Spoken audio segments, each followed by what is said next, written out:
marathon of cost accounting. Okay. So before that, like how this is going to work, sir, we will be see all the concepts first, followed by, if at all, any questions to be seen from the material, and after that we will be seeing all the PYP questions. Okay. So first we'll see all the concepts, followed by if any special question is there in the material, that one we'll be discussing. After that we'll be seeing PYPs. Okay. So this will be of around how many hours, sir? It might go around like from 18 to 20 hours in total. Okay. So around 10 hours each, both the days. Okay.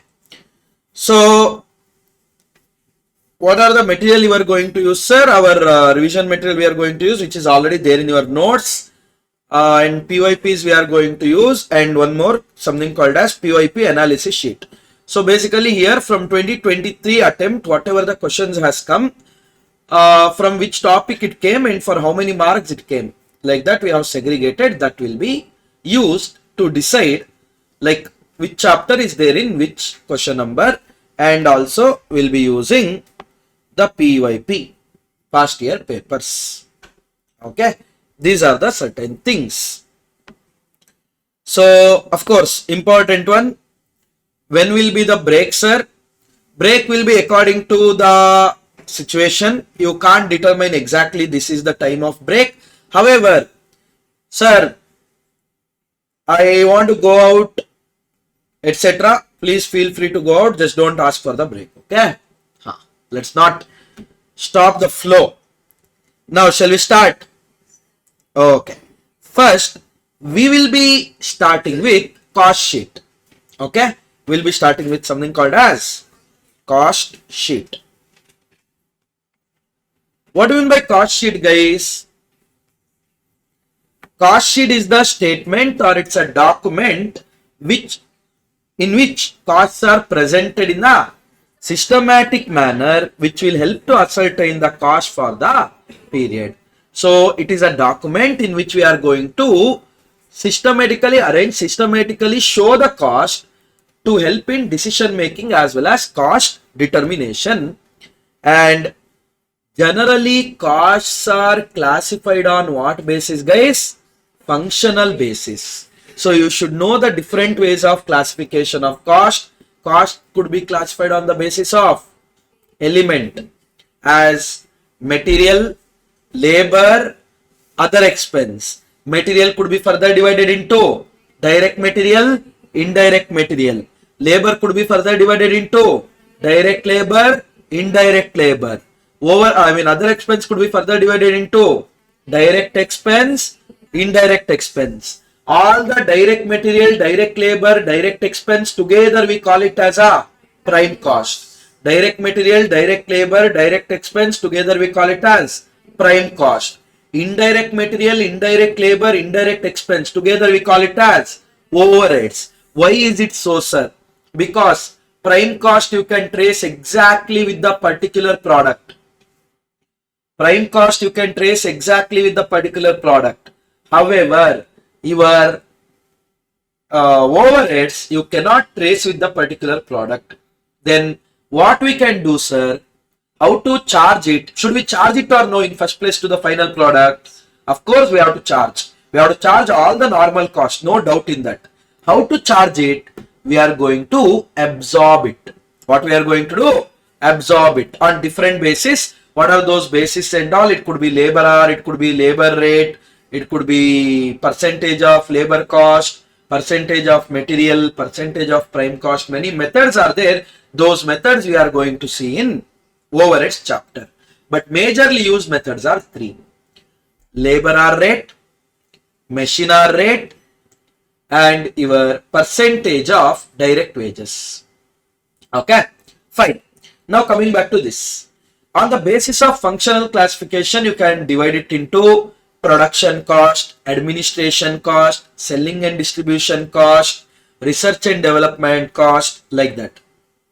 On the basis of variability, guys, cost could be divided into fixed, variable, semi-variable. What?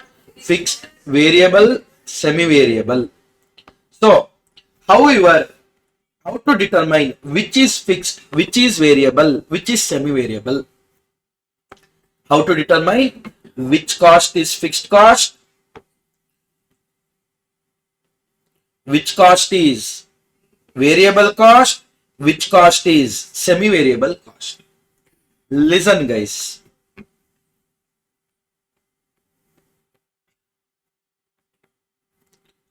Fixed cost per unit changes. Variable cost per unit will not change. Semi-variable per unit might change. Whereas change in total cost. Change in total cost. Fixed cost total will not change. Irrespective of level of output, total remains same up to some extent. Whereas variable, it will change. Total will change, per unit will not change. Semi-variable, both total as well as variable will change. For example, app access to ArivuPro students. It will cost us, let's say, 1000 rupees per student. 1000 rupees per student. Now we are incurring 1000 rupees per student. No. Am I incurring per student 1000 rupees? Yes. Is per unit changing? No. If I am addressing 100 students, then how much will be the cost? 1 lakh. If I am addressing 150 students, how much will be the cost? 1 lakh 50,000. Whether per unit changed? No. Whether total changed? Yes. So always remember, variable per unit will not change, but the total will change. Now going to fixed rent. Let's say for this building we are paying rent of 3 lakh. Now when 100 students we are addressing, how much will be the rent per student? 3000 rupees. When we address 150 students, will our fixed cost changes? No. Up to some extent, no. Because after some point, if your production exceeds so much, you might have to go for additional space, factory space, etc. But to some extent it won't change. So in this case, per student 3000 rupees. What if it is 150 students? Per student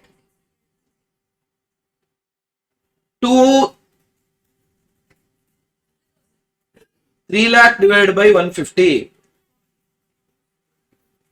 3000, 2000. So first one 3000, second one 2000. Did the total change? No. Did per unit changed?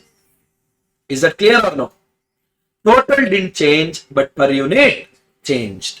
So that is the case, guys. Remember, fixed total will not change, but the per unit will change. Semi-variable, let's say for 100 students, let's say there is some cost of 2 lakh. For 150 students, let's say the cost is 3 lakh.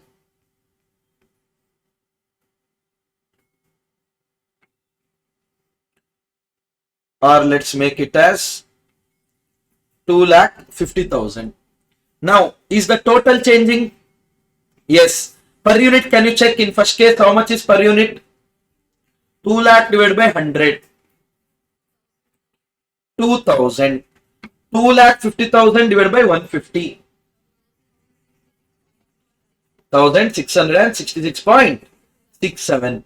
Moral of the story. Total is also changing. Per unit is also changing. Total is also changing. Per unit is also changing. Now in the question, if they ask, how much is this cost for 180 students? How to determine? In the question, if they ask, how much is the cost for 180 students? How to check? Listen, very simple. Guys, 2 lakh I am incurring for 100 students. Now it went to 2,50,000 because the number of students went to 150. That means 50,000 increased. Why it increased? Because you are addressing 50 more students. So that cost which changes along with the level of output, we call it as what? Variable cost. Variable cost. That means try to understand change in cost here, that is 50,000, is nothing but your total variable cost for that extra 50 units. Because fixed cost, whether it's 100 students or 150 students, it would have remained same. That means in the 2 lakh also fixed cost is there, 2 lakh 50 also fixed cost is there. But how much we don't know. But one thing is very clear. Let's say 1 lakh 50,000 is fixed cost. Then in 2 lakh also it will be 1 lakh 50 only. In 2 lakh 50 also it is 1 lakh 50 only. That means here the change is only due to variable cost. So that's why always remember, you can find out variable cost per unit or level of activity as change in cost divided by change in units or level hours, whatever they give it as. Is this point clear? So now I got to know that per unit variable cost is 1000. Per unit variable cost is 1000. Now either I can apply it in the level 1 or level 2. Let me apply it in the level 1. Guys, what is the formula for the total cost? Variable cost plus fixed cost. Variable cost plus fixed cost. Now, variable cost will be how much? 1000 rupees per student, and we are talking about total cost of 100. Correct? No? Which means it was 2 lakh. So 1000 of 100 students plus, I don't know my fixed cost. So I will get to know that my fixed cost is 1 lakh. Because 1000 into 100, 1 lakh, that will go the other side, it will become 1 lakh. My fixed cost is 1 lakh. Now for 180 students, what we can do? For 180 students, what we can do? All we are going to do is variable cost will be 180 into 1000 plus fixed cost is 1 lakh. So it's gonna be 2,80,000. 2,80,000. Hope you guys understood how to do this. Sometimes they might tell variable in a slab also. Up to 50%, it's 2 lakh. 50 to 70%. For every 20% increase, 1 lakh will increase or part thereof. That means from 51 to 70 if you go, 2 lakh plus 1 lakh. From 70 to 90 if you go, 3 lakh plus 1 lakh, like that. Okay, that is your slab based. That and all, when you see the question, you will understand, not a big deal. But however, how to segregate the semi-variable into variable and fixed, very important for the flexible budget also. All you are going to do is change in cost divided by change in units will give you variable cost per unit. From the total cost, if you reduce variable cost per unit in any given level, that will give you fixed cost. Simple. Got it? And always remember, if they give fixed cost per unit that they have given at that level. For example, in the first level, if they give you fixed cost per unit, they will tell 1000 rupees. Why? 1 lakh by 100. If they give in the second level, then there they will tell 666.67. That is 1 lakh divided by 150. Like that. So always remember, whatever the cost per unit, fixed cost per unit they have given, that they have given in that level. So how to compute total fixed cost? Whatever the cost per unit they have given, that you multiply with the number of units in that level. For example, 40,000 they give, you should multiply with 40,000 units. Although you have capacity of 1 lakh units, if they give, when we are operating at 40% capacity, fixed cost per unit is 100. You are not going to multiply 100 into 1 lakh. Because you got 100, that is because you divided your fixed cost by 40,000 units, not 1 lakh units. So you should multiply with 40,000 so that you will get the total fixed cost. Is that clear? No. One small thing, small modification. What if they say something like this? What if they say something like this? Something like what, sir? 100 students, fixed cost is, sorry, total cost is 2 lakh. 150 students, total cost is 2,65,000. 100 student, it's gonna be 2 lakh, and 150 student, it's gonna be 2,65,000. What is there? Change in cost by change in units. You will get variable cost. Step number 1. Step number 2. From the total cost, reduce the variable cost of any given level. That will give you fixed cost. Step number 3. That whatever the fixed cost you got plus whatever it is, you have to add. Now during the period, let's say they are asking for 180 students. But one small adjustment is there. What is that, sir? Let's say they have given in the question.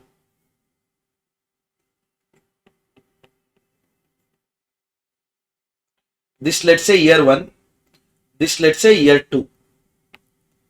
In year 2,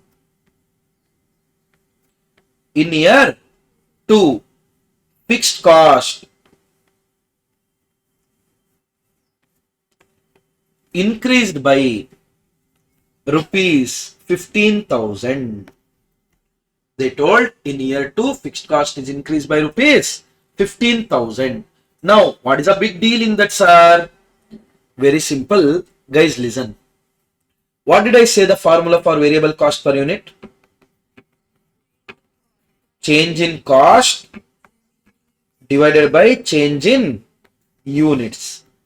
Listen, how much is the change in cost here? 65,000. But remember, is 65,000 is full of variable cost? Whatever the fixed cost you had last time, that got increased by 15,000. The fixed cost change is also affected in this. Yes or no? Fixed cost changes also accounted in this. So what you should do, guys, you should exclude it first. Whatever the effect of fixed cost is there, no, neutralize it, exclude it. Whatever the change in fixed cost is there, neutralize it, change it. 2,65,000 is there. In that, 15,000 is due to increase in your fixed cost. Neutralize it. If you take that increase out, then it will be 2,50,000. Got it? 2,50,000 minus 2 lakh divided by 50. It's gonna be 1,000 per student. I'm going to apply it in the level 1. It's like advice to apply in level 1 because in level 2 fixed cost change is there. Okay. So for 100 students, if you apply, your total cost would work out to 2 lakh. That is equal to variable cost, that is 100 student into 1,000 rupees plus fixed cost. So your fixed cost would come to 1 lakh. But this is your fixed cost in year 1. In year 2, your fixed cost, you know that it is not 1 lakh, it is 1 lakh plus 15,000, which is gonna be 1,15,000. It's gonna be 1,15,000. Is that clear, everyone? Any doubts? Now, second year, I got to know that my fixed cost is 1,50,000 plus my variable cost per unit is 1,000. And how many students we are checking for? 180 students. So 1,80,000 plus 1,15,000, 2,95,000 will be my cost in this case. Hope it's clear, everyone. Yes, they might give something like variable cost and fixed cost. Together they will give for 2 different level. And they will tell that in the second year, your fixed cost either increased or decreased. Then what you should do? From second year total cost, you should take out the effect of fixed cost. Then the difference you take divided by number of units. You will finally get the answer. Got it or no? Okay. Now, what is the format of cost sheet, guys? We'll start with direct material consumed.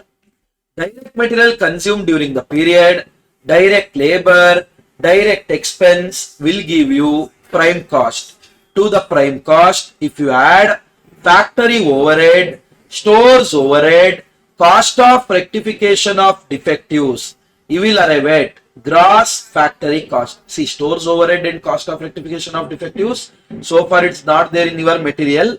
I mean, material also in any past questions also, but they might ask any point of time. So that is the case.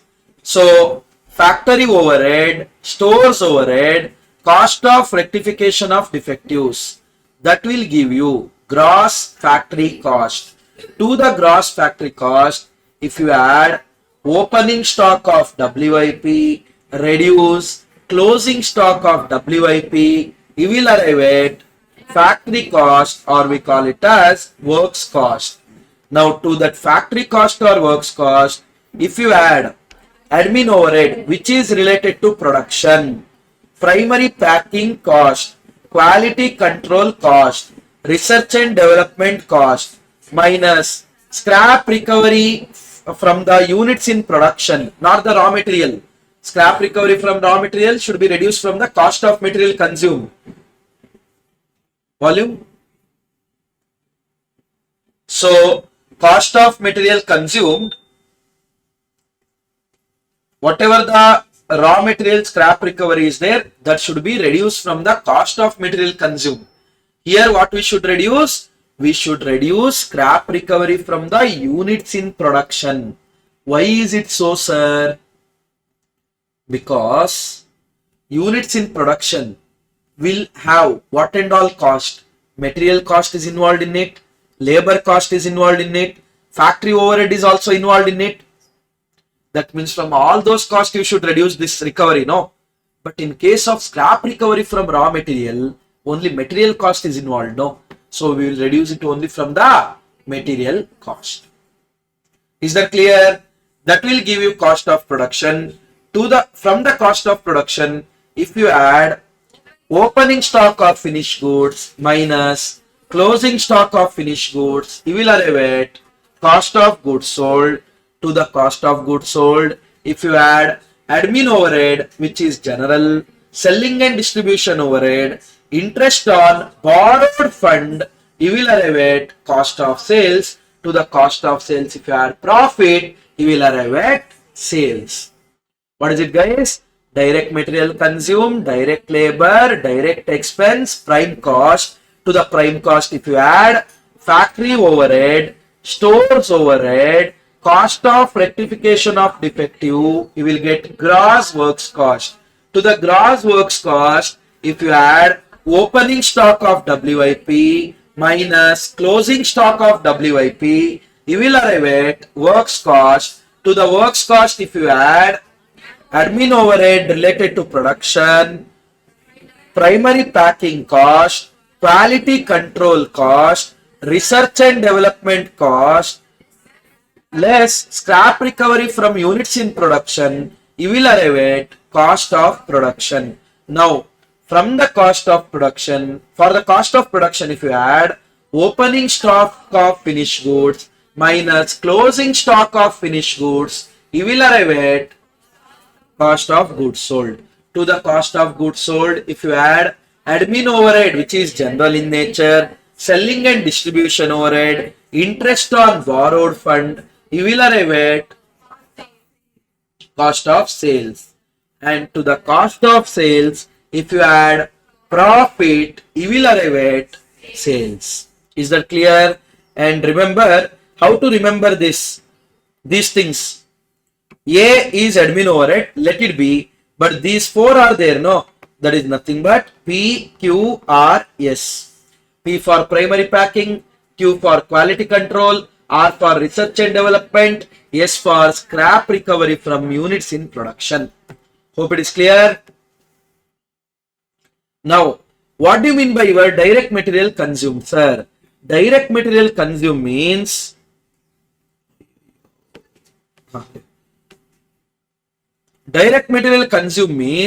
cost of raw material consumed during the period. Cost of raw material consumed during the period. How can you arrive at cost of raw material consumed? Opening stock of raw material, my cost of purchase minus closing stock of raw material. What is it? What is it? What is it? What is it? Opening stock of raw material, cost of purchase minus closing stock of raw material.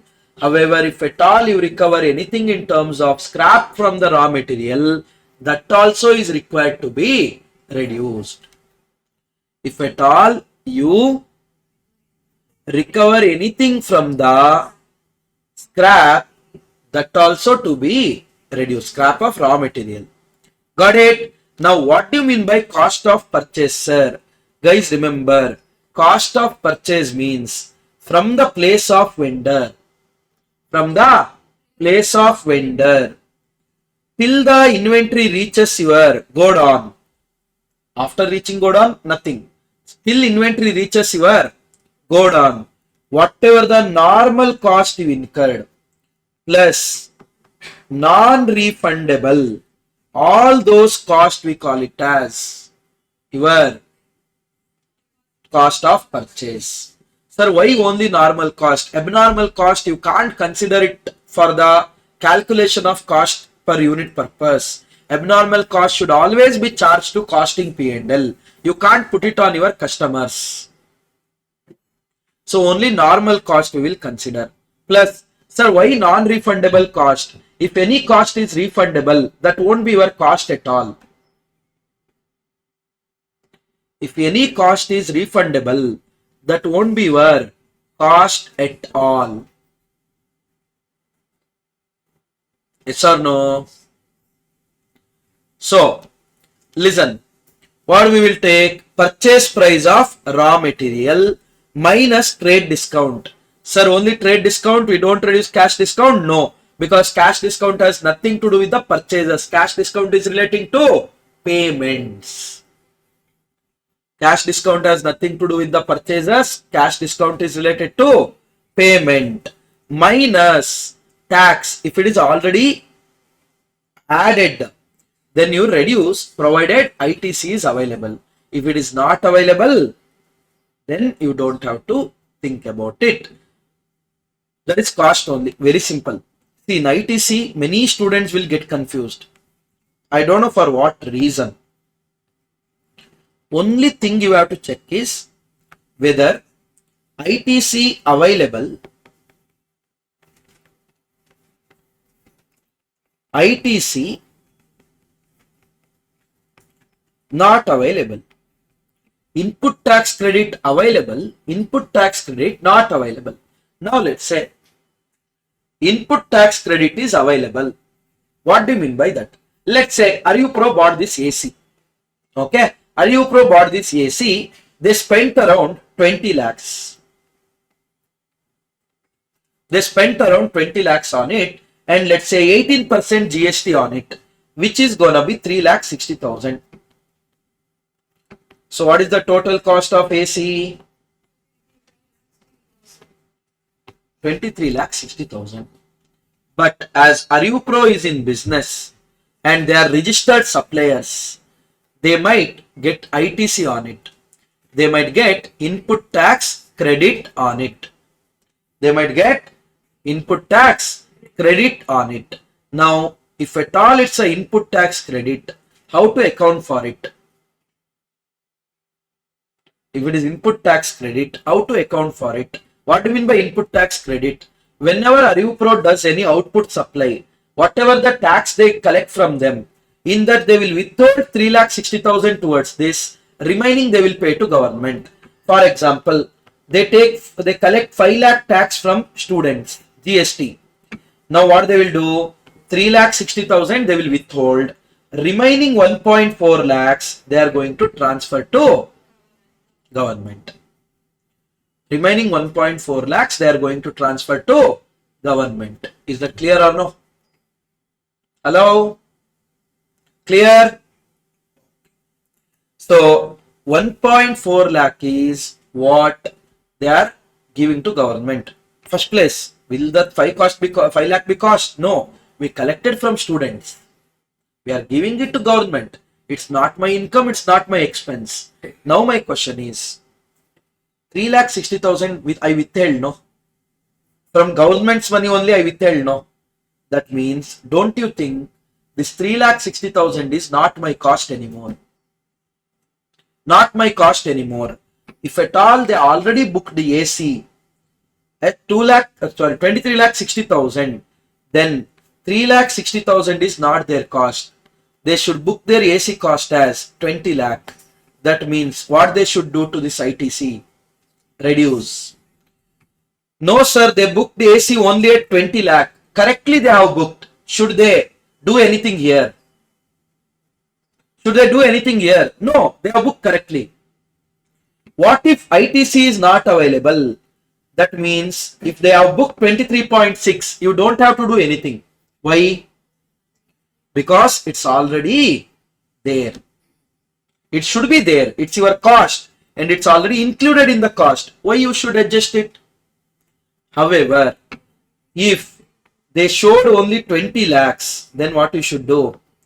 Add 3.6 lakhs.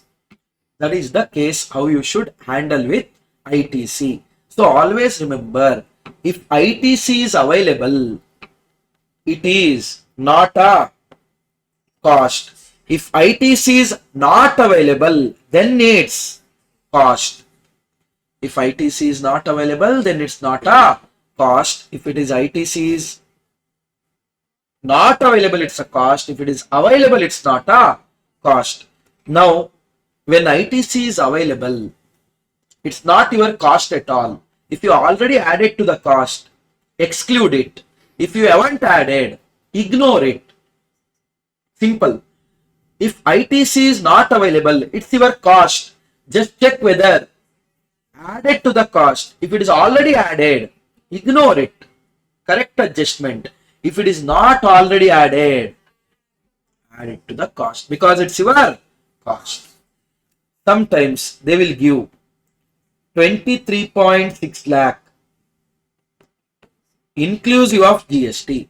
Now in this, how to find out how much is GST? You can't apply 18% on this. Why? Whatever the amount they have given is taxable value plus GST. You can't apply GST percentage on GST. Correct? No? Then how can you find out? One way is equation approach. X is taxable value, or let me take it as T as taxable value. On that 18% we paid GST. That gave us 23.6. So 1.18 T is equal to 23.6. T is equal to 20 lakhs. This is one way of getting the answer. One more way is, if I take my taxable value as 100, GST will be 18. That means my total invoice value will be 118. How much it is? 118. I know that 118 means 23.6. 100 means question mark. 20 lakhs. 118 means 23.6. 100 means question mark, which will come to 20 lakhs. Anyone, any doubt in this? No doubts. Pakka. Which one?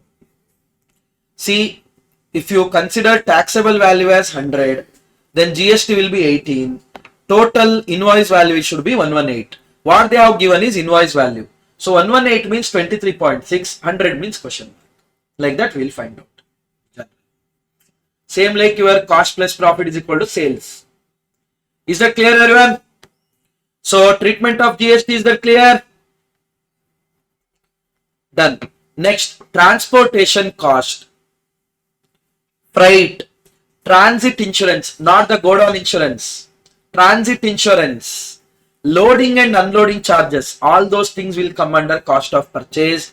Your container charges, net amount you are going to take. What is this net amount, sir? Let's say when you are bringing in material for the container, you have to pay 1 lakh rupees, but that is returnable in nature. When you return it, they are going to give you 95,000 rupees back. They are going to give you 95,000 rupees back. That means your cost of container, should I book 1 lakh or should I book only 5,000? Only 5,000.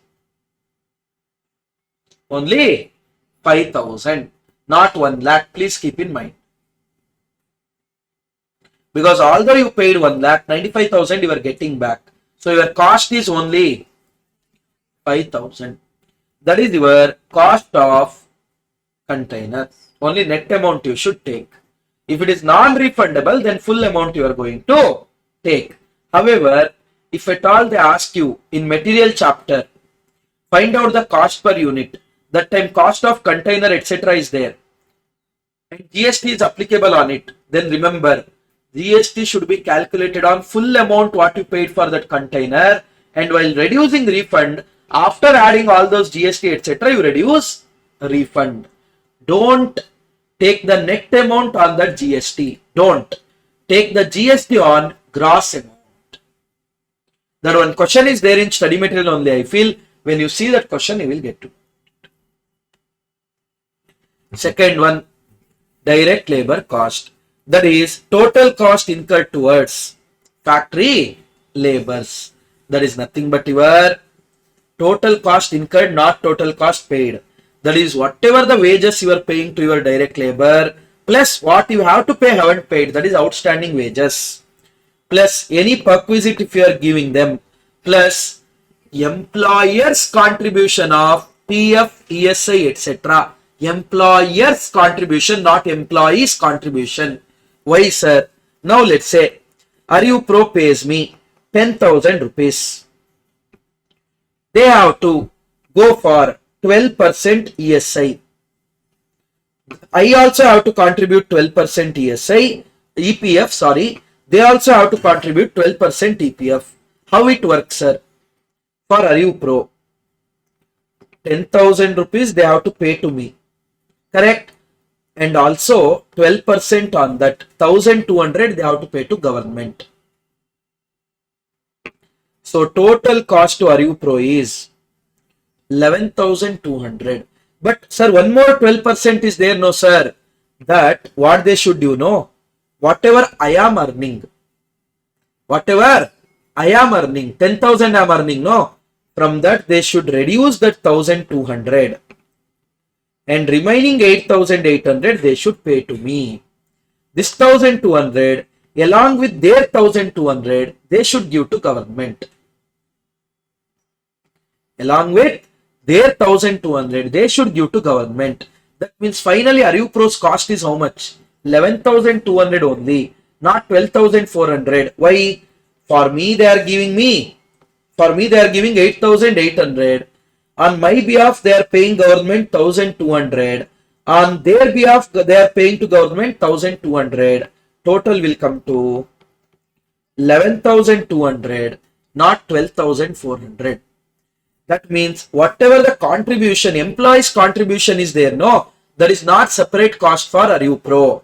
Whatever 10,000 they have to pay to me, in that only they have to deduct and pay to government. Got it? So always remember, employer's contribution is cost for us. Employee's contribution is never a cost for us. Got it? Give me a second. Next is direct expense. What is this direct expense, sir? Whatever the expense you can trace it in the final product, we call it as direct expense. Okay. Generally, these are the following direct expenses they ask in the examination. That doesn't mean that your direct expense is restricted to this. Okay. What are those direct expenses? Trash, DPJ. Trash, DPJ. T for technical know-how, technical assistance and know-how. R for royalty. A for amortization of molds, pattern, patents. S for specific software. H for higher charges of specific equipment or sometimes specific person also. And D for drawing and design cost, not department cost. specific drawing and design cost. P for power, fuel, steam, etc. We might use the term called utilities for that. J for job cost or charges. T for technical assistance and know-how. R for royalty. A for amortization of molds, pattern, patents. S for specific software. H for higher charges of specific equipment. Sometimes it could be specific consultant also. And D for drawing and design cost, not department cost. P for power, fuel, steam, etc., which are known as utilities. And J for job cost or job charges. Got it? So now direct material, direct labor, direct expense, together we get a prime cost. To the prime cost we are going to add factory overhead. Factory overhead also, guys, whatever the indirect material, indirect labor, indirect expense incurred relating to production which is happened in the factory. So there also many things won't be there. There is a keyword for that. What is that? Adi is DSLR. Adi is DSLR. A for amortization of jigs, fixtures, tooling, etc. D for depreciation of plant and machinery, factory building, factory furniture, whatever is there inside factory, depreciation of that. A, D is done. I, insurance of above mentioned things. Insurance of factory building, plant and machinery, all those things. And also stock, insurance of stock. Transit insurance, we took it as cost of direct material consumed because you could trace. Here, factory insurance you cannot trace into particular unit. So that will be treated as factory overhead. Listen.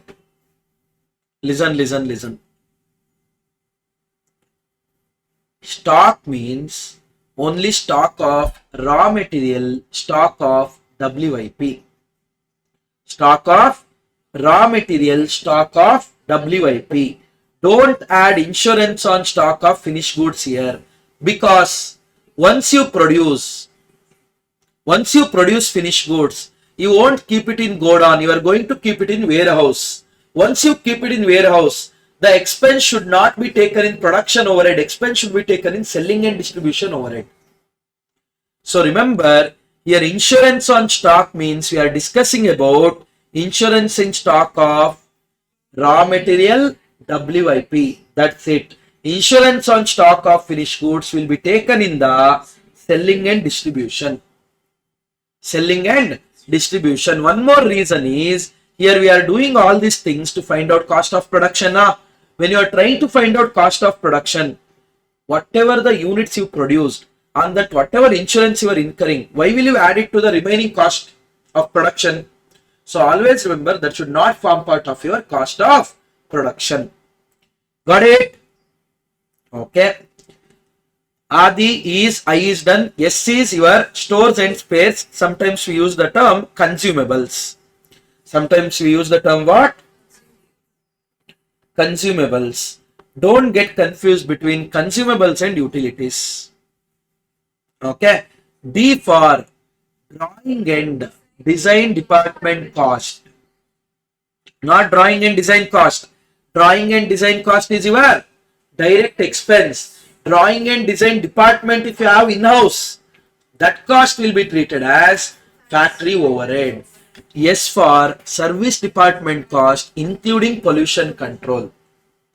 Service department cost including pollution control. That in overheads you have seen. What is reapportionment of overhead? Whatever the overhead of service department, we used to charge it to production department. That only they are telling here. L for lease rentals of plant and machinery, factory building, etc. R for repairs and maintenance of above said items. These are your factory overheads. Now talking about admin overhead. Related to production, not related to production. If it is related to production, consider it under cost of production. If at all it's general in nature, then consider it as a part of cost of sales. Correct now? So here remember, if no hint is given about admin overhead, whether it is related to production or general in nature, always assume it is related to production. Always assume it is related to production. If at all no hint is given, then it is always related to production. If they say particularly admin overhead, general in nature, then only it is general. All other time it is related to production. Got it? In CA material it's ulta, CMA material it's ulta. In CA material, if the question is silent, then it's related to general. If they particularly say production, it's production. In CMA material, if they particularly say general, then only general. Otherwise, it's always production. Got it? So if any hint is given in the question that is related to admin, then only consider it as admin. In all other scenarios, it is production, related to production. Like your manager's salary and all. Production manager salary. Production manager salary should come where? Not factory overhead. It should come under admin overhead, which is related to production. Because managers won't be there in factory. They manage the factory. Supervisor, foreman, etc. Their salary will come under factory overhead. Managers are there to administer, so their salary will come under admin overhead. Now talking about packing cost. Packing cost could be, guys, primary packing. It could be secondary packing. What do you mean by primary packing? Any packing cost what we incur to maintain the quality of the output. Remember, that should be added to cost of production. We already discussed about all those things. I'm just going in that line. That's it. Whereas secondary packing for the purpose of selling and distribution, marketing it could be, or when you are transferring bulk of finished goods from one place to other place, you might have to buy big boxes. All those costs. Consider it under selling and distribution overhead, as it is relating to sales and not related to production. Scrap recovery, guys. Scrap recovery of raw material. Scrap recovery of raw material. Recovered amount shall be reduced from cost of direct material consumed. Scrap recovery of production, that you should reduce it from the cost of production. Got it? Okay. Now, if it is a scrap recovery from the raw material, reduce it from direct material consumed. If it is a scrap recovery from units in production, reduce it from the cost of production. We already discussed about it. PQRS stands for scrap recovery from units in production. Interest or finance charges, guys, if it is equity based, do not consider it. That is your opportunity cost. Do not consider it. Whereas if it is borrowed fund, then only you consider it and treat it as part of your COS. And remember, if the question asks you to prepare condensed P&L, then don't take that interest while arriving at COS. After arriving at COS, when you prepare that condensed P&L, there you reduce. What the hell is that condensed P&L, sir? Nothing. Till COS we prepare cost sheet. Then we will start one P&L. Credit side we take sales, all those normal things. And debit side we take cost of sales, interest, and whatever the pure financial item, whatever we didn't book. Those things. So, pure financial item will not be considered in cost sheet. Pure financial items will not be considered in cost sheet. Like bad debt, provision, your dividend, income tax, cash discount, donation, all those things. Why, sir? Those are not your cost item at all. When it's not your cost item, how can you account in cost books? Correct? No? That is the thing. Hope it's clear. If they ask you to find out cost per unit, remember always, till you take cost of production. Till there you are going to divide it with the units produced. Till the point of COP you are going to consider units produced, and from COGS till COS you are going to take units sold. Correct? No, because that is relating to sold units. Name itself says cost of goods sold, cost of production. That means COP, up to COP, when you are finding out cost per unit, you should divide it with units produced, and from COGS till COS you should divide it with units sold. And if they give per unit, when you are finding total also, selling and distribution, admin, general in nature, etc., you should multiply with the units sold, not units produced, because that is relating to sold units. And if the question is silent about valuing of closing stock, then use the FIFO. And yes, so if the question is silent about valuation of inventory, always value your inventory under FIFO approach. What do you mean by that? Whatever is produced first, that will be sold first. Whatever was there in opening, that was also sold first. That means closing stock will be part of your units produced during the period. Whatever sold, we assume first it is sold out of opening stock, then out of units produced. That means whatever is left in closing stock, no, that is out of produced units during the period. So how to value the closing stock? Units produced during the period plus opening stock of finished goods minus units sold. That will give you closing stock units. Multiply with cost of production per unit. Because we are assuming that closing stock is those units what we produce during the period. Closing stock is part of that, not out of opening also. Got it? That's it. That's it about cost sheet. Now, shall we see few past year paper questions? Yes?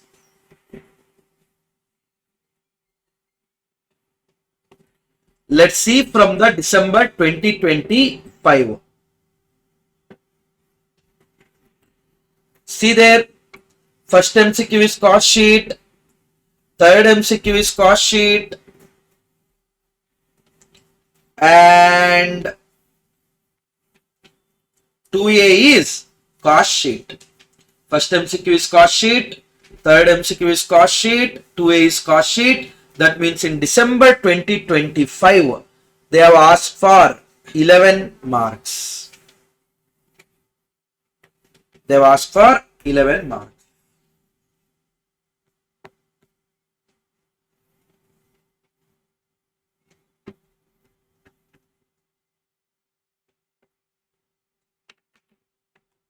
I mean, cost sheet means it includes first chapter, okay? Full first chapter.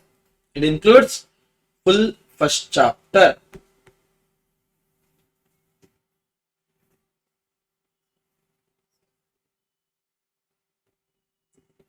First one, basic objective of cost accounting is tax compliance, no. Financial audit, that is financial accounts. Interim audit, no. Our basic objective is to ascertain the cost and help them in decision making. Profit ascertainment, cost ascertainment, cost control, cost reduction, all those things. Guys, first chapter theory as well as third chapter cost accounting standards we are not going to cover in marathon. However, all you have to do is whatever is the questions of that first chapter theory portion plus cost accounting standard portion is there in your PYP.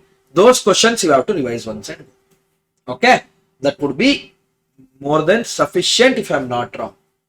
Whatever is there in PYP so far relating to the theory questions, that if you see and go, it should be more than sufficient. First one done. Next one which I told. Selling price of the product is 500 guys. A profit margin is 25% on cost is expected. If they don't say 25% on what, Always remember that is on sales. If they don't say profit percentage on what, it is always on sales. Find out the cost price of the product. Find out the cost price of the product. Guys, listen. Whenever they give something like this, on what percentage they have given, that you should take it as 100. Here, cost 25, on cost 25% they have given. So cost I will take it as 100. If cost is 100, profit will be 25. So my sales will be 125. If cost is 100, profit will be 25, my sales will be 125. That means 125 means 500. 100 means question mark 3, 400, no?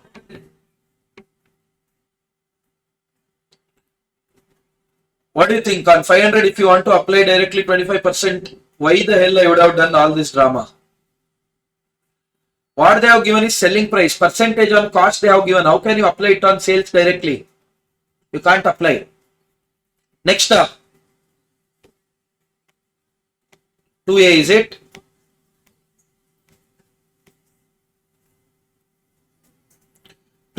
Concentrate.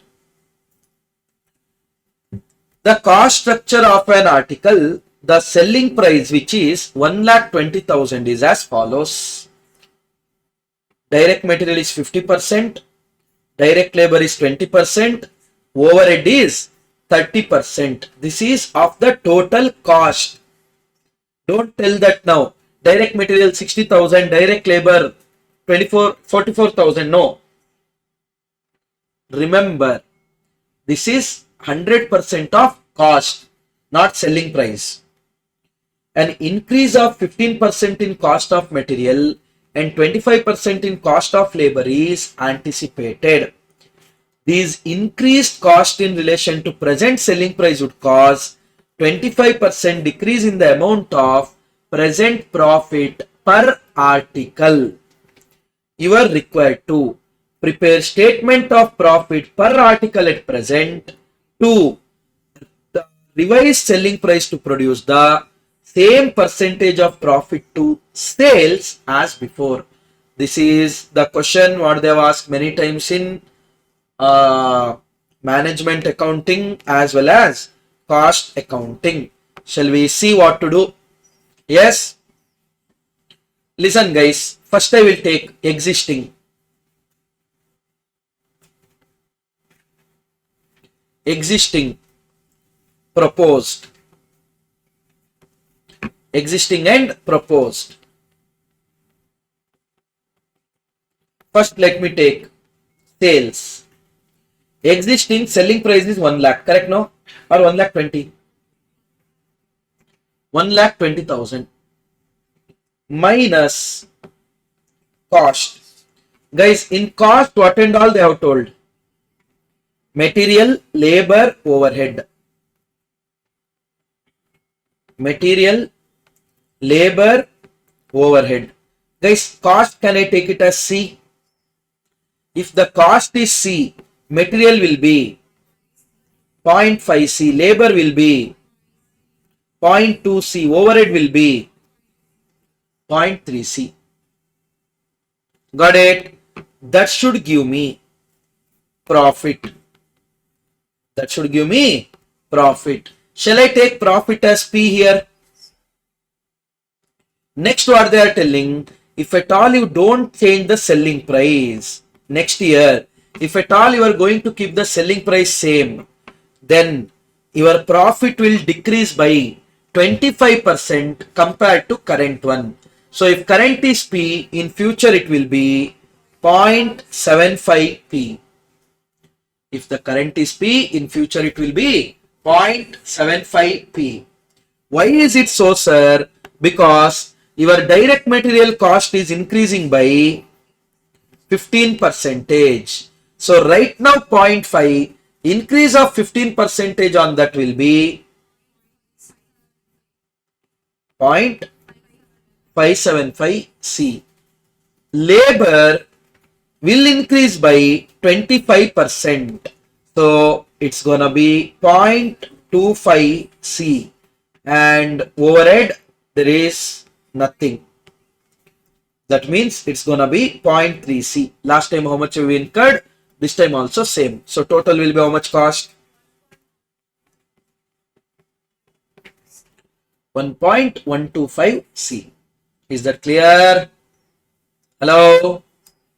Now, can I say that 1,20,000 minus C is equal to P? That is equation number 1. 1,20,000 minus 1.125 C is equal to 0.75 P. This one if I multiply with 1.125, then I can write this as 1,35,000 minus C is equal to P. 1,20,000 minus 1.12, sorry, 1.125 C and 1.125 P is equal to 0.75 P minus plus minus, sorry, this is cancel. This is 15,000 is equal to 0.375 P. P is equal to 40,000. P is equal to 40,000. Got it? So they're asking present statement also. Then your sales will be, of course, 1,20,000. No doubt in that. Your cost will be 80,000. That's how you got profit of 1,20,000. Sorry, you got profit of 40,000. You got profit of 40,000, whereas direct material will be 40,000, 16,000, 24,000. Correct now? Next year, how much was the material cost? 40,000 plus 15%. 46,000. How much was the labor cost? 16,000 plus 25%. Overhead 24,000. Total cost was 46 plus 44.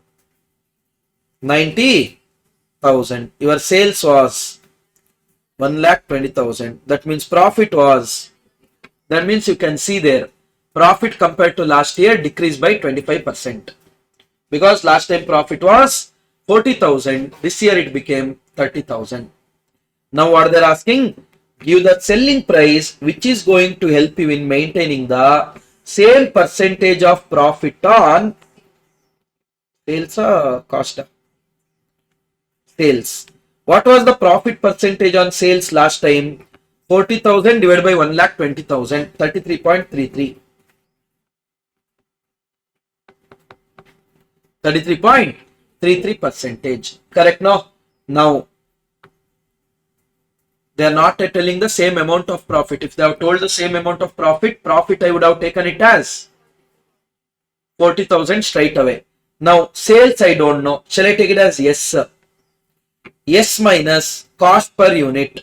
Next year, cost per unit is 90,000. Correct now? That should give me profit of 33.33 on sales. 0.3333, yes. And they haven't rounded off 33.33. You are rounding off.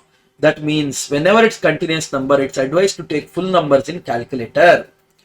That means S minus 90,000 is equal to 0.3333, yes.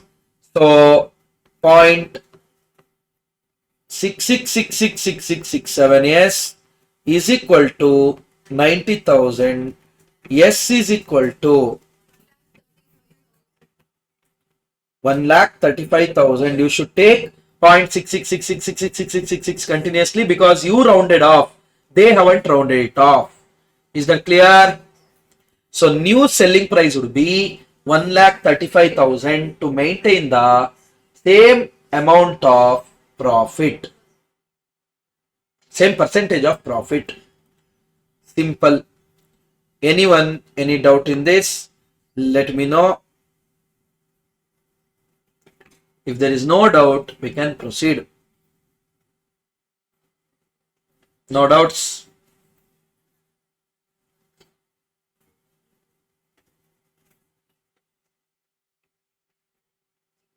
No doubts?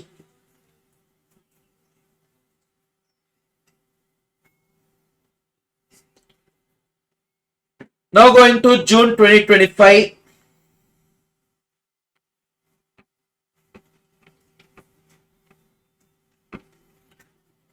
June 2025 MCQ second one, MCQ 8th one, and practical problem, I mean descriptive 2A. MCQ 2 and 8 and 2A.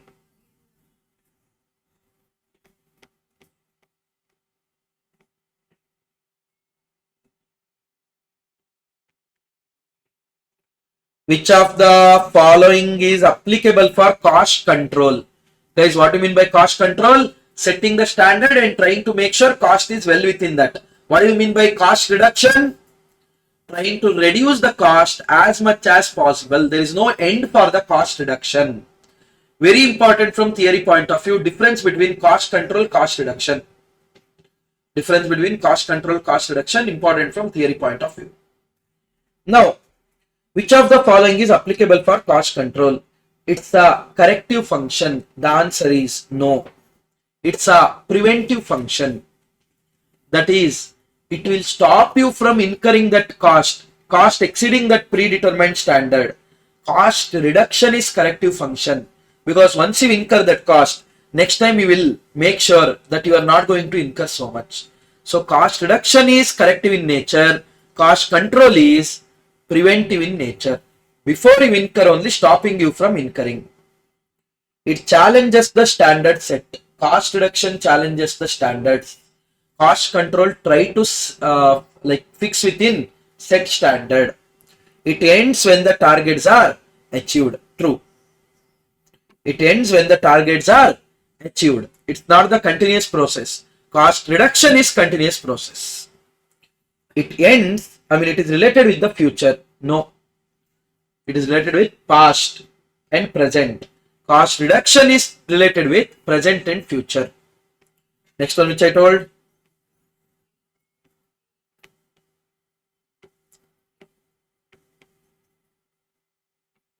Navi & Co pay rupees 8 per unit as a royalty to the designer of the product which it manufactures and sells. The royalty should be treated as direct expense.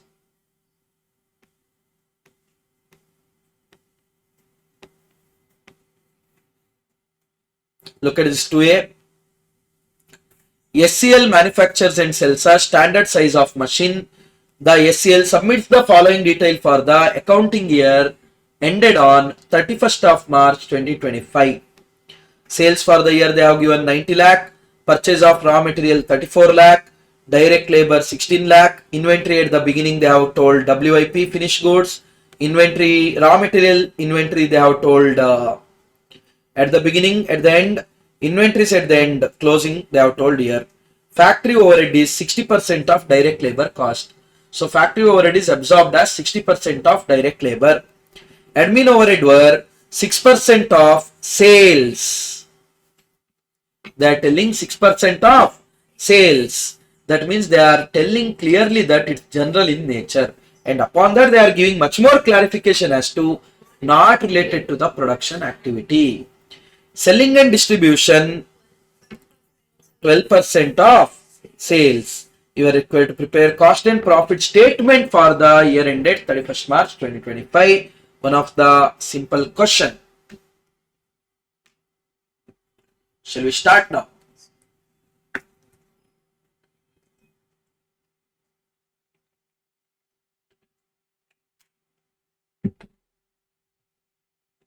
First one, direct material consumed. How to arrive at direct material consumed? Opening stock of raw material add cost of purchase minus closing stock of raw material. For the cost of purchase, there is no adjustment in the given question. Opening stock is how much? 80,000. How much is purchase? 34 lakh. How much is closing? 1,30,000. So 34 lakh 80,000 minus 1,30,000. That means 33 lakh 50,000. Your direct material consumed is 33 lakh 50,000. Direct labor. By the way, if you go to page number 22 of the suggested answer, you will find this answer. That's the meaning of this. I mean suggested answer, what I have compiled. I will share it. Direct labor 16 lakh. There is no other adjustment. Direct expenses, no information is given.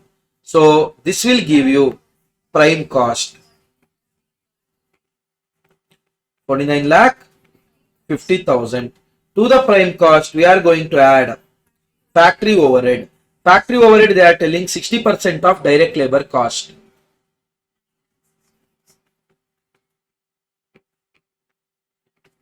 That will give you gross factory cost or gross works cost 59 lakh 10,000. To that, we will add opening stock of WIP 1,20,000 minus closing stock of WIP 1,80,000. That will give you factory cost, net factory cost 58 lakh 50,000. Now to that add admin overhead, not there, related to production. Primary packing, not there. Quality control, not there. Research and development, not there. Scrap recovery from units in production, not there. That means your factory cost itself will be where? Cost of production. Got it? Your factory cost itself is your cost of production. To that I will add opening stock of finished goods 3,60,000 minus closing stock of finished goods 2,20,000. That means your cost of goods sold is 59,90,000. To the COGS, we are going to add admin overhead, which is general in nature. They are telling 6% of the sales. Sales is 90 lakh. 6% of that 5,40,000. Add selling and distribution, which is 12% of sale 10,80,000. That will give you cost of sale 76,10,000. To that, if I add profit, which is gonna be balancing figure, I should get sales. Sales is 90 lakhs. So the profit will be 13,90,000. Simple, but you should know to present. The presentation and all, now we are not discussing those things.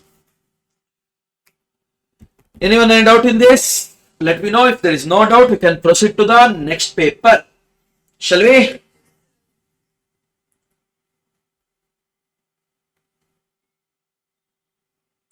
December 2024, question number 1, question number 2,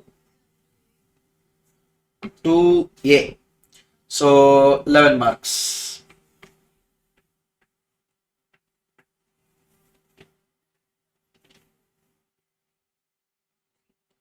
Which one of the following classification is meant for distinction between direct cost and indirect cost?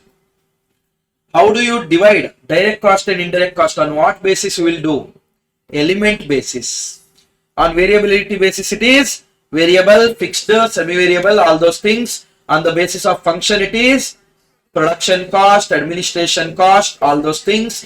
On the basis of controllability, it is controllable over cost and uncontrollable cost. Which of the following cost is value of the best alternative cost of action that is not chosen? That is your opportunity cost. One more name for opportunity cost is economic cost. Sunk cost means irrelevant cost. Relevant cost means the cost which you should consider for decision making. Imputed cost means the money which is going out of the pocket.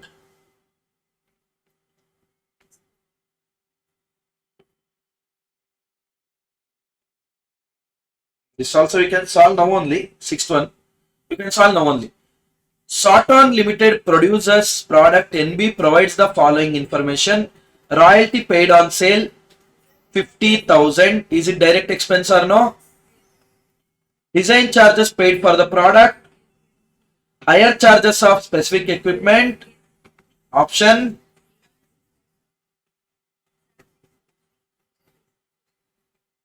A, 76,000. Next up. Guys, R&M will come where? 12. Good. 4 is what? Captive consumption. 15 is what? Hey, S&D overhead. 15. Can't you see there? 19 is what? Joint cost. 16 is depreciation. 17 interest. 18 research. 19 joint cost. 20 royalty. 21 quality control. 22 manufacturing cost. 23 overburden cost, reduction in overburden cost. 24 sales revenue. Correct? No. 11 admin overhead. 12 repairs and maintenance. 13 service department. 14 pollution control. 6 direct material. 7 employee cost. 8 utilities. 9 packing cost. 10 direct expense. 1 classification. 2 capacity. 3 overheads. 4 production overhead. 4 captive consumption. 5 transportation. Cost of transportation. Done. Not bad. Impressed.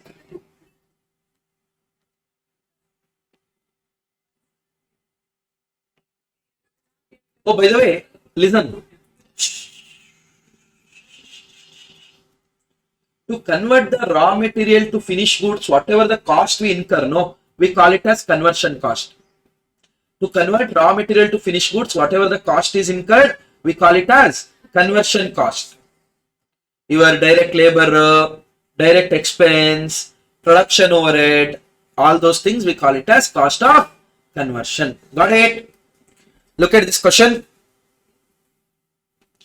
Summarize a cost sheet for the month showing the prime cost, works cost, COGS, QOS and profit earned. The following particular financial parameter of ZONB Limited are available for the month of September. Direct labor is 1,20,000, which is 120% of factory overhead. Guys, if factory overhead is 100, they are telling that your direct labor is 120. So 120 means 1,20,000. 100 means question mark.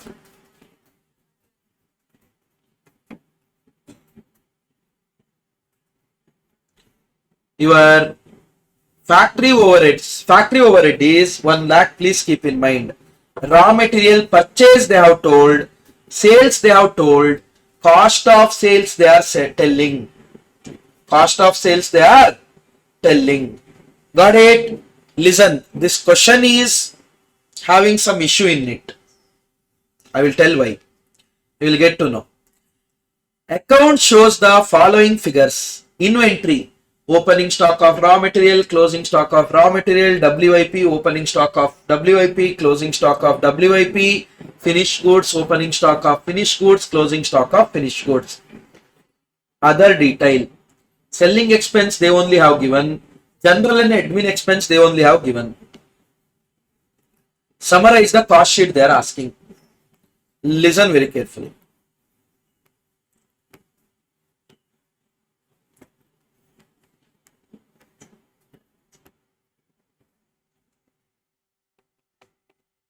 First one, direct material consumed. Guys, purchased is 1,65,000, opening 20,000. So total material available for consumption was 1,85,000. In that still closing we have 35,000. That means we have consumed around 1,50,000. So direct material consumed is 1,50,000.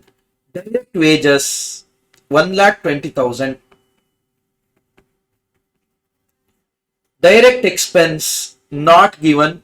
So this will be our prime cost 2,70,000. Your prime cost is 2,70,000. To that we are while showing in notes regular class I showed full workings. All those workings should form part of your answer. We are just discussing here. Marathon for some reason no. Revision, not vision. Please keep in mind. And 4. What they are telling factory overhead? 1 lakh. Directly they didn't tell, but you have calculated. So I think nothing else is there. This will give you gross works cost. Gross works cost will come to 3,70,000. To that we are going to add opening stock of WIP, closing stock of WIP, opening stock of WIP 20, closing stock 30. That means 20,000 will add, 10,000, 30,000 will reduce. Net 10,000 we have to reduce. Your works cost will be 3,60,000. And admin overhead related to production is not there. Admin overhead related to production is not there. Opening stock of finished goods, closing stock of finished goods is there. Let it be. Listen, for the time being, just come back ulta now. What is that, sir? Start from sales. Sales, how much they have told? 5 lakh.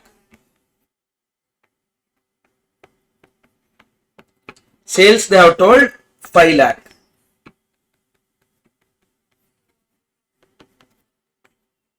There was cost of sales. To the cost of sales, when you add profit, you will get sales. Cost of sales, they only have given 4 lakh. That means profit is 1 lakh. Profit is 1 lakh. Now, here, how did you arrive at COS? To your cost of goods sold. To your cost of goods sold. You added admin overhead, which is general in nature, selling and distribution overhead. How much was admin overhead? 18,000. Selling 22,000. That's how you got 4 lakh. That means your COGS was 3,60,000. Your COGS was 3,60,000. Cost of goods sold is 3,60,000. Got it? How did you arrive at COGS? There was something in cost of production. To that you added opening stock of finished goods, reduced closing stock of finished goods. Opening stock of finished goods, they have told it as 50,000 and 60,000.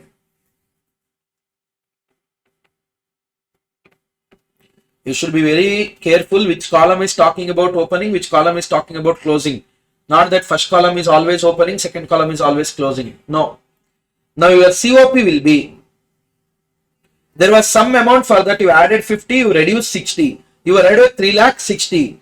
That means your COP was 3 lakh 70. See there, no other information is given, but still your works cost is not matching with COP. To that, if you add admin overhead related to production, balancing figure, I'm assuming the balancing figure is admin overhead. Actually, it's a question mistake. No doubt in that. But you are going to assume this way and you are going to compute. Got it? Huh? So, which is going to be 10,000. Sir, what they have done in the suggested answer, sir? They have done in different this thing only. What they have taken, you know? They have taken COGSS 3,90,000. Profit as 1,10,000. They themselves in question they have given COS 4 lakh. In suggested answer they have taken 3,90,000. Which nashe they only know. But yeah, that is the case here. So if at all the scenario comes like this, if you think it's not matching, one common thing you take it as balancing figure and do it and come. According to me, it was clear grace. I mean, of course, not full. They expect you to present in statement and all. Okay. This is how you can solve it. Me assuming my balancing figure as admin overhead related to general in nature. Sorry, related to production. This was December 24. 2 more papers we have to discuss. Correct? No? That is June 24 and December 23. 11 and 12 as well as 2A. June 2024, 11 and 12 and 2A.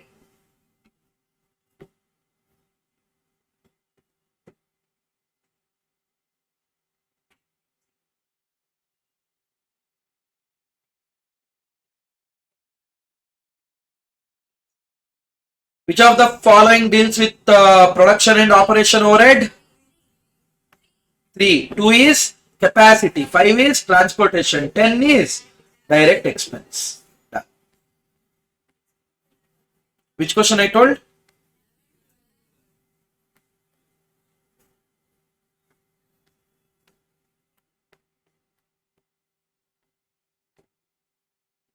The sum of direct labor and factory overhead is known as conversion cost. Just 5 minutes before I told you.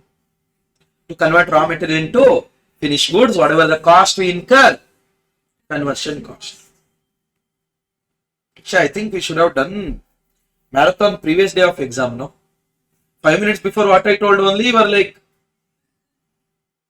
then imagine 1 month before, RST and Co has set up a laboratory for testing the product for compliance with the standard. That means they are checking the quality of the product, not research and development. Salary of laboratory staff is quality control. Correct? No?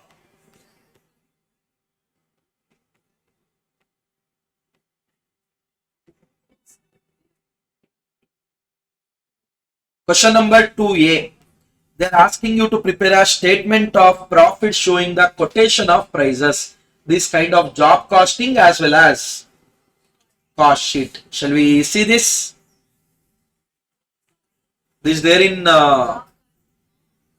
cost sheet only. Ditto question. In cost sheet it's there. Correct? No? So, I think illustration 5 hours. Forget. PQR & Co is an advertising agency which has received an inquiry to submit quotation. Bill of material prepared by the production department for the quotation state the following requirement of materials. Paper ream. You need 20 reams at rupees 2,200. Direct material. Yes or no? Yes or no? How much it is? 20 into 2,200.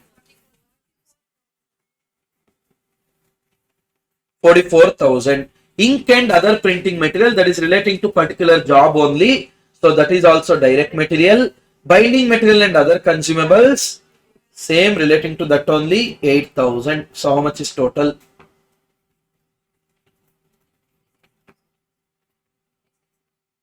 56,000. Correct now? Now, some photography is required for the job. The agency does not have a photographer as an employee. We don't have photographer as an employee. It decides to hire one by paying him 20,000. That means this comes under direct expense. This comes under direct expense.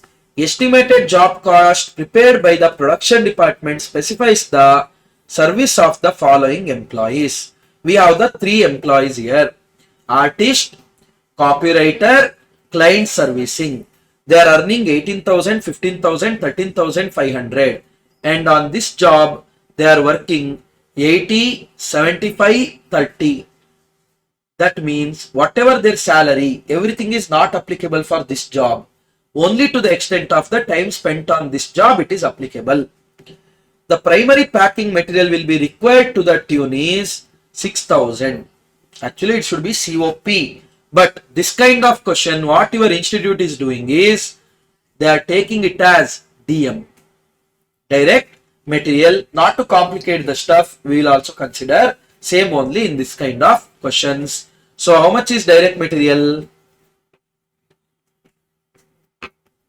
62,000. Your direct material is 62,000. Next, production overhead is 40% of prime cost, while S&D are likely to be 20% of production cost. The agency works for 25 days in a month, 6 hours a day. That means my each and every employees will work for how many hours? They work for 150 hours. That means my artist, 18,000 they are earning by working for 150 hours. In that they gave 80 hours to this particular job. Sorry? 9,600. Copywriter, 15,000 divided by 150. They are giving 75 here. 7,500. Client servicing, 13,500 divided by 150 into 30. 2,700. May I know the total here? Sorry? 19,800. And if at all you want to take that photographer also as employee, then that will be added in employee cost. Otherwise, direct expense, it's not going to make any difference. It's not going to make any difference to the prime cost. Now, quickly, what will be the prime cost? Material, I told you, 62,000. Material, I told you, 62,000. Direct labor, I told you, 39. No. How much it is? 3 together? 19,800. 19,800. And for photographer, you are paying 20,000 specifically for this job. I am going to take it as direct expense. That will give me prime cost. 1 lakh? 1,800. To that, I have to add factory overhead. They are telling factory overhead is 40% of prime cost. 40,000? 720. That will give you gross factory cost. In fact, that only will give you cost of production also.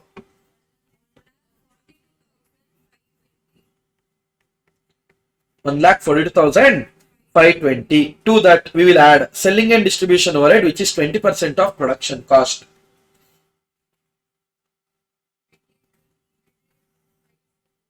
Five 504. Done. That will give you total cost.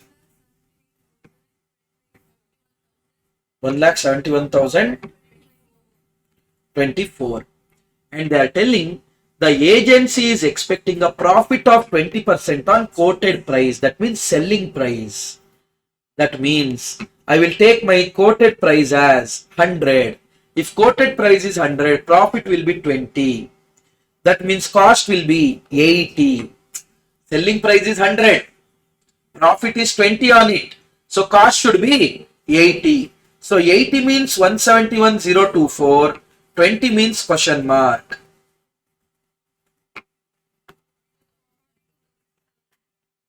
42,756.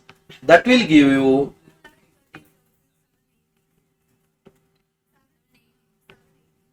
so you should quote them 2,13,780 for the job, for the work.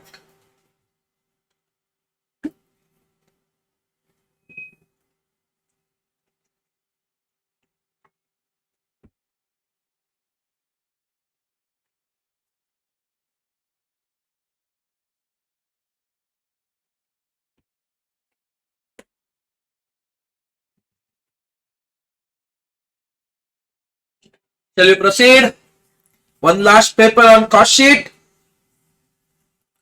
That is December 2023. Question number 1, question number 5, question number 8 and 2A. Around 7 plus 6, 13 marks they have asked here.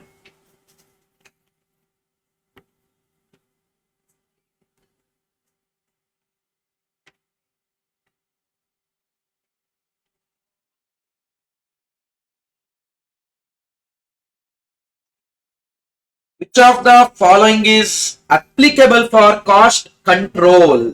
It's a corrective function. Wrong. It is related with future. It challenges the standard cost. It ends when the targets are achieved. It's a preventive function, not corrective function. Next one, fifth. Primary packing is part of. It's part of production cost. Actually, it should be part of production cost. I don't know why they have done so much drama there. Because this is the same question what is there in the ICA material also. Okay. And it should be production cost. Generally, primary packing, we don't consider it under direct material cost. However, if no other option is available, then go for direct material. Otherwise, you know, right? Gross works cost, add admin overhead, P for what? You will get what? COP. Then it should be what? Production cost. Is that clear? If at all it is your secondary packing, then you would have gone for selling and distribution. Next one which I told? 8. Which of the following does not form part of prime cost? Does not form part of prime cost. Cost of packing, overtime premium paid to workers, GST paid on raw material where ITC can be claimed, cost of transportation paid to bring material to factory. In fact, cost of packing is also not prime cost. I say material ditto question is there. But you know what is the change? GST paid on raw material, ITC cannot be claimed. Something like that they have given. So the answer is not that. These guys changed it. So you don't have choice. When everything is bad, select one. Better one in bad. Less bad. That's it. So GST paid on raw material, that is never a cost. So I'm just excluding it.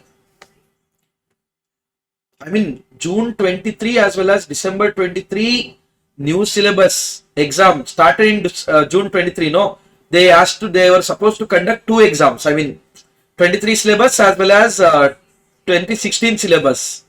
Many blunders were there. That to June 23, don't ask. It is like blunder on blunder on blunder. They asked fill in the blanks, true or false, everything. Nonsense thing they have asked. Next one. That's it. 2A. Prepare cost sheet. Suggest selling price per unit to earn a profit of 20% on selling price. Sun and Moon is leading hardware manufacturing startup. It manufactures and sold 200 computers in a year. That means how many units you produced? 200. You sold how many? 200. The summarized trading P&L is given below. Okay. Now,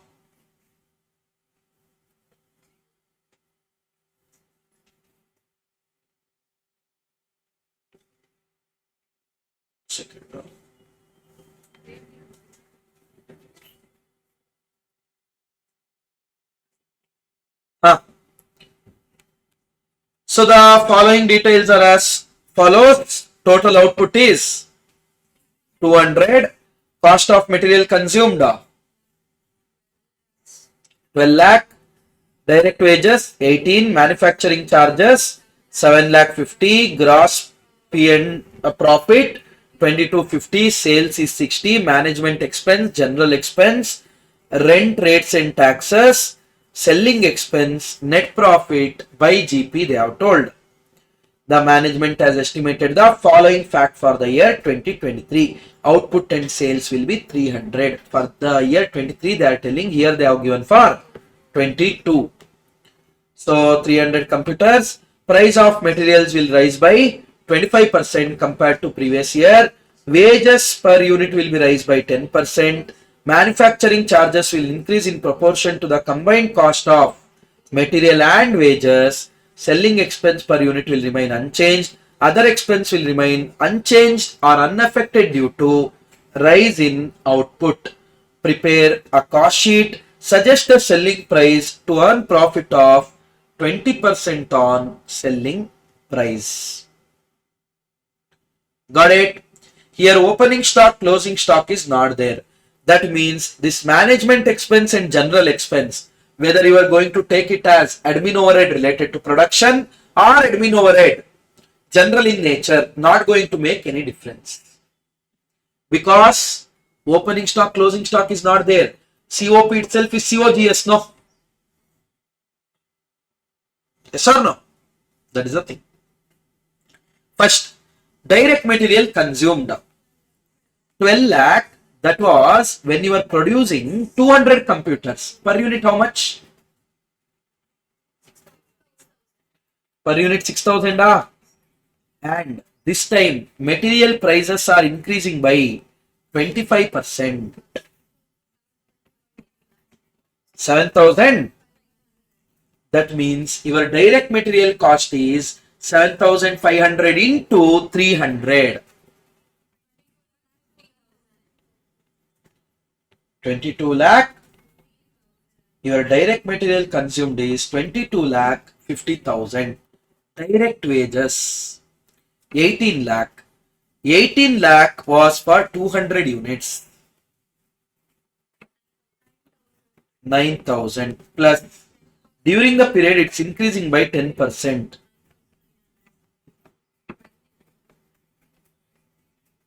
9,900. 9,900 into 300. 29 lakh 70,000. Direct expense is not there.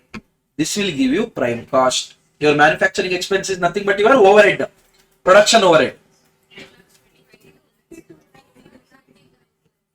52 lakhs 20,000. Done. To that we are going to add manufacturing charges. What they are telling about manufacturing charges? Increase in proportion to material and wages. That means prime cost. Last time, how much was your material and labor?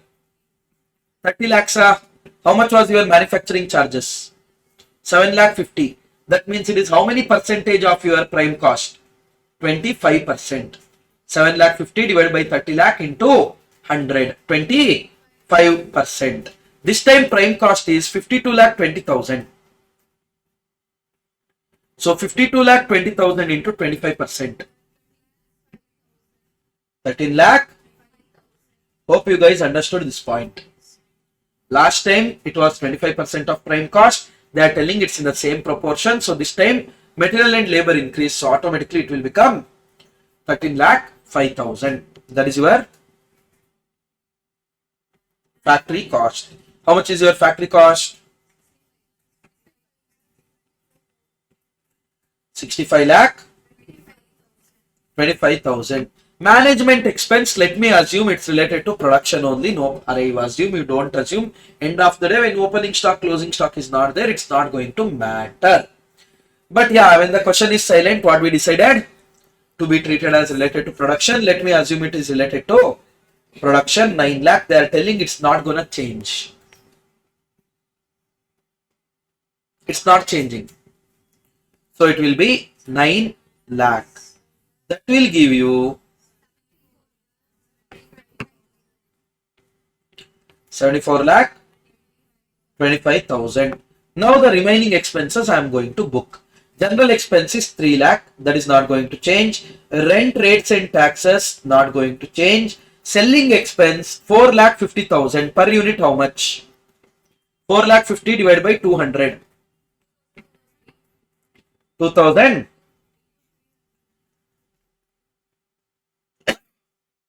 They are telling selling expense per unit is unchanged. That means 2,250 per unit into 300. 6 lakh 75,000. That will give you total cost 85 lakh 50,000. Got it? Any change in selling price they are telling? No, right? No, 85 lakh 50,000 will stop here.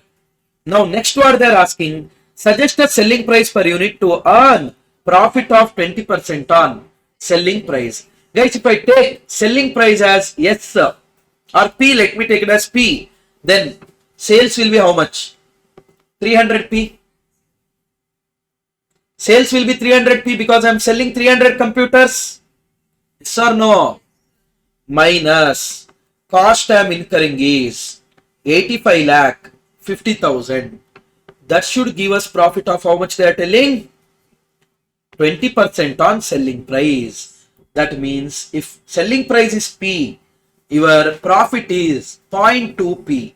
So 300 into 0.2p is how much? If the selling price is P, profit should be 0.2p, no? Yeah, number of units are 300, right? How much it is? 60p. So 300p minus 60p is equal to 85 lakh 50,000. I just bought this, that side, that this side. One step I skipped there. So 240p is equal to 85 lakh 50,000. P is equal to 35,000 per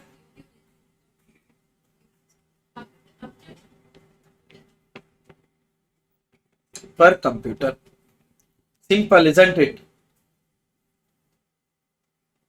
Simple. So always remember, if at all opening stock, closing stock is not there, every cost you have to book. So you book it first, you book it later, doesn't matter. That will come under total cost. Please keep in mind. Got it, everyone?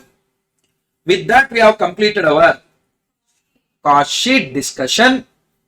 And we'll do one thing. Now we'll take the break of around 20 minutes. Then we are starting with next. So we'll be starting with job costing. Then we'll go to service costing. By afternoon, we'll try to finish it off this. Then we'll see remaining things. Thank you. Okay. Concentrate, everyone. 3, 2, 1. Concentrate now. Everyone. Settle down. Madam, everyone includes you.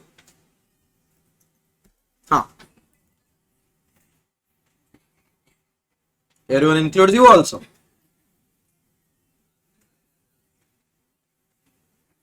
Shall we start? Concentrate, guys. Job costing. What is this job costing, sir? It's a method of costing. It's a method of ascertainment of cost. Method of costing means it's the method where we will apply costing principles, etc. to find out the cost of that particular thing. Here, job costing means here it's the method where we will try to compute cost of a particular job. Now, what the hell is this particular job, sir? It's the job which is to be done. It's the work which is to be done as per the specification of the customer. It is not generic in nature. For example, let's say Reliance Trends. How they will manufacture the cloth? In the batches. This particular size 40 shirt, these many. Size 42 shirt, these many. Size 30 pant, these many. 34 size pant, these many. Like that they will produce. Correct? No? That is your batch. That is your batch. Job means the work will be done as per your specification. That is, when you go and get your clothes tailor made, you will go to your tailor. You will ask them, stitch some pant for me, stitch some shirt for me. Will they take and give from their stock? Take and go? No. They will stitch it according to your size. Correct? No? That means moral of the story is there the tailor is doing your job. That is working as per the specification of the customer. So when customer use some specification and expect you to complete that work, that particular thing only we call it as job. Now, the method of costing applied to determine the cost of that job, that only we call it as job costing. Generally, you will check the work given by the customer is there, no? Work given by the customer. You will check whether it will take lesser number of time or more number of hours. If it takes lesser number of hours or will it take more number of hours? If it takes lesser number of hours, we are going to apply the method of job costing. If it takes more than one accounting period, then we will apply contract costing. Now, what is contract costing and all that we will see later. Now, coming back to short-term job means we are going to apply job costing. If it's a short-term costing or short-term period work is given by customer, we are going to apply what? Job costing. Is that clear? Guys, now what is this, sir? Guys, whatever relating to that particular job, direct material, direct labor, direct expense, all these things, so we are going to charge directly, no doubt in that. Yes or no? Now, whatever the material is required for example, you asked your tailor to stitch something. It's okay. Stitch shirt. Now, what and all material is required for that stitching a shirt? Buttons. For that collar. Then they need thread. Many things they need. Correct? No? Now, those are the material. Can you exactly tell the shirt which you asked for, that has how many buttons in it? You can trace it or no? Per button, if it cost 1 rupee, then if they are adding 8 buttons, it will cost them 8 rupees. Directly they can trace. Yes or no? And labor, let's say their worker is charging them 200 rupees per shirt. Your tailor, their worker, tailor's worker is charging tailor 200 rupees per shirt. That means 8 rupees towards material, 8 plus other material together, let's say 20 rupees. 20 rupees towards material, other 200 rupees towards labor, 220 plus other 30 rupees, let's say it will go towards electricity of machine, 250. Now my question is, should your tailor will charge you only 250 rupees? They will charge you more.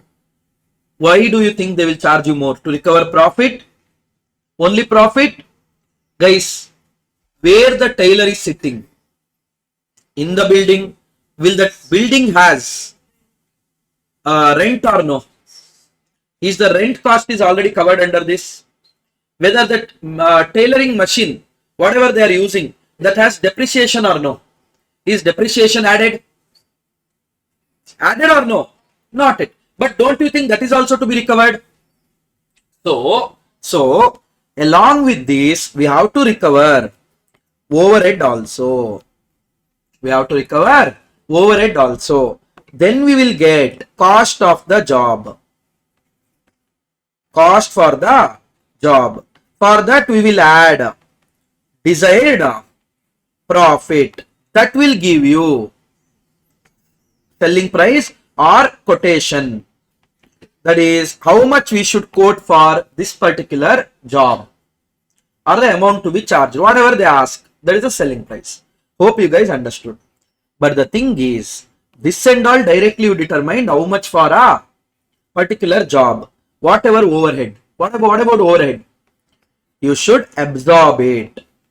Because in the rent, whatever 1 month they are paying, is your only shirt is getting manufactured? Many things are getting manufactured. No. Moral of the story. You have to charge that rent portion to everyone, depreciation portion to everyone, overheads to everyone. So that's why you can't charge full to you. They should absorb it. They should absorb it. Generally, the absorption will be done on the basis of either direct labor cost, percentage of direct labor cost, or labor hours, or machine hours. Direct labor cost, or labor hours, or machine hours. Is that clear, everyone? Any doubt? Okay. That's it. Generally, in the job costing, you can expect two type of question. One is they will give P&L overall and they will ask you to find out selling price, etc. One more is they will give many jobs were there. There was a opening stock of job, and these are the material introduced, labor introduced, blah blah blah blah. They will say, and based on that you should account for it. Okay, these are the things what they are going to ask. See, I will just show you one few questions based on that only. See there. Illustration 1 of your material. As a newly appointed cost accountant, you find that selling price of job number has been calculated on following basis. How we are calculating it? We are calculating it as to material 12.08, wages 5.5, and your prime cost is 15.76, and they are charging other 33.33 on the prime cost to recover profit, overhead, blah blah blah blah blah, and they are charging you 23.44. And that means here whatever the data is given, everything is for a particular job. Now, an analysis of the previous year P&L shows the following. This is for the whole organization. Material use they have given, direct wages they have given, how much it is, factory overhead they have given, selling cost they have given. You are required to calculate and enter the revised cost using the previous year's basis. Listen guys, direct material, direct labor I am going to charge directly. No doubt in that. 12.08, 5.5. How did you arrive at 5.5 guys? 10 hours at the rate of 25 paise, 2.5. 4 hours at the rate of 25 paise, 1. 8 hours at the rate of 25 paise, 2. Got it? Now, the organization's overhead is there, no? The organization's overhead. This we have to charge to the particular job. On what basis you can charge, sir? It's better to charge on the basis of percentage of direct wages. Okay. How? Department A. Factory overhead was 2,500. Direct wages was 5,000. That means it is 50% of direct wages. 50% of direct wages. Recovery rate I am calculating. Absorption rate. B. 4,000 is overhead. 6,000 is your direct wages. that is 66.67 percentage of direct wages. 1000, 4000, 25% of direct wages. 25% of direct wages. Is that clear? Now what I will do, I will absorb overhead on that basis. How much is prime cost? 17.58. 17.58 is prime cost. Now overhead, see what I am going to do. Department A, how much is my wages? 2.5.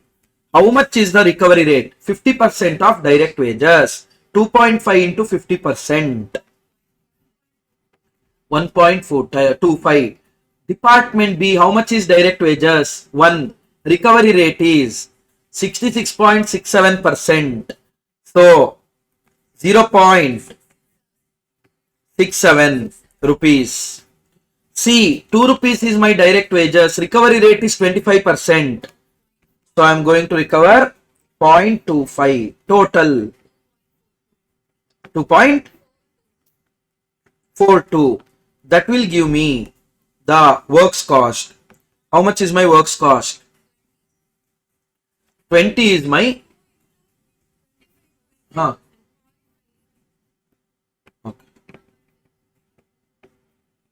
Total is correct, huh? Done. So works cost is 20. Now there is one more cost, guys, here, that is selling cost. As there is no other alternative available, selling cost we are going to take it as percentage of factory cost.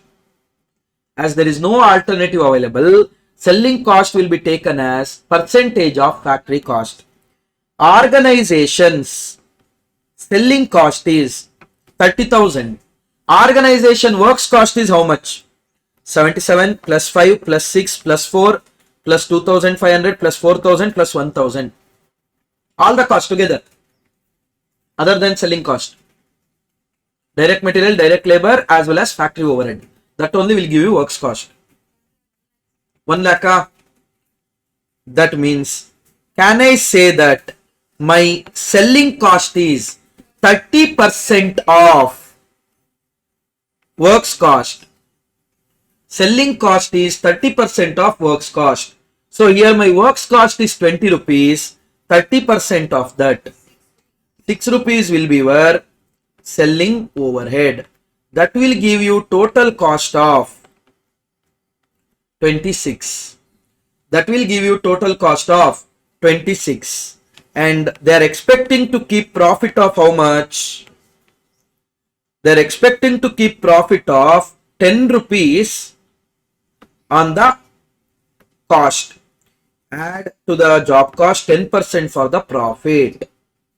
Add 10% to this. 2.6. How much you should code them? 28.6. Is that clear, everyone? This is how you are going to do. How the presentation should be there, sir? Presentation should be like this. Computation of revised absorption rate. That is overhead of the factory divided by your labor hours, if at all you want, or you want to go for percentage of wages, you can go any, no problem. Then this will get 30%. So accordingly we'll charge, you will get 28.6. Is that clear? This is how you have to prepare, not a big deal over here.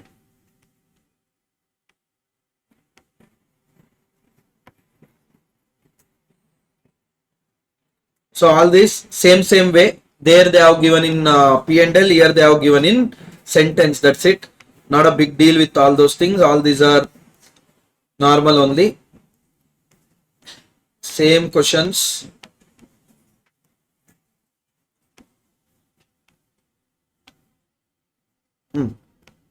This one.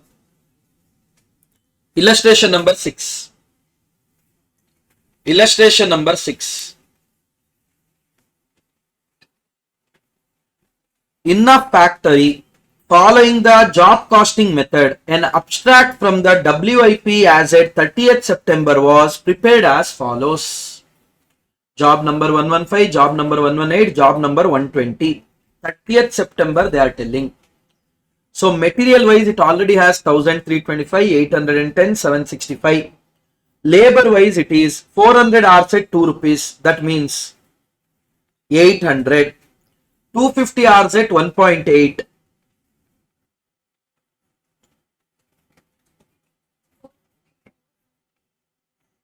450. 300 hours at 1.75. 525. Factory overhead applied, they have told. Guys, can you tell me factory overhead is applied on what basis? Just check whether it's applied on labor rate R basis. If it's applied on labor hour basis, how much is the rate per hour? 640 divided by 400.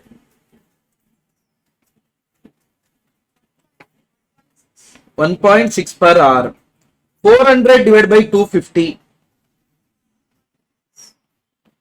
1.6. 380 divided by 300. 1 point. Got it? These are your factory overhead. But the thing is, here, third job, automatically factory overhead absorption rate is changing. See, absorption rate will never change. Same department. For each and every job, the absorption rate should remain same. Amount will change, of course, because the multiplier will change. But the absorption rate will not change. That means labor rate is not the absorption method what we have used. Then let's check it as percentage of direct wages. First one, 80%, 640 divided by 800 into 100. Second one, 80%, 400 divided by, 400 divided by 0.88, 0.8, 80%, 380 divided by 525.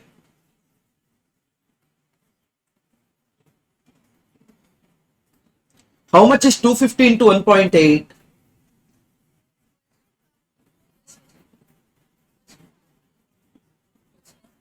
Question?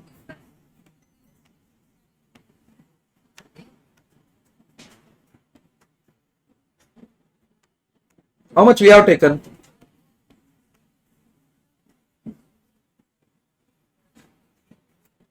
This one we have solved, huh? No, here in illustration, what are the differences are there? Same only, no? Can you second one, can you tell me direct labor is how many hours? How much rate?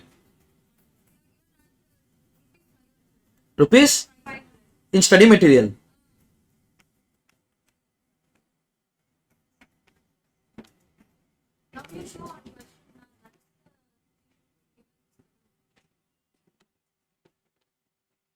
That one we have taken, huh?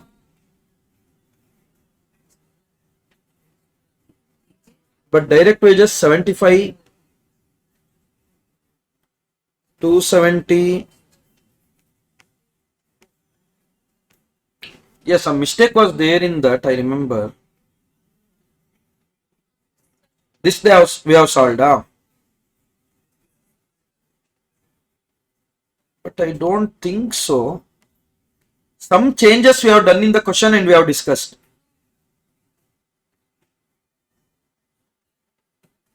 Job number 400 into, then how come wages will come only 75 and 50? If that is the case. Illustration 6, no. Oh, give me a second.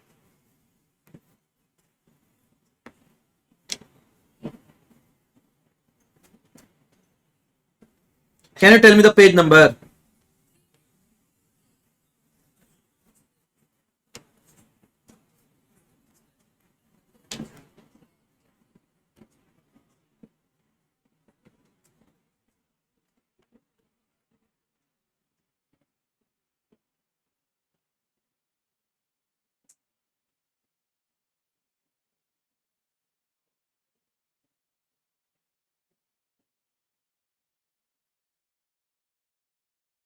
This,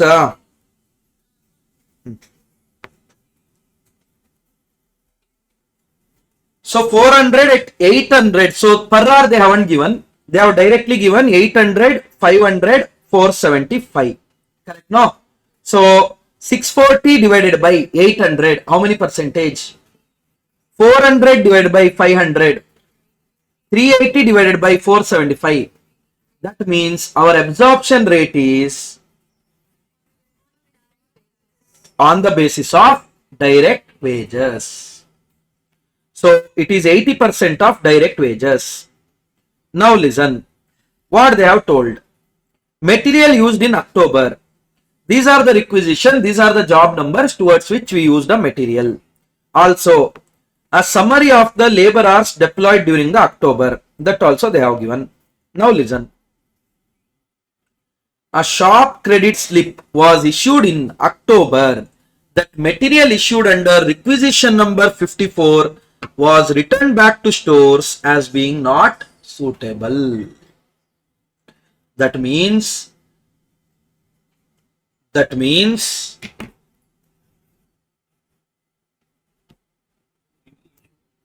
no, I wanted that mic because I can't shout. I have to like that mic is not there. Mic should be there, no, for that.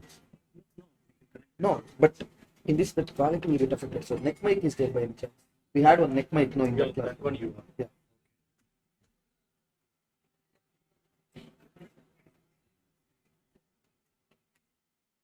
Sir, collar mic.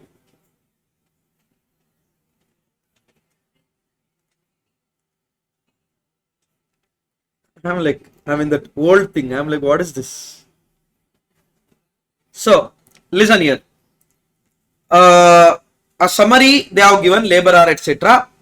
Now, a shop credit slip was issued in October. That material was issued under requisition number 54 was returned back to stores as being not suitable. That means this 54 requisition number 300 is there, no? Is job 118 using this? No. We are returning it back. So don't take it as a material cost for job number 118. Next. A material transfer note issued in October indicating that material issued under requisition number 55 was directed towards job 124. That means this 425 rupees material is there, no? That won't be of job 118 anymore. It will be of job 124.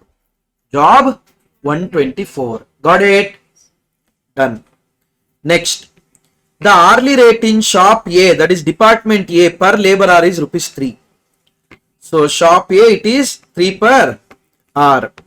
Shop B, department B, it is 2 per hour.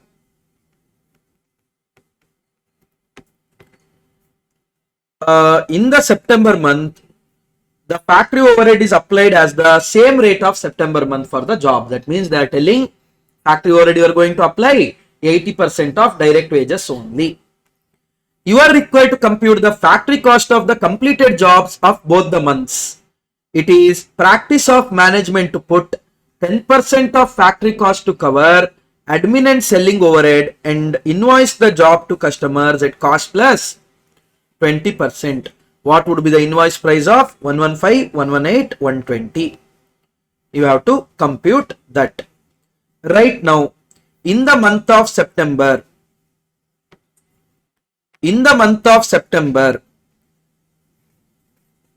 material, we have already used how much? See, there are two ways of looking into the question. One way is adding material of September, October together, labor of September, October together, everything September, October, September, October. Or else one more way of doing it is take the September month as opening WIP.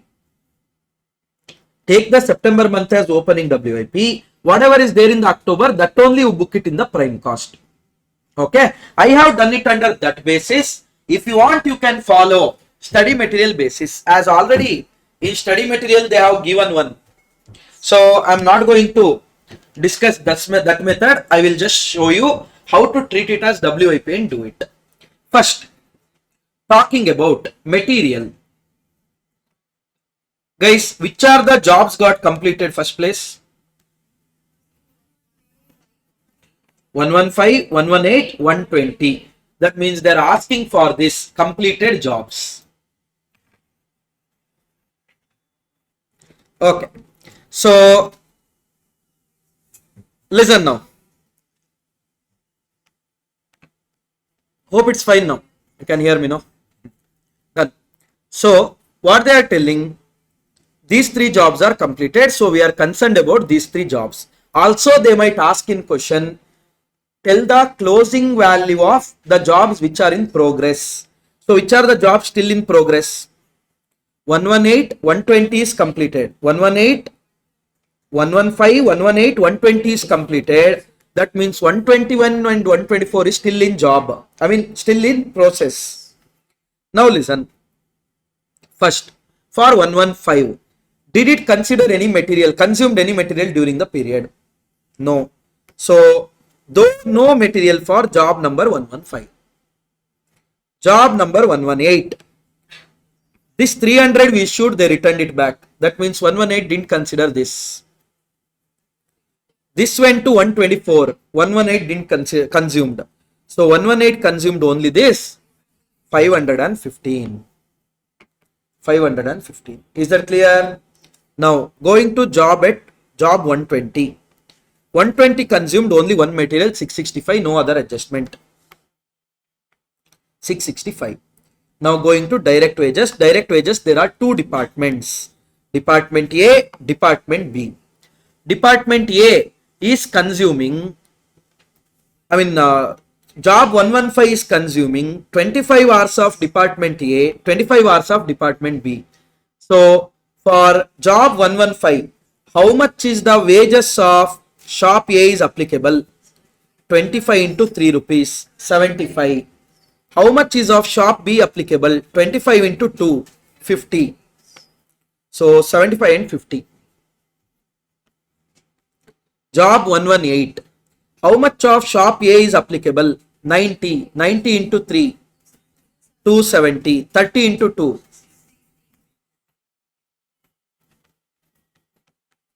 270. 60. For next, job 120. 75 into 3. 10 into 2. 225. 20. That will give you total 245. That will give you prime cost 125, 845, 910. That is prime cost only of October. What institute is doing is they are taking October, September together. I am not doing that. Whatever the cost of September was there, that I am adding it as opening WIP. Now for this, I will add factory overhead. Factory overhead, we already discussed that it is 80% of the direct wages. So, here direct wages is 125, 80% of that 100. Second one, direct wages is 330, 80% of that 264. Next one, direct wages is 245, 80% of that 196. That will give you gross works cost. To that, we are going to add opening stock of WIP, that is nothing but September month expense. Material wise 1325, that they only have given. All these three they only have given. Correct? No, I will get to know how much is my works cost. And they are telling whatever the works cost of the 10% will be added towards admin overhead and selling and distribution overhead. So it is 299, 281, 272. That will give you total cost. And they are telling it is a practice to add 20% of cost as profit. Direct it is. So 20% of this we will add as profit. We'll arrive at a invoice price. Got it? Now, sir, what if they asked us work in process value? Still, whatever is there, no? Two jobs are there, I told. One is job number 121, 124. Now, material wise 121 consumed how much? 910. Correct? No? 910. 124 consumed how much? Not only 720, 720 plus 425.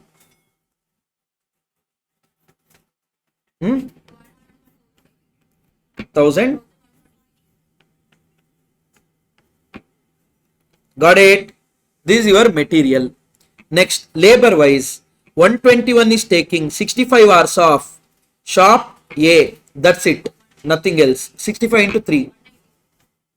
195. 124 is taking 20 hours of A, 10 hours of B. 20 hours of A is 20 into 3, 60. 10 hours of B is 10 into 2, 20. 60, 20, 80. Overhead, we know that 80% of direct wages. 80% of 195 is how much? And 80% of 80 is how much? How much it is? First one.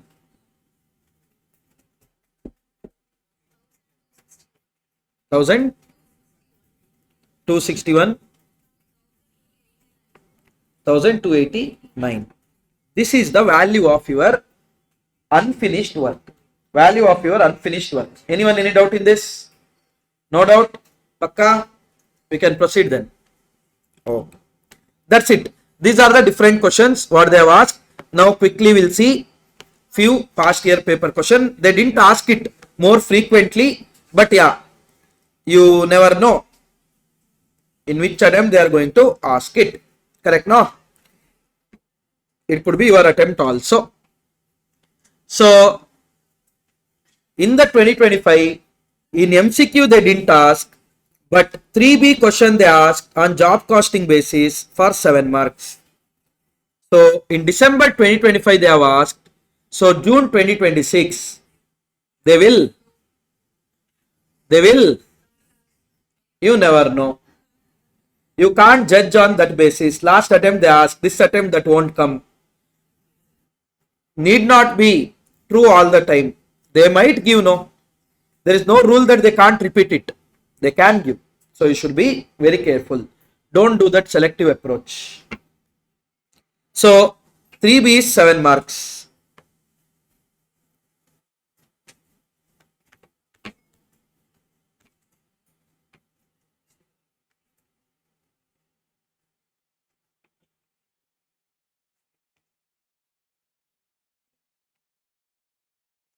Look at this 3B.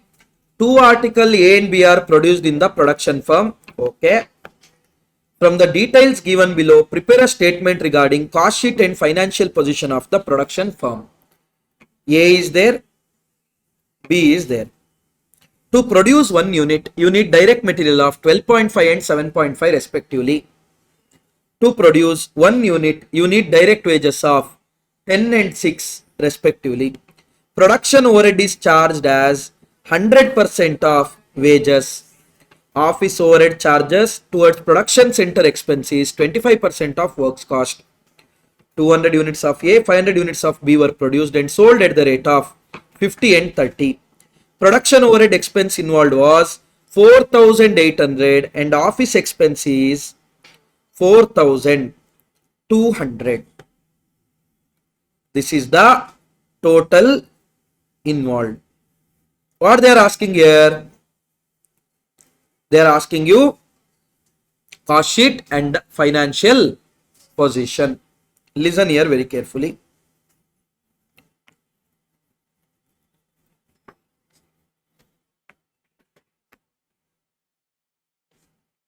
Cost sheet they are asking for A and B. Correct, no? A is there, B is there. First one, sales. Guys, what they are telling about sales? 200 units of A was sold. I mean sales. Let's start from DM only. No problem. We'll start with DM, DMC, direct material consumed. So 12.5 and 7.5. 12.5 into 200, 2,500 and 500 into 7.5.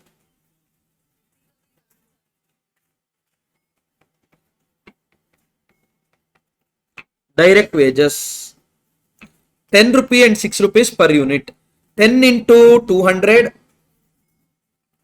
2000, 6 into 500, 3000. Correct? There are no other direct expenses as such. That will give you prime cost 4500, 6750. Add production overhead. They are telling production overhead as 100% of wages. 2000 into 100, 2000. 3000 into 100%, 3000. That is your production overhead. Whoever is using calculator,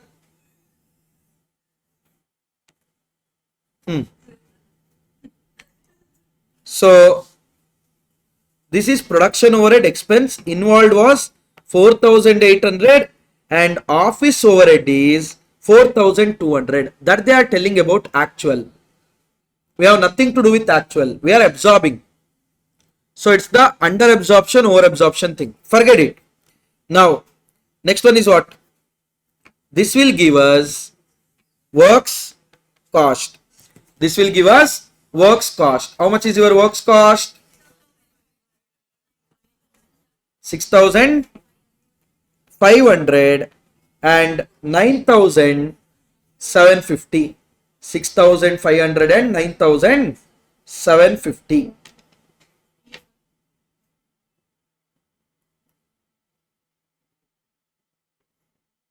Second. 6500 and 9750. Till here, is that clear? Okay. Next one. Your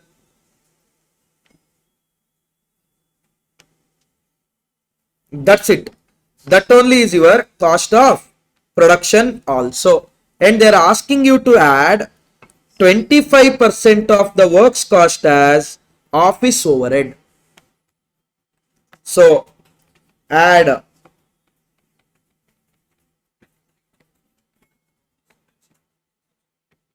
office overheads. They are telling how much? 25% of works cost. So 25% of 6500, 1625 and 25% of 9750,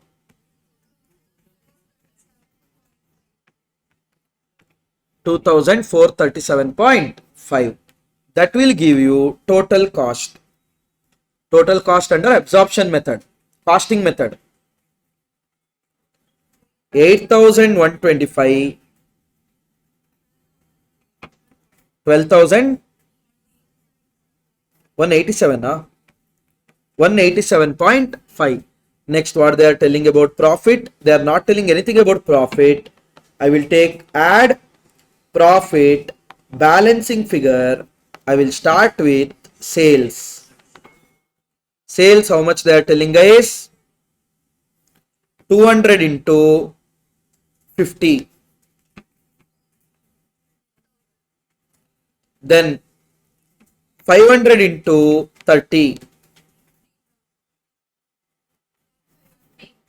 15,000. So the profit would be 1,875. See, this is not actual profit. This is profit as per costing. Absorption. Next one.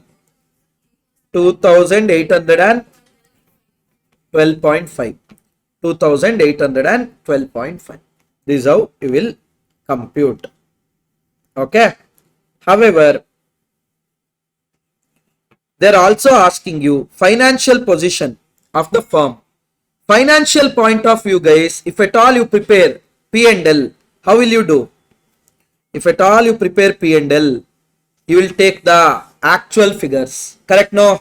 Sales will be how much? Sales will be 10,000 plus 15,000, 25,000. And your expense side, first one is direct material. Direct material is actual basis only. 2,500 plus 3,750. 6,250. to direct wages,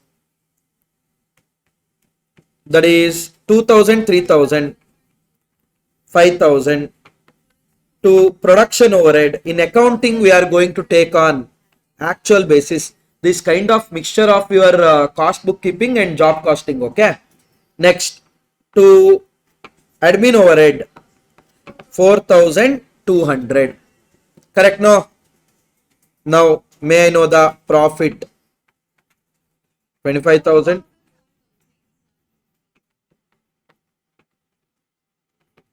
4,750. Got it? But the profits are not matching. Profit is different. As per costing, how much is profit? 1,875 plus 2,812.5.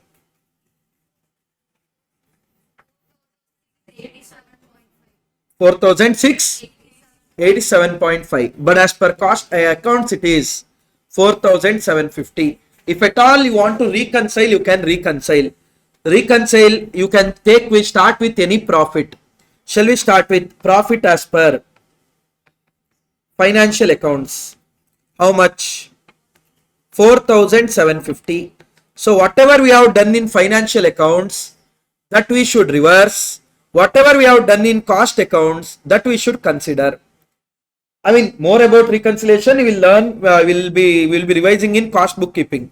For the time being, listen, only the overheads are the difference here. Production overhead, as per finance, we booked 4,800. But as per costing, we booked 5,000. That means in costing, we booked expense of 200 more. That means there the profit is 200 less. To match financial profit with costing profit, here also you should reduce over absorption of factory overhead, 200. Correct? No? Then talking about admin overhead, in finance it is 4,200. In costing it is how much, guys? 1,625 plus 2,437.5. 4,062.5. That means in finance we have showed more expense. So that we should add back to profit because that is not the expense shown in costing. Under absorption of admin overhead, because under absorption over absorption happens only in the costing. How much is the under absorption? 137 point. Final.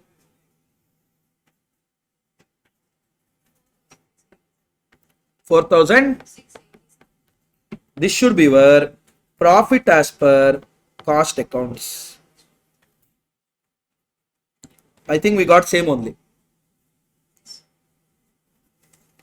I mean, they didn't ask other two for you guys to make, but however, if you want, you can make it, show that these are the difference. That's the reason they would have given the actual cost there. Question mein they should have particularly mentioned.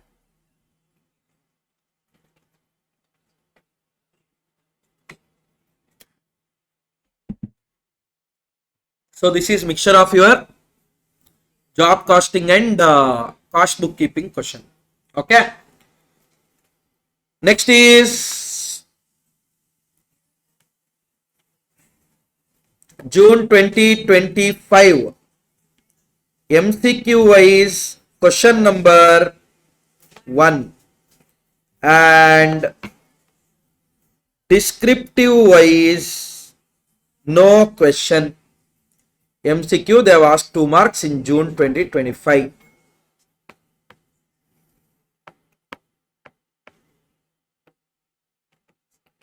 Which of the following statement is true? Batch costing is a variant of job costing. Job cost sheet may be used to estimate the profit of the job.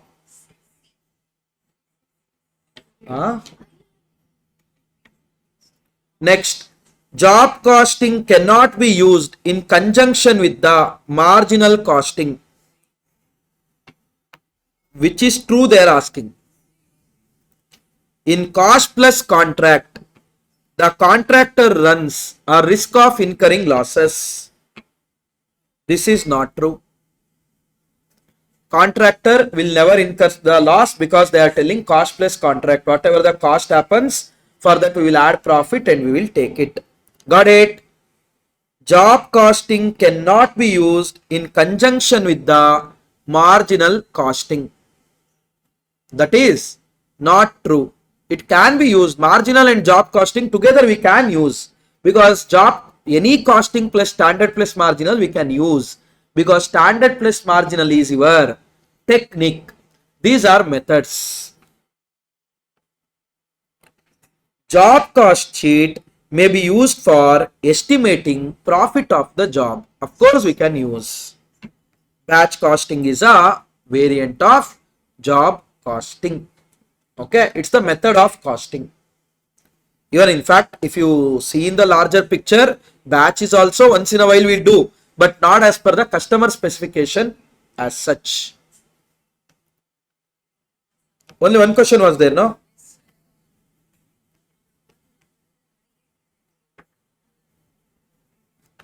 December 2024, 5th MCQ.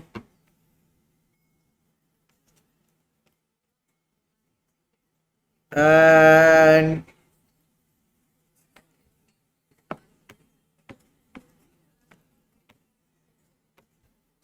how come you guys are not telling anything about AC? I'm impressed. Telling whom? Keep telling. Now, state which of the following characteristics of job costing. Guys, homogeneous product. Yes, sir. No, because it is heterogeneous product, not a similar product.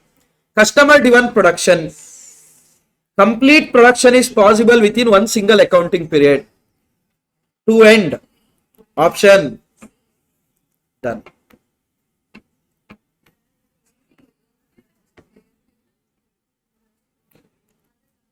Next. Oh, December 24 it was. June 24. Job costing no MCQ. Job costing no descriptive. Awesome. What awesome. That's the easiest chapter. December 23. Job costing. 4th MCQ. 4th MCQ. That's it. No PYP as such. Because when they give cost sheet, there is no point of giving one more job cost. Correct? No? That is the thing. So, 4th one.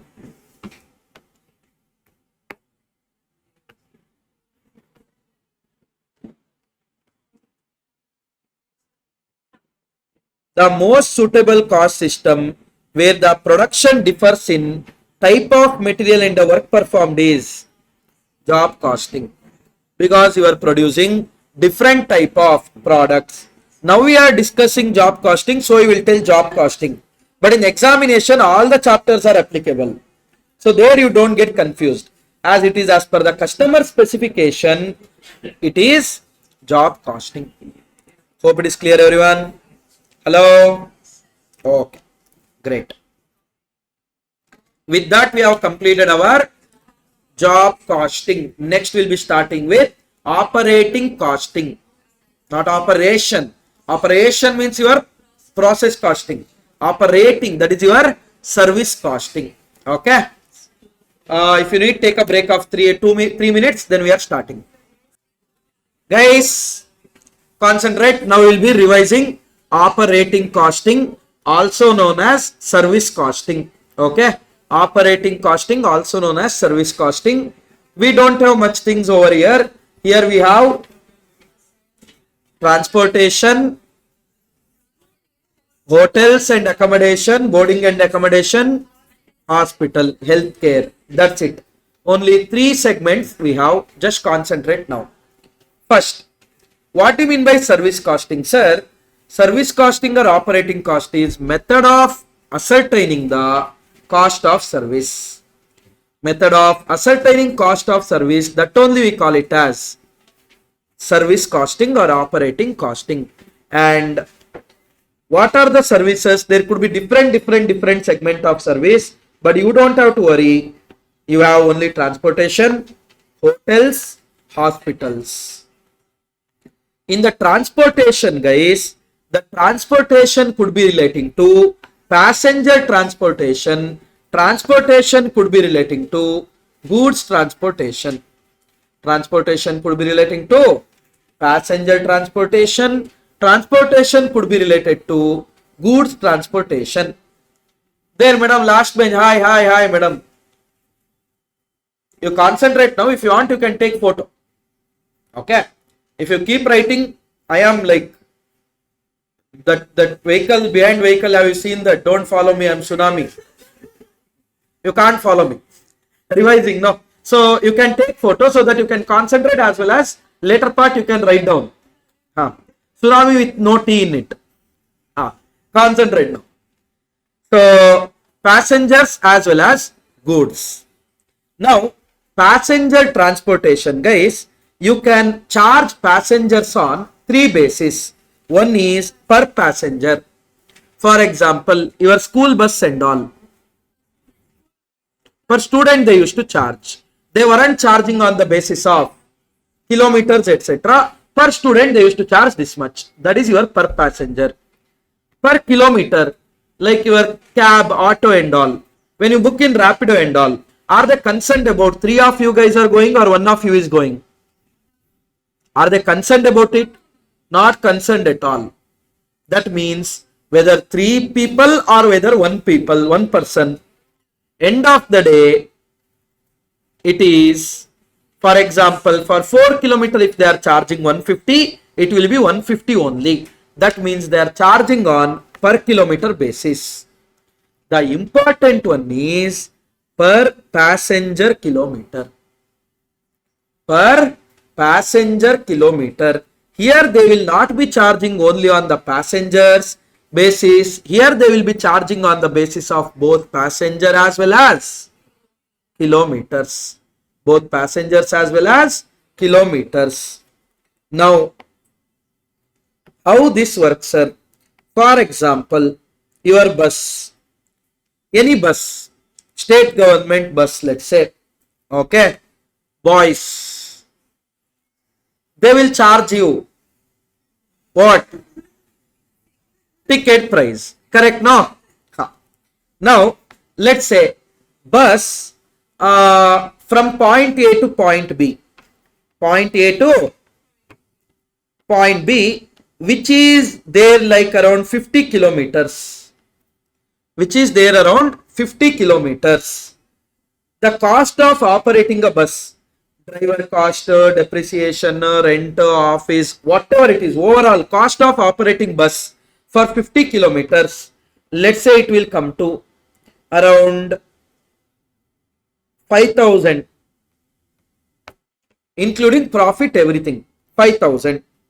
Now 5,000, let's say in the bus there are 40 passengers. In the bus there are 40 passengers.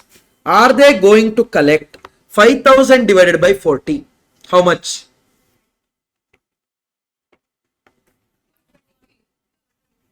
One. Are they going to collect 125 per passenger directly? The answer is no. Why? Few passengers might have traveled for 10 kilometers. Few passengers might have traveled for 20. Few passengers might have traveled for 50 kilometers. That means what they will do, they will take the passenger kilometer into consideration. They will take passenger kilometer into consideration. What do you mean by that, sir? Now let's say how many kilometers we are traveling? 50 kilometers. Now let's say on an average per passenger, on an average 40 passengers are there in the bus any given time. That means number of kilometers into average passengers, which is 2000 will give you passenger kilometers. So we will take 2000 passenger kilometers. Per passenger kilometer, how much we will be charging? 2.5 per passenger kilometer. Now, if at all anyone is traveling for 50 kilometers, for them how much we will charge? 50 into 2.5, 125. If anyone is traveling for 20 kilometers, for them we will charge 50, like this. This is why we will apportion on, or we will charge on passenger kilometer basis. Got it, guys? Now, how to arrive at passenger kilometers? How to arrive at passenger kilometer? Very simple. How many kilometers we have traveled into average passengers we carried?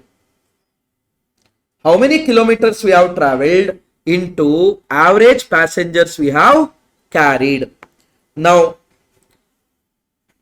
1 month data they have given. Cost is relating to 1 month they have given. That means my denominator also should be of 1 month, no? If my numerator, if they have given for a month, my denominator also should be for a month, no? That means I want passenger kilometer per month. How do we arrive at it, sir? How many kilometers we have traveled in that particular month? Let's say 30 days also our bus is operating. 30 days also our bus is operating. And that is operating one round trip. That means from point A it will go to point B. From point B it will come back to point A. So, one round trip of how many sides? 2 sides. Each side has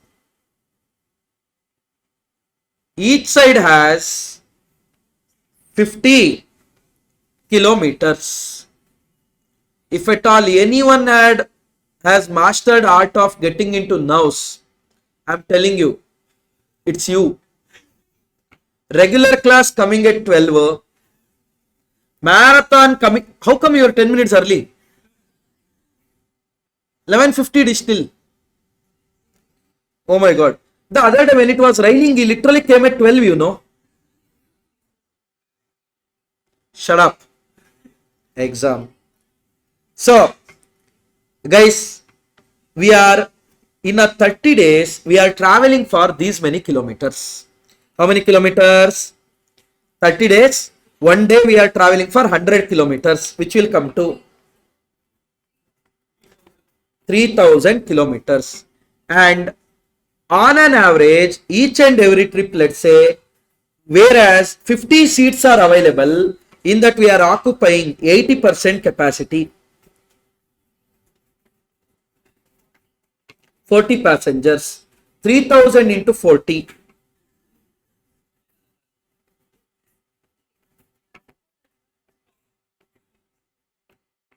1,20,000 passenger kilometers. This is how you will compute the passenger kilometers.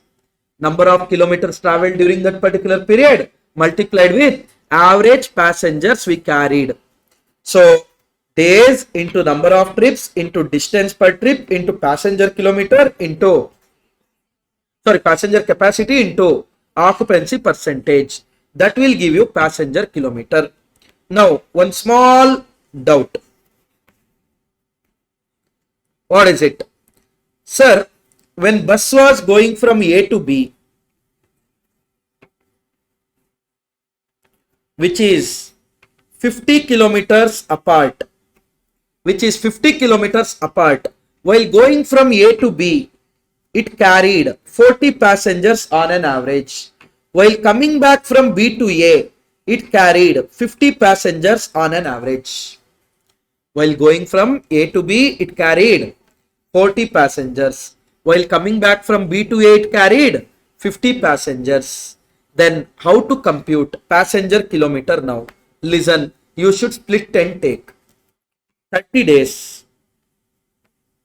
30 days. One side of 50 kilometers each. How much distance we traveled one side?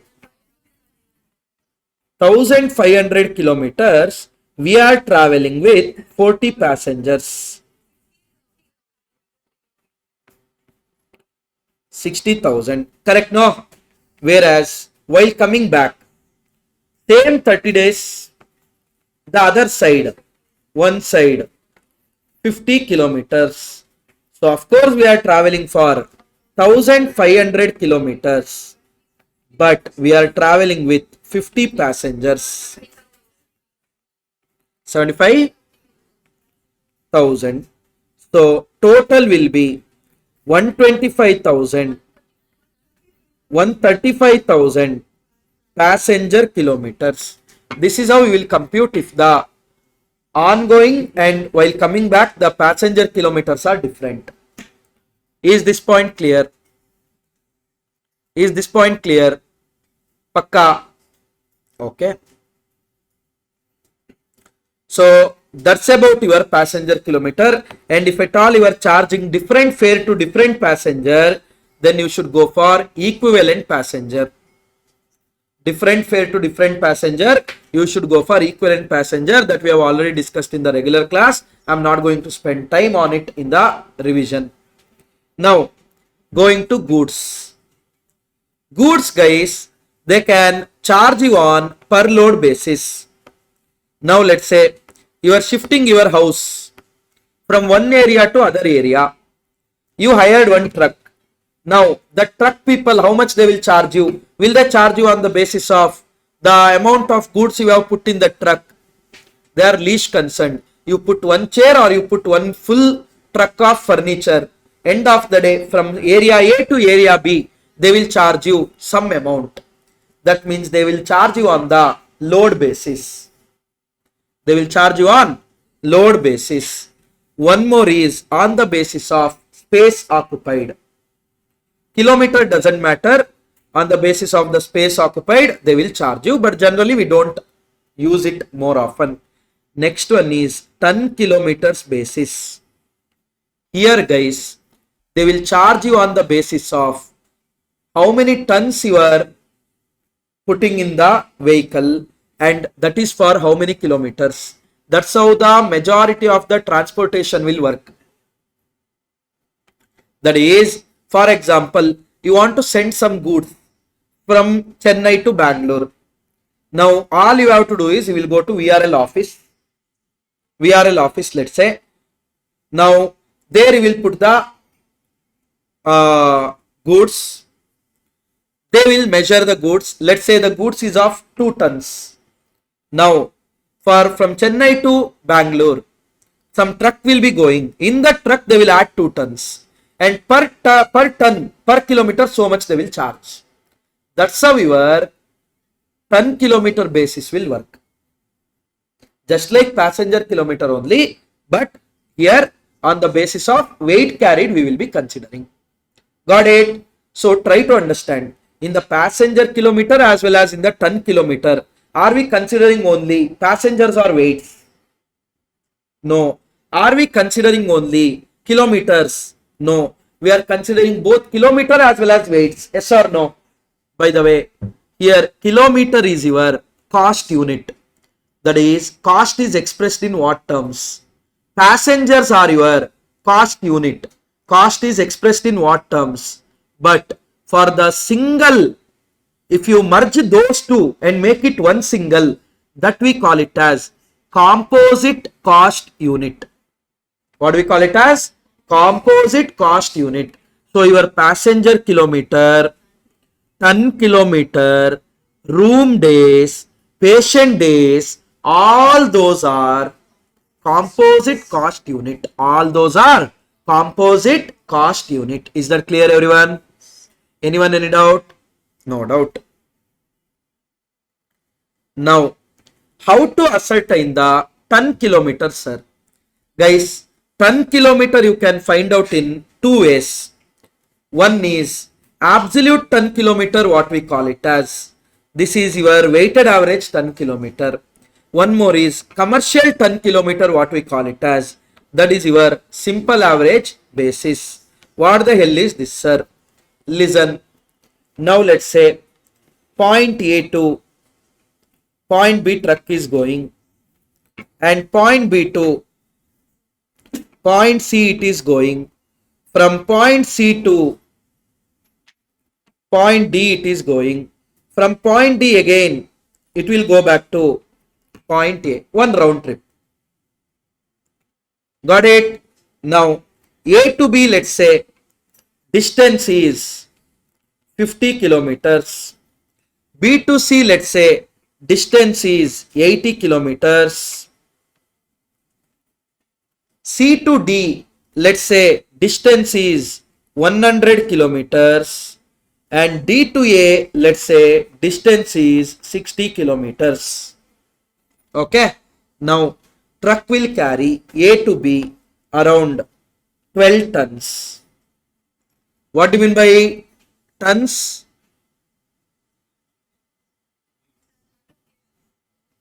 100 kgs. Very good. Proud of you. Proud of myself. 1 ton is equal to 1000 kgs. Okay. Then 1 quintal is equal to 100 kgs. 1 metric ton is equal to 1000 kgs. Metric ton and tons are same. Please keep in mind.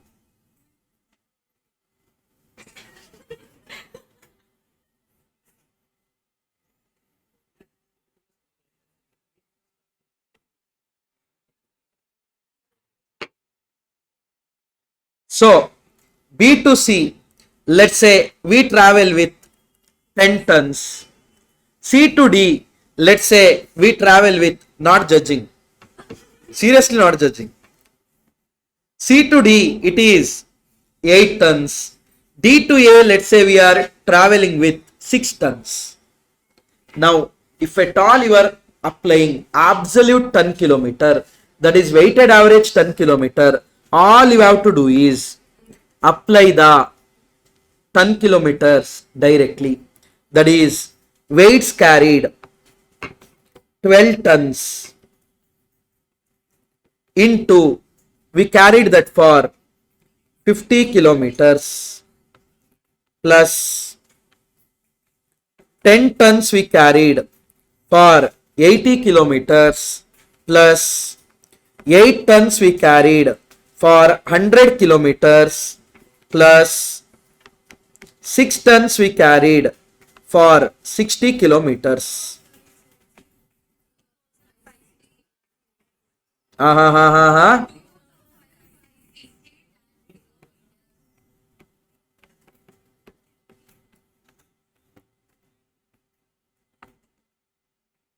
2560 ton kilometer. This is how we will arrive at a weighted average. Now, simple average is what, sir?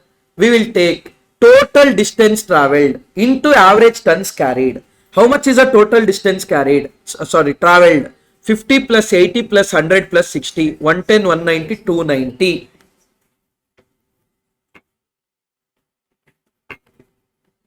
290 kilometers we have traveled. And we have traveled with average how many tons of this thing? 6 ton, 12 ton, 10 ton, 8 ton. 6 plus 12 plus 10 plus 8. 6, 12, 10, 8. Divided by 4. Simple average. 2610 ton kilometers. This is how you will compute under absolute ton kilometer. This is how you compute under commercial ton kilometer. Commercial ton kilometer is also known as simple average. Absolute ton kilometer is also known as weighted average. Because in absolute ton kilometers we take the absolute numbers, exact numbers. In commercial ton kilometers we take the simple average. Is that clear? Done. Shall we proceed? Okay. Now, where were we? Simple average. Now listen. One truck is off. Let's say one truck is there.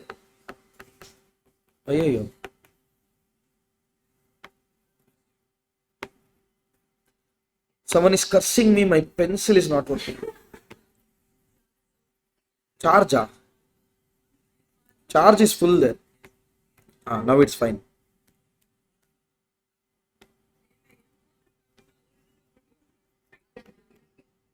Now, What is lost? Ring. Whose ring? Diamond ring you lost.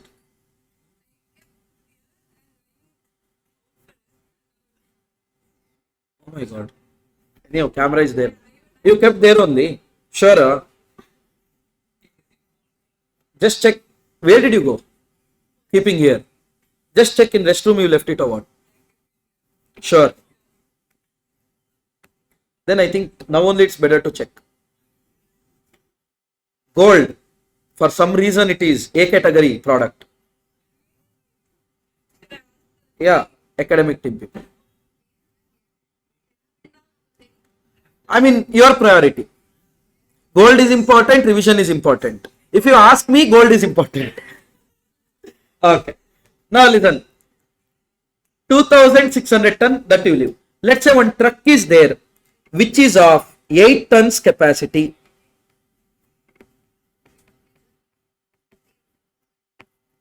One truck is there which is 8 tons capacity. What do you mean by this 8 tons capacity? The truck can carry 5 to what? Truck can carry up to 8 tons. Up to 8 tons. What if you put or what if you load truck with 8.5 tons? Will the truck move? Of course it will move. Not that 8 tons means exactly 8 tons it will stop. Correct? No. Bike how many people it can carry? How many persons? 2 persons. But 3 will go, 4 will go, 5 will go. If they are full high, 6 will go. Correct? No. That means. But legally how many can go?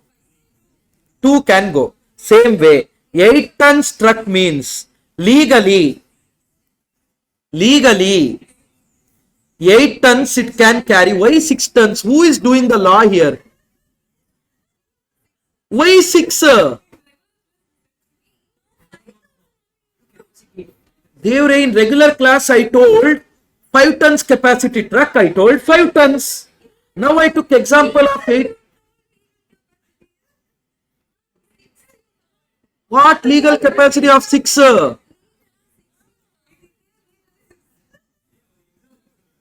In that example 6, madam.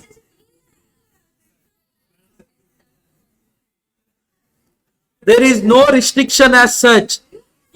Hey, there are trucks of 12 ton, there are trucks of 14 tons.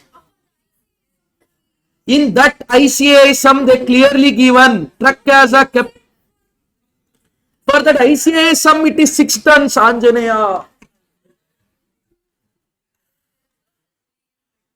There is legal requirement. Legal requirement is that whatever the capacity of truck, only that much you can put.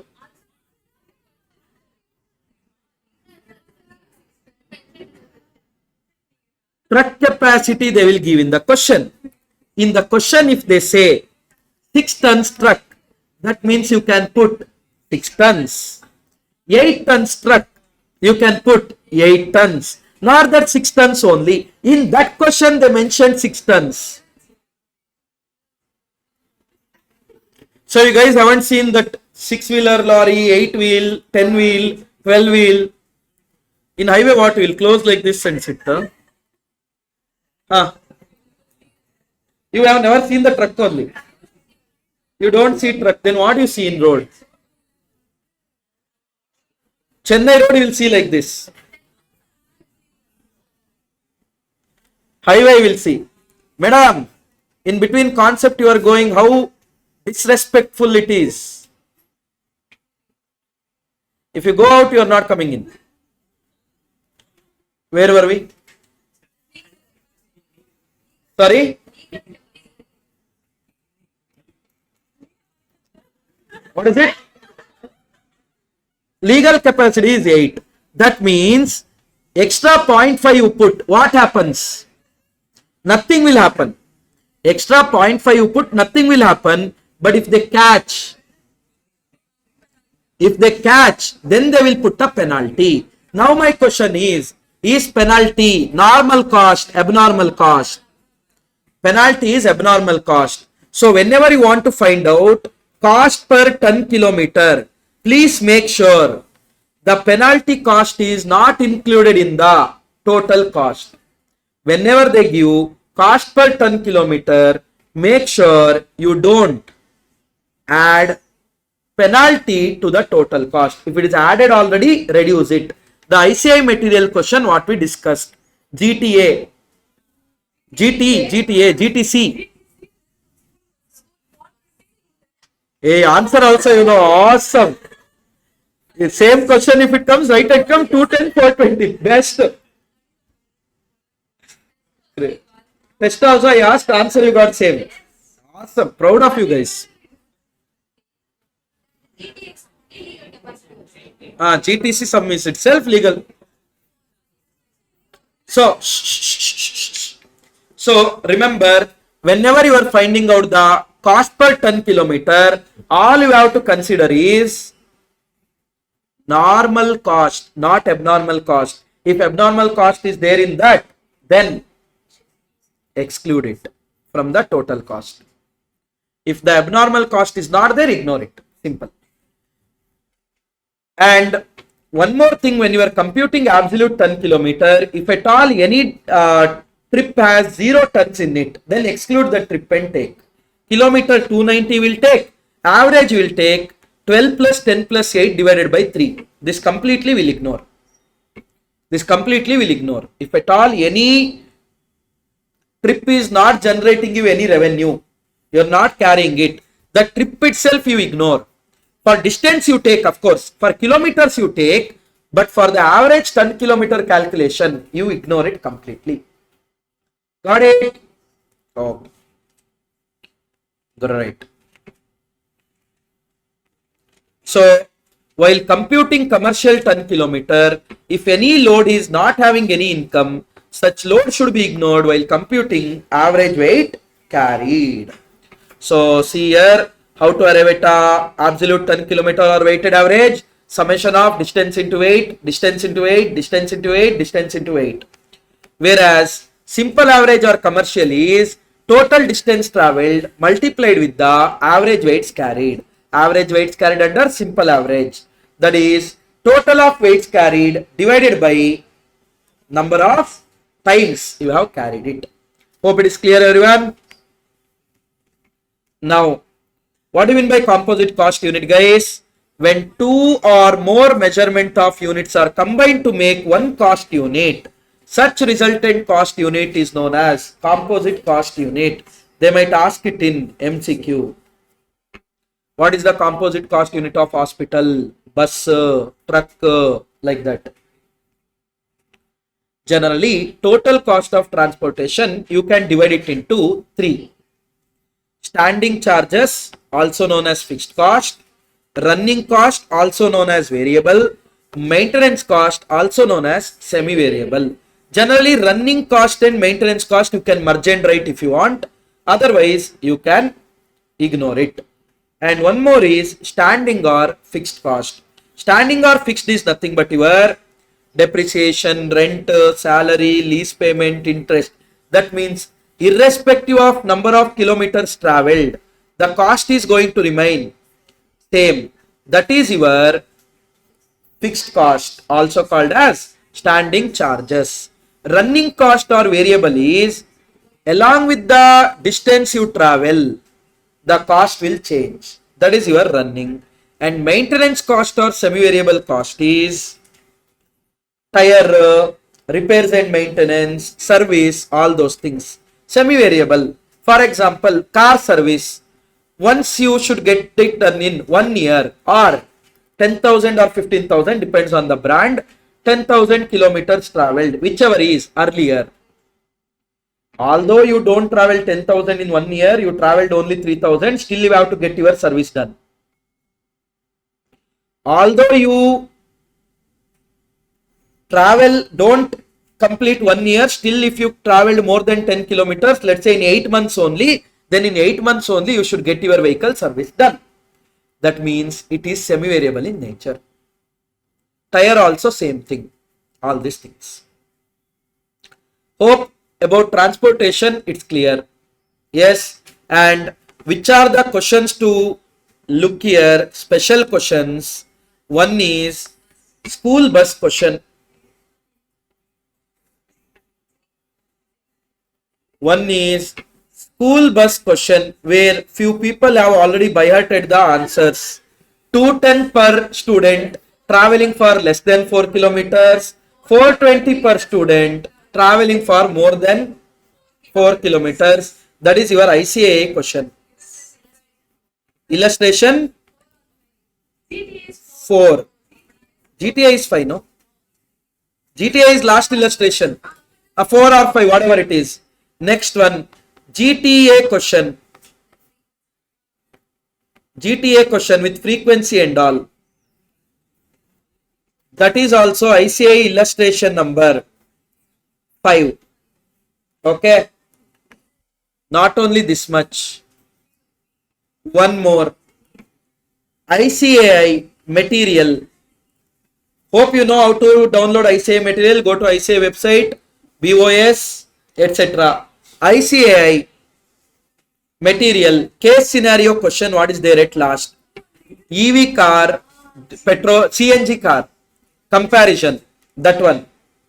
What we discussed in the additional class. Additional question discussion. At that time we have discussed this. Also, mining X and Y. Mining X and Y. From mine X to rail plot. Mine Y to rail plot. We carry 4 tons while going back. So your few expenses are paid on hourly basis. Few expenses are paid on kilometer basis. Those all are the question what you are going to see. Okay. Other than your ICMA study material questions and PYP questions. I mean, these are kind of advanced questions. So far they haven't asked, but you never know. You know about your luck, isn't it? Then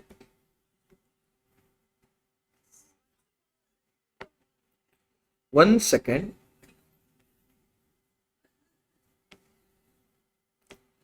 I'm not getting that.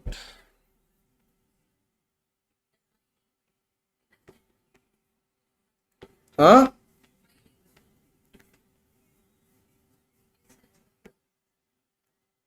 Oh my god, such a nice handwriting also I have written here. Huh? Listen. Look at this illustration number 50 of ICMA material. A transport company is running 5 buses between 2 towns which are 50 kilometers apart. Seating capacity is 50 passengers. Following particulars are obtained for the month of April. And it is to run how many buses? 5 buses. Please keep in mind. Wages of driver, conductor, cleaner, etc. Is it variable in nature? Is it fixed in nature? Is it semi-variable in nature? Fixed in nature. Standing charges. Salary of office staff. Standing charges. Diesel and oil. Running. Repairs and maintenance. See, in your study material what they are doing is they are not dividing between running and maintenance. So maintenance they are not dividing. Whatever is there in maintenance, that also you put under running only. Running. Taxation and insurance. See here I have written shown together. So you should consider here. Next. Taxation and insurance. Standing. Depreciation standing. Insurance and other expense standing. Actual passengers carried were 75% of seating capacity. All buses run on all days in a month. Each bus made 1 round trip per day. That is, it goes from A to B, B to A. Find out the cost per passenger kilometer. Guys, how many kilometers we are traveling in total? Try to understand. 5 buses.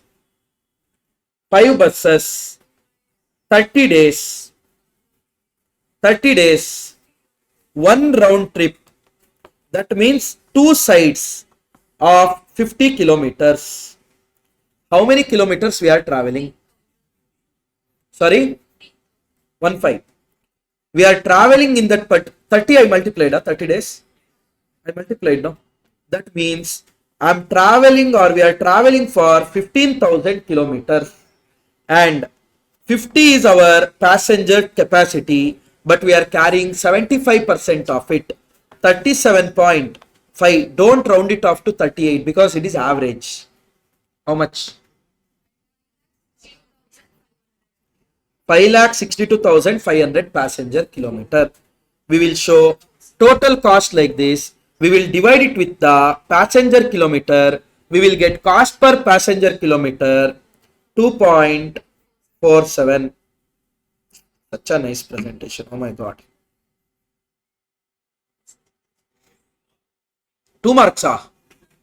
Full mark, of course. Is this clear, everyone? Hello? Always remember, if numerator is relating to one bus, denominator also should be of one bus. If numerator is relating to one bus for 1 month, denominator also should be one bus for 1 month. If numerator is relating to 10 bus 1 month, denominator 10 bus 1 month. Numerator is relating to 1 year, denominator should be 1 year, like that. Got it? Second one. Oh, here only it's there, no? You don't want to do that ICI material question, it's there here only. That I told no, X and Y minor. For everything you take, once in a while revise also, no? Then you don't have to say ha. Now listen. There are 2 warehouses for storing the finished goods. Warehouse A is at a distance of 10 kilometers and warehouse B is at distance of 15 kilometers from the factory. So if factory is here, warehouse A is here, warehouse B is here. Okay, done. And they are telling warehouse to factory 10 kilometers in case of warehouse A and 15 kilometers in case of warehouse B. A fleet of 5 tons lorries are engaged in transporting the finished goods from the factory. The record showed that lorries' average speed is 30 kilometers per hour when running and regularly takes 40 minutes to load at the factory. So at factory they are going to load in how many minutes? 40 minutes. And what is the speed when lorry is traveling? 30 kilometers per hour. What do you mean by 30 kmph, girls and boys? Speed. I show speed. What speed?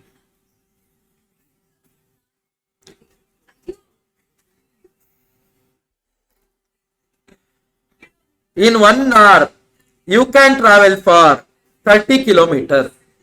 Correct? No? In 1 hour, you can travel for 30 kilometers. Speed is equal to a distance by time. That and all you have by hearted. What is it? No. So that means to travel 30 kilometers, you need 1 hour. Guys, there might be possibility that they might tell while going from factory to warehouse A, do we go with load or without load? With load we go. That time speed might be 30 kilometers. Without load, you know that how truck drivers will drive. That will be doing some sound. These guys will be driving crazily. That means while coming back, they might say 60 kilometer speed. That means for one trip, for example, we are going from warehouse to factory A. No, in this case, we will travel total 20 kilometers. That means we will take 40 minutes. If at all, one side 30 kilometer speed, other side 60 kilometer speed means while going for the 10 kilometers, we will take 20 minutes. Correct? No. 60 minutes, 30 kilometers, 10 kilometers, question mark, 20. While coming back, 60 minutes, 60 kilometer, 10 kilometer, question mark, 10. That means we take 30 minutes. So you should check from that point of view also. Whether while going and coming back, are we going and coming back in the same speed? Otherwise, it will change. Now, The record showed that lorry's average speed is 30 kilometers when running regularly takes 40 minutes to load at the factory. At warehouse A, the unloading time is 30 minutes. Warehouse B, unloading time is just 20 minutes. Sir, then what about factory? Only one loading time is there, no? For warehouse A, warehouse B, only one place where loading is happening. That means same type of employees. It doesn't matter towards A or towards B. Loading time will be same only. Computation, what they are asking next? Driver's wages and depreciation, insurance, tax amount, etc. 18 per hour of operation. Moral of the story. You want to know per trip how many hours is taken. Correct? Fuel, oil, tire, repairs, maintenance, etc. is 2.4 kilometers. 4.2 per kilometer. You are required to drop the statement showing cost per ton kilometers of carrying the finished goods of the two warehouse. Now talking about warehouse A. Guys, when will one trip will get completed? From factory to warehouse and from warehouse to factory. While going from factory to warehouse, we will carry goods or no? We will carry goods.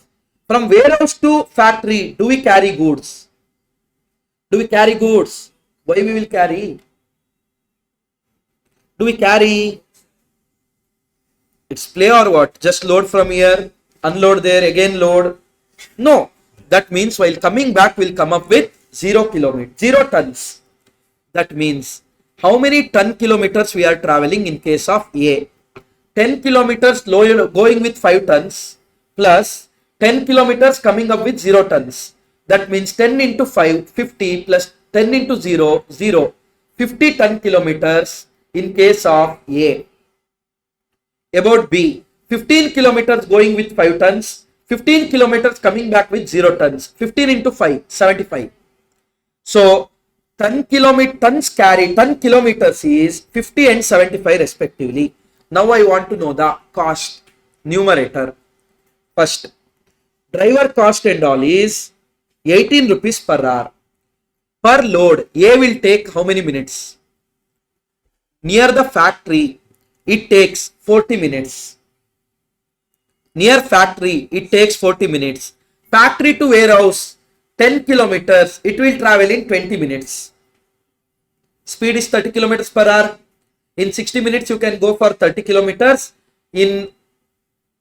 For traveling 10 kilometers, 20 minutes. While coming back also 20 minutes. Total 40 minutes you need to travel. 40 minutes you need to load. 80 minutes plus unload 30 minutes. You will take 110 minutes per load. You will take 110 minutes per load. So 110 divided by 60 into 18. How many hours? 110 divided by 60? 1.833 na. So many hours into 18 rupees. 33. Your cost will be 33 relating to that.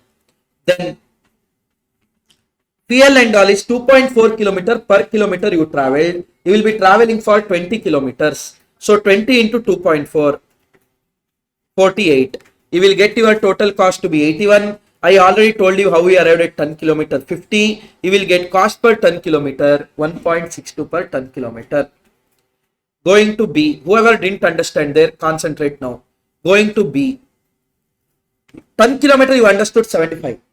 Now, while loading we will take how many minutes? 40 minutes. From factory to warehouse, we are traveling 15 kilometers. That means at 30 kilometer speed, it will take 30 minutes. Because to travel 30 kilometers in 30 kilometer speed, you need 60 minutes. Now you are traveling 15 kilometers, 30 minutes. That means per kilometer it takes 2 minutes. Correct, no? That means if you are traveling for 15 kilometers, it will take 30 minutes. 70 minutes done. Unloading it takes 20 minutes. 90 minutes done. From there, lorry will leave and it will come back to factory. That time it will take again 30 minutes. Total 120 minutes. 40, 30, 20, 70, 90, 30. 120 minutes. So in that 120 minutes means 2 hours. 2 hours cost will be 2 hours into 18, 36. 36. And you are traveling for 30 kilometers. 30 into 2.4. 72. Total cost is 108. Divided by 10 kilometer, you will get cost per 10 kilometer. This is how you should present it. Computation of the time taken by a lorry from each round trip. A, B, loading time I have taken, time taken to reach warehouse, unloading to reach warehouse, and you will get total time.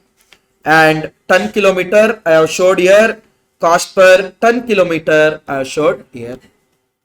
Okay. And mark it as LMR Pro Max. LMR Pro Max. That is, they might ask in examination, you never know, because it's already there in study material.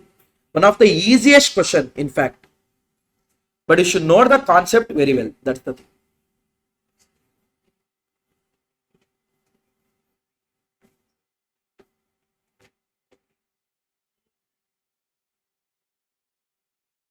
Look at this. Illustration number 55. Mr. Sohan Singh has started transport business with fleet of 10 taxis. The various expenses incurred by him is cost of each taxi 75,000. Salary of office staff per month they have told. And tell me one thing, is it standing or running? Garage supervisor, standing. Rent, standing. Driver salary, standing. Driver's commission, running. Because commission and all you will pay on collection basis. So it is running, variable. Road tax and repair tax per taxi. Insurance premium. The life of taxi is 3 lakh kilometers at the end of which is estimated to be 15,000. Depreciation is charged on running basis or time basis. Running basis. When it is charged on running basis, you should treat it as running cost or standing cost. Running charges. A taxi runs on an average 4,000 kilometers per month, of which 20% it runs empty. That means out of 4,000, 20% no passengers. That means 3,200 with passenger. And petrol consumption is 9 km per liter. Oil and other sundry expenses are 10 rupees per 100 km. That is maintenance charges, which is running charges in fact. Calculate the effective cost of running taxi per kilometer. That is, they are asking you per kilometer how much. If the taxi is hired at 1.8 per kilometer, find out the profit of Mr. Sohan may expect to make in the first year of operation. First, total kilometers traveled. Guys, I'm calculating per taxi or 10 taxi. 10 taxi. Okay. Now, each and every taxi, each and every month travel for 4,000 kilometers into 12 months per year into 10 taxis, 480,000 kilometers. But is there any every time are we able to recover the money? No, only 80% of this is chargeable. So that only I will consider it as passenger kilometers. Because here I am not charging on passenger basis. It doesn't matter in my car whether 4 passengers will come or 1 passenger will come. I am going to charge them same. But I am going to charge them to the extent of 3,84,000 passenger kilometers. Now going to the cost. Salary to office staff, 1,500 per month. Is it per taxi or all the 10 taxi together? All the 10 taxi together. So all I am going to do is 1,500 into 12. Salary to garage supervisor, 2,000 into 12. Rent 10,000 into 12. Driver salary per driver 400. You have 10 taxis. So 10 into 400 into 12. Road tax and repairs. Per taxi 2160 per annum. So only 2160 into 10. And insurance premium 4%. So 75,000 per taxi into 4% into 10 taxis. Running and maintenance, you have depreciation, that is 75,000 is cost, 15,000 is scrap, divided by 3 lakh kilometers, multiplied with how many kilometers we are traveling in 1 year, for 48,000 kilometers per taxi. Now I got to know how much depreciation I should charge per taxi. If I multiply with 10 taxis, I will get to know depreciation. Talking about petrol, very important. In a year, each and every taxi runs for 4,000 kilometers per month. So they travel for 48,000 kilometers per annum. Like that, 10 taxis will run. That means my total kilometers traveled is 4,80,000. And they are telling mileage is 9 kilometer. That means in 1 liter of fuel, you can run vehicle for 9 kilometers. So how many liters of fuel you need? 53,333.33 multiply with 6.3 per liter. You will get some amount. Oil and other Sundri, 4,80,000 kilometer, 100 kilometer is the range. For 100 kilometer, 10 rupees. So for 4,80,000 question mark, 48,000 you will get total cost. Got it? So effective cost of running is, you ran for 4,80,000 kilometer with the cost of 6,33,600. Profit in the first year, hiring charges 1.8 per kilometer. 3,84,000 kilometers were hired. So 3,84,000 into 1.8, you will get 6,91,200. Cost we already computed 6,33,600. So profit will be 57,600. Simple. Like that you are going to do. All these are the remaining things are same. Commission and all, if they say on takings you should take that commission as some X amount. Sorry, take the takings as X amount. Commission as some percentage of X. And accordingly we are going to solve it. Okay. We have solved many questions on that. You are going to look into that. Now, guys, Girija inna. Oh, Giri. Now, costing of hospitals. Guys, there will be two type of patients. Outpatients, inpatients. Outpatients are patients who are coming to the hospital, taking the treatment, going back. They are not getting admitted in the hospital. For them, what we will charge? Whatever the amount applicable, X-ray charges, scanning charges, consultation, those things. Whereas inpatient means they get admitted in the hospital. When they get admitted in the hospital, we are going to charge them on the basis of bed days or patient days. That is, how many days in my hospital patients were there, occupied, like that. Only one type of question they are asking from long period of time. That question is there in PYP. We'll see there only. No worries. Now going to hotels. Guys, for hotels or accommodation or the lodge or the boarding, whatever nonsense it is, on what basis we are charging? Per room, correct? No, per room for month, per day or per night. So we are going to charge them per room per day. So that we call it as room days. That we call it as room days. How do we charge them? All type of room same, single room, double room, triple room, suites, everything is same? No, it is not same. That means we are charging them different amount. No, so always remember, whenever you are charging different amounts, all you have to compute is equivalent unit. Anything you can take as base, and compared to that base, other one is how many times, like that we will compute. Okay, like that we compute and we solve it. Now, shall we see few PYP questions on this? And in service costing, in operating hotels and boarding, any special question to be seen, sir? That ICA is one with swimming pool facility, food facility, executive room, deluxe room, suite rooms, complimentary breakfast given only to executive and suite rooms, swimming pool facilities given only to suite rooms. That question one we have solved in the additional questions, that you go and check once. We have solved. And how is that applicable, sir, or what is the crux of that question? Very simple. Crux of that question is, if you give it complimentary, then only it's your cost. If it's not complimentary, it's not your cost at all. Please keep in mind. If you give it as complimentary, it's your cost. If you don't give it as complimentary, is it your cost? No. Is that clear?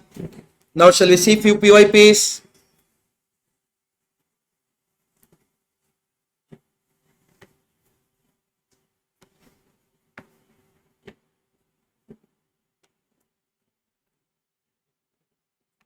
December 2025 operating costing MCQ number 8 4 A. That means they have asked for 9 marks.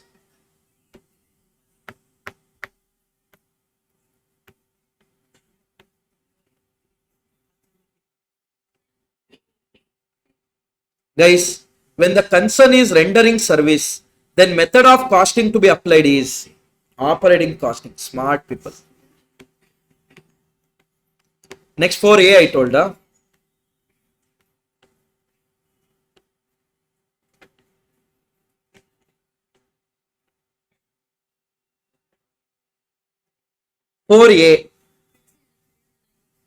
A transport company calculate the freight per ton per trip of the truck they are asking. See, a transport company supplies the following details in respect of the truck of 6 ton capacity. Cost of truck 1,20,000. Estimated life 10 years. Diesel oil grease 20 rupees per trip each way. Not per kilometer, all those things. Each way. That means one trip it will take 40 rupees. 2025 December. 2025 December. Not 2005 or 1995, 1985. They are telling each way 60 kilometers. And diesel, oil and grease institute had given 20 rupees per trip. At least bit of practicality they should bring into the question. No, nothing. It was in dollars. Somewhere they have taken question. Control F. Replace dollars with rupees. Peace. Otherwise, who will give truck at 1,20,000?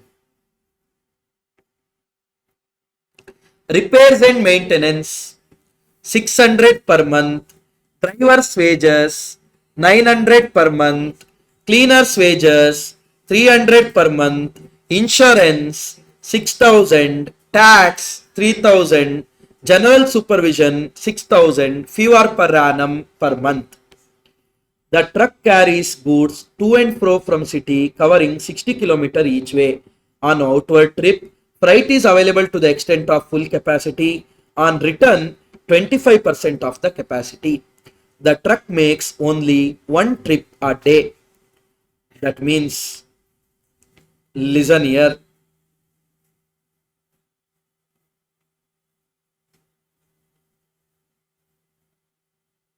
In which month they didn't tell, which year they didn't tell. So I'm going to take 365 days only. Okay. I'm going to take 365 days only. Listen guys. First, let's calculate ton kilometers. 10 kilometers. I'm applying my absolute 10 kilometer calculation basis for 365 days. For 365 days, when truck is going for 60 kilometers, it carried 6 tons. Plus, for the same 365 days, when truck is coming back for 60 kilometers, it was able to charge only for 25% of that 1.5 tons. So, how many ton kilometers it is?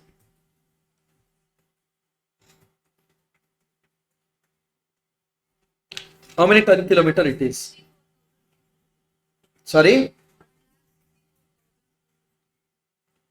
1,64,000.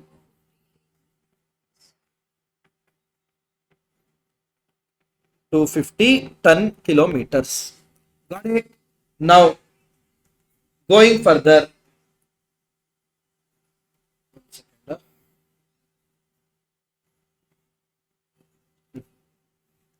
Now, going further. Cost of truck they have given, estimated life they have given. Have they given any residual value of the truck? No. Moral of the story, everything to be depreciated. How much is the depreciation per annum? 12,000. 12,000 is depreciation per annum. Now my question is it standing charges, running charges? Standing charges. Diesel and oil and grease is running charges. 20 rupees per trip each way. So how many trips we are making? 365 trips we are making every day. I mean every year. 365 days. 2 sides. So 365 into 2 into 20. 14,600. Repairs and maintenance, running charges, 600 per month, but I am calculating per annum, 7,200. Driver's wages, standing charges, 900 per month, 900 into 12, 10,800. Cleaner's wages, standing charges, 3,300 into 12. Insurance, straight away they are telling per annum. Tax, they are telling per annum. General supervision, they are telling 6,000 per annum. May I know the total cost?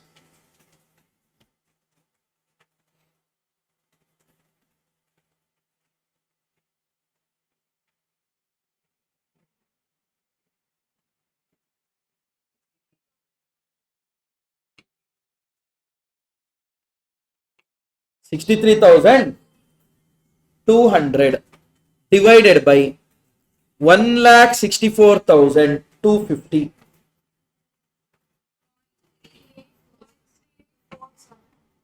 Rupees 0.38385 per ton kilometer. What they are asking here? Calculate freight per ton per trip of the truck. That means 0.385 I am charging per kilometer, no? Hello? Per trip, how many kilometers are there? 60 kilometers. How much it is? 23.1 per trip. Per ton. Per trip, per ton. Simple. Anyone any doubt in this? We can proceed then. No doubts?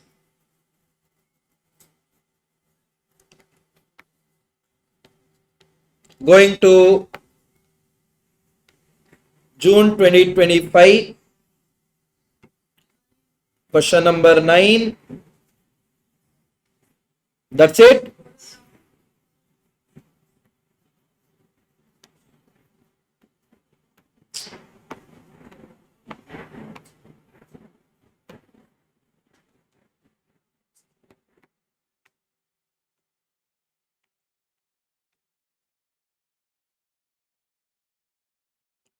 Blue Star Transport Company operate 2 trucks. During the particular period, 2 trucks traveled a total of 25,000 kilometers carrying goods, not 2 trucks each, together 25,000 kilometers. The average load was 3 tons per journey. In total, they made 20 journeys. The cost is 2,25,000. In this case, average cost per ton kilometer is how much? Guys, how many kilometers they traveled? 25,000 kilometers. And how many tons we are carrying? That means how many ton kilometers? 75,000 ton kilometers. How much is the cost? Cost 2,25,000. How much is 2,25,000 divided by 75,000? So then why they have given the 20 journey and all? Simple. Waste it is. Guys, which section of the Companies Act deals with the adoption and adherence of cost accounting standard? 148. Okay. So no question no in this. So December 2024. No MCQ. 4A.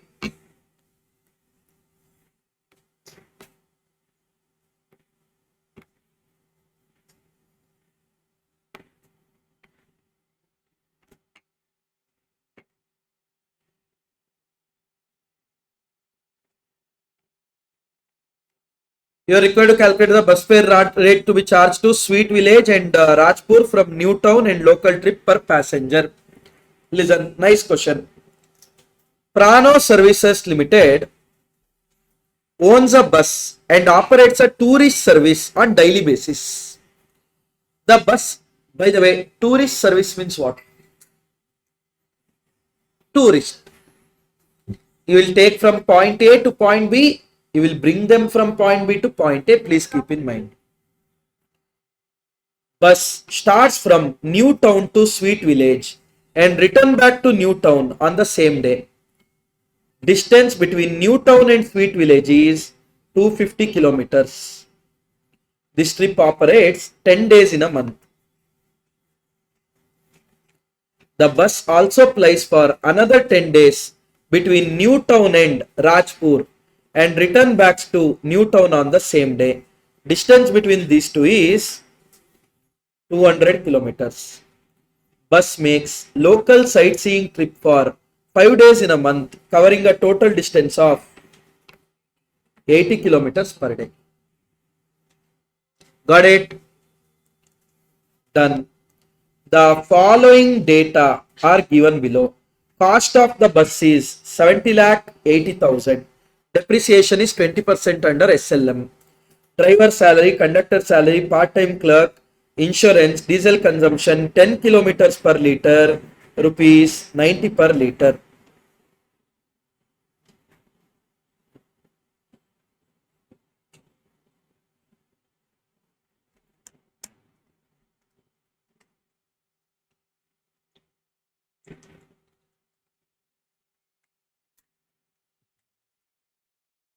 Token tax 36,000. Permit fee 4,000 per month. Sundry expenses 5,389. Oil 800 for every 200 kilometers. R&M is 17,236. Normal capacity of the bus is 60 passengers. While plying to and fro Sweet Village, the bus occupies 90% of capacity. While it plies between Newtown to Rajpur, both ways it will occupy 80%. In the Newtown, bus will run at full capacity, that is local sightseeing, full capacity. That means 60 passengers also. The company earns a profit margin of 25% on taking. Ignore interest and taxation.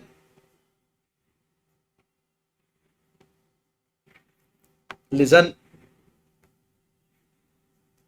Here, 3 scenarios are there. Scenario number 1.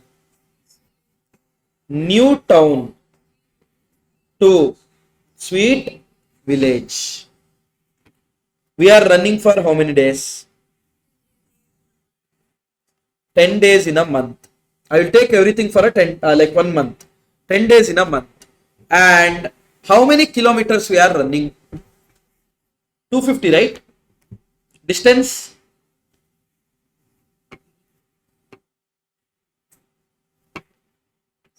$250 we will run. And 2 sides. So per day, may I know how much? Kilometers. 5,000 kilometers we run.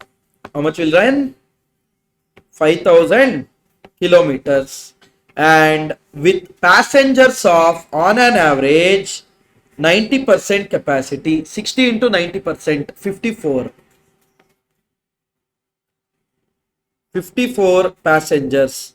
May I know the 1 lakh?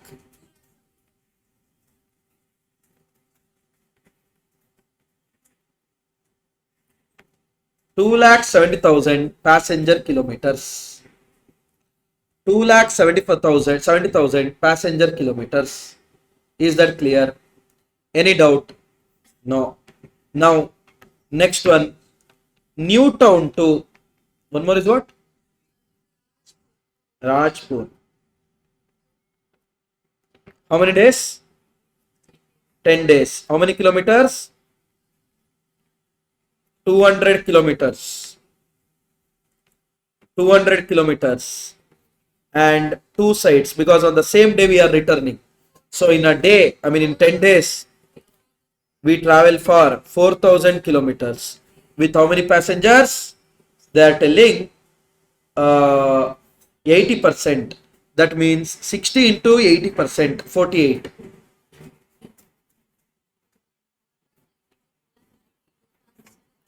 One lakh? 1,92,000 passenger kilometers. Next one, only in the new town. Only in the new town. Now, only in the new town we are running for 5 days. And how many kilometers it is? 80 kilometers.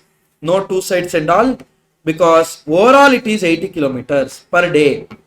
Simple, not 1 side and all. Please keep that thing in mind. So, how many kilometers we are traveling in total? 400 kilometers, and at a full capacity, 60 passengers. 24,000 passenger kilometers. Now, can you tell me, in the given period, how many kilometers we are traveling? 9,400.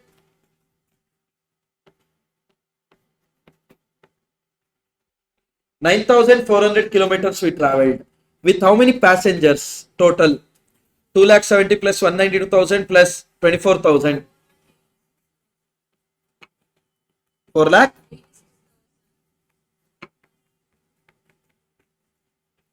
Passenger kilometers. Is this point clear, everyone? Anyone in doubt in these things? No doubt. Now,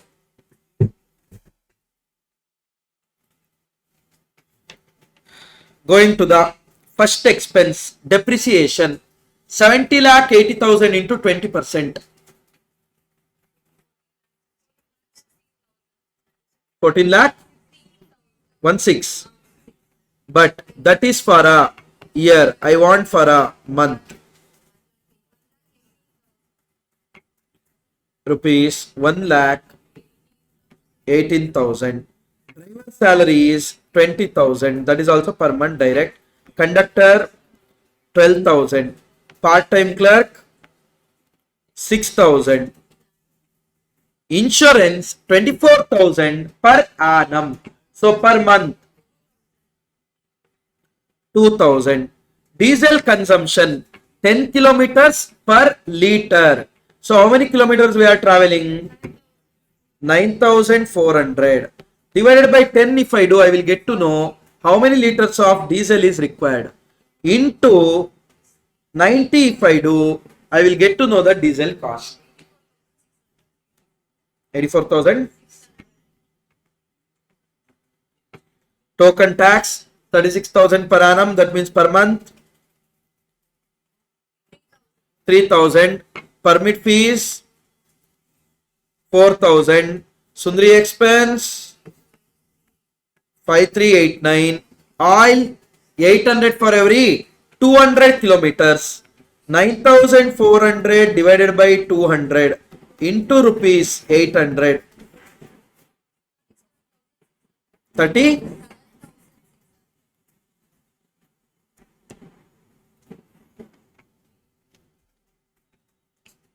Repairs and maintenance 17,236. May I know the total cost? 3 lakh 9,825. This will be my cost. This will be my cost. That doesn't mean that I'm going to take so much only, because I want to earn profit of 25% on takings. That means whatever we have got is 75%. Why? Takings will be 100, profit will be 25, so cost will be 75. So 75 means 3,09,825. 100 means question mark. Sorry.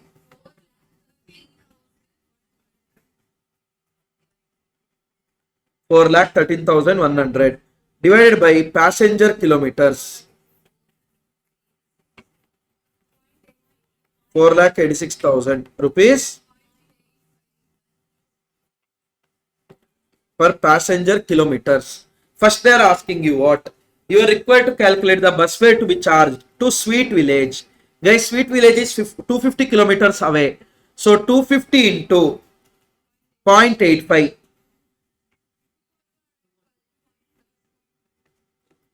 Done. Rajpur, which is 200 kilometers away. 200 into 0.84. Sorry, 0.85. 170. Done. Next is local new town, only 80 kilometers. So 80 into 0.85. Anyone any doubt in this? Anyone any doubt in this? Let me know.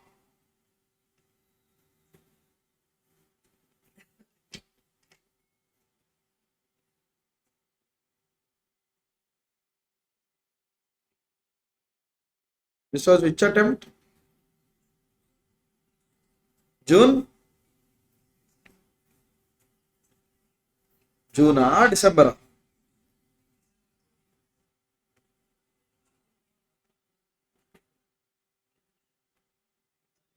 June 25. June 25, no question only, I feel.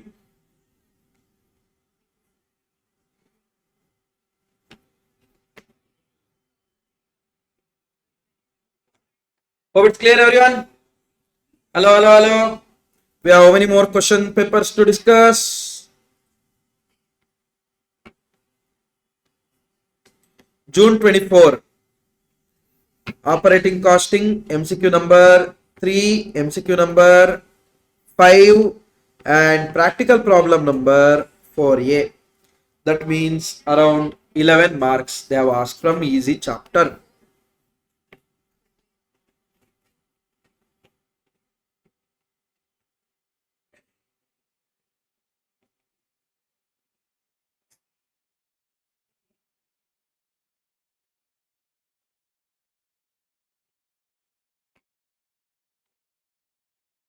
Three and 5.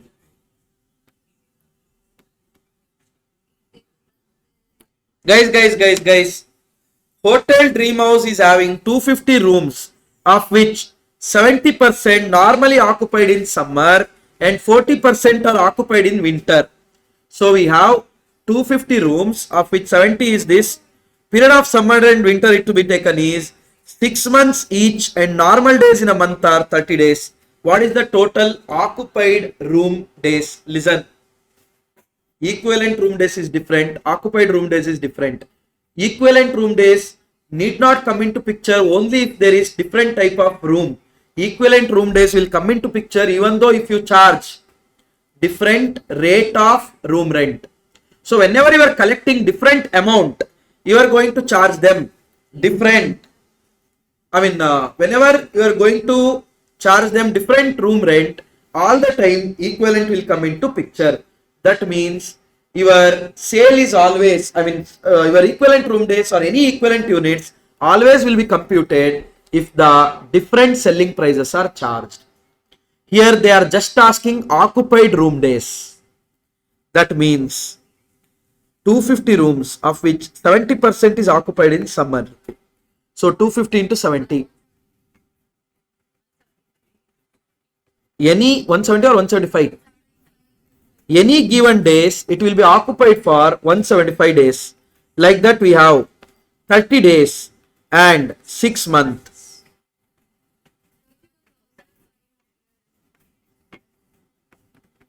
31,500 room days. In the winters, out of 250, only 40% is occupied. 100. So 100 rooms are occupied for 30 days for 6 months.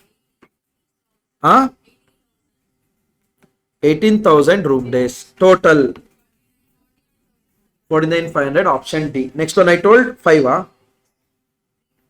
5. A lorry starts with load of 40 metric ton from station A.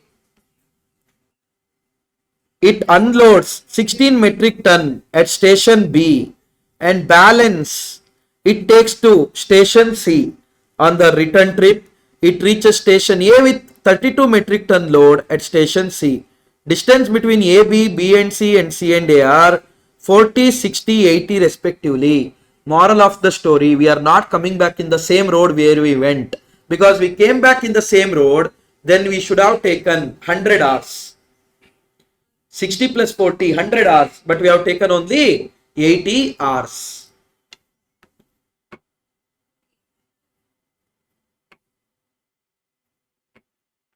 This is ditto ICA material question. But a metric ton numbers they have changed. So, here A, B and C is there. A to B, how many kilometers? 60 kilometers. B to C, 40 kilometers. B to C, 60 kilometer. C to A, 80 kilometers. So, it unloads 16 metric ton at station B.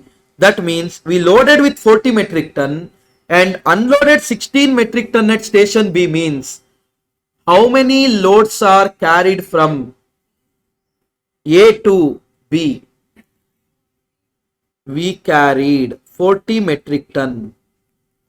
In that 16 got unloaded in B. That means B to C we carried 24 metric ton. And return trip C to A we came up with 32 metric ton. They're asking commercial ton kilometer, that means simple average. How many kilometers we are traveling in total? 180 kilometers multiplied by 40, 24, 32 divided by 3 metric ton. 40 metric ton plus 24 metric ton, 32 metric ton divided by 3.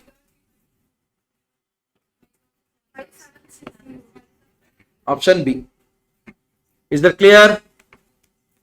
Next, going to 4A.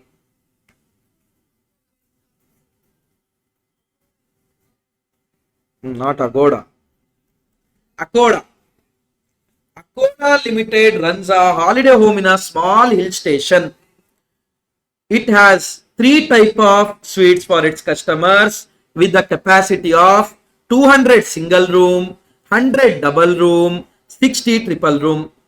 The average occupancy of single, double and triple room is expected to be 80%, 80%, 60% respectively. The rent for the double room has been fixed 125% of the triple room, and for triple room it is 150% of the single room. Sorry, for the double it is 125% of single room, for triple room it is 150% of single room. That means here you can take single room as a base. If you take that as 1, you are going to find out how many double rooms are equal to one single room, like that. Next, the cost are as under: variable cost, single room, double room, triple room; fixed cost, single room, double room, triple room. The holiday home runs throughout the year of 365 days and earns margin of 20% of the room rent. Calculate the rent to be charged to the each type of room. Suites. Got it? Guys, here they have given fixed cost also in terms of days. Then what you should do? You should multiply with the number of rooms normally occupied. That means don't take the full rooms. Take only normally occupied rooms. Got it? Okay. Now,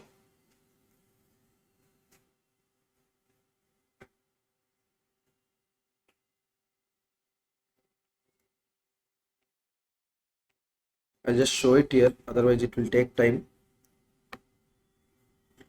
Which one it is? Which attempt?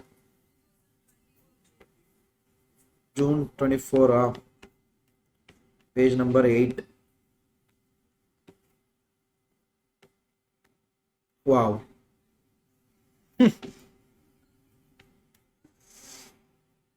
Huh?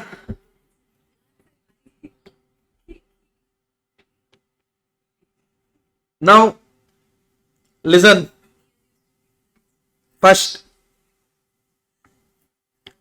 guys, how many rooms are there? 200 single room, 100 double room, single room 200, double room 100, triple room 60, and they are telling the occupancy are 80%, 80%, 60%.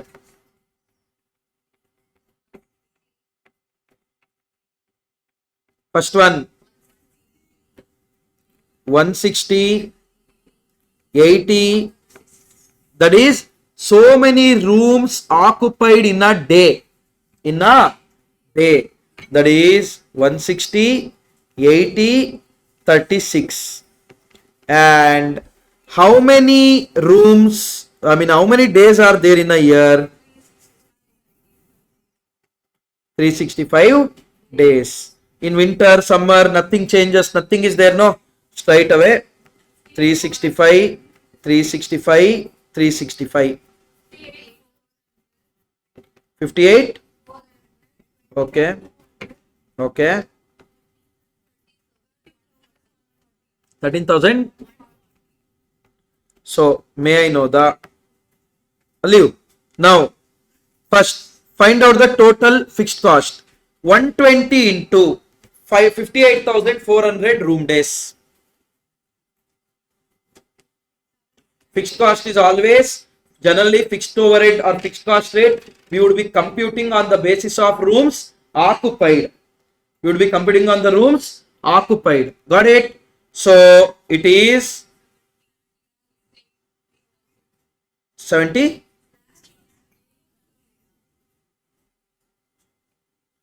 $120 into 58,400 is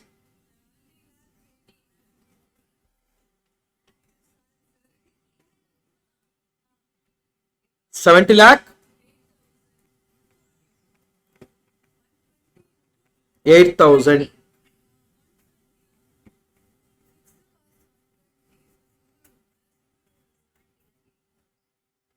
$240 into 29,200.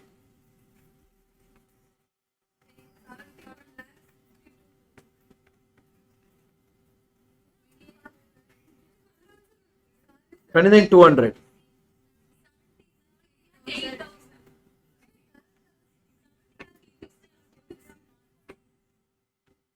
320 into 13,140. Sorry?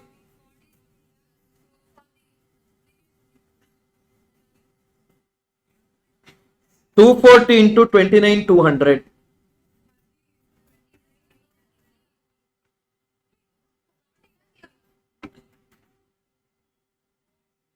320 into 13,140.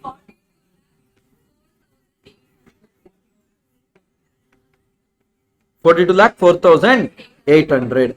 These are our fixed cost. Correct now? Now, listen what they are telling. We don't know how much rent to be charged, but one thing is very clear.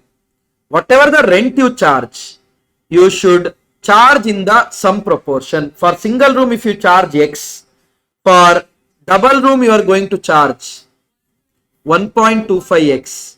For triple room, you are going to charge. Got it? Huh? Now, listen. First, we'll find out equivalent room days. First, let's find out equivalent room days by taking single room as a base. Single room is there. Double room is there. Triple room is there. Now, single room, how many rooms are there? 200 rooms are. Double room, 100 rooms. Triple room, 60? 60 rooms are there. Into single rooms are occupied for how many percentage? 80 percentage, 80 percentage, 60 percentage. For how many days?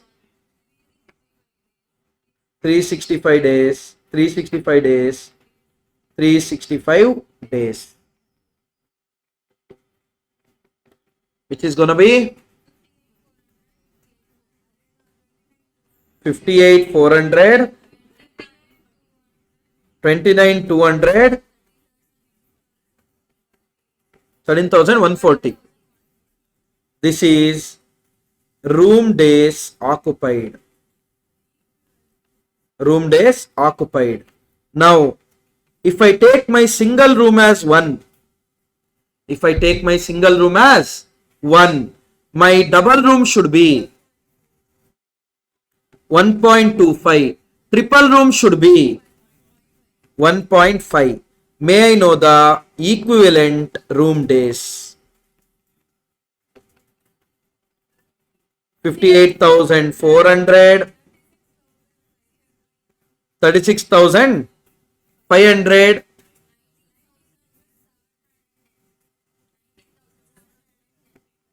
19,710.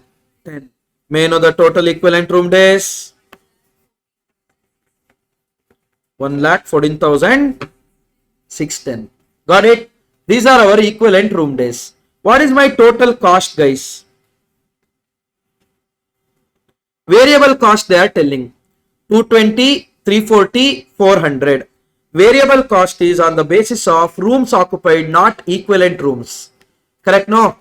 Array, how much ever you charge to your customer, will your cost changes per room? No. How much it will be? 58,400 into rupees 220. 29,200 into rupees 340. 13,140 into rupees 400. First one, 1 crore. 1 crore 28 lakh 48,000. Next one, 90. 99 lakh 28,000. Next one, 52 lakh 56,000. May I know the total variable cost? 2 crore 80 lakh 32,000. Variable cost is 2 crore 82 lakh 2 crore 80 lakh 32,000. Now variable cost is 2 crore 80 lakh 32,000 plus fixed cost is, total fixed cost please.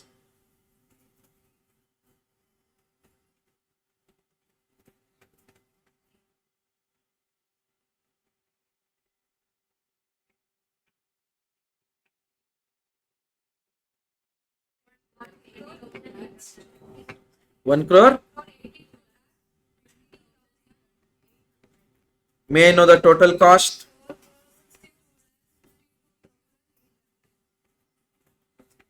4 crore 62 lakh 52,800. And what they are telling about the room rent, we want to charge the margin of 20% on rent of the room. That means on sale 20%, profit will be 20, cost will be 80. So 80 means 4 crore 62 52,800. 20 means question mark.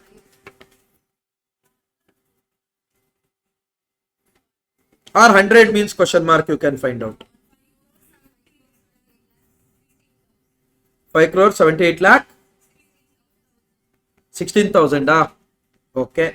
This much I should collect from how many single rooms? How many equivalent single rooms we have? We have 114, 610 single rooms.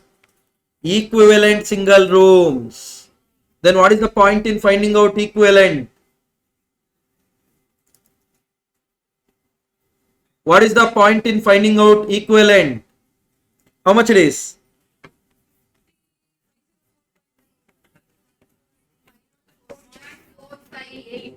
46.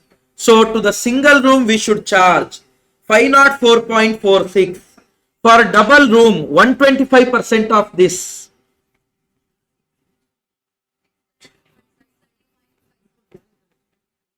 630.58. Triple room 150% of 504.46.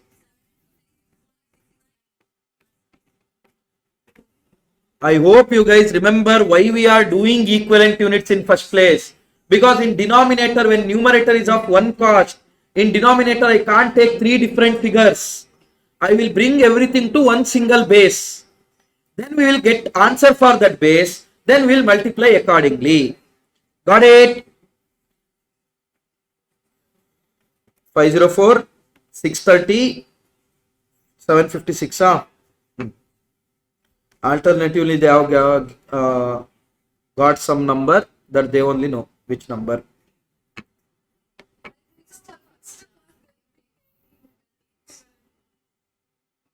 Is this clear? Done? Understood? Great. Next we have December 23 now. December 23. No PY, no this one. MCQ in PYP 4A.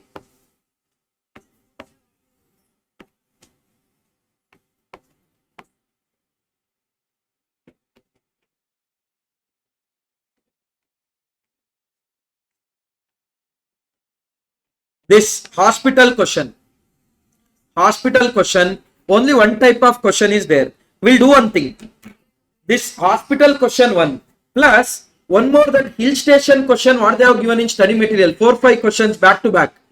Those two questions after break we'll see. Okay. So your service costing, it will be followed by some costing.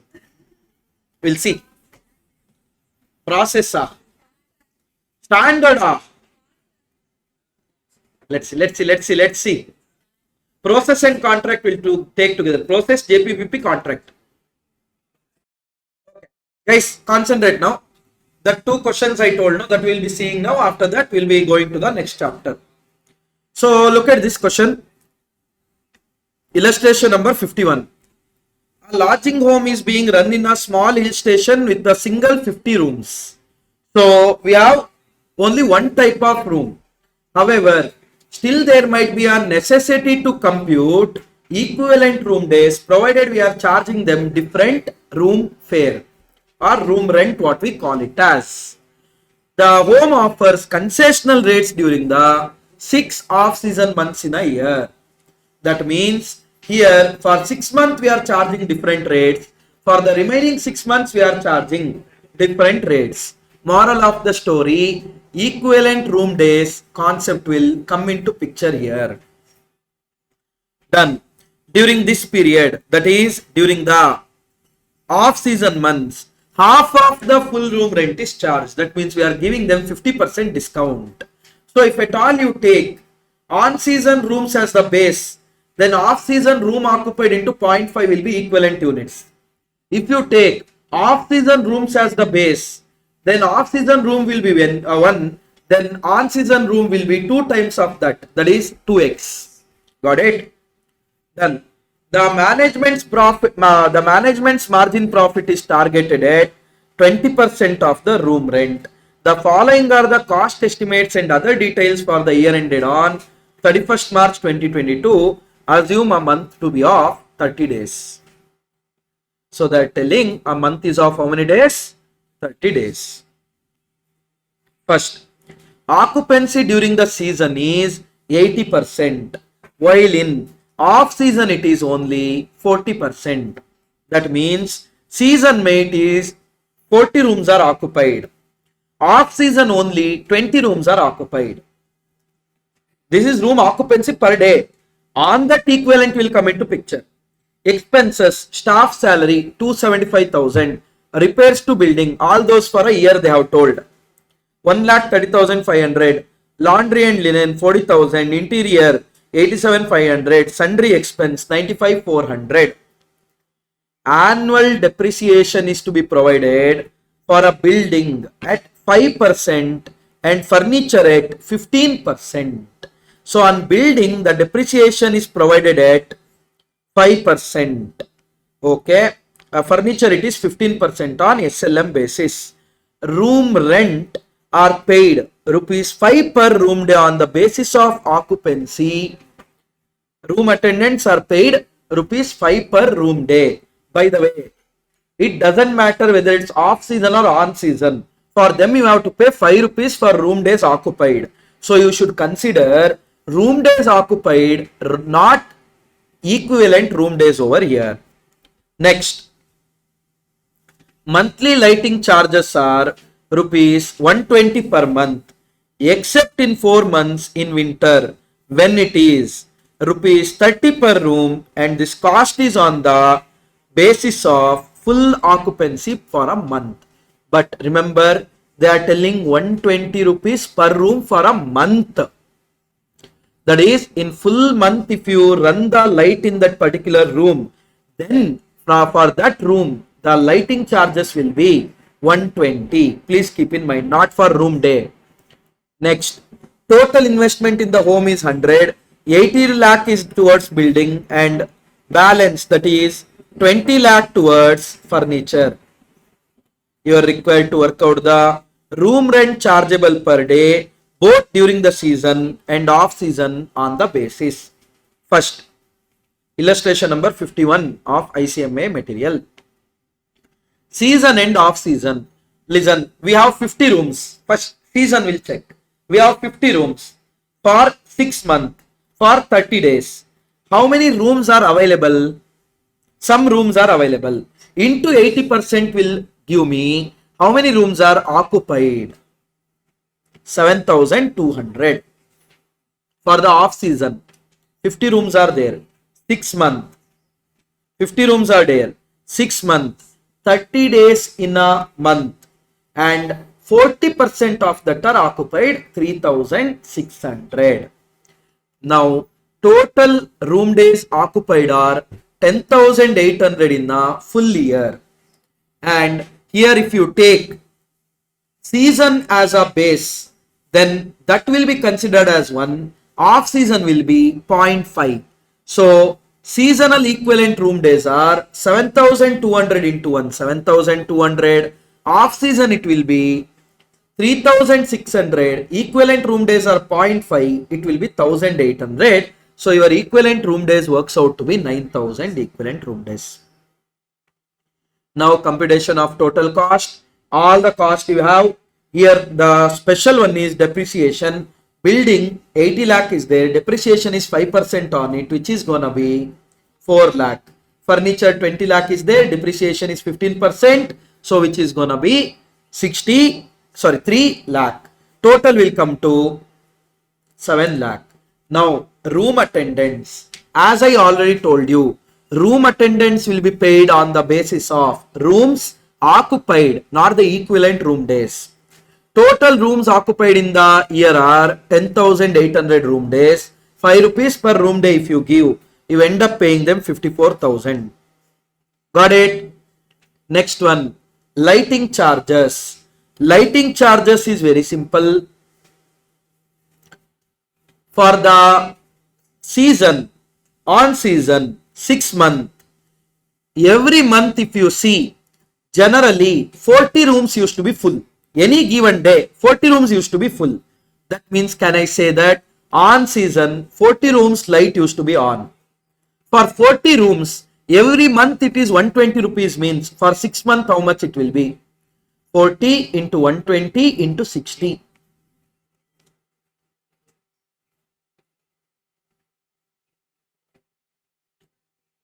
So 40 into 120 into 6 months.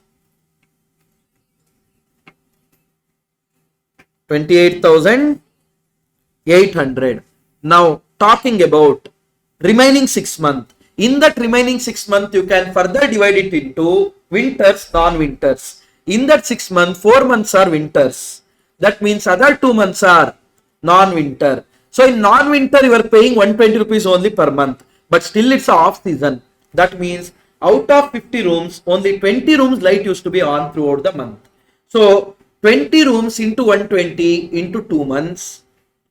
Remaining 4 months, rooms occupancy is same only, but they are giving you concession. That means you don't have to pay 120 rupees per month. All you have to pay is 30 rupees per month per room. That will be 4 months into 20 rooms into 30. That will give you overall 36,000. That will give you total cost.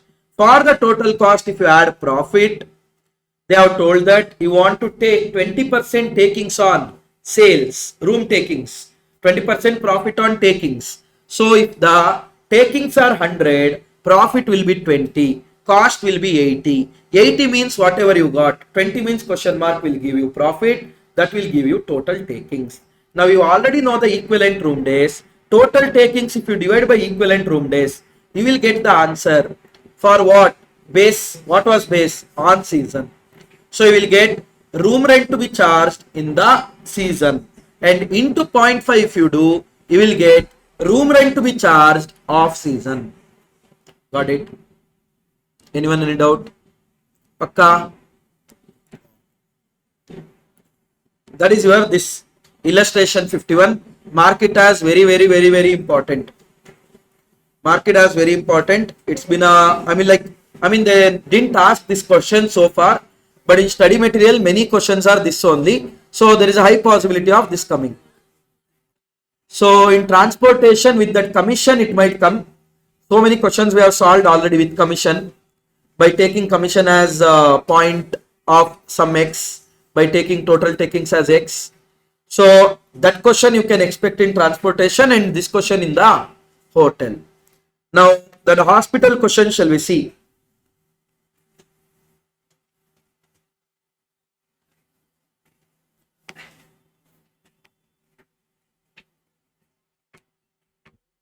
(4A) of June 2020, sorry, December 2023.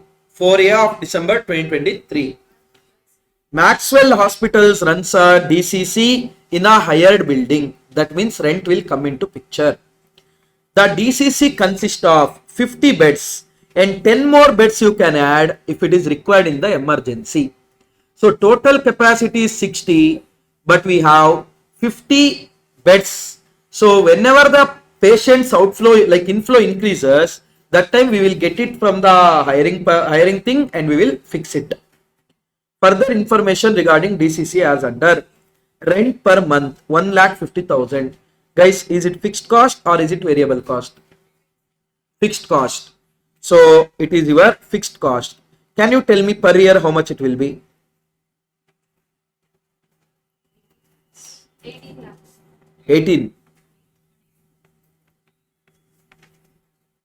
18 lakhs.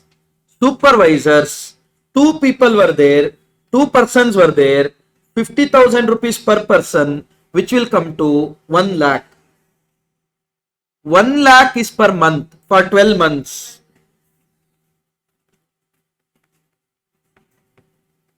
Fixed or variable? Variable lah. Why it will be variable? Nurses, 4 nurses are there, 30,000 is a salary, so 1,20,000 per month for 12 months. Fixed or variable? Ward boys, 4 ward boys are there, 6,000 per month, 24,000 per month, and for 12 months.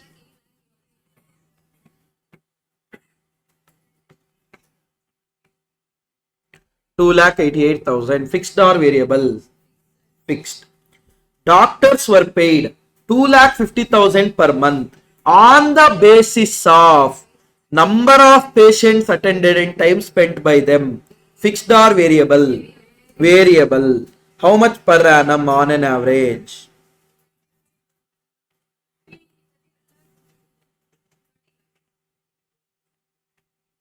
$30 lakh, but remember it is variable.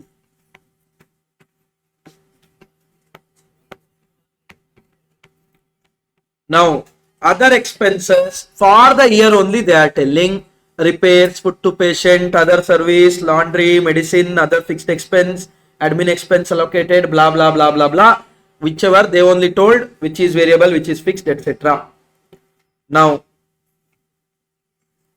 it is estimated that for 150 days in a year, 50 beds were occupied. So, how many patient days for this 150 days? 150 days, 50 beds were occupied. 7,500 patient days or bed days. Okay. Next, 40 beds are occupied for 80 days only. For 80 days, 40 beds were occupied. 3,200 patient days. Hospital hired 750 bed days at the charge of 100 rupees per bed. That means you got more patients over and above that 50 sometimes, because of which you hired in total 750 beds in the given year. Got it? Okay. So, however, this does not exceed more than 10 beds. Of course, otherwise rent etc. will change. That's why they are telling. So, may I know total bed days or patient days? 11,450 patient days. 11,450 patient days. Hospital recovers on an average 1,500 per patient day from each patient. So this is your receipt. What and all they are asking? Profit for the year they are asking. Contribution per patient day they are asking. And break-even point they are asking. As they are asking break-even and contribution, so it is advised to follow the marginal concept approach for the income statement. Okay. Now, first, let me find out total variable cost. Doctors, 30 lakhs. Plus 8,80,000 plus 3 lakh plus 6 lakh plus 7,50,000. 55 lakh. Total variable cost is 55 lakh. But not only this much, guys. We have hired bed. We have hired 750 bed. For that we have to pay higher charges or no? Of course, we have to pay higher charges. How much we should pay higher charges per bed? 100. So 750 into 100. 75,000. So that is 56 lakh 5,000. Your total variable cost is 56 lakh 5,000. Total fixed cost is how much, guys? 18 lakh plus 12 lakh plus 14 lakh 40,000 plus 2 lakh 88,000 plus 90,000 plus 15 lakh plus 17 lakh. 80 lakh 18,000. So fixed cost is 18 lakh 80,000. Got it?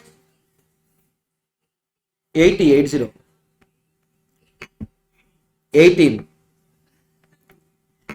lakh 18,000. Is that clear? May I know the total cost here? 1 crore 36 lakh 23,000.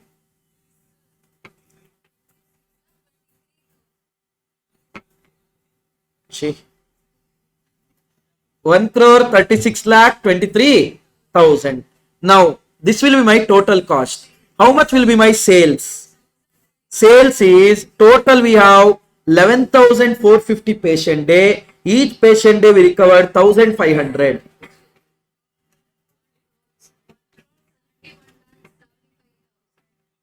One crore 71 lakh 75,000. That will be your sales. Your cost is 1 crore 36 lakh 23,000. May I know the profit? Sorry?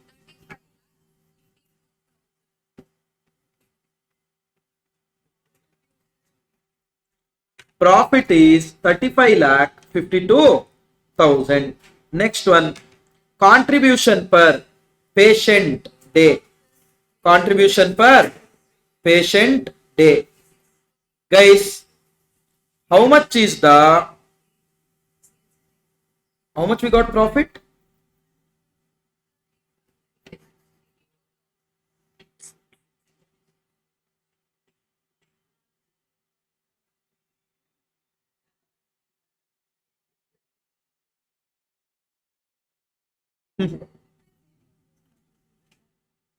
Now, leave. Listen. Next is what? They are asking contribution per patient day. How much is your revenue, guys? 1 crore 71 lakh 75,000. How much is your variable? 56 lakh 5,000. How much is your contribution? 1 crore 15 lakh 70,000 divided by number of patient days 11,450.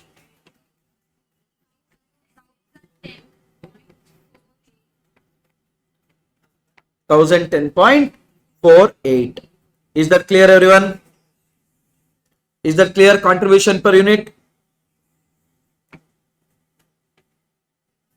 Can you just check with these numbers once again?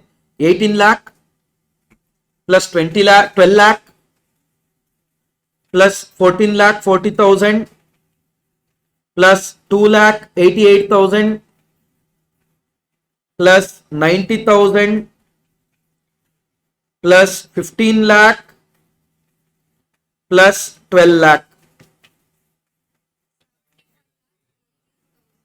So your fixed cost is 75 lakh 18,000. Total cost is 1 crore 31 lakh 23,000. So your profit is 40 lakh 52,000.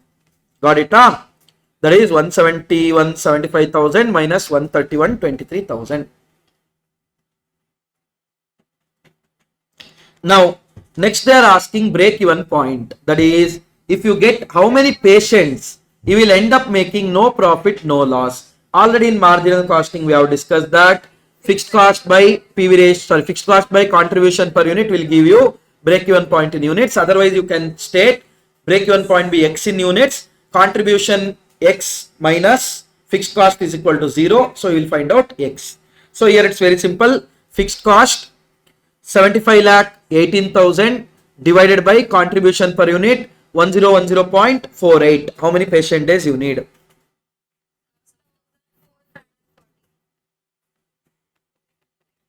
So if at all you get 7,440 patient days, you end up making no profit, no loss. This is the only type of question they are asking in the hospital. Not only here, everywhere. In CA questions also they are doing the same thing. Degree questions also they are doing same thing. CMA also they are doing same thing. Let's see who will break that. Flow of hospital only one type question. With you only they should break. No, they should not. Let them give same one.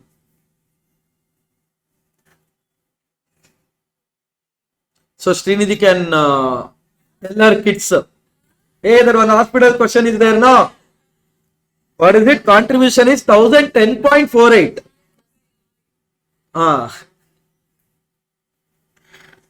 Is that done? That's all about your operating costing, one of the important chapter only. Please go through that once. With that, we have completed cost sheet, job costing, operating costing. This I told just to make sure you will not be sad. Otherwise, I would have told only operating costing.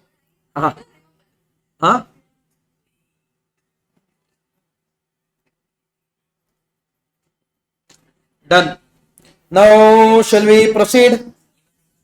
Hello. Shall we? Okay.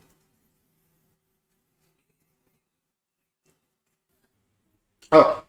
Now we'll be starting with standard costing, one of the chapter where you can expect around 14 marks. Okay, chapter where you can expect around 14 marks. Basically, standard costing is a technique of cost control. This is the technique to control the cost. Basically, we will be restricting the cost to the extent of predetermined cost. We will restrict our cost to what extent? Predetermined cost. Predetermined cost itself we call it as standard cost. That is, first what we will do, we will set the standards. That is, my expense should be so much, my income should be so much. Like that we will set the standards. After setting standard, whom should be held responsible? That responsibility also we will check, because okay, we set the standard, my cost should be so much. Now my cost is exceeding more than that. Whom should we hold responsible? My cost is going less than that. Whom we should have held responsible? So we should clearly define who is responsible for this particular thing. Whether purchase manager, production manager, HR manager, general manager, who? Like that. Then we will incur the cost. Then we will compare our actual cost with the standard cost, predetermined cost. There we will find the deviations. Those deviations could be positive in nature or it could be negative in nature. Now, positive means what, sir? Favorable. Positive means favorable. What do you mean by favorable? You are getting benefit from that. If it's a cost variance, then it is favorable if at all your actual cost is lower than the standard cost. Because I thought of spending 5,000, I'm spending 4,000. Is it good or is it bad? Good, no, because you are saving the cost. So that is favorable. That is, when the actual cost is lower than standard cost, it's favorable. Vice versa. That is, actual cost is more than standard cost, it is adverse. Got it? Whereas, talking from the income point of view, if your actual sales, actual revenue is more than budgeted revenue, then it is favorable. If actual is more than standard, in case of revenue, it's favorable. I thought of earning, let's say 2 lakh rupees. I am earning 2,50,000. Favorable, adverse? Favorable. However, if it is ulta, I thought of earning 2 lakh. I'm earning 20,000. That means it is at least. Got it? Like that, we will find out a deviation. We'll find out a variances. In standard costing, we use the term variances for the deviation. Then we will analyze what are the reasons for such variations. Then we will take the corrective measures. Is that clear, everyone? Next, talking about the cost. Guys, cost point of view, you can divide cost into material, labor, overhead. Overhead you can further divide it into variable overhead, fixed overhead. What is it? Variable overhead, fixed overhead. Whereas for the cost accounting purpose, it is only material cost, labor cost. Whereas for management accounting purpose, material, labor, overheads, in fact, sales variance is also there. Got it? Oh, great. Someone please remind me immediately after labor cost to change the video, so that for costing whoever is studying, that will be easy. Now, first let's discuss about material cost variances. Guys, cost variance is very simple. How much I have predetermined standard cost and how much I have actually incurred actual cost. What? How much I have predetermined standard cost, how much I have actually incurred actual cost. The difference itself we call it as material cost variance. How do we arrive at a standard cost? Standard quantity into standard price. Actual cost is actual quantity into actual price. If the standard cost is more than actual cost, favorable. If the actual cost is more than standard cost, adverse. Now, what do you mean by standard quantity? Guys, always remember, standard quantity means standard quantity for actual output. Standard quantity means standard quantity for actual output. Whereas actual quantity means quantity consumed, not quantity purchased. Please keep in mind, unless and until they ask you to compute on the purchase point, they will ask, find out the price variance at the purchase point. Unless and until they ask you particularly find out purchase point, always remember actual quantity means quantity consumed, not quantity purchased. Quantity consumed, not quantity purchased. Is that clear, everyone? Oh, great. Now, your material cost variance is standard cost minus actual cost. Standard cost is nothing but standard quantity for actual output. What do you mean by that, sir? For example, let's say you want to prepare biryani. You saw some YouTube video. They tell half kg rice, half kg chicken. Now my question is, that is to prepare 1 kg of biryani. But in your home, let's say 6 people are there. That means you have to prepare 3 kg of biryani. Now, for 3 kg of biryani, rice should be 1.5 kg or half kg. 1.5 kg, no? Can you tell that actually you consume 2 kgs of rice? Rice was supposed to be only half kg. That's what they said in YouTube video. No. Because in YouTube video, they said for 2 people. Half kg is for 2 people. Now in your home, there are 6 people. That means for 2 so much, for 6 question mark. Like that you have to find out. That is how you will arrive at a standard quantity. Got it? So always and always and always and always and always you have to remember this point. Standard quantity means standard quantity for actual output, not standard quantity for standard or budgeted output. I repeat again. Standard quantity means for standard output, not for budgeted. In fact, anywhere, wherever we use the term standard, always remember standard means standard for actual. Got it? Now, those variances could be due to 2 reasons. Either you have paid more or less than what you estimated, or you have consumed more or less than what you estimated. How that formula derived, all those things I am not going to explain now. But remember, price variance means how much you should have paid and how much you have paid. I repeat again, how much you should have paid for the actual quantity. How much you have paid for the actual quantity. What? How much you should have paid for what quantity? Actual quantity. How much you have paid for the actual quantity? Can I say how much you should have paid for the actual quantity as standard price was supposed to be paid? For what? Actual quantity. What you have paid? Actual price you have paid for actual quantity. So in simple, can I say it as standard price minus actual price into actual quantity? So the price variance is standard price minus actual price into actual quantity. So standard price minus actual price into actual quantity will give you price variance. Done. Next is usage variance. What is this usage variance, sir? Usage variance is how much you should have consumed. How much you have consumed. How much you should have consumed. How much you have consumed. How much you should have consumed is your standard quantity. How much you have consumed is your actual quantity. So standard quantity minus actual quantity will give me the extra quantity or less quantity what I consumed. That I should multiply with standard price. Why standard price, sir? Remember, your price variance is responsibility of your purchase manager. Usage variance is responsibility of your production manager. Now, whether production manager has anything to do with paying more or less? No. Being a production manager, we told you, you are going to get this material at 100 rupees, standard price. Now our purchase manager paid 120 rupees. Should I hold my production manager responsible for it? No way.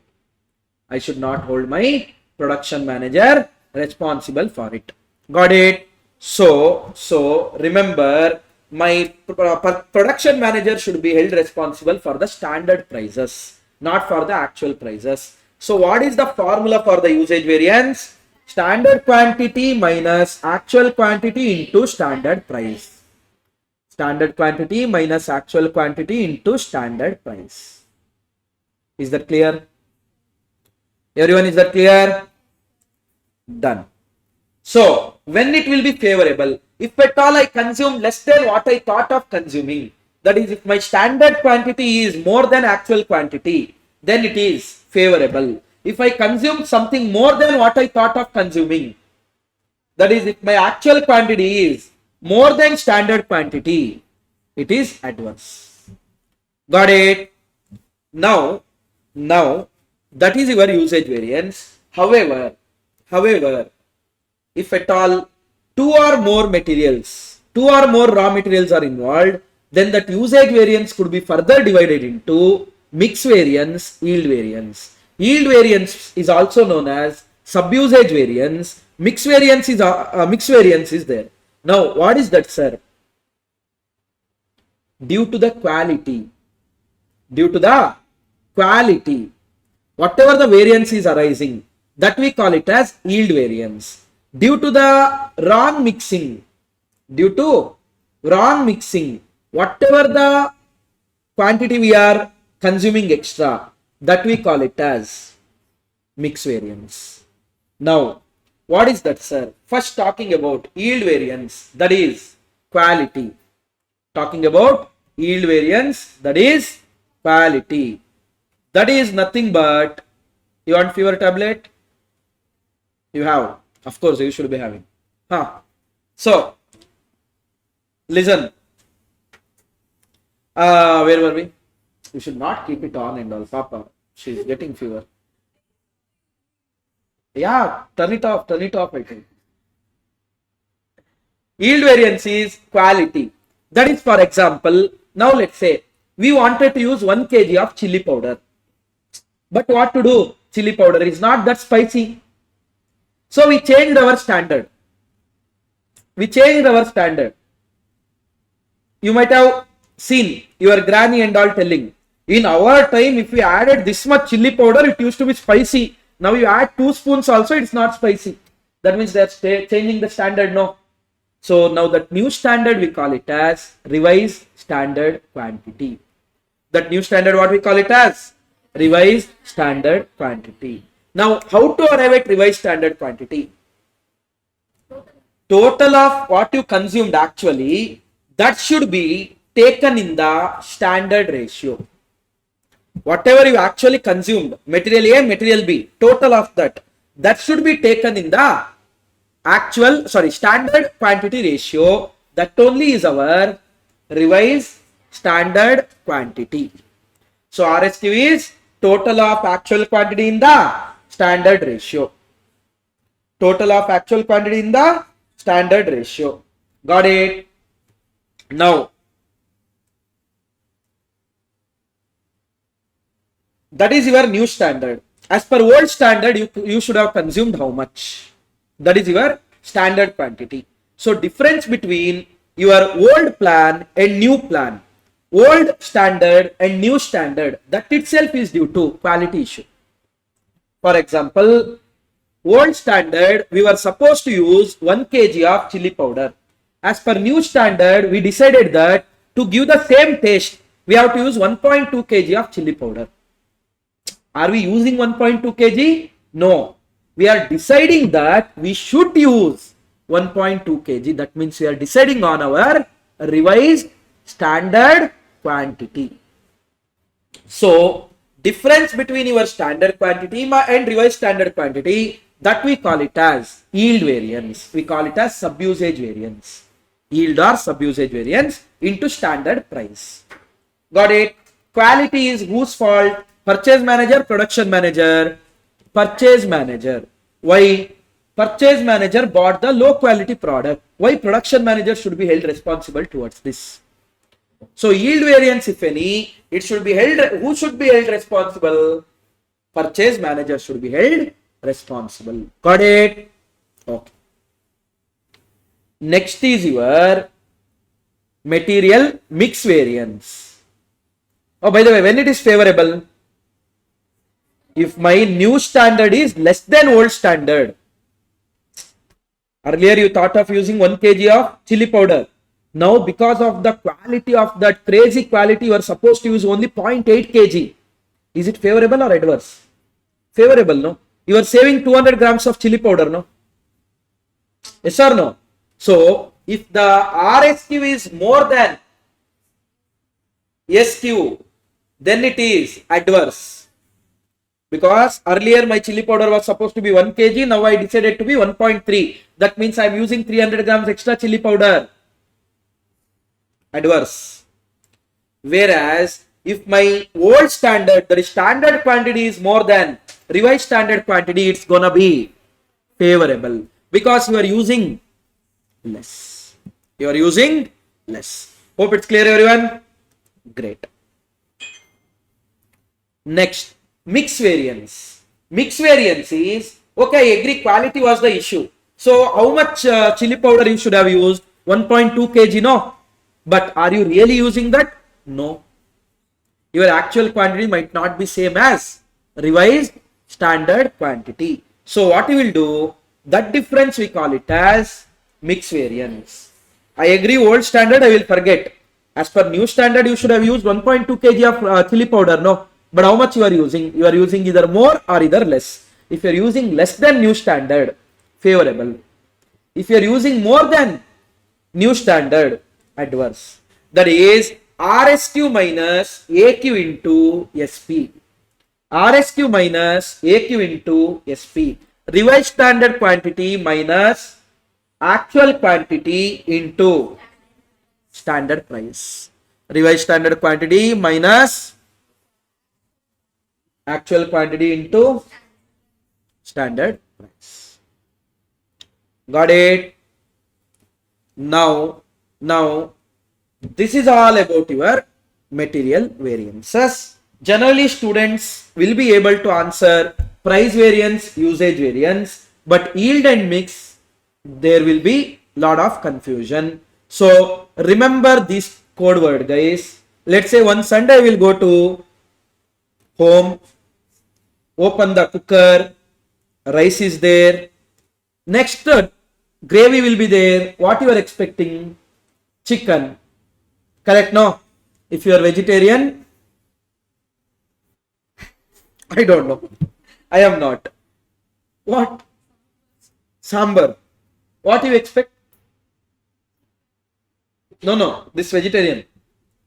Sundays, what you will prepare? Something special. Sambar.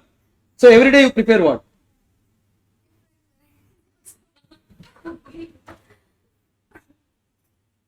Whatever it is. Okay. Now, you will go and ask your mom, what is there for lunch?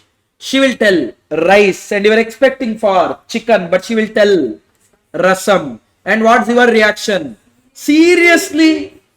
Rasam, are you serious? So, what is it? First, what she said? Rasam. And what did you say? Seriously. Correct? No. In rasam, R stands for revised standard quantity. A stands for actual quantity. S stands for standard price. That A you write it as equals. M is your mix variance. Got it?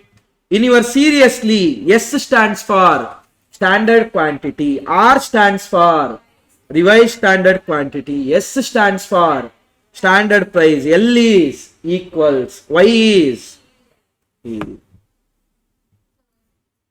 which one? S for standard quantity, R for revised standard quantity, S for standard price, L is equal to Y is yield. Okay.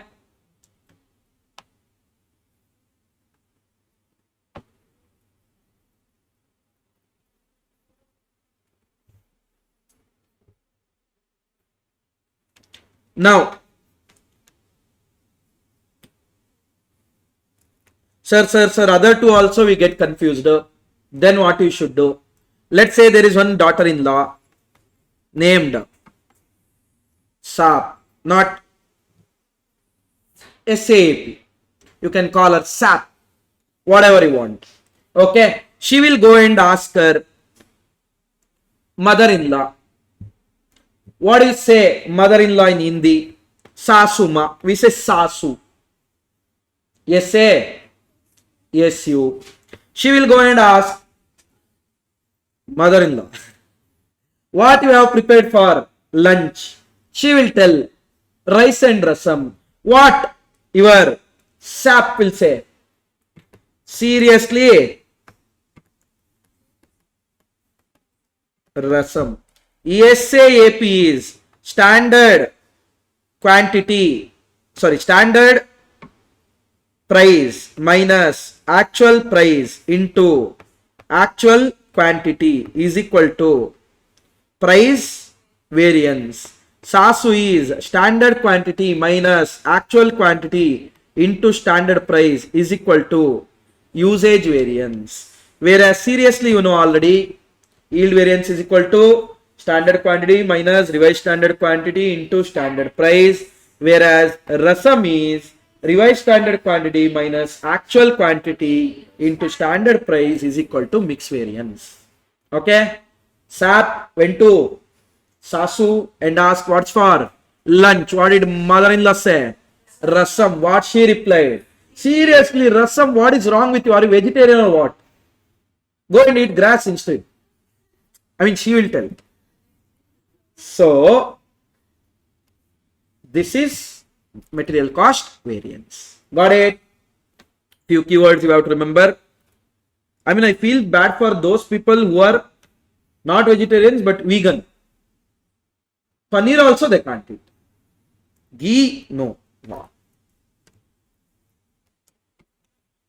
I would have stopped eating only. Always remember, guys, standard quantity means standard quantity for actual output. RSQ is total of actual quantity in the standard quantity ratio. Actual quantity means material consumed and not material purchased. Listen here, one more thing. Sometimes relating to this actual quantity, they might give opening WIP, closing WIP also. What? Opening WIP, closing WIP also. How does that work, sir? Try to understand. I will just show what is this opening WIP, closing WIP adjustment. Concentrate. Units produced during the period. Units produced during the period. Let's say 10,000 units. Opening stock of WIP. That means that was not even raw material, not even finished goods, somewhere in between. Let's say 2,000 units were there. 2,000 units, material wise, 80% complete. Material wise, 80% complete. What do you mean by that? Already whatever one unit takes, of that 80% is already introduced in the previous period. That means to complete that, we will consume only 20%. Now, next one, closing WIP. Closing stock of WIP, let's say they are telling 4,000 units. Let's say they say 40% complete in terms of material. 40% complete in terms of material. That means now standard quantity 2 kgs per unit, or let's say 5 kgs per unit. 5 kgs per unit. Now my question is, standard quantity means standard for actual. Now how much is your actual output? Not 10,000 guys. Not 10,000. Then how much, sir? Try to understand this. 10,000 is what we have produced. Hello? 10,000 is what we have produced. Now in this 10,000, 2,000 is out of opening WIP. 2,000 is out of opening WIP. I will take 2,000 units first. Remaining 8,000 of course out of what we introduced during the period. Closing 4,000, although it is not consumed, still it took some material in it, no? Still it took some material in it, no, to the extent of 40%. Now listen, how to compute how much is the actual quantity of material consumed, or let's say standard quantity. First I will tell standard quantity. Standard for actual output. Actual they will only give. You have to find out standard for actual. Listen, 2,000 units, actually it should have consumed how much? 5 kgs. So standard is 10,000 kgs. Correct? No? But whatever is required of that 80% is already complete or no? Whatever is required of that 80% is already complete or no? That means during the period it will take remaining 20% of material. That's it, not the full 100%. And few people will take 80% directly. No, 80% is already consumed in the previous period. Balance you should take, which is gonna be 2,000 kgs. This 8,000 units are completely introduced during the period. This will consume straight away 40,000 kgs.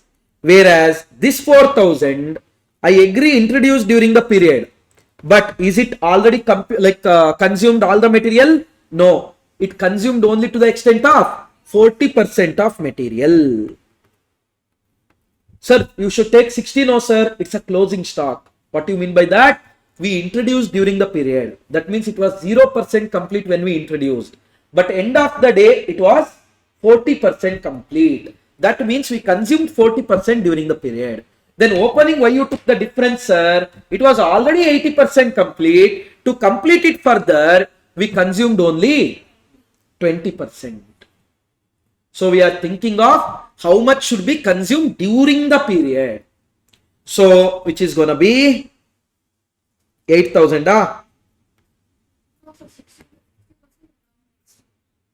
Remaining 60 will be next year consumption. So 4,000, 520, 20 into 4, 8,000. Total standard is 50,000 kgs. Sir, that if you do 10,000 into 5 also you will get 50 only. No, sir. Why you told so much drama? coincidence. All the question it won't match like this. Hope it's clear, guys. There are two illustrations based on this. Please go and check once. There are two illustrations, last 2 or 3. There you will find these illustrations. Please go and check that once. Now, is this point clear about opening WIP and closing WIP, everyone? What if they say opening WIP, labor wise 80% complete, material wise 100% complete? Then opening should consume 0 kgs of material during the period, because its material wise already completed.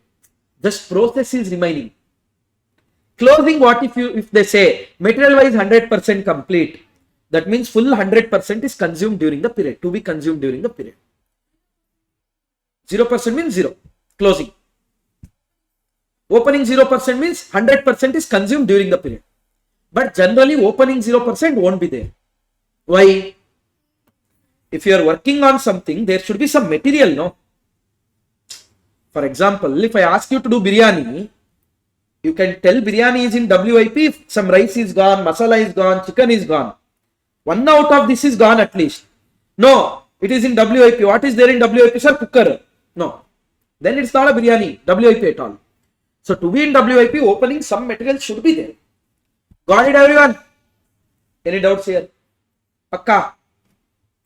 So this is the treatment of your opening stock of WIP, etc.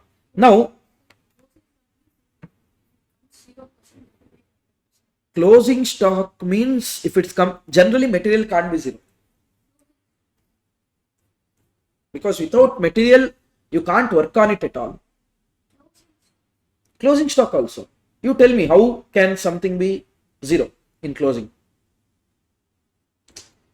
If to be considered as WIP, you should have started work on it, no? Till then it's raw material only, no? That means you haven't started working on it. That is the thing. Then it's not WIP at all. To start working, you should introduce bit of material at least. Now. Listen, they might say something called as standard loss. Standard loss is nothing but your normal loss. Generally, when you give some input, what output you can expect? Generally, when you give some input, what output you can expect? That's what we call it as standard loss or normal loss. They might say something like this. There is a standard loss of 20% on input. If they don't say on input or output, it's always on input.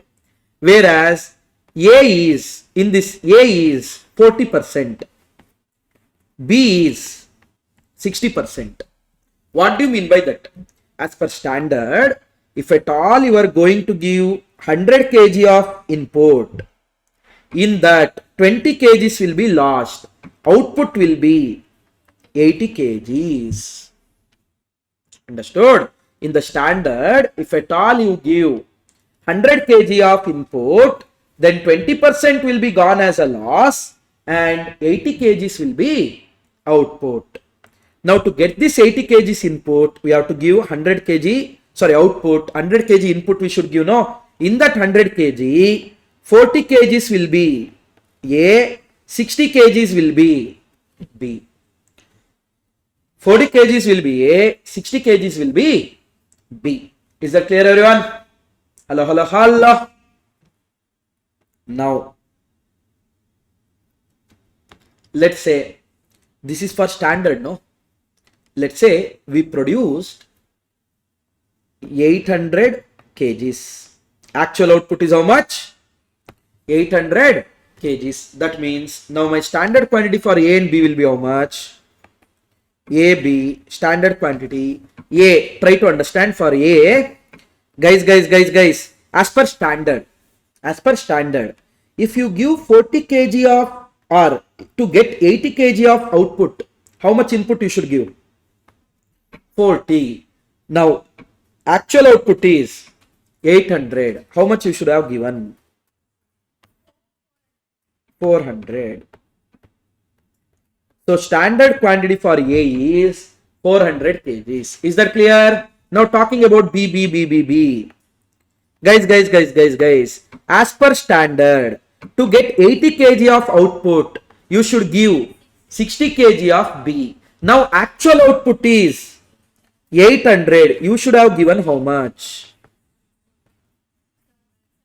600 kgs. 600 kgs. This is your standard quantity. Now let's say actual quantity. You have consumed 450 kgs of A and around 700 or let's say 750 kgs of B. Sir, but you are supposed to consume 600. That's what we are checking, no, in standard costing. We didn't buy it at the price what we expected. That's what the price variance is.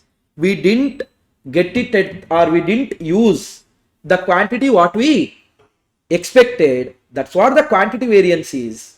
If at all we use exactly how much we should have used, if we bought exactly how much we should have bought, then will there be any variances?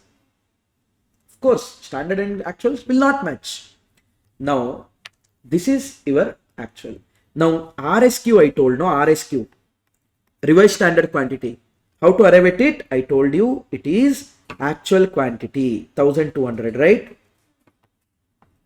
1200, no? Actual quantity in the standard ratio. What is the standard ratio? 40%, 60%. 1200 into 40%, 480. 1200 into 60%, 720. Got it? So total of your actual quantity in the standard ratio, that's what your revised standard quantity is all about. That's what your revised standard quantity is all about. Is that clear, everyone? Any doubts? Pakka? Now, sir, but that 40%, 60%, if you are not okay with that, then what we can do? Simple. Take the total of SQ. 1000, 1000, no? Guys, when it was 1000, A was 400. Now it is 1200. Question mark. 1200 divided by 1000 into 400. You will get 480. 1200 divided by 1000 into 600. You will get 720. Either of the ways you can do, but make sure you take the correct numbers. Anyone, any doubts so far? No doubts. Next. So about AQ it's clear. About RSQ it's clear. Done.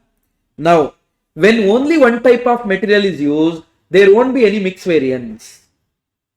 When only one type of material you are using, what mix you will do? Correct, no? There won't be any mix variance. Whatever your usage variance, that will be equal to yield variance. Method of valuation of inventory, if the question is silent, is FIFO. What do you mean by that? If at all opening stock of raw material, etc., they have given. As I already told you, AO means actual, AQ means actual quantity consumed, not actual quantity purchased. AQ means actual quantity consumed, not actual quantity purchased. So, actual quantity consumed, not actual quantity purchased. So consumed you will find, no, in that our first assumption is whatever was there in opening, that was consumed first. Remaining was consumed in the later part. Whatever was there, that was consumed first. Remaining thing was consumed in the later part. I think in class we solved, no? The other day.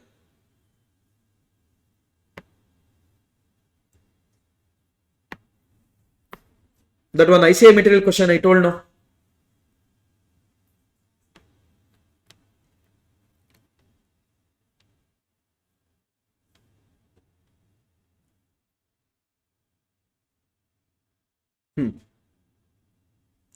Just I will show this question, okay? This is illustration for a ICI material question. See there, ABC Limited produces an article by lending two basic raw material. It operates a standard costing system and the following standards have been set for the raw material. Material A will be 40%, material B will be 60%. Standard loss in the process is 15%. What do you mean by that? if at all you give 100 kg as input, you will get 85 kg as output. So to get 85 kgs, 40% of that 100, 40 should be A, 60% of that 100, that is 60 should be B. So how to arrive at a standard quantity now? For 85, you need 40. Your actual output is 1700 question mark. 800 for A. And next one. To get 85, you have to introduce B 60. To get 1700, how much you should have introduced? 1200. And always remember, loss percentage on input and loss percentage on output won't be same. If at all they say 20% loss on output, then output you should take it as 100. Input you should take it as 120. For example, if at all they had told here standard loss in process 15% on output, then here you should have taken output as 100, input as 115. That is to get 100, you should introduce 115. In that 115, 40% will be A, 60% will be B. So to get 100, you should introduce, let's say 106, 115, right? 115, 46, 115 into 40%, 46. So to get 100, you have to introduce 46. You have to get 1200, question mark. To get 100, you have to introduce 69, B. To get 1700, question mark. Like that you are going to do. Clear? That is difference between your loss on input and loss on output. Whatever on what basis they give, that you should take it as 100. Now listen. Position of the stock and purchase for the month of April is as under. A is there, B is there. Guys, they are telling opening stock 35, closing stock 5, purchases 800. Opening stock 35, closing stock 5, purchases 800.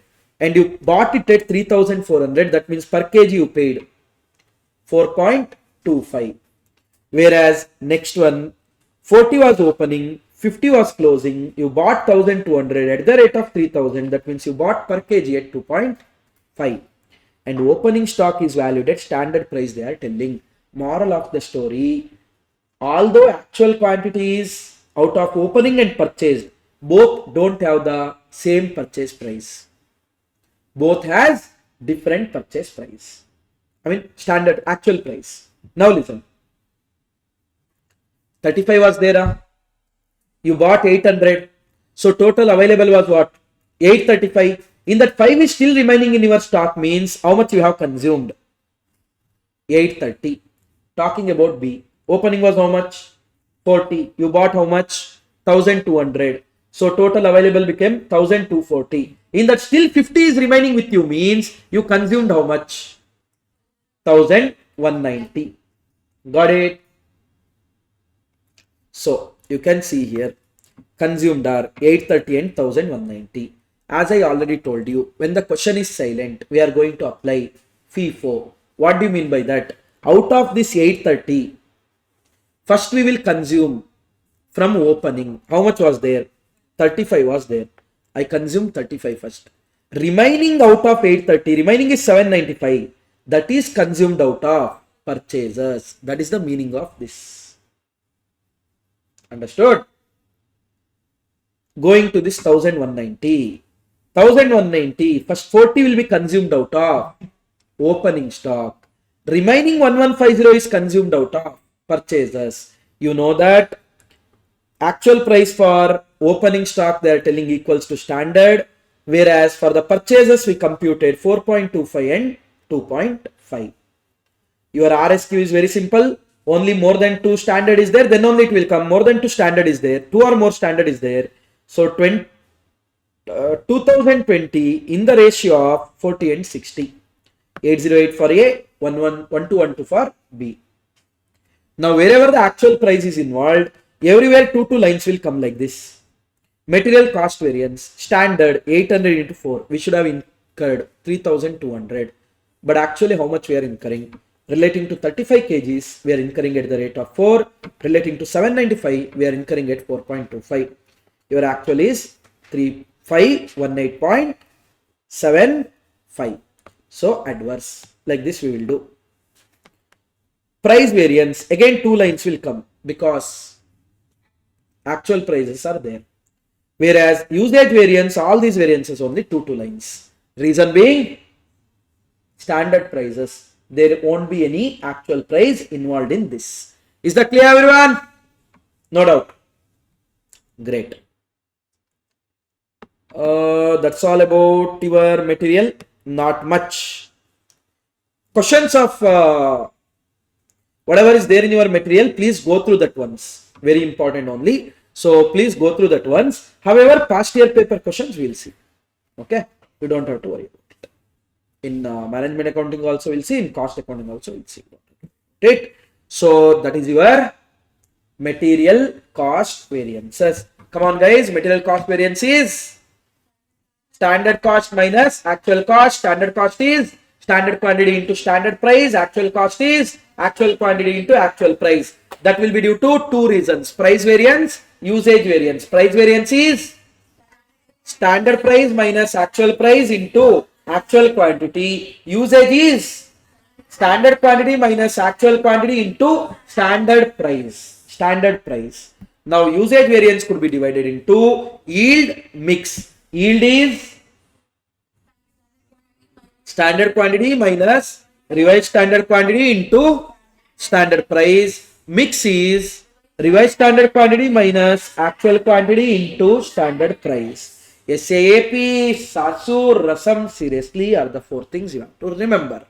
With that, we have completed our discussion on material cost variances. Now we'll be jumping to labor cost variance. However, so far in ICMA Institute, they never check that, but you never know when they are going to check it. So listen, if you go to our YouTube, you will find, I think in ArivuPro main channel, we have uploaded that. Wait, I will show that one question. Whenever you are having time, just go through that. I will show it. So if you go to YouTube and search, what title we have given? I think baddie.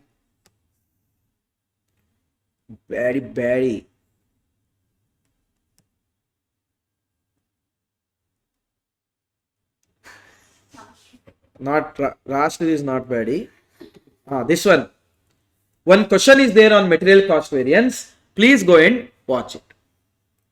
Okay, if time permits, because these are missing figure questions. They haven't given full information. They are given only few information. Using that few information, you have to compute full requirement. That's what this question is all about. Just go through.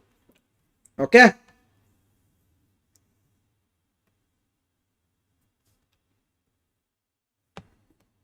That is your material cost variances. Hope it's clear, everyone.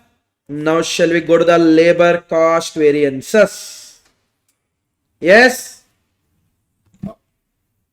Give me 1 minute. Okay. Labor cost variance. Again, guys, cost variance is very simple. Standard cost minus actual cost. Standard cost means standard hours into standard rate minus actual hours paid into actual rate. Whatever you are actually incurring the cost, that one. I repeat again, standard cost means standard hours into standard rate. Actual cost means actual hours paid into actual rate. Is that clear? By the way, standard hours means standard hours for actual output. Standard hours means standard hours for actual output. Is that clear? Your standard hours includes your normal idle time. Please keep in mind. For example, if the standard time for this marathon, let's say content only I should give is 20 hours. Then standard hour they can't keep it as 20. Standard hours they should keep it as 24. Why 24, sir? 20 hours can I teach continuously? We need break, no? Is it normal or abnormal? Norm.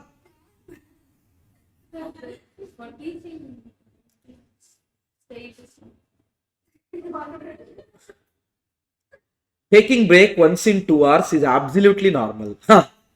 So it's a normal idle time. So they can't tell me standard, Rastrith sir, complete in 20 hours.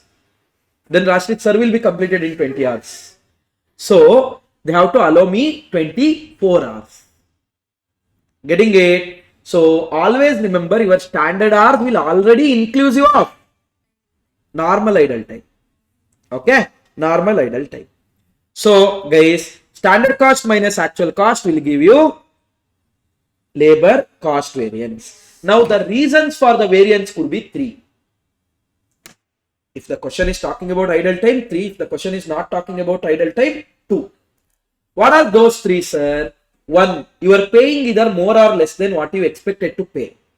Who will be held responsible? HR. Because they are the one who is going to negotiate. 2. Idle time.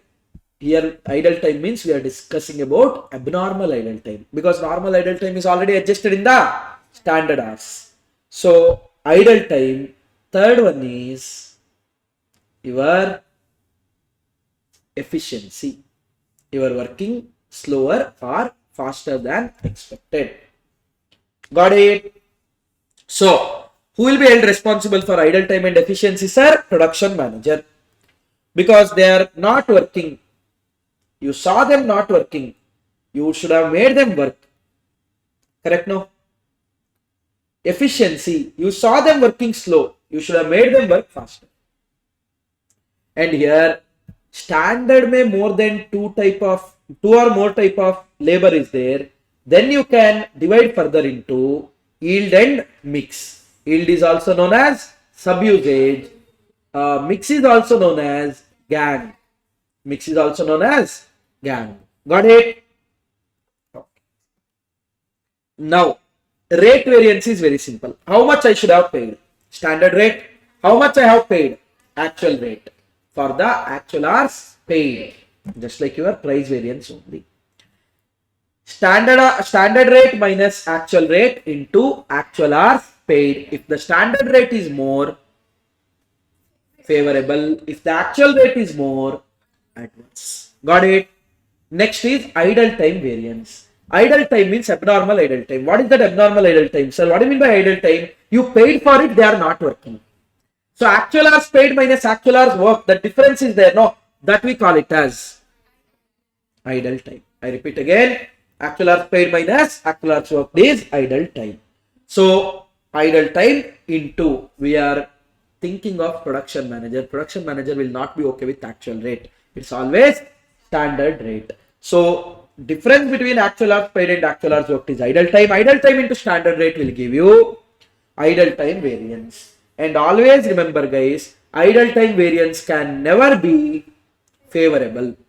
It's always, why? Because it's idle time.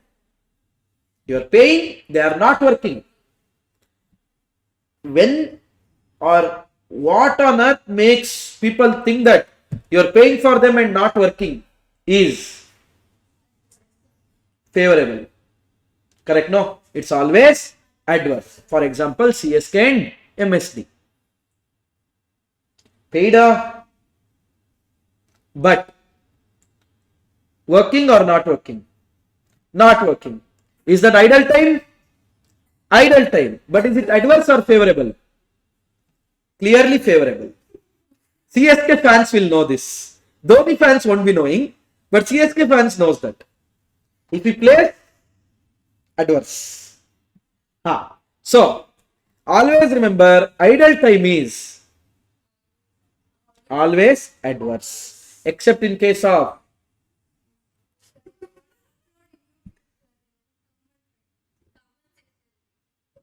comment section, what they will put? Instagram ID I will only tell. CA underscore Rastrith. They will come and tell what? Bully me like what? Okay, RCB they will say. What RCB they will say? 49 they will say. I will say 2 years. They will say 5 cup. I will say 2 years. Okay.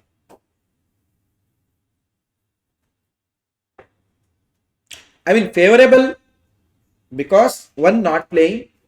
So no one is there to play slow. One more reason is, although he is not playing, he is making sure the ticket sales are happening. Every time he goes to practice session, so automatically that people think that he is going to play this match, this match, this match. Only real fans know that unofficially he is retired, but still can't help. Now listen. Your efficiency variance is, you should have completed your work in standard hours, but you are completing it in actual hours. So if at all you complete it in a faster way, that means if your actual hours are lesser than standard hours, favorable. If you complete it by taking more than standard hours, it is adverse. So efficiency variance is standard hours minus actual hours worked, because see, if you take this,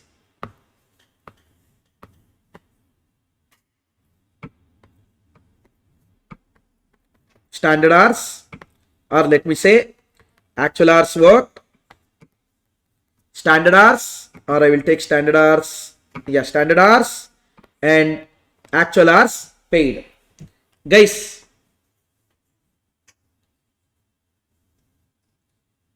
or I will take something like this. Standard hours, actual hours worked, actual hours paid. Now, that's okay, eat. Actual hours worked and actual hours paid is there. No, this we have already addressed in our idle time variance. That means you don't have to address it again. This we have already addressed in our cost variance. Correct? No? Now, this we have to address in efficiency variance. Got it? That's why efficiency variance is your standard hours minus actual hours worked, not actual hours paid. Please keep in mind. So, if at all you work for more number of hours than the required, adverse. If you work for less number of hours than the required, favorable. Got it? Now, your efficiency variance could be divided into yield variance, mix variance. Yield variance is due to quality. That is standard hours minus revised standard hours into standard rate. By the way, revised standard hours is nothing but your actual hours worked in the standard ratio.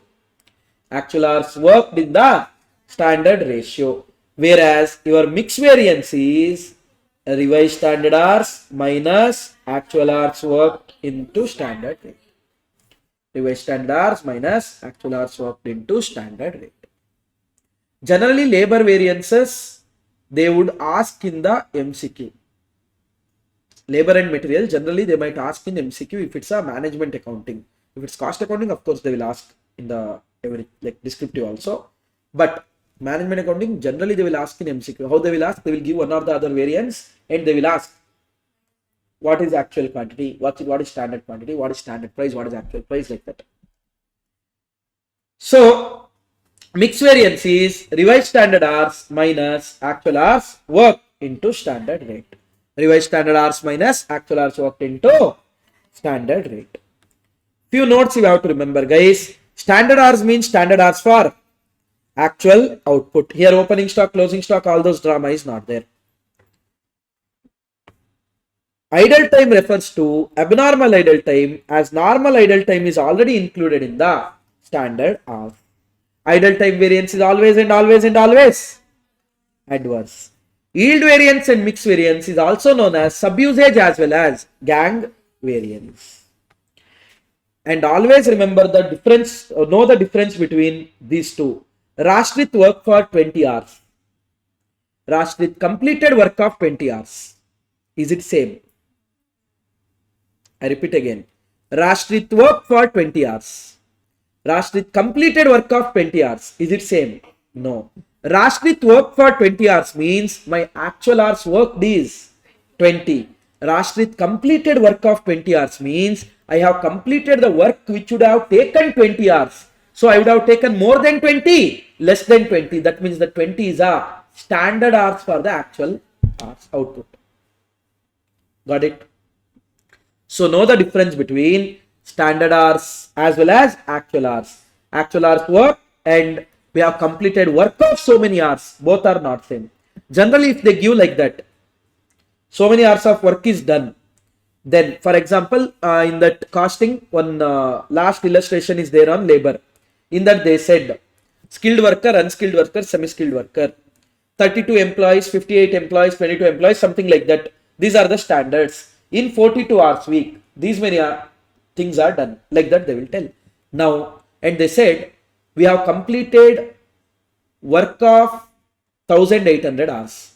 Standard hours of work completed or something they use the term. That means whatever the work you have done, for that standard hours are how much? 1800. Now that 1800 to be divided in what ratio, sir? Standard number of employees they had given, no? Skilled we need 30, semi-skilled we need 50, unskilled we need 20. In that ratio you should divide. Okay? Please mark it as to be referred is that illustration. Last illustration in your costing. So, if question says work of X number of hours done, then X is equal to standard hours for actual output. And RSH is total of actual hours worked, okay, not actual hours paid, actual hours worked in the standard hours ratio. If abnormal idle time information is not given, then your labor cost variance is just efficiency variance plus rate variance. Efficiency variance plus rate variance. Is that clear, everyone? And sometimes what happens, you know, they will give only one type of worker. Standard hours, they will give only one type of worker. But actual hours wise, they will tell three type of worker earning different amount. Now, how to find out RSH? Always remember, RSH will come into picture only and only if there is more than one standard hours. Because actual hours worked in the standard ratio, no? When the standard ratio has only one type of worker, there won't be any mix variance. Mix variance will be 0. Please keep in mind. Your usage variance only will be your yield variance. All those things you have to keep in mind. I mean, yield variance will be equal to usage variance only. Mix variance won't be there. If only one type of worker is there, there won't be any mix variance. Actually, you might bring 10 type of workers. No one cares. You might bring 10 type of workers, but as per standard, it was supposed to be one worker, one rate. No. That is the thing.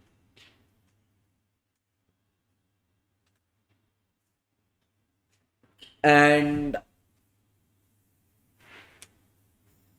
one more thing. Listen, if they say group of workers working together, a department has 100 workers. Department has 100 workers. When the department works for 1 hour, they can produce 25 units. They can produce 25 units. Now, actually we produced 250 units. Actually we produced 250 units. Can you tell me the standard hours for this? For producing 25 units, you need 1 hour. For producing 250, question mark, 10 hours. Correct? No? Wrong. What did I say? Is each and every individual producing 25 units? All 100 workers together, if they work for 1 hour, that means how many labor hours it is? 100 labor hours. If all the individual work together for 1 hour, that means they have completed work of 100 workers. For example, one student can write 2 pages. Now I have 100 students in my class. If all of them writes for 1 hour continuously, how many pages will be there with me? 200 pages. Because one student can write 2 pages in 1 hour. 100 students wrote 200 pages. That means my one student would have taken 100 hours to write these 200 pages. Where 100 students in just 1 hour they have written. That means always remember, for the department of 100 workers, the labor hour is 100 hours. That means you should take in 1 hour you are completing 100 hours of work. So to produce 25 units, labor hour required is not 1 hour. Labor hour required is 100. Now you are producing 250 question mark. Got it? Hello? So if at all in a department where instead of 100 only 80 workers are there and they are working for 40 hours, then what is the actual hours worked? Not 40. 80 workers working for 40. 3,200 hours. Something like this you have to take. Please keep all these things in mind. Whatever is there in material, that is more than sufficient. Whatever is there in material, that is more than sufficient. Got it? Got it?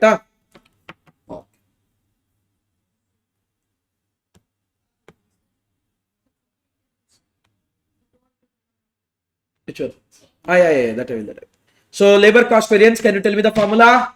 Standard cost minus actual cost. Standard cost is standard hours into standard rate. Actual cost is actual hours paid into actual rate. That could be divided into rate variance, efficiency variance, idle time variance. Rate variance is standard rate minus actual rate into actual hours paid. And idle time variance is actual hours paid minus actual hours worked into standard rate, always adverse. Efficiency is standard hours minus actual hours into standard rate, actual hours worked into standard rate. Your efficiency variance could be divided into mix and yield. That is, yield is standard hours minus revised standard hours into standard rate. Mix is revised standard hours minus actual hours worked into standard rate. Got it? And also remember, if at all idle time information is not given, then your actual hours worked and actual hours paid will be same, no difference. Got it? That's it about your labor variances, labor cost variances. Hope it is clear, everyone. Yeah, so there won't be any idle time variance as such. Hope it's clear, everyone. Great. With that, we have completed our material and labor. Okay. Now we'll be seeing few questions of standard costing. Before that, what is the formula for material cost variance? Standard cost minus actual cost.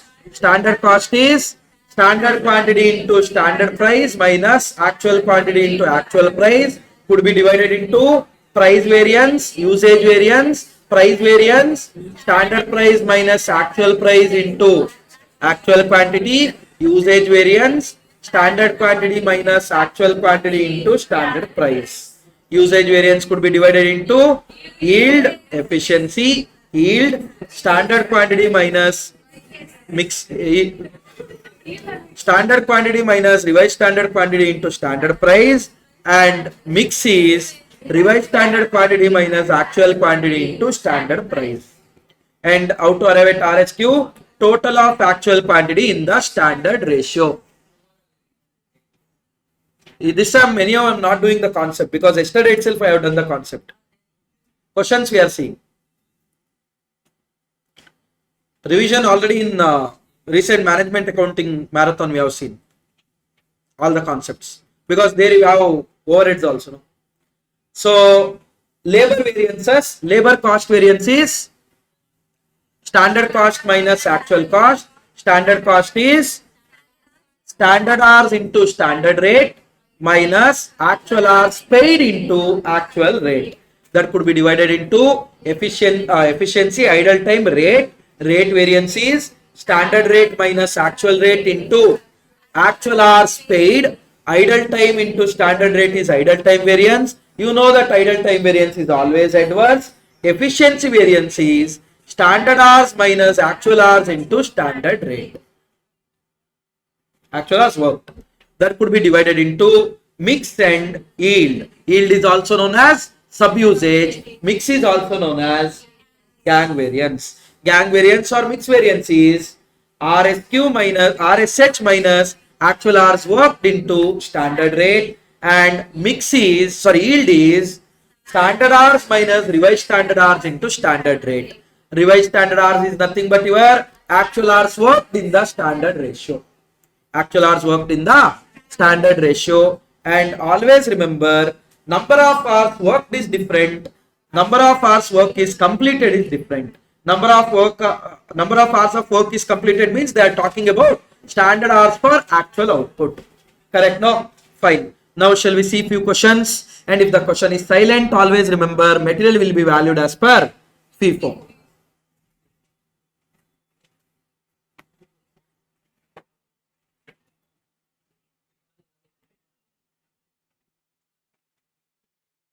So standard costing here, 13th question and 5B. 13th and 5B.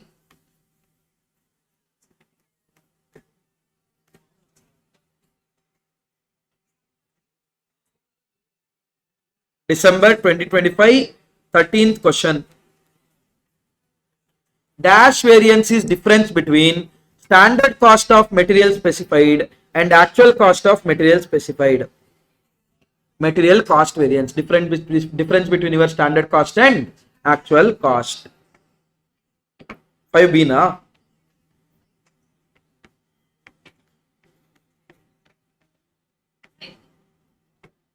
They are asking here labor variances. Look into that. The standard labor employment and actual labor engaged in a 40 hours week for the job is as follows. Standard, we thought of having 65 skilled workers, 20 semi-skilled workers, 15 unskilled workers. 45, 30, 15. Number actually we hired was 50, 30, 20 at the rate of 50, 35, 10. Standard output is 2000 units. That means these numbers, if they work for 40 hours together, they can produce 2000 units. But actually we produced 1800 units. And idle time is 2 hours in a week. That means each and every employee will lose 2 hours, guys. Please keep in mind. They are asking you cost variance, efficiency variance, idle time variance.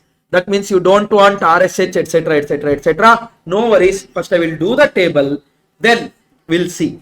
Okay. In examination they are not asking, but here I will explain all the 6 ones so that it will be a proper revision. Now let me go for standard first.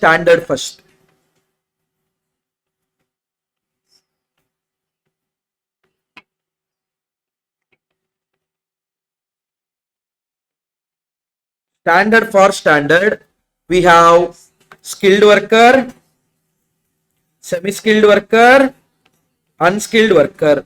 As per standard for standard, how many skilled worker we thought of hiring? 65.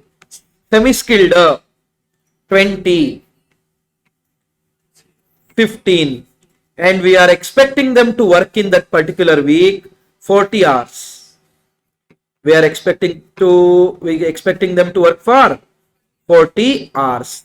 Now guys, may I know how much it is? 65 into 40. 2600 hours. 20 into 40. 800 hours. 15 into 40. 600 hours.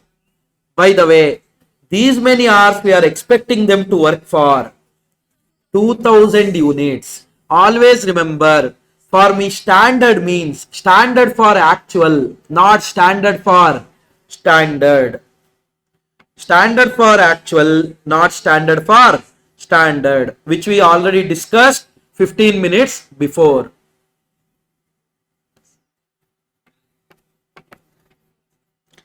Skilled is there, semi-skilled is there, unskilled is there. Standard hours. Guys, skilled 2600 you need for 2000 units. For 1800 question mark.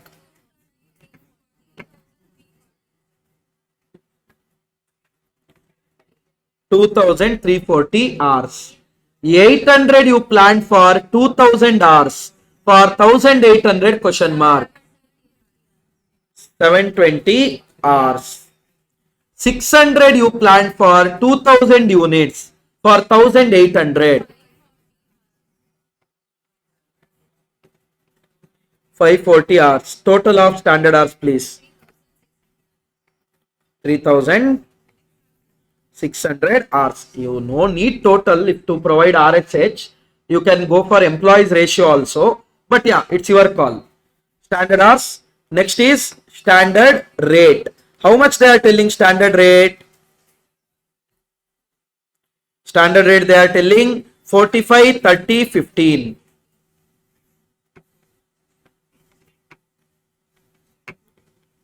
45, 30, 15. Next, actual hours paid. Actual hours paid, we are hiring 50 skilled workers. They are working for 40 hours. We should pay them 40 into 50.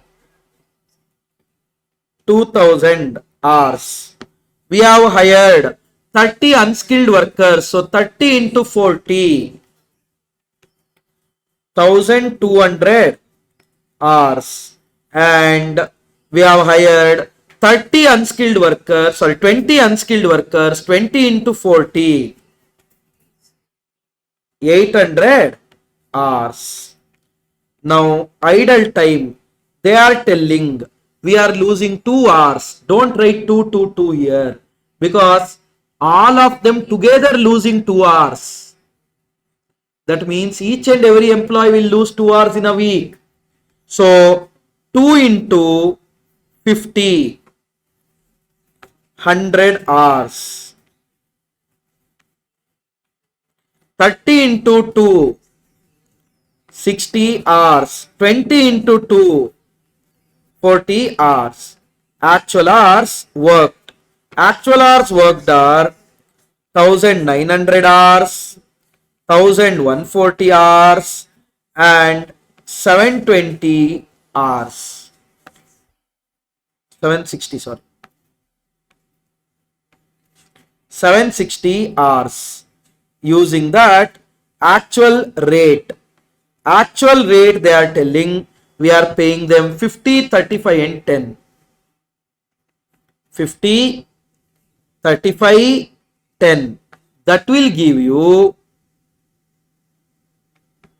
we can find out revised standard hours. In the given question, not required at all, but I'm just doing it for the revision purpose. May know the total actual hours worked, guys.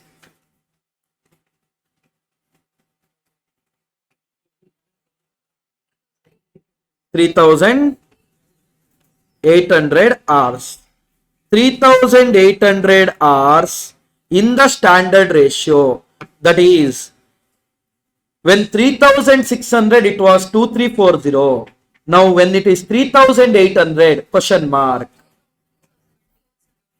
2,470 hours. When 3,600 it was 720. When it is 3,800 question mark.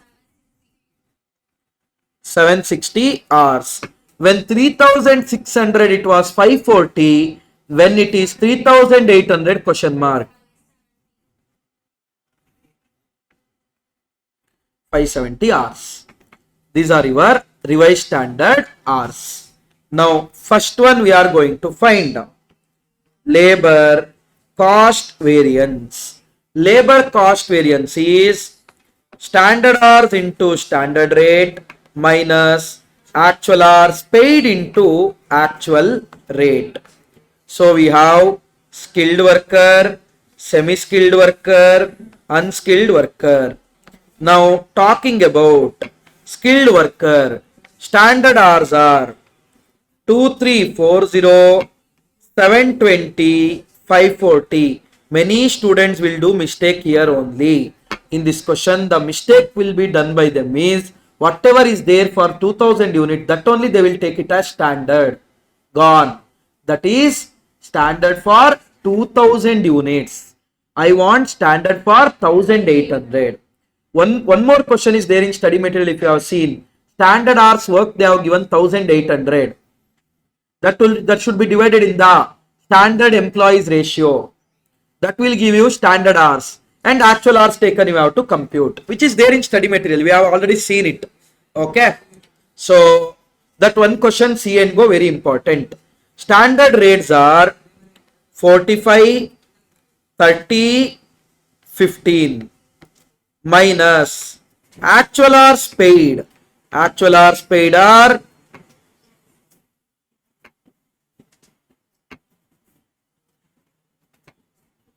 and actual rates are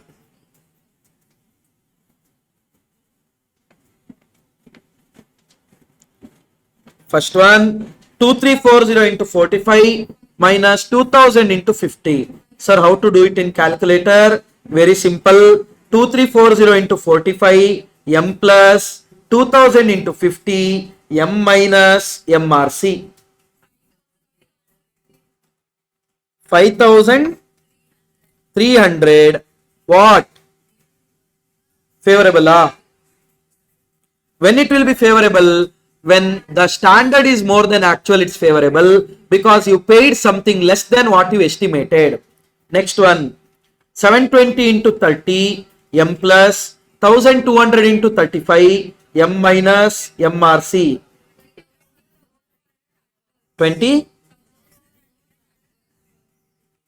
20,400 adverse. 540 into 15 m plus 800 into 10 m minus MRC. 100 favorable. Net 15,000 adverse. Done. That labor cost variance could be divided into labor rate variance, labor idle time variance, labor efficiency variance. First one, labor rate variance.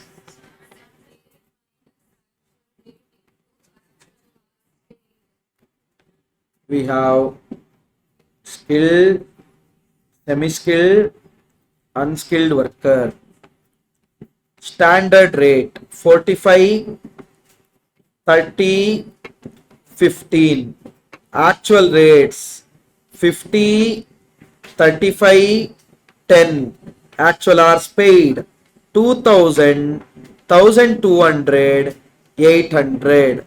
So guys, first one 10,000 adverse. Why it is adverse, guys? Because your actual is more than standard rate.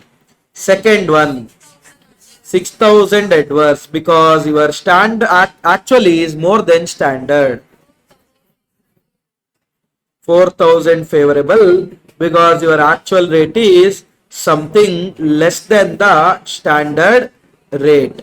That will give you 12,000 adverse. Got it? Third one.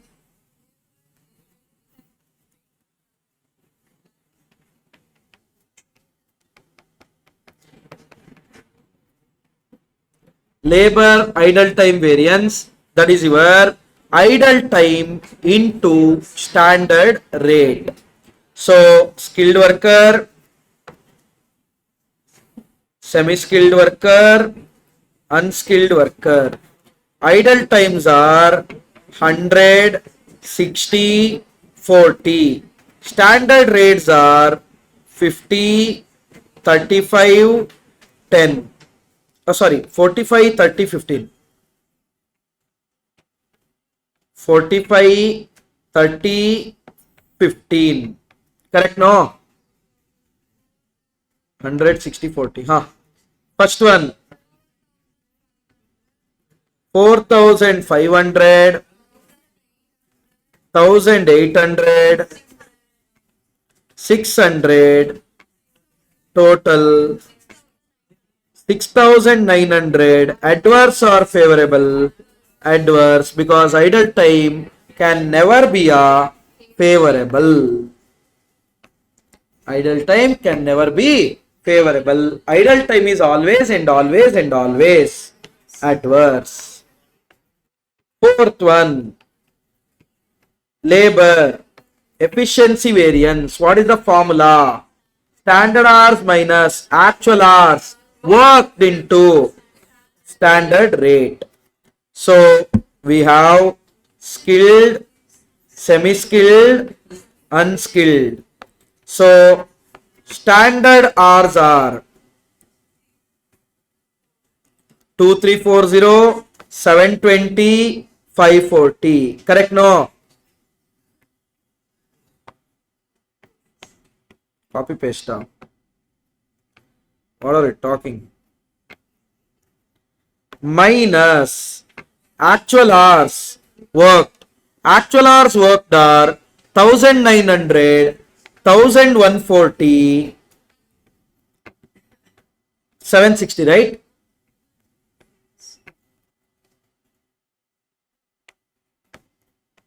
Done. Into standard rates are 45, 30, 15. 45, 30, 15. So if the standard hour is more than actual hours work, favorable, because we have taken less time than what it is required to be taken.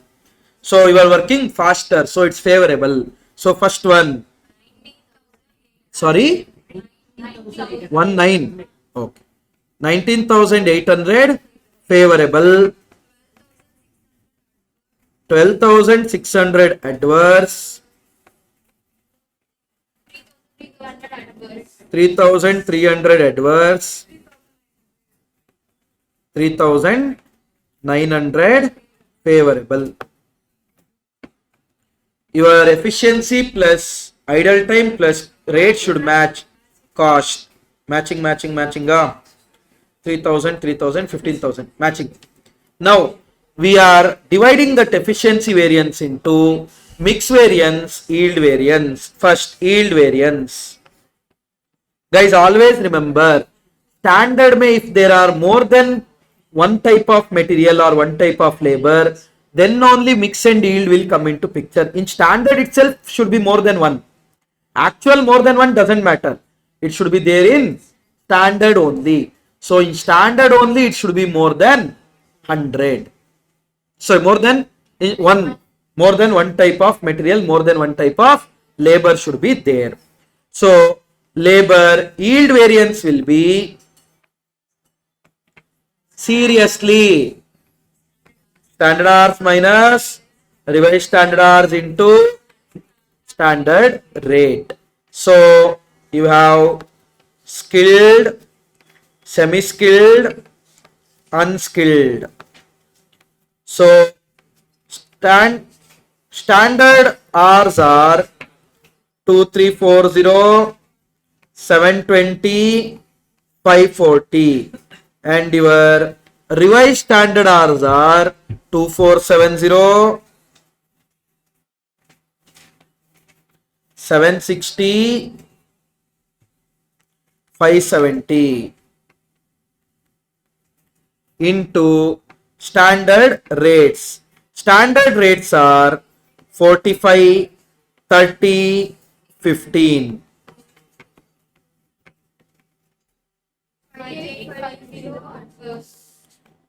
5850 adverse, 1,200 adverse, 450 adverse,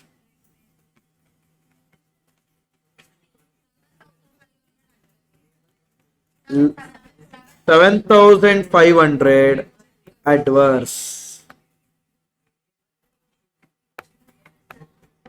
Next one is your labor mix variance.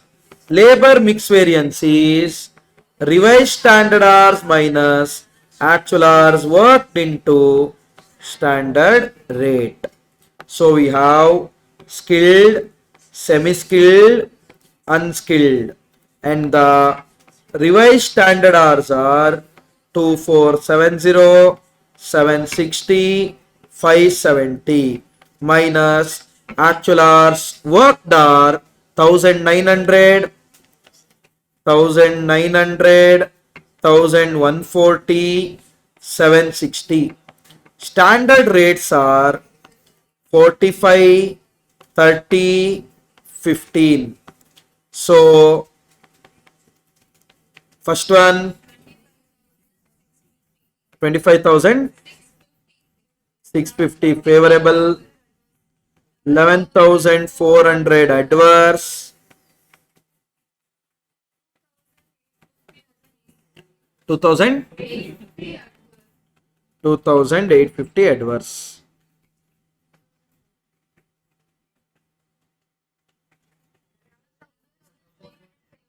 11,400 favorable. Just check your mix plus yield is giving you efficiency. Yes, it is.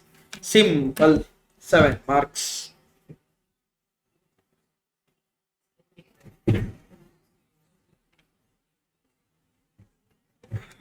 Is that clear, everyone? I mean, sir, what simple you are telling? This big question, 7 marks only. We made it big. They have asked only 3. So they have asked 9-line answers. We made it 18 lines. That is different. Got it? So we should do the same in exam, sir? No, whatever they have asked, do that. Finish.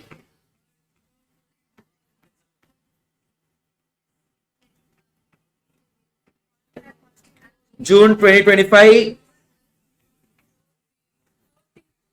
14th question and 5B. 14th and 5B.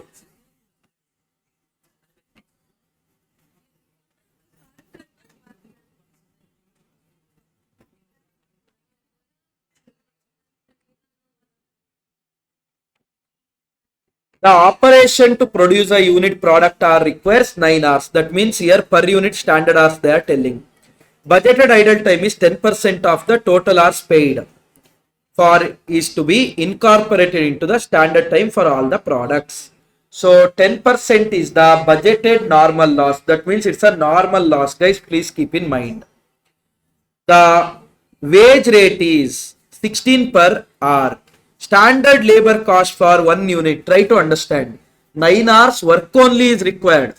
But always remember your standard hour means not only working hours. Hours to be worked plus normal idle time. What they are telling? 10% of the total hours paid. That means if you are ready to pay them for some 100 hours, in the 10% is idle time. That means they are working for 90. So here they are telling 9 hours they should work. So 90 means 9, 100 means question mark. 10 hours, no? So 10 hours into standard rate, rupees 16. That will give you standard labor cost per unit.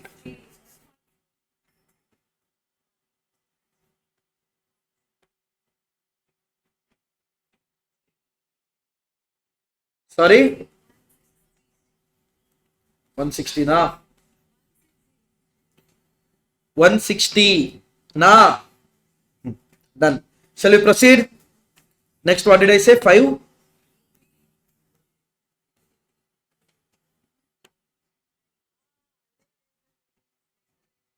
See there, QTR Limited, which is QTR Limited, which is following standard costing system, furnishes the following information regarding the production budget for December. Product X 40,000, product Y 80,000. one standard hour represent 10 units of product X and 8 units of product Y. The standard wage rate is 0.5. That means they are telling to produce 1 unit of product X, you need 10 hours to produce, to produce 10 units of product, you need 1 hour. To produce 8 units of product, you need 1 hour. During the month, 15,000 hours were paid. They are talking about actual hours paid, which included 700 unproductive hours due to unbudgeted holiday and also loss of production of 500 units of product X due to machine breakdown. Done. Actual production for the month was 48,000 units of X and 76,000 units of Y, required to calculate the labor variances. Quickly go through this. We'll solve it. Only one type of labor is there. Please keep in mind. Guys, only one type of labor is there.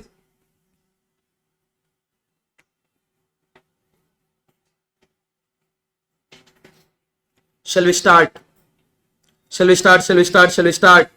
First is standard hours. Sir, here by any chance 2 type of labor is there? 2 type of finished goods is there. Labor is only 1 type. So no mix yield, all those drama here. Got it? Your yield itself is your efficiency. No mix variance. Now listen everyone. First,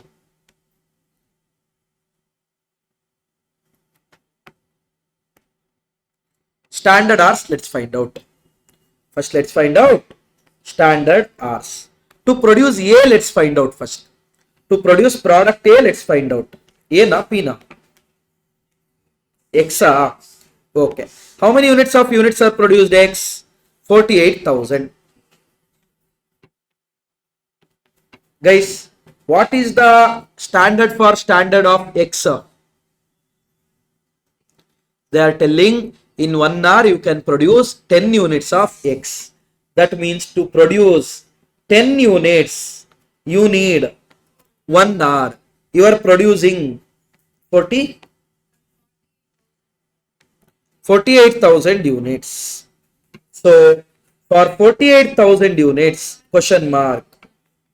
Sorry.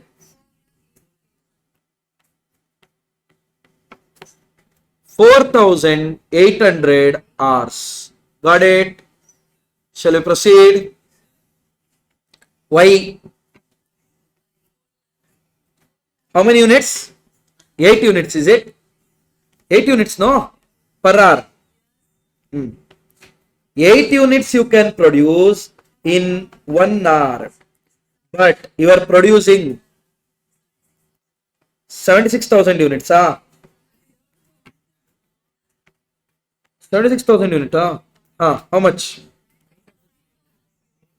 9,500 hours. So your standard hours are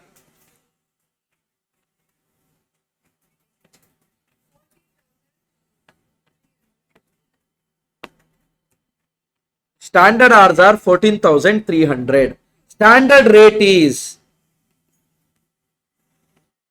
0.5.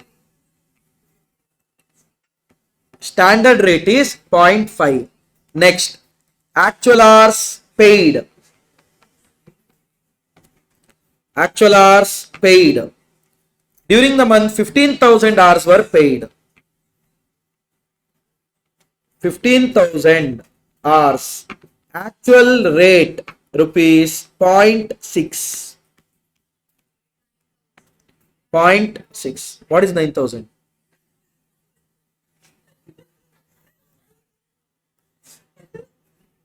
Actual cost is 9,000.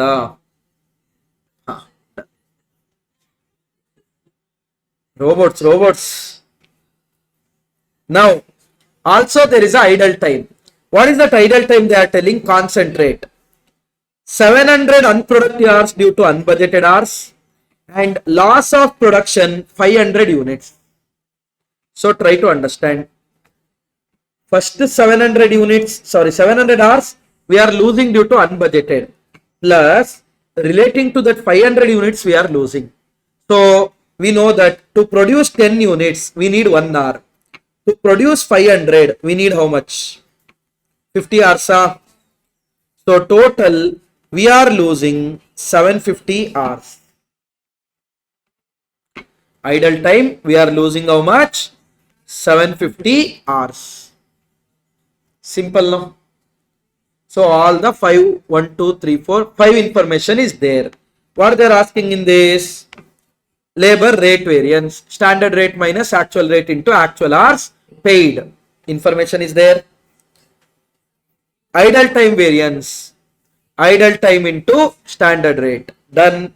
Efficiency variance, standard hours minus actual hours worked. Actual hours worked is not there, but that you can compute by reducing idle time from actual hours paid. And labor total variance, standard hours into standard rate minus actual hours paid into actual rate. Hope it is clear, everyone. Hello. Clear? Great.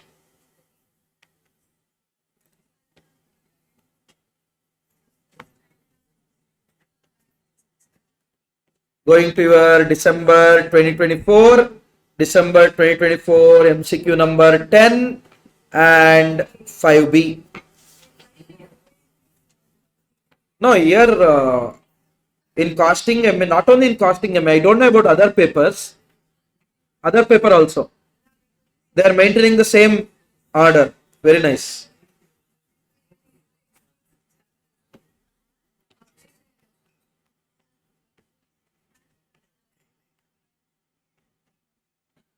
Which question I told? 10th. In a factory Zan Limited where standard costing is followed, 4000 kgs of material of rupees 10 kgs were actually consumed, resulting in the price variance of 2000 adverse. That means your actual price is more than standard price.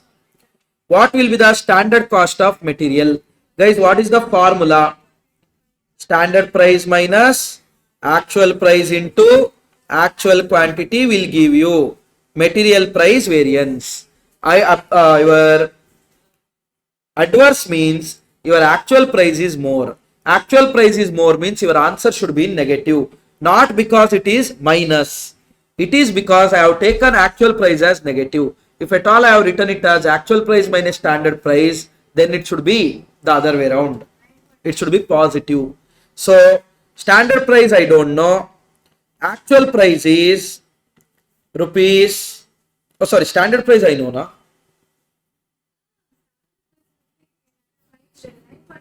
4000 kgs of material at 10 rupees.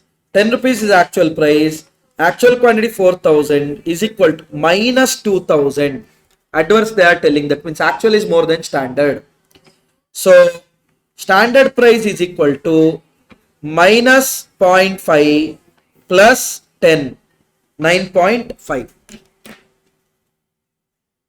4000, it will become minus 0.5, minus 10 will go that side, it will become plus 10. Got it? Okay. Next, 5B.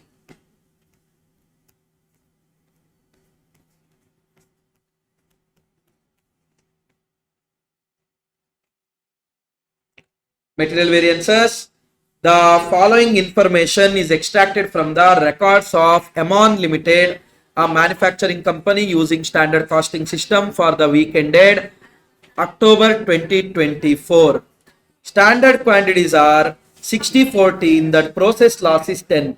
Moral of the story, if at all you give input of 100, in that 10 is loss, output is 90. To get output of 90, 60 S you should give, 40 T you should give, and actually you have given 44 and 66. You got actual output of 90. That means try to understand whatever the standard they have given. Standard itself is standard for actual. Why, sir? If at all you give input of 100 kg, we are expecting loss of 10. So we are expecting output of 90. In fact, your actual output is also 90.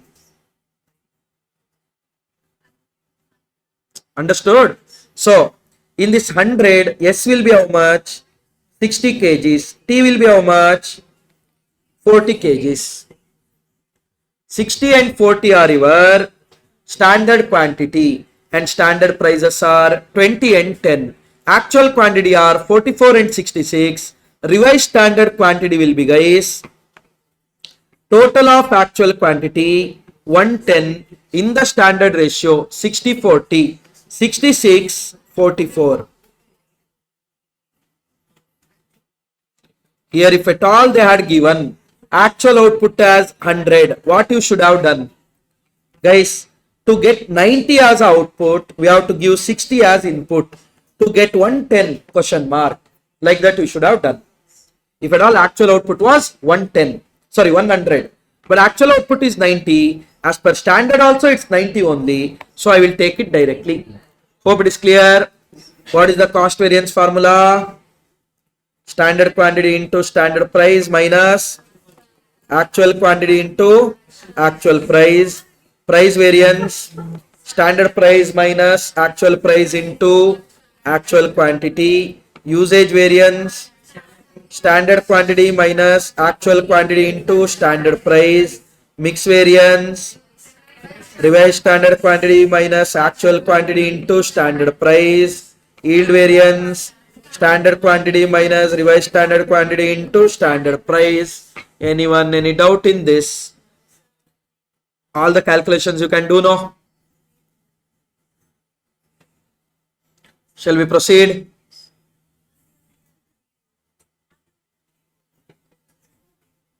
It's raining outside. Any hints of rain?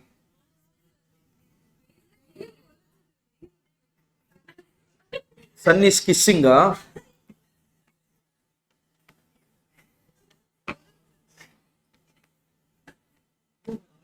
June 2024. So standard is question number 15 and 5B.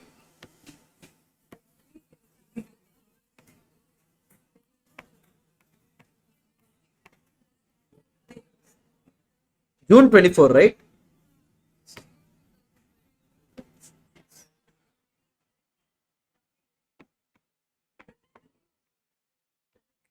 Control.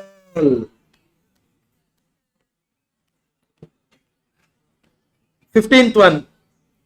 In the year 23-24, X and Co used 2820 kgs of material at a total standard cost of 11,562. The material usage variance is 123 favorable. In the above case, SQ is how much? What is the formula for usage variance? SQ into AQ minus SP. Can I write it as SQ into SP minus AQ into AP? Sorry, SP. Correct. They are telling we use 2820 kgs of material at a standard cost of 11,562. That means they are telling actual quantity at standard price. Actual quantity at standard price. So standard cost minus actual quantity at standard price is equal to variance 123 favorable. They are telling that means standard is more. So how much is your standard cost?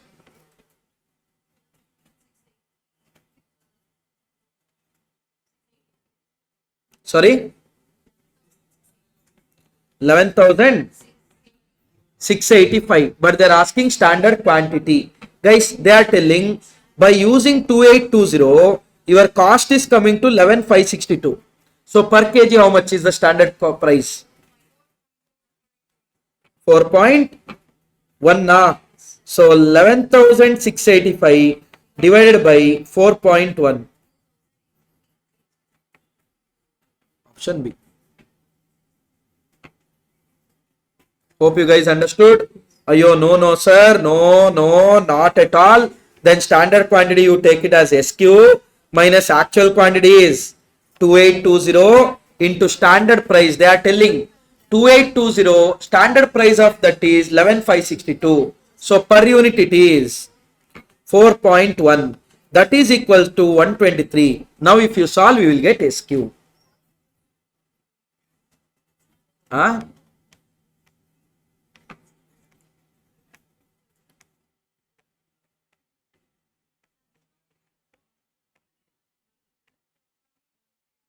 Five B.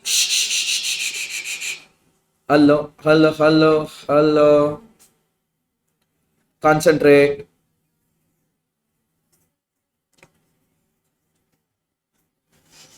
J&M Limited submits the following information regarding composition and wage rate of labor force engaged in job number R40, which is scheduled to be completed in 80 hours. Moral of the story: it is standard hours. Standard hours provided group work together. So number of workers are 60, 40, 50. Standard rates are so and so. Number of workers actual are 55, 30, 70. Actual hours are rates are so and so. The work is actually completed in 88 hours. Listen. First, where to write? First, standard hours I will write. Listen. Standard hours. Guys, we are expecting 60 workers to work for 80 hours to complete the job. 4,800. 40 workers for 80 hours. 50 workers for 80. Sir, but that is standard for standard. No, sir. Array, one job it is. For job, that itself is standard for standard, standard for actual. For the taken work only, they are telling 80 hours should be taken. Now, your actual hours are 55 into 88. 4840. 30 into 88. 2640. 70 into 88. 61. You have actual hours, you have standard hours. Also revised efficiency variance they are asking, that is nothing but your yield variance, and mix variance also they are asking. Revised efficiency means yield. Now mix also they are asking, that means you need RSH. May I know the total of AH? 13,640 hours. That should be taken in the standard ratio 60-40-50. 150. 13,640 divided by 150 into 60.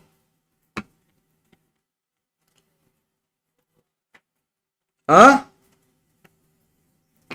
13,600 divided by 150 into 60.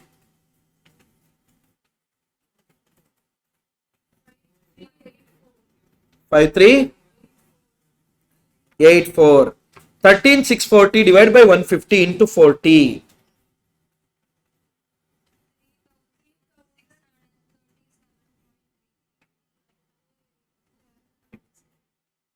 It cannot be in decimals if first one is in whole number. Array, if at all you are not able to understand number of workers, take the standard hours ratio only. 4,800, 5,000, 8,000, total is 12,000. No, when 12,000 it was 4,800. When 13,640 question mark. First one only is wrong.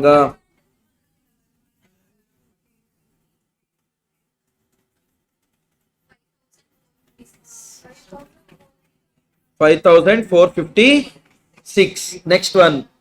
When it's 12,000, it was 3,200. When it's 13,640, question mark.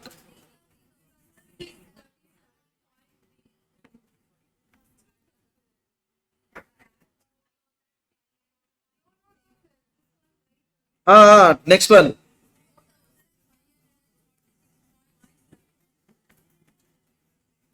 You are going to solve this way.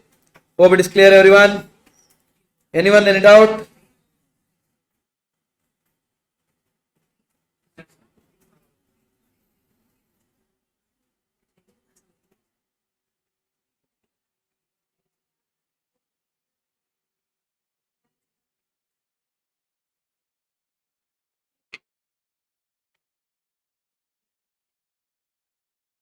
December 2023,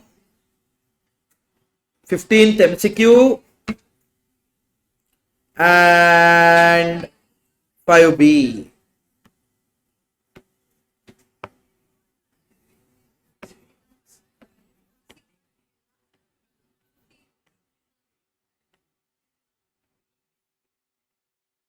If the standard hours per 100 units of output are 800 at the rate of 4, actual hours are 768, 4.5. Labor rate variance they are asking. Rate variance formula: standard rate minus actual rate into actual hours. Standard rate is 4. Actual rate is 4.5. Actual hours are 760.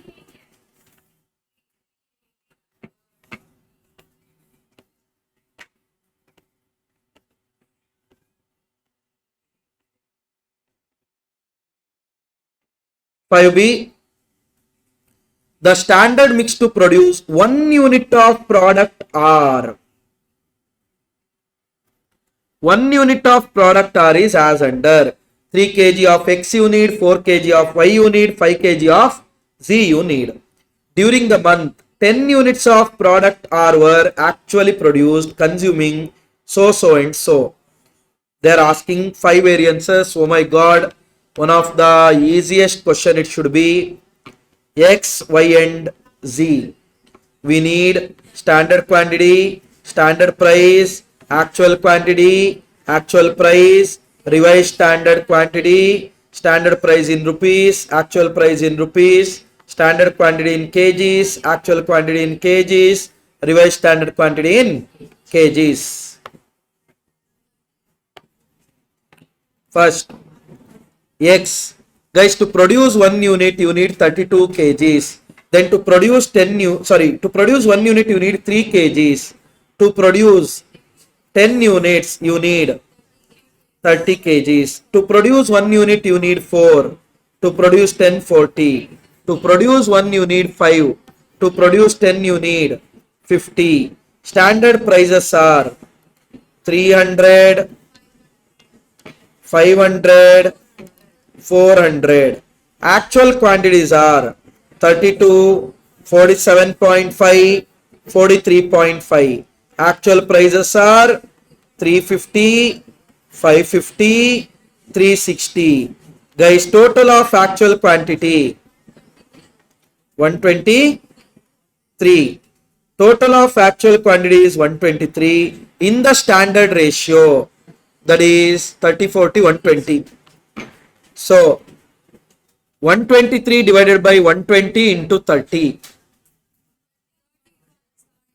Sorry?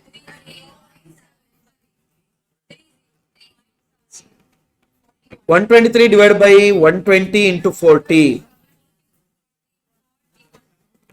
41. 123 divided by 120 into 50.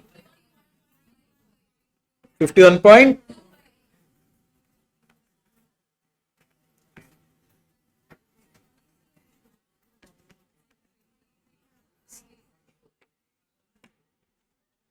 Is that clear?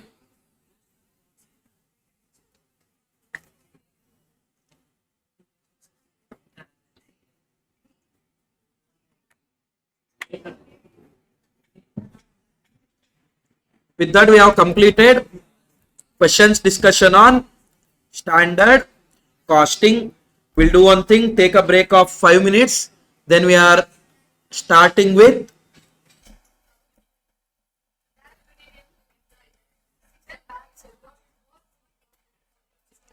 contract.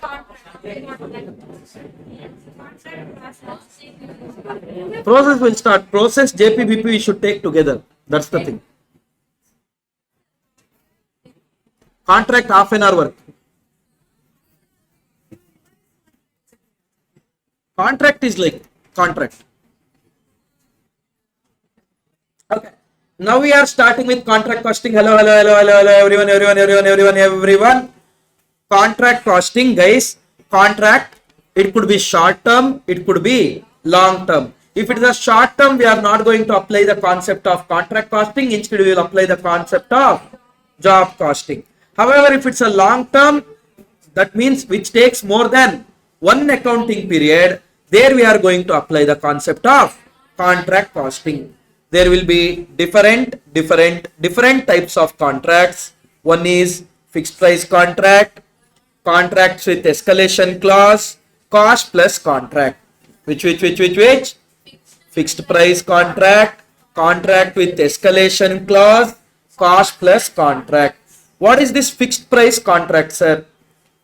We will fix one contract price, that's finished. For example, someone asked me, construct and give the house. I quoted them, okay, 1 crore 40 lakhs. Now that 1 crore 40 lakhs, whether my cost exceeds 1 crore 40 lakhs, whether my cost is less than 1 crore 40 lakhs, doesn't matter. My customer is required to pay me 1 crore 40 lakhs. That is your fixed price contract. Contract, cost plus contract means here contractor, that is the one who does the work. Contractee is whose work we will be doing. For example, if you guys ask me to construct the house, if I take up the work of constructing the house, I am a contractor, you are a contractee. Now if it's a cost plus contract, I don't want to take risk. What I will tell you guys upfront itself. See, each and every count of my expense I will keep. Let's say now the expense will become 1 crore. 25% you have to pay me extra. So no compromise in the quality of the product. But you should pay me 25% extra. Okay. That is your cost plus contract. Whatever the cost we incur, for that will add profit. That will be cost plus contract. Cost with escalation clause. Contracts with escalation clause. What is that, sir? I agreed that you are going to pay me 1 crore 40 lakhs. I will construct and give the house. But now it's not my fault. Due to some reasons, cost itself is increasing. Cement price increased, steel price increased, iron price increased, bricks price increased, sand price increased. You name the cost that increased. In that case, don't you think I will be having loss here? That's why what we will do, we will come with one clause in our contract called as escalation clause. That is, if my cost exceeds by this amount, you have to pay me this much amount. Like that. We'll come up with one clause. If my cost exceeds by 20%, whatever the excess is there due to normal reasons, that should be, of that 80% should be borne by my customer. Like that, some clause will come. Who is contractor, guys? One who undertakes the contract. Who is contractee? Who gives the contract? That is work. What do you mean by work certified? Now I have constructed the house, not fully. So to some extent, how much extent? Let's say 80%. Who will tell that? Some registered valuer should tell and certify it. Now 80% work is done. Our registered valuer is telling this. That means now that is work certified. But the best part is 85% of work is done, not 80%. Actually, how much is done? 85 done. But I told work, our valuer told how much? 80. Now that 5% is there now, which is not certified, but the work is done. That we call it as work uncertified. Now, whatever the work certified, will you give full money to me? If you give me full money, tomorrow onwards I don't come only. Peace. I will come every day to the work because you hold my money. That we call it as retention money. That is amount of the work certified which is retained by the contractee. Guys, how to treat the profit? See, here in 1 year you won't get the profit. In 1 year if you get the profit, we don't have to do so much drama only. In 1 year you are not getting the profit. Finally, you will get in a slab basis. That's why what you should do is, you should check how many percentage of the contract is completed and certified. not on completion basis. I'm going to check it on certified basis. If at all less than 25% of the contract price is certified, then no profit to be booked. Whatever the amount is there, everything should be kept as a provision of WIP. What? If at all work certified is less than 25% of the contract price, then no amount of profit shall be transferred to P&L. Whatever the profit is there, that should be kept as a provision. That should be kept as a provision. If at all work certified is more than or equal to 25% but less than 50%, more than or equal to 25% but less than 50%, then whatever the profit you get, notional profit, of that 1/3 you keep as a profit. Remaining 2/3 you have to keep it as a provision. Got it? 1/3, and upon that, if at all they say cash received proportion also to be taken, then that proportion also to be taken. Then what you should do? Notional profit into 1/3 into proportion of cash received out of work certified. That is cash received by work certified. Cash received by work certified. Got it? What if it is more than 50% of the contract is certified? Contract price is certified. In that case, whatever the notional profit is there, 2/3 you transfer to P&L after adjusting the retention money. Got it? So what if it is less than 25%, guys? No amount shall be transferred to P&L. What if it is greater than or equal to 25% but less than 50? 1/3 of the notional profit after adjustment of the retention cash. What if it is greater than or equal to 50%? That is notional profit into 2/3 to be transferred. If almost work is done, 95%, 96%, almost done, then don't take the notional profit, take the estimated profit. How do you arrive at estimated profit? Contract price minus total estimated cost. How do we get, sir? Now let's say 95 lakh we incurred. 95% of work is done. In that proportion, to complete 100% of my work, what should be my total expected cost? 1 crore.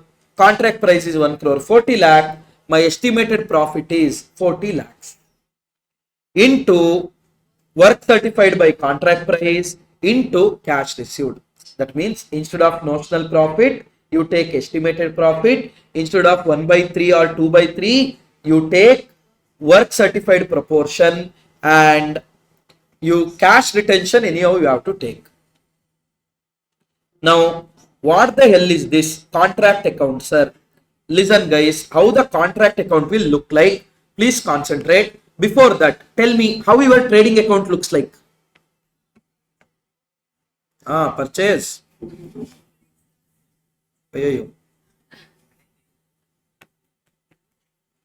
Opening stock, purchases, other expenses, whatever you incur, everything you will debit. Credit side, what you will do? Sales, closing stock. Correct? No, that will give you gross profit. Now, opening stock you will record at cost or selling price. Cost. Closing stock you will record at cost or selling price. Cost. Sales you will record at selling price. Correct? No? In contract account also we will be doing that only. Opening stock of WIP will be there. No? That we will record at cost. Opening stock of WIP will be recorded in cost. Work in progress could be certified, work in progress could be uncertified. That I will tell what to do. And all the cost we incur we will debit. Credit side, guys, until the project is complete,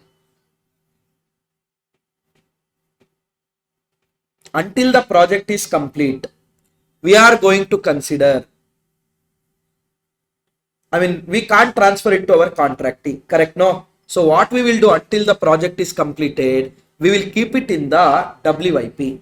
When we keep it in the WIP relating to work which is already certified, that is as good as my sales, I will take it at a selling price. That means inclusive of profit. Work which is uncertified, that I will take it as a closing stock. I will take it at cost. So always remember, value of work certified should be at a contract price basis. Value of work uncertified should be at the cost. Reason and all in depth we have seen in regular class, that we are not going to see now. See there, whatever the cost we incur, everything we will debit to material, to wages, to direct expense, to overhead, to depreciation, to other expense, blah blah blah blah blah blah. In the credit side, whatever the expenses reduce from that situation, that is your material returned, we will reduce. That we will get to know how much is our cost of contract, or we call it as cost of construction. Now, that cost of contract or cost of construction, whatever we incurred, is it everything certified? No. Portion of that is certified. Whatever is certified, that I will take it as value of work certified. Whatever is not certified, that I will take it as cost of work uncertified. Got it? That will give you notional profit. That will give you notional profit. Can I take full notional profit to my P&L? No. I should check the criteria. How many percentage of the contract price is work certified? If it is less than 1/3, less than 25%, nothing should be transferred. Everything should be transferred to WIP, contingency for provision. Otherwise, if it is more than 25 but less than or less than 50, then 1/3 of that after adjustment of cash retention. Remaining more than 50, 2/3 you have to transfer. Got it? Okay. Now, shall we see few questions on that? Guys, few questions on contract costing, what they have given in the study material.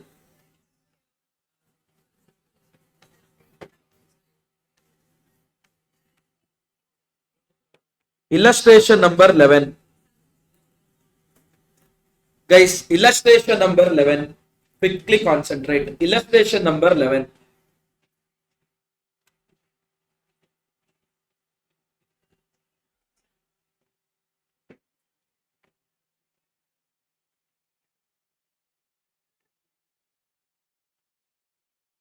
A firm of builders carrying out large contracts kept in the contract ledger separate account for each contract on 30th June 2022. The following were shown being expenditure in connection with contract number 555.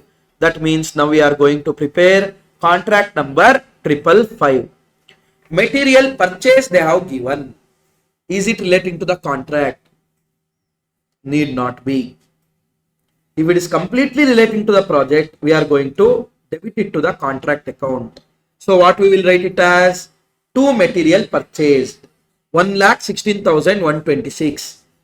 Material issued from stores.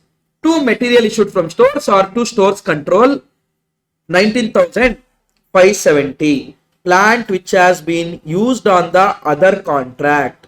Guys, don't take the full plant. What cost of plant is related for us? Depreciation is only relevant. So that plant, let it be. Additional plant is 7,220. Wages, 2 wages. Direct expense, 2 direct expense. 2 proportionate establishment expense. All these I will debit. The contract which has commenced on 1st February was for 6 lakh. Contract price is 6 lakh.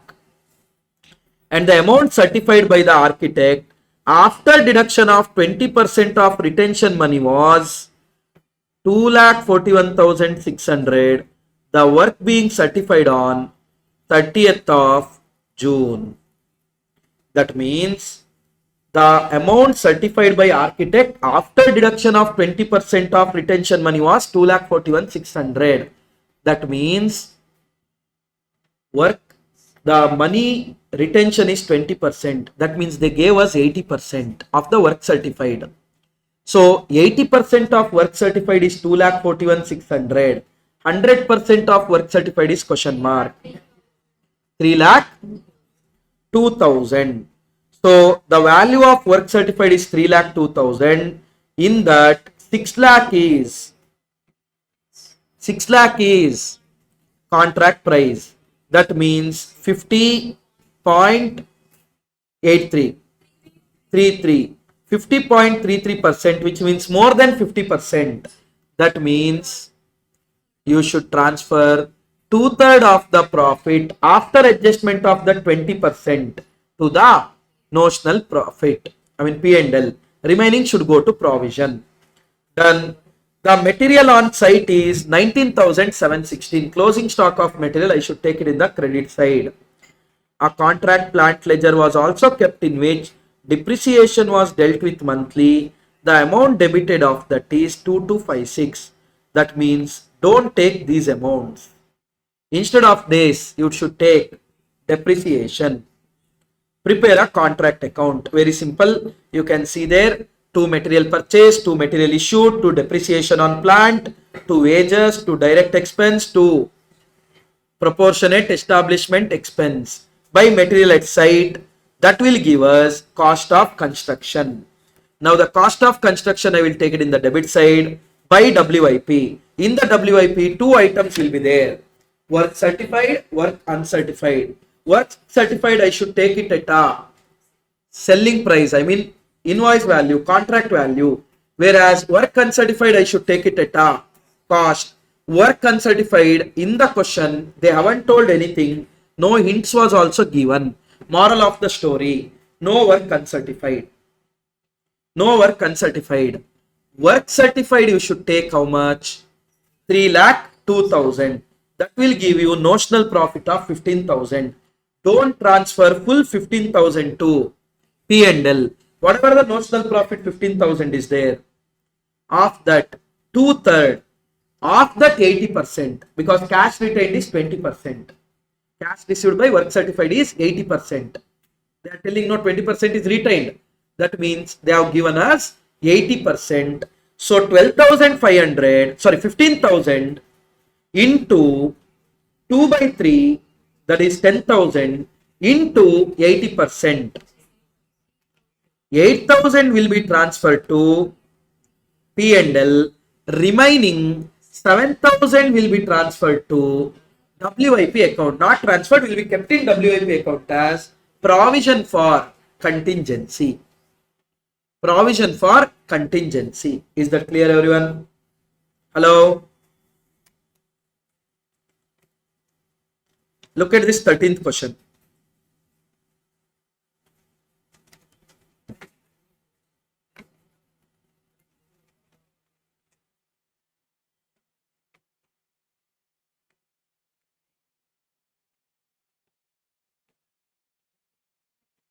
Or listen, look at this 12th one once.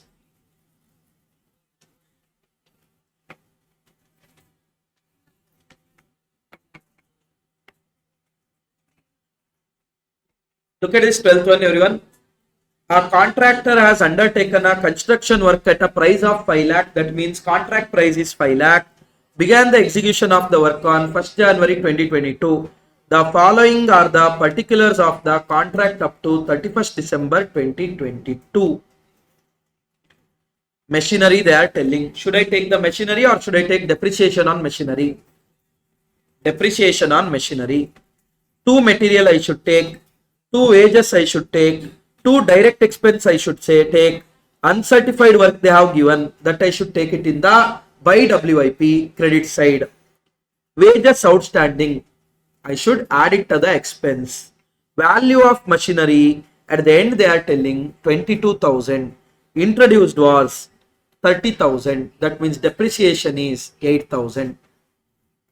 Overheads we have to debit. Material returned is there, that I should credit. Work certified is there. By WIP, value of work certified, I should take 3,90,000. Cash received, they are telling 3,60,000. That means, are we receiving whatever the work certified as the cash? No. 30,000 we didn't receive. How much we have received? 360 by 390 into 100. Okay. Material at site is there, that is closing stock. I am going to take it in the credit side. It was decided that profit made on the contract in the year 1 should be arrived at by deducting the cost of work certified from the total value of architect certificate. That 1/3 of the profit so arrived should be regarded as a provisional against contingencies, and that such provision should be increased by taking to the credit. They are telling whatever is there, 2/3 you take after proportion of cash transfer to costing P&L. Remaining 1/3, whatever the nonsense is there, that you keep as provision. See there. All the debate we got to know 3,42,000, and here they only have given these values. Using that we got to know notional profit 56,450, and of that 56,450, 2/3 into cash received divided by contract price, sorry, work certified, will give me how much to be transferred to costing P&L. Then remaining will be kept as provision. Simple. Guys, what if it is notional loss?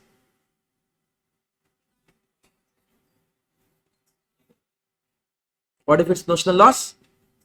Whatever is there, everything should go to P&L. Loss you can't estimate. It's going to decrease, increase, all those. Conservatism concept. Loss is there, straight away push it to costing P&L. Is that clear, everyone? Hello? Look at the 13th one. Nice question. 13th one. Question number 13. Illustration number 13. Look at this. Everyone. A contractor has commenced the work on a particular contract on 1st April 2022. He usually closes his books of accounts for the year 31st December each year. The following information has been revealed as on 31st December 2022. Material sent to site, 2 material. Junior engineer, that is employee, 2 junior engineer, 2 labor, 2 labor. Okay. A machine costing 30,000 remained in use on site for 1/5 of the year. Its working life was estimated for 5 years. Scrap value is 2,000. That means how much to be depreciated?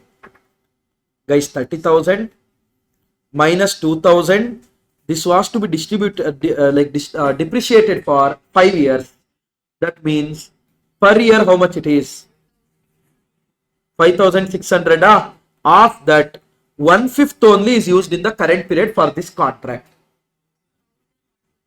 1,000, that is the depreciation. A supervisor is paid 2,000 per month and devoted 1/2 of his time on the contract. That means how many months it is? We started from 1st April, right? From 1st April to December, how many months? 9 months. 9 months, how much will be the supervisor salary? 9 months into 2,000, 18,000. Of that 18,000, only 1/2 is relating to this contract. 9,000 will be relating to this contract. All other expenses were 14,000. Material at site, that is closing stock of material. Credit side you will take because that is not your expense. The contract price was 4 lakh. Listen, on 31st of December 2022, 2/3 of the contract is complete. However, architect gave certificate of only 2 lakh. That means work certified is 50%. Work certified is 50%, but actually work completed is 2/3, 66.67. Moral of the story, damn sure there is a cost of work uncertified. Cost of work uncertified. Work certified they told, but how to arrive at cost of work uncertified? Listen, on which 80% was paid, prepare a contract account. Guys, how can we ascertain the work of uncertified in this situation? Mark it as LMR. You already marked it. Then mark it as LMR Pro Max. That also you have marked.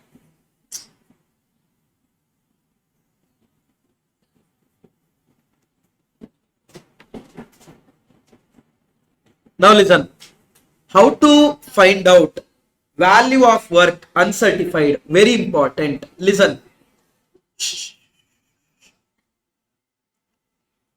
I will get to know when I prepare contract account, I will get to know how much is my total cost. I will get to know how much is my total cost. Let's say my total cost will come to 15 lakh. Assume my total cost will come to 15 lakhs. That means I incurred 15 lakh to complete how many percentage of project? 2/3 of the project. Hello. I have incurred 15 lakh rupees cost. I have incurred 15 lakh rupees cost so far to complete the project of 2/3 portion. That means in the same proportion, what would be my cost of contract?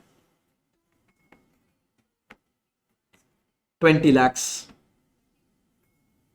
22 lakhs 50,000.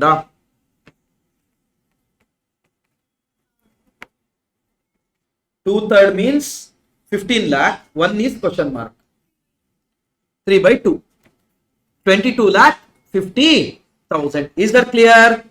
Now we know that in that half of the contract is already certified.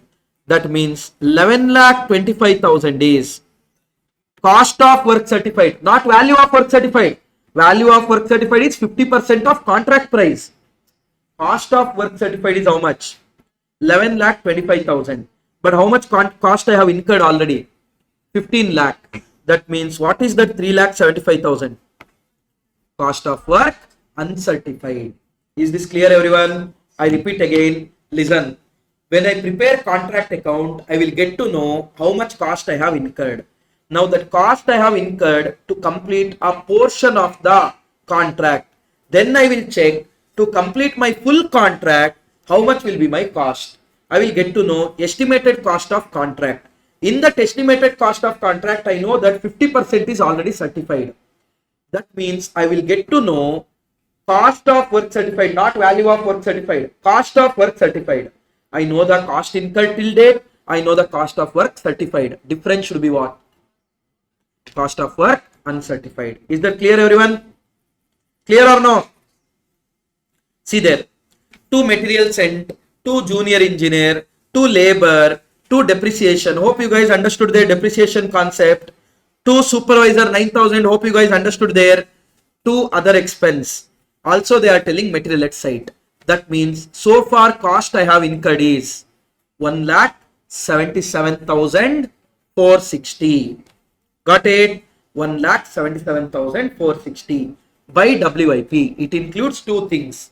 Value of work certified, value of work uncertified.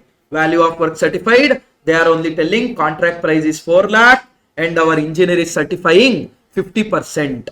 That means 4 lakh into 50%. 5 lakh is value of work certified. Cost of work uncertified, we don't know. How to do it? I know that 1,77,460 I incurred to complete 2/3 of the contract. To complete full contract, how much should be my cost? 1,77,460 into 3/2. 2,66,190. That is my total cost of contract, 100%. But in that 50% is already certified into 50%. 1,33,095. But I have incurred how much? 1,77,460. So 44,365 is my cost of work uncertified. In examination, 2-3 times they have asked similar question only. In MTP though, they are asking only this question. Okay. Now we will get to know how much is our notional profit. As work certified is 50% or more, I am going to take 2/3 of that to P&L. However, they are telling cash retention is 20%. That means they are paying us only 80%. So only that 80% portion I should transfer to P&L. Remaining I am going to keep it as WIP for provision. Here you can see the workings. Percentage of work certified is half of the contract. Work done is 2/3 of the contract. Cost incurred till date is how much? 1,77,460. So total cost expected of the contract is 2,66,190. Out of 2,66,190, already half is work certified. Cost of work certified. So cost of work uncertified is 44,365. Got it? Anyone any doubt in this? No doubt. This question is very nice and very important. Now look at this 14th one with balance sheet they are asking. We'll see this one question and we are going to PYPs. Okay. One last question we'll see and we'll go to PYP. However, when the 3 contracts are there, when this contract is carried for the next year, how to do all those things in study material, it's there. You are going to check it. Okay. So this year's closing WIP will be next year's opening WIP. Like that you should take. The following figures are supplied to you by contractor for the year ended WIP on. So December end they have told WIP is 85,000 and cash received is 55,000. That means my contractor should give me till still 30,000. During the year of 2022, we incurred wages, material bought, working expense, material issued from stores, admin expense 250 are chargeable to P&L. That means only 1,000 you should take to the contract. Only cost relating to contract we should take. Plant they have told, don't take the full plant, take depreciation of the plant. If that is not available, then you should take the plant only. Material returned to supplier, credit it. Material returned to stores, credit it. Value of work certified they have given. Contracts finished they have given. That means how much should be transferred to contract account they are telling. Profits taken upon contract and advance from the contractee. They are asking you so and so. See there. Opening 85,000 was there. 2 wages, 2 material purchased, 2 working expense, 2 material issued, 2 admin expense, 2 plant, because no depreciation information was given. Now,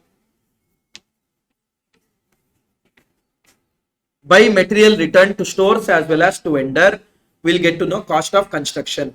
Cost of construction, value of WIP they only have given, work certified, work uncertified. Also, whatever was there in cost of construction, in that a portion is already transferred to contractee.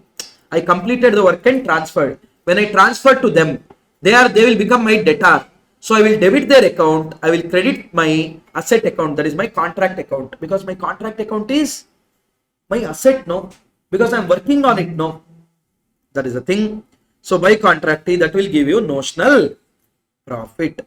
That will give you notional profit. Now, if you see the and much information is not given, so because you don't know how much is certified and all, because they haven't given full contract value. That is the thing. So contractee account, you can see there opening balance 55,000. Why is my creditor, sir? Because I haven't transferred any work to them. I have just taken advance from them. So they have paid me advance. That means they are my creditors. This year, they also paid 40,000 cash by cash, and we have transferred them 22,500 value of worth. Still, I have to give them worth of 72,500 so far. In balance sheet, what you will do, sir? WIP, value of work certified is my asset. Value of work uncertified is my asset. If at all I created any provision, that also I will reduce here. And out of that, my liability towards contractor is 72,500. That also I will reduce. That will give me extract of that. Got it? You're going to do that way. That you have to go and check. And in regular class, we have already discussed this ICA material question. If you remember, that also you should check once. And also one study material question is there on escalation clause. If you remember, material price increased by 25%, 20% drama. That also you should go and check. I think last illustration, no?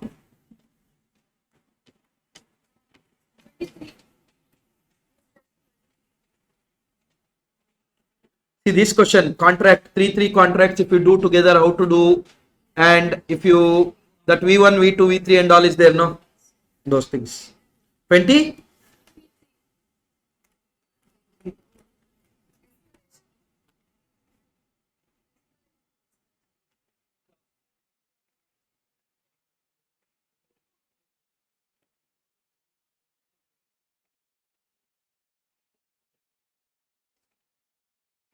Look at this. Look at this 23rd, everyone. Look at the 23rd one, everyone. 23rd.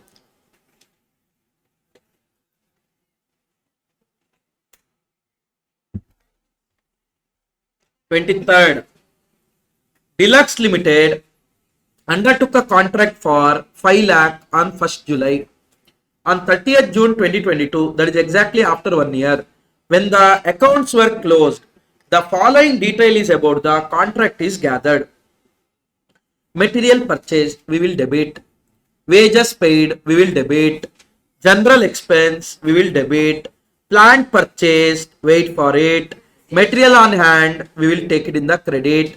Wages accrued, that is outstanding wages. Expense only, we will debit.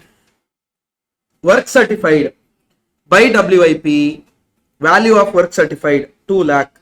Cash received 1 lakh 50. That means cash retention is there. They are retaining 25% of the cash. And cash received is done. Depreciation of plant you should take.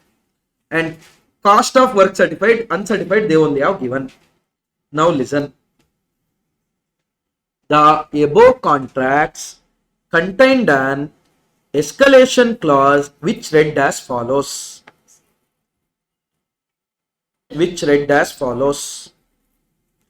In the event of prices of materials and rate of wages increases by more than 5%, the contract price would be increased accordingly by 25% of the rise in the cost of material and wages beyond 5% in each case. What the hell is this, sir?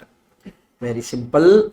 Last, when we were planning, we planned that our material cost going to be 1 lakh. What escalation clause says?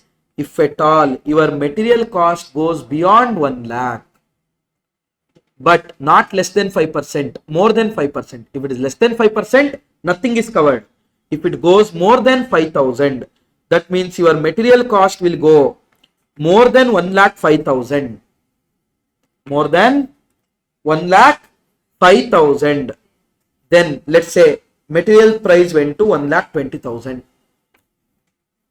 Now, how much extra went beyond 5%? 15,000, no? Of that 15,000, 25% will be borne by contractee. So around 3,750, our contract price will increase. This is the meaning. Hope you guys understood. Now you read it. In the event of price of material and rate of wages increase by more than 5%, that is, if whole escalation clause is applicable only if it is going to increase by more than 5%, then the contract price would be increased accordingly by 25%. Contract price will increase by 25% of what? Of the rise of cost of material and wages. If at all they told only so much, then from 100% to whatever extra is there, I would have recovered 25%. But the thing is they are telling wages beyond 5% in each case. That means first condition, you have to check whether your wages and material are going beyond 5%. If the answer is no, escalation clause is not applicable at all. If the answer is yes, great. If the answer is yes, that means whatever the extra is gone beyond 105, not from 100, from more than 105%, whatever the extra cost is there, of that 25% will be borne by our contractee. Is that clear now? it was found that since the date of signing the agreement, price of material and wages rate increased by 25%. That means try to understand how much is the cost of material. 1 lakh they are telling, but the best part is 1 lakh is after increase. 1 lakh is after increase. That means if you planned 100, actually you are incurring 125 now. That means, can I say that 125 means 1 lakh, 100 means question mark.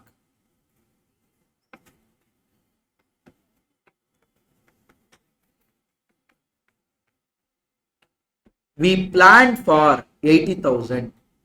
We planned for how much? 80,000.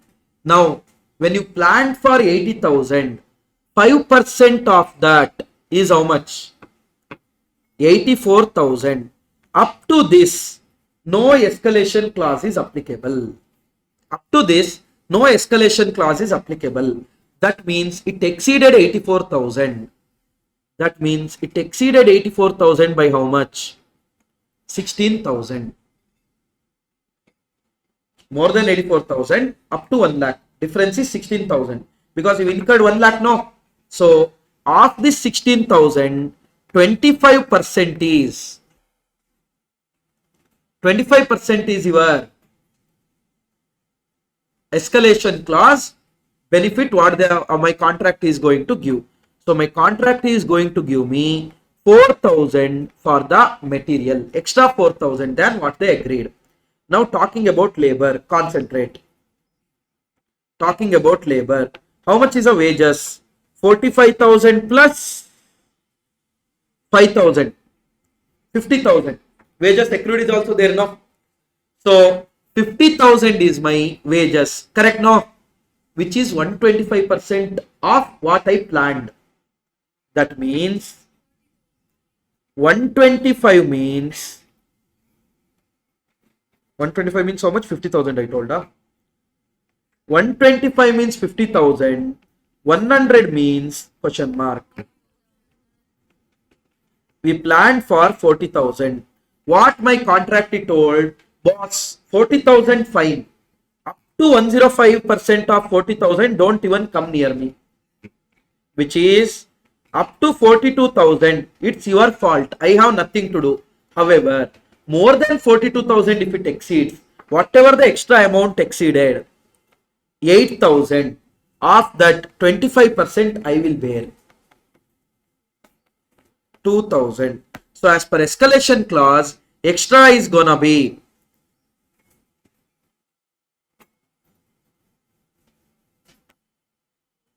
material. How much we got? Closing stock is there. Wow. Thanks. Now you told, no? But I searched for it. Ayo, here only it is.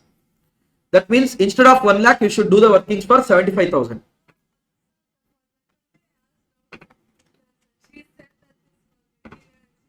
Whatever it is. Now how much it is?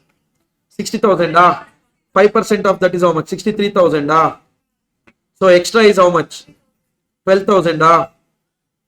12,000 into 25%. 3,000. So total escalation clause is 5,000. Total escalation clause as per that contract price will be increased by 5,000.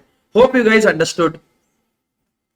So you can see material wages, outstanding wages, all those normal stuff only. Only thing here is by WIP, value of work certified, cost of work uncertified. Along with that, escalation will come into picture. Using that, we'll find out notional profit. Of the notional profit, how much percentage of work is certified? Work certified is 2 lakh. Contract price was 5 lakh. That means less than 50%. 1/3 will be transferred to P&L. Correct? No? 1/3 will be transferred to P&L. Notional profit is how much? 80,000. 1/3 of that.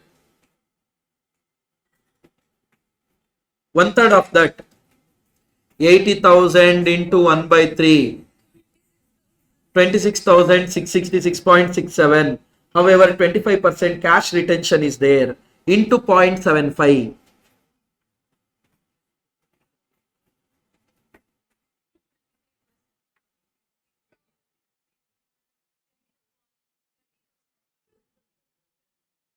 $20,000 will be taken to P&L.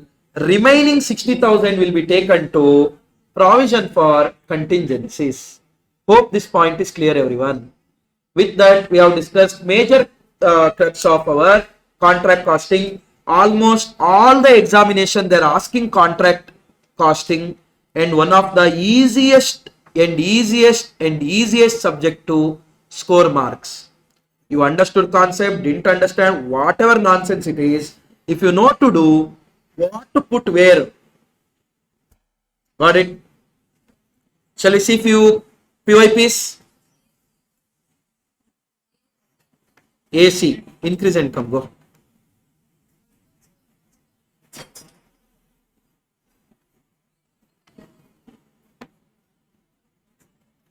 How much D?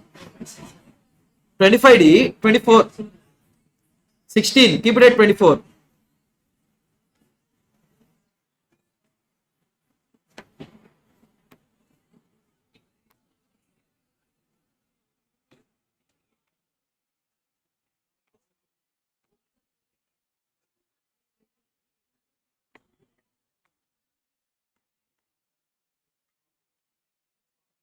Going to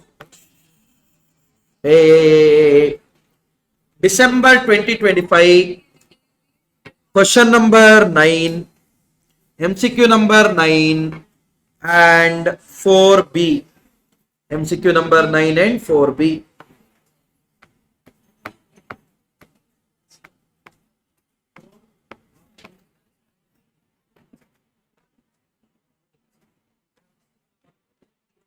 Where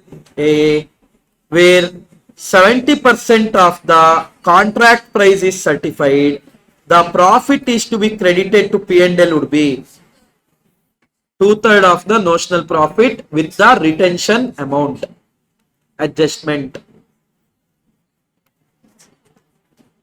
Next, 4B.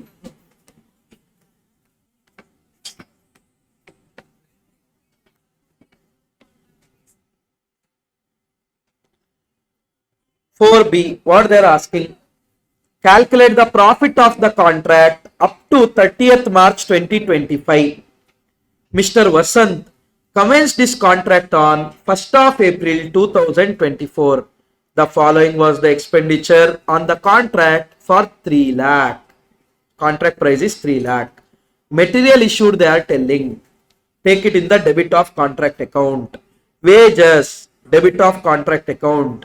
Plant use, let it be. For the time being, let it be.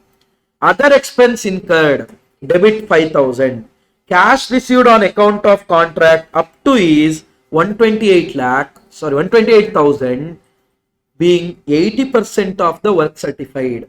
So if 80% is 128,000, 100% is question mark. 1,60,000. I'll just show it here only.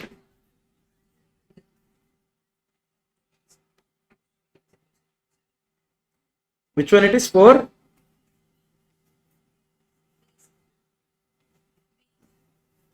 So your work certified will be 1,60,000. You have taken material, wages, other expense. Done.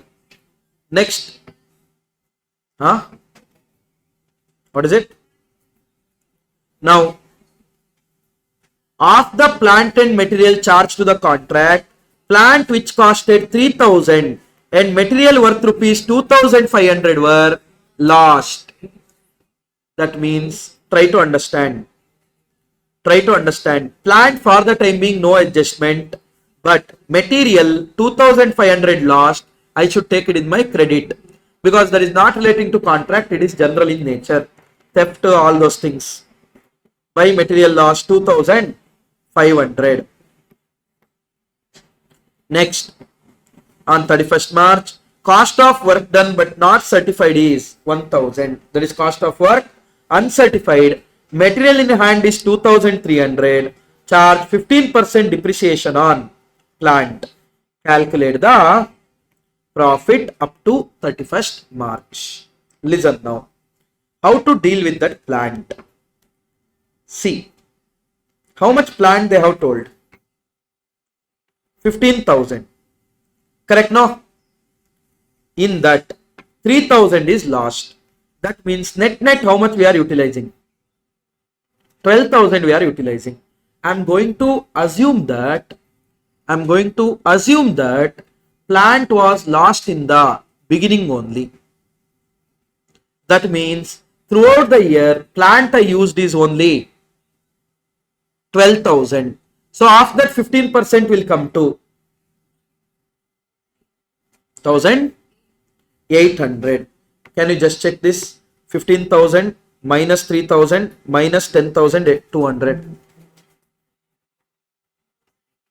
1,800. You can do that way. Or what if I assume my plant was lost at the end of the year? That means 15,000 into 10%, 15% I should give as depreciation. 2,250. Okay. What if I assume in the middle of the year the plant was lost? That means first for the 15,000 depreciation will be there for 6 months, and for the next 6 months depreciation to be provided on 12,000 rupees. Like that you should do. But here the first one they are assumed. However, they have given the different alternative answers also. Then we will find out on notional profit. Now we got to know that the work certified is 1,60,000. Contract price is 3 lakh. Contract price is 3 lakh, right? 3 lakh. So 160,000 divided by 3 lakh, which is more than 50%. So 2/3 of the contract to be transferred. However, after adjusting the retention money, what they are telling retention money? 80%. 20% is retained. That means whatever the profit you got, 27,000. 27,000 into 2/3 into 80%. 14,400 will be kept in P&L. Remaining 12,600 will be transferred to WIP. Simple. Easy question for 7 marks. Nothing is there in this. But the plant you should know. You don't have to do all this jatra and all. Take the depreciation of plant directly. Don't take plant in the debit side or loss in the credit side. No. No necessity at all.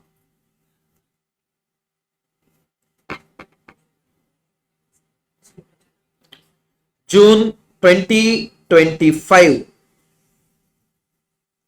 No MCQ 4B.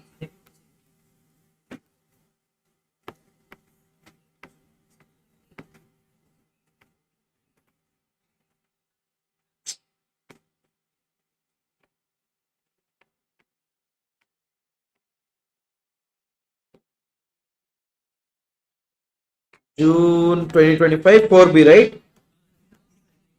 Hey. Jatres. Prepare a contract account as well as contractee account for both the years and determine the profit. Let's see. PQR Limited undertook a contract on 1st April 2023 for the construction of the building at a contract price of 45 lakh. During the first year, the following amount was spent, against which sum of 16,87,500 representing 90% of the work certified was received by contractor. May I know the work certified amount, please? 18,75,000. That is 90% is 16,87,500. 100% is question mark.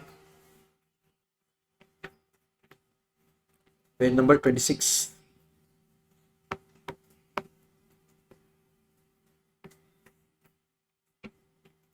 How much you told work certified? 18,75,000. They have done here. 18 lakh 75,000. They are not doing that 3-step, but you do 3-step. First find out cost of construction, followed by notional profit, followed by transfer of profit. Normal, our study material method you follow. Next one, material used we will debit, wages paid we will debit, overhead we will debit. These three we will debit. Yes or no? Credit side, by WIP, value of work certified we know. By any chance value of work certified, have they told here? Nothing they have told about it, because they haven't told how much is work certified and work uncertified in first place. Work certified they told, but they haven't told how many percentage of work is done. If they had told that, then we would have done that basis by taking total cost, then cost of work certified, then difference is cost of work certified, uncertified and all. Here no information was given. We assume there is no work uncertified. So whatever is the there, it's a notional profit 5,25,000.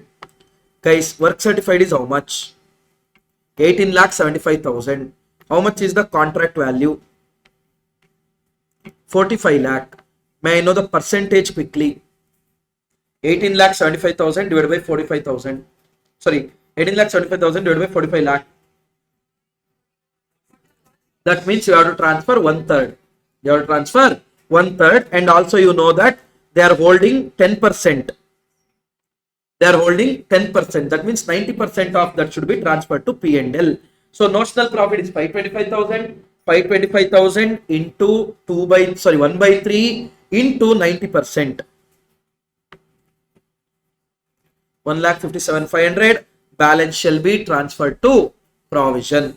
Now going to contract account, we received 16,87,500 from them, and we transferred nothing to them. Now going to the second year, opening balance of WIP will come. What and all, sir? WIP work certified, value of work certified 18,75,000. Cost of work uncertified is not there. If it is there, that will also come, minus provision 3,67,500, because that is also 2 WIP only. So net amount 15,07,500 will come in the debit side. Second year, material use debit, wages debit, overhead debit.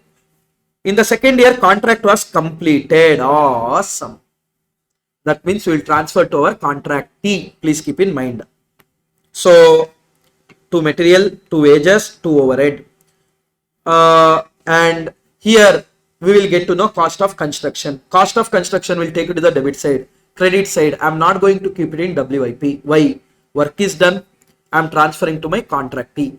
Now I will get the profit. Now no drama of notional profit and all. Your work is completed. You know the exact profit. Just transfer it to P&L.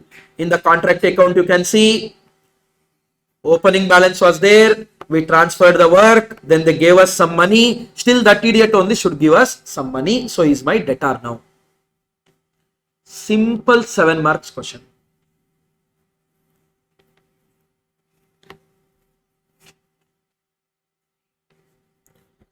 December 2024, no MCQ and 4B.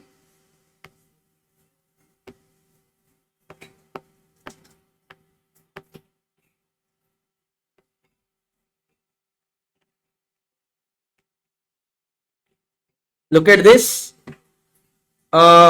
This is your, if you know, the same question what we discussed about that machine. 1/5 was there in this year. That question, you remember? A machine costing 2,60,000 has been at site for 146. Its working life is 7 years. So what we should do? 2,60,000 minus 15,000 divided by 7. You will get per year. Into 146 by 365 if you do, you will get for the particular contract. And here supervisor 8,000 per month, devoted 1/2 of the time. Okay. So all those things you should take 50%. We already discussed. You just go and check it once. Okay. Same question what we discussed with number changes.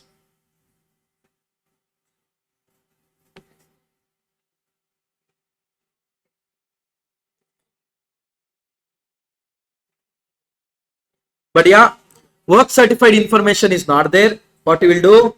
Find out the cost of construction. And how much is covered, that also they are not. 2/3 they are telling. So that is for 2/3. For full how much? Difference is you will get to know full how much. In that 50% is certified. So find out certified, and incurred you know already, cost of construction. Difference is work uncertified. Hope it's clear.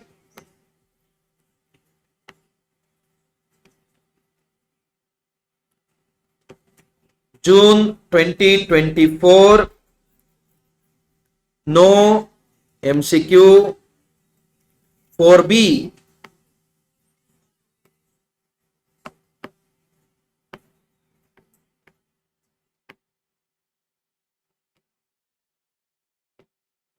After this break.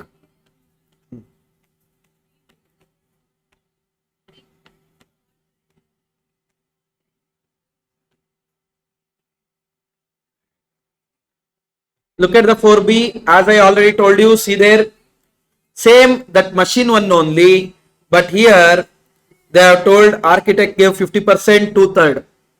I told no, that similar question they have repeated so many times. Nice adjustment is there.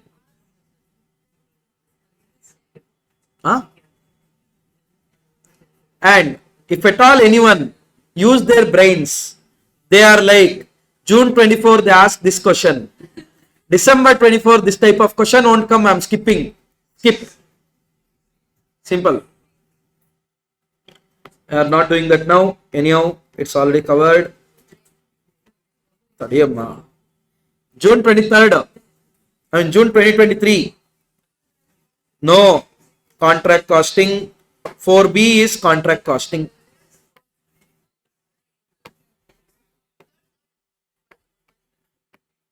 Huh?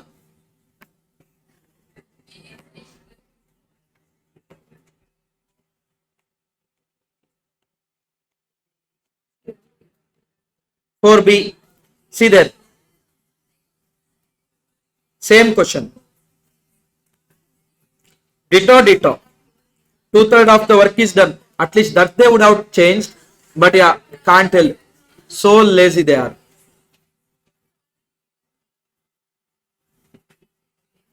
That is contract number 555. This contract number 225. Good change they have done. Yeah, there they gave 1st January to 31st December or so. Here they made something else. Fine. With that we have completed our contract costing. We'll do one thing. We'll take a break now. Break till 4:05, 4:06. We are starting with next chapter revision. Thank you. Sorry, 5:05, 5:06. We are starting with next chapter. Okay. Guys, now we'll be starting with cost bookkeeping system. Okay. So, cost bookkeeping, cost books can be maintained in two different ways. One is integrated, one more is non-integrated. What do you mean by non-integrated? Here, separate set of books are maintained for costing as well as financial accounting. Whereas in integrated, one set of books only will contain both financial accounting ledgers as well as cost accounting ledgers. First, talking about non-integrated cost accounting system, here pure financial items are not recorded. Only and only cost items are recorded. That means only the thing what happens inside factory, only that is recorded. So pure financial ledgers are also not maintained, like creditor account, cash account, bank account, debtor account, purchase account, sales account, capital reserve, all those things we are not going to record at all. Instead of those, sir, to make the double entry system possible, we are going to open one special account called as CLC, cost ledger control account, or general ledger control account. We also call it as general ledger adjustment account. Okay, so GLC or CLC shall be open to complete the entries as per which system? Double entry system. So what are the different important ledgers we are opening under cost accounting system? One is general ledger control account. That is to make the double entry possible. Stores ledger control account, sometimes we also use the term material control account or material ledger control account. That is your to maintain your inventory, raw material basically. And we have wages control account, that is to book the wages, etc. Next one is your production overhead control account. We also call it as manufacturing overhead control account. We also call it as factory overhead control account. We also call it as works overhead control account. That is relating to indirect cost of production, indirect material, indirect labor, indirect expenses related to production. Then administration overhead control account we will open, that will be related to indirect cost of administration. And your S&D will be there, WIP will be there. WIP is nothing but your process account, that is production account, or you can say it as factory account. That is the main account. WIP is not only about balance, it's about whole process, work in process. Finished goods control account related to goods produced during the period and balances. Cost of sales account talks about total cost of sales, which includes cost of goods sold, selling and distribution, administration overhead. Correct? Done. Then you have costing P&L, that is P&L of the cost accounting system. Now guys, this is the chart what you can refer through to go through your all the journal entries. First one, see the first transaction, material. Material we are buying. We are buying from our vendor. Generally what will be the entry? Purchase to vendor. Correct? No, here purchases we are not doing. We are going to debit our stores ledger control account. We will debit our stores ledger control account. Credit what, sir? Credit general ledger control account or cost ledger control account, GLC or CLC, because vendor is a pure financial that is happening outside the factory. So only what is happening inside factory, that will be recorded. Then second one is we are returning to our vendor. When we bought, we debited SLC, credited GLC. Now when we are returning, we will debit GLC, credit SLC. Got it? Done. First two done. Third one, labor cost incurred. It could be relating to direct labor. It could be relating to indirect labor. If it is the total wages payment, what will be the entry? Wages to bank is normal entry. Here we will write it as wages control account will be debited to CLC or GLC. Okay, we don't write the bank because it's a pure financial item that is not recorded here. It will be recorded as CLC. When you incur direct expenses, you know that that cost should directly go to production. So I told you production account is nothing but your work in process account. So work in process account I will be debiting to CLC. To CLC. Got it? Done. Next, fifth one. We are issuing material for the production. That means we are talking about direct material. That means production cost will increase. So automatically production account I will debit. WIP control account I will debit. From my stores the material balance will decrease. So to SLC I will credit. Sixth one, direct wages booking. So direct wages will go to production cost. So my cost of production I should increase. That means I should debit my WIP control to CL. So to wages control, because it was already there in the wages account. No, when we incurred, if you see the wages account, when we incurred, we have returned to GLC. Now when you transfer, you have to credit. We'll write by WIP. Got it? Okay. Next, direct expense done. Seventh one, that is material issued to overhead. It could be production overhead, it could be admin overhead, it could be selling and distribution overhead. However, if the question is silent about which type of overhead it is, always remember it is production overhead. It is production overhead. Done. Next one.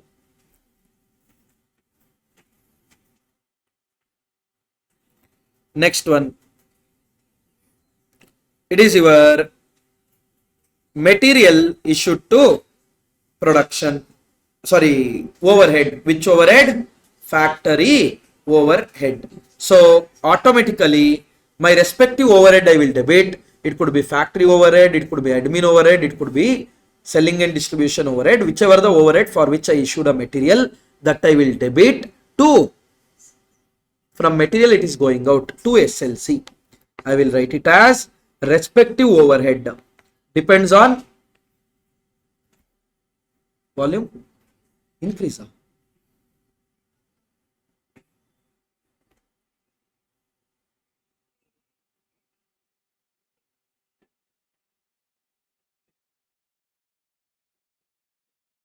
Yeah, now fine. Okay, concentrate. Madam, I know you are happy. Concentrate. Butterflies. Respective overhead account will be debited to, from where the material is going, stores. So SLC, what you should do? See, not able to answer also in that happiness. To SLC. Got it? Now, next one is what? Labor, indirect in nature, issued or charged. Basically, to wages control, no doubt in that, because I booked full wages in the wages control account. Now I will credit that, debit what? Chargeable to, if it's relating to production overhead. If it is relating to administration overhead. If it is relating to selling and distribution overhead. Is that clear? Okay. Sometimes we might incur those direct expenses directly. Ninth one, that is when you incur any expenses, what should be the entry? Expense to banker. Here what expense you are incurring? Overhead you are incurring. It could be production overhead, it could be admin overhead, it could be selling and distribution overhead. To bank, here no bank, CLC. Got it? 10th one, guys, overhead, there will be three overheads majorly. There will be three overheads. Which are those? Production overhead, administration overhead. That administration overhead we can further divide into related to production, general in nature, selling and distribution overhead. Correct? No? Production overhead, admin overhead, selling and distribution overhead. Whereas your admin overhead could be related to production, general in nature. Now, if at all it is production overhead, always remember it will be absorbed to the production account, that is WIP control. Production overhead always absorbed, charged to the WIP account. Admin overhead related to production, always charged to the finished goods control account. Admin overhead related to production will be charged to or absorbed to finished goods control account. If it is general in nature, will be charging to cost of sales account. We will be charging to cost of sales account. Selling and distribution also will be charging to cost of sales account. Is that clear? Production overhead we will absorb to where? WIP account. Admin overhead related to production, finished goods account. Admin overhead general in nature, cost of sales. Selling and distribution, cost of sales. Hope it is clear, everyone. Now overhead. If it is production overhead, we will absorb to WIP account. That means expense will take out from the overhead account and we will charge it to the production. So production account I will debit, WIP control account I will be debiting to factory overhead control account. That is your 10th one. Now in the production account, the production will happen, that is finished goods. Now what we should do? Finished goods we should transfer to the finished goods account. So what will be the entry? Finished goods control account will be debited because that is the receiving increasing to WIP control, because from WIP control the finished products are moving to finished goods. So finished goods is receiving department, WIP is providing department. So if at all you are getting confusion in the journal entries, always remember this thumb rule. Receiving department should always be debited. Receiving department should always be debited. Giving department should always be credited. Receiving department should always be debited. Giving department should always be credited. Is that clear? Not only so much. Not only so much. Remember, your expense accounts, whenever we incurred, we will be debiting. Whenever we absorb or transfer, we will credit it. Remember this 4th thumb rule, automatically entries will be simple. Receiving department, debit. Giving department, credit. Expense incurred, debit. Expense transferred, credit. Okay, expense transferred, credit. Now, finished goods transferred, so automatically finished goods account will be debited.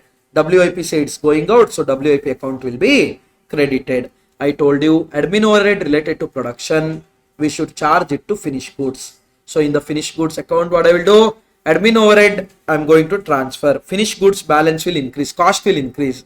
So finished goods control account will be debited to admin overhead control account. If admin overhead is general in nature, cost of sales will be debited, admin overhead will be credited, because now I am absorbing it, I am charging it.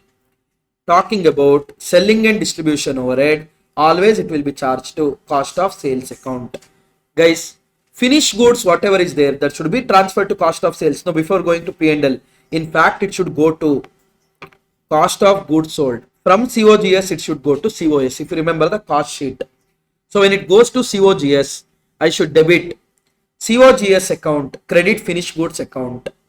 Guys, should I debit or credit with the sales value or with the cost value? Always remember with the cost, because whatever the profit or loss, it's booked in the P&L account, not in the finished goods account. So I'm going to debit my COGS account with the cost of finished goods sold and finished goods account with the cost of finished goods sold. Is that clear? From COGS we will transfer to COS, COS to COGS. Instead of doing that, you can also go for COS to finished goods control account. Got it? Now in the COS account, whatever the cost is there, cost of sales, that I will transfer to costing P&L. So costing P&L I will debit and COS account I will credit. When sales happens, what should be the entry? Back to sales. Both are not maintained here. Second entry, sales to costing P&L.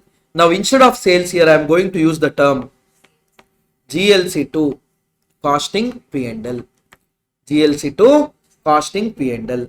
Guys, if at all under absorption over absorption is there, means under absorption over absorption.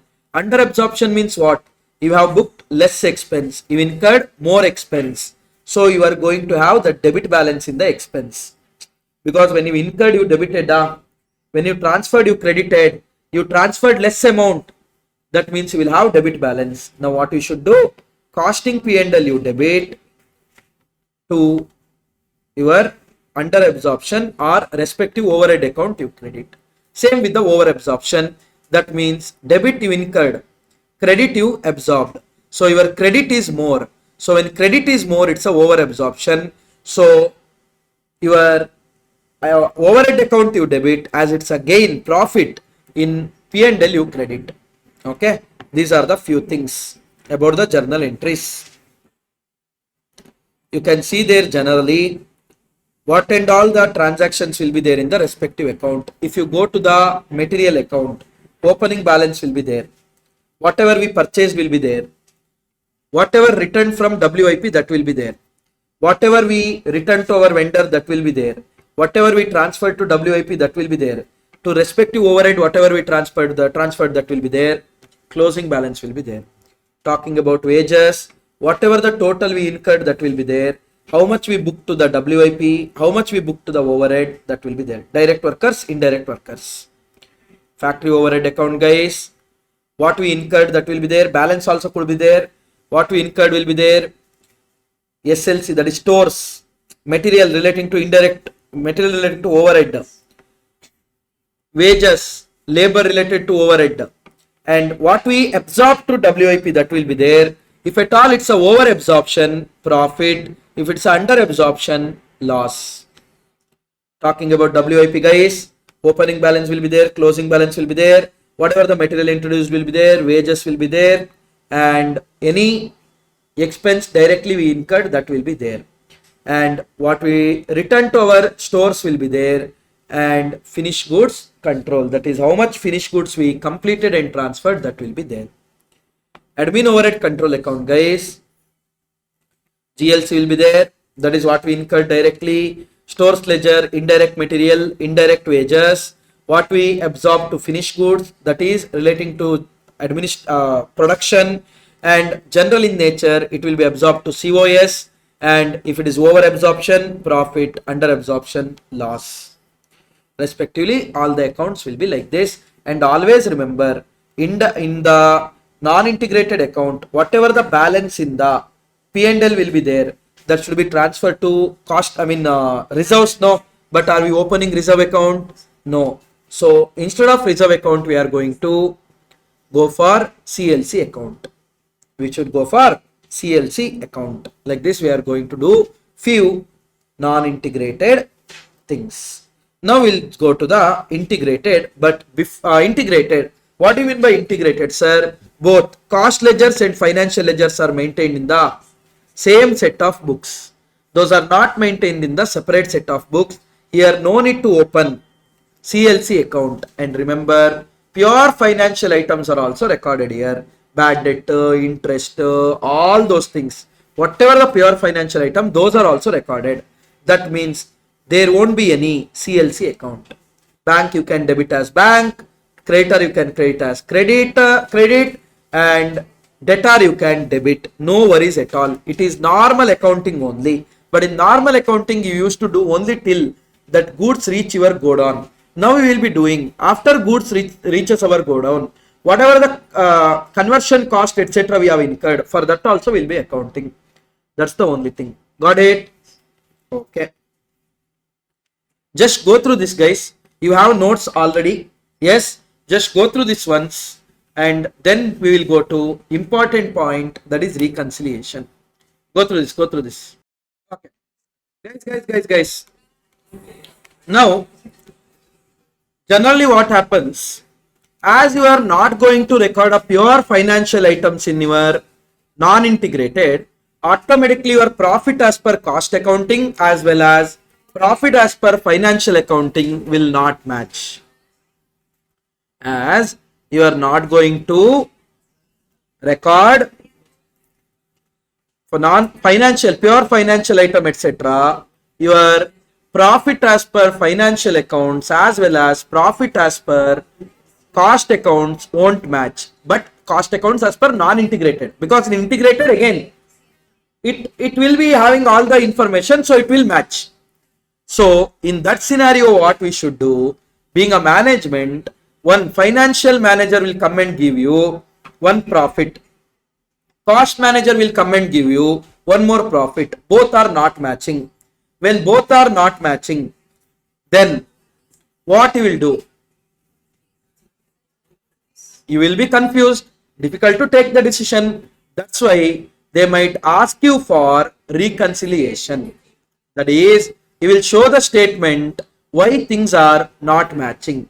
You should show the reasons why things are not matching. That only will be your reconciliation statement. So, why generally your profits won't match? Because pure financial items like bad debt, interest, dividend, all those things are not recorded in cost accounts, but those are recorded in financial accounts. income tax, donation, etc. not recorded in cost accounts, but those are recorded in financial accounts. Notional items. Notional items means your opportunity cost, all those things, relevant, irrelevant, all those things won't be recorded in financial, because in financial we will record only and only and only actual expenses. Notional expense, etc. is not recorded, but in cost accounting it will be recorded. In cost accounting it will be recorded. Whereas talking about overhead, one of the important thing, guys, in financial accounting we will put it on the basis of incurrence basis. We will take it on the basis of incurrence. Whereas if at all it's a cost accounting, we will take it on absorption basis. That means you are going to book the expense on absorption basis in cost accounting. You are going to book the expense on actual basis in your financial accounting. Automatically profits will not match. Automatically profits will not match. Is that clear? Okay. Next. Guys, hope you know the treatment of inventory or how the inventory affects the profit.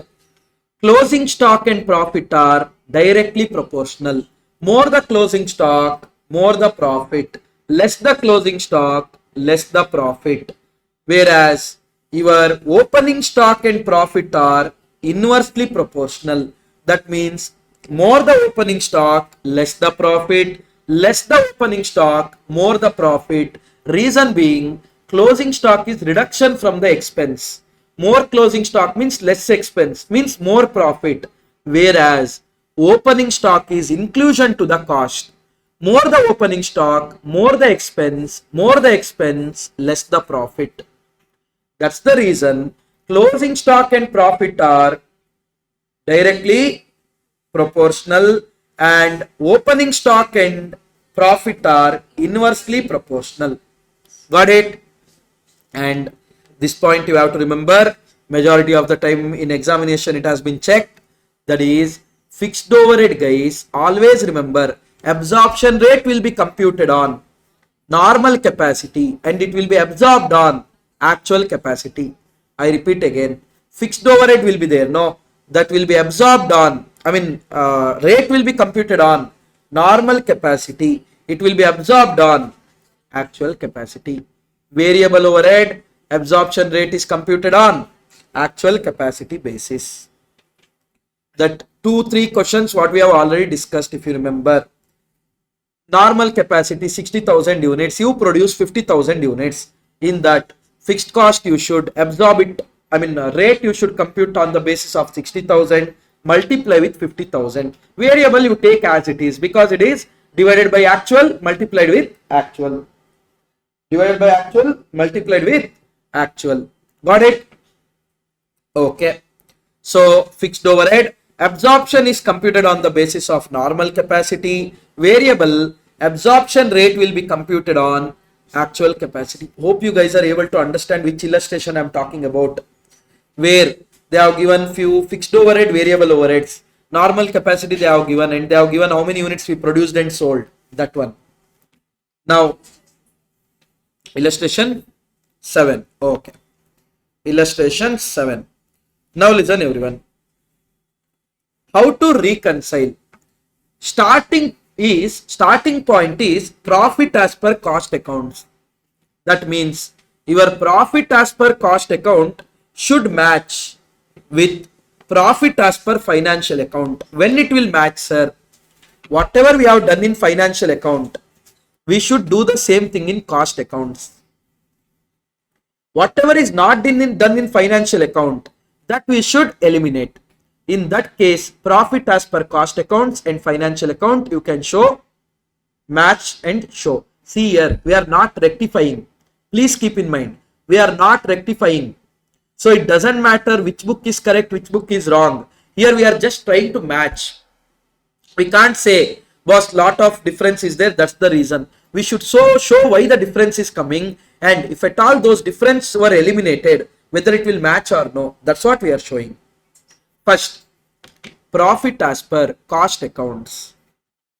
Guys, expense recorded in cost account but not in financial account. We recorded some expense in cost accounts.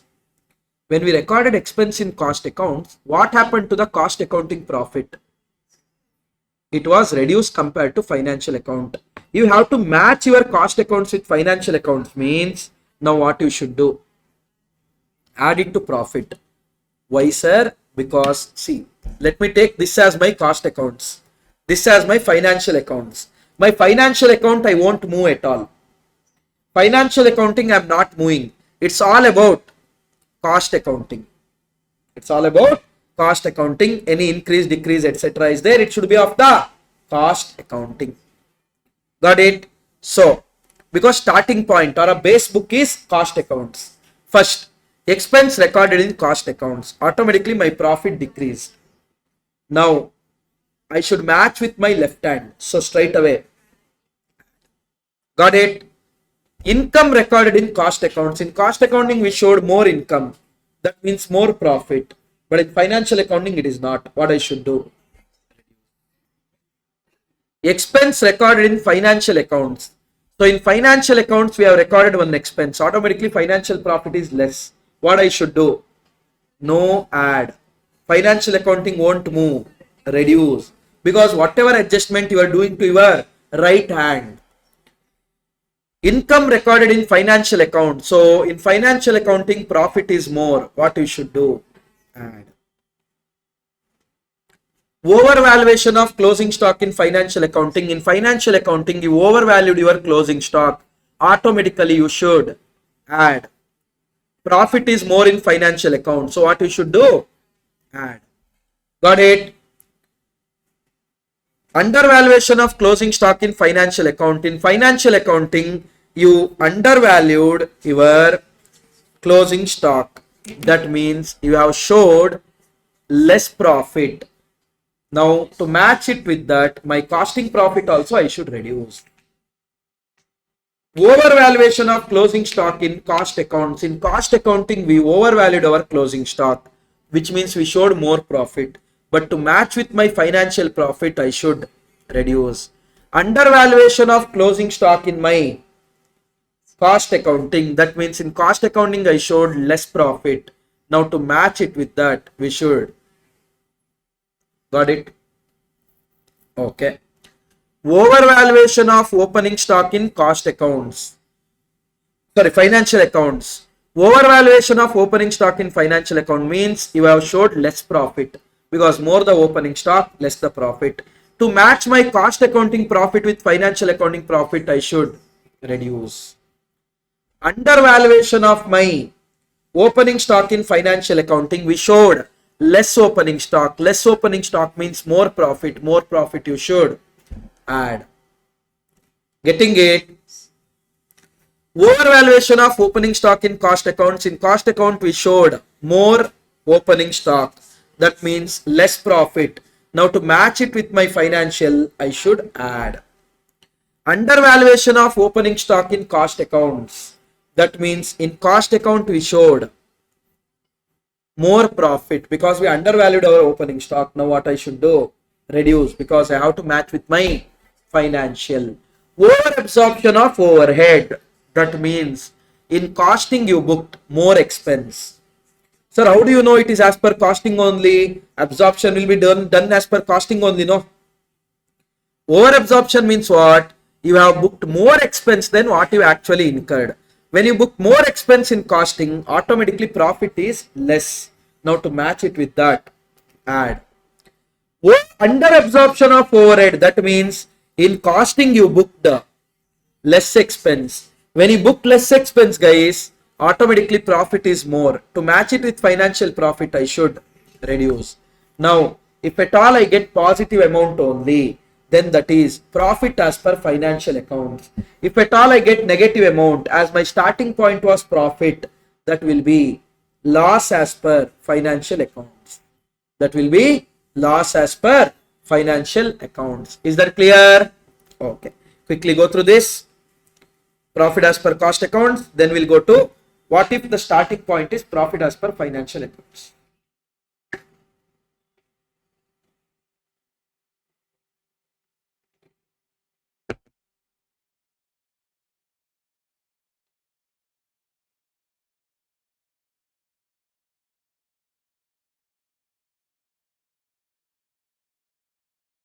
Now, what if the starting point is profit as per financial accounts? That that means I'm starting with my financial accounting profit, my left hand, where I should match with my cost accounting profit, my right hand. That means whatever the adjustment I should do to my left hand. First, expense recorded in cost account. So in cost accounting, we recorded one expense. Because of that, cost accounting profit is less. Now what I should do? Reduce. Because I want to match my financial with costing.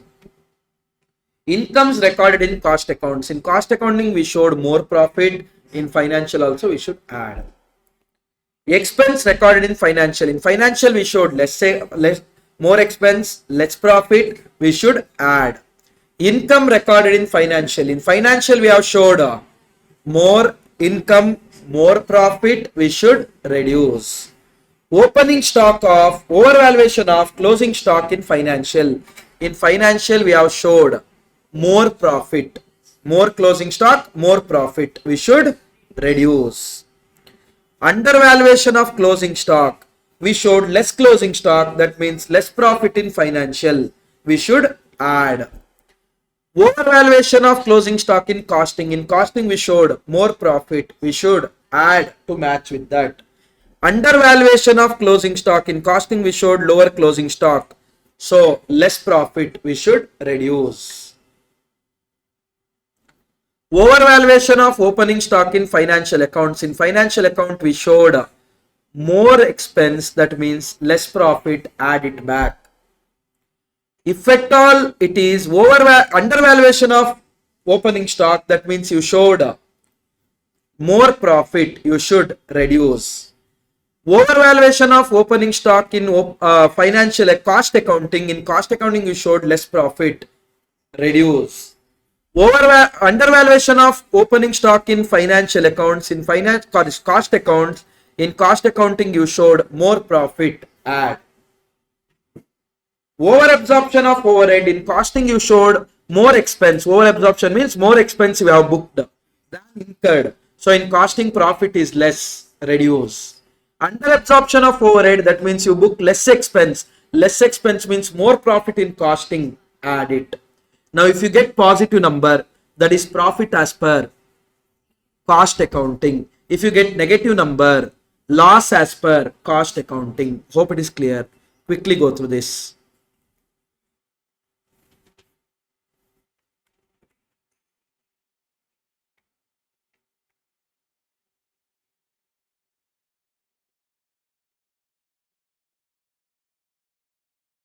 Done.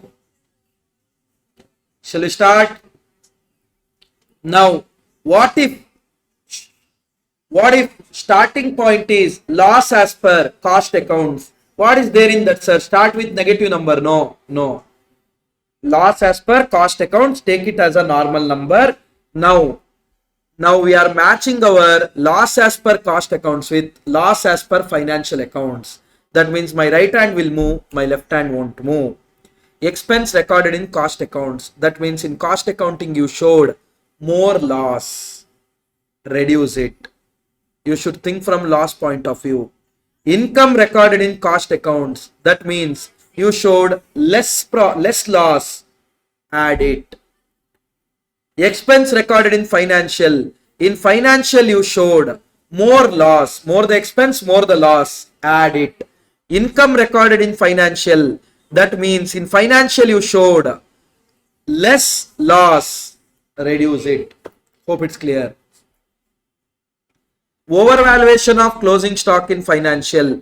More the closing stock, less the loss. Reduce. Undervaluation of closing stock, less the closing stock, more the loss. Add it. Correct? Now, overvaluation of closing stock in cost accounts. More the closing stock, less the loss. Add it back. Undervaluation of closing stock in cost accounts. Less the closing stock, more the loss, reduce it. Got it? Next, opening stock. Opening stock overvalued in financial accounts. In financial accounting, opening stock overvalued. More the opening stock, more the loss. Add it. Undervaluation of opening stock, that means less the opening stock, less the loss, reduce it. Because loss and opening stock are directly proportional. Got it?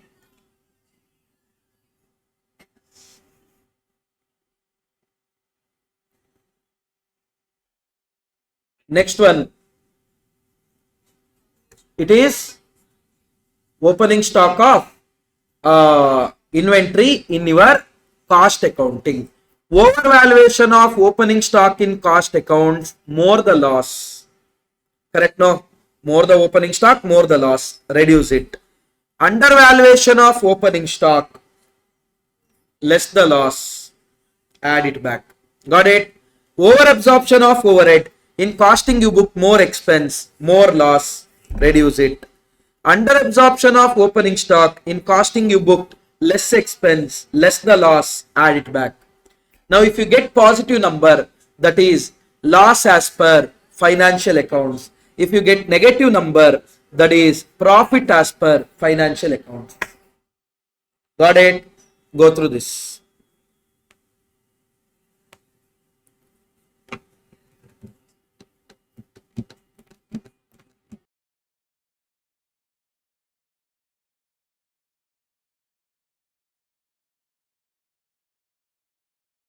Done. Now, what if the starting point is loss as per financial account? That means now you are trying to match your loss as per financial account with the loss as per cost accounts. First, expense recorded in cost accounts. In cost account, you recorded some expense. Automatically, it increases your loss. Add it. Because I want to match my financial loss with costing loss.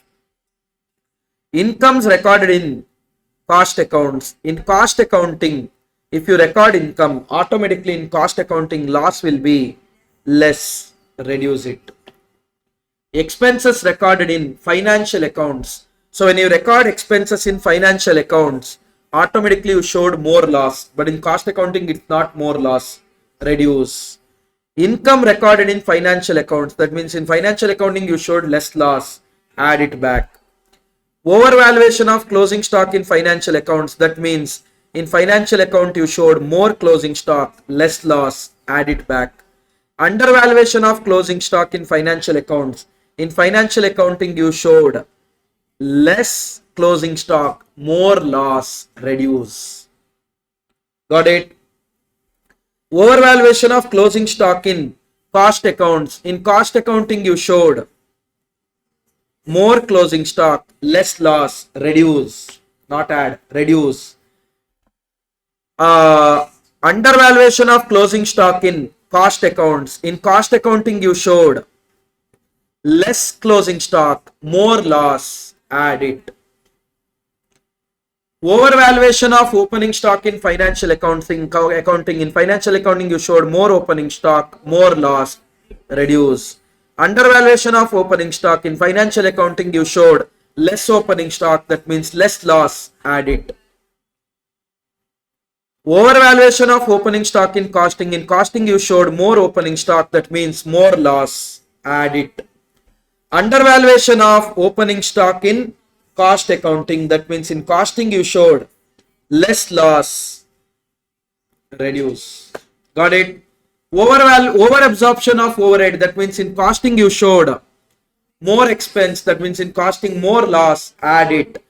Underabsorption of overhead. That means in costing you showed less loss, less expense. Less expense is equal to less loss. Reduce.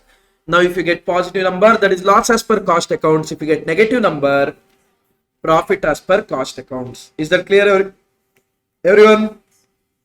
Okay. Then we'll prepare, instead of statement, if you want to prepare in accounts, we call it as memorandum reconciliation account. If it's a profit, then we will start from the credit side. Whatever to be added to the profit, we will credit. Whatever to be reduced from the profit, we will debit. Now the balance will be profit as per the other one. However, if you get the debit balance, that means debit side is more than credit side, then it is loss as per other book. For example, if you start with profit as per cost accounts, then in memorandum reconciliation, we will start with credit side, profit as per cost accounting. Now whatever to be added, we will add. Whatever to be reduced, we will reduce. Now if it's a credit balance, that means your credit side is more than debit side, then it is to profit as per financial account. If at all your debit side is more than credit side, that means debit balance by loss as per financial accounts. If it's a loss, we will start with debit side. Whatever to be added to loss, we will take in the debit side. Whatever to be reduced from the loss, we will take in the credit side. And if you get the debit balance, that means debit is more than credit, then that will be to profit, to loss as per other books. If you get the credit balance, that means credit side is more than debit side, then that is to profit as per other books. That's how your memorandum reconciliation will work. All those things you have to see once. Now shall we see PYPs, past year papers of this respective chapter. Shall we look into it?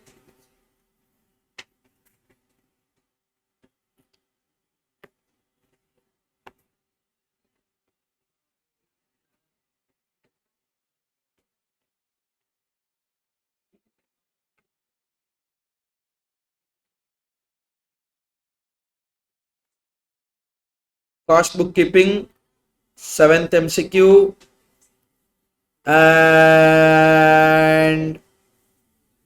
that's all. So in last attempt it didn't come, so it might come. Last attempt it came, it might come, it will come. Okay, sure, it should come. Okay,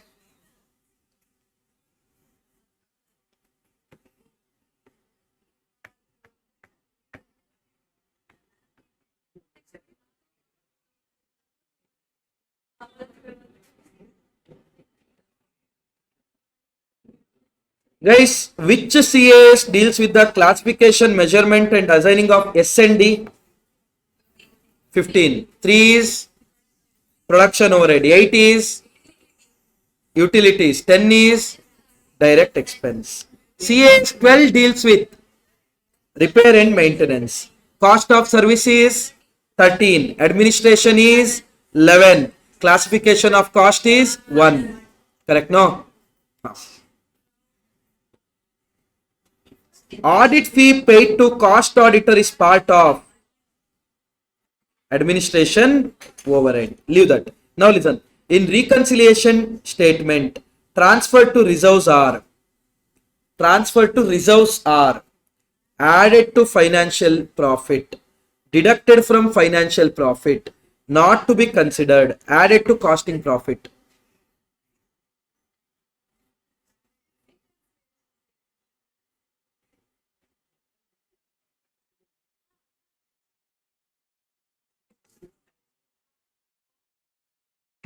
Not to be considered.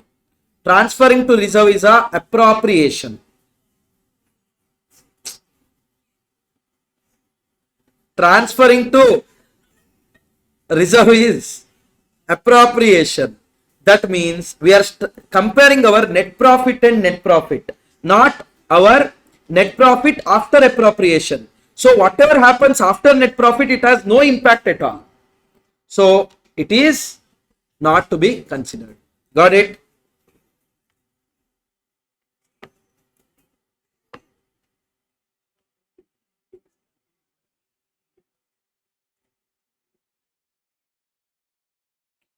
Cost bookkeeping 7 and 15.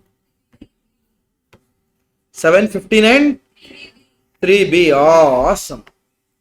7, 15, 3B. June 2025. 7th, in non-integrated cost accounting system, what is the primary objective of overhead ledger? managing general ledger entries, recording direct cost, controlling indirect cost, maintaining financial transaction. Controlling indirect cost. Only one is there, 15. In an integrated accounting system, the accounting entry for indirect wages incurred would be indirect wages incurred.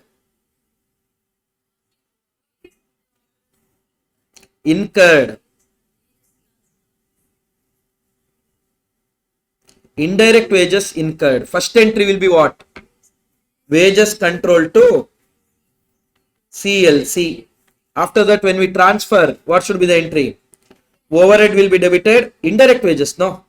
Overhead will be debited. Wages will be credited. That is B.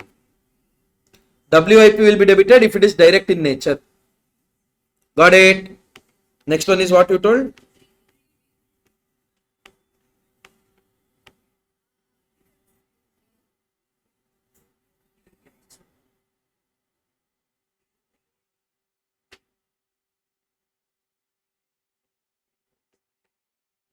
Look into this. A summary of P&L account for the ABC for the year ended is as follows. Material, wages, all those things they have given. They are telling net profit is 65,120. The company manufactures standard unit. The cost accounting record of the company show the following information. Factory overhead has been charged 20% on prime cost. Admin overhead has been recovered 3 per finished goods. Selling and distribution recovered 4 per unit sold. WIP is valued at prime cost. Okay. So the costing P&L indicating net profit. A statement reconciling the profit as disclosed by the cost accounts with the shown financial accounts. So they're asking costing P&L, that is your cost sheet, and reconciliation. Very simple. This is the illustration question which is there in your material. Ditto. I will just show it here only. Page number 24.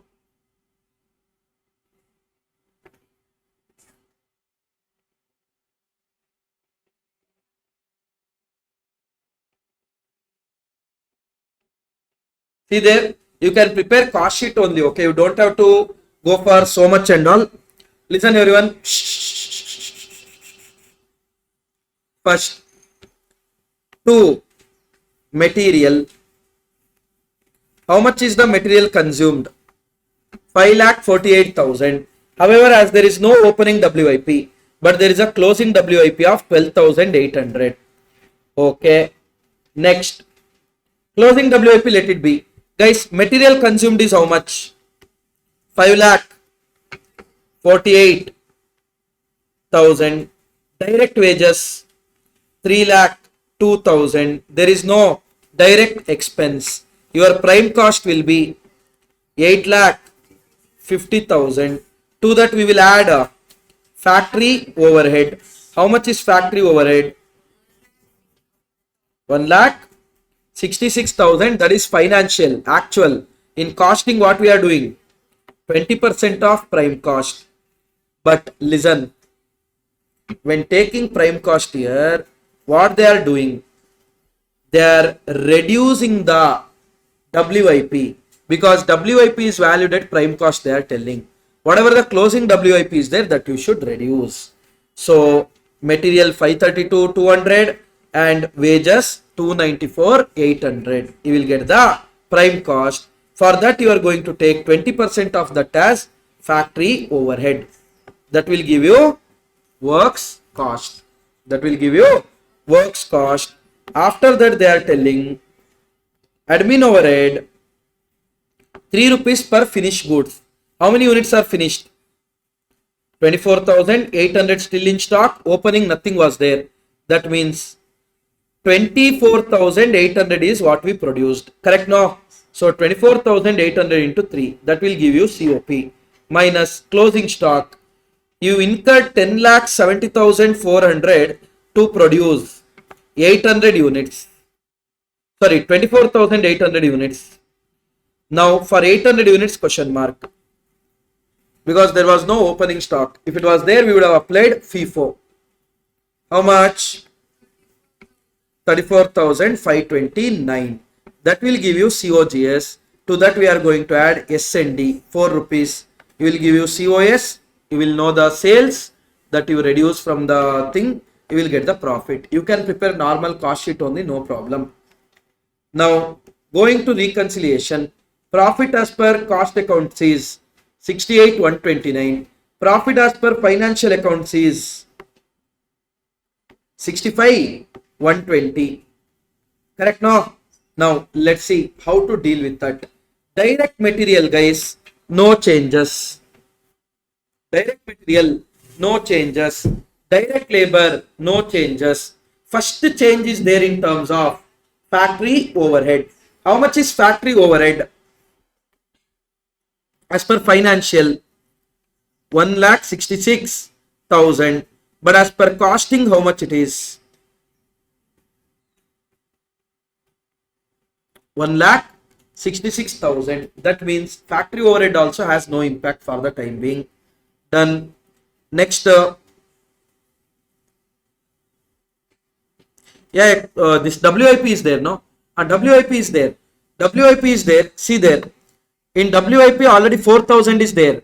That means whatever 1,66,000 we incurred, in that 4,000 is relating to WIP. That means in financial accounting, overhead is actually 1,62,000. But in cost accounting, 1,66,000. That means in cost accounting, you showed more expense. More expense means you showed less profit. Now what you should do? Add it to the profit. You have to add that 4,000 rupees. Got it? Done. Next. Admin overhead. Admin overhead here it is 76,480. In ours it was 74,400. That means we have under absorbed. We showed less expense, because of which we showed more profit. Now we should reduce the profit. So reduce under absorption of overhead. Got it? Done. Next, selling and distribution. As per financial it is 90. As per costing it is 96,000. That means in costing you book more expense. More expense means you book less profit. Now add back to profit. Add back 6,000 to profit. Done. Okay. Next, preliminary expense. Only in financial we have booked it. In costing we didn't book it at all. That means from profit of costing you should reduce. Reduce preliminary expense not included in cost record. Done. Next, sales no changes. Finished stock. As per financial it is 32,000. As per costing it is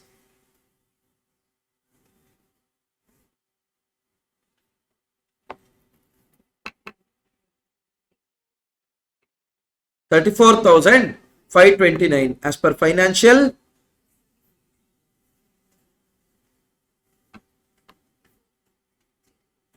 32,000. That means in costing you showed closing stock more.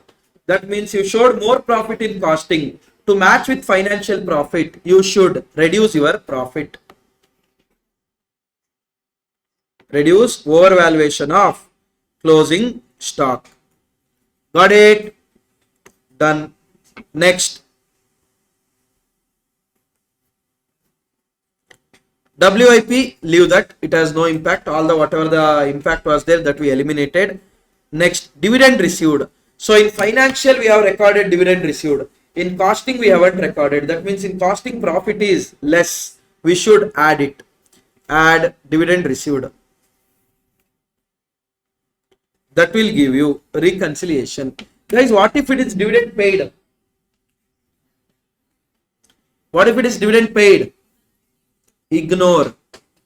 That is appropriation. After net profit you will get dividend. That has no impact on your net profit. What you have taken for reconciliation. Got it? Okay. Simple question it was. Quickly go through this, guys.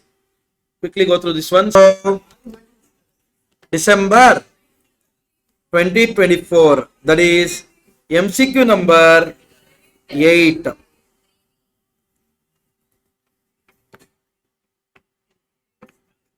MCQ number 8 and 3B.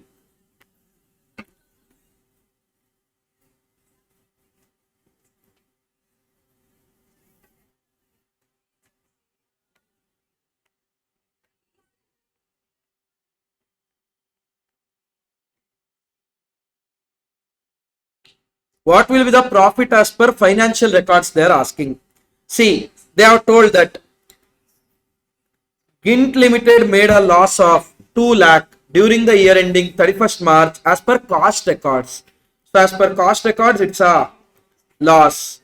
If interest on investment and directors fees were 10,000 and 40,000 respectively, what will be the profit or loss as per financial records? See, we are starting with loss as per cost accounts, 2 lakh. Correct? No. Interest on investment is what we received. What we received means in financial accounting we showed one income. That means in financial accounting we showed less loss. We also should reduce the loss. And director's fees 40,000.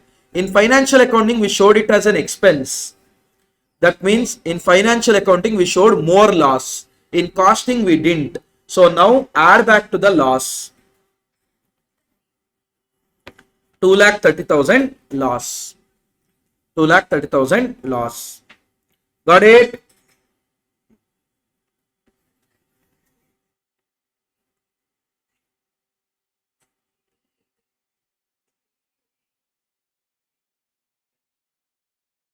Three B is it? Prepare P&L as per both financial as well as cost records. Reconcile the profit as a part of 2 records. Very simple. Following information is available from the financial books of Sant Limited, newly established company for the year ended 31st March 2024. Material consumption. All these are available in the financial records. That means, are these absorbed amounts or are these actual amounts? Actual amounts. The cost accounts for the same period reveal that direct material consumption was 56 lakh. Factory overhead is recovered at 20% on prime cost. Admin overhead is recovered at 6 per unit of production. Selling and distribution is recovered at 8 per unit. Prepare P&L account for both. This is ditto ICA material question. ICA. In ICA, ditto question is there. Ditto means ditto, including numbers.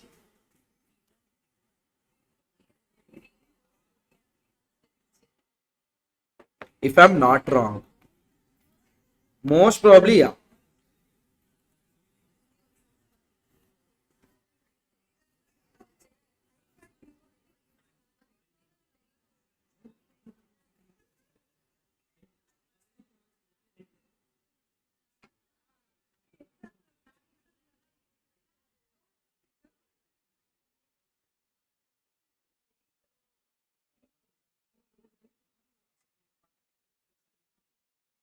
I say a question of that finding out the unknown numbers thing we have done, no? In additional question time.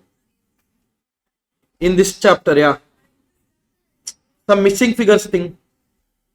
We should have done already.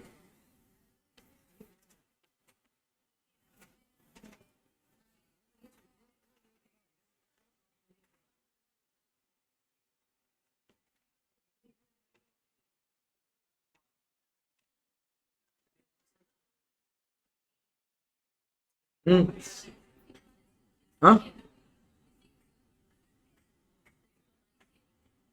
Practical problem 1 and illustration number 5 I think.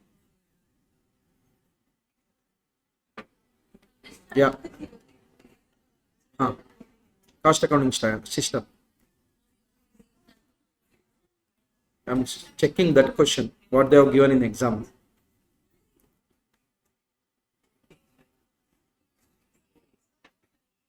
See here. Ditto. Name they have changed. Here they haven't given name. There they have given name. Direct material 50 lakhs, 30 lakh, 16 lakhs. 50 lakh, 30 lakh, 16 lakh. Ditto, they have given. See there. They're asking you to prepare P&L as per both financial as well as costing. Correct, no? So listen. First, let me prepare P&L as per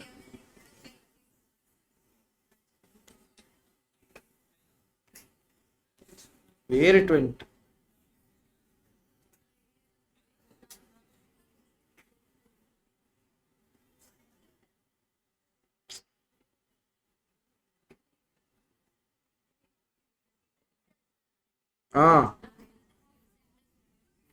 Which one? This you should download. You can download.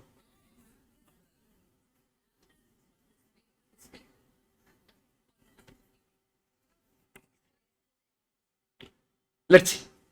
Now, guys, P&L, direct material, we incurred 50 lakh. We will debit in the P&L.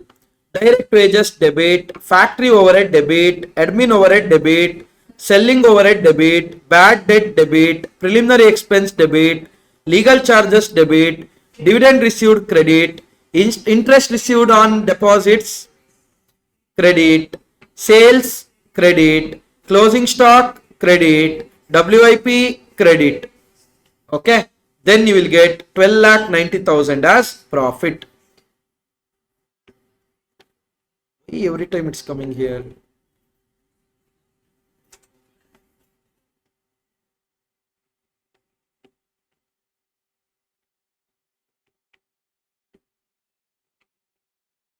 You will get 12,90,000 as profit. After this, when you are showing the cost records, listen what they told. They told direct material as per cost records is 56 lakh. Direct material is 56 lakh. Direct wages, they didn't tell anything. So we'll take 30 only. That will give you prime cost of 86. And factory overhead is 20% of prime cost. 86 into 20%. 1 second, give me 1 second.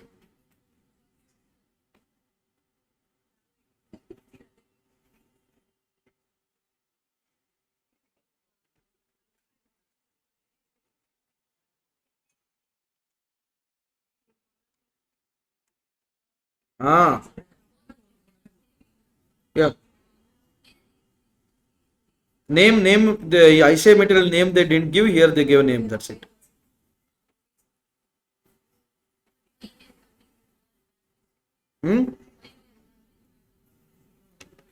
To check the answers. So, prime cost we got 86 lakh, correct no? Prime cost we got 86 lakh. On that 20% is our factory overhead, which is gonna be 17,20,000. That will give you gross works cost 1,03,20,000. Opening stock of WIP they haven't given, minus closing stock of WIP they are telling 2,40,000. That will give you gross works cost. Gross works cost. And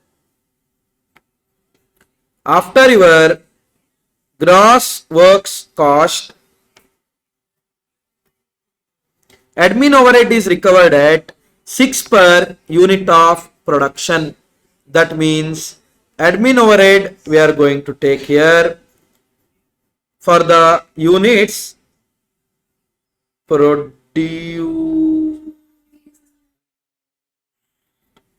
Here they have told it as on goods sold. There they are telling it on goods produced.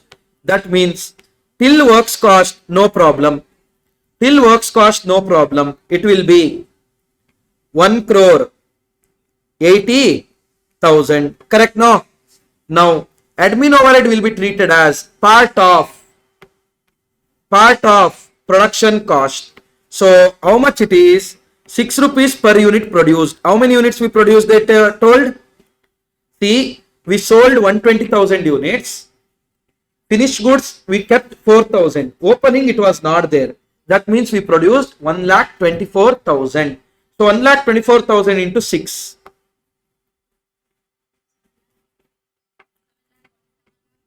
7 lakh 44,000. Now that will give you cost of production. How much?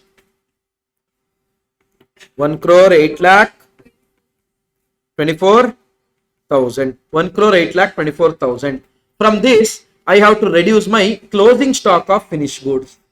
Guys, 1 crore 8 lakh 24,000 I incurred to produce 1 lakh 24,000 units. Per unit how much? Whatever you got, multiply with closing stock of 4,000.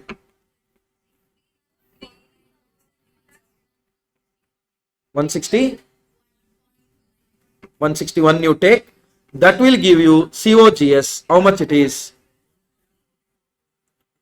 How much is COGS? 1 crore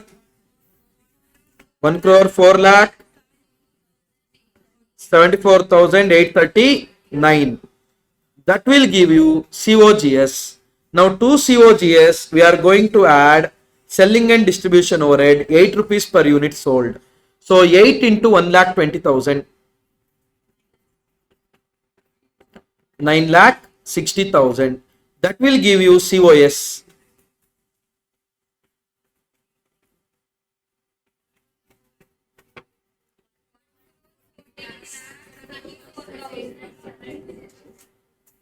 $839.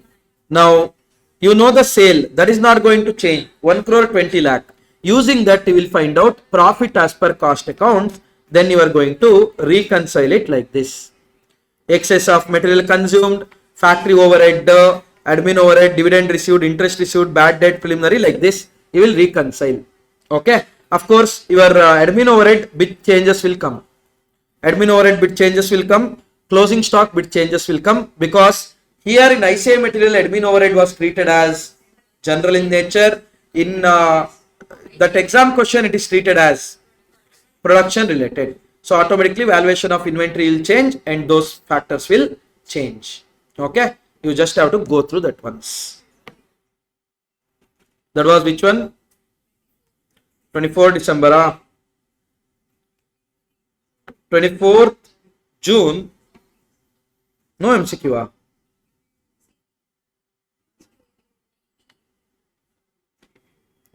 3B.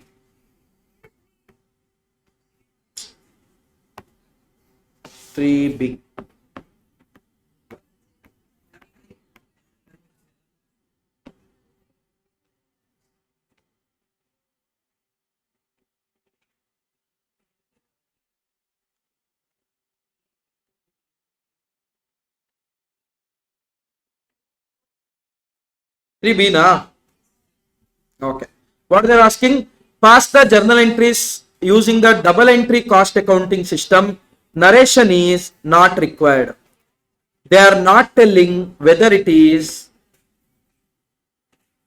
non-integrated or integrated. That means, let's see, might be not required at all, because there might not be any transaction which is not going to change for integrated, non-integrated. That kind of transaction they would have given. First one, issue of direct material. What should be the entry? WIP control account debited to SLC account. Issue of direct material issued to WIP. So receiving department is WIP. From SLC the material will go out. Next, indirect material. Production overhead account will be debited. SLC will be credited. Allocation of wages and salary. Direct. WIP to wages control. Indirect. Factory overhead to wages control. Overheads absorbed in job. Factory, it will be absorbed to WIP account. So WIP control account will be debited to factory overhead control account. Administration. Question is silent. So we are treating admin is related to production. So cost of finished goods or finished stock control account debited to administration overhead control account. Selling, cost of sales account will be debited to selling and distribution overhead control account. Under or over absorption of overhead. Factory is over absorbed. That means we will, credit balance is there. Over absorb, no. That means your credit balance is there, because when you incur, you will debit. When you absorb, you will credit. Here, credit balance is there. Credit side is more. So, debit the overhead and credit the costing P&L as it's a gain. Credit costing P&L. Admin overhead under recovered as it's a loss. Debit the costing P&L, credit the admin overhead. This is how you are going to treat it. Hope it's clear. Simple. Hardly it might take 5 minutes for 7 marks. But yeah, reconciliation also nothing special and all. Whatever is for this particular chapter. Remember, for this particular chapter, the third part is there, no? Third unit, reconciliation, or second unit is reconciliation. Second unit is reconciliation. Whatever is given in the study material for this particular chapter, more than sufficient. More than sufficient. You don't have to study somewhere from outside. However, from I say whatever additional questions we have discussed, if you want to see, you can check that. No problem at all. But this time, my feeling, I don't know why I am feeling that. That doesn't mean that you should study only so much. But I am feeling that the under absorption, over absorption concept, that fixed overhead to be absorbed on normal capacity basis. Absorption rate is computed on normal capacity, absorbed on actual capacity. Variable overhead, absorption rate is actual into actual. That question is there, no? Illustration 7, na? I don't know. I am feeling that might be the case. That I am feeling, I don't know why. Sometimes it happens. Reconciliation. December 23. Your second MCQ and 3B.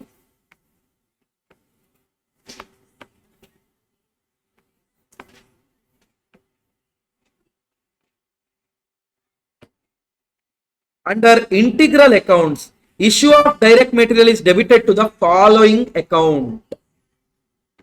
WIP control account. Issue of material will be debited to WIP control account. Guys, whether it be integral or non-integral doesn't matter. In both the scenarios, it will be debited to WIP control account. Is that clear?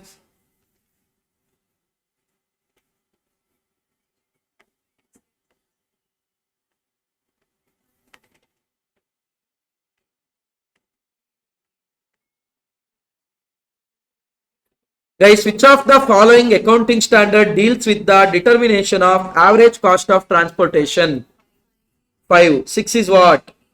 Material. 9 is what? 9 is packing. 16 is what? Depreciation. How can you forget 16? Being RCB fan.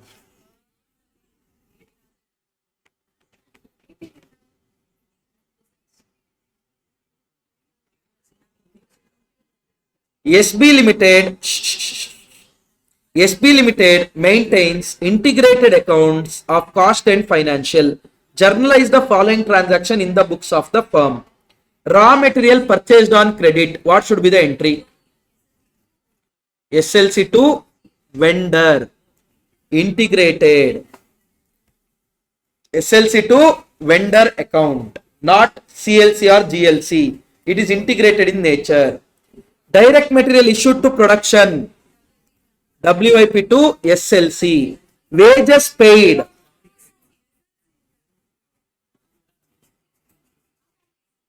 CLC is not there. SLC is there. Wages paid. 30% is indirect. First tell me the payment of wages entry. Wages control account debited to bank account. Don't do SLC. Wages charged to production. By the way, how much is 4,80,000 into 70%? 3,36,000. Listen here. Shh, 1 second. Instead of 3,36,000 here, if at all they told 3,30,000, that means although direct expense is 336, still they are booking only 330. That means other 6,000 is there. No, that you would have treated it as a normal loss and you would have charged it to factory overhead. If at all, whatever the direct wages paid, if it is completely not booked to the production, whatever the balance will be there, that will be treated as normal in nature and it will be charged to factory overhead. Even in case of material also, any shortage will come, and if they don't tell whether it's normal or abnormal, treat it as a normal and charge it to factory overhead. Don't treat it as abnormal and don't charge it to costing P&L. That is the case here. Hope you guys understood what I'm trying to say. Now, wages paid, what should be the entry? Wages control account debited to bank account 4,80,000. In that 30% is indirect. 1,44,000. So, indirect means production overhead account will be debited or manufacturing overhead will be debited to wages control. Wages charged to production, WIP control account will be debited to wages control account. Manufacturing expenses incurred, manufacturing overhead control account debited to bank account. Manufacturing overhead charged to production, WIP control account debited to manufacturing overhead control account. Exam is in December, is it? Oh. S&D. We incurred S&D 80,000. What will be the entry? S&D overhead control account debited to bank account. And in the question, if the question is silent about absorption, whatever we incurred in the S&D, everything shall be absorbed. So, cost of sales account debited to S&D control account. If they don't give also, you should do like that only. Don't forget to pass 2 entries there. Finished product at cost. Finished goods to WIP control account. Sales. Bank account debited or customer account debited to sales account and sales account debited to costing P&L. Receipt from debtors, bank to debtors. Bank to debtors. Hope it is clear. Okay.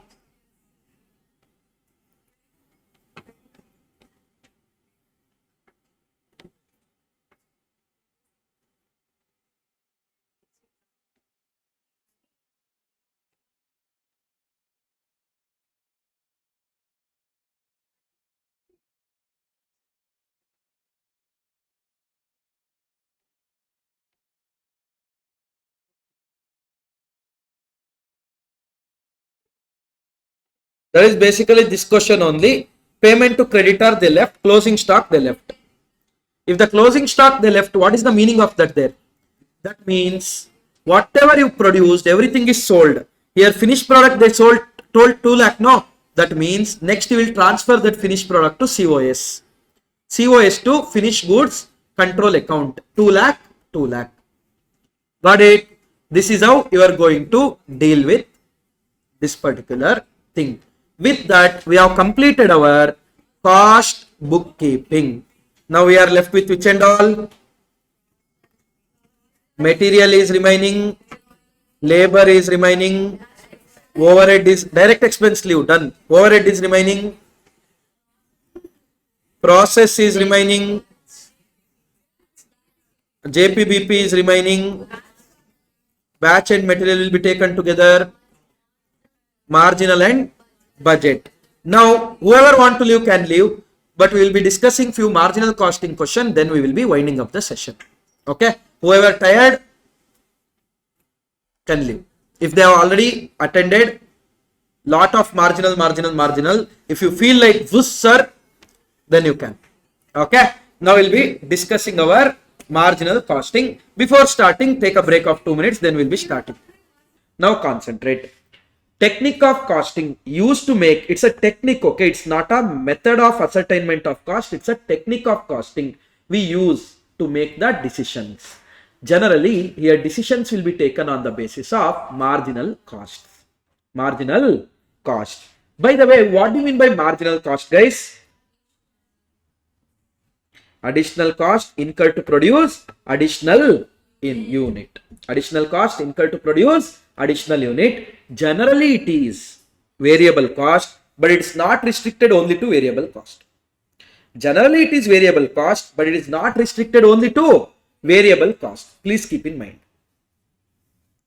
Your marginal cost is the additional cost incurred to produce additional unit, but it is generally variable cost, but not only variable cost. Sometimes what happens, if you are at the edge of your level, then if you want to produce one more, you might have to incur some extra fixed cost also. That time, that will also be considered as the marginal cost. That extra cost what we incur, everything we call it as marginal cost. That only we call it as differential cost also. That is change in the cost in the two different levels. That cost we call it as differential cost. The cost, for example, when you are producing 10 units, the cost is 1000. When you produce 20 units, the cost is 1800. Now that 800 is there, no, that is your differential cost. If at all the cost is increasing, that differential cost we call it as incremental cost. If the cost is decreasing, that differential cost we call it as decremental cost. Got it up? Okay.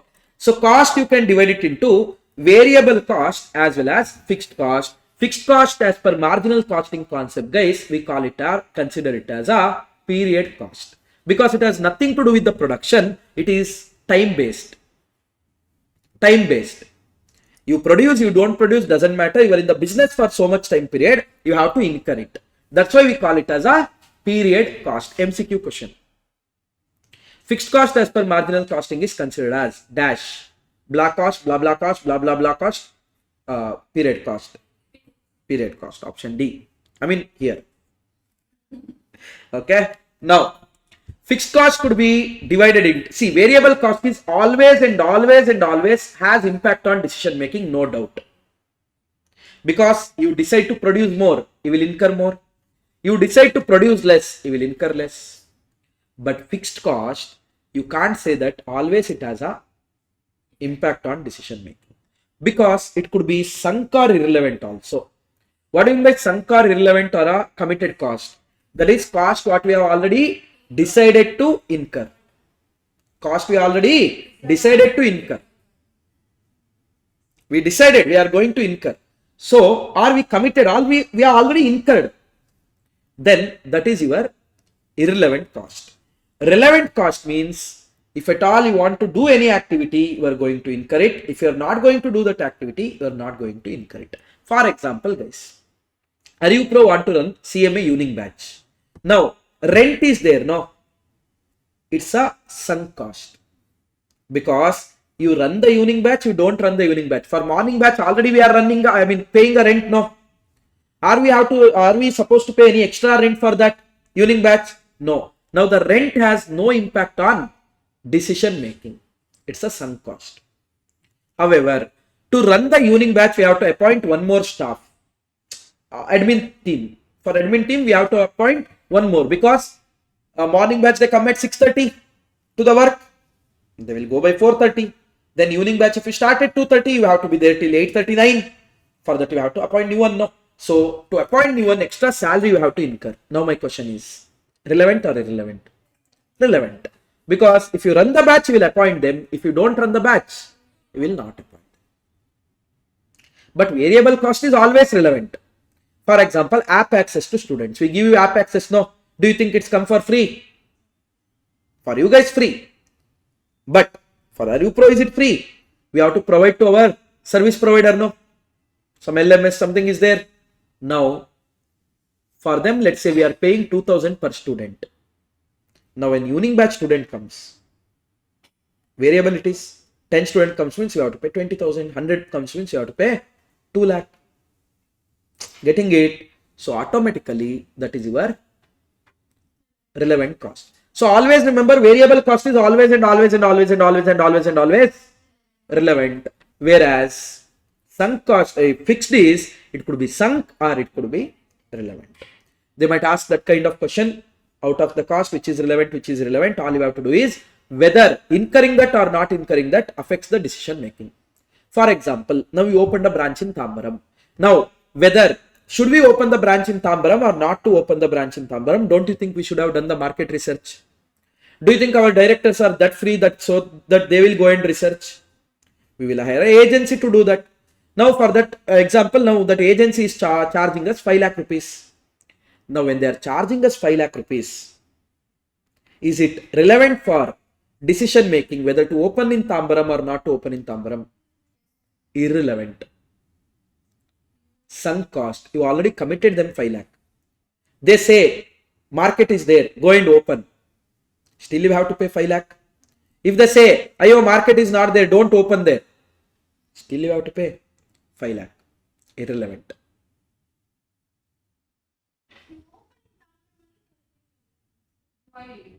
Let's say you are my market researcher. I will tell you to do the research. Now you come up with the conclusion that don't open, market is not there. Will you leave me without paying 5 lakh? Not rent. Not rent. Is that clear? Done. Now, marginal costing statement for decision making, guys. When the inventory and all is not there, remember, sales we will take. From that variable cost we will reduce. We will get the contribution. From the contribution, if you reduce fixed cost, we get the profit. What is contribution? Amount of sales which is available to recover fixed cost and contribute towards generation of profit. Amount of sales which is available to recover fixed cost and contributes towards generation of profit. For example, now sales is 10 lakh. Or let me take sales units as 10,000 units. Okay. Selling price, let me take it as 50. That means sales will be 5 lakh. Variable cost, let me take it as 30 rupees per unit, or let's say 40 rupees per unit. So 10,000 into 40, 4 lakhs. Contribution is 1 lakh. Your contribution is profit for marginal costing. Okay. Fixed cost, let's say we are incurring 50,000. Now, for marginal costing, decision making and all, generally we will be deciding on contribution unless and until the fixed cost is relevant in nature. So profit will be how much? 50,000. The description you gave Amount of sale which is available to recover fixed cost and star, no? Star. Done. Now. Listen very carefully. If at all you want to express contribution in terms of sales, can I say that when sales is 5 lakh, contribution is 1 lakh? Can I say that contribution percentage is 1 lakh by 5 lakh into 100? 20%. That is, contribution here is 20% of sales. You don't have to take the total also. Per unit also it remains same only. Per unit how much is the contribution? 10 rupees. 50 rupees is selling price. Variable cost is 40 rupees. Contribution per unit is 10. So 10 by 50 into 100, 20% only. So this thing we call it as contribution margin percentage. Contribution percentage.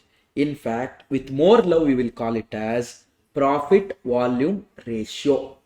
What? Profit volume ratio. Contribution by sales into 100 is profit volume ratio. Whereas if you want to express your variable cost in terms of sales, we call it as variable cost by sales into 100. Variable cost is 4 lakh, sales is 5 lakh into 100, 80%. 80%.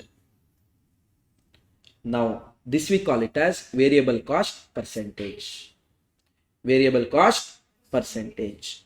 Now, can I say that if the total sale is 100%, of course, total sales will be 100%.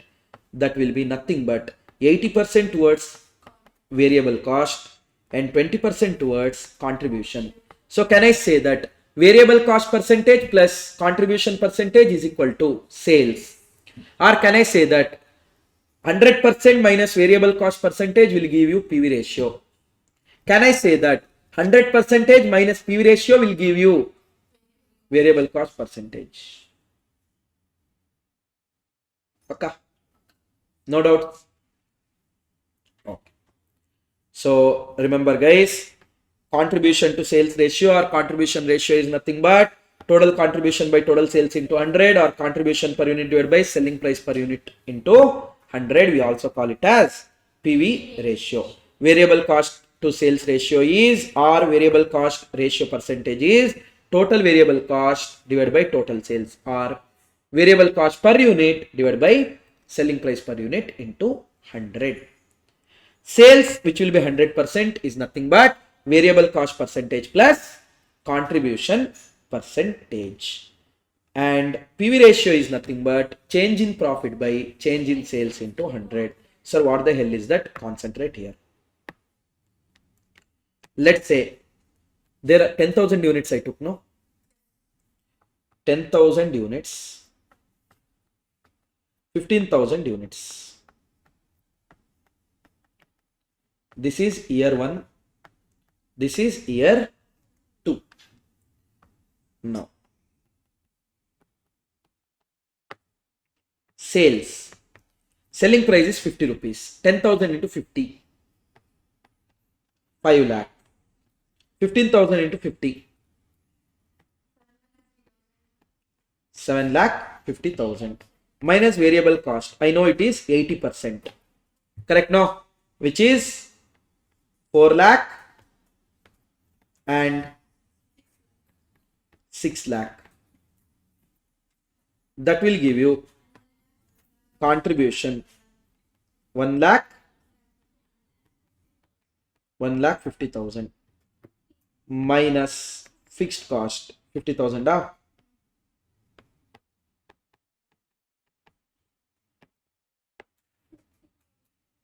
will give you profit 50,000 and 1 lakh. Correct?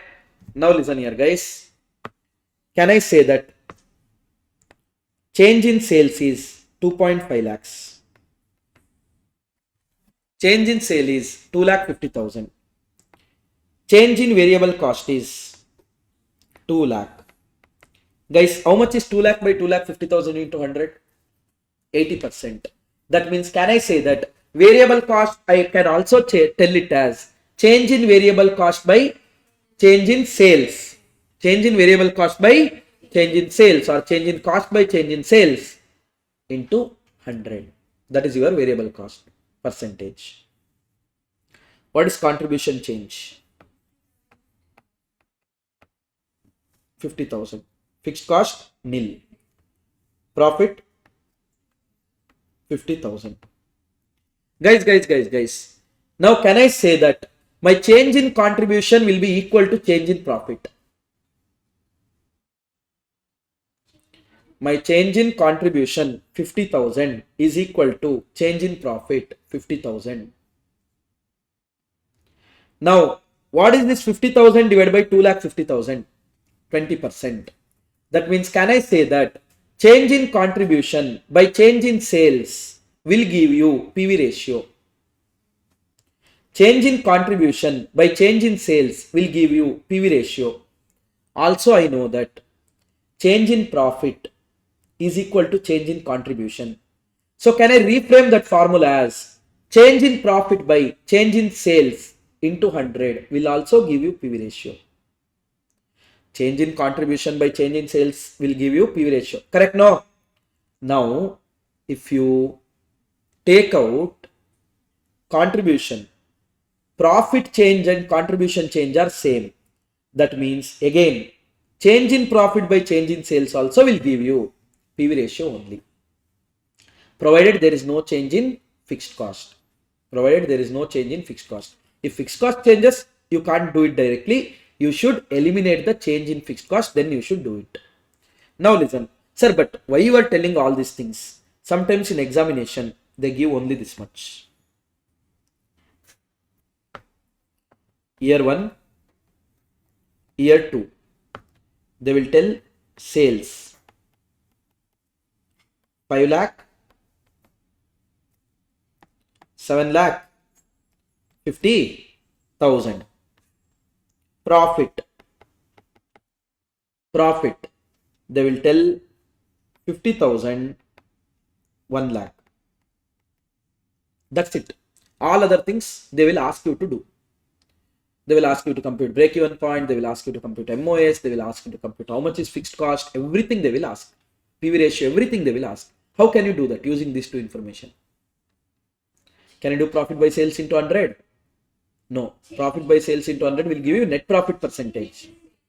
Change in profit, I know that equals to change in contribution. So I will write change in profit 50,000 divided by change in sales 2,50,000 into 100. PV ratio is 20%. Now PV ratio I found out. If they ask you to compute fixed cost also, how can you find out? 50,000. Listen, if they ask you to find out fixed cost, any level you can take. Let me take year 1. Let me take year 1. So year 1, sales is how much, guys? 5 lakh. I know that 20% is PV ratio. That means contribution is how much? 1 lakh. Contribution is 1 lakh, no? PV ratio into sales is equal to contribution. From that, if I reduce fixed cost, I should get the profit. So fixed cost is equal to 50,000. Got it? This is how you can compute fixed cost also. Anyone, any doubt here? What if first year there is a loss of 50,000, second year there is a profit of 1 lakh. How much is the change in profit? Not 50,000. Change in profit is not 50,000. 1,50,000. 1 lakh minus 50,000. Loss, no? 1 lakh minus 50,000. Hope you guys are able to understand all these things. Any doubts? Paka. 200%. Great. Now, sir, some nonsense thing you are telling no, sir, about fixed cost change. What is it? Let's say they gave like this. They gave something like this. Sales they told 5 lakh, 7 lakh, 50,000. Profit they told here 1 lakh. Next they told 1 lakh 20,000. And also they told that in year 2, fixed cost increased by rupees 10,000 or let's say 20,000. They say that in the year 2 fixed cost increased by rupees 20,000. That means try to understand. Here 1,20,000 what you got, no? That is not only due to change in contribution. Here straight away we used to take it as 0. But here this is not 0. Here there is a change of 20,000. That means this won't be 50,000, this will be 70,000. Like that. Getting it? So in that scenario, what you should do, sir? First, eliminate the effect of fixed cost. What if this 20,000 effect was not taken? What if I had taken my old fixed cost only? What if I had taken my old fixed cost only? Guys, if I had taken my old fixed cost, then my profit would be 1,40,000, not 1,20,000. Because I have taken 20,000 extra cost, because of which my profit is showed 20,000 less. Got it? Now, what was the profit last year? 1 lakh. What is the profit this year without change in fixed cost? 1,40,000. That means change in profit 40,000. Change in sales 2,50,000. How much it is? 16%.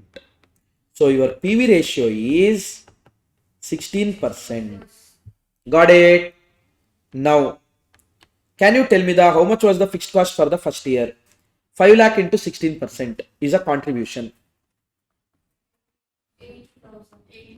80,000. Profit during the period is 20,000. That means your fixed cost was 60,000. This is in first year. In second year, it increased by 20,000. That means in second year, it became 80,000. So whether whatever the calculation we have done is correct or no, how to check? What is the contribution? 7,50,000 into 16%. 1,20,000 minus my fixed cost is 80,000.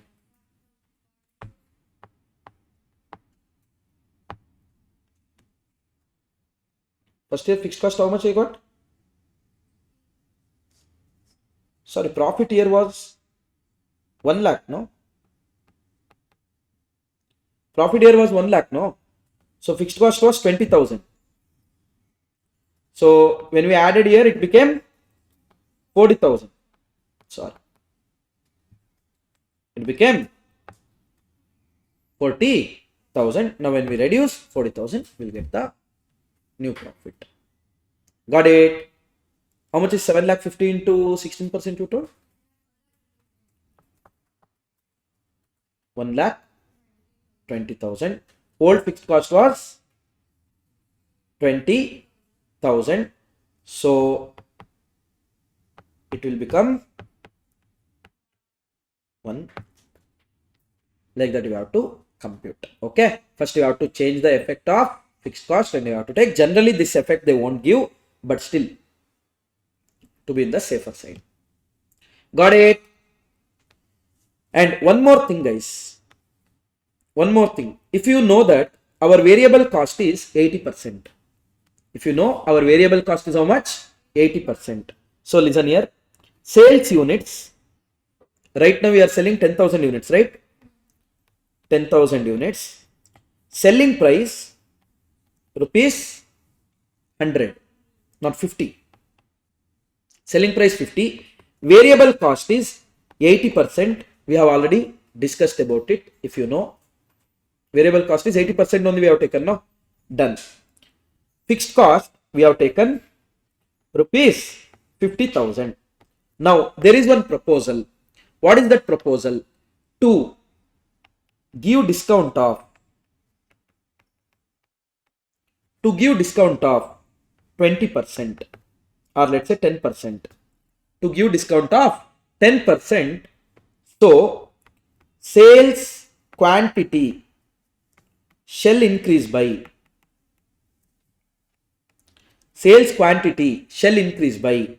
40%.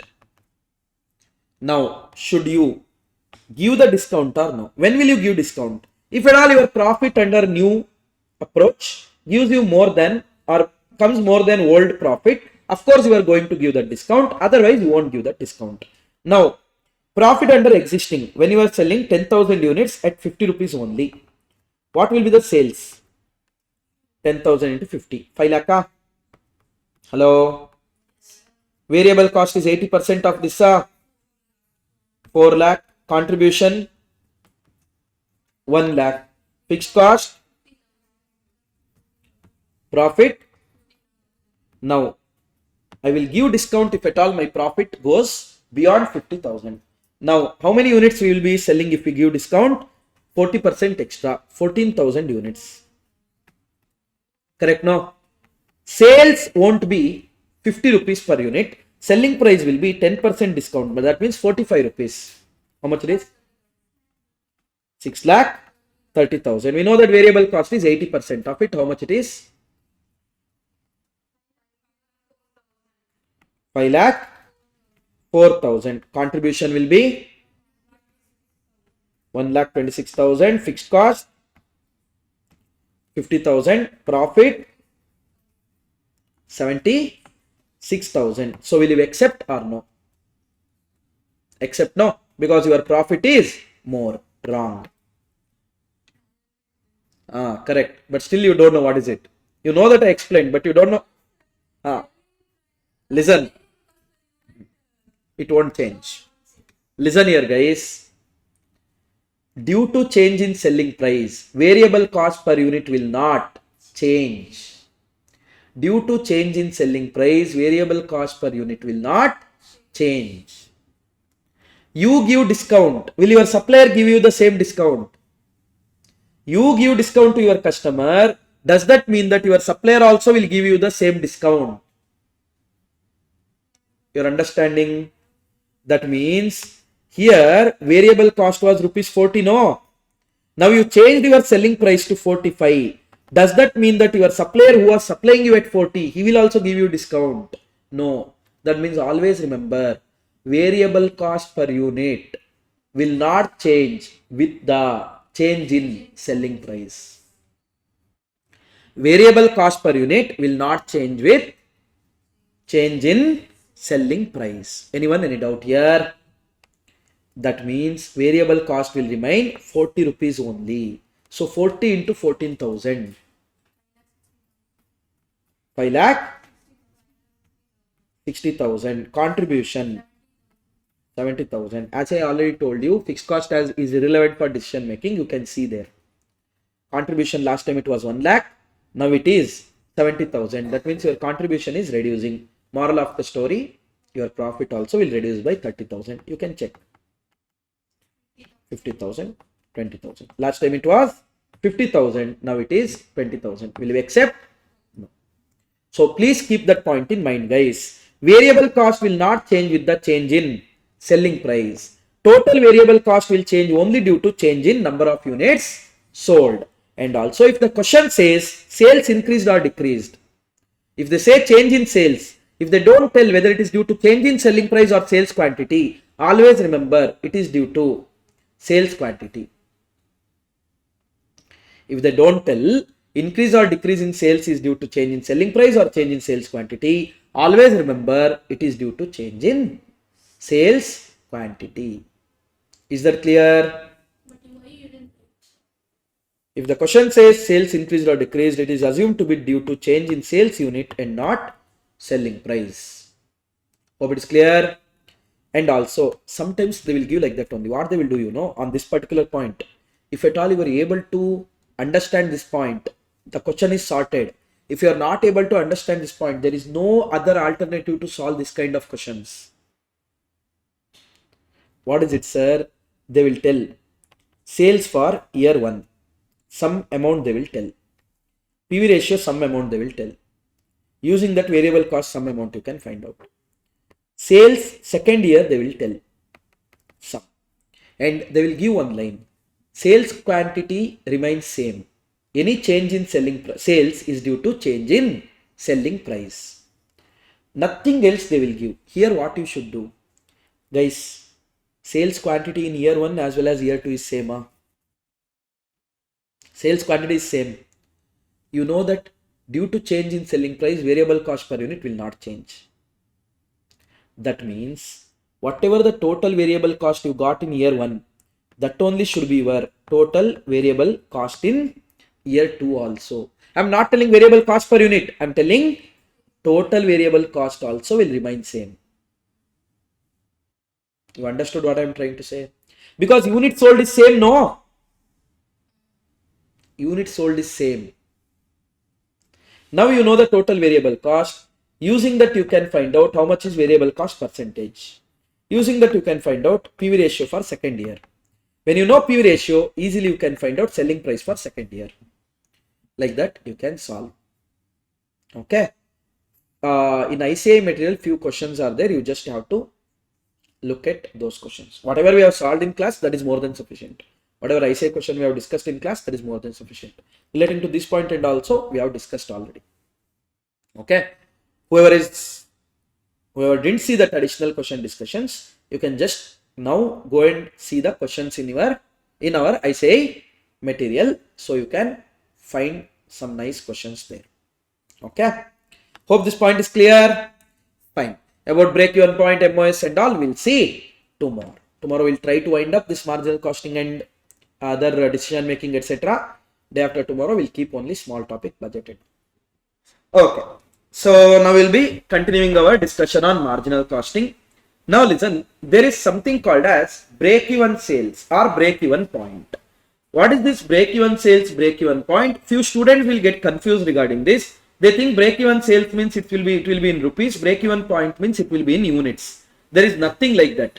Break-even point rupees also they can ask. Break-even point units also they can ask. Break-even sales rupees also they can ask. Break-even point, break-even sales rupees also they can ask. So it's just a name. Both are same only. BEP as well as BES is same. What is that, sir? That is nothing but the number of units you should sell or the amount of sales you should make to make sure you end up earning no profit, no loss.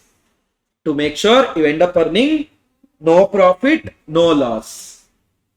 That is break-even sales or break-even point. At that scenario, your total revenue will be equal to total cost. Your total revenue will be equal to total cost. Got it? At break-even point, total revenue will be equal to total cost. See there.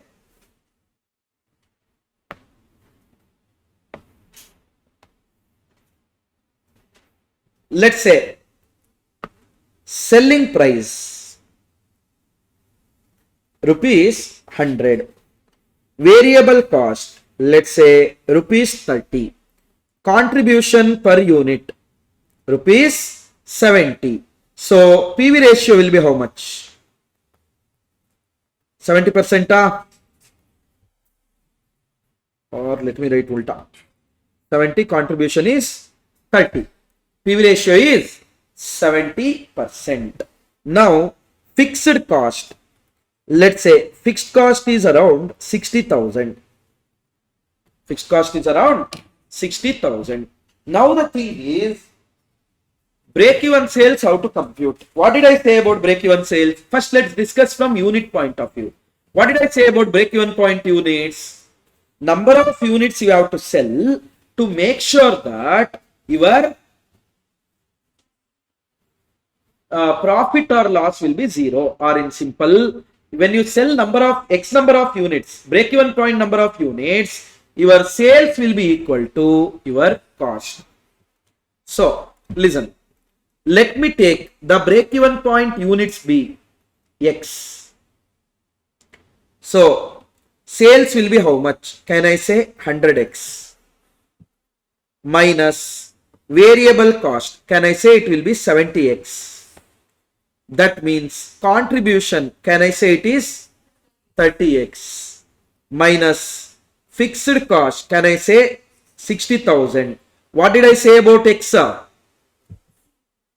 X is the unit break-even point. That means at break-even point sales, your profit will be zero. That is, when you are selling X number of units, your profit is zero. Now, can I simply write it as 30x minus 60,000 is equal to 0.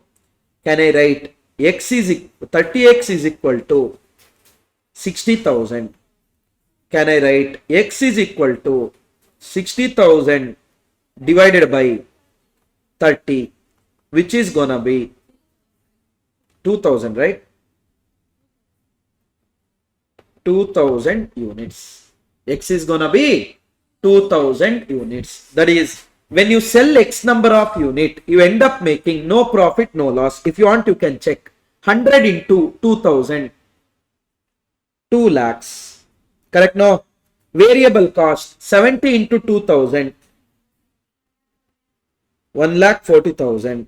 Contribution will be 60,000. Fixed cost will be 60,000. Your profit will be 0. Your profit will be 0. Is that clear? So you can say that your break-even point is 2,000 units in terms of units. Can you see something here? Contribution is 60,000, fixed cost is 60,000. That means, can I say something like this? At break-even point, contribution shall be equal to fixed cost. How do we arrive at contribution here? Break-even point units multiplied with contribution per unit, because unit into rupees we should do to arrive at a rupees is equal to fixed cost. So break-even point unit is equal to fixed cost by contribution per unit. This is the formula. Fixed cost by contribution per unit. You can see there. Here, what was X? X was break-even point in units. What was 60,000? Fixed cost. What was 30 rupees? Contribution per unit. So always remember, fixed cost divided by contribution per unit. If you do, you will get break-even point in units. Got it? Now, in terms of amount, shall we find out? In terms of amount, let's say break-even point sales B. That is the sale at which you end up making no profit, no loss B. Then variable cost will be how much? PV ratio is 70%. That means variable cost is 30% of sales. Point 3B.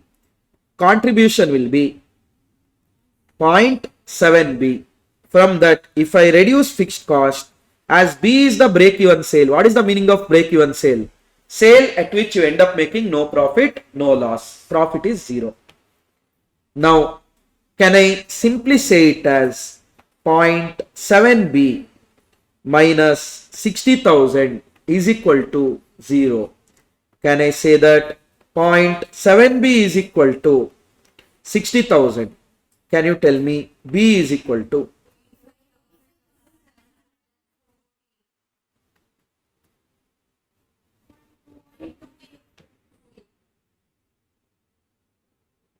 There we got 2 lakh, no? Ulta we have taken. Variable cost is 0.7B, not contribution. Contribution is 0.3B. PV ratio is 30%. So, 0.3B, 2 lakhs. Or in one more step I will write here. Rupees 60,000 divided by 0.3, which is gonna be 2 lakhs. So again, the same rule applies. At break-even point, contribution is equal to fixed cost. At break-even point, contribution is equal to fixed cost. How do you arrive at contribution when it's break-even sales? Sales amount into PV ratio or contribution per unit? PV ratio, no? To arrive at contribution, sales amount into PV ratio. Sales units into contribution per unit. Please keep in mind. Units you will multiply with contribution per unit. Amount you will multiply with PV ratio. So, into PV ratio, that is equal to fixed cost. So, can I say that break-even sales in rupees is equal to fixed cost by PV ratio? So, this is one more formula. So, remember, if at all you want it in units, you can divide it with contribution per unit, fixed cost divided by contribution per unit. If at all you want it in amount, then you are going to divide it with PV ratio. Got it? So, when and all will your PV ratio changes? Sorry, break-even point changes when the fixed cost changes, when the PV ratio changes. When will your PV ratio changes? When your selling price or variable cost changes. Please keep in mind. In these 3 scenarios, break-even will change. Otherwise, irrespective of your sales, break-even won't change. Irrespective of your sales, your break-even is 5 lakh. Now you are making 10 lakh or 12 lakh or 14 lakh. Will your break-even sale changes? No. Why it will change? That won't change. So that is the thing. Hope it is clear, everyone.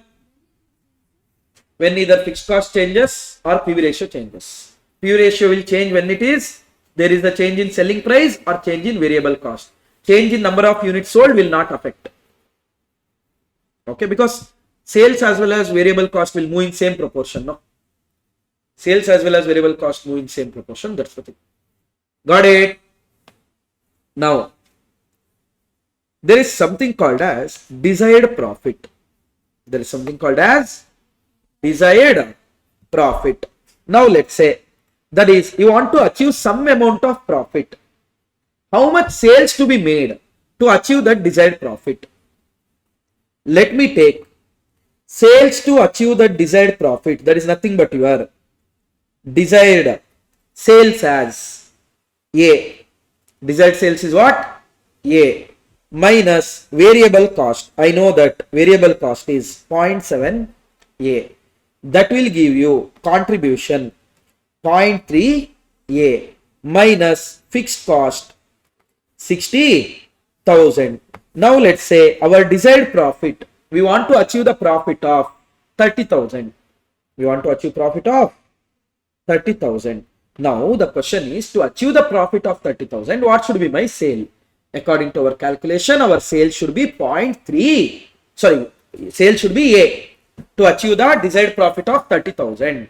That means, can I say it as 0.3A minus 60,000 is equal to 30,000. Listen, wherever you don't want to apply formula, you can use this statement and you can compute by taking it as unknown number. No problem at all. If you are not comfortable with the formula, just make sure you do the table and you take it. But make sure you denote what is what. For example, there X I took it as break-even point units. You should write that. B I should take it as break-even sales rupees. You should write that. Here A I took it as desired sales to achieve profit of 30,000. That you should denote what is it.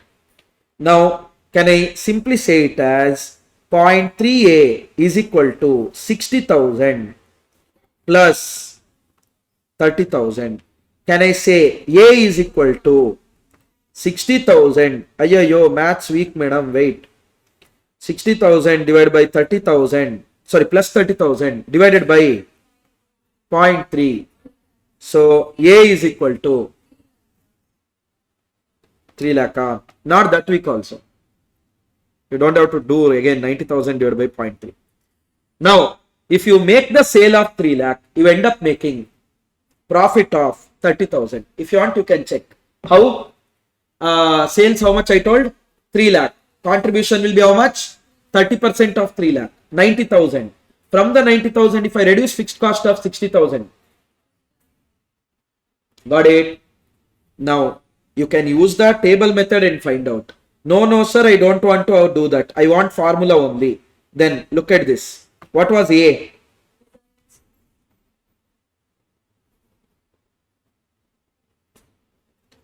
Desired sales is equal to, what was 60,000 plus what was 30,000?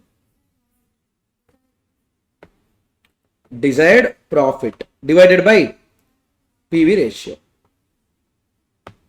PV ratio. If at all you wanted in units, you should divide it by contribution per unit.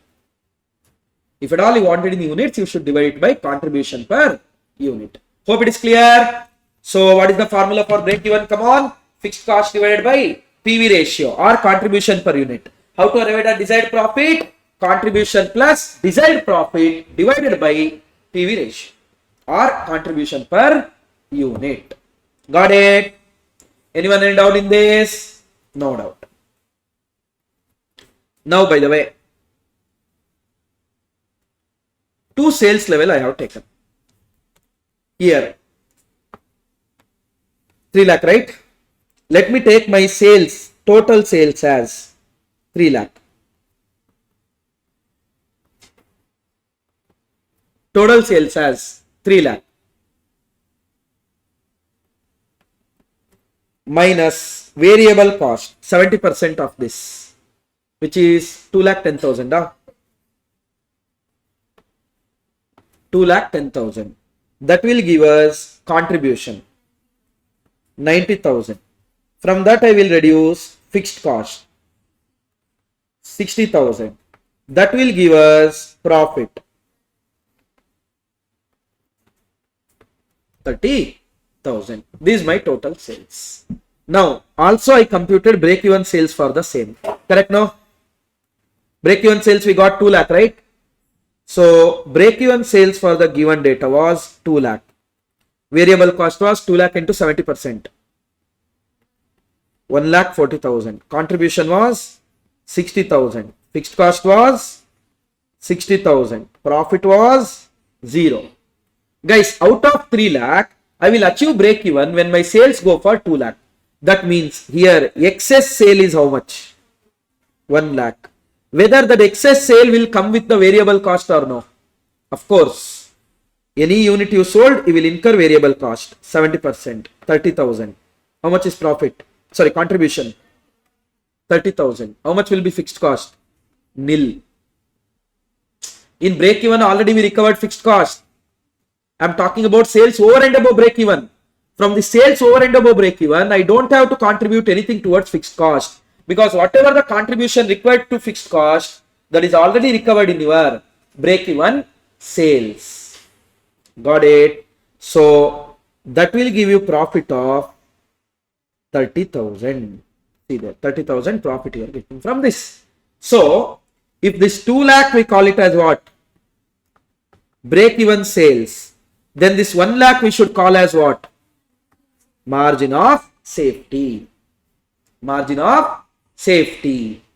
Got it? Got it. By the way, in break-even sales, we wrote something here. What was it? At break-even sale, contribution shall be equal to fixed cost. In margin of safety, guys, contribution shall be equal to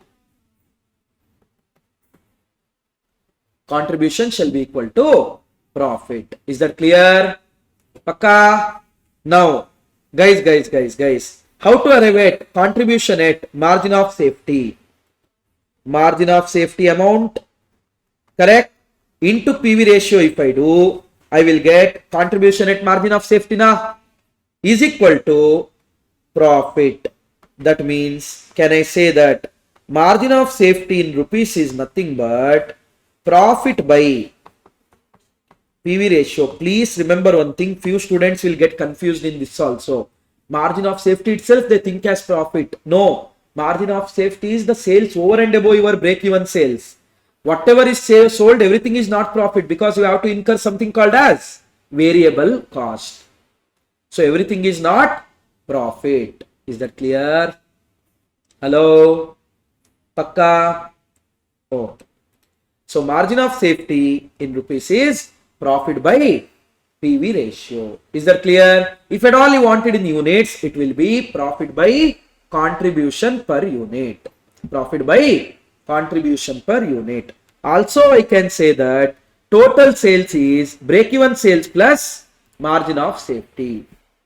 So whenever they give break-even sale, easy to find out margin of safety. Total sales minus break-even sales. Whenever they give margin of safety, easy to find out break-even sales. Total sales minus margin of safety. Is that clear? This is how we will arrive at all these things. These are the basics about marginal costing. Of course, if at all they ask cash break-even, what is cash break-even, sir? The amount of sales you have to achieve to make sure at least cash expenses are taken care. That means in numerator we don't take total cost, we take only fixed cost with fixed cost where the cash outflow is there.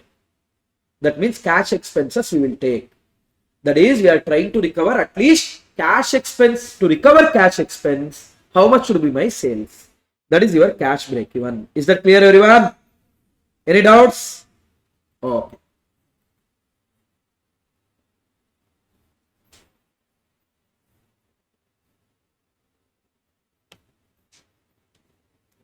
So see there, guys, break-even sales or break-even point, level of sales at which there will be no profit, no loss. That is level at which revenue will be equal to total cost. At break-even point, contribution is equal to fixed cost. Break-even point in units means number of units to be sold to achieve break-even sales. So break-even sales in units is fixed cost by contribution per unit. Break-even sales in rupees is fixed cost by PV ratio.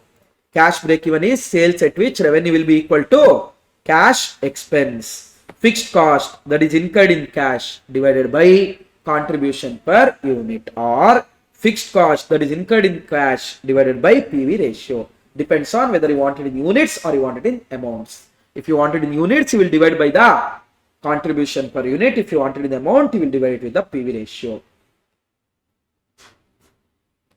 Margin of safety, sales over and above the break-even sales. At margin of safety, contribution is equal to profit. So sales is nothing but break-even sales plus margin of safety. So margin of safety is nothing but sales minus break-even sales. So margin of safety is profit by PV ratio or profit by contribution per unit. Is that clear? Any doubt? Contribution per unit. Not only MOS, either MOS, desired profit or PV, this one break-even sales. Whenever you want it in units, you should always divide it by contribution per unit. Reason being, amount by amount will give you unit. Amount by percentage will always give you amount only. Got it? That's why whenever you want it in amount, you divide amount by percentage. Fixed cost by PV ratio. Whenever you want it in units, you should divide amount by per unit rate. That is fixed cost by contribution per unit. Got it? Now, there is something called as shutdown cost. There is something called as shutdown cost, SDC.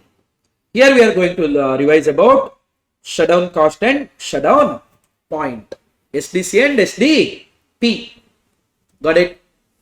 Now, what is this SDC, sir? SDC is those costs, guys. If at all you close the business, still for temporary period you have to incur it. The cost which you have to incur even though you close down your business. The cost you have to incur even though you close down your business, that we call it as shutdown cost. Shutdown point is point if at all your sales goes below that, it is advised to close the business. Shutdown point is the sales level. If the sales goes below that, it's advised to close the business. Got it? Now, let's say in my business, selling price is there, rupees 100. Variable cost is there, let's say rupees 60. So, contribution will be 40 and your PV ratio shall be 40%, 40 by 100. Clear? Now, fixed cost, concentrate. Let's say there is 4 lakh rupees is the fixed cost.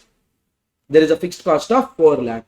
Now, in this 4 lakh, guys, there is a fixed cost which is 2,40,000 and 1,60,000. Now this 2,40,000 is your avoidable fixed cost. What do you mean by that? 2,40,000 you will incur only if you run the business. If you close the business, you are not going to incur it. 2,40,000 you will incur if you run the business. If you close the business, you are not going to incur it. Whereas 1,60,000, whether you run the business, whether you don't run the business, you have to incur it. Whether you run the business, whether you don't run the business, you have to incur it. That cost we call it as shutdown cost. And sometimes shutdown cost is not only restricted to that. They might say in your fixed cost, if you close down the business, will be reduced to 1,60,000, they will tell. That means 1,60,000 is your shutdown cost. Because if you close down the business, it will come to 160, means 160 you have to incur when you close down the business. No. Also they will tell to shut down the business, you have to incur additional 40,000. In that case, your shutdown cost will be 2 lakh. 1,60,000 from this plus additional expense of 40,000. Total 2 lakh. So they might say that additional expense also that you should add to this. Hope it is clear. Now, let's say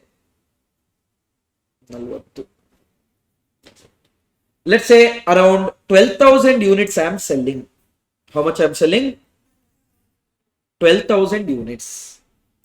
Should I run the business or close the business? Guys, 12,000 units if I run, how much will be my contribution? 12,000 into 40.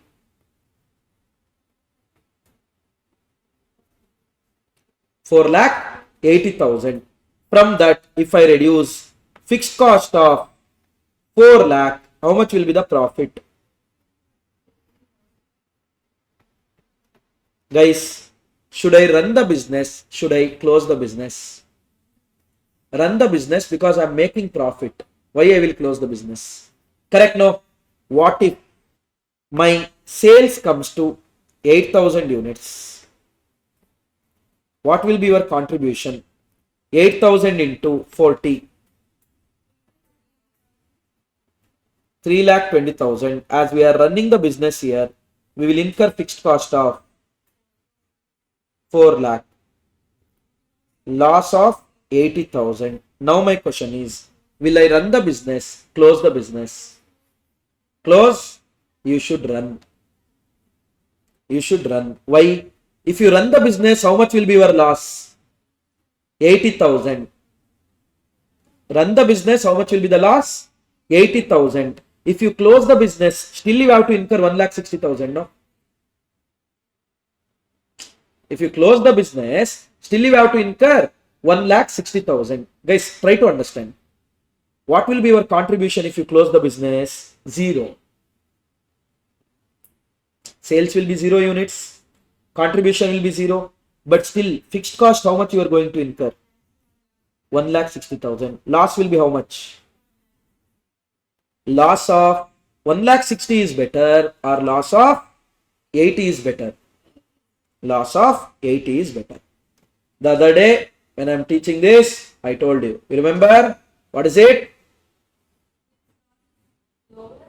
No, I told one. Rastrith's quote. When world is full of red flags, settle for the red flag which is not so red.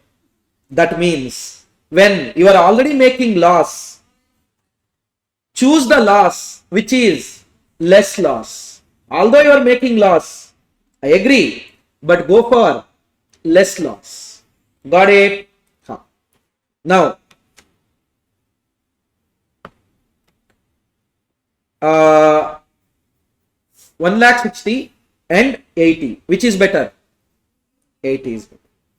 So now my question is, once you reach what unit, you should close the business. Let's say our sales reaches to 3,000 units. Our sales reaches to 3,000 units. Guys, if sales is 3,000 units, contribution will be 1,20,000. I'm running the business or closing the business? Running the business. So my fixed cost will be 4 lakh. How much will be my loss? 2,80,000. My loss will be 2,80,000. That means my business, it is advised to close, because if I close, I will incur 1,60,000. If I run, I will incur 2,80,000. So it's advised to run or close. Now, if your owner asks you, okay, one you are telling close, one you are telling run, blah, blah, blah, blah. You tell me some point. Till then, I should run the business. If my sales go below that, I should close the business. Tell me that place point they ask means what you will tell. Boss, you will be running business. If your loss is up to 1,60,000. If the loss goes beyond 1,60,000, then better close the business and restrict your loss to 1,60,000. If your loss goes beyond 1,60,000, better to close the business, because if you close the business, your loss will be restricted to 1,60,000. So that point itself is shutdown point. Now we will find out if you sell what number of units, you will end up making maximum loss of 1,60,000. So shall I take units to sell to make the loss of 1,60,000 be? Yes. Then sales will be, selling price is 100, units is yes, 100s, variable cost is 60, units is yes, 60s, contribution will be 40s. Here I am trying to run or I am trying to close? Run. That means my fixed cost is going to be 4 lakh. Many students will take as 1,60,000. Wrong. Here I am thinking 40s, how I am getting contribution? I am getting because I am running. When I am running, my fixed cost is 4 lakh or 1,60,000? 4 lakh. That should give me loss of 1,60,000. That should give me loss of 1,60,000. Can I say it as 40s minus 4 lakh is equal to minus 1,60,000? Can I say it as 40s is equal to 4 lakh minus 1,60,000? S is equal to, wait madam, Wait. Weak in maths. Now tell S is equal to 6,000 units. That is, if at all you sell 6,000 units, you run the business, still your loss will be 160,000. You close the business, still loss will be 160,000. However, if at all sales are more than 6,000, run the business because your loss will be something less than 1,60,000. If the sales are more than less than 6,000, close the business because your loss will be more than 1,60,000. You can check. Let's say one sale as 5,000, one more sale as 7,000. Now, when it's 5,000, what will be your contribution? 5,000 into 30, is it? 40. 2 lakh. 7,000 into 40. 2 lakh. 80,000. Fixed cost is how much? 4 lakh.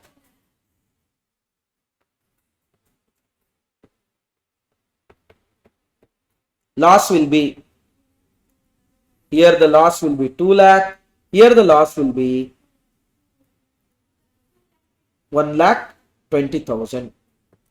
Loss will be 1,20,000. So here loss is 1,20,000. If you close, it will be 1,60,000. So you advise them to run or you advise them to close? Run. Because loss is restricted to 120,000, not 160,000. But here will you advise them to run or close? Close. Why? Because if you close, your loss will be restricted to 1,60,000. So this is your shutdown point. If units sold are less than shutdown point, shut down the business. If units sold are more than shutdown point, close the business. Understood? By the way, you can use the table method and find out, like the way we found out that 6,000. No, sir, I want formula only. Then what was the S, sir? Shutdown point is equal to, what was that 4 lakh? Fixed cost minus what was that 1,60,000? Shutdown cost divided by what was that 40? Contribution per unit. So shutdown point is fixed cost minus shutdown cost divided by contribution per unit. If you want it in amount, then you should divide it by PV ratio. If you want it in amount, you should divide by PV ratio. If you want it in units, you should divide it by contribution per unit. Is that clear? So if the units sold are less than, if your units sold are less than shutdown point, close the business. If units sold are more than shutdown point, run the business. Is that clear? Hello? More means run the business, because your contribution will be more. Less means close the business. Shutdown cost which is to be incurred, although we temporarily shut down the business, and shutdown point is if number of units sold falls below SDP, then loss of running business shall be more than shutdown cost. So decision making, if sold units are greater than shutdown point, run the business because your loss will be less than shutdown cost. If at all your sold units are lesser than shutdown point, close the business because your loss will be more than shutdown cost. Got it? Anyone any doubt here? Paka? Oh.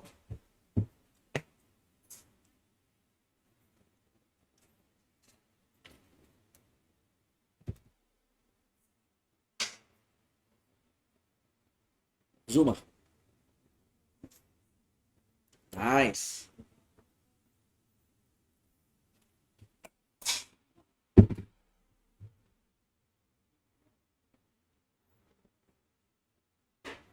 Now, absorption costing versus marginal costing.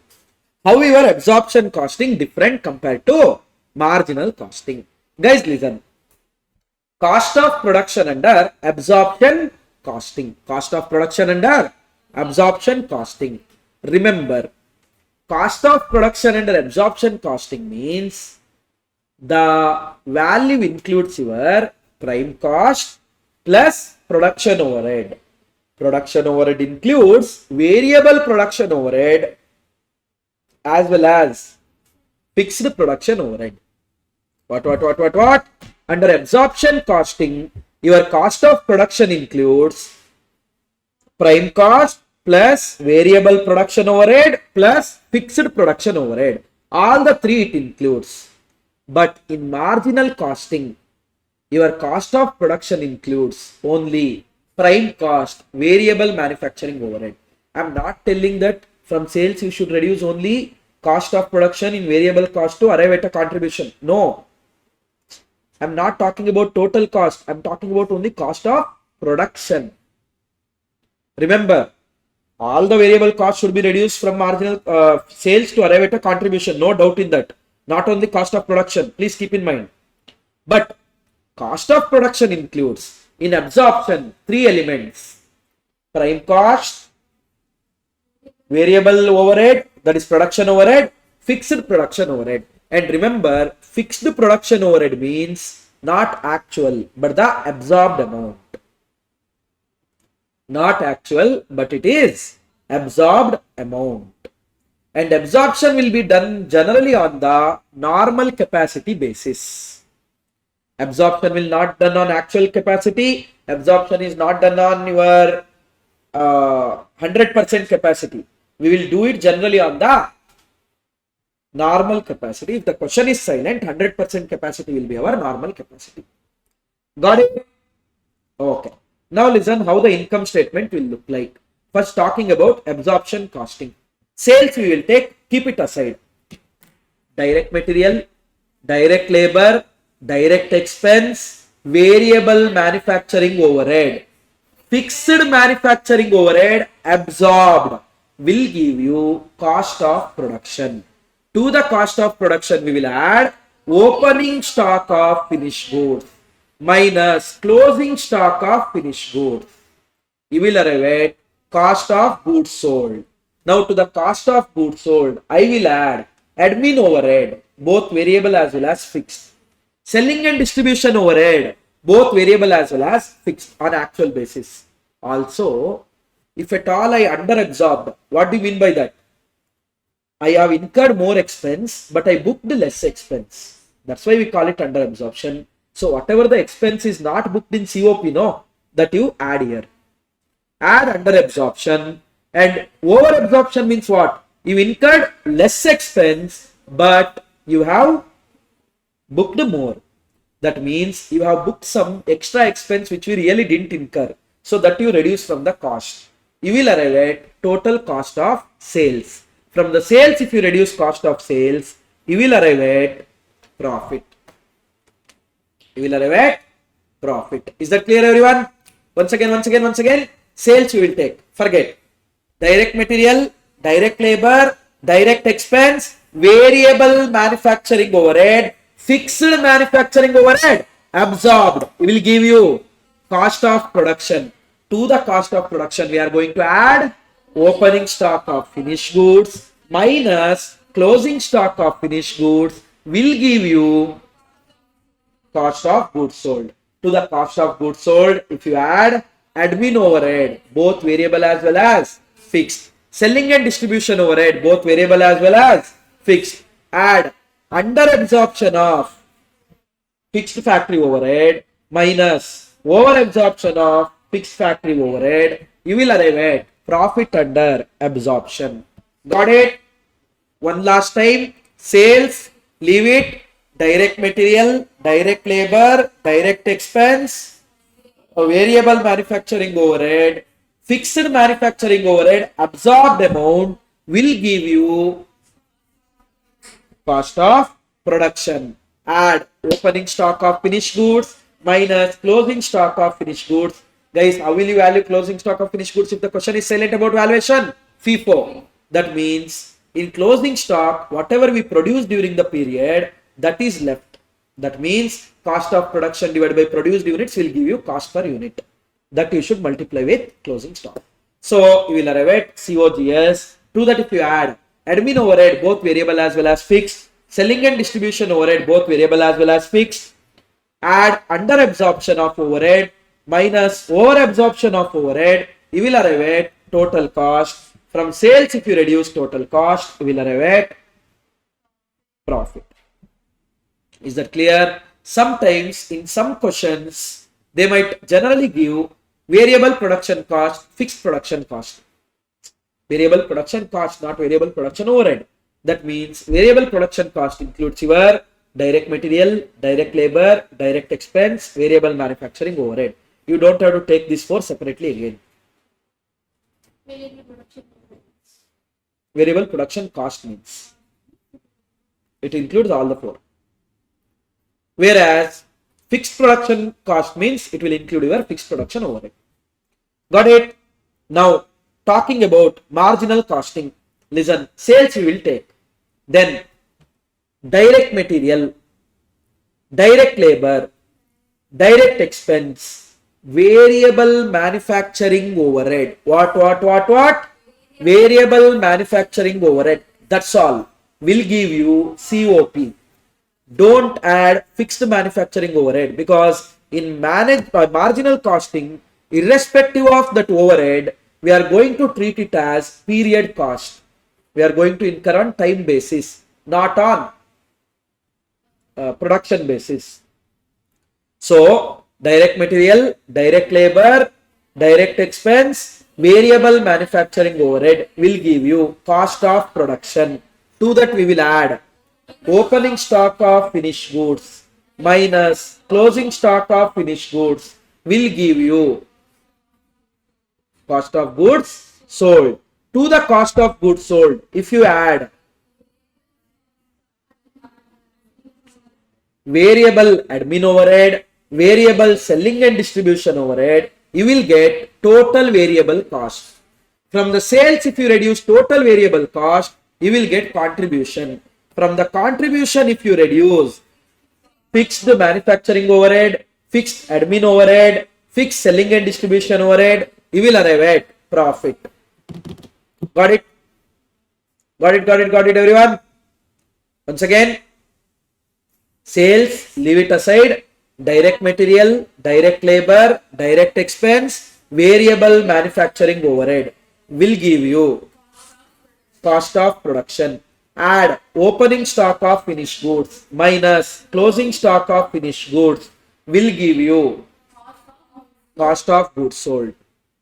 Add variable admin overhead, variable selling and distribution overhead, you will arrive at contribution, total variable cost. From sales, if you reduce total variable cost, you will find out contribution. From the contribution, if you reduce fixed cost includes fixed manufacturing cost, fixed administration cost, fixed selling and distribution cost, you will arrive at profit. Guys, generally, not generally, whenever the stock is there, profit under absorption and profit under marginal will not match. Profit under absorption, profit under marginal will not match. Generally, what students will think is that is because of under absorption, over absorption. That is not the case. Because under absorption, over absorption, anyhow we are adjusting here. Before arriving at profit, if at all we book less expense, we are adding cost and increasing expense. If we book more expense, we are reducing and taking it out. That means whatever the difference is coming, that is not due to absorption, because our under absorption, over absorption is already adjusted. Then what is the reason, sir? Reason is valuation of inventory. Why? In absorption costing, your inventory cost includes 5 costs: direct material, direct labor, direct expense, variable manufacturing overhead, fixed manufacturing overhead. These 5 things will be there. Whereas in marginal, this includes only 4 expense: direct material, direct labor, direct expense, variable manufacturing overhead. That means automatically your value of opening stock, value of closing stock won't match. Value of opening stock, value of closing stock won't match. When value of opening stock, value of closing stock won't match, do you think your profits will match? Which inventory will have more value? Absorption costing, because it has 5 cost elements. And you know that if opening stock is more than closing stock, that means effect of opening stock will be there. How opening stock and profit are related? Inversely proportional, because opening stock will increase the cost. Whereas if closing stock is more than opening stock, then closing stock effect will be there. How closing stock will be related to profit? Directly proportional. Why? Because closing stock is reduction of the expense booked during the period. Reduction of the expense leads to more profit. So this is the case. That means in any given question, if the opening stock is more than closing stock, that means opening stock effect will be more. We know that whether it's opening stock or closing stock, in which method the value of inventory will be more? Absorption. So in absorption, profit will be less compared to marginal. If closing stock is more than opening stock, that means closing stock effect is there. In absorption, value of inventory will be more. That means profit will be more in absorption, less in marginal. Like that. Got it?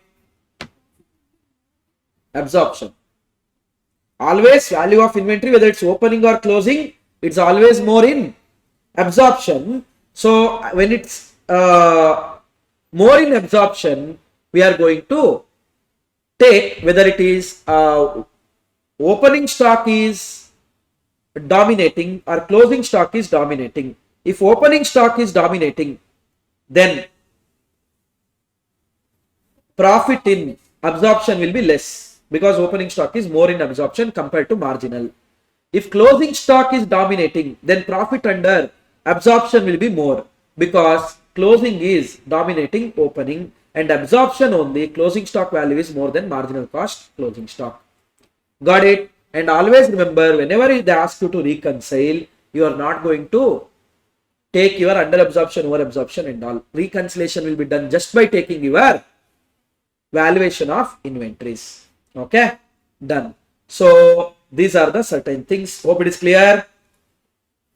So profit under absorption costing and marginal costing might not match due to valuation of inventories. If opening stock units are more than closing stock units, then marginal cost will give more profit. If closing stock are more than opening stock units, then absorption costing will give you more profit. Got it? And sometimes they don't give the value of your opening stock. That time what you should do, you should value it as per standard cost. Standard cost they will give. Okay, they will tell standard variable cost. They will tell budgeted overhead, fixed budgeted units. Using that you can find out standard rate per unit now. So under absorption costing, how do you value your opening stock? Standard variable cost plus standard rate of fixed cost. In marginal costing, it is only valued as per standard variable cost, because your value of inventory won't include your fixed cost. You should refer practical problem 17 of ICAI material. ICAI material. I mean, in class we already solved it. You just go and check it once. Whoever didn't see it, it's advised to go and check ICAI marginal costing practical problem number 17. They are telling no, variable cost standard is 11, actually is 35,000 more. What you should do for a variable overhead or variable cost, 11 into units produced plus 35,000. Okay. Whereas for opening stock valuation under marginal, you should take 11 rupees per unit. Under absorption, you should take 11 rupees per unit, and they are telling your budgeted factory cost is 3,80,000. and 3,60,000 and normal capacity is 1,80,000, you will find out 2 rupees per unit. Now what you will do, you will add this 13 rupees and take it. Under marginal only 11, under standard it is 13 for the opening stock. Hope it is clear. Don't worry if it is not clear. Just all you have to do is go and check the ICA practical problem number 17. This point will be clear. In ICMA material, such questions are not there, but you never know. We have already seen many questions getting repeated. That is the thing. Fixed manufacturing overhead should be absorbed on the basis of normal production capacity and not on the actual or total capacity. Fixed manufacturing overhead should be absorbed on the basis of normal production capacity and not on the basis of total capacity. Hope you guys got this. Yes? Fine. Okay. Now we'll be starting with IDP, indifference point. What is it? IDP, indifference point. Guys, what is the meaning of IDP? IDP is level of production at which cost or profit under different alternatives shall be same. In management accounting, this is there in chapter number 4, short-term decision making. In cost accounting, questions are not there on this, but the concept to know it is always better.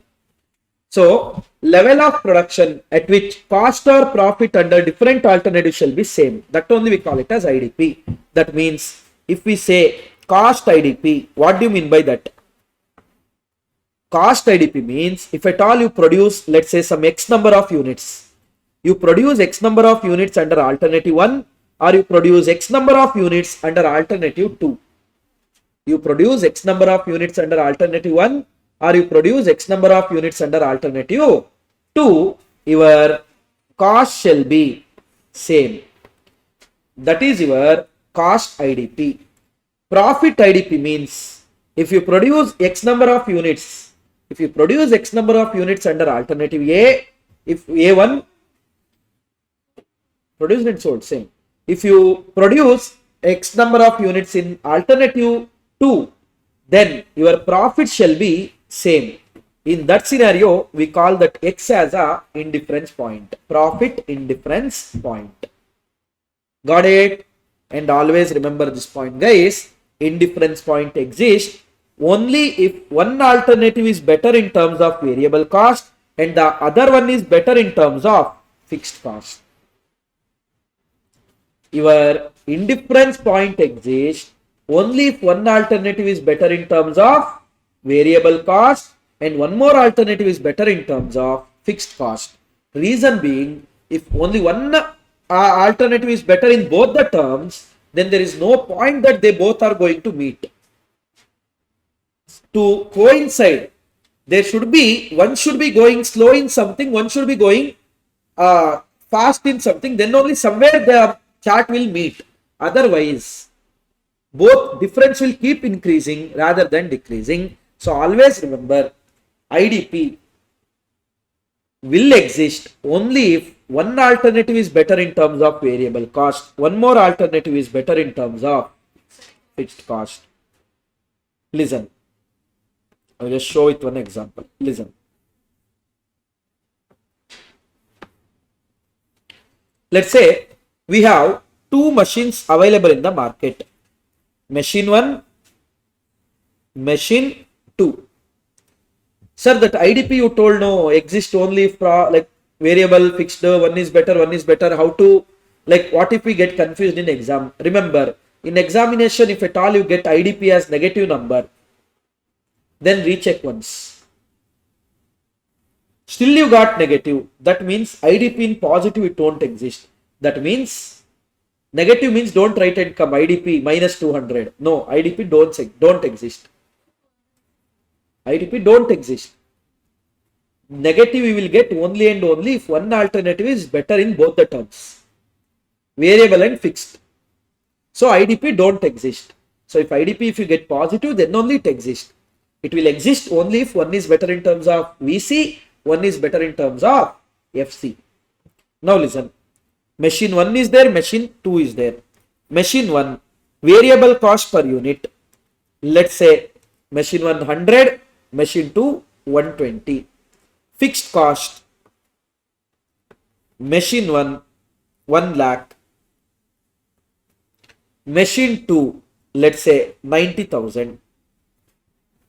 Machine 1 1 lakh, machine 2 90,000.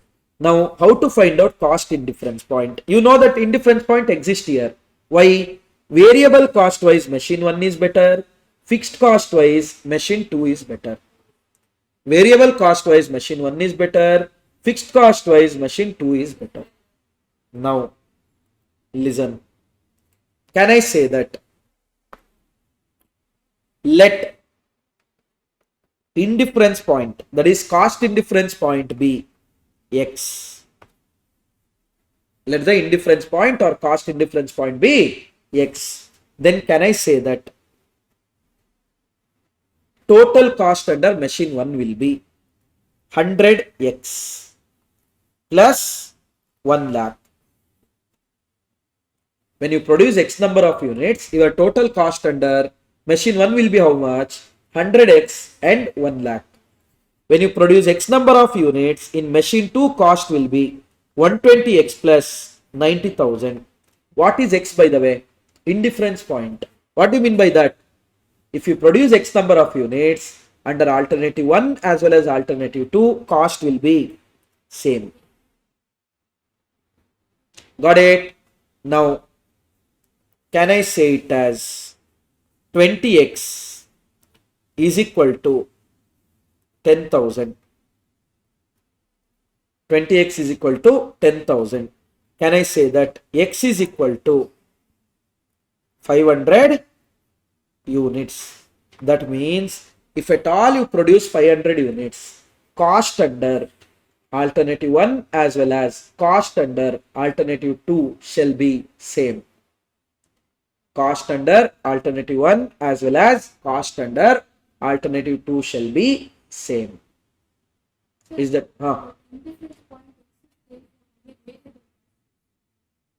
yeah, because it has nothing to do with the units. I mean, sorry, fixed cost. Fixed cost won't change. And fixed cost is total, not per unit. Now, X is 500. That means at 500, cost under both the alternatives shall be same. However, now, what if your units to be produced is less than 500? What if your units to be produced is more than 500? What if your units to be produced is less than 500? What if units to be produced is more than 500?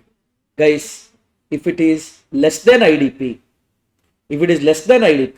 go for one with the lower fixed cost. If at all it's less than IDP, go for one with the lower fixed cost so that you can recover your fixed cost in a faster manner. Whereas if more than IDP, then recovering fixed cost is not a problem because you are having good demand in the market. That means you are going to incur lot of variable cost. So select one with the lower variable cost. Got it?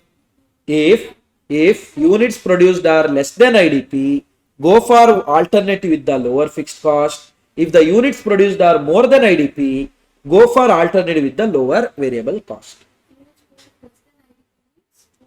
Lower fixed cost, more than IDP, go for lower variable cost.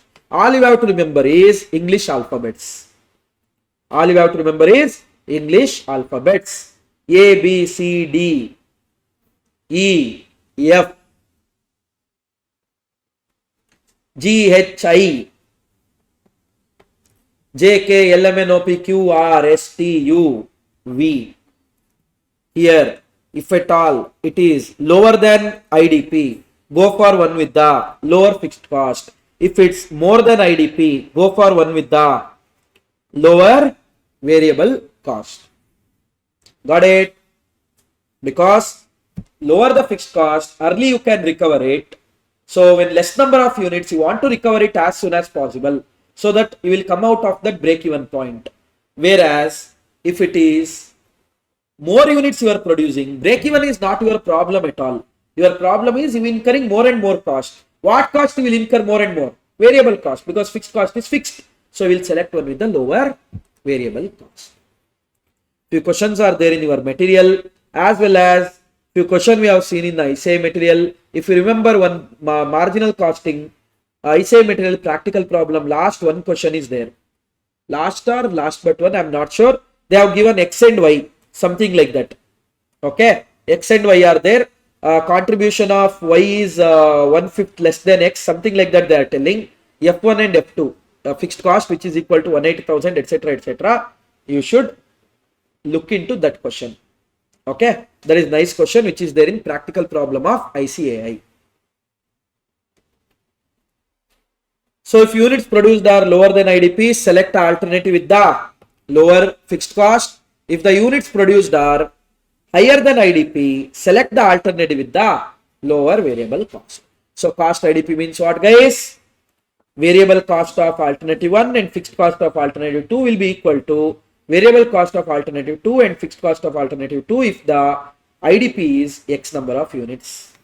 Profit IDP means what? Profit of alternative 1 shall be equal to profit of alternative 2. How do we arrive at profit of alternative 1? Contribution of alternative 1 minus fixed cost. Contribution of alternative 2 minus fixed cost. How do we arrive at contribution? Sale of alternative 1 minus variable cost of alternative 1. Sale of alternative 2 minus variable cost of alternative 2. That is your profit indifference point. Hope it is clear, everyone. Oh. Next, we have something called as key limiting factor as well as combined break even. Okay, key limiting will come later. These are the common topics. These two are the common topics of your costing as well as management accounting. After these two common topics, we will be discussing only management accounting related stuff. Okay, fine. Now we'll be starting with break-even point when multiple units are produced. Break-even point when multiple units are produced. How to find out break-even point when multiple points are produced, sir? Units are produced. For example, let's say A is there, B is there, C is there. Okay. Selling price per unit of, let's say 50, 40, 30.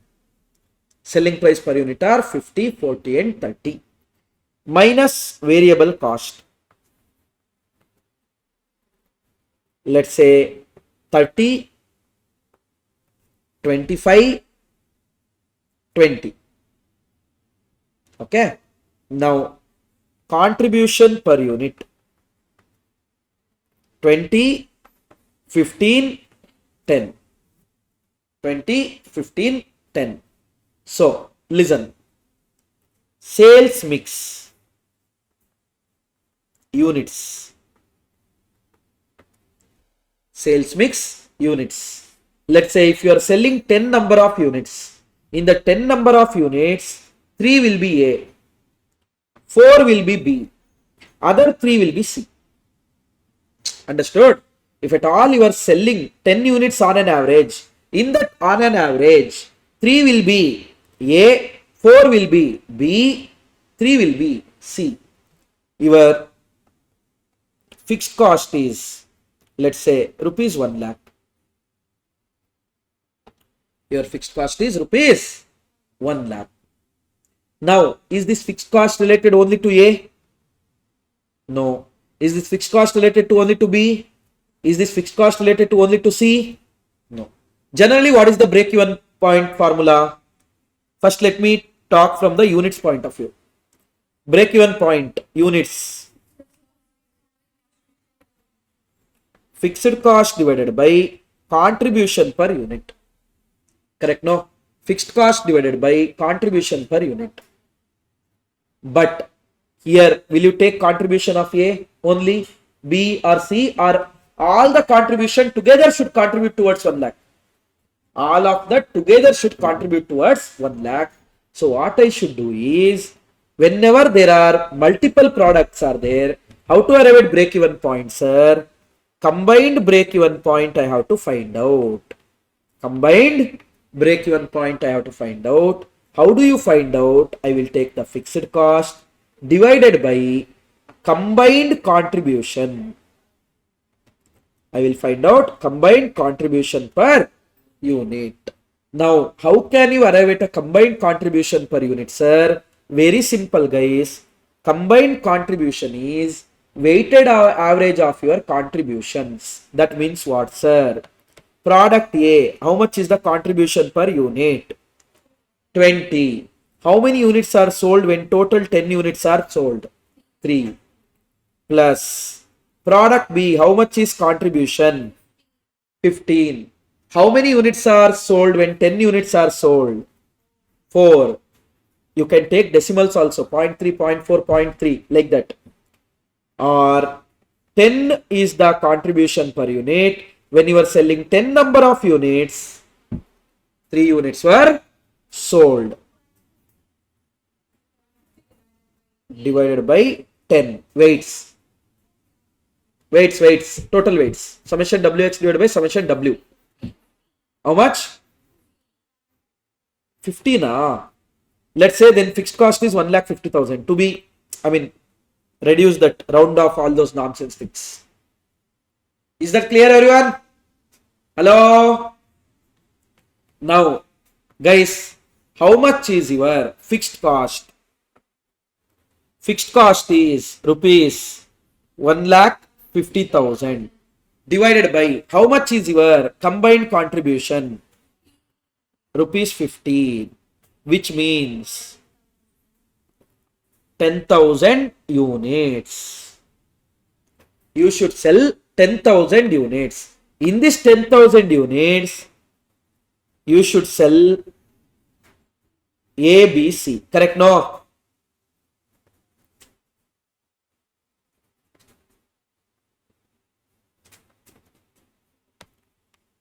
A is there, B is there, C is there.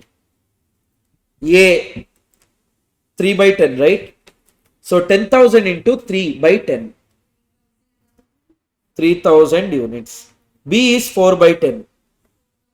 4,000 units. C is 3,000. 3,000 units. Got it? So you should sell 3,000, 4,000 and 3,000 units so that together you can achieve break even.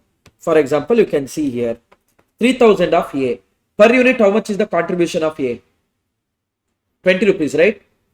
20 into 3,000. 60,000. Here 4,000 into 15. 60,000, right? 3,000 into 10. 30,000. How much is your total contribution? 1,50,000. How much is your fixed cost? 1,50,000. Break even is achieved. Got it? They might also ask you, they will give like this only. What should be the sales of ABC when you want to achieve profit of 30,000 on it? Then what you should do? What is the formula for desired profit? Desired sales. Desired sales is equal to fixed cost plus desired profit divided by PV ratio or contribution per unit. Here, for the fixed cost, I should add desired profit and do the normal workings. Just like normal workings only. Understood or no? Sorry? You have to recover fixed cost plus desired profit from the contribution of all the 3 products. Is that clear? Hello. Now, what if? What you guys are doing? What if the break even they want in amount? What if break even they want in amount? Then what you should do? Listen. What is the formula for break even in amount?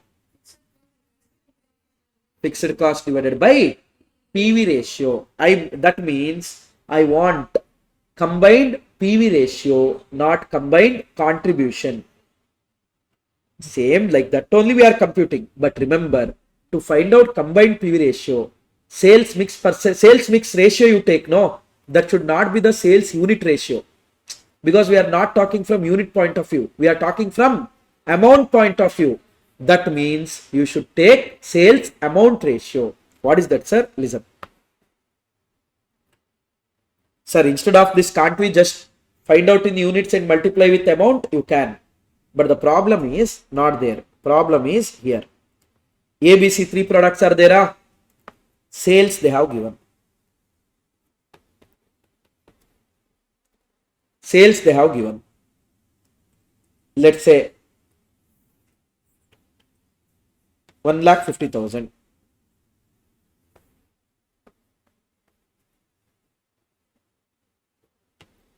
$1,60,000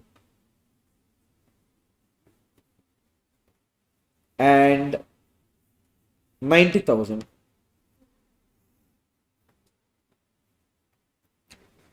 Sales they have given like this.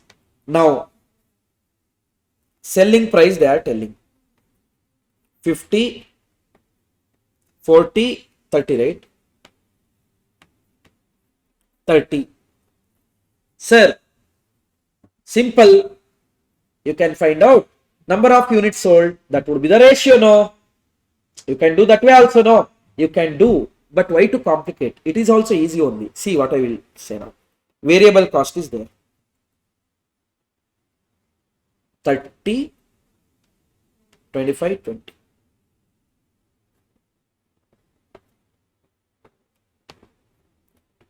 PV ratio 40%. How much is 15 by 40?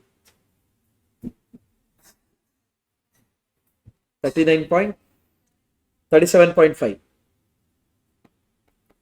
37.5% and 10 by 30, 33.33%.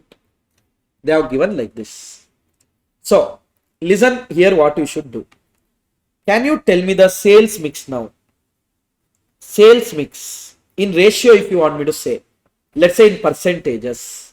Guys, total sales is how much? 4 lakh. Correct?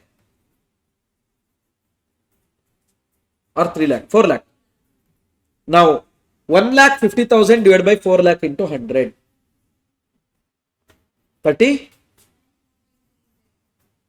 Point? That's it. 37.5%. 40%. 90,000 divided by 4 lakh into 100. 20? 22.5%. Now listen guys. What I should do, I should find out combined PV ratio. How can I find out combined PV ratio? Sir, I will take PV ratio 0.4 into, guys, always remember, I should take the ratio of sales amount, not the sales units. So here I know that 37.5, 40 and 22.5 are sales amount ratio. So I will take directly 37.5 plus 0.375 into 40 plus 0.3333 continuously will get into 22.5. Sir, one you took in decimal, one you took in whole number. I just don't want to multiply with 100 at last. I don't want to divide by 100, multiply by 100, all those drama I don't want. That's why one I took as whole number. Now, how much is this? Like that 0.333 continuously you took. Still you got how much? 49999. 37.5 then. So your combined contribution is 37.5%. How much is combined contribution? 37.5%. Therefore, your break-even sales in terms of rupees will be, how much is fixed cost? 1,50,000. How much is combined PV ratio? 0.375. How much is combined break-even sale? 4 lakh. Okay. Now, this 4 lakh I should divide between A, B and C. A sales is 37.5%. 4 lakh into 37.5%. 1 lakh. Ayyo, our bad. Coincidentally, I have taken that. Apparently, it's proving that those are the break-even sales. Can't help. Leave. Next one. 1 lakh 60,000. 90,000. Correct now? Whether it's correct or no, how to check, sir? Guys, what is the contribution from A now? 1,50,000. Contribution percentage is 40%. 60,000. B, 1,60,000. Contribution percentage is 37.5%. 60,000. And C, 90,000. PV ratio is 33.33. 30,000. So how much you are recovering? 1,50,000. That's it. Is that clear or not clear, everyone? Hello. So this is what you have to do when it is given in terms of amount. So you should take combined PV ratio, but always remember while finding out combined PV ratio, it should not be the ratio of units. It should be the ratio of amount. It should be the ratio of amount. Now, sir, whatever they have given, how to find out whether it is in terms of amount or whether it is in terms of units? If they say sales unit ratio, of course unit. If they say sales amount ratio, always amount. Sometimes they don't say that. Sometimes they don't say that. So when they don't say that, what you should do?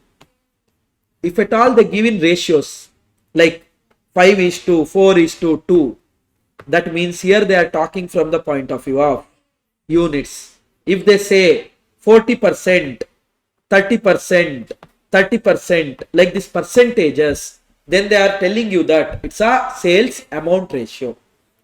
They are telling it as a sales amount ratio. Got it?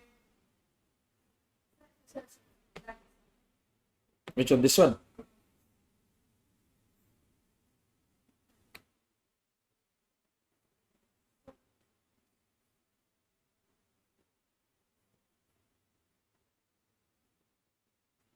In ICA material, one practical problem is there. If I'm not wrong, it should be 20. Prisha Limited. That one question you have to go and check. Okay. Assuming all the questions of ICMA material is done once. See there, break-even point when multiple units are produced. If you want in units, common fixed cost divided by combined contribution per unit. If you want it in amount, combined or common fixed cost divided by combined PV ratio. How do we arrive at combined contribution? Weighted average of contribution per unit in the sales mix, that is sales mix unit ratio. How to arrive at amount? Combined PV ratio, that is PV ratio into sales mix ratio, but sales mix ratio of amount. Sales amount, not sales units. If sales mix is given in ratio, assume it to be unit ratio. If sales mix is given in percentage, assume it to be sales amount ratio. Sometimes they will tell sales amount ratio and they have given in ratios. That time you don't assume anything. They have already told sales amount, no. That is sales amount ratio only. Don't tell that, oh, yo, it's not given in percentage, it is sales unit ratio. No. Hope it is clear about your combined break-even. Anyone, any doubt? Combined break-even as well as combined desired profit. Both are covered here. Anyone, any doubt? Great. With that, we have completed our break-even point when multiple units are there. One last common topic is remaining, but examination point of view, one of the important common factor, that is key limiting factor. Ha, madam, what is it?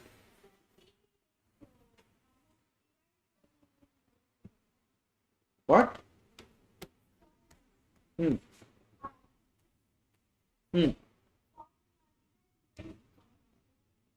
Where?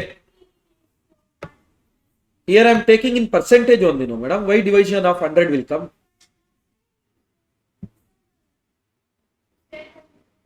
That's what. Then you should have taken it as both as whole numbers. Weighted average you have to apply. That's it. You have to find out weighted average. If you are taking whole numbers, then you should divide by 100. If you are not taking whole numbers, then no need to divide by 100. Just weighted average it is.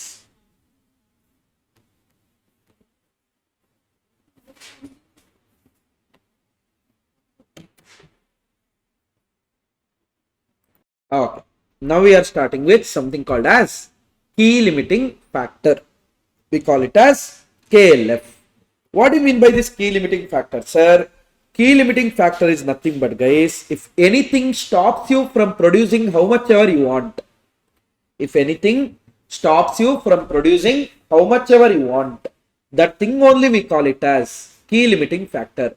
It could be unavailability of material, it could be unavailability of labor, it could be unavailability of the capacity, all those things. Whatever will stop you from producing how much ever you want, that thing only we call it as key limiting factor.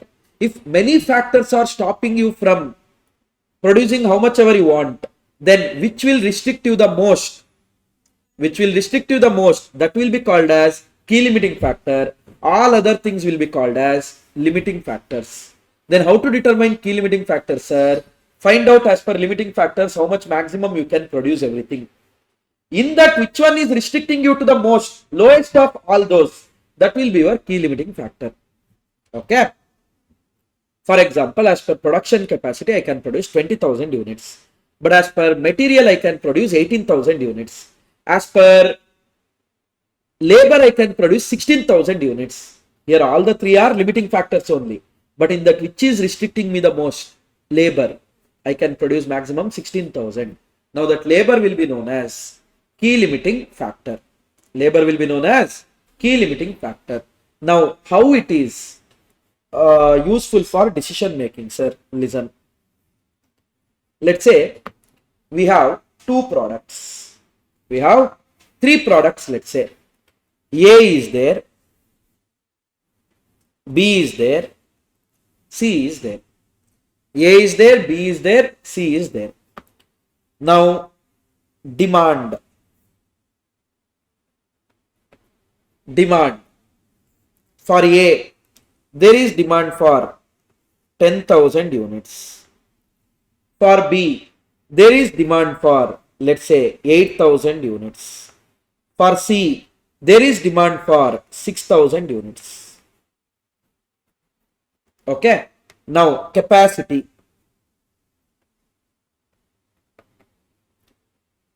Capacity.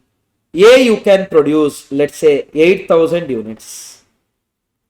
B, you can produce 10,000 units. C, you can produce, let's say, 5,000 units. Now, my question is, guys, if at all the material, labor, etc. is available, A, how much you will produce? You will produce 8,000 units only. Why will you produce 8,000 units only, sir? Because although you have demand, you don't have so much capacity. B, how much you will produce? 8,000 units only. Why? Although capacity is there, you don't have demand for it. When capacity, demand is not there, capacity is there, what you will do with that? C, 5,000. Although demand is there, capacity is restricted. So always remember, whenever demand and capacity is there, you will select to produce the one with the lowest, not the highest. Lower of either capacity or demand you will take. Lower of either capacity or demand you will take. Is that clear? Okay. Now, listen. Selling price. A, let's say selling price is 100. B, let's say selling price is 150. C, let's say selling price is 120. Okay. Variable cost. Let me divide variable cost into material as well as other variable cost. Material as well as other variable cost. Now let's say A is using 5 kgs of material. A is using 5 kgs of material at the rate of, let's say, 5 rupees. Material cost will be 25. B is using, let's say, 10 kgs of material at the rate of 5 rupees, which is going to be 50. C is using, let's say, 4 kgs of material at the rate of rupees 5, which is going to be 20. Other variable cost, let's say 50, 50, 50. Other variable cost, let's say 50, 50, 50. That will give you contribution. That will give you contribution per unit. Please keep in mind, contribution per unit. First one 25, second one 50, third one 50. Guys, A is there, B is there, C is there. Everything is giving you positive contribution. That means you would love to produce everything. Yes or no? Because if negative contribution, that will increase my loss. If positive contribution, of course, it will always contribute towards my profit, or at least towards recovery of my fixed cost. So if it's positive contribution, I don't mind producing. Here I don't mind producing A, B and C. But the problem is, to produce 8,000 units of A, how many kg of raw material you need? 8,000 into 5, 40,000 kgs you need. To produce 8,000 of B, you need 80,000 kgs of raw material. To produce 5,000, you need 20,000 kgs of raw material. Correct? No? That means you need 1,40,000 kgs in total. For A 40,000, for B 80,000, for C 20,000. You need 1,40,000. But your raw material is restricted to raw material availability.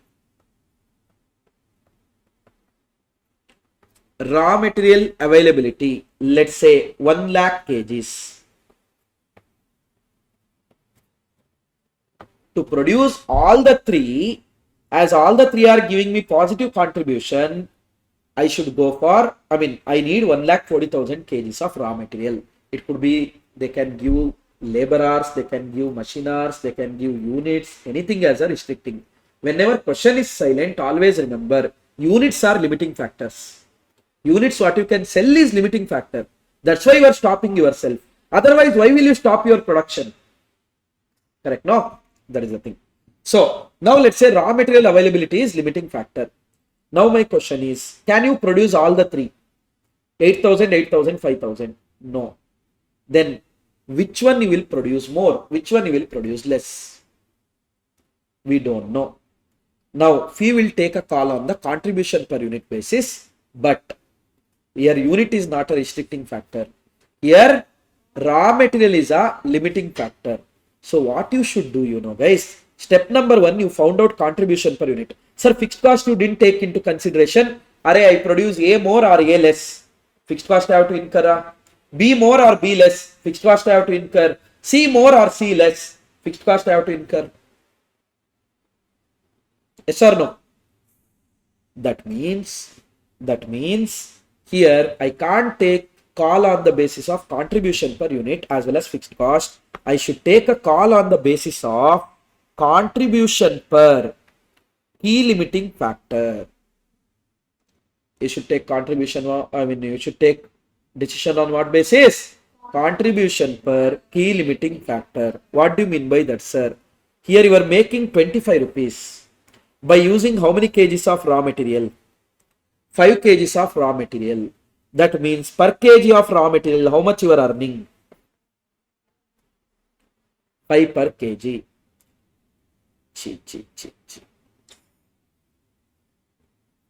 Make it as 45. Or make it as 60. How much is contribution here? 40 na? Correct, no? Now 40 rupees you are making, 40 rupees you are making by using how many kgs of raw material? 10 kgs of raw material. That means per kg of raw material you are making 4 rupees. Per kg of raw material you are making 4 rupees. And talking about C, you are making 50 rupees by using 4 kg of raw material. That means per kg of raw material you are making 12.5 per kg. Got it? Now what I will do is I will rank them. This will be rank 1. Second step. Third step. This will be rank 2. This will be rank 3. Now I have to decide which one, how much I should produce. First I am going to produce C. So first I will produce C. How many units I will produce? Maximum how much ever I can. 5000 units. And how many kgs it will consume? 4 kgs. Correct? No? That means 20,000 kgs is what we consume here. Total how much was there? 1 lakh was there. Total how much was there? 1 lakh was there. Now in that 1 lakh you consumed 20,000. You consumed 20,000. That means you left with 80,000 kgs. Now my second priority is A. Rank 2 is A. A, how many units demand is there? Total 8,000 you can produce maximum. Correct? No? 8,000 into each and every unit will take 5 kgs. That means it will consume 40,000 kgs. That means in that 80,000, 40,000 is gone. Remaining is how much? 40,000 kgs. In that 40,000 kgs, I will decide to produce B. Because that is also giving me positive contribution. No, until my products give me positive contribution, I don't mind producing everything. So in that 40,000 kgs, each and every unit takes 10 kgs. Correct? No? That means I can produce 4,000 units. I can produce how many units? 4,000 units. Anyone, any doubt here? Pakka. Great. Now this is my optimum product mix, which will maximize my profit like anything. Other than this, there is no product mix which will maximize my profit. So how to find out contribution now? A is there, B is there, C is there. Total.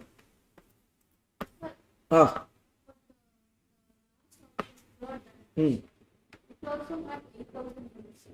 5 feet per kg means 40,000. It will be completing 1 lakh.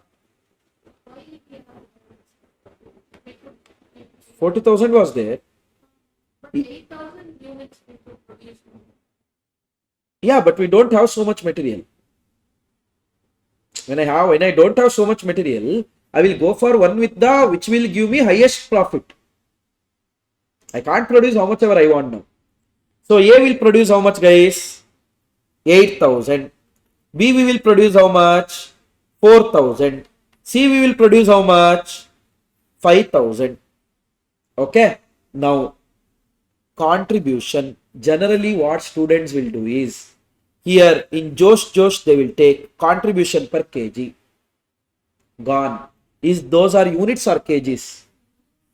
Then you should take contribution per unit. A, how much is contribution per unit? 25, 40, 50.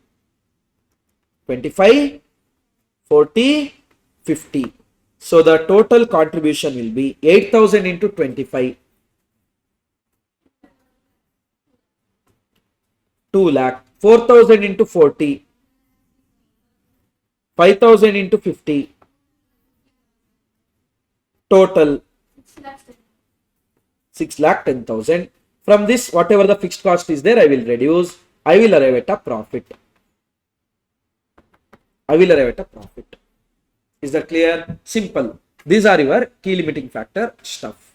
So, sir, what if they ask you minimum A you should produce so much, minimum B you should produce so much, minimum C you should produce so much? In that case, minimum how much ever we have to produce, for that how much kg of raw material required, you keep it aside.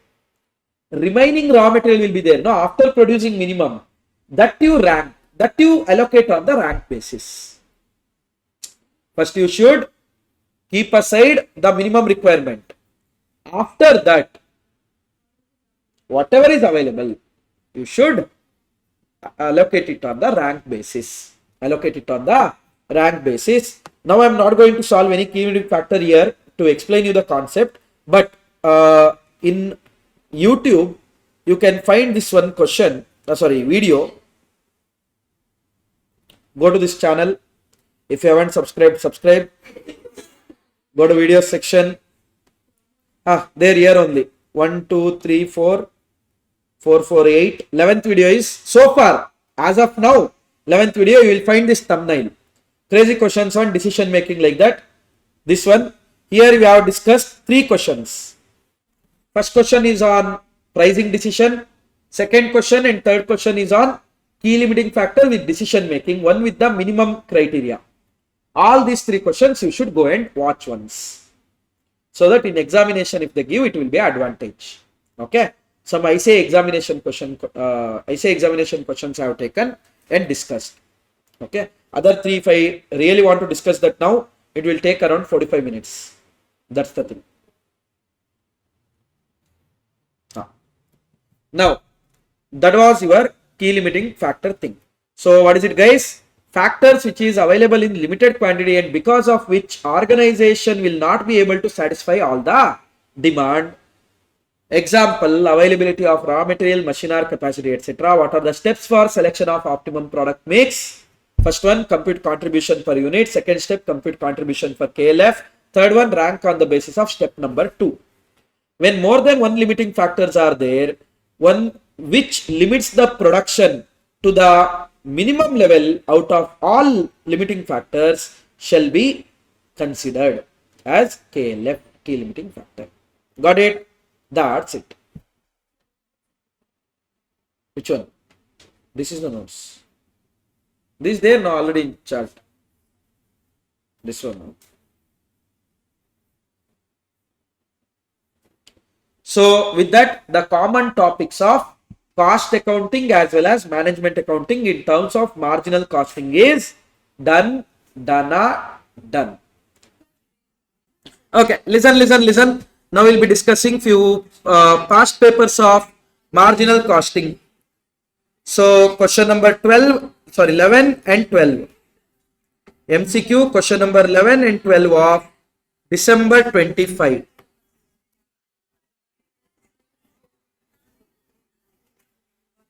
When the margin of safety is 20%, PV ratio is 60%, the profit will be, guys, we know that contribution at margin of safety is equal to profit.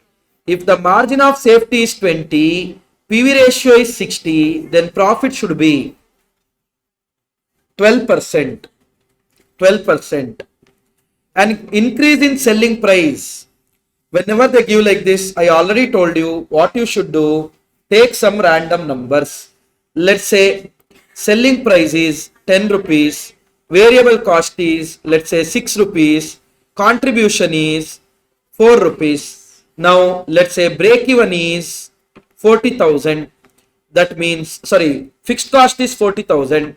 So, break even point will be how much? Contribution, fixed cost by contribution. 10,000 units. 10,000 units.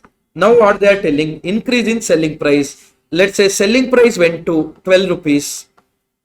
Your variable cost is not going to change with change in selling price. So your contribution is 6 rupees. So 40,000 divided by rupees 6.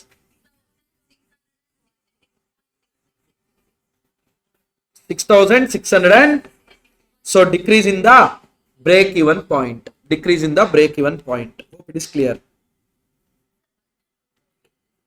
Budget MCQ will see quickly. The difference between fixed and variable cost has very importance in the presentation of flexible budget.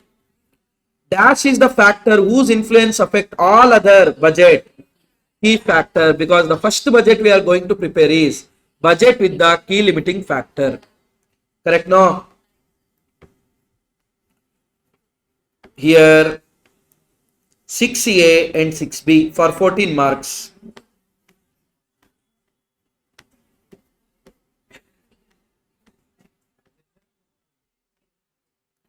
Look at this 6A. India Limited engaged in production activities. Actually, you can't keep India Limited name, no? As per law. An analysis of their accounting reveals variable cost is 20, fixed cost is 50,000 for the year, capacity is 2000 units, selling price is 70. Guys, contribution is 50 per unit. They are asking, find the break even point. How much is fixed cost? 50,000 divided by contribution 50,000 units. 1000 units. If at all you want it in amount, then you should do 50,000 divided by PV ratio. Got it? Where you will get around 70,000 as the break even sales. Find the number of units to be sold to get profit of 30,000. That means desired profit, desired sale. You can use the table or you can go for formula. Now for revision purpose, I am just going for formula. That is, in theory, I already told you how to use the statement and get it. Now I am using the formula. Fixed cost plus desired profit divided by contribution per unit. Fixed cost is how much? 50,000. Desired profit divided by contribution per unit 50. So you should sell 1600 units.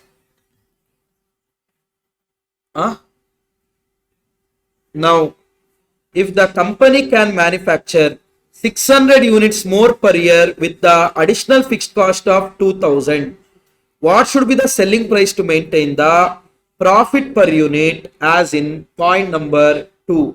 How much was the profit per unit in this one?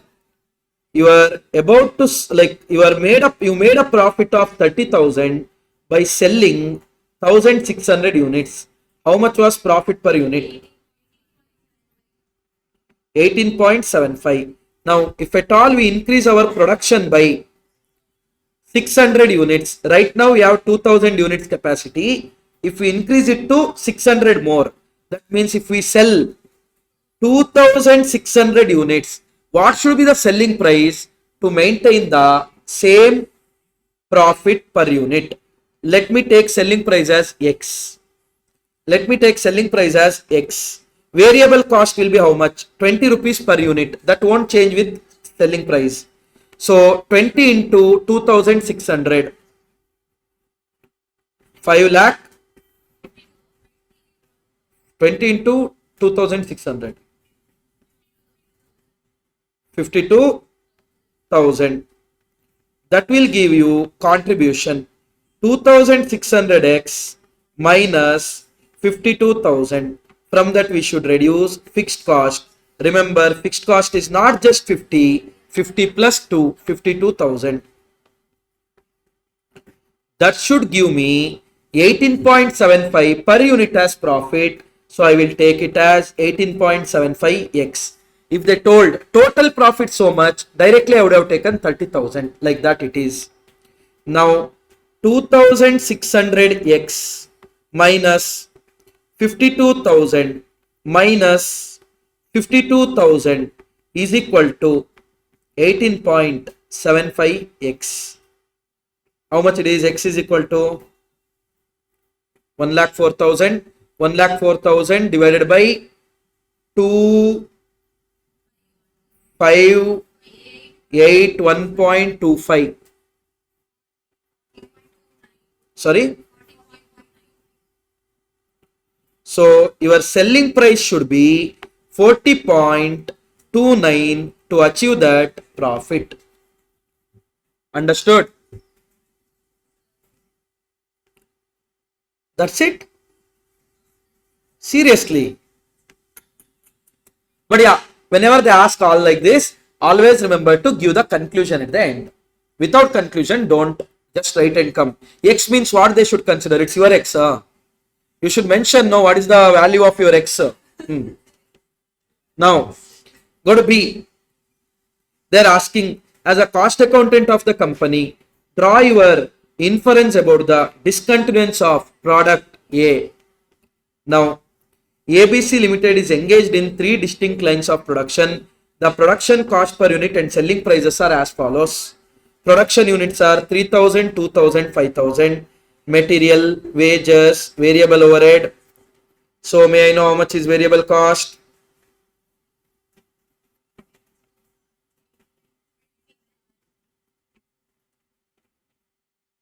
One second. How much? 27, 38, 43 na. Fixed overhead they have told 5, 8 and 9 per unit. So may I know the fixed overhead of A please? 5 into 3,000, 15,000. 8 into 2,000, 16,000. 9 into 5,000. That will be your fixed cost. Then selling prices also they have given. The management wants to discontinue one line and gives you assurance that production in 2 other lines shall be raised by 50%. They intend to discontinue the line which produces product A as it is less profitable. As a cost accountant, draw your conclusion on this. That very simple. Listen, whether you discontinue A, whether you continue A, this 15,000 you can't avoid because they didn't mention that. Unless and until they mention, by going for this plan you can reduce that 15,000. It's always assumed that 15,000 will be there. Now when you, so your fixed cost will be how much? Total fixed cost.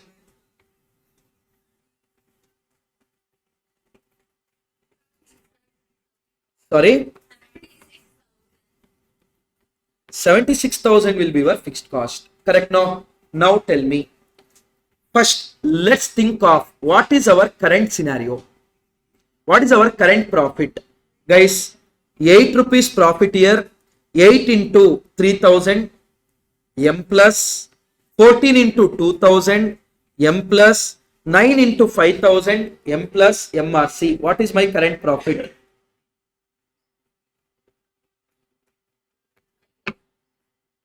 Huh? 5,000.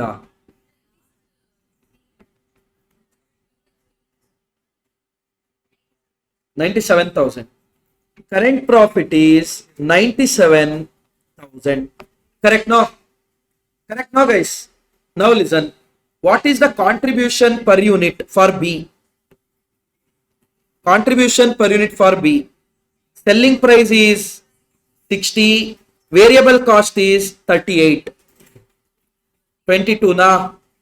Okay. What is the contribution for C? 61 is selling price. 43 is this one 80 na. So this is contribution of B and C. Please keep in mind. Why you need, sir? Instead of taking sales minus variable cost, all those drama, I will be just telling from contribution point of view. Now they are telling because of discontinuing A, remaining sales will increase by 50%. So it will be 3,000, 7,500. 3,000 and 7,500. Correct now? So what will be my contribution from selling B and C now? 3,000 into 22 M plus 7,500 into 18 M plus MRC. 2 lakh 1,000. I have fixed cost of 76,000 to address. So profit will be 1 lakh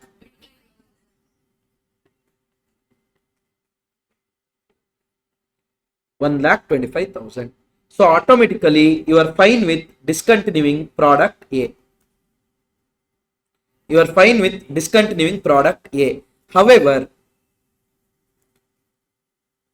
if you get time, you can write conclusion this way also. What is the contribution of A?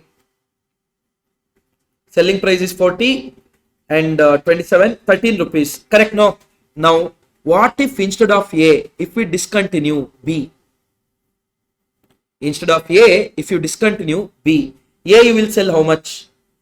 4,500 units. C you will sell 7,500. May know the contribution there. 4,500 into 13 M plus 7,500 into 18 M plus MRC. 1 lakh. So here it's very obvious, as the contribution is only less, fixed cost is irrelevant for decision making. Your profit will be 1,17,500. What if we discontinue C? If you discontinue C, A you will sell 4,500, B you will sell 3,000. So how much will be the contribution? 4,500 into 13 M plus 3,000 into 22 M plus MRC. This is also less than contribution of that 76,000. That means it will give loss something more than, profit something less than what we would have got by selling 3 products. Correct? No? So, of course, we will be okay with management's choice, because our profit will jump from 97 to 125,000. That means around 28,000 profit will be more. Anyone, any doubt in this particular point?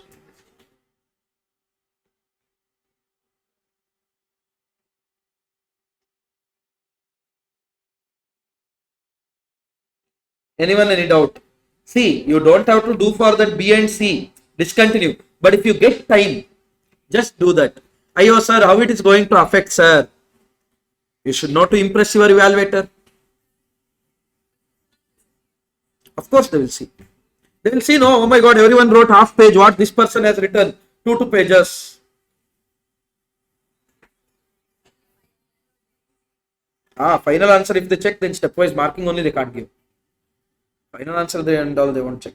Full they will check. So with that we have completed December 25. Now June 2025. 3, 5, 11, 12, 13. Wow. 8 plus 7, 16 plus 7, 23 marks. Crazy. Paper should be like this. So unpredictable. Of course, predictable.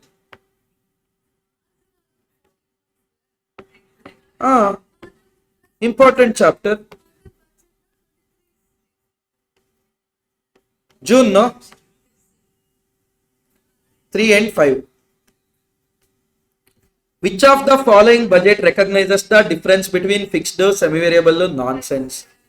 Smart. Next 5. Which of the following is not a potential benefit of using budget? More motivated managers, improved interdepartmental communication, enhanced coordination of firm activities, more accurate external financial statement. Financial statement has nothing to do with the budget. Budget is on the actual basis. Budget is on forecasted basis. Financial is on actual basis. Next one which I told. Oh, job costing, this question we didn't see. Homework. Early. Well, just check. See, A&Co calculates the price of job by adding overheads to the prime cost and adding 30% of total cost as a profit margin. They sold it for 6760. Incurred overhead of 2776. Guys, prime cost plus overhead. Total cost. Total cost plus profit selling price. Correct? No. Selling price they are telling 6760. That is after adding 30% margin on cost. So if the cost is 100, margin will be 30. Selling price will be 130. So 130 means 6760. 100 means question mark.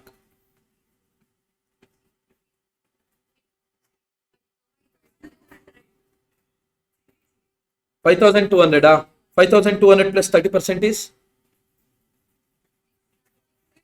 done. Done. Overhead is how much? 2776. So prime cost should be how much? 24. Option B. Option B. Mark it as LMR.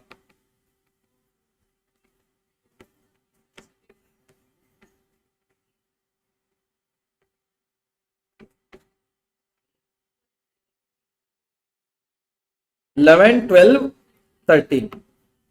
11. Jolly Limited manufactures a student level fountain pen and sell each pen at 40 rupees. Variable cost is 22 rupees. That means 18 rupees is contribution. Fixed cost for the month is 16,000. The company wishes to earn target profit of 20,000 for the month. So company sales volume should be, guys, fixed cost is how much? 16,000. Desired profit 20,000 divided by contribution per unit 18.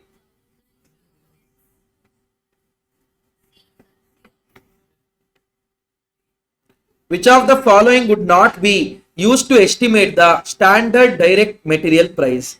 Purchase contracts already agreed, the forecast movement of prices in the market, availability of the bulk purchase discount, performance standards in operation. Performance standard in operation has nothing to do with the standard price of material. Next one, PV ratio they are asking. Production volume ratio. During the August 2022, there were 21 working days of 8 hours per day in the firm. The workforce consists of 20 workers and due to machine breakdown, 480 hours were recorded as a idle time. Guys,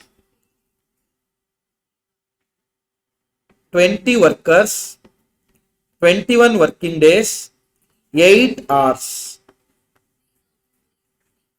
3,360 hours.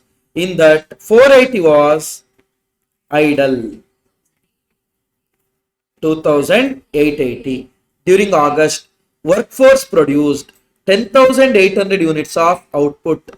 The expected time per unit of output is 15 minutes. That means standard hours is how much? 10,800. That means for 1 unit 0.25. For 10,800 question mark. 2,700 hours. That means try to understand. Standard hours are 2,700. Actual hours are 2,880. Actual hours worked. They're asking production volume. That means productivity. Efficiency.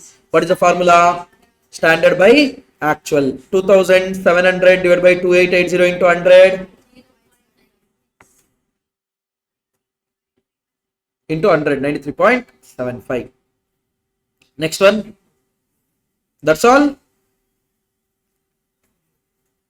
So, question number 6. For 14 marks, they have asked one nice question. Question number 6. If the company desires to maintain the present level of profit in the next year, which of the following 2 suggestions would you recommend? Give your reason. Simple question. See there. Man Limited manufactures and sells product X. Following data are available in this regard for the year ended 2025 March. Raw material conversion cost, dealer's margin 5 rupees, selling price is 50. That means, may I know the total variable cost? 40. Selling price 50. Contribution 10. Fixed cost is 8 lakh. Present sale is 150. Capacity utilized is 60%. So may I know the 100% capacity? 60 means 150. 100 means, sorry,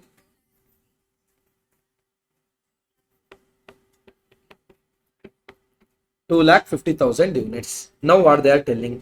There is an acute competition in the market. Extra efforts are necessary to sell the product. Awesome. Following suggestions have been made for increasing the sale. Number 1. To reduce selling price by 4%. 2. To increase dealer's margin by 20% over the existing rate. Now how much it is? 5 rupees.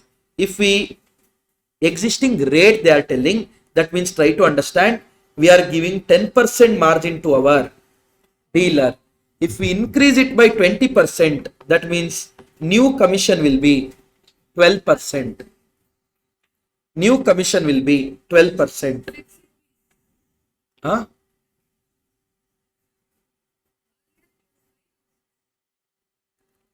Now, first one, if the company desires to maintain the present level profit in the next year, which of the above two suggestions would you recommend? Give your reason. Let's check. See here. First, if at all you go for the first one, reduce selling price by 4%. If you reduce your selling price by 4%, how many units you will be selling? 1,50,000 into, I will just show it here. Wait. One second.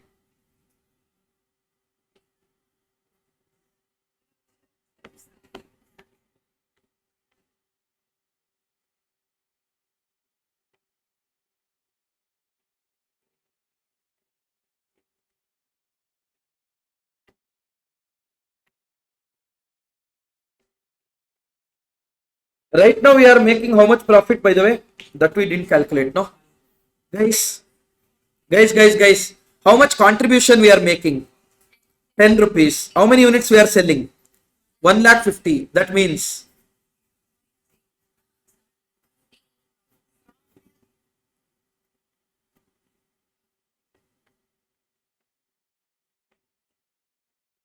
15 lakh is your contribution. Fixed cost is 8 lakh. Profit is 7 lakh. This is your right now profit. First one. What is our suggestion to them? Reduce selling price by 4%. Guys, if we reduce selling price by 4%, 48 rupees. 48 rupees will be selling price. Hello? Done. Raw material will be 20 only. Conversion cost will be 15 only. Dealer's margin will become 4.8. Dealer's margin will not be at 5 because 10% on selling price. So how much it will be? Variable cost 35, 39.8. When selling price become 48, dealer's margin will become 4.8. That means your variable cost per unit will become 39.8. So your contribution will become 8.2 per unit. Your contribution will become 8.2 per unit. What is the confusion here?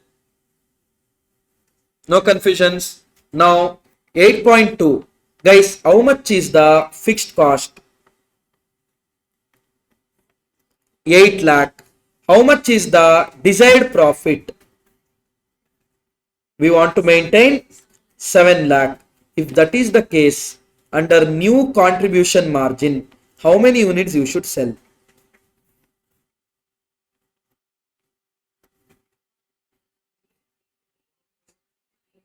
Sorry? 1,80,000? 82,926.82 units. Okay. So as per first alternative, to achieve that profit, I have to go for this. What is my second alternative? To increase dealer's margin by 20% over existing.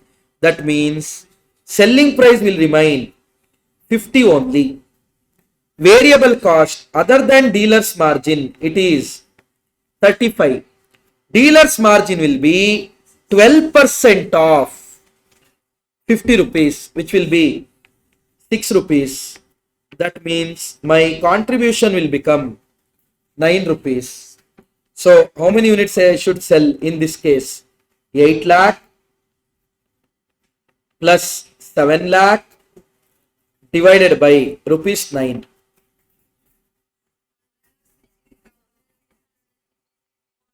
1 lakh.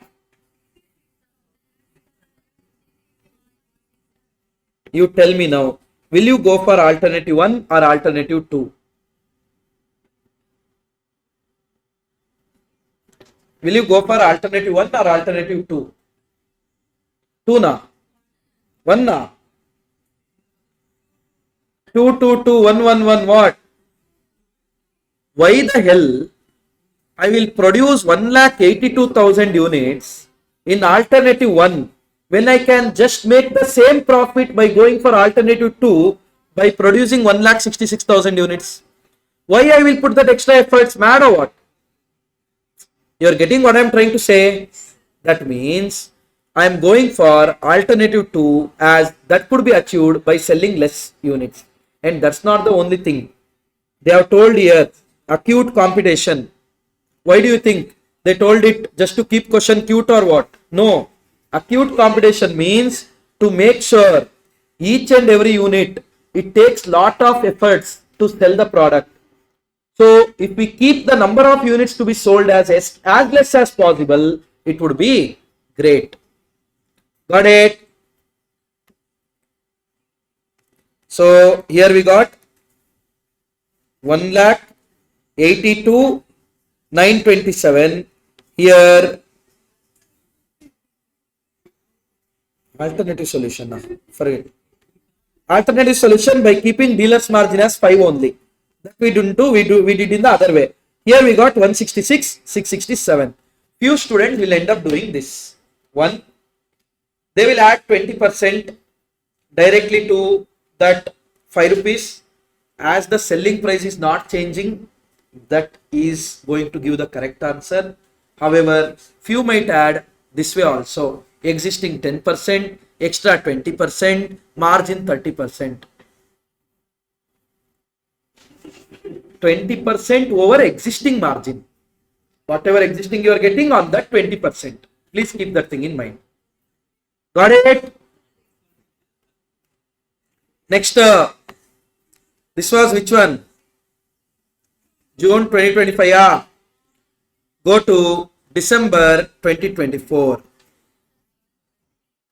Marginal 9, 14, 15. 9, 14, 15.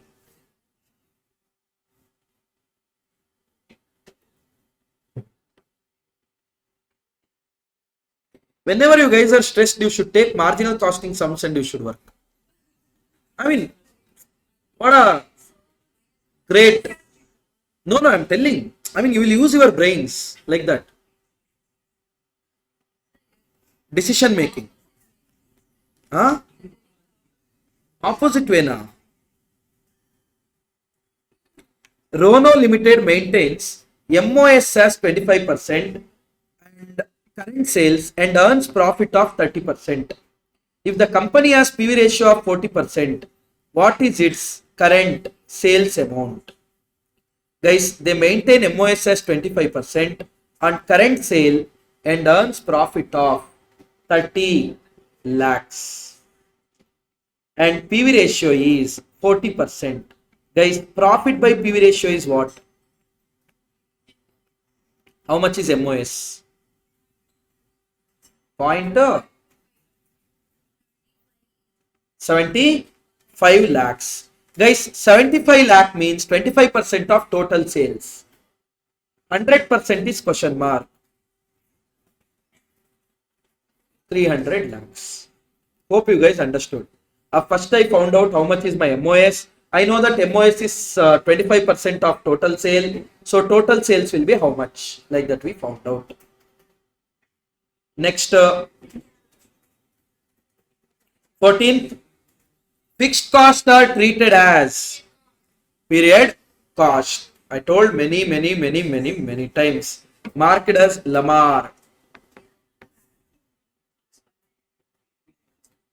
The budget that is prepared first is budget with key limiting factor. When the question is silent, then units to be sold itself is key limiting factor. That's why we start with sales budget. Hope it's clear. Paka. Wait. Next one.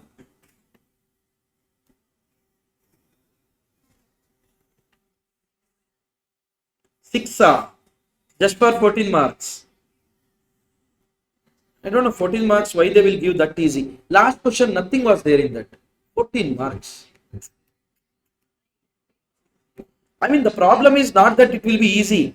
The problem is that you will get confused. Ayo, ishtena. Like, alada. Whether I am going wrong or right. All those things. That's the problem there. Look at this. Center Limited is a manufacturing company, manufactures a single product with the capacity of 1,50,000 units per annum. Summarize profitability is as under. Right now we are selling 1 lakh units at rupees 15. Direct material, direct labor and production overhead variable. May I know how much is these three total? 8 lakh, 5 lakh 60 divided by 1 lakh units. 5.6 per unit so far. Listen, fixed they have given 3 lakh, admin overhead 1 lakh 50, variable is 90. So 90,000 divided by 1 lakh 0.9. Okay, done. Next, required to evaluate the options. Each option is treated as independent. 1. Calculate the amount of sales required to earn target profit of 25% on sale if the packing improved at a cost of 1 rupee per unit. Now they want to know the amount of sales required to earn to make target profit of 25% on sales. Shall I take sale units as X number of units? Yes, selling price will be 15. Correct? No. Can I say that my sales will be 15x? My sale will be 15x. Talking about variable cost other than selling and distribution variable cost. 5.6. 5.6x. Now, selling and distribution cost 0.9 existing is there plus packing cost of 1 rupee. That means new selling and distribution is 1.9x. How much will be the contribution? 7.5x. 7.5x. Fixed cost will be how much? Here 3 lakh plus 1 lakh 50 plus 1 lakh 50, 6 lakh. Correct? No? That should give me profit of 25% on sale. If the sale is 15x, 25% on that is 3x.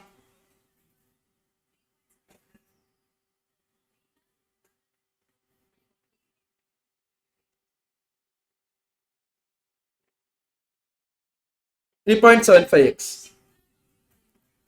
3 lakh, 1 lakh 50, 1 lakh 50. 3.75x. 3.75x. That means 7.5x minus 3.75x is equal to 6 lakh. X is equal to 1 lakh 60,000 units, but they are not asking you number of units, they are asking you sales volume into selling price 15 rupees. So in this case, you want to make profit, you want to make sale of 24 lakh. Got it? Second one, there is an offer from the large retailer to purchase 30,000 units per annum, subjected to providing a packing with the different brand name at a cost of 2 rupees per unit. However, in this case, there will be no S&D expense. That 0.9 rupee won't be there. Also, this will not in any way affect the company's existing business. Identify the break-even price for this additional offer. They're asking pricing decision. Minimum how much you are going to charge. Guys, minimum you are going to charge is your variable cost. Whatever extra cost I am incurring, that's what I am going to charge. Pricing decision. Because if at all I accept for something less than variable cost, I will make loss. If at all I go for more than that variable cost, I will make profit, because your other cost has nothing to do with this extra orders. That means if I go for variable cost, I end up making no profit, no loss. How much is the variable cost per unit in this case? Direct material 3 rupees per unit. Correct? No. Direct labor 2 rupees per unit, plus production overhead variable 0.6 per unit, and special brand name 2 rupees, and don't add that 0.9, because in this case you don't have to incur that cost. So sorry, so minimum we are going to quote them is 7.6, because we are not going to lose anything. If at all your existing sales will take a hit, whatever you will lose, contribution you lose from the existing, that also you should recover from this, because pricing decision is variable cost plus additional cost plus opportunity cost, if any. Please keep in mind. Management accounting, we already discussed about it. Next one, if an expenditure of 3 lakh is made on advertising, sale would increase from the present level of 1 lakh to 1,20,000 at a price of 18 per unit. Will that expenditure be justified? Guys, my new sales will be how much? 18 rupees into 1,20,000.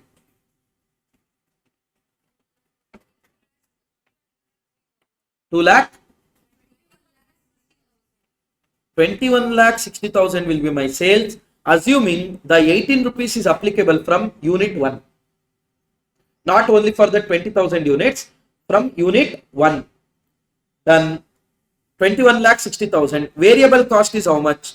5.6 plus 0.9. Everything we are incurring. 6.5 per unit. Correct now? 6.5 only, no? 6.5 into 1,20,000 units.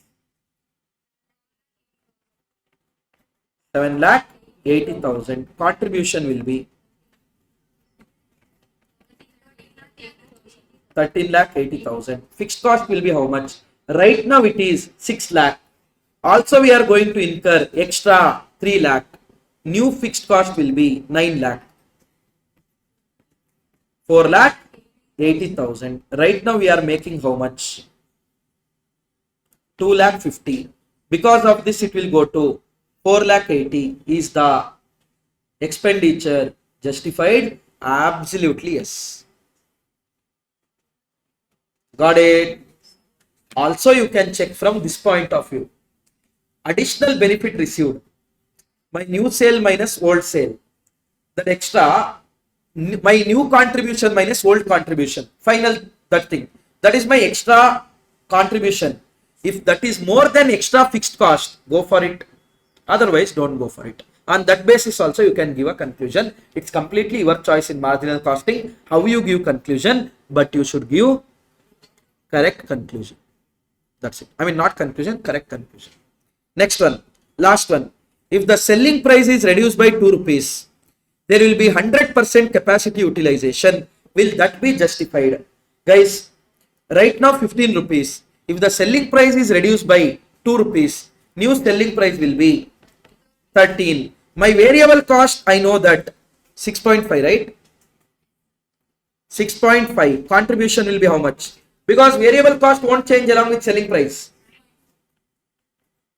6.5. So number of units total we can sell is 1,50,000. How much is 1,50,000 into 6.5? 9,75,000. My fixed cost is 6 lakh. Profit will be 3,75,000. Absolutely justified. It will be justified because your profit existing is 2,50,000. In future it will be 3,75,000. 1,25,000 more profit. Hope it is clear. Don't you think 14 marks is easily scoreable if you know the marginal costing concept? This was which paper? December 24. 2 more papers are there. We'll do one thing. Tomorrow we'll start. Tomorrow we'll see these questions. Okay? No problem. Chalo. We'll see you guys tomorrow at sharp 8 for process costing, followed by JPBP. This one, first we'll start with that, then we'll in between we'll do whenever we are bored. Thank you. Okay. Now let's start. 2 more attempts things are remaining. We'll complete it and then only we'll proceed to the next chapter. Okay. Hardly it takes other half an hour max to max. Let's see. So this is done. No, December 23. December 24 is not done. Hey. 24 should be done.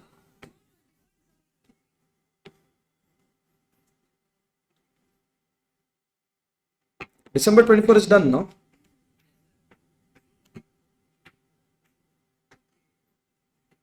If this process, this one is done. Going to June 2024, you can see the question number 8 is marginal and 10 now. That let it be 6, 7 and 6.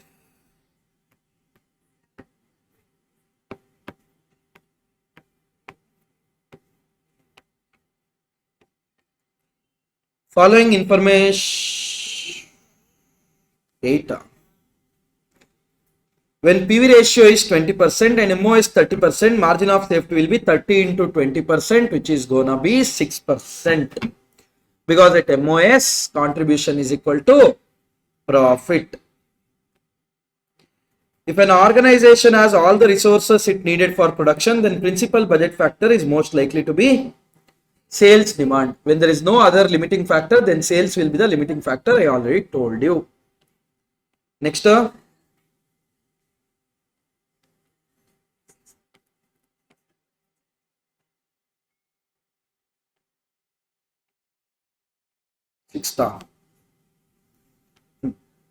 See, Aristocrat Limited, while operating at 70% level of activity, produces and sells 2 products A and B. So we have multi-product. Please keep in mind.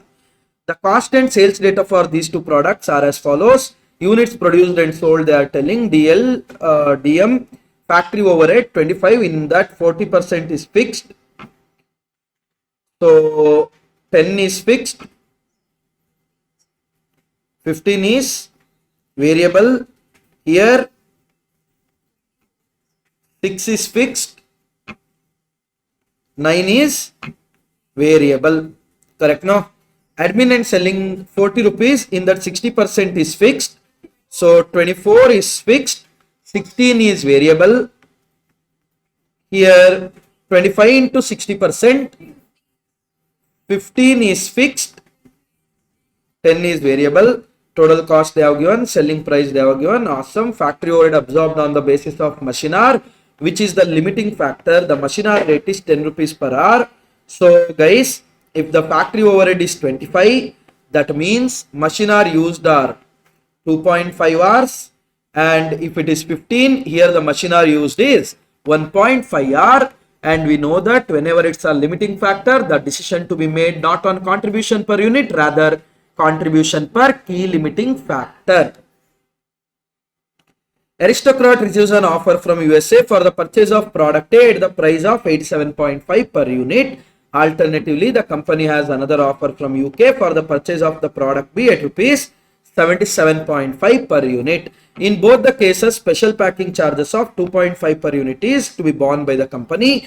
Company can accept either of the two export order by utilizing the balance of 30% capacity. Examine and advise the company as to which proposal should be accepted, showing total profit in your support after incorporating the export proposal suggested to you. Very simple, guys. Whichever gives me more contribution, I will go for it. Sir, you go for both? No, sir. There is a limiting factor. Please keep in mind. So, listen here. Very simple. We are operating at 70% and producing 3000 units of A. So, may I know how much will be the 100% here?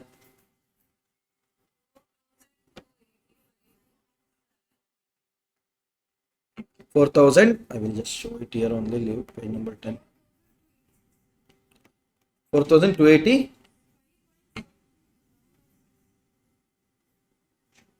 Which one it is? Crazy. Leave. How much it is? 4,285.71. 4,285 then. Next up, 2,000 70%, so 100%.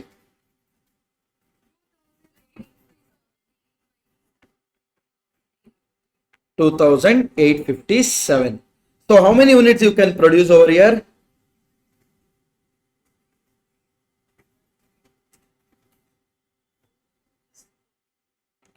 1,285 extra units you can produce, because already you are producing and selling 3,000 units. Here if you go, it will be 857. Now let's see the contribution we are going to get here. Very simple. Selling price of that product A is gonna be 87.5. Correct, no?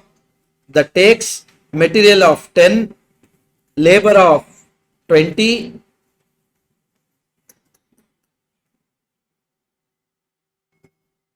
material of 10, labor of.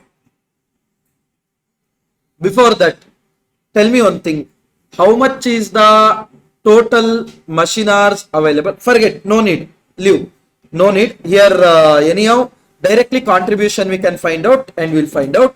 The thing is very simple, you can't produce both. That's the reason they have given machine hours are limiting factor here. If at all they haven't given that point, we would have selected both if both gives me positive contribution, because I have nothing to lose. Fine, 87.5 is there, and here direct material is 10, labor is 20, 30, factory overhead 15, because the fixed cost is has nothing to do here, irrelevant. 45 plus 16, 61. Also we are going to incur extra 2.5, so 63.5. correct, no?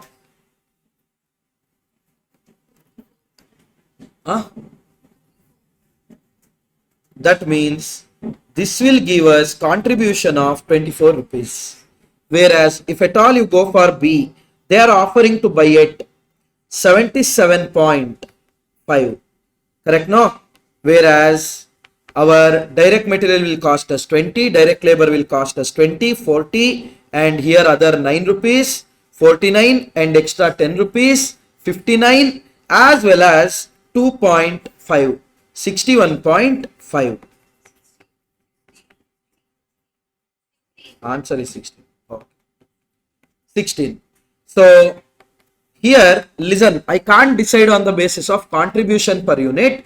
Reason being, number of units is also different. Number of units, what you can sell it off, that is also different. If at all you want to take it on your machine hour basis, 1 unit will take how many hours of machine? 2.5. To make 24, how much is the contribution per machine hour? 24 divided by 2.4.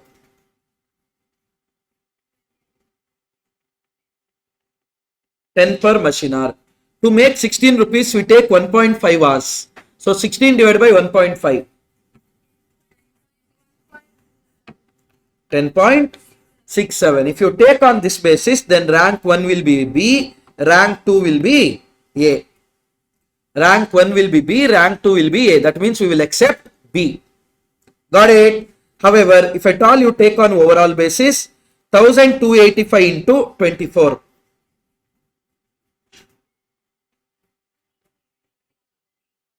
30,840. That will be the contribution. If you go for B, then 857 into 16.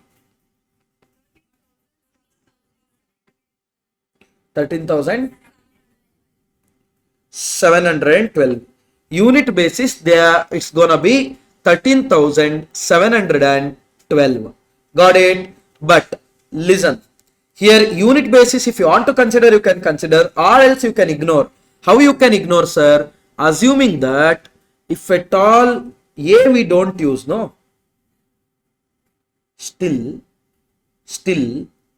in the time what is going to be taken by A, in that again B only you can produce. Again B only you can produce. That assumption also you can do. Not only it is restricting to 100% in this scenario, but when you don't produce A to that 30% extent, in that also B you can produce, no? Yes, that is the thing. So, first local sales, they have told contribution in the local sale. How much is the contribution, guys? In the total cost of 95, 10 and 24. 34 is your fixed cost. That means 61 is your variable. Correct, no? 61 and selling price is 115. 115 minus 61, 54. 54 into 3000, 1,62,000. 1,62,000. Done. Next.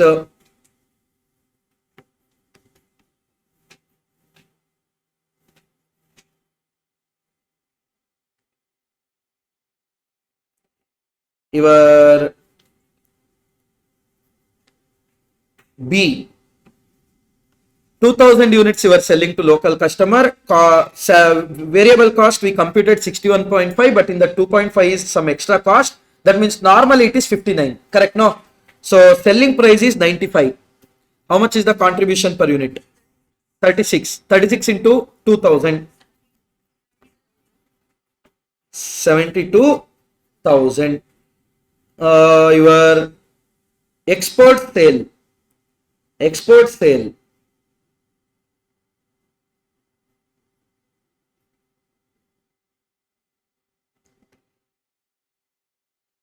Guys, tell me one thing. 3000 units of A. If it takes 2.5 hours, how many hours we are taking? 7,500. 7,500 hours. If we go for B, 2000 into 1.5, if you take how many hours? 3,000. 3,000 hours. Total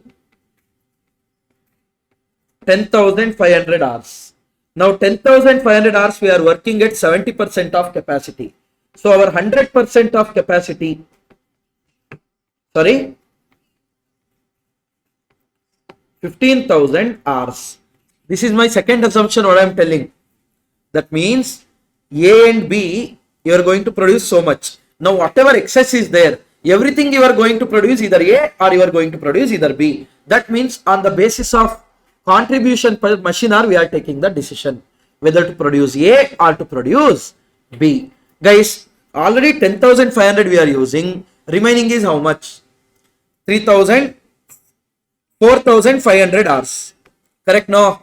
In that 4,500 hours, how many units of B you can produce? 3,000 units. And each unit will give you contribution of 16 rupees. So 3,000 into 16. 40. Got it. Hope you guys understood this point. How you got 48? Here, the assumption is we are not only going to produce 30% of B, we are going to produce whatever the remaining time available, everything in terms of B. Because B gives you more contribution per machine hour. As the machine hour is restricted here, we are going to produce completely B to the extent of additional machine hour available. Hope you guys understood this point.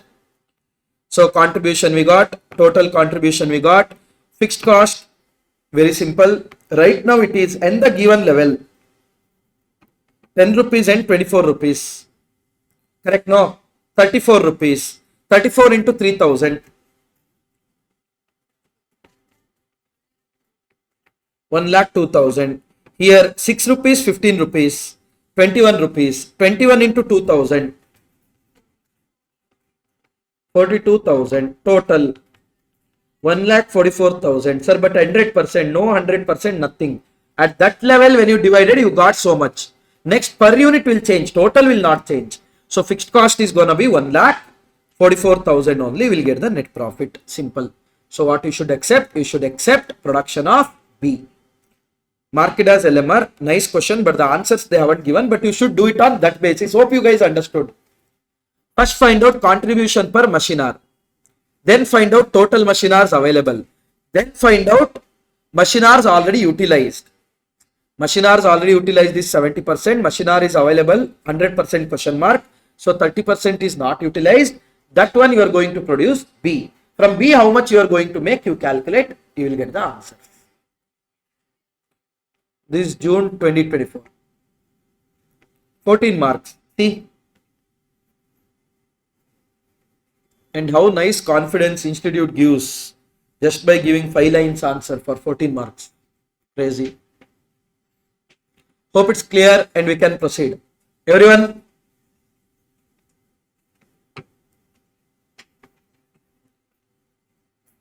Next is December 2023. Question number 3, question number 6, question number 7 and 6. 3, 6, 7.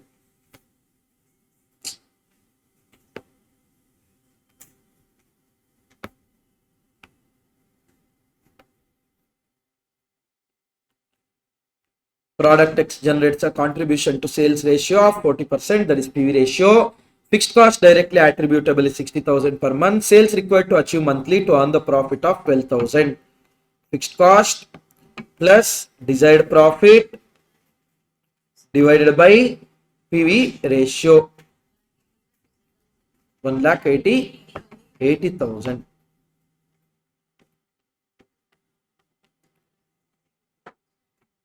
Cash budget of PQR and Co. 4 ones of short-term surplus. Which of the following would be appropriate action to be taken in such situation?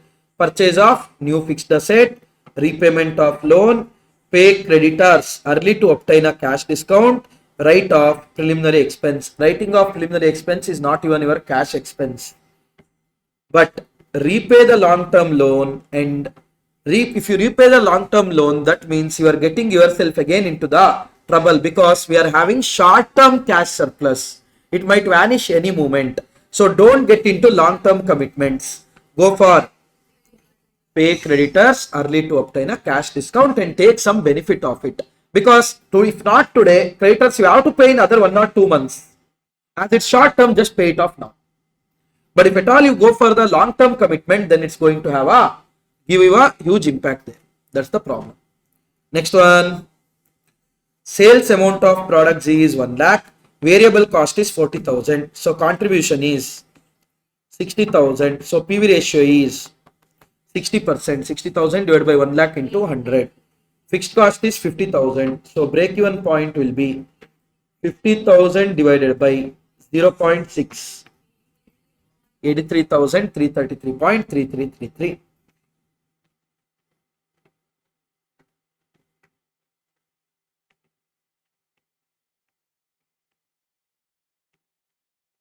Done.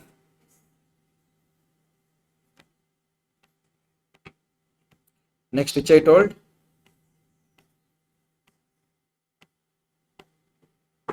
Sixth, calculate net profit of the company in each of the above situation. New Vistas Limited is manufacturing 3 household products X, Y, and Z and selling them in a competitive market. Awesome. The following details regarding current demand, selling price, and cost structure are extracted from the records of the company for the year ending March 2023. X, Y, Z expected demand they have given, selling price they have given, variable cost per unit, direct material is 20 rupees per kg. That means how many kgs of material you are using? 0.6 kgs, 0.4 kgs, 0.2 kg.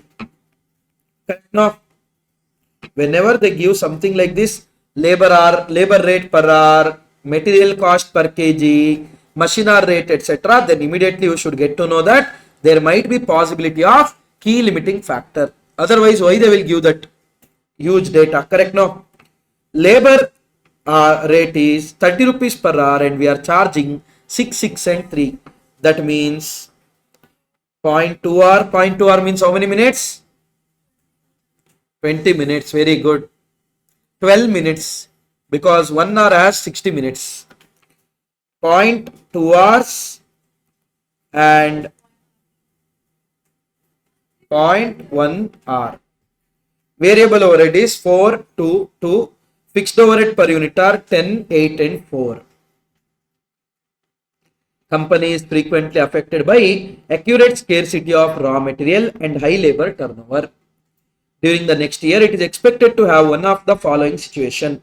Raw material available will be only of 24,200. Direct labor available will be only of 10,000. Calculate the net profit of the company in the above situation. Guys, so fixed cost has nothing to do here. Correct? No? First, what we should do, you are finding out the contribution per unit first. That is important. So for product X, 1264, 1822. 22 means 18 rupees. Contribution per unit of X is rupees 18. For Y, 32, 8, 6 and 2, 10, 16, 16, 16 rupees. Correct? No. For Z, 24 and 4, 3 and 2. That is 7, 9, 11 rupees. Correct? No. Now, first we are going to assume raw material available will be 24,000. That means material is the key limiting factor. Find out a contribution per KLF. 18 rupees for 0.6. So for 1 kg, you are going to make 30 rupees by selling product X. Correct? Y, 16 rupees by 0.4. That means 40 rupees you will make by 1 kg of material. Z, 11 rupees for 0.2. You are going to make 55 rupees by selling Z. So as per material, Z will be rank 1, Y will be rank 2, X will be rank 3. So Z, 40,000 will take 0.2 kgs. That means how much material we will be using? 8,000 kgs. How much we have in total? First place, 24,200. In that we are producing 8,000 is gone because of Z. How much is remaining? 16,200. In that we will produce Y. 24,000 is demand. So we'll produce minimum of demand or capacity. So 24,000 into 0.4. 9,000. That will be Y. So 6,600. Of that, we are going to produce how much ever is possible of X. 6,600 divided by 0.2. Sorry, 0.6. 11,000 units. X will produce 11,000 units. Got it? So as per our first plan, our units produced will be 40,000 units of Z, 24,000 units of Y, and 11,000 units of X. Hope you guys understood. Now, what will be the contribution you are going to make, guys? 11,000 into 18, because 11,000 units it is, you should take contribution per unit. 11,000 into 18, M plus 24,000 into 16, M plus 40,000 into 11, M plus MRC. Sorry?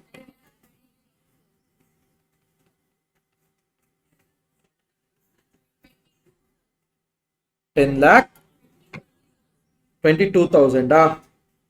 By the way, here fixed overhead they have given 10 per unit, 8 per unit, 4 per unit for the expected demand level. So 10 into 20,000, M plus 8 into 24,000, M plus 4 into 40,000, M plus MRC. 5 lakh. 10 into 20,000, M plus 8 into 24,000, M plus 4 into 40,000, M plus MRC. Sorry? 5,52,000. So you are going to get a profit of 4,70,000 in first case. Now, what if the labor hours are key limiting factors? Then find out contribution per labor hour. Guys, 18 rupees you can make by using 0.2 hours. That means around 90 rupees per hour. Correct now? So in this case, 90 rupees per hour. Second one, 16 rupees you can make by using 0.2 hours. That means 80 rupees per hour. Here 11 rupees you can make by using 0.1 hour. That means 110 per unit. So my rank 1 will be Z, rank 2 will be X, rank 3 will be Y. First let's produce Z. 40,000 units, if it takes 0.4 hour out of the total hours available, that is 10,000 hours. So 40,000 into 0.1, 4,000 units. Here we will produce Z, 4,000 hours. So we are left with 6,000 hours. In that we will produce X. 20,000 into 0.2, 4,000. This is for X. 2,000 hours are left. In the 2,000, how many units of Y you can produce? 2,000 divided by 0.2. 10,000 units of Y you can produce. So my contribution under the, hope you guys understood this. My contribution under this scenario will be 20,000 into 18, M plus 10,000 into 16, M plus 40,000 into 11, M plus MRC. 9 lakh 60,000. And see, here on contribution basis only you can take a decision because fixed cost is not going to change. 5,52,000. So 4,08,000. So your decision will be, in first case it will be 4,70,000. In second case it will be 4,08,000. Is that clear? Which alternative is better? It is not even an alternative. It's a situation. If situation 1 comes, you will make the maximum profit of 470. If situation 2 comes, you will make the profit of 4,08,000. That should be the conclusion. Not that situation 1 is better than situation 2. Because you don't have limiting factor in your control. Got it?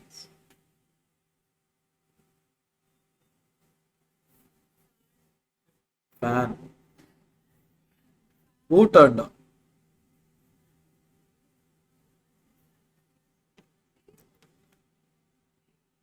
Hope it's clear, guys. With that, we have completed 14 or let's say 7 marks, around 15 marks on an average, 10 to 15 marks on an average. That chapter, marginal costing, one of the easiest chapter to score if you know the basic concepts.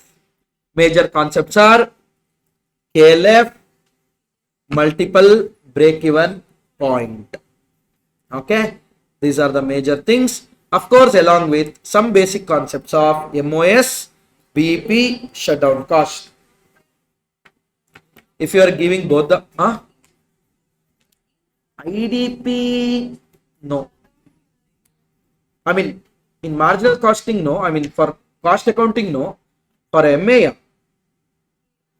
So these are the 3 chapters: standard, budget, and marginal, which you are going to revise for your MA.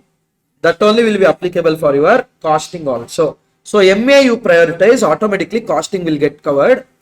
And it's got it.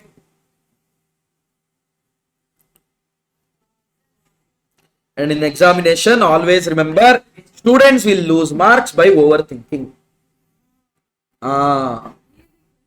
Easy question, difficult question.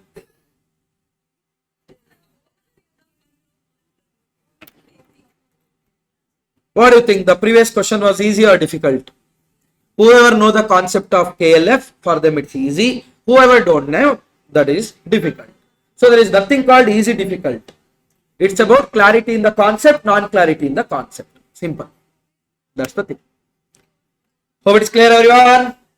Peace. Okay. Now, starting with process costing. Everyone, listen. Process costing. What is this process costing, sir? The method of costing, not technique. Standard and marginal are technique. Whereas all other things are method. Method means we try to determine the cost.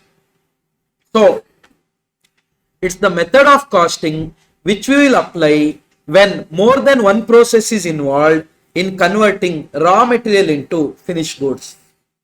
It is the method of costing which we will apply when there are more than one method involved to convert raw material into finished goods. So, generally, listen here. Main material we will introduce in the process 1. For that, we might give other material, other wages, factory overhead. That will give us output. Sometimes this output could be sold in the market. Part of that could be sold in the market. Part of that could be closing stock. Part of that could be transferred to next process. But generally we transfer to next process. And output of process 1 will be main material for process 2. And we will introduce other material, other wages, other factory overhead. That will give us output of process 2. That will be input of process 3. We will add some material, wages, factory overhead. That will give us finished goods. That will be transferred to finished goods account. From the finished goods account, cost of goods sold will be transferred to costing P&L, and all other non-production cost like your admin overhead, selling and distribution overhead, general expenditure, whatever nonsense it is, all those things will be charged in costing P&L, because your process account is nothing but your WIP account, guys. Yesterday we discussed no WIP, those accounts it is. Work in process account.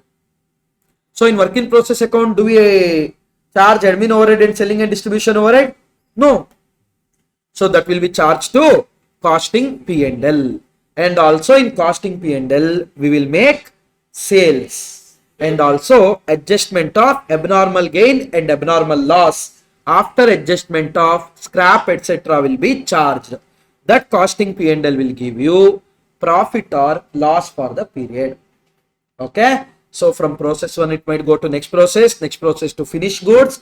from the finished goods to the costing P&L, and it will be added with some other costs which are general in nature, not related to production. Then it will be compared with the revenue like sales and all. You will be arriving at net profit or net loss after adjustment of abnormal gain and abnormal loss. Now, how do we arrive at abnormal gain or abnormal loss? Before arriving at abnormal gain or abnormal loss, always remember how to arrive at cost per unit in the process costing. How to arrive at cost per unit? Very simple. We will take the total cost at respective process. For example, process 1 or process 2 or process 3, whatever process it is, whatever the total cost we have incurred, that we will take. And if at all any scrap recovery from the normal loss units is there, that we will reduce, because here we are trying to find out net normal cost. Net normal cost, always remember only the scrap recovery from the normal loss to be reduced. That should be divided by the total input minus normal loss units, not the total loss units. For example, you introduced 10,000 units. 5% is expected loss. Expected loss means normal loss, because abnormal loss you can't expect. Normal loss is the only thing which you can expect. And let's say cost incurred is 10 lakh, or let's say 9,60,000. Cost incurred is 9,60,000, and scrap recovery is, let's say, around 40 rupees per unit, around, or 20 rupees per unit, let's say 20 rupees per unit. Now listen, actual units or actual output, let's say 9,400 units. Actual output are 9,400. Guys, as per the standard, your output was supposed to be 9,500. That means 500 units are normal loss, but your actual output is 9,400. That means 100 units lost over and above the normal loss. That means this 100 units are abnormal loss. 100 units are abnormal loss. Now what to do with this, or how to deal with this? Listen, how much is my total cost involved?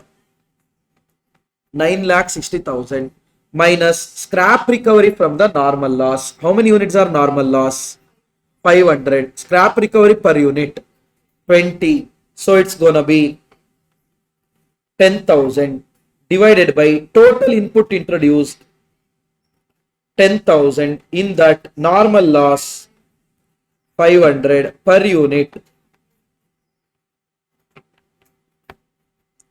100. So whenever you transfer to next process or finished goods, that unit should be multiplied with 100. That unit should be multiplied with 100. Got it? Now talking about abnormal loss, that 100 units abnormal loss is there. Now how to deal with that, sir? 100 units, whatever the abnormal loss is there, guys. 100 units, how much ever the abnormal loss is there. We know that per unit it is 100 rupees. So your abnormal loss will be 10,000 minus scrap recovery. But that is scrap recovery from normal loss. No, sir. There is nothing called scrap recovery from normal loss, abnormal loss. Once it's scrap, it doesn't matter whether it is normal or abnormal. It will fetch us some money. Whatever the money fetched from the normal loss units, that should be reduced from the total cost while arriving at cost per unit. Whatever the scrap recovery from the abnormal loss, that is 100 units into rupees 20, 2,000, correct? That should be reduced from the abnormal loss. This 8,000 to be taken to the costing P&L. This should be taken to costing P&L. Hope you guys understood. Now same question, small modification. What is that, sir? Now let's say cost 9,60,000 60,000. Input 10,000 units. Normal loss 5%. If they don't tell on what, it's always on input. And output 9,550. 9,550. Now listen everyone. By the way, scrap recovery. If there is no scrap recovery, nothing. Whatever the total loss is there will be transferred to costing P&L. Whatever the total cost is there, that will be absorbed by good units. Scrap recovery, let's say 20 per unit. Now, how to deal with this? See, why the normal loss to be reduced, all those things we have seen in regular class. I'm not going to tell all those things again. Now, the total cost is how much? 9,60,000 minus scrap recovery from normal loss. Normal loss is 500 units and we are going to recover 500 into rupees 20. Actual input 10,000. Normal loss, how much? 100 per unit. Now listen, how to deal with this abnormal loss? How to deal with this? Sorry, abnormal gain. Why abnormal gain, sir? You were expecting 9,500 units, no, but you got 9,550. So that 50 is your abnormal gain. So 50 units into rupees 100.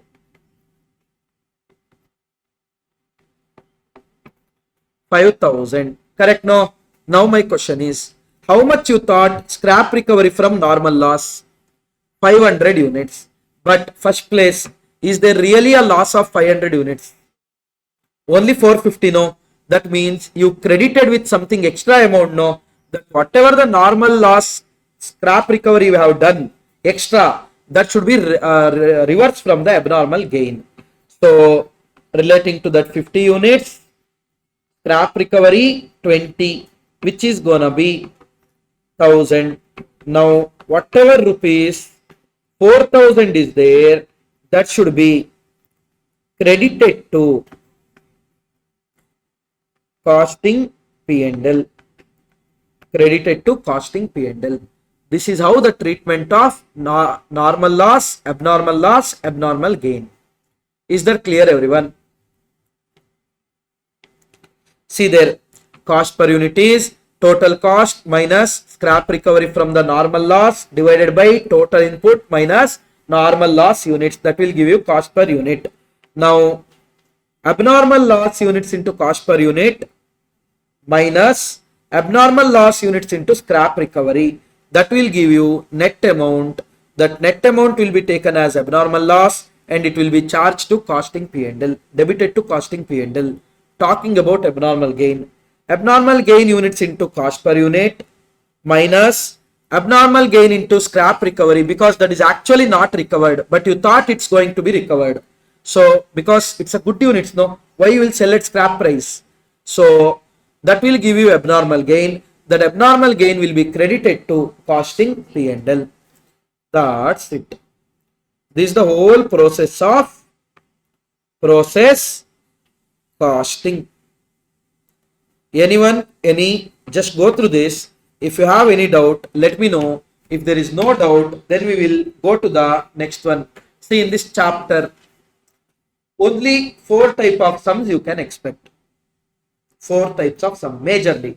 What are those? One is basic, without any opening stock, closing stock, drama.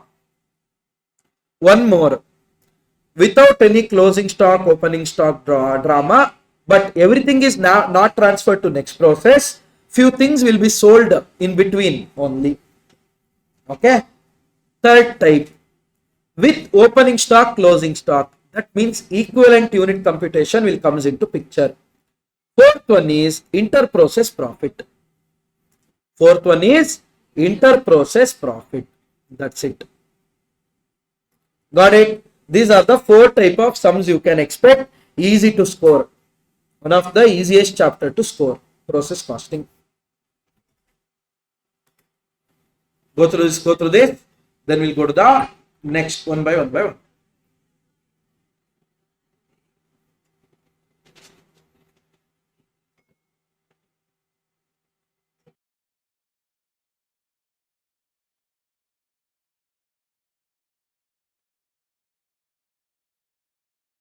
We'll proceed.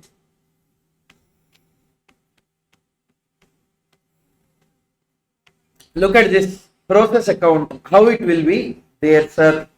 Opening stock, if anything is there, listen, generally we take unit column as well as amount column. If you want per unit column, you can take, but generally we don't take. To opening stock, units we will write as well as how much is the material, labor and overhead involved in it we will take. For that, we will take to material, that is main material, or sometimes we don't introduce main material, we will introduce what we received from the previous process, that we will take to previous process. For example, you are in process 2, we take it as to process 1. Same WIP account, all the expenses incurred will be debited, what we transfer to next process credit, closing stock credit, that's it. So, to direct material, to direct wages, to factory overhead, sometimes it could be known as manufacturing overhead. By normal loss, if at all there is no scrap recovery, then only unit column it will come, because there is no scrap recovery. That means nothing to be reduced from the cost, because debit side if you write cost, credit side if you write amount, that means what? Reduction from the cost. No, when there is no scrap recovery, should you reduce anything from the cost? No, just you should allocate it to the good units. From the total units, you will reduce normal loss units. This is denominator. This is numerator. Simple. So if nothing is there to reduce, this will come as 0.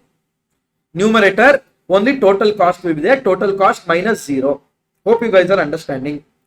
Then next, whatever transferred to next process, that will be taken as by next process.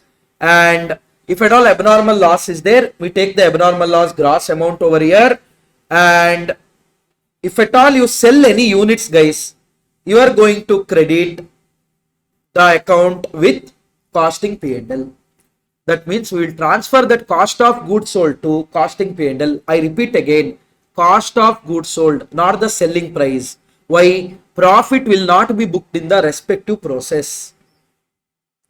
Profit will not be booked in the respective process. Profit will be transferred to, cost of that goods sold will be transferred to costing P&L, and we'll be having closing stock. Now, how to evaluate this closing stock and opening stock, sir? That is your equivalent units concept that I will tell there. Now, if at all it's abnormal gain, credit is more, because your normal loss plus unit transfer to next process, that will be more than units introduced. That's why we are going to take it in the debit side. And always remember, only main material will make it to the unit column, not additional material, because additional material will not increase the output. Additional material will never increase the output. Please keep in mind.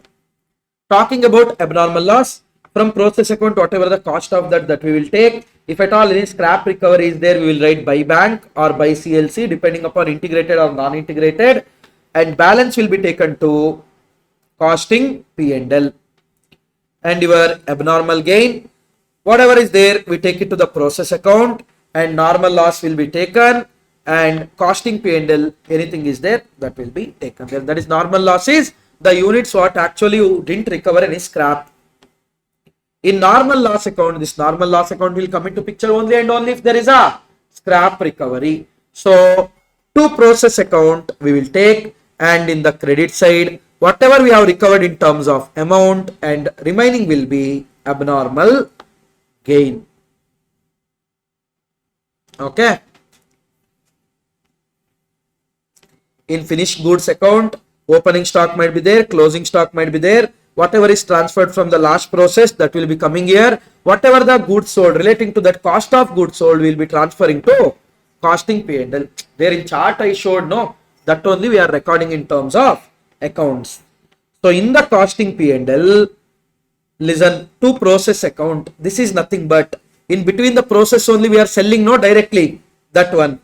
To process account, to finished goods account, to admin overhead, selling and distribution overhead, abnormal loss, and by sales, if at all you are selling any product, abnormal gain, if it's a net profit, net loss.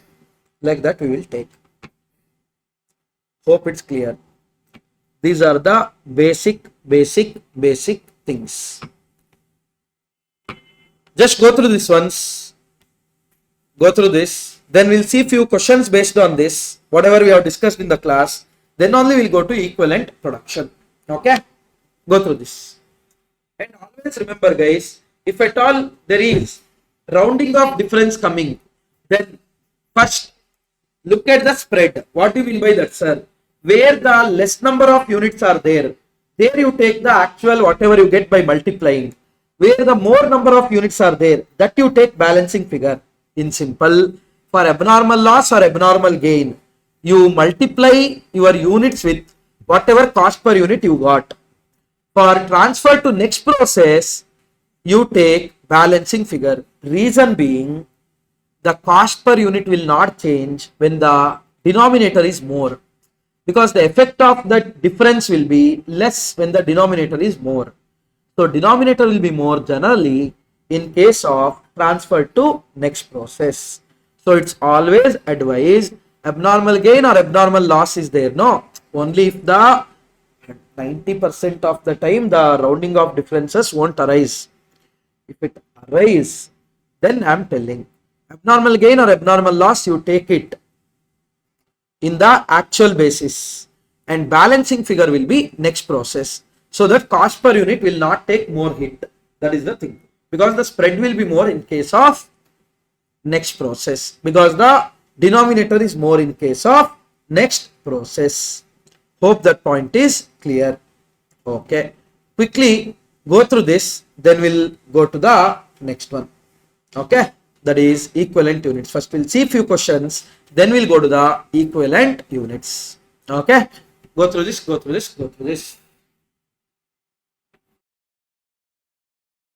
Look at the few questions what we have seen from ICA material. Examples. A product passes through process 1 and process 2. Material issued to process 1 amounted to rupees 40,000. Wages is 30,000. Manufacturing overhead is 27,000. Normal loss is anticipated as 5% of the input. 4750 was output were produced and transferred out from process 1. There was no opening stock. Input of raw material was 5,000. That means normal loss was how much? 5,000 into 5%. 250. Then expected output is how much? 4,750. Actual output is how much? 4,750. That means there is no abnormal gain, there is no abnormal loss, and there was no scrap value also. See how the process 1 looks like. To material I will take, unit column I introduce 5,000 at the cost of 40,000. To wages 30,000. To overhead 27,000. By normal loss, only in unit column it will come, as there is no scrap recovery. 250 units. And whatever is there remaining 4750, that will be transferred to next process at cost per unit. Here the balancing figure itself is that, but we are not doing that. Normal process you follow. That is total cost 97,000 minus scrap recovery from normal loss 0 divided by total units introduced 5,000. Normal loss units 250. So 97,000 divided by 250, 20.42. Balancing figure you are getting, or some, it's a continuous, forget. So I took balancing figure there for process 2. Done. Next, same question, but there is a scrap recovery of 2 rupees. In that case, see there, by 2 material 5,000 units 40,000, 2 wages 30,000, 2 MOH 27,000, total will come to 97,000. By normal loss 250 units, scrap recovery 2 rupees per unit 500. So our cost per unit will be 97,000 minus 500 divided by Total units introduced 5000 minus 250, 4750. So you will get some 20.32 that will be transferred to next process. Got it? Now in the normal loss account, guys, we will write two process account, 250 units, 500 rupees. Everything is sold and scrap is realized by bank or by CLC. 250 units, 500 rupees. Got it? Now, same question, but the output is 4550. Your expected output was 4750, but the actual output is 4550. That means 200 is your abnormal loss. In the process account, we'll write 2 material 5000, 40,000, 2 labor, no unit column 30,000, 2 manufacturing overhead 27,000. Total will come to 97,000. Credit side, 250 units are normal loss, 250 into 2, 500. By abnormal loss, 200 units. By transfer to next process, 4550. Now, we don't know the value to write here. All we have to find is cost per unit. Now, cost per unit is 97,000 minus 500 divided by 5000 minus 250. You will get cost per unit 20.32. Now, listen. It is not exactly 20.32. Some decimals thing is there. So when the spread is less, for that you take the actual amount. 200 into 20.32 you take. You will get 4064. Balancing figure you take to the next process. Because whatever the 2 rupees, 3 rupees difference is there, when it get adjusted to 4550, hardly it have impact on the cost per unit. So cost per unit will remain same. Now going to the normal loss account. Last time only I told you to process by bank or CLC as there is no abnormal gain. In the abnormal loss account, to process 200 units, 4064 by bank because we are recovering 2 rupees per unit. 200 into 2, 400. Remaining 3664 shall be transferred to costing P&L. Hope it is clear, everyone. Yes. Next one, same question, but units are 4850. Same question, units are 4850. Your expected units are 4750, but actually is 4850. That means 100 gain, 100 abnormal gain. So how your process account looks like? Debit side, 2 material 5000, 40,000, 2 labor 30,000, 2 manufacturing overhead 27,000. By normal loss 250, 500 rupees. 2 abnormal gain 100 units. That will be there in the debit side. Now by transfer to next process 4850. Correct? No? How much amount we should take? Find out the cost per unit. Total cost 97,000 minus scrap recovery from normal loss 500 divided by total input 5000 minus normal loss 250. You will get 20.32. First, you take the actual amount in the abnormal loss because the spread is less. So 100 into 20.32, 2032. Balancing figure you take it in process 2. So that cost per unit will not change. Now listen, normal loss account is very important. To process account 250, 500. By bank, out of 250, only 150 is your actual scrap.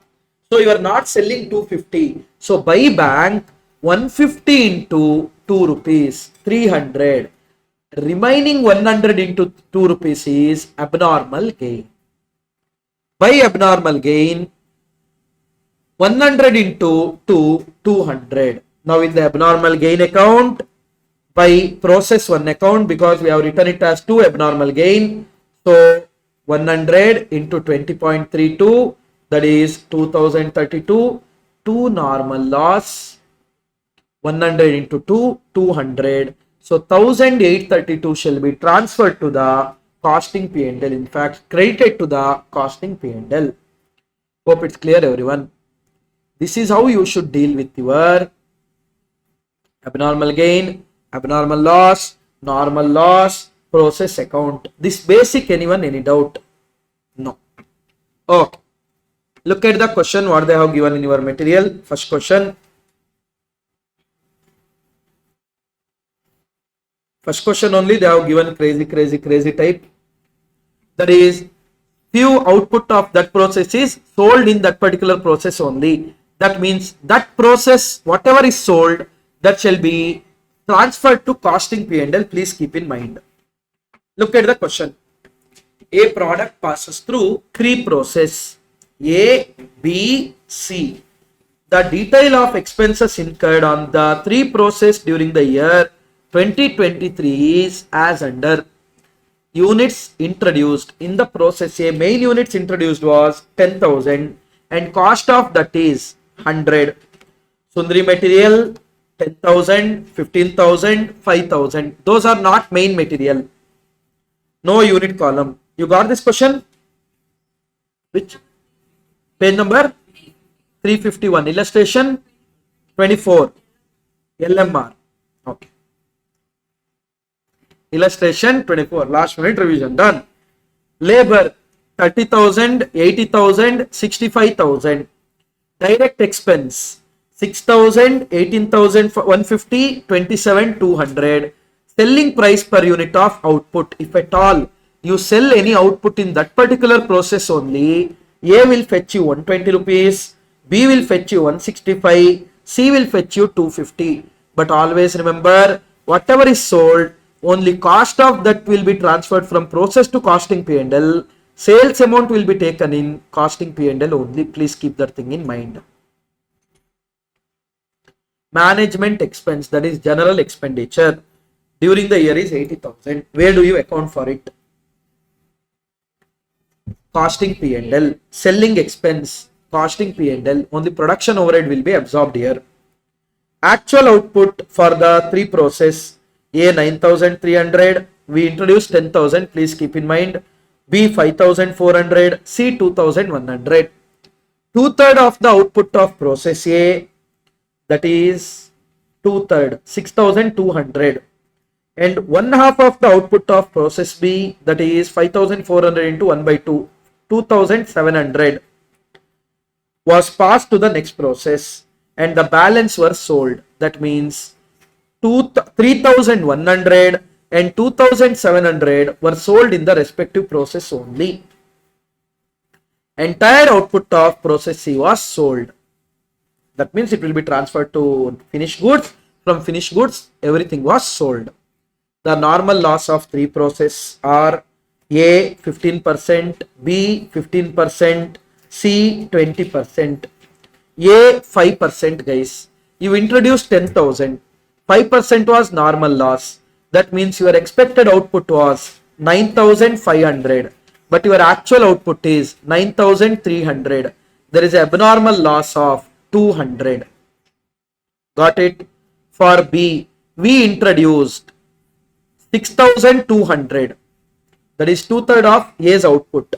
6,200. In that, 15% is normal loss. How much? 930? 930.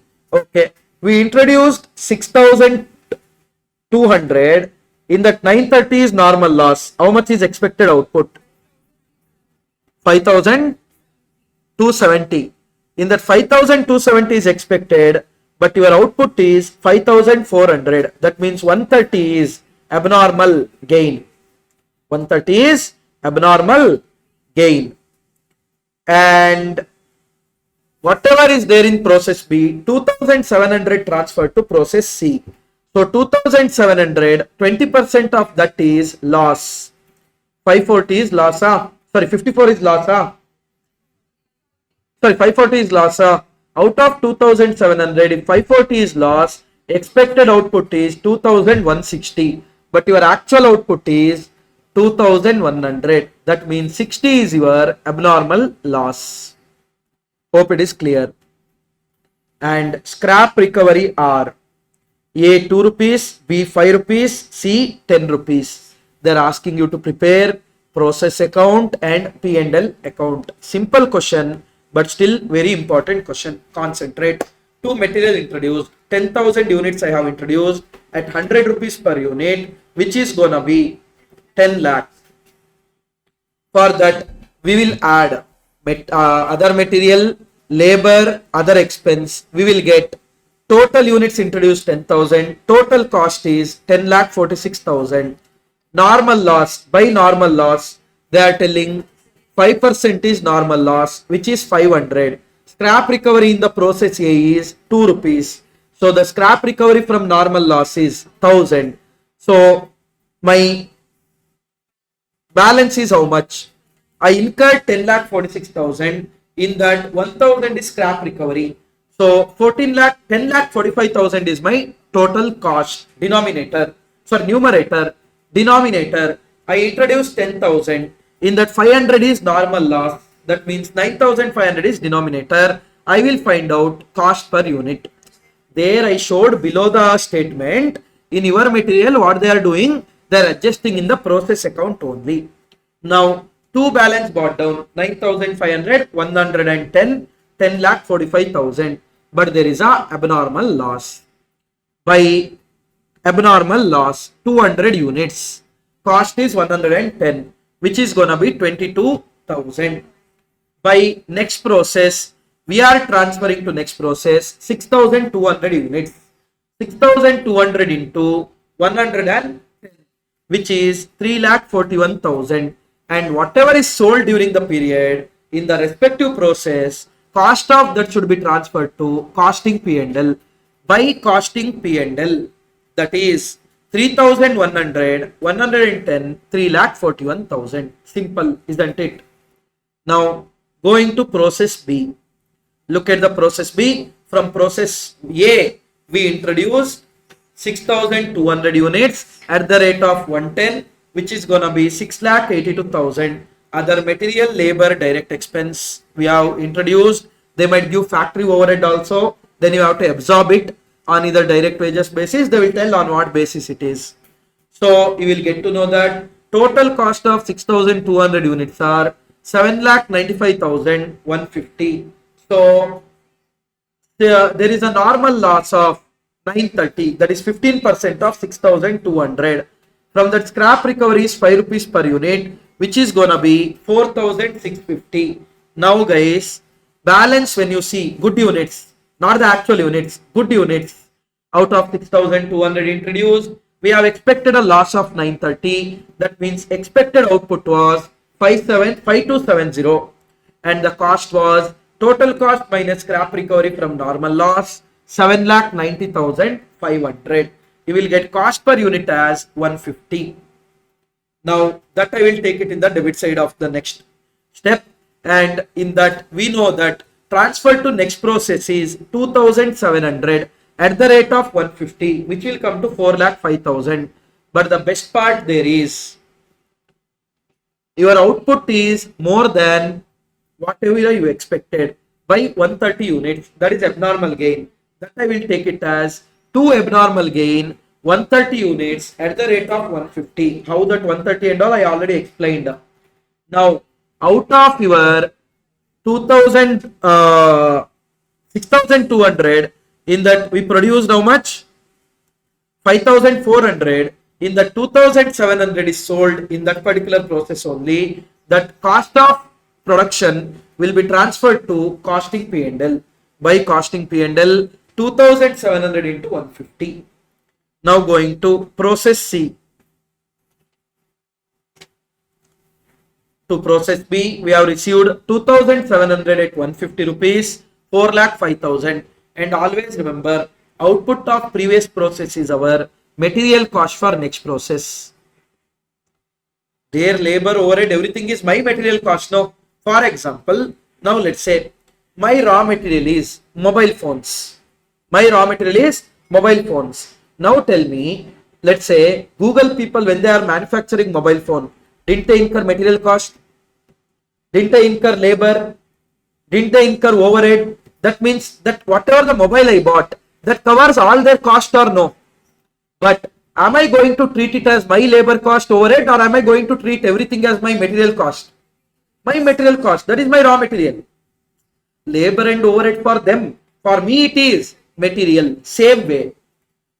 For the previous process it is all the cost. But for the next process it is just the cost of material introduced. Understood? While computing equivalent unit, it's very important. Because in the second process and all, if they ask you to find out equivalent unit, that time you should take main material is what is introduced from the previous process. That everything you are going to take it as material cost. Now in the 2160, there is an abnormal loss of 60, 2100 is sold. If you want to directly transfer to costing P&L, you transfer. Otherwise, you can transfer to finished goods. From finished goods, you can take it. In finished goods means what you will do, sir? You take to process 3 by costing P&L. And in the costing P&L, how it looks? Whatever is sold in the respective process, I will write to process B, to process C. Cost of that I will write in the debit side. Whatever I debited costing P&L there. Credit side I will write by sales or by bank. You can write by selling A how much you got, B how much you got, C how much you got. You'll get that. And abnormal loss, guys. Whatever the abnormal loss in process A as well as process C, after adjustment of scrap recovery, you are going to take it in costing P&L. Abnormal gain, what you got in process B, after adjustment of scrap recovery, you are going to write in credit side.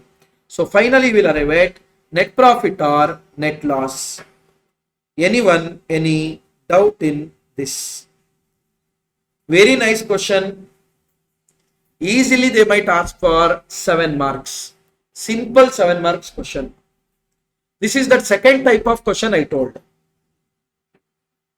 That is, no opening stock, closing stock adjustment. Whatever is produced, everything is not transferred to next process. Part of it has been sold during that particular period only as a inter-process sales. Got it? Intermediary sale.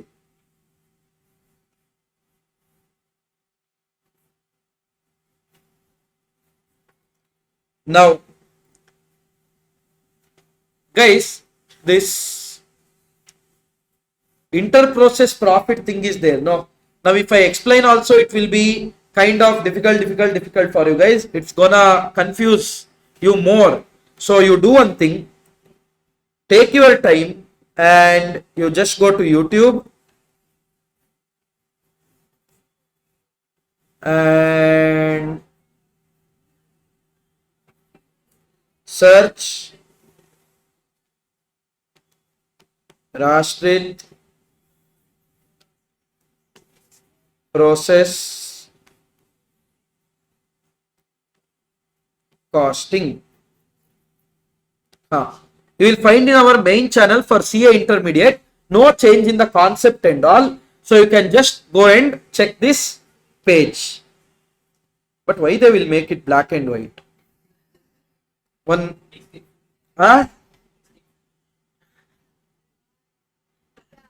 No, earlier and all they used to do that only. Now they started doing this, all this background color.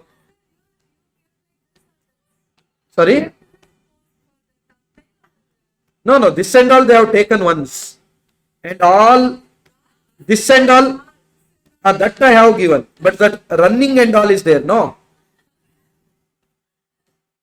No, this there was a photo shoot for 15 minutes. They were like, sir, do that, do this, do that, do this. Then they are using it. It's like 2 years before, one and a half year before. But yeah.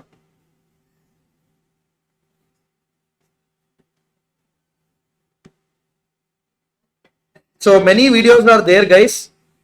Whichever is applicable for you, you can just go and check once. Oh, already costing marathon. Last year, it's there.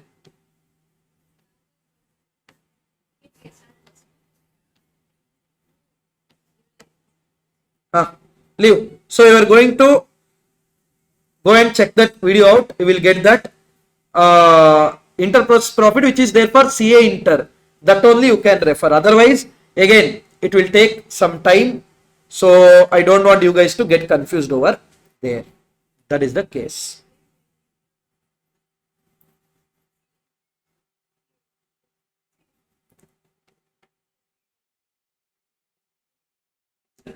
This one thing you check.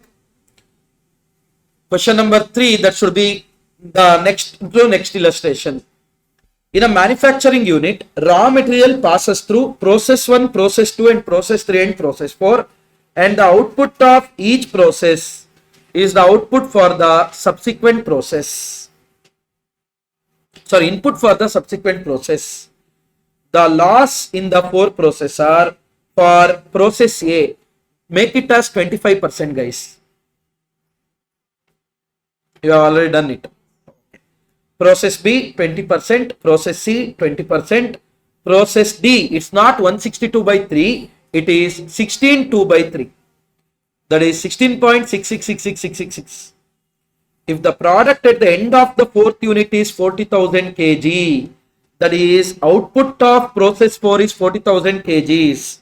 What is the quantity required in the beginning in the process 1, and the cost of same is 5 rupees per kg. Listen what to do. You know the output of process 4. You know that there is a loss of 16.666 on the input. So input, if you have given 100, loss is 16.67, output is 83.33. Correct? No? Now 83.333333 means 40,000. 16.666666 means question mark.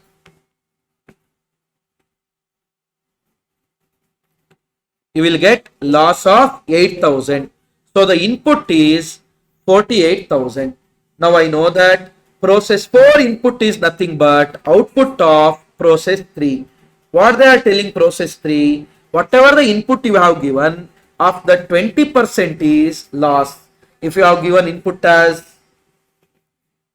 100, loss was 20, output was 80. 80 means 48,000. 100 means question mark 60,000. You know that input of process 2 is output of process 1, 60,000. Now process 2 also there is a loss of 20%. If the input is some amount of that 100, if you take, the loss would be 20, output would be 80. 80 means 60,000, 100 means question mark 75,000. Input of process 2 is output of process 1. Output of process 1 is 75,000. They are telling loss of process 1 is 25%, not 5%. So if you give input of 100, there will be output of 75. So 75 means 75,000, 100 means question mark 1 lakh, and the cost of that will be 5 lakh, assuming there is no abnormal loss as such. This they might ask in MCQ. I mean, not full, but they will ask output of one process, previous process, how much is the input, like that. Okay.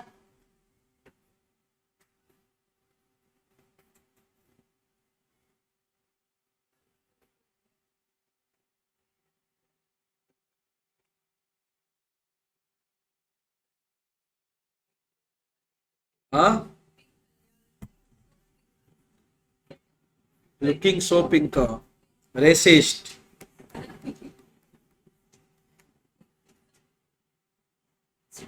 Now listen.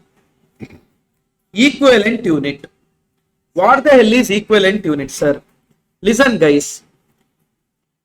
There might be some process, I mean some WIP in the process already. What do you mean by that, sir? It would have already consumed some portion of material, some portion of labor, some portion of overhead. I repeat again. Already would be having opening WIP, which is not yet fully finished in that particular process. So that would have already incurred some amount of material, labor, overhead in the previous process itself, I mean previous period itself. Okay. Also, there will be some closing stock. Closing stock is what, sir? That also would have incurred some amount of material, labor, overhead in the current period, but not to the extent of what is introduced and completed. Now, whatever the cost you incur during the period, you can't straight away divide it with the total units. Why, sir? All of those units are not consuming the same amount of resource, because opening is already complete to some extent, so it will consume only remaining portion. Closing is not fully completed, so it will consume only to the extent it is completed, and whatever introduced and completed, that has consumed full resource. That's why what we will do, guys, we'll bring everything to equivalent. Equivalent to what, sir? Equivalent to what we produced and transferred. What we introduced and transferred, that means which consumed 100% of material, 100% of labor, 100% of overhead. We will compare our opening stock, closing stock, loss, etc. to these units. Is that clear? Now, see there, guys. And what are the different approach of doing that, sir? Different approach of doing that equivalent units computation. See here, equivalent computation, why we are doing? We are finding out cost per unit. Simple. Earlier, how you used to find out? Total cost minus scrap recovery from normal loss divided by total input minus normal loss. Here the problem is, I can't take my total input directly, because whatever the total input is there, everything is not consuming the same amount of resource. That's why instead of total units, I am going to take equivalent units for the respective cost, like material, overhead, labor. Now the determination of the denominator itself, what we are doing, majority of them feel this topic is difficult because they don't understand why they are doing this. Why we are doing this? Last time and all, directly we have found out cost per unit. Here you can't find it out because the denominator is not same. So here, using the equivalent table, we are going to find out denominator. Got it? Now, we have two approach. One is FIFO, one more is weighted average. See there, guys. Units, opening units 1000, and the cost of that is 10,000. Opening unit how much? 1000. Cost of that is 10,000. That you can split into material, labor, overhead. Material wise it is already 70% complete. Labor wise it is 40% complete. Overhead wise it is 30% complete. Okay. During the period, we introduced 9,000 units, 60,000. We introduced labor of 30,000. We incurred overhead of 50,000. That means these are the costs incurred during the period. That doesn't mean that this is relating to only what we introduced during the period. Why? Because whatever was there in the opening which was not complete, that also consumed bit of it. Whatever is there in closing and not transferred to next process, that also consumed out of this. Understanding or no? Normal loss you can find out very easily, and scrap recovery also you can do normally. Transfer to next process. Whatever we are transferring, units we will get to know. But do you know the cost of that? You can't find out directly. Why? Because the denominators are not same. Earlier you used to find out one single rate and you used to multiply. No, now that is not possible. Closing stock also same thing. Abnormal loss also same thing. Now how to arrive at these values? To arrive at these values only we are doing this drama. Unit wise though we will get to know, no doubt in that. But how much amount to be taken? Because these are the not only amount, here we have one more amount. So how to deal with that? That's what we are going to discuss now. Listen.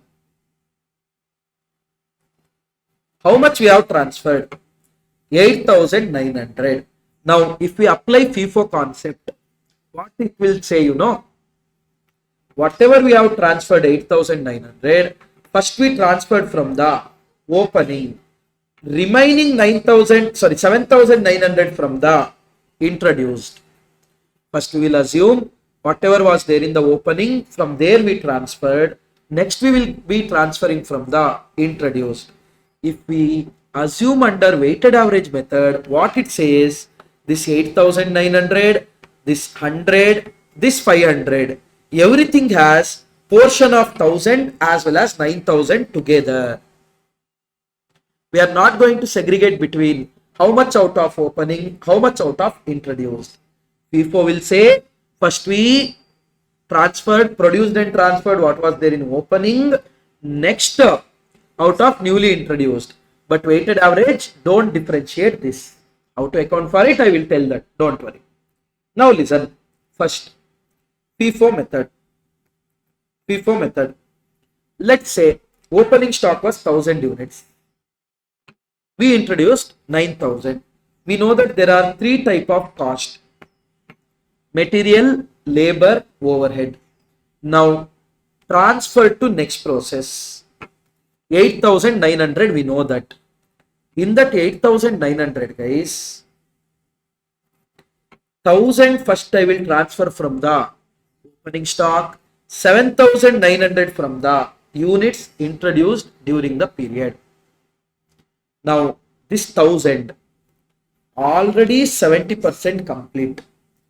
Here we are trying to find out cost per unit incurred during the period. That means it will consume the remaining 30%. Opening stock material wise already 100%, 70% complete. That means it will consume remaining 30%. So 30%. Labor wise already 40% complete. That means it will consume remaining 60%. Overhead wise already 30% complete. Remaining 70 it will consume. If at all they say labor and overhead same percentage, then you can merge and write to find out equivalent unit. To find out equivalent unit, you can merge and write. Is that clear? Now, let's say they said normal loss is 5% of units not in process, units introduced during the period including opening stock. If they say including opening stock, then only take opening stock plus introduced. Otherwise you take only and only introduced during the period. That's what your study material is doing the assumption. If they say including opening stock, then only include opening stock and compute. Okay. I will take normal loss 500. Now closing stock is 500. Guys, you introduce 10,000, transfer to next process 8,900, normal loss 500, closing WIP 500. That means my other 100 is missing. That is nothing but abnormal loss. If at all more units I got, then I would have taken it as abnormal gain. Now how to deal with normal loss and abnormal loss? Before telling how to deal with normal loss, abnormal loss, tell me one thing. What we used to do in the normal course, we used to take total cost minus scrap recovery from normal loss. We used to divide it with the units introduced minus normal loss units. That means try to understand what we used to do. We used to take 0 to 10,000 first. Units introduced 10,000. From that we used to reduce 500. Denominator we used to take 9,500. Denominator we used to take 9,500. So what was the treatment of normal loss back then? We used to, from the total input, we used to reduce 500. But the thing is, in the given thing, in the given like equivalent units, we are not starting from 10,000. We are moving from 0 to 10,000. From 0 we are moving to 10,000. What do you mean by that, sir? First, how much is transferred to next process? 8,900. 8,900 transferred to next process. This is sorted. I'm just telling how 10,000 to be taken.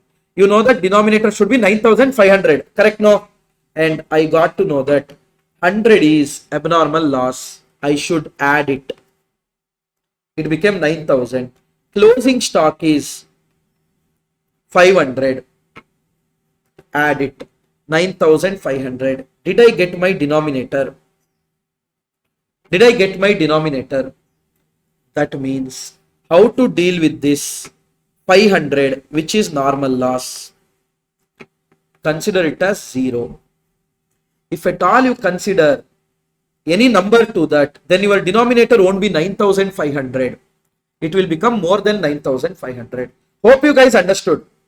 There we used to start from 10,000 to arrive at 9,500. We used to reduce. Here we are starting from 0 only. So we are reaching 9,500. For that we don't have to take normal loss at all. If you take normal loss, then it exceeds 9,500. So that's the reason. Always remember, normal loss equivalent unit will be 0. Normal loss equivalent units will be 0. Got it? See there, equivalent units in terms of material, equivalent units in terms of labor, equivalent units in terms of overhead. I have taken 0, 0, 0. Abnormal loss, of course, you should take. If it's abnormal gain, you will reduce. Abnormal loss means you will add it. Otherwise, you won't get 9,500 there. So, how much you should add, sir? What should be the equivalent unit? If the question is silent, you should take 100% of everything. If the question says any particular thing, then you take those many percentages. Normal loss, always 0. No thinking, nothing. When they say normal loss in equivalent table, it straight away goes to. They might say sometimes scrap, material 60, labor 30, overhead 30. Now they will say normal scrap 500, abnormal scrap 200. What smart people will do? Scrap they have given normal 500 into 100%, 500 into 60%, 500 into 60%, gone. For normal loss, it is always 0. Normal loss unit should not be there in denominator. That's why earlier we used to exclude it. Otherwise, the cost of normal loss will get spread to normal loss also. That should not happen. Cost of normal loss should always be spread to good units. Got it? So please don't take normal loss in the denominator. So normal loss in equivalent units table, it should always be 0.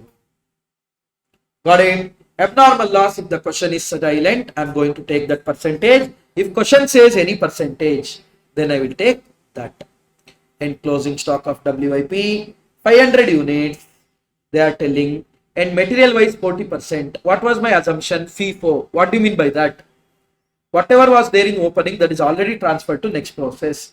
That means whatever is there in closing is introduced during the period.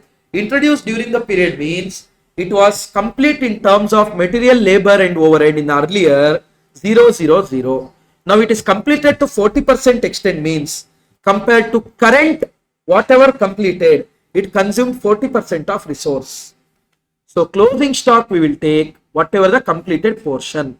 Transfer to next process we will take 100% because it is transferred to next process because it is completed fully. That will give you equivalent unit. Next what we will find out, step number 2, cost per equivalent unit. Material, labor, overhead. And listen, I will take cost for the period 60,000, 30,000, 50,000. There is a scrap recovery from the normal loss. You know that from the total cost you should reduce normal loss scrap recovery. But here total cost is not so total because material is different, labor is different, overhead is different because denominators are different. So what should I do with the scrap recovery from normal loss? Reduce it from the material cost. Reduce it from the material cost. In one of the question in your study material, they are reducing that 1000 or 2000 from the overhead or labor somewhere just to make sure the rounding off effect will be taken care. Don't even try to do that. Always remember, scrap recovery from normal loss should always be reduced from the material cost. Okay. So let's scrap recovery from normal loss. I will get the cost for the period. That I will divide with the equivalent unit.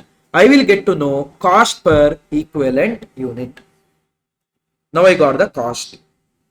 Done. Now I have to find out value of these things. Allocation of cost.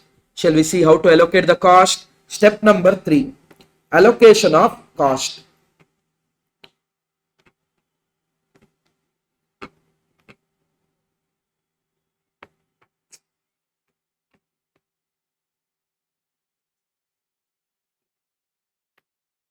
See there, allocation of cost. Opening stock 1000 units. That equivalent units in terms of material was 300. So 300 into 6.76.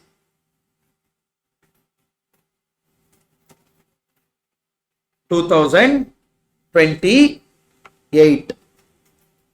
Labor wise 600, overhead wise 700. So 600 into 3.45, 2070, and 700 into 5.68, 3976. This is cost incurred during the period to convert opening stock to the finished in that particular process. But that's not the only cost incurred, because previous period also we have incurred material cost of 5,000, labor cost of 2,000, overhead of 3,000. Already we have incurred 10,000. During the period we have incurred 8,074. So total of that opening is 18,074. Remaining 7,900. Everything was introduced during the period. Everything was completed during the period. That means full portion is consumed during the period. So what I will do, I will take 7,900 into 6.76, 7,900 into 3.45, 7,900 into 5.68. That will give us cost incurred during the period. We haven't incurred any other cost. Finally, we'll get to know how much is the total cost for 7900. So finally, we'll get to know how much is total cost for 8,900. 143,605. That I will write over here. 143,605. Next, I want to know for abnormal loss. Abnormal loss, everything is 100 because no other percentage is given in the question. 100, 100, 100. So 100 into 6.76, 100 into 3.45, 100 into 5.68. You will get 1,589. That I will take there. Transfer to next process. Closing stock. Closing stock equivalent units are 200 in terms of material, 100 in terms of labor, 100 in terms of overhead.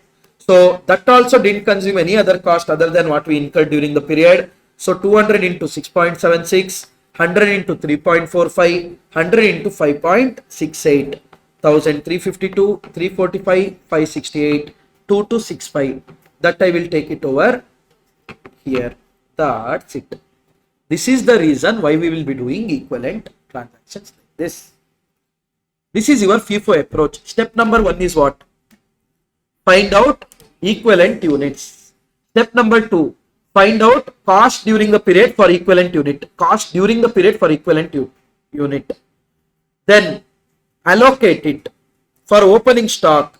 Equivalent units into cost per equivalent unit plus whatever was there in the opening. For transfer to next process, equivalent units into cost per equivalent unit. Abnormal loss, equivalent unit into cost per equivalent unit. Closing, equivalent unit into cost per equivalent unit. Hope it is clear, everyone. No doubts. Next, what if it is weighted average? Same question, what if it is weighted average? Listen guys, in weighted average, we don't segregate the transfer to next process, closing stock and abnormal loss as how much was of opening, how much was of introduced during the period. See, whatever is transferred, 8,900 units, straight away, everything will be treated as 100%. So, 100%, 100%, 100%. But sir, in that few are partly completed now already, then don't you think for that cost allocation will become more?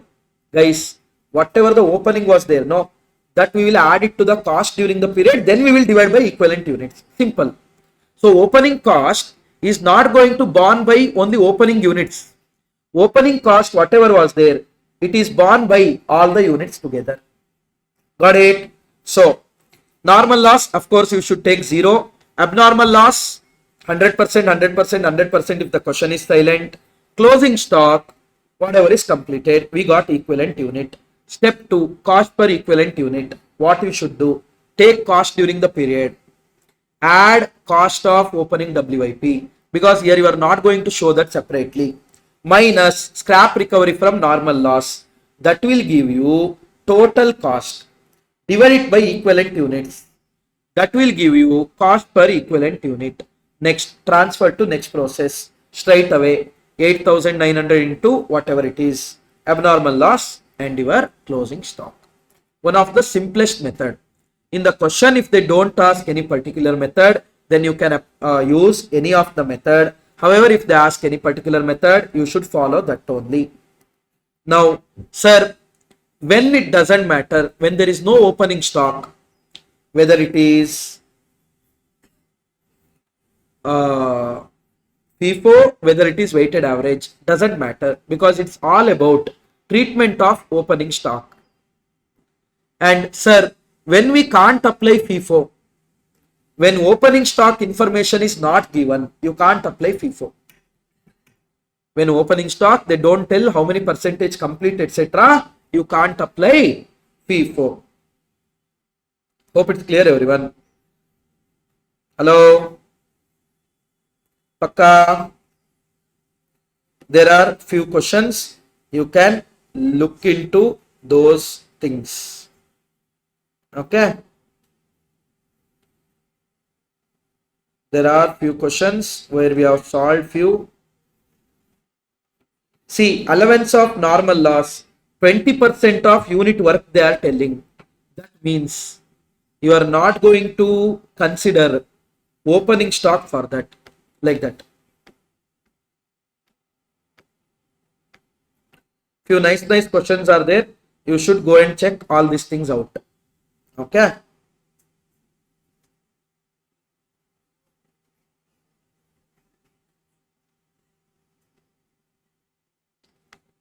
So see here, guys, equivalent production units. When any opening stock or closing stock exists in the process, then we cannot compute cost per unit directly, as the resource consumed by those opening stock and introduced during the period won't be same.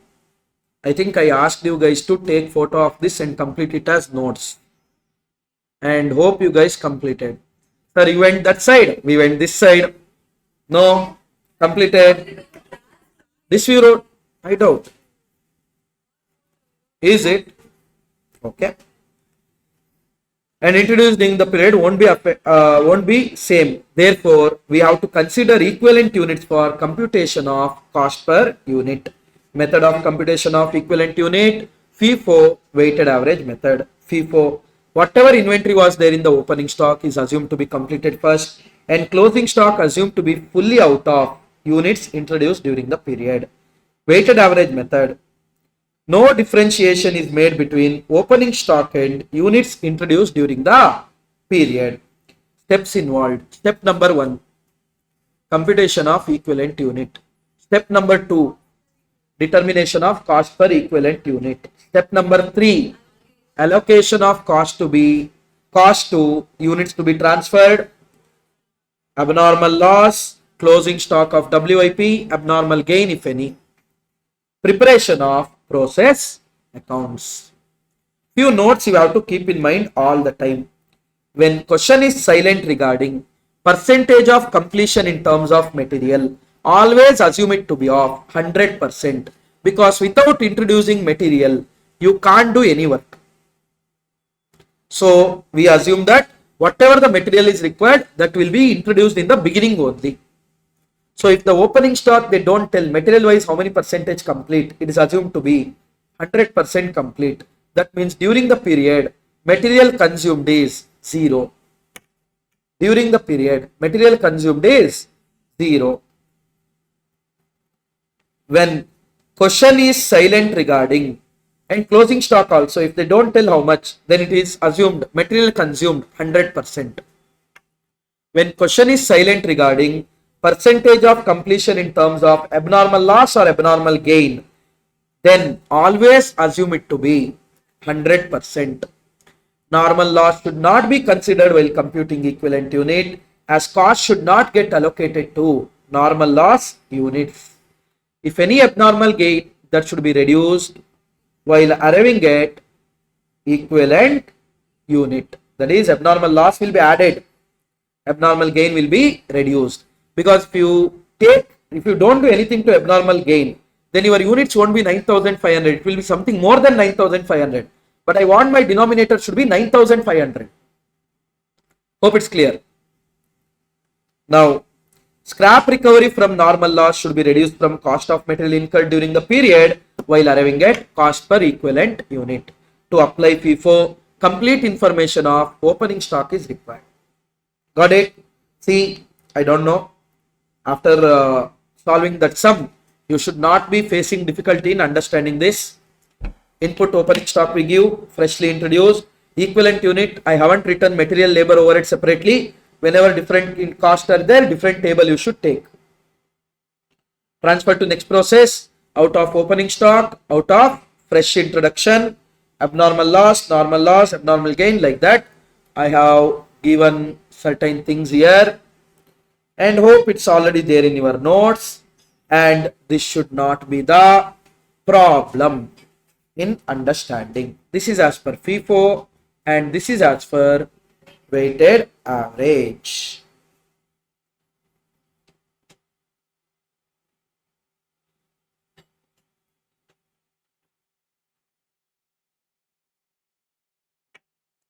Got it? With that, our discussion on process costing concept wise done. Now shall we see few PYPs fast.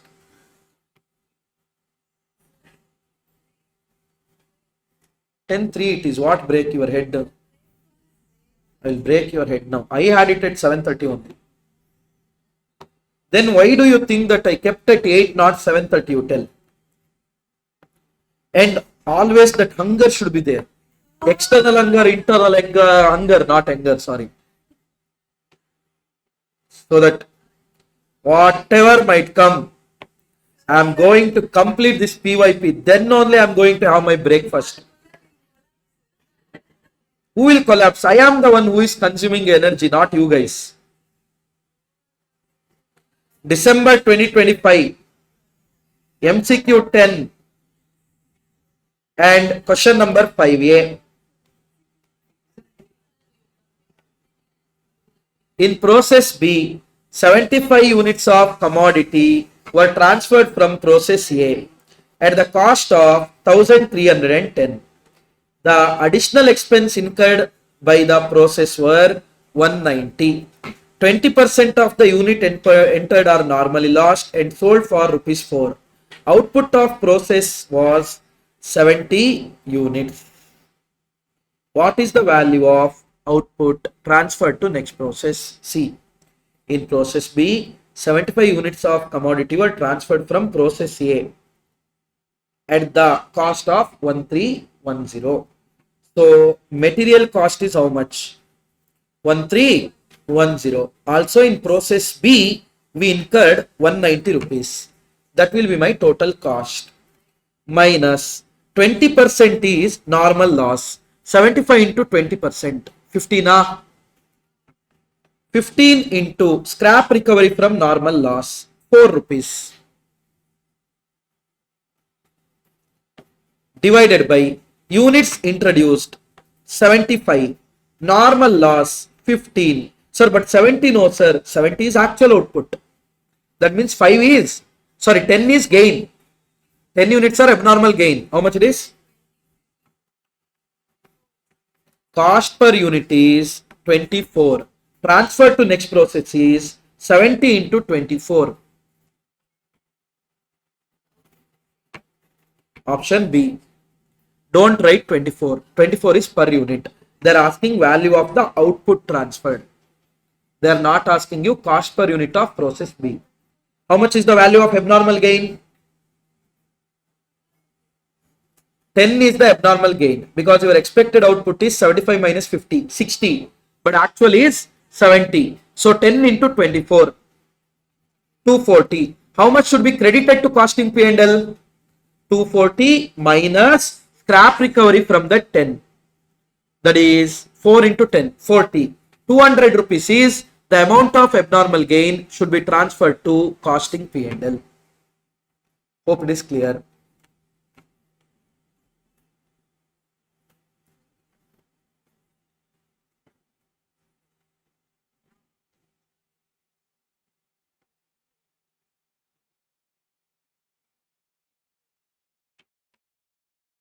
Fine.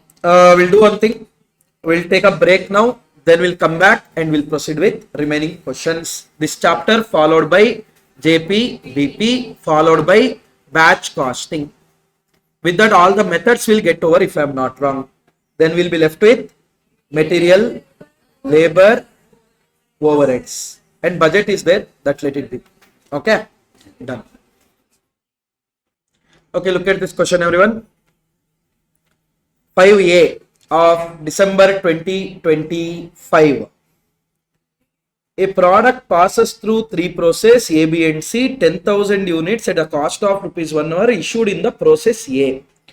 So in the process A, we have introduced 10,000 units. The other direct expenses are sundry material, direct labor, direct expense.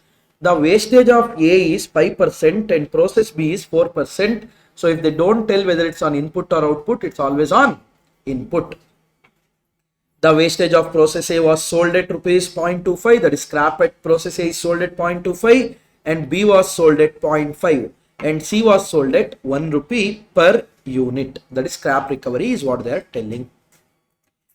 The overhead charges were 168% of the direct labor. So overhead is charged at 168% of direct labor. Final product was sold at 10 rupees per unit, fetching profit of 20 rupees on sale. That means process C, we are having 20% profit. That means cost will be how much per unit? ₹8. Cost per unit is ₹8. Prepare 3 process account and calculate the percentage of wastage in process C. Very simple. We know the cost per unit.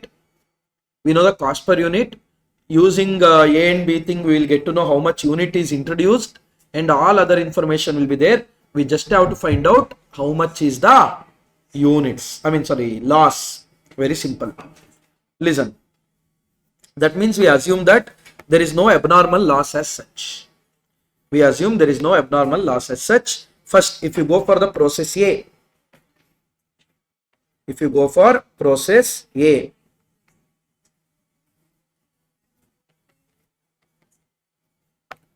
we have units, we have rupees. Units, rupees. Now, first one. In A, we have introduced 10,000 units. Or let me take cost per unit also here only. Just like how ICMA is doing in study material, same way. Cost per unit. That is rupees only, leave.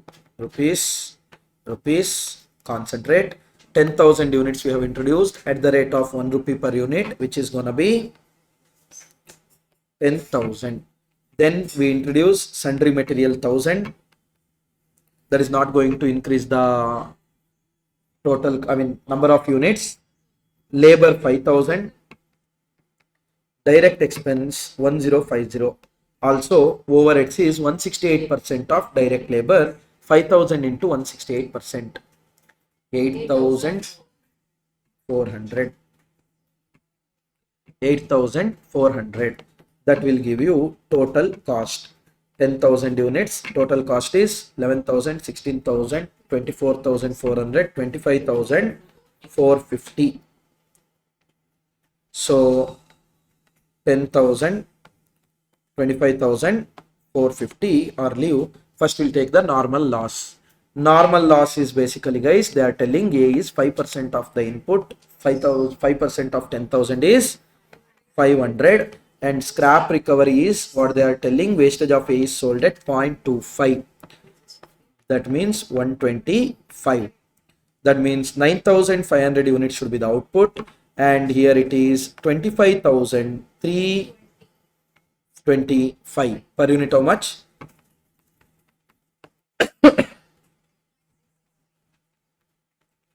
2.665. Now that is straight away transferred to next process because there is no abnormal loss adjustment, etc. Otherwise I would have taken to the next step. I'm not going to take to the next step. There only I'm adjusting. Okay. Now next one, process B.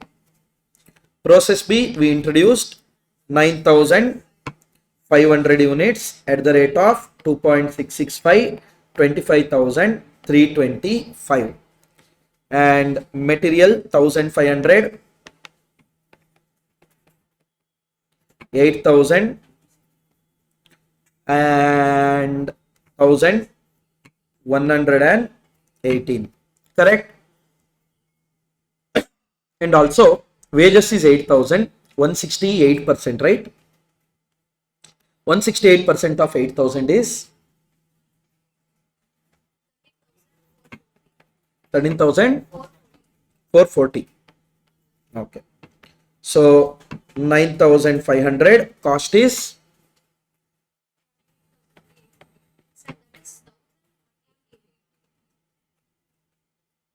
1,188.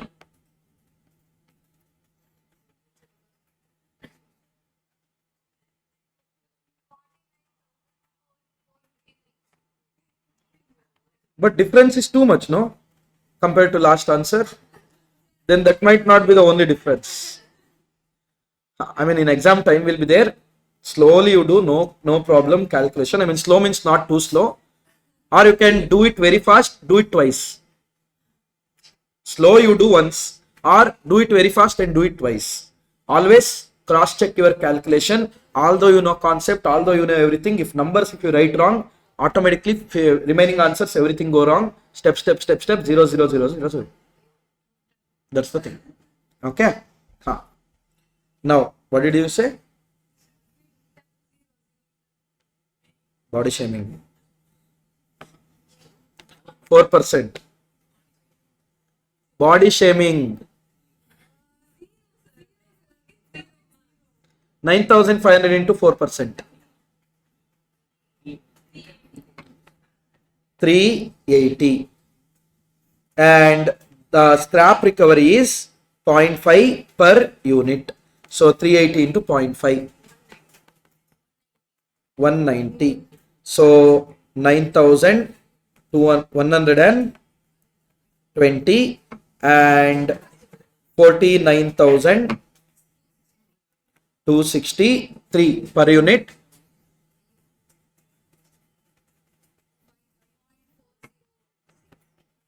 5.40 you leave.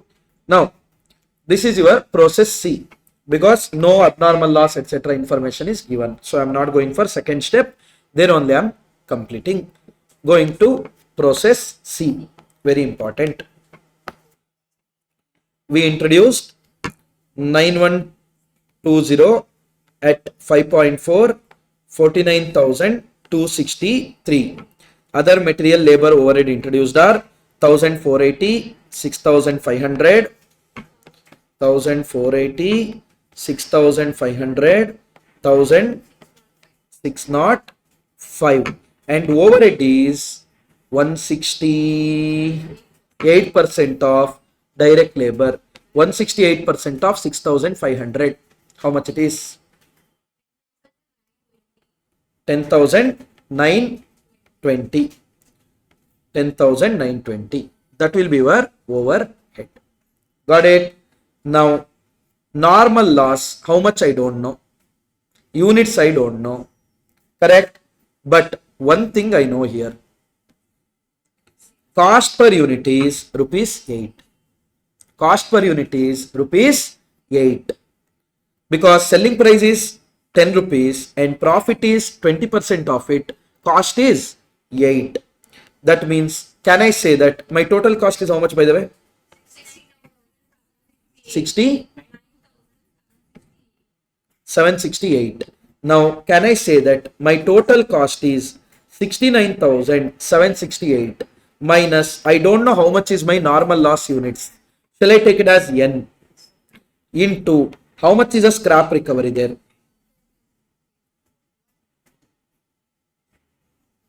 1 rupee.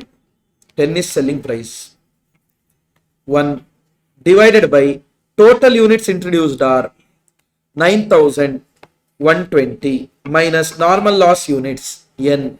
That should give me answer as 8. Got it? Now 69,768 minus N is equal to 9120 is what? 8 into 9120. 72,960 minus 8N. So it is, N will come this side, this will come this side. So 7N is equal to 3,192. N is equal to 456 units. So like that you will find out, and you will find out the cost. And guys, 456 units is lost when introduced is 9120. So how many percentage is loss? So C, loss is 5%. Simple. This is how you are going to do. Hope it's clear. If they give in between something is there, then you will bring, for example, in process B, if they didn't give information, from process C, you will get to know how much is the opening. I mean, how much is introduced. That should be the output of process B. In process A, we will get to know the output. That should be the input of process B. Difference is the loss. Like that, you have to adjust. Nice question it was. Shall we proceed now? Hello?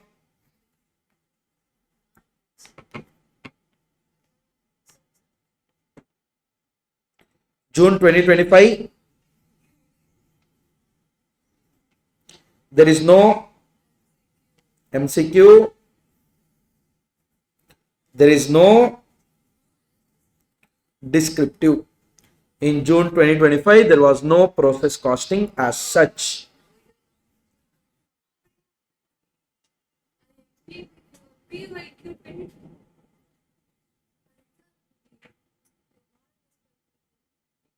What is it, PYQ?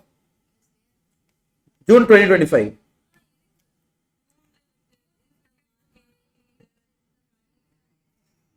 What? Moon? 1 second.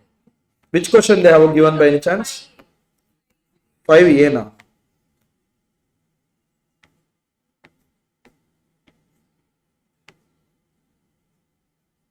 5A is JPBP. I mean, again, the thing is in study material, JPBP and process is one single unit. That's why they have given it there. Okay. Done.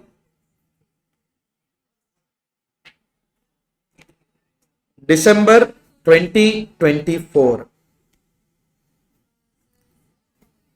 5A they have given in December 2024.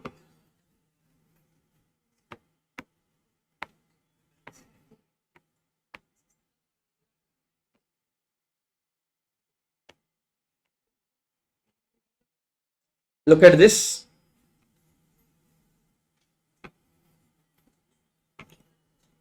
Montech Limited is engaged in process engineering industry. Its product ZP passes through two process A and process B. During the month of September, input of process A is 8,000 units at the rate of 9. Other information, output, process A output is 7,500. Process B is 4,800. Guys, 8,000 was introduced. They are telling normal loss is 5%, which means 400. Output expected was 7,600. but output we got is 7,500. Moral of the story, there is abnormal loss of 100 units. Scrap value is 2 rupees, direct wages, direct expense, selling price also they have given. That means it is in between we are selling it. Done. Process B, 4,800, normal loss is 10%. That means we are expecting, input we don't know. Sir, input you know, right? Process A output itself is process B input, no?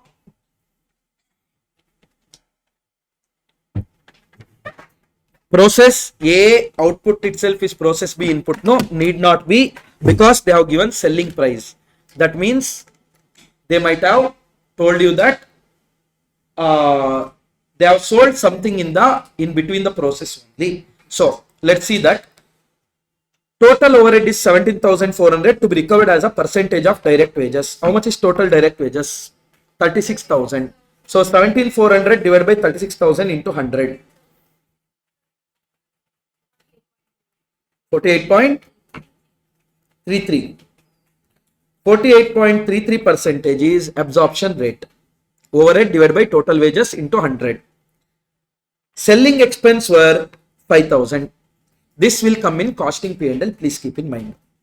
They are not allocated to the process. Of course, if they don't tell also, you know that. 2/3 of the output of process A was passed to the next process. So, out of 7,500, 5,000 was passed to process B. That means remaining 2,500 was sold. So, 5,000 into 10%. 500 is your normal loss. That means you are expecting 4,500 output. You got 4,800. That means 300 is your abnormal gain. 300 is your abnormal gain. Entire output was sold. It is assumed that process A and process B are not responsibility centers. That means no need to book the profit there. Prepare a process A, process B, calculate the profit. Oh my God, this is the first illustration what we discussed. Ditto. There it was 9,300, 6,200, it's 7,500, 5,000, all this done. Hope you can do it on your own, not a big deal here, nothing much. Here the only overhead absorption, you should know that it is 48.33% of direct wages. 12,000 into 48.33333333333333 5,800. 24,000 into that is 11,600.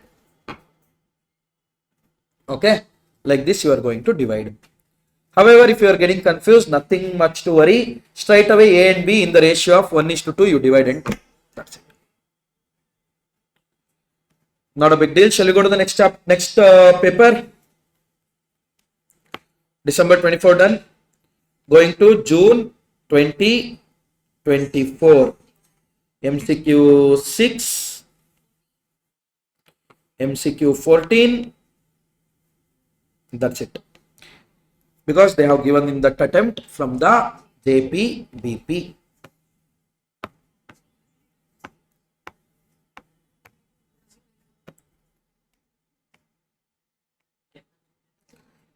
In process, 800 units were introduced. 5% of the input is a normal loss.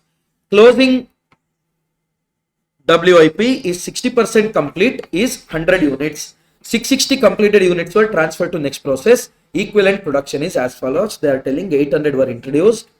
Okay. In that 5% is normal loss. So normal loss is 40. Closing WIP is 100 they are telling. Transferred to next process is 660 they are telling. 700, 800. That means there is no abnormal loss etc. as such. So this 40 is normal loss. Equivalent units nil. 100 is what? Closing stock. It is 60% complete. That means 60. 660 is transferred to next process. We will transfer to next process after finishing it off. That means you should take 100%. 660. So equivalent units are 720. Option D. Got it? Next one which I told. 15. Which of the following method is used for evaluation of equivalent production when prices are fluctuating in the market? Guys, prices are not remaining when it's fluctuating. Don't go for FIFO, LIFO, simple, nothing. Straight away go to weighted average method. Okay, always, because that will average out the fluctuation. Huh? Inflate, if you should apply LIFO, because the profit will be shown properly. There won't be overvaluation of profit. If the prices are decreasing, you have to apply FIFO, profit won't be shown, like that. Compared to all the method, weighted average is better.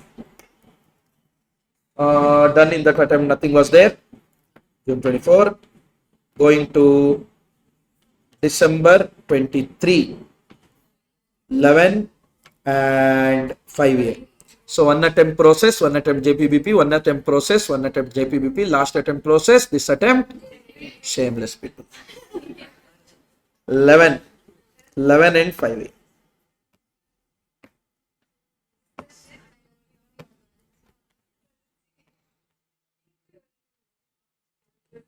So in process, 12,000 units are introduced during the period. 5% of the input is a normal loss. Okay, 60% is WIP is 60% complete is 1,500. That means closing stock they are talking. 9,900 were completed and transferred to next process. Equivalent. Ditto question. So introduced were 12,000. Normal loss is 5% of it, which is going to be 600. Transferred to next process 9,900. Closing is 1,500. Just check things are matching or no. Matching, that means there is no abnormal loss as such. If the abnormal loss is there, as the question is silent, you are going to take it as 100% complete. And relating to this 600, as it's a normal loss, equivalent units will be nil. 9,900, it is 100% complete. That's why we are taking it as next process. 1,500 closing, they are telling 60% complete, 900. So 10,800, option D. Hope it is clear. 5A now.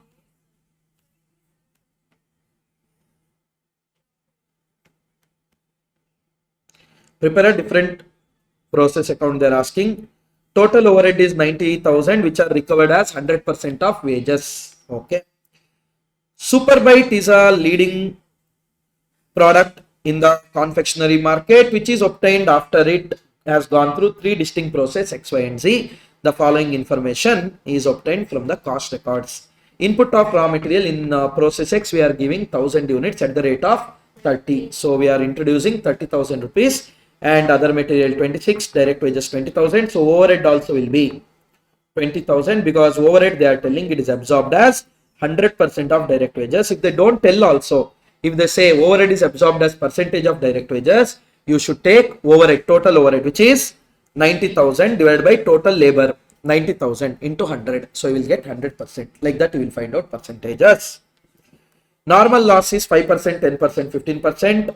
Outputs are 950, 840, 750. Sale of scrap per unit are 20, 40, 50.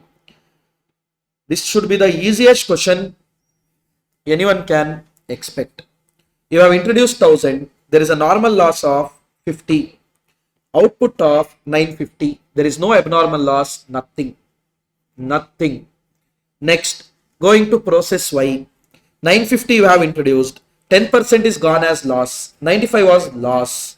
That means you are expecting 855. You got 840. That means 15 is abnormal loss. Okay. You got 840. After that 15% is loss. 126. So out of 840, 126 will go. 714. 714. So 36 is what? Abnormal gain. Because you were expecting 714, you got 750. And sale of scrap, they have told 20, 40, 50. Simple, I don't think so. We have to solve it. You know what to do. Process X, if you take input column, you will take 1,000. Amount column, you will take 30,000. Next, debit side, 26,000, 20,000, 20,000. Illustration number 29. Awesome. If it repeats, you won't leave it. I know that. You know the answer also, no? So debit side, you will do that. Credit side, you will take normal loss, 50 units. Transfer to next process 950. Whatever the amount is, everything is transferred to next process. Like that, you are going to do it. We have solved it already, or it was homework? First question is not that. First you started. I started with that you are telling. Okay, great. Whatever. Awesome. Last we did first sum. Awesome. Good. Good memory. Hope in examination other than that, you will be able to remember rather than first we did, last we did, what we did. If that is the case, then with that we have completed our process costing. Now take break of 5 minutes. We are starting JPBP. Shameless people. We are going to JPBP. Hello. 5 minutes what I told started 24 minutes before. I just wanted to check how shameless you are. Wanted to check how shameless you are. Whole class proved to be. You went in between only. Second, everyone thinks that you're giving break. Done. Fine, take 2 minutes break. Fine. Now we'll be starting with JPBP. Joint product, byproduct. Now what do you mean by joint product? Joint product is different products coming out of same process. For example, if you give crude oil. Further, if you add bit of labor, if you add bit of production overhead, you end up getting petrol, diesel, kerosene, oil, so many things you will end up getting. Now all these are main product, means all these product we call it as joint product. All this product we call it as joint product. Hope it is clear. Yes. So what do you mean by co-product? So your petrol, diesel and all is example of joint product. MCQ may they might ask. Co-product, same process, but different input will give different output. Oil processing. Mustard seeds if you give, mustard oil you will get. Sunflower seeds if you give, sunflower oil you will get. Coconut if you give, coconut oil you will get. Groundnut if you give, groundnut oil you will get. Palm if you give, palm oil you get. Now, Cetaphila. Oh, that oil also will come. Oh, almond, sesame seeds, what else? Walnut, cashew, any nut it is. You put, you will get oil. Now, all those things. Now listen everyone. That is co-product. Correct. Whatever input you get, for that you get output, but the process is same. That is crushing. Process is same. So that one we call it as co-product. Now there is something called as byproduct. Byproduct is nothing but your intention was not to produce byproduct, but it came. You can't help. That is your sunflower seeds if you give. Your intention is to get oil, but you get cake also. I mean oil cake. Now that oil cake, your intention was to produce oil cake? No. Can it be avoided? No way. So now that oil cake is your byproduct.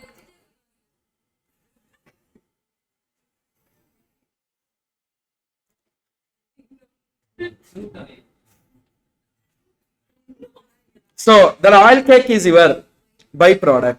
Sugar manufacturing. Sugar cane if you give this side. Sugar juice will come from that side. Along with molasses, the wastage. Now that could be used for paper and all, but that don't have much value.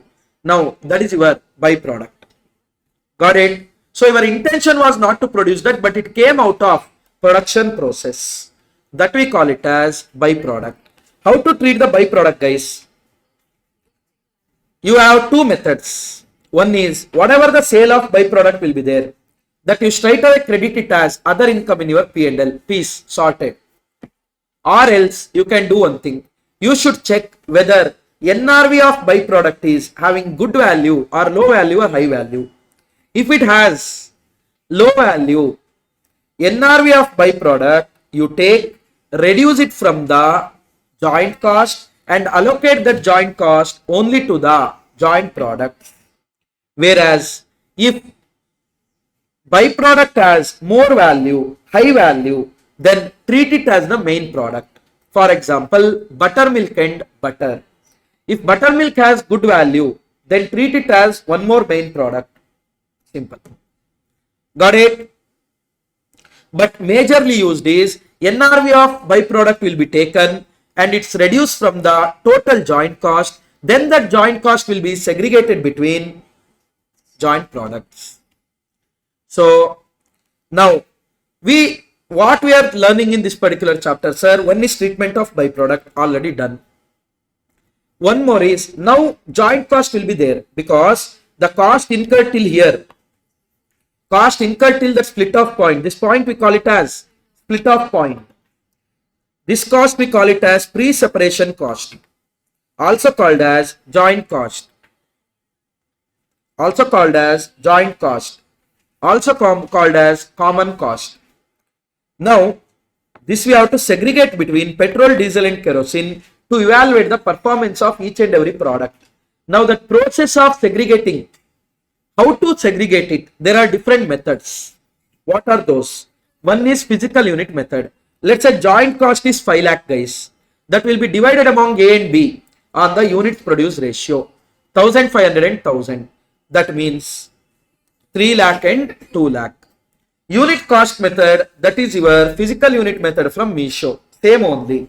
Here what we will do, total cost you will take, in denominator you will take total units, good units you should take, that is 2500 units. Per unit you will get to know 200 rupees. For A you will charge 1500 into 200, for B you will charge 1000 into 200. Next one is contribution method, that is you will take sales minus variable cost, you will get contribution. Contribution minus joint fixed cost, you will get profit. Now, how to do that, sir? Very simple. Joint cost will be divided into two. Variable, fixed. Whatever the variable joint cost is there, no, that should be divided among the product in their unit ratio. I repeat again. Variable joint cost should be divided between the product in their unit ratio, whereas fixed joint cost should be divided in between the units in their contribution ratio. I repeat again. Joint cost will divide between variable, fixed. Variable shall be divided among the products in their unit ratio. Fixed will be divided among the product in their contribution amount ratio. Is that clear, everyone? Contribution ratio means don't go for PV ratio. Contribution amount ratio. Done. You can see there 5 lakh I can divide, variable cost 2 lakh 50, fixed cost 2 lakh 50. Sale of A, let's say 1500 units at rupees 300. B, let's say 1000 units at rupees 250. So what will be the sale of A? 1500 into 300, 4 lakh 50,000. 1000 into 250, 2 lakh 50,000 minus variable cost 1 lakh 50, 1 lakh. How, sir? 2 lakh 50 divided in the unit ratio 3:2. 3:2. So 1 lakh 50, 1 lakh. You got contribution 3 lakh and 1 lakh 50. Now your fixed cost 2 lakh 50 should be divided in that ratio 2:1. 2:1. 1 lakh 66, 667, 83, 333. That will give you profit. This is how you are going to segregate as per contribution method. Once again, I will repeat. Joint cost will be divided into two. Variable joint cost, fixed joint cost. Variable joint cost shall be divided in the unit ratio. Fixed joint cost shall be divided in the contribution amount ratio. Hope it is clear. Now, if at all any product has negative contribution, fixed joint cost should be allocated only to the product with the positive contribution. For example, now B has negative contribution, then whatever the joint cost is there, that should be allocated only to A. Joint fixed cost, that should be allocated only to A. Hope it is clear, everyone. What ratio? Now here you see now. Let's say sale of A is 4 lakh 50. Sale of B is 90,000. we will divide the product variable cost, joint variable cost in the unit ratio 3:2. So which will come to 1,50,000, 1 lakh. Now the contribution came to 3 lakh and negative 10,000. Now as it's negative 10,000, whatever the fixed joint cost is there, that should be allocated only to A. That will give you profit. Got it? And always remember, here or NRV method or wherever it is, to divide the joint cost, if they have given units produced and units sold, always remember you should take units produced. Units produced, that is units available for sale. Reason being, cost you incurred is not relating to sold number of units. Joint cost you incurred is relating to units produced. So not for the purpose of profit and loss ascertainment, I am repeating again, for the purpose of joint cost apportionment, joint cost allocation, you are going to take units produced, not units sold. Please keep that thing in mind, everyone. You understood what I am trying to say? So always remember, if at all they give units produced and units sold, to allocate a joint cost as per contribution as well as NRV, you should always consider units produced, not units sold. After that, if they ask profit, then you know that what is the cost of production that you should take for units sold and you should calculate. Because profit is on the actual sales basis, but the division of the cost should happen on produced number of units. Hope it is clear. Now, next one is your major method, NRV method. Next one is your major method, NRV method, net realizable value method. By giving 1 mistakes for every 3 questions, strike rate of 1 for every 3, 33.33. I can't say that sheet is proper.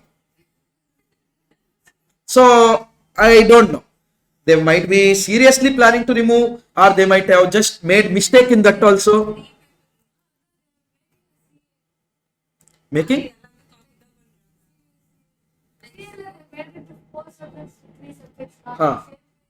They are also making 3 now.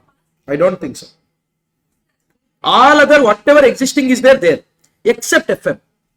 And they bought some AI stuff all. So that I have seen. I mean that they will add your that BDA, BA. We don't know subject only. BDA only, no, it is. Business Data Analytics. FM 80 sorted, huh?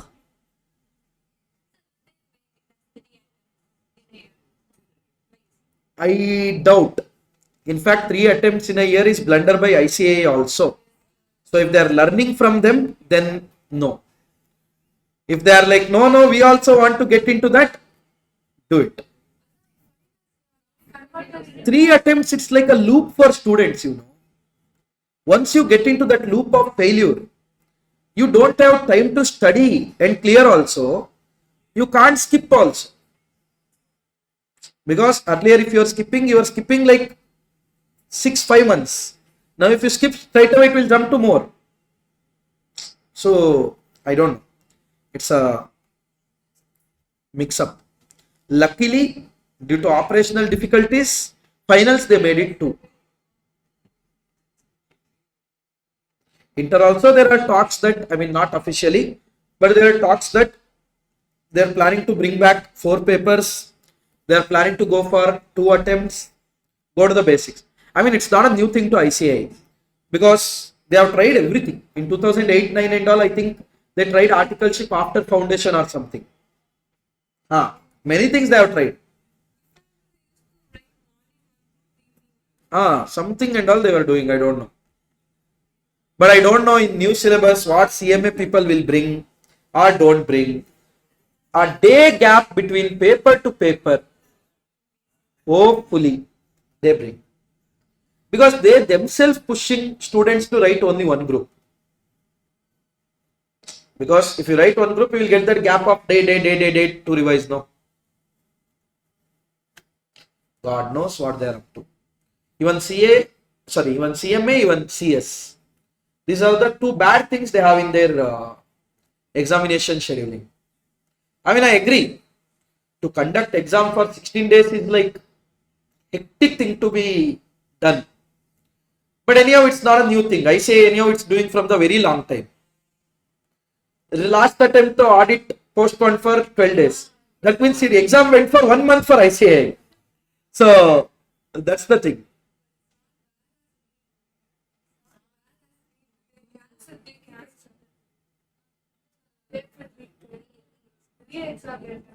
Now I told few questions. No, it might come. If that thing comes, will that be considered as leaking of paper? I mean, yeah. NEET every time it's same drama. No? What about students? Why they wanted to go to science? Welcome to commerce. Study commerce. Take CMA. We have recorded classes. Buy it. Join ArivuPro. But yeah, bad.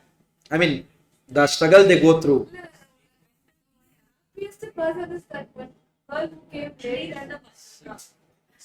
The girl who came? Girl came like 1 minute. She was not allowed to write it. Why she will be happy? Because they exam. Yeah, that's fine, but why she will be happy? She was not able to write. Why she came 1 minute late? I mean, you should be very early to the exam. There might be two reasons. One, that day everything went bad for her. Or else, for the sake of going and giving, I am going and giving. That might be the thing. I mean, when news channel comes, even I cry. So, I mean, I'm not telling that she is wrong, but there might be possibilities. You should think from technical point of view also. And if you ask me whether it's wrong, not allowing her to write exam even if she is a minute late, I might say they followed what it is. So,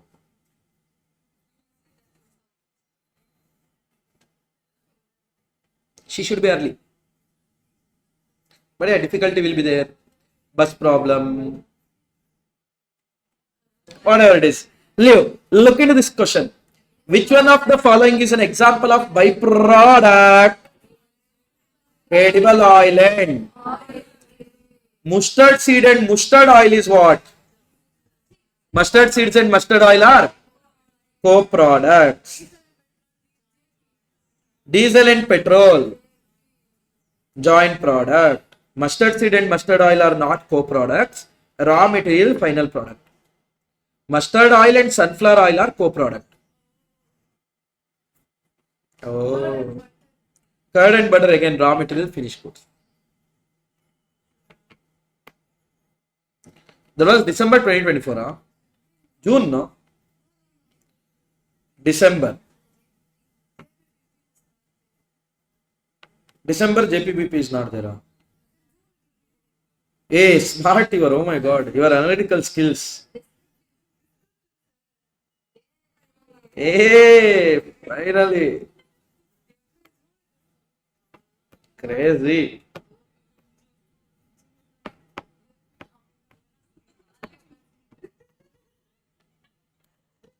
June 2024. Which one it is, guys? 5. No MCQs are there. 5B standard costing. 4B operating. Awesome. Oh my god.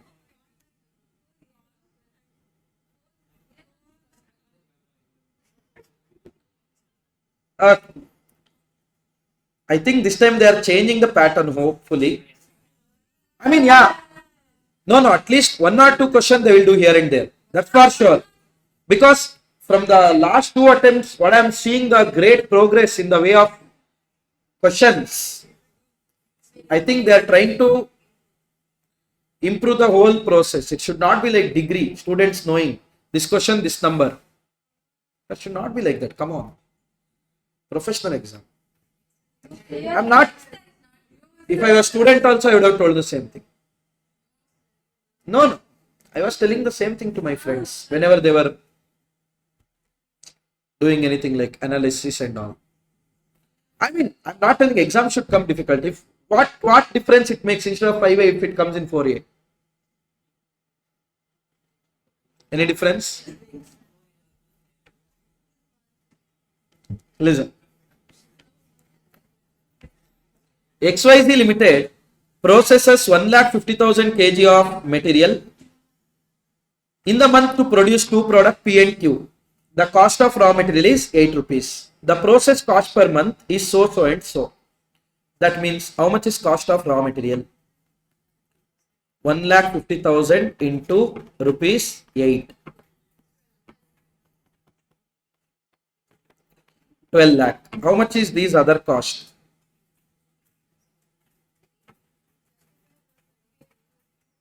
Not 35, 3,50,000.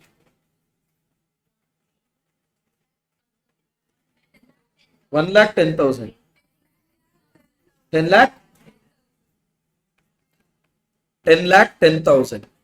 So your joint cost is 13 lakh 10,000. Joint cost is 13 lakh 10,000. The loss in the process is 5% of input and output ratio are P and Q which emerge simultaneously. That means they are telling it's a joint product 1:2. Guys, input how much you have given? 1,50,000. Sorry. Wait, you told 1,10,000. My mind was running that like with that only. 1,50,000 was input. In that 5% is loss. May I know how much is the output?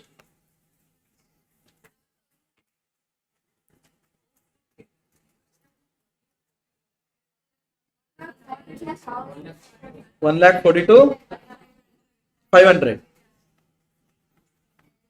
1,42,500 is output. Output will have P and Q in the ratio of 1:2. 1,42,500 divided by 3.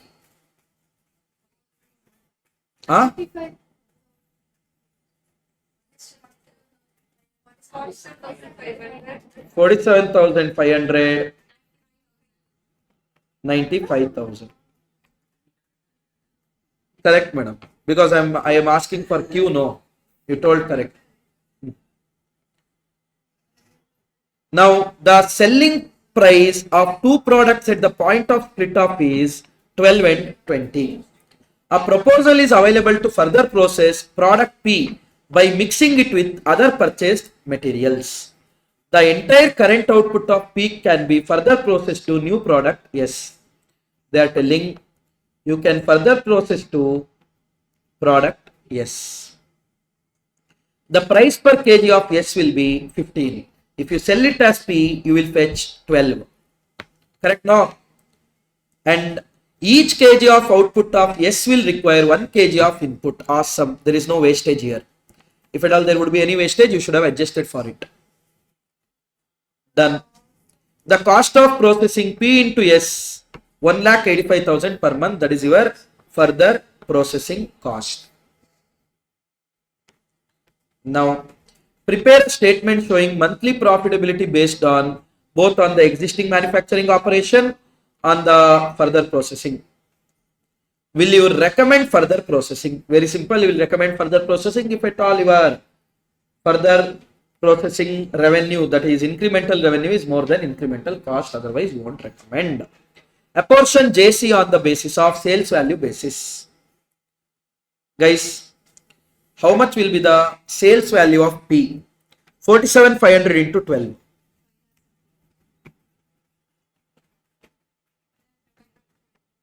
Listen, if at all they ask for NRV, for P I would have taken yes, 47,500 into 15, because NRV is after further processing. If it is further processed, if it is not further processed, then sale value at split off. Please keep in mind. Okay, done. Q is 95,000 into 20. 19 lakhs. Total is 24 lakh 70,000. Joint cost is how much? 22 lakh 10,000. So 22 lakh 10,000 divided by 24 lakh 70,000 multiplied with 5 lakh 70,000.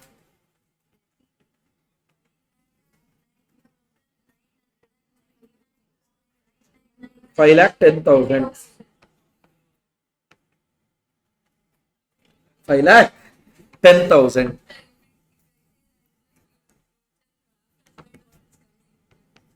You would have told 99. I would have told okay. Done. Q how much? 22 lakh 10,000 divided by 24 lakh 70,000 multiplied with 19 lakh. 19 lakh is sales, no? 17 lakh. Full, whole number. 16 lakh 99,999.99. You can round it off to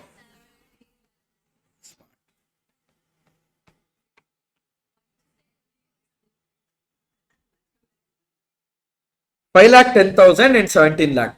This will be your JC. Is that clear? First one, they are asking you what is the profit if it is not further processed. Sale we know 5 lakh 70, 19 lakh minus joint cost just now we computed 5 lakh 10 and 17 lakh.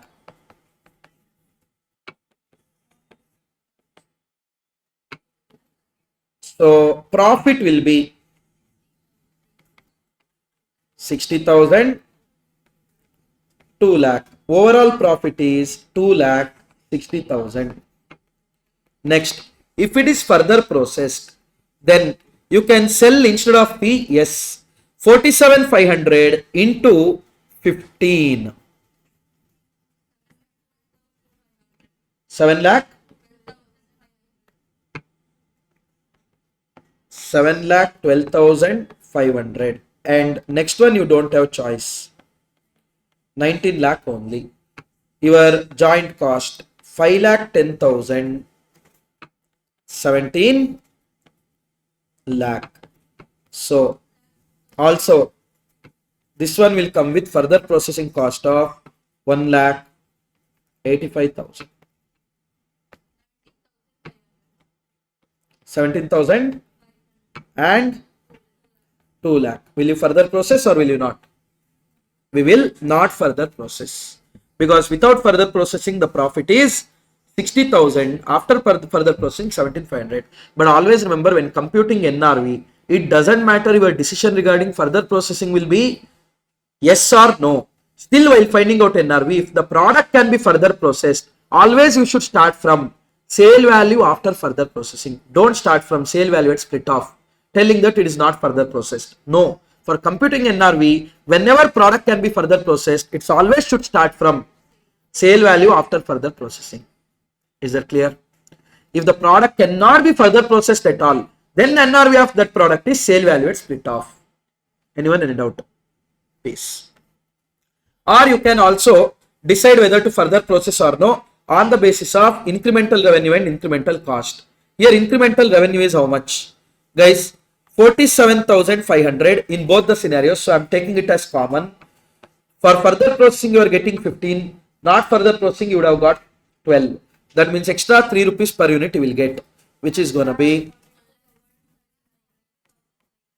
1,42,500. This is your incremental revenue. Your incremental cost is 1,85,000. So your incremental revenue is lesser than incremental cost. So your 42,500 you will lose. You are advised to not to further process. Simple question, isn't it? JPBB also easy, process also easy, whole standard cost accounting itself is easy.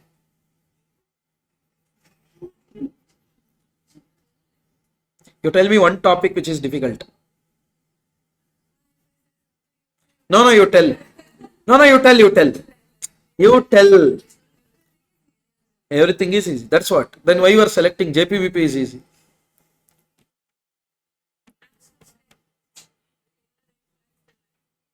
Oh, out of red flags, you should select lesser red flag. But all are green flag here. You should select green forest. In fact, cost accounting is green forest. Green color book also. See?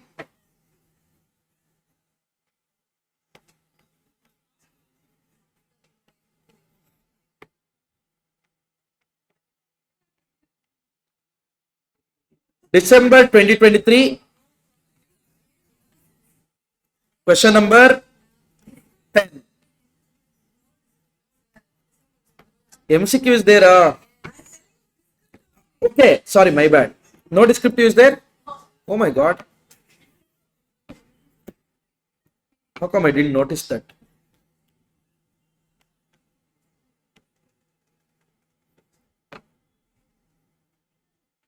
The method of apportioning JC on the basis of output of each JP at point of split off is known as method of apportioning JC on the basis of output of each JP at the point of split off. Physical unit method, no? Output basis. Hope it's clear. No doubt. With that, we have completed our JPVP. If you need, take a break of 2 minutes. We are starting with batch costing. Okay. Now we'll be starting with batch costing. What is this batch costing? Method of costing applied when the production is done in terms of batches. Method of costing applied when the production is done in terms of batches. Major thing is your bakery, medicine, cloth manufacturing. All these things will be done in the batches.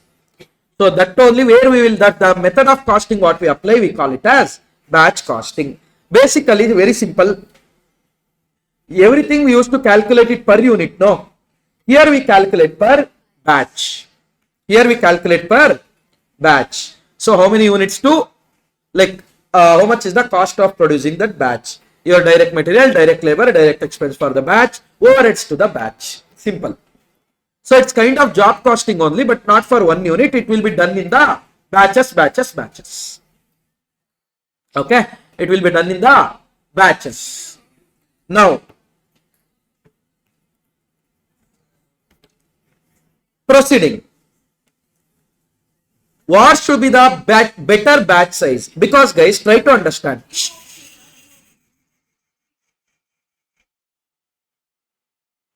Listen. Listen. Listen.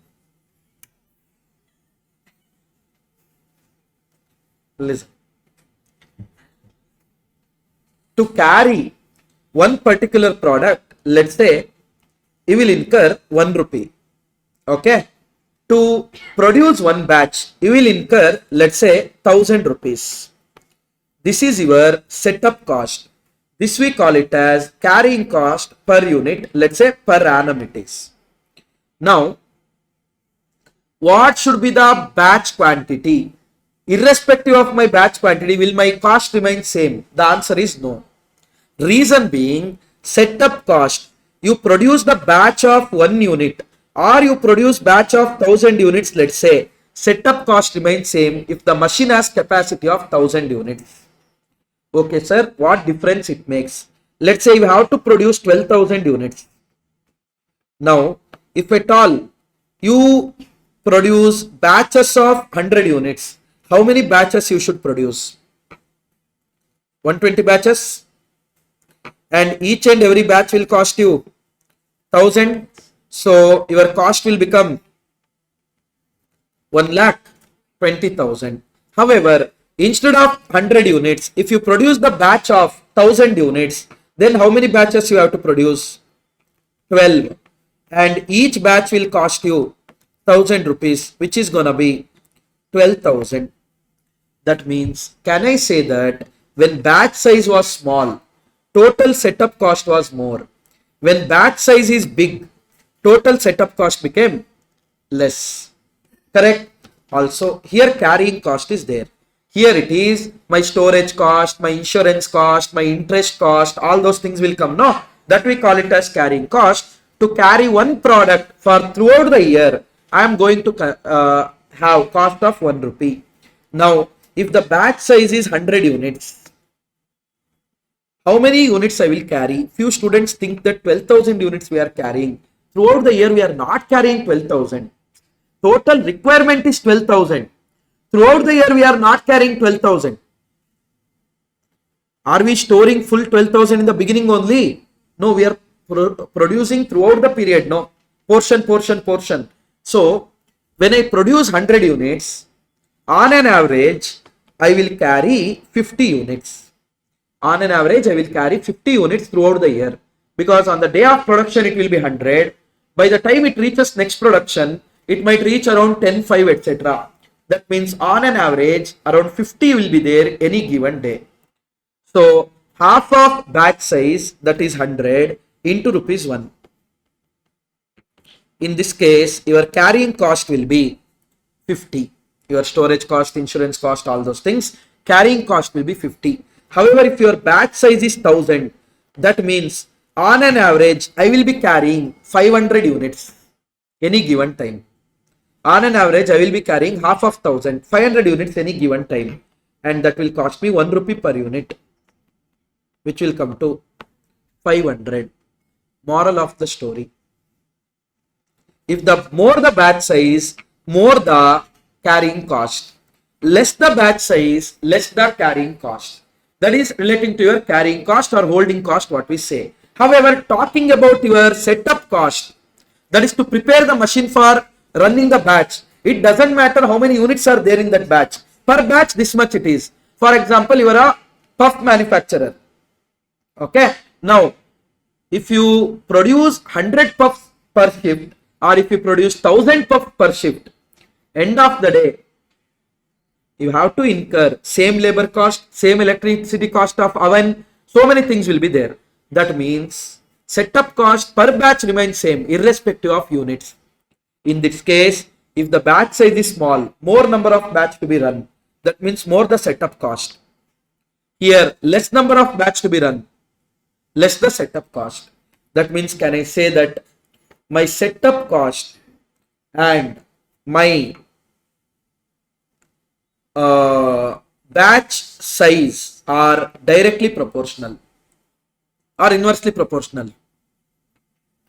Inversely proportional. Why? More the batch size, less the number of batches. Less the number of batches, less the setup cost.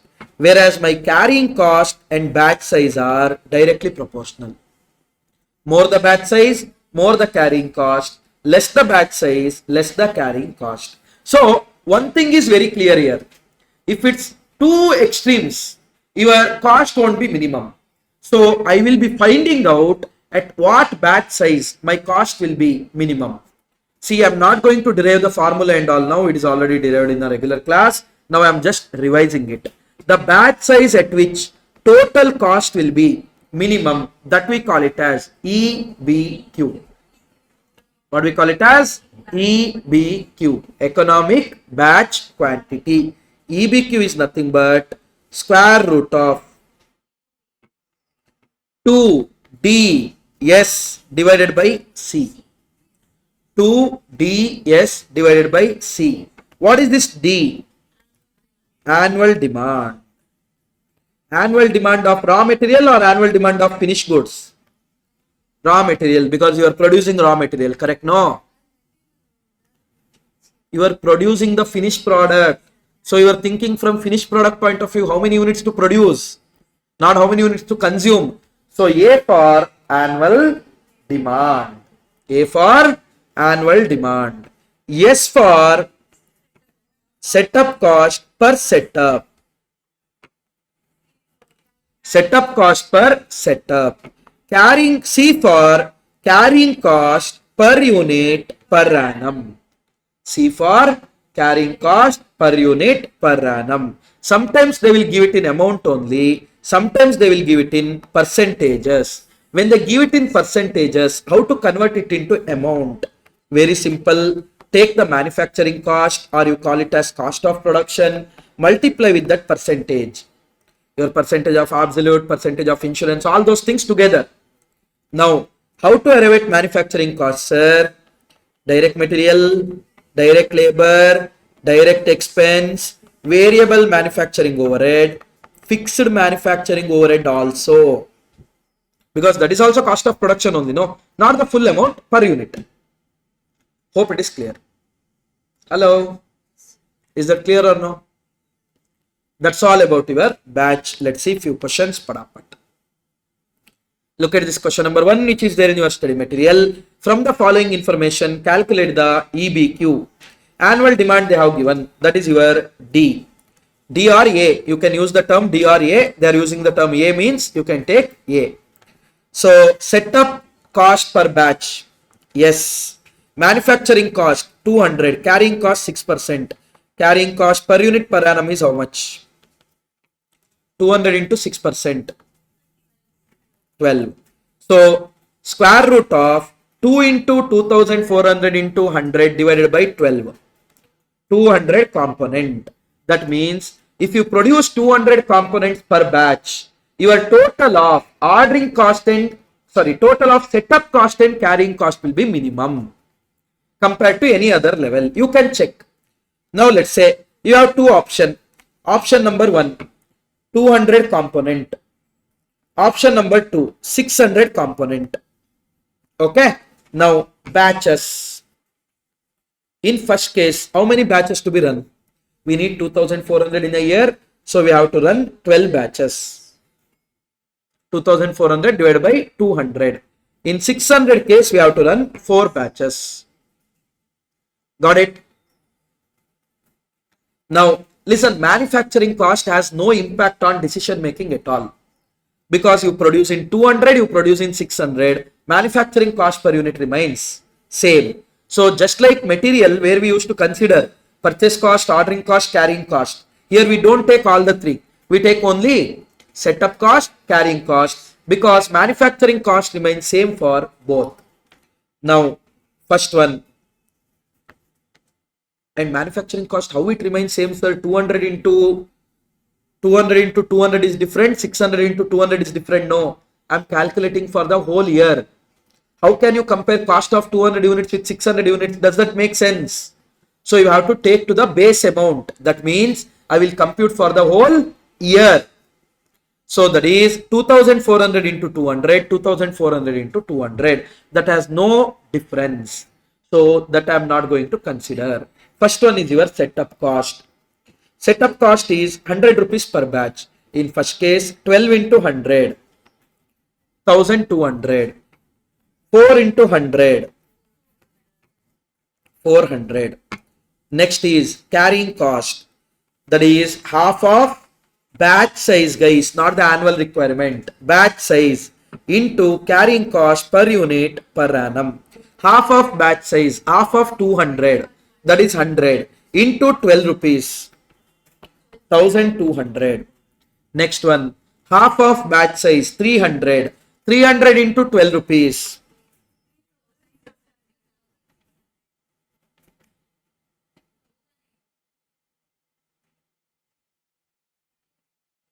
Half of batch size 300 and carrying cost per batch.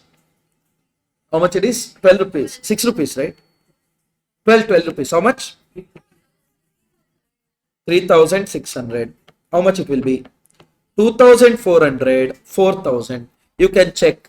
Under EBQ it is lower compared to any other level. And always remember, guys, in case of EBQ, total of your setup cost will match with total of carrying cost. Total of setup cost will match with total of carrying cost in case of EBQ.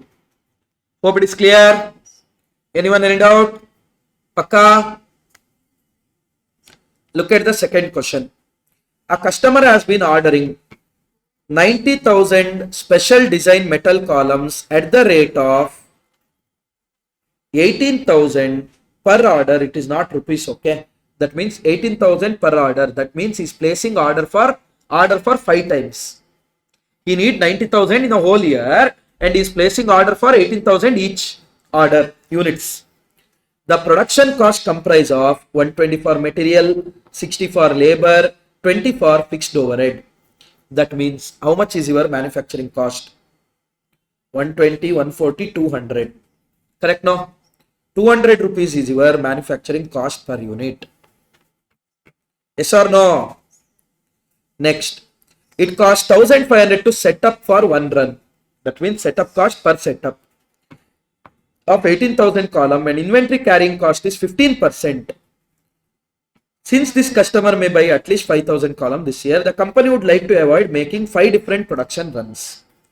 Find the most economic production run. Very simple. Square root of 2AS divided by C. 2 into A is annual demand 90,000. S is setup cost per setup 1,500 divided by carrying cost is your manufacturing cost 200 into 15%, 30 rupees. When you do that, you will get 3,000 columns. That means if you produce 3,000 columns every year, then you end up making, you will end up incurring least of total setup and carrying cost, because no other batch size will give you this least cost. So batch size existing is 18,000. Find the most economic they have asked, that we found out. Sometimes they might also ask, find out how much is the total savings by going for EBQ. Or they might ask, how much could be the additional cost by not going for EBQ. How you should do? Compute the cost under existing policy as well as EBQ. Under existing 18,000 columns, under EBQ it is 3,000 columns. That means under existing 90,000 divided by 18,000, you have to place 5 orders. In case of EBQ, you have to place 15 orders, 90,000 divided by 3,000. So total setup cost in case of existing will be 5 into rupees 1,500, 7,500. Under EBQ, 30 into 1,500, 45,000. Carrying cost will be half of batch size into carrying cost per unit per annum. Half of batch size, half of 18,000, 9,000. 9,000 into 30, 2,70,000. Next one, half of batch size, half of 3,000, 1,500 into carrying cost per unit per annum 30, which is 45,000. Total you can see 2,77,500, 90,000. By opting for EBQ, you can save 1,87,500. If at all you want to give from the additional cost point of view, by not going for EBQ, we are incurring additional cost of 1,87,500. Like that you should conclude. Hope it is clear. Hello. They are asking here minimum inventory holding cost. Minimum inventory holding cost is nothing but when the batch size is small. Because you know that carrying cost is lower when the batch size is small. Carrying cost is higher when batch size is higher. So under EBQ, we will check which batch size is small. For that batch size, we will find out carrying cost. That itself is the carrying cost. All other thing is simple. You just, this one you see.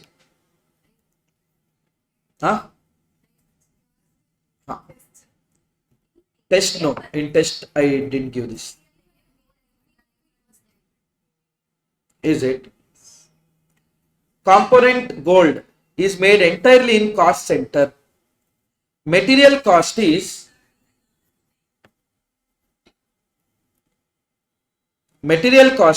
6 paise per component, and each component takes 10 minutes to produce. The machine operator is paid 72 paise per hour and machine hour rate is rupees 1.5. The setting up of machine to produce the component gold takes 2 hours 20 minutes. On the basis of this information, prepare cost sheet showing production and setup cost both in total and per component, assuming that batch of 100, batch of 10, batch of 1000. See there. First, talking about material cost, 6 paise per component. When you produce batch of 10, how many component, how much is the material cost? 0.06 into 10, 0.6, 0.06 into 100, 6.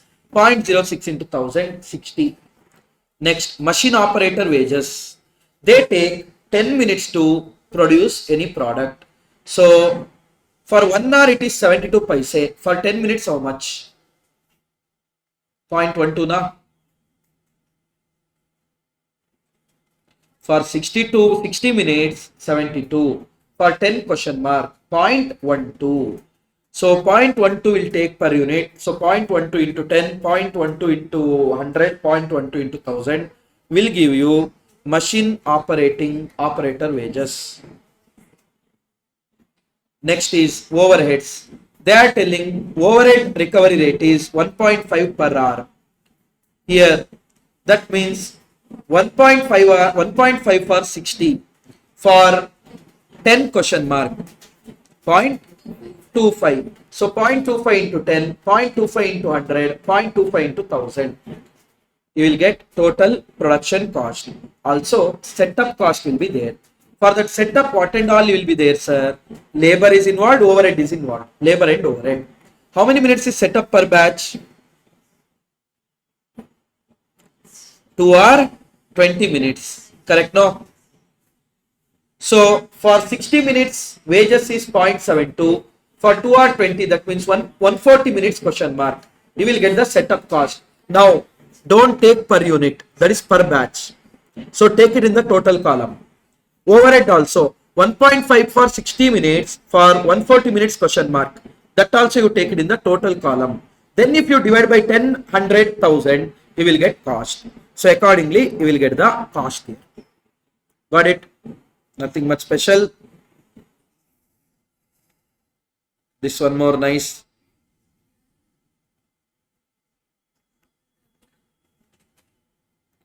This is same like that gold one, the diamond one. That is your PYP question. That is June 2025. Okay. That is just now we have discussed. No, same way you are going to do. And this one you see. That is June 2023. I mean that paper I didn't add, but just check this. Measure PQR Limited undertakes to supply component Z5 in batches. Every month, fresh batch order is opened against which actually they have given it as rupees 25 there. Okay, in the question. And every month, fresh batch order is opened against which material and labor costs are booked at actual. Overheads are levied at the rate per labor hour. So overhead recovery rate is on what basis? Labor hour rate basis. Please keep in mind. That means whatever the organization's overhead rate is there, I mean find out the overhead divided by total labor hour of organization. You will get overhead recovery rate. Multiply with the labor hour involved for this particular batch. You will get this one. The selling price of the contract is rupees 15 per unit. Labor is paid rupees 2 per hour. Company furnishes the following data for 3 months, January, February, March. Batch output in the January 1250, Feb 1500, March 1000 units. That is batch size in these 3 months. Material cost they have given direct. Labor cost they have given. But they haven't given how many labor hours. Why you need, sir, to allocate my overheads? Here overheads and total labor hour they told. Actually they should have particularly given it as for organization. Or they should have given it as separate table. They didn't do anything. But yeah, remember here overhead and total labor hour means they are not talking about batch. They are talking about whole organization. That means in the month of January, organization, we incurred 12,000 rupees as overhead. We work for 4,000 hours. So recovery rate is 3 rupees per hour. In the month of February, we incurred 9,000. We work for 4,500. Recovery rate is 2 rupees. In the month of March, we incurred 15,000. We work for 5,000. Recovery rate is 3 rupees. Is that clear, everyone? Hello? Done. They're asking calculate the cost and profit per unit of each batch order. Now, guys, to absorb the overhead, I want to know how many labor hours are worked. Labor hour rate they have given 2 rupees. In January month, if you are incurring 2,500, then they work for 1,250 hours. In February month, if you are paying 3,000, then that means they have worked for 1,500 hours. In the March month, if you are paying 2,000, means they work for 1,000 hours. Hope it is clear. Clear? Now, look at this one. January, February, March. Direct material, direct wages, they only have given, that will give you prime cost. Add factory overhead. Factory overhead, January month recovery rate is 3 rupees, 1,250 into 3. 3750. February month, 2 rupees into 1,500. 3,000. March month, 3 rupees into 1,000. 3,000. That will give you total. So divided by units, if you do, you will get cost per unit. And they have given selling price as rupees 15. So it should be Z5. They made it as 25. Forget it. Okay. So rupees 15. In first case, in the month of January, my cost of production is 10 rupees. Selling price is 15. So profit per unit 5. Second case, 10 rupees, 15, 5. Third case also 5. In ICA material, one question is there. I have showed you if you remember. Practical problem, I feel. Also, I asked in test also. Okay. So that question you have to check once. Okay. The ICA material question.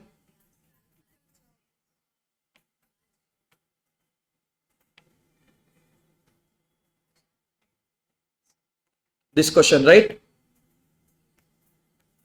This question, no, what I asked in test. No, this is job. This one, no.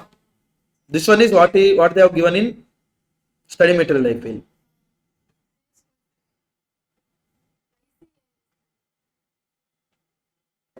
This only. Concentrate. School bus.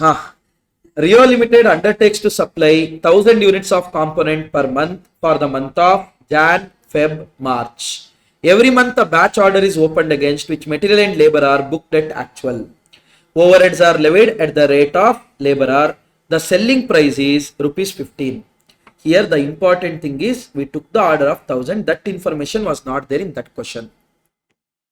From the following data, calculate profit per unit of each batch order. Till here what they have asked in the same one, and the overall position of the order for 3,000 units.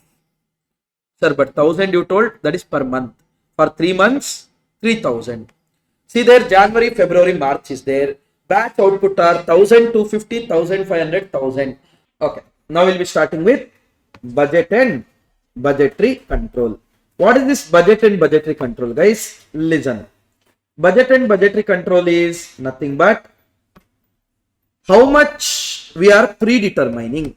How much we are predetermining. That is your budget. That is how much sales I should achieve. How much profit I should achieve. How much cost I should incur. Like that, we will predetermine our figures. That only we call it as budget. So budget is nothing but future plan denoted in terms of numbers. Future plans expressed in quantitative terms. That only we call it as budget. Budget could be many. It could be on the basis of time period. It could be short-term budget, long-term budget, medium-term budget. On the basis of function, it could be sales budget, production budget, purchase budget, procurement budget, direct labor budget, etc. And on the basis of flexibility, there is flexible budget, fixed budget. What do you mean by flexible budget? Here, the budget is not fixed for any particular level. What we will do is, we will divide our cost into variable, semi-variable, fixed like that. So, fixed anyhow, irrespective of change in level, it will be remaining same. In the semi-variable, fixed portion will be same as fixed. Variable portion, what we will do? For that level, so much variable. For the next level, how much? Like that. For the required level, we can compute. That we call it as flexible budget. If the cost is not segregated into variable, fixed, semi-variable, etc. and only for the given level you know the budget, that budget we call it as static budget. That budget static or fixed budget. Static budget or fixed budget. Okay. And there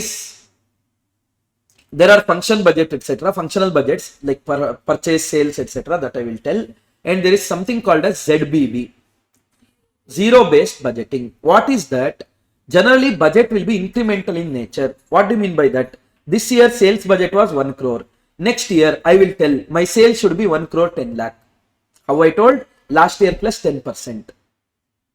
Next year it should be plus 10%. Next year it should be 1 crore 21 lakh. Like that. If I do this we will call it as incremental budget, or we call it as rolling budget. It keeps on getting added to the base number. But zero based budget means our base will be zero. We will be starting from the scratch. Each and every year we will start from scratch. Last time I agreed I had given you budget of 1 crore. But this time I will start from zero. I will analyze the situation from the scratch.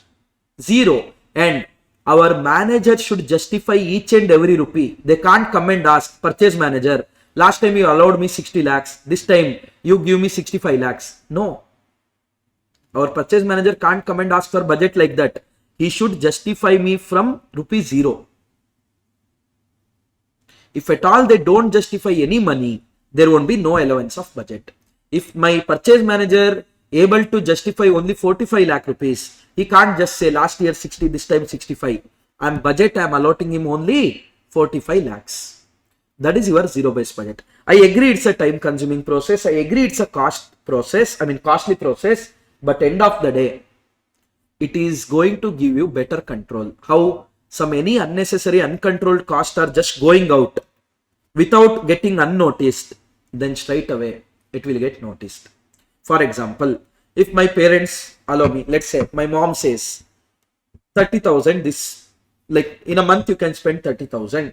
Next year per month you can spend 35,000. Now I don't even check where my money is going, where my 30,000 is going. What if she says, give me count, how much exactly you want? Then I will go through that. Then I will get to know, oh my God, my Netflix subscription is going, I'm not watching, cancel it. ChatGPT subscription, cancel it. Gemini subscription, cancel it. Google Drive subscription, cancel it. Like that, my unnecessary subscriptions will be cancelled. If at all she don't ask and if she just increases the allowance, I am going to go and check what is happening there. So in zero based budget, any cost which is getting unnoticed and going out without adding any value, that will be eliminated. So zero based budgeting, one of the beautiful way of budgeting, but again bit of costly process because it takes a lot of time. It takes a lot of resource. There is something called as budget slack. What is this budget slack, guys? Budget slack is giving that comfort zone to my managers. For example, generally sales could be achieved is 1 crore. Normally we can achieve 1 crore sales, but you know how much target I am giving them? I am giving them target of 80 lakh. That means I am giving them comfort zone or no? Why? Generally you can make 1 crore, but still I am giving you target 80 lakh you do, that's fine. Let's say purchase cost. Generally you can incur 40 lakh rupees as material cost purchase, but I am telling them budget allowed is 50 lakh. I'm giving them extra comfort zone. I'm giving them, that is, I'm allowing them expenditure more than what is required. I'm reducing my sales than what could be achievable. That means I'm not pressurizing them. That process we call it as budget slack. What we call it as? Budget slack. SLACK. Budget slack. Is that clear? Okay. Now, talking about functional cash budget. Cash budget is what, sir? What is my opening cash balance? What should be my closing balance, etc. Generally, how do we denote that? We will denote like this. We'll take the opening balance. We'll take the opening balance. To that, we will add the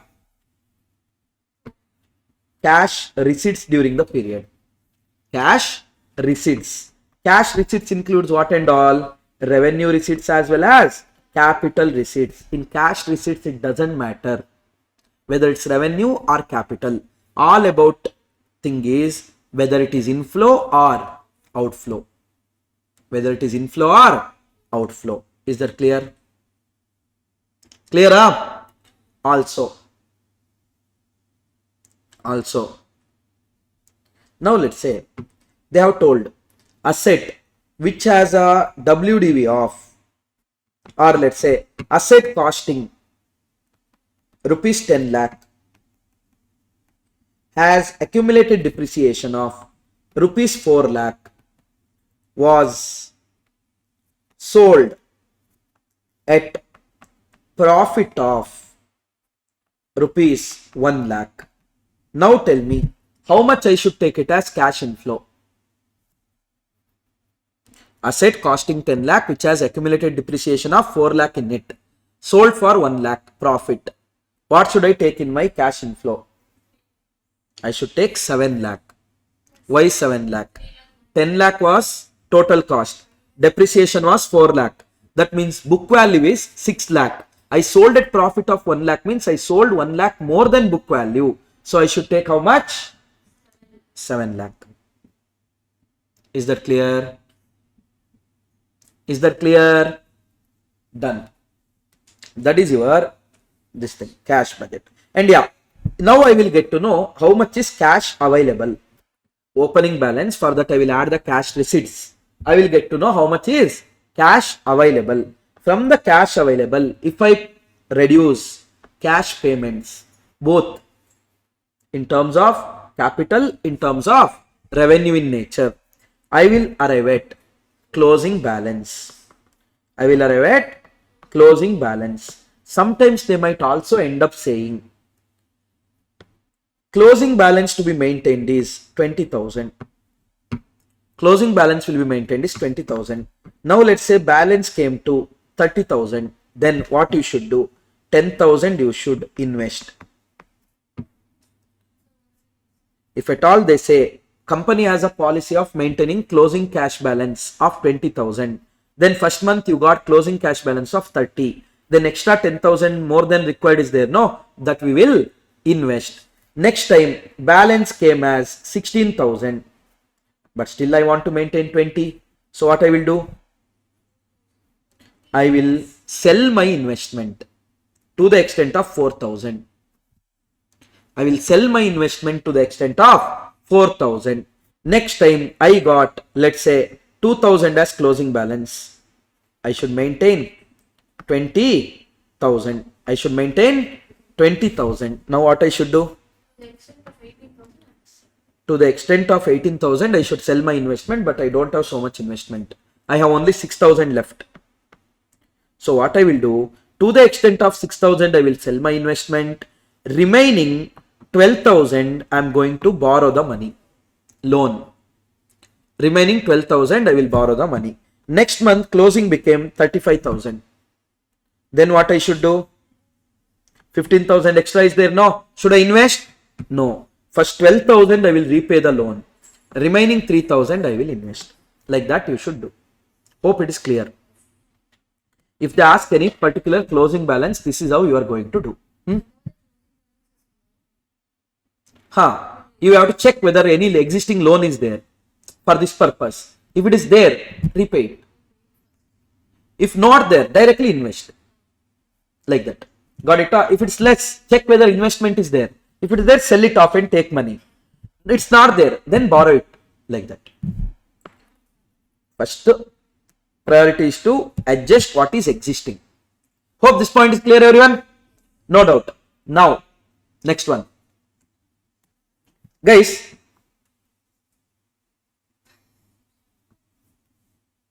we'll produce or we'll do functional budget. What will do? Functional budget. It could be sales, it could be production, everything.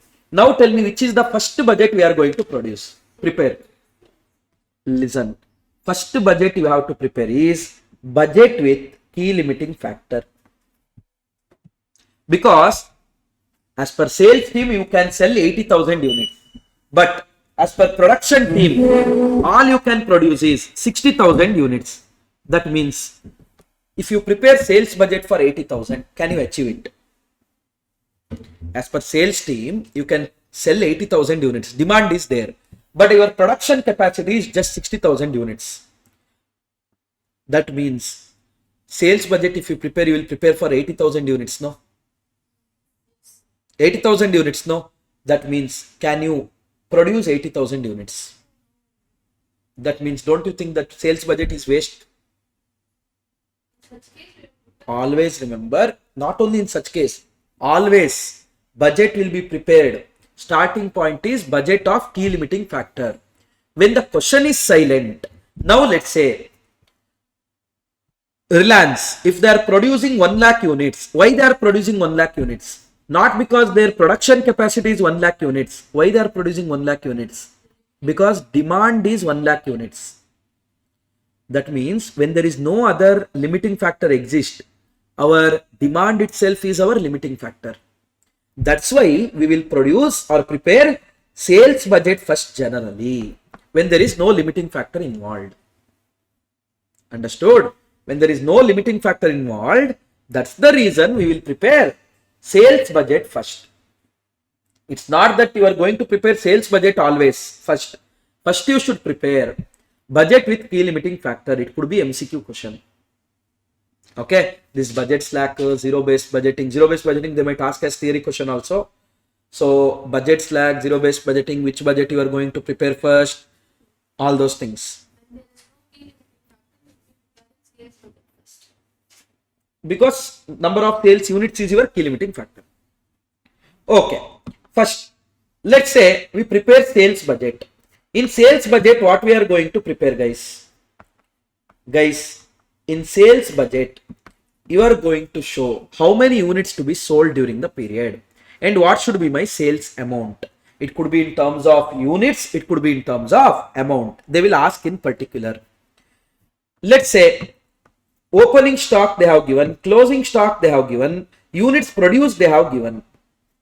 Opening stock they have given, closing stock they have given, units produced they have given.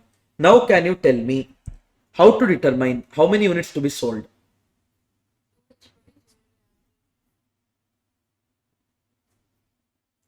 Units produced plus opening stock will give me what? Units available for sale. Yes or no? Whatever units produced plus whatever was there in opening, units available for sale. But did we sell everything? If we sold everything, I wouldn't had a closing stock.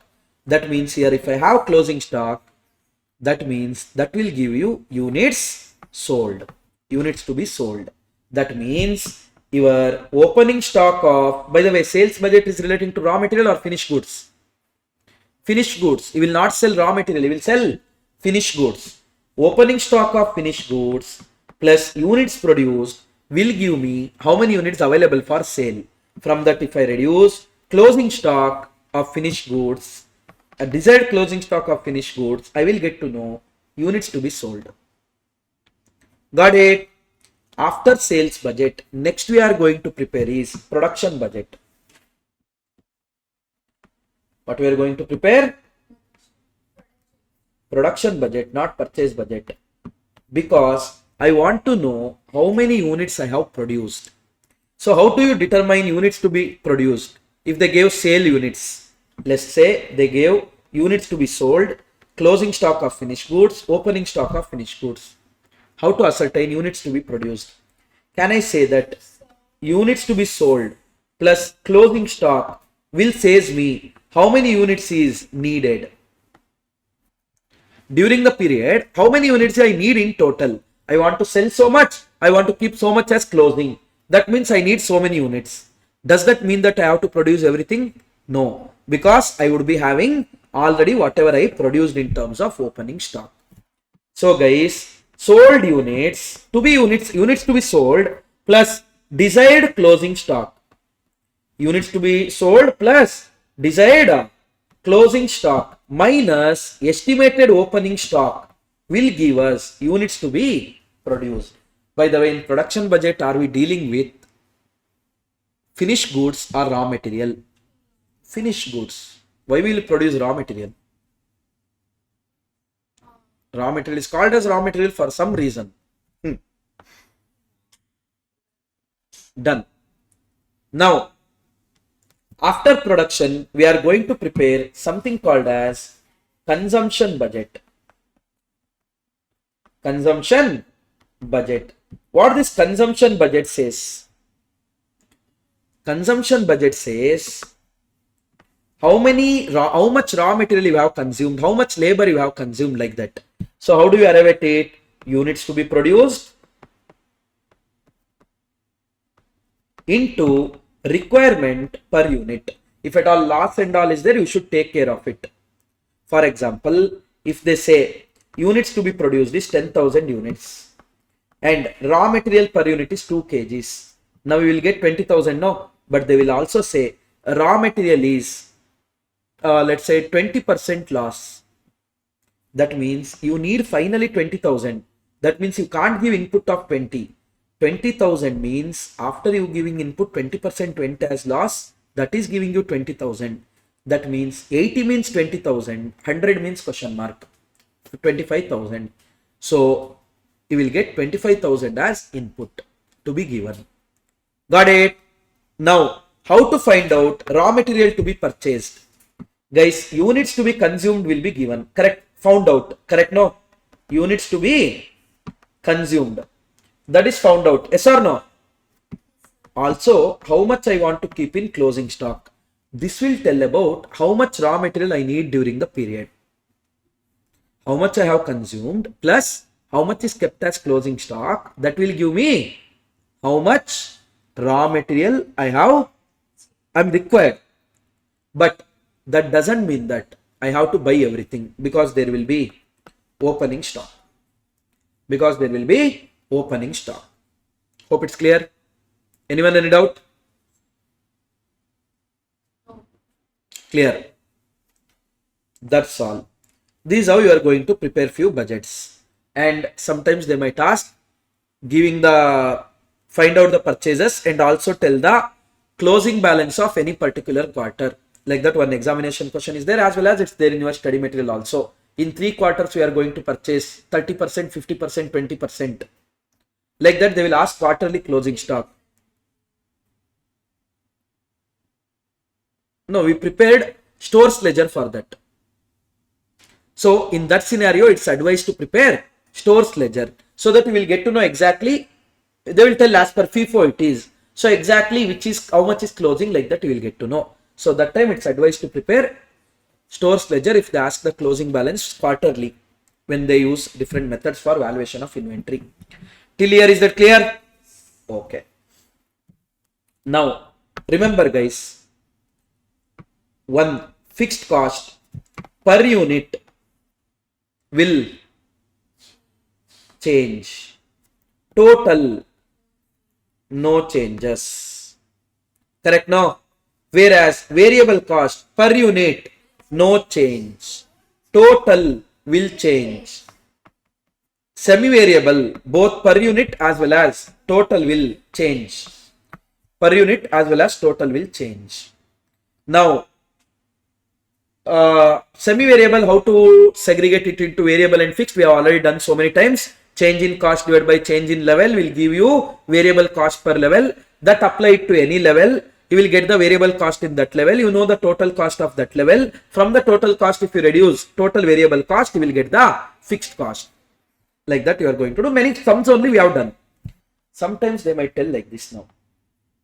This very important adjustment in study material, they have done mistakes only majority of the time. What is it? Let's say direct labor rupees 10,000. Direct labor rupees 10,000. We are selling 1 lakh units. We are selling how many units? 1 lakh units. Now we plan to sell 1,50,000 units. Now we plan to sell 1,50,000 units. Direct labor cost increased by 10%. Straight away, can I say 10,000 plus 10%? No, because 10,000 is for 1 lakh units. You are getting it. And also they will use the term efficiency or productivity. Efficiency or productivity is increased by let's say 5%, increase by 5%. Now how to deal with this? What do you mean by this? Try to understand what they are trying to say. Last time, if at all you are working at 100% capacity, 100% efficiency, you incurred 10,000 rupees. Got it? But this time you are going to operate at 105%. Still you are going to incur 10,000. That is the meaning of efficiency. Last time, if at all in 10,000 you are producing 100 units. This year with the same 10,000, you are not going to produce 100. Because of increase in your efficiency, you are going to produce 105. If they say decrease, that means you are going to produce 95 units, like that. Now, why is that relevant, sir? Listen. Now, I should not take for 100, 10,000, 105 question mark. No, I know that during the period, for 105 it is 10,000. My production increased by how much? 50%. Last time it was 1 lakh, now it is 1 lakh 50. That means this year production won't be 100. This year production will be 150. For 150 question mark. That is 10,000 into 150 by 105. Generally in book what they mention is, they will mention it like this. 10,000 into 1,50,000 divided by 1 lakh. This is adjustment for units into 100 divided by 105. This is adjustment for your efficiency. But sometimes in study material they have made it as 105 by 100. Wrong. Here you are increasing your cost. Due to efficiency, cost will increase or decrease? Decrease. Due to efficiency, cost will decrease. So your denominator should be more than numerator. But here they will mention it as 100 by 105. Absolutely wrong. If it is less efficient, whatever they have done would be correct. 95 by 100 by 95 if they do, correct. But if it is more efficient, it is not 105 by 100, it is 100 by 105. Also, it is cost is increasing by 10%. In simple, you can do this way, or you can go for here only. I will add 10%. See, last year 10,000 I incurred to produce 100%. But this year with the same 10,000 at the old wage rate, I will not produce 100. I will produce 105 because my efficiency of 5% is there. So for producing 105, it's going to be 10,000. For producing 150 of the production, how much? That is at old rate I got. This time rate is 10% increase plus 10%. Got it?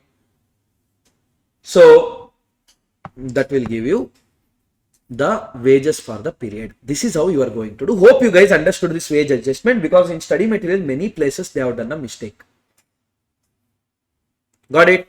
No doubt? Pakka? Now shall we see questions straight away? Okay. Look at the questions. Question 11 and 6A, 6B. One flexible budget they have asked, one cash budget. One more thing is there called as master budget. What is that master budget? It's your projected P&L. Everything will be there in that. Material cost, labor cost, etc. You can do it in terms of marginal costing approach. You can do it in terms of normal cost sheet approach. Whatever approach you are fine with, you can do it. But if they particularly ask, do it as per marginal approach, you should go for marginal approach. Peace. What is marginal approach? Sales minus variable cost, contribution minus fixed cost, profit. Done. Now, question number 11 as well as 6A and 6B.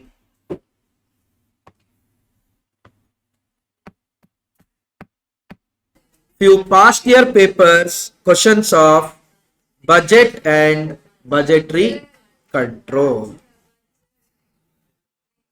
Batch we have done now, 2 questions. But yeah, I think we didn't see that MCQs, but nothing is there in. But leave now along with budget, we see MCQ of batch also. No problem. Okay.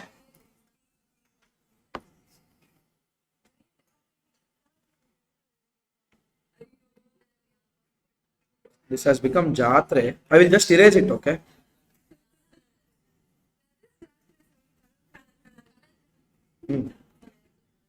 So we have 14th one, 15th one, and there is nothing over here, and 7A. Huh? What she's telling? What she's talking? 14th one, 15th one is done now. Huh? 6A I told her.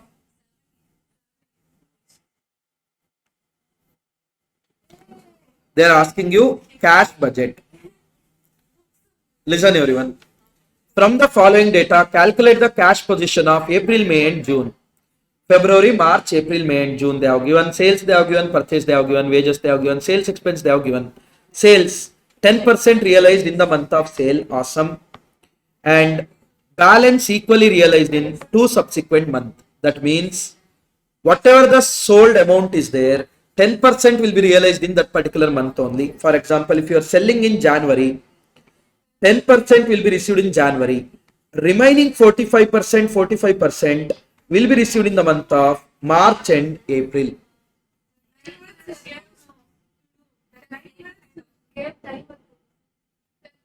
But still you didn't do, no? That is important. In the given time you didn't complete. Extra 1 minute. I gave 12 minutes first place. After solving I gave. Which means effectively you guys copied without looking. Concentrate. 45% will be the subsequent month. Next, purchases. Creditors are paid in the following month of supply. Next month. Wages. 20% paid in arrears in the following month. That means 80% will be paid in current month. Remaining 20% will be paid in next month. Sales expense paid in the month itself. So same month it is. Income tax 20,000 payable in June. So only in June it will come as cash outflow. Dividend 12,000 payable in June, cash outflow. Income from investment 2,000, that is received half yearly in the month of March and September. Happy. Cash balance on April is 40,000. They are asking for April, May and June. That means this has nothing to do. This has nothing to do because it is March and September. And one more thing, listen, if they ask you minimum balance or maximum balance to be maintained is this, then if any extra thing is there, that should be invested. If any deficit is there, that should be bought as a borrowings. I told you already if you remember. Okay, just make sure you maintain that balance. Extra is there, invest, deficit is there, borrow. Now, first, they are asking for April, May and June. Listen, February month 10% is received in the month of February, 45% received in the month of March, remaining 45 is received in the month of April.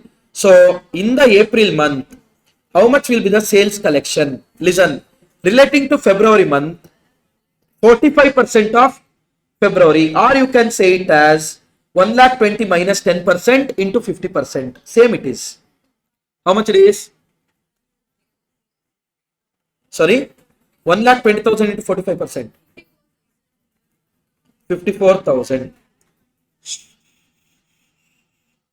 In the month of March, 1,30,000. Of that, 10% is received in the month of March, 45 in the month of April, other 45% in the month of May.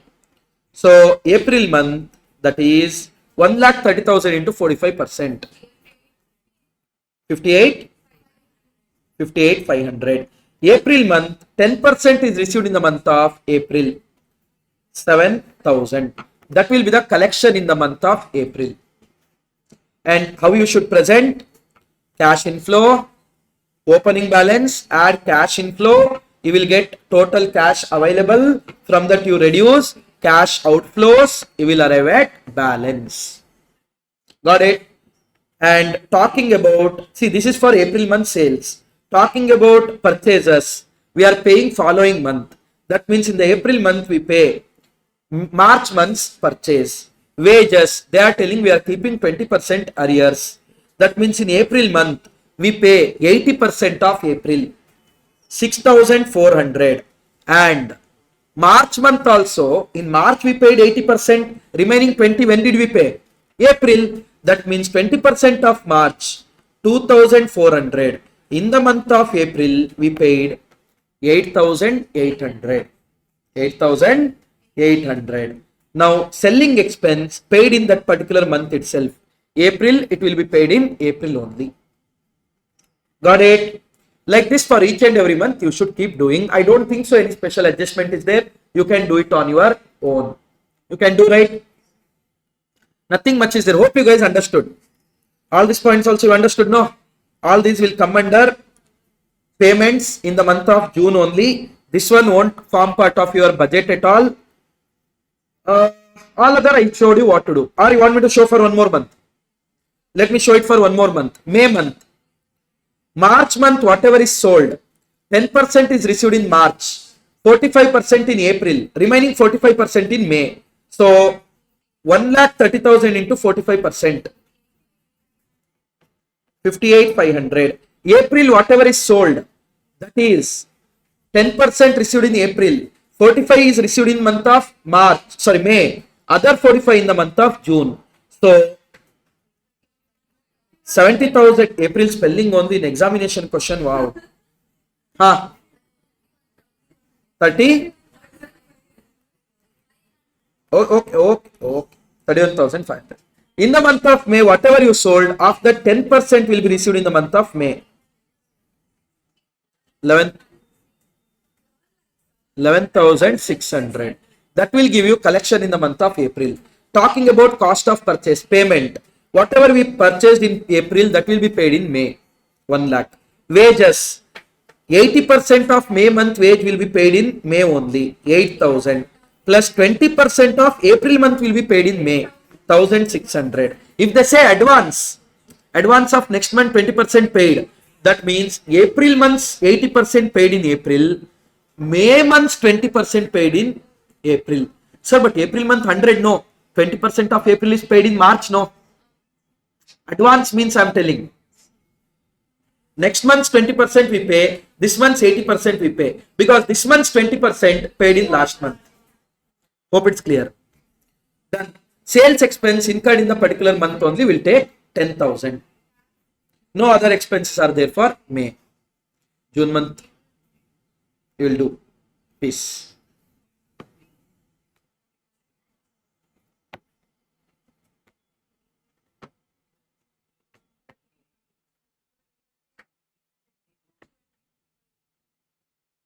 June 2025, 3, 5, 12, 13, 4A, that batch I've already shown you guys, and 7A, 3, 5, 12, 13.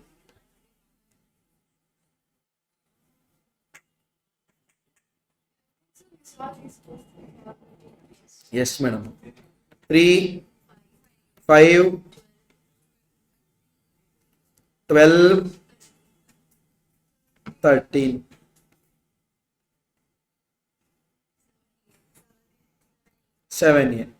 Now I have to tolerate that.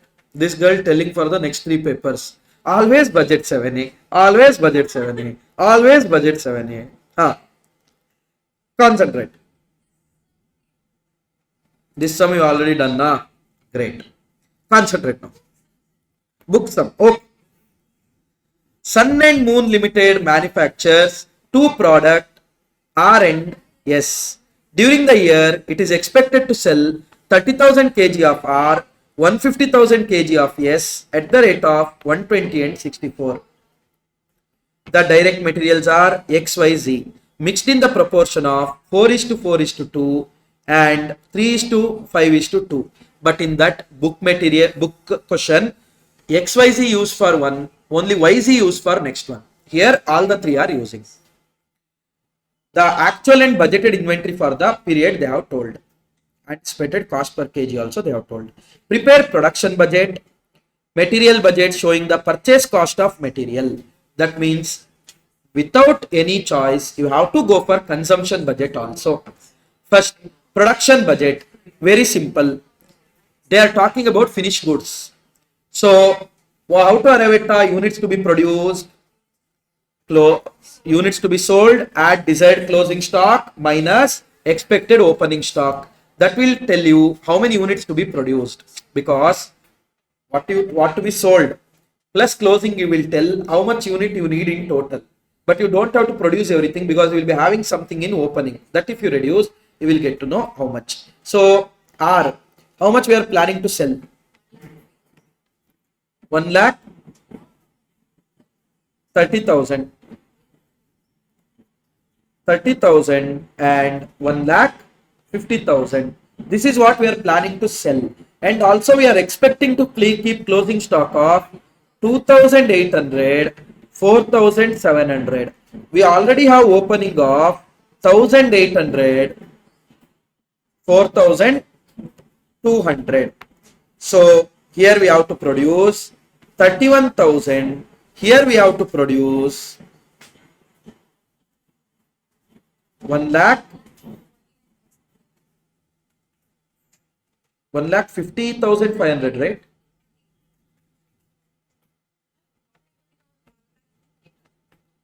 $1,50,500. Oh, which one?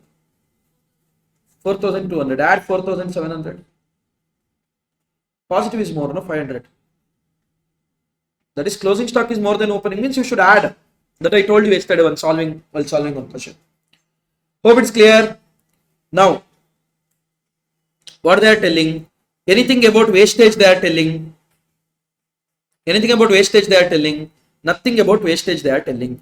That means 31,000 whatever you are taking, as well as 1,50,500 whatever you are taking, input total is also so much only. If they told input may 90% is output, then you should have computed 90 means this 100 is how much.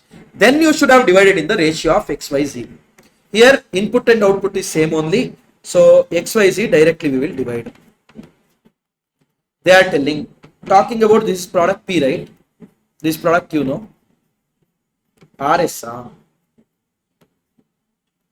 R, yes. Talking about XYZ. In R they are telling these are in the ratio of 4:4:2. 31,000 in the ratio of 4:4:2, please. 12,400. 2:2:1 or 4:4:2. 12,400. 6,200. This is consumption, please keep in mind. Talking about yes, the ratio is 3:5:2. 45,000, 150, 3:5:2, 75,250, 30,100. This is your consumption. To the consumption, if you add closing stock, if you reduce opening stock, you will get units to be purchased. Purchased into purchase price, if you do, you will get purchase cost. I don't think so. Now I have to solve that because all the information is there here only. Hope it's fine. You can solve it. Yes? Great. We'll do one thing. Now we'll take break and we'll come back and we'll solve the remaining things. Or first we'll start with the remaining chapters. In between we'll take up the remaining and we'll solve it. Okay? Fine. After break we are starting with employee cost. Then we'll go to material. Employee cost, nice formulas are there now. So at least we will revise that. Chalo. Thank you. Break till 1:45. We are starting at 1:46. Guys, now we are starting with revision of employee costs. We are starting with employee costs. We also call it as labor cost. What is that, sir? Employee cost or labor cost is nothing but the cost of the labor involved in the business. Cost of the labor. In the employee cost, we'll be learning about how to account for labor cost, how much to be paid under different methods, how to treat the employee turnover, all those nonsense things. Those basic things I'm not discussing here. Different methods of attendance, all those things I'm not discussing. Now listen. First, what do you mean by employee cost? Employee cost is nothing but whatever we pay to our employees. Whatever we pay to our employees, everything we treat it as employee cost. We can pay to employee cost direct employee, or it could be due relating to indirect employee. Done. Now, if at all they ask you to find out effective hourly rate, how do you find out effective hourly rate? Total employee cost. Total employee cost, that is normal. Your overtime and all don't take, only normal, divided by effective labor hours. Effective labor hours. How do you arrive at effective labor hours, guys? Total hours minus normal idle time. Total hours minus normal idle time. That we call it as effective hours. So total employee cost, which is normal, divided by effective hours, if you do, you will get the effective hourly rate. Effective hours means total hours paid minus normal idle time. Got it? And if they ask how much is the employee cost, that means they are asking from the employer point of view. They are asking from the employer point of view. If they ask how much is the employee earnings, or if they ask employee earnings, that means they are asking from the employee point of view. If they ask cost, they are asking from which point of view? Employer point of view. If they are asking earnings, then they are asking from the employee point of view. What difference it makes, sir? Employee cost means from company how much is going out, that we should take. That is whatever payment we are paying plus contribution. Whose contribution? Employer's contribution, because that is add on to that. What to do with employee contribution? Ignore, because out of this wages only we have to pay something to government. That means we are not paying something extra. So when computing employee cost, when we are computing employee cost, when we are computing employee earnings. Guys, when we are computing employee cost, first one, contribution towards PF, ESI, etc. of employer. Contribution of employer. While computing employee cost, you should add it, because over and above what we pay to our employee, on that we are paying something extra to government. So add it. Employee earnings, ignore, because they are paying to government, we have nothing to do with that. Employee earnings means I should check from enhanced salary of employee. Will it come to my hand or will it go to government on my behalf? I mean government, right? Next, what if the contribution is from employee?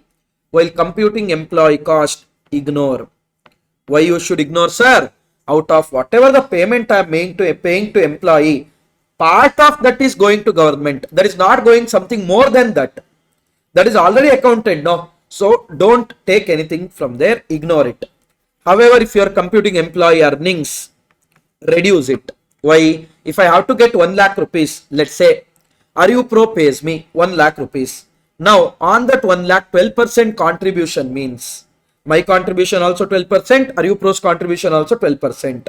Now cost for ArivuPro is 1,12,000, because my contribution of 12%, they have to deduct from my salary and give it to government, not their extra money going out. So they pay me 88,000, On my behalf, government 12,000. On their behalf, they will pay 12,000. Total, they will pay 1,12,000. If my enhanced salary we want, although I earn 1 lakh, in that 12,000 will go to government on my behalf towards EPF, ESI, blah, blah, blah, blah. So that we have to reduce. Got it? This is the treatment. Now listen, there is something called as labor turnover. What do you mean by labor turnover? Change in the composition of workforce, employees coming in, employees leaving and going, all those things. There are different methods of arriving at labor turnover. One is replacement method. How do we arrive at replacement method, guys? Total number of replacements divided by average number of employees during the period into 100. Now, what do you mean by this, sir? Let's say in our organization, opening 100 was there. Opening 100 employees were there. During the period, 20 employees left. 20 employees left. 15 plus 10 joined. What do you mean by that, sir? 15 employees to the same position, what they left, other 10 for the new work. This work was not there earlier. So they are all together coming for the new work. For example, ArivuPro opened Tambaram branch. Now for that, if they hire any people, they are called as new joinees. Because was that position there earlier? No. For all the 4 branches, whatever the employees are there, those employees leave and go. And others will come to that place. That is replacement. Where that position itself wasn't there. We created it all together for the first time. That is your new joinees. Now, balance came to 105. Let's say this is 16. Okay. Now, this is your closing. Now, listen, guys. What do you mean by replacement? Replacement means old employees leaving and going. Old employees are leaving and going plus new employees coming to the same position. Old employees leaving and going and new employees are coming to the same position. That we call it as new joinees. That we call it as what? Replacement. So, my old employees left. In their place, I took the new employees. They are known as replacements. My old employees left. In their place, I have taken new employees. They are known as what? Replacements. So, the 16 people joined because 20 people left. That only we call it as replacement. And here 10 people joined for something new work. This one we call it as new joinees. Here 20 people left, no, those people we call it as separation.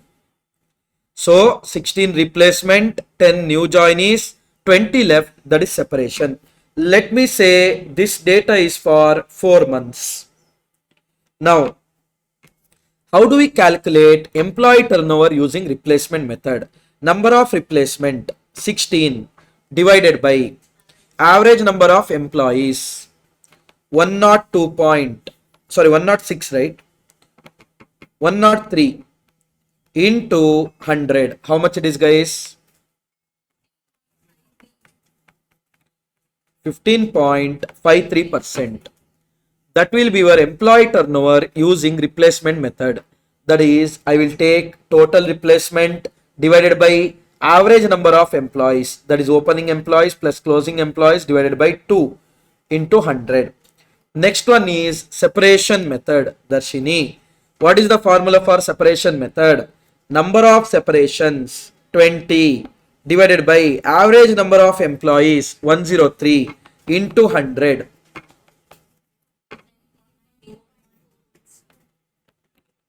19.41%. That will be your separation method. Total number of separation divided by average number of employees into 100. Guys, next one we have something called as flux method. Something called as flux method.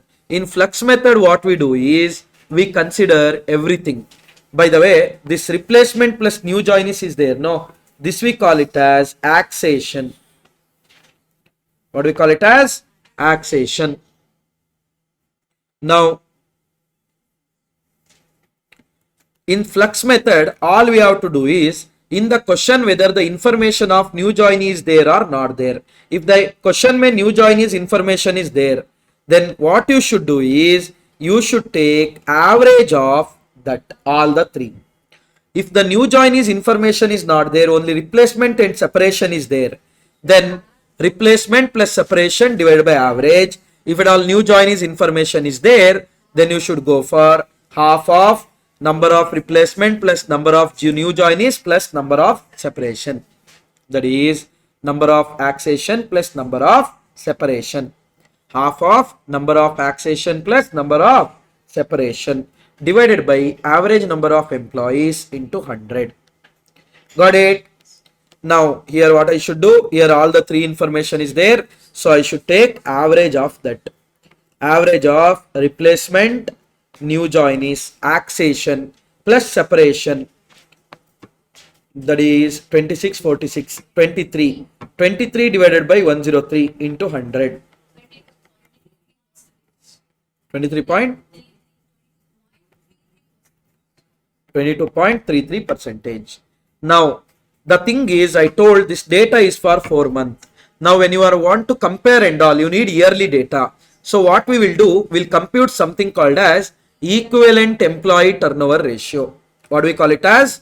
Equivalent employee turnover ratio. How does that equivalent employee turnover ratio works, guys?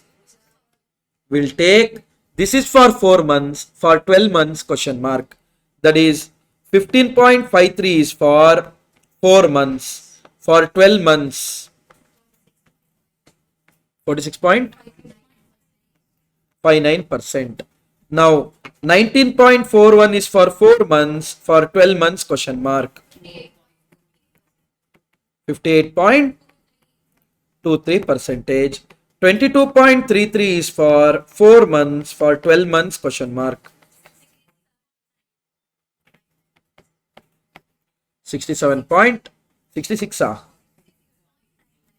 66.99.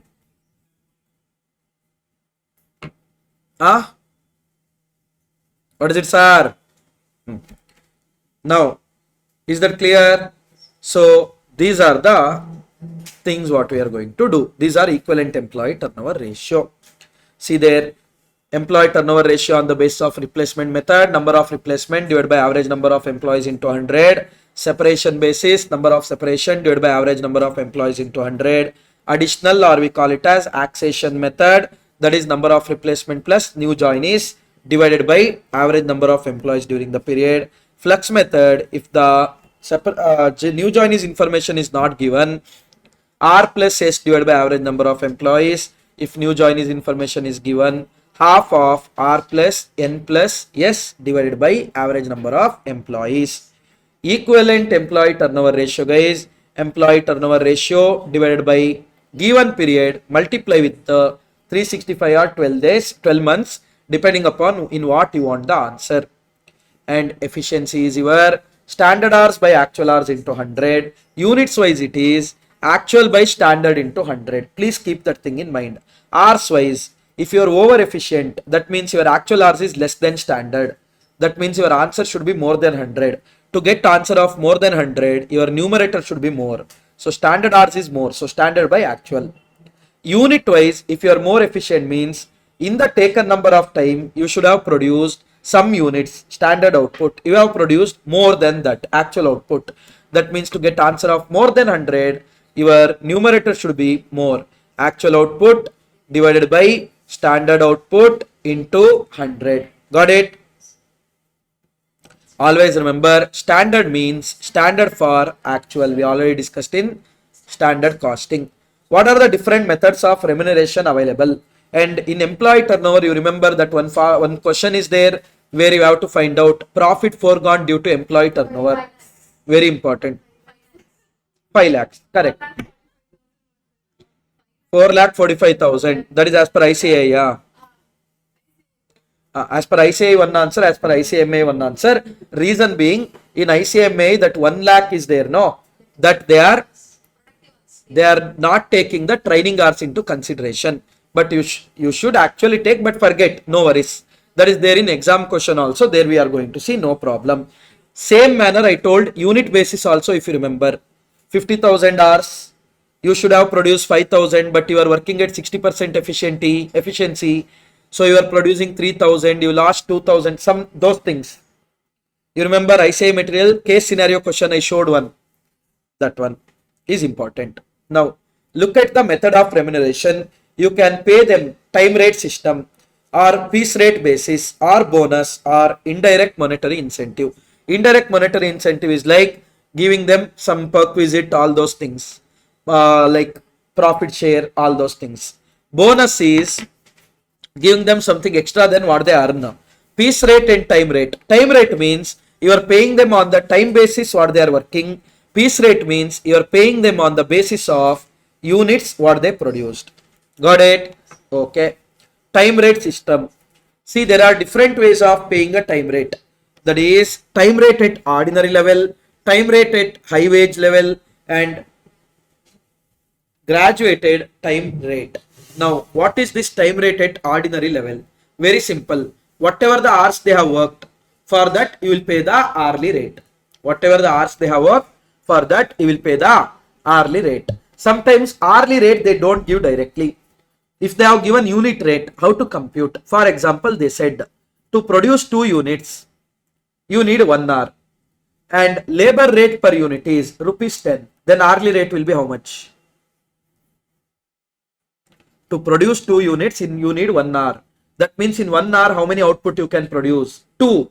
Per unit, if you are paying, ready to pay 10 rupees, that means for 2 you are ready to pay 20. That means hourly rate will come to 20. Same way you can compute unit rate also. They will give hourly rate, they will give standard output per hour. So using that, you can find out per unit how much. Okay. So please remember this. Converting unit rate to hourly rate and hourly rate to unit rate, you should take the standard data, standard output and standard hours. So hours worked into hourly rate will give you time rate at ordinary level. Time rate at high wage level is wages is equal to hours worked into higher hourly rate. That is giving something more than industry. Giving something more than industry. What normal industry is paying, more than that you are going to pay to your employees. That we call it as higher hourly rate. Graduated time rate means hourly rate are not fixed. They are determined based on the personal qualities of the employees. It is not fixed. It will change from employees to employee. That we call it as graduated time rate. Piece rate, guys, we have straight piece rate system. That is number of units produced into piece rate. Now sometimes piece rate they don't give. Hourly rate they will say 100 rupees. And in 1 hour we are expected to produce 10 units. That means 100 we are ready to pay for how many units? 10 units. So per unit you are ready to pay how much? 10 rupees. That is your piece rate. Conversion of hourly rate into piece rate. And vice versa, if you do, you will get hourly rate. Okay. So units produced into piece rate will give you straight piece rate. So piece rate is standard hourly rate divided by standard output per hour. Now there are differential piece rates. First one is Taylor differential piece rate. What? Taylor differential piece rate. What is this Taylor differential piece rate? Guys, this guy didn't know what normal means. Either extreme end or either extreme end. What do you mean by that, sir? Very simple. If your efficiency is 100 or more than 100, not 100 or more, if your efficiency is more than 100, then he told 80% of normal rate you should give. Sorry, less than 100, you should give 80% of normal piece rate. For example, if at all you are working up to 99.99%, then you will get 80% of your earnings. For example, 1 unit I told 10 rupees. Now you produce 1000 units. Standard units to be produced is 1200. Let's say 6 hours working hours. Each and every hour standard output is 200 units. Each and every hour standard output is 200 hours. So in 6 hours, how many units you should have produced? Standard means standard for actual. Please keep in mind. 1200 units you should have produced. How many units you are producing? 1000. So 1000 by 1200, less than 100%. Straight away, 1000 into 10 rupees. Sorry, 1000 into 10 rupees. I should have paid you 10,000. I don't pay you 10,000. I will pay you 80% of that, 8,000. If it is 100% or more, if the efficiency is 100% or more, then he says reward them 120%. Reward them 120% of normal rate. Got it? So Taylor says if it is less than 100, punish them. 100 or more, reward them. Punish them with what? 20% lesser wages. Reward them with what? 20% more wages. That is your Taylor's differential piece. Next one is Merrick piece rate system. This guy is good. Okay. What he said? See, that's okay. Less than 100%, it's okay. But make sure you make something more than 83. If at all your working efficiency is less than 83%, then you will be paid normal rate only. You won't get any bonus, anything. However, if at all you work something more than 83, but less than 100 or up to 100, 83 to 100%, then you will be paid 110% of normal rate. Whereas if at all you go for more than 100% efficiency, then it will be 120% of normal piece rate. What is it, guys? If it is less than 83%, then you will be paid normal piece rate. No punishment. Merrick is good guy. Punishment and all is not there. Less than 83, no punishment. You will be paid normal piece rate.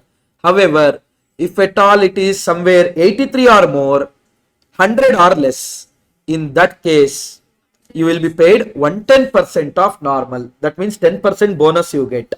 However, if at all the efficiency goes beyond 100, that is more than 100, then you will get 120% of what you earn. That is your Merrick.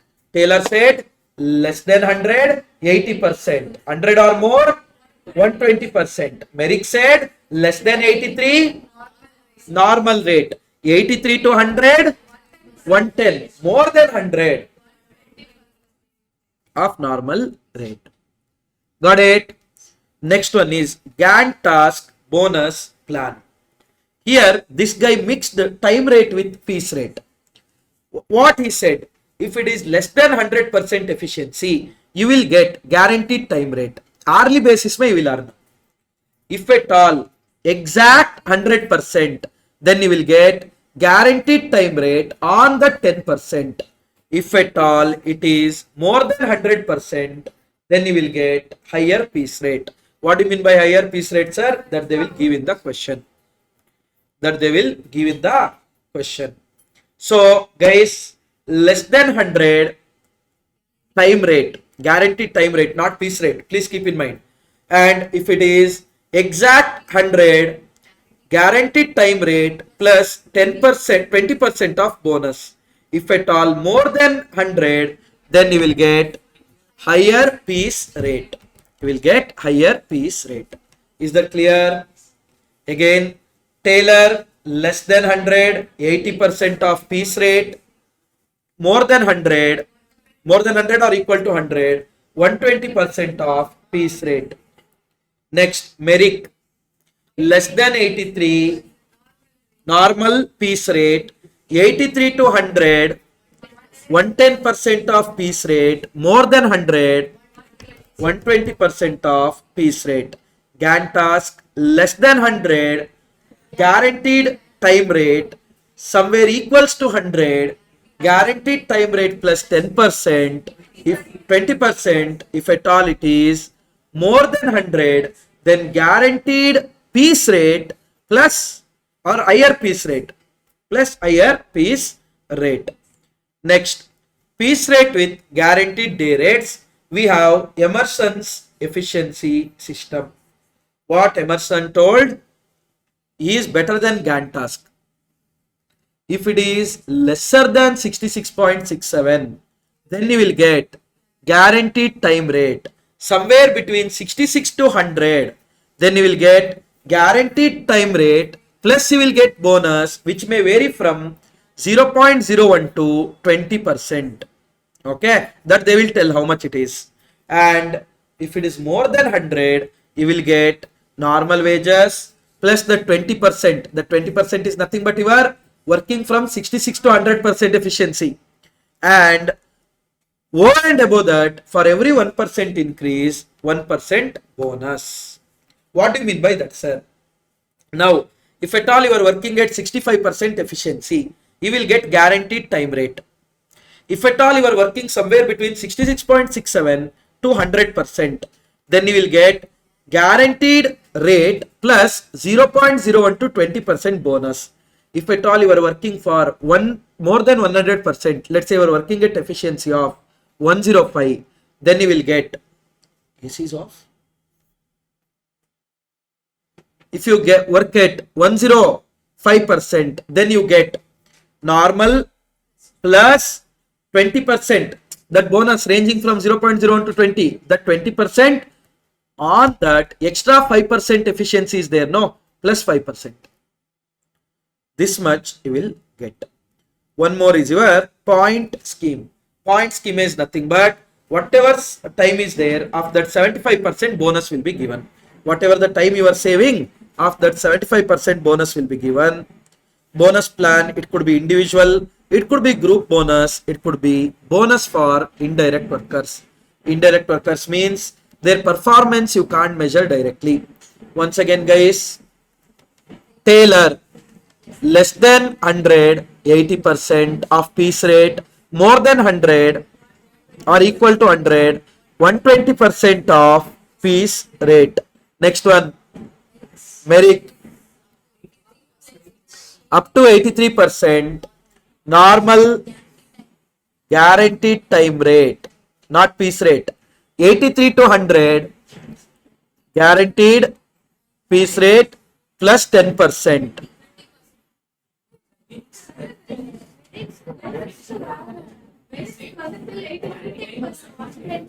One plus 10%, no?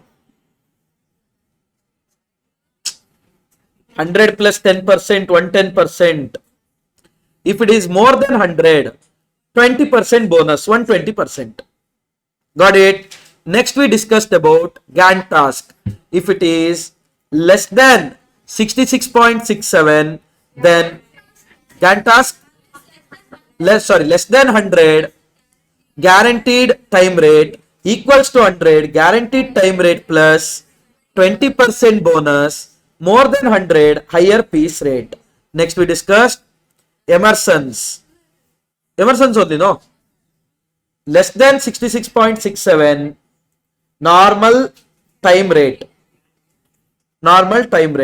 If at all 66.67 to 100, 66.67 to 100, guaranteed time rate plus 0.01 to 20% bonus, more than 100, normal time rate plus 20% bonus plus for every 1% increase, 1% bonus.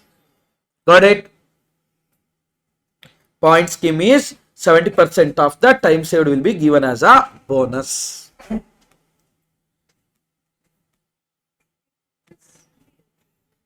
And your bonus plan for indirect workers, it could be as a share of profit or it could be anything, because you can't find out directly. Okay, and you have other group bonus schemes and all, you go through that. Now it is individual bonus plan, one of the important thing. Okay, just go through this. Yeah, guys, listen. First one we discussed about Taylor. What Taylor said? Less than 100, 80% of piece rate, more than 100, 120% of piece rate, more than or equal to. Next we learnt about Merrick.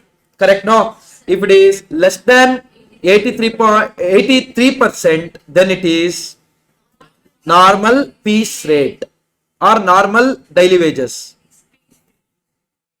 Normal piece rate or normal daily wages. Normal piece rate. And if it is 83 to somewhere 100, 110% of normal piece rate. And if it is more than 100%, 120% of normal piece rate. Then we discussed about Gantt task. Gantt task said less than 100 guaranteed time rate equals to 100 guaranteed time rate plus 20% bonus. If it is more than 100, then higher piece rate. Then we discussed about Emerson's. Emerson said less than 66.66%, then you will be paid guaranteed wage rate or guaranteed wages. And if it is somewhere between 66 to 100, you will get guaranteed plus 0.01 to 20% bonus. It could be anything that they will give in the question. And if it is more than 100, you will get whatever you got there plus for extra efficiency, extra percentage. Now, individual bonus plan. Individual bonus plan, guys, we have something called as Halsey premium plan. What Halsey said was very simple. Whatever the time they save, because of that you will earn some money also, save some money also. Of that 50% you give to them. That is time taken into time rate. That is what they earn normally. Plus whatever the time they save, for the time rate whatever you will save, of that 50% you transfer to your employees. Half of time saved into time rate. So that half of time saved into time rate is your bonus. That is under which method? Halsey plan. Now, next one is Halsey Weir. Here, instead of 50%, we use 1 by 3. That is 33.33%. We use 33.33%. Next one is Rowan. Rowan said, boss, don't give 50% directly. Because of that, they will try to work much more faster. Quality will get affected. So, try to bring it to the not only time saved basis, also time taken basis. What he said, normal time taken into time rate you give normally, no doubt in that. Along with that bonus when you give, take the time saved by time allowed proportion. Time allowed is standard time for actual output. Time taken is how much actual time we have taken. Time saved is difference between time allowed and time taken. Standard time and actual time. So what is said, time saved by time allowed. You will get how many percentage of time saved, time allowed you have saved into whatever you have earned. That is time taken into time rate. Because of this, what happens, sir? Up to 50% of the time saved. If at all time allowed is 10 hours, if you save time up to 5 hours, under Rowan plan, the bonus will increase and you will earn more. At 5 hours, exactly 50% of the time allowed is time saved. Both Rowan and Halsey will give you same. But after 50% time saved, if time saved is more than 50% of time allowed, then automatically payment under Rowan will start falling. Payment under Halsey will continue. Because of that, remember, if the time saved is equal to 50%, earnings under Halsey, earnings under Rowan, both will be same. If it is time saved is less than 50%, earnings under Rowan will be more. If time saved is more than 50%, earnings under Halsey will be more. Okay? And Barth variable sharing is time rate into square root of time allowed into time taken. Time rate into square root of time allowed into time taken. Hope it is clear about bonus scheme.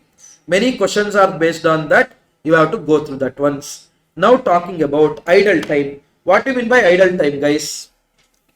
The time during which no production is carried because the worker remained idle but are paid. So basically idle time is you are working, you are paying but you are not working. You are getting paid but you are not working. Idle time could be normal idle time. Idle time could be abnormal idle time.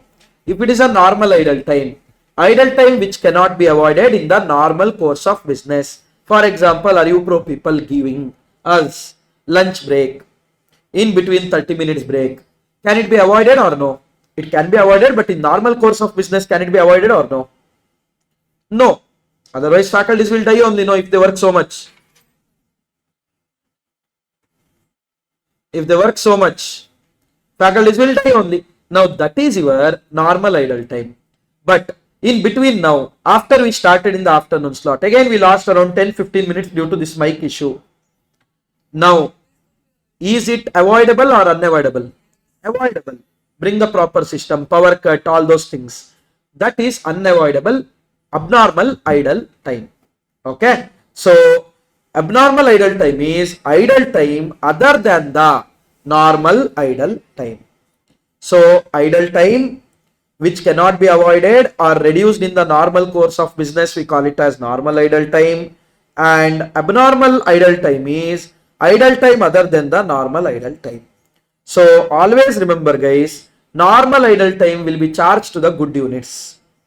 That's why in effective hours when taking, we take total hours minus normal idle time. So whatever the good hours are there, effective hours are there, to that only let the normal idle time cost also be go. Whereas abnormal idle time, we are going to charge it to costing P&L. We are going to charge it to costing P&L. And remember, normal idle time could be controllable. Normal idle time could be uncontrollable. If it is controllable, treat it as factory overhead. If it is uncontrollable, treat it as part of normal wages. You don't have to worry about it. Forget. But remember, normal idle time, whatever the cost is there, that should be apportioned to the effective hours, whereas abnormal idle time, we are going to charge it to the costing P&L.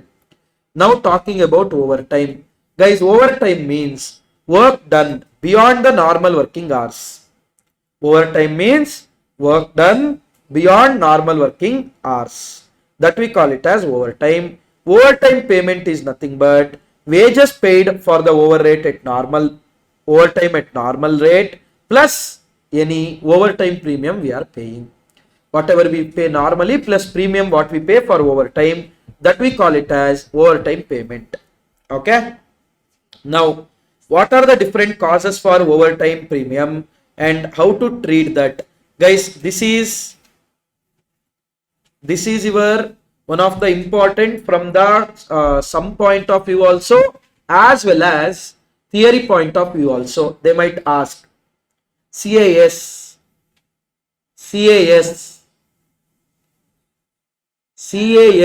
7 employee cost. Tell us the treatment of idle time. Then you should write this.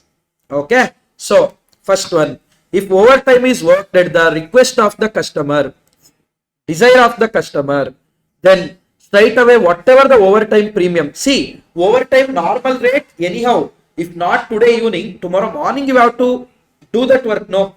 So normal rate anyhow you will incur. But what about the premium? Premium only we are trying to find out the adjustment. Listen here. Here we are not thinking of adjusting the total payment, because anyhow normal, if not today, tomorrow at least you should do. No. Anyhow normal, if not paid today, tomorrow you will pay at normal rate. No doubt in that. But that premium you are paying today only because you are making them work extra. How to deal with that premium we are discussing here. Listen. First one, if the overtime is done due to the request of the customer or expedite order of the customer, then you are going to charge it to particular job.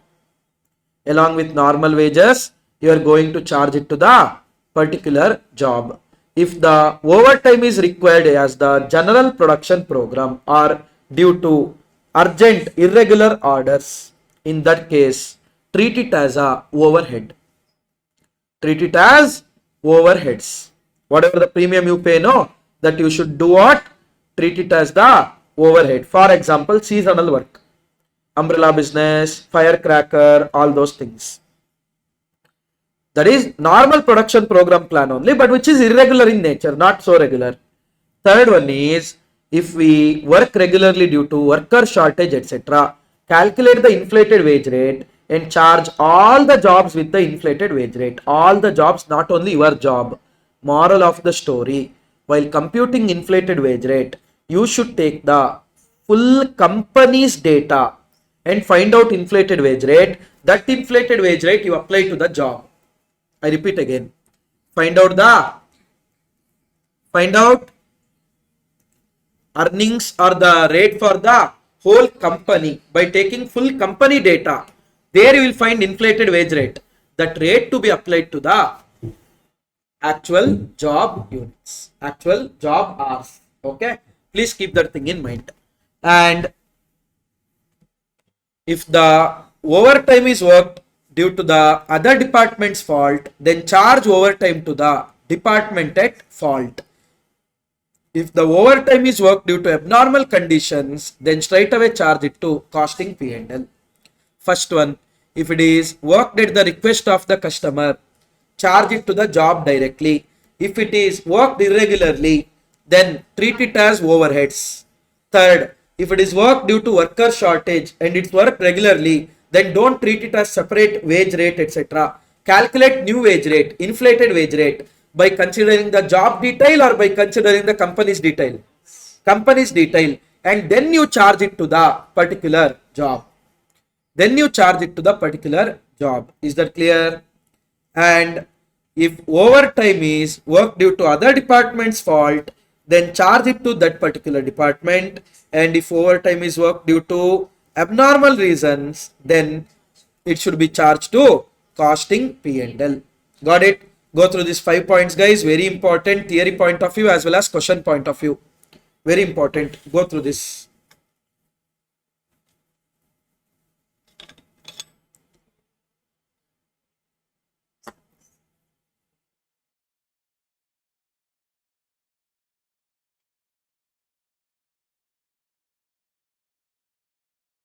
So once again, guys, what Taylor's plan says, less than 100, 80% of piece rate, 100 or more, 120% of piece rate. Merrick, if it is less than 83%, pay them the normal piece rate. 83 to 100, 110% of piece rate. More than 100, 120% of piece rate. Then we discussed about Gantt task. What it said? Less than 100, guaranteed wage rate. Exact 100, guaranteed wage rate plus 20%. More than 100, higher piece rate. Next one, Emerson's. What it said? Less than 66.67%, guaranteed wage rate. 66%, 100%, guaranteed plus up to 20% bonus. And more than 100, 20 plus extra whatever the efficiency, so many percentage bonus. Correct? Then how to deal the overtime premium? Overtime payment, normal wages, anyhow it will go to job, no doubt in that. Premium, first one, if it is due to request of the customer, charge it to particular job.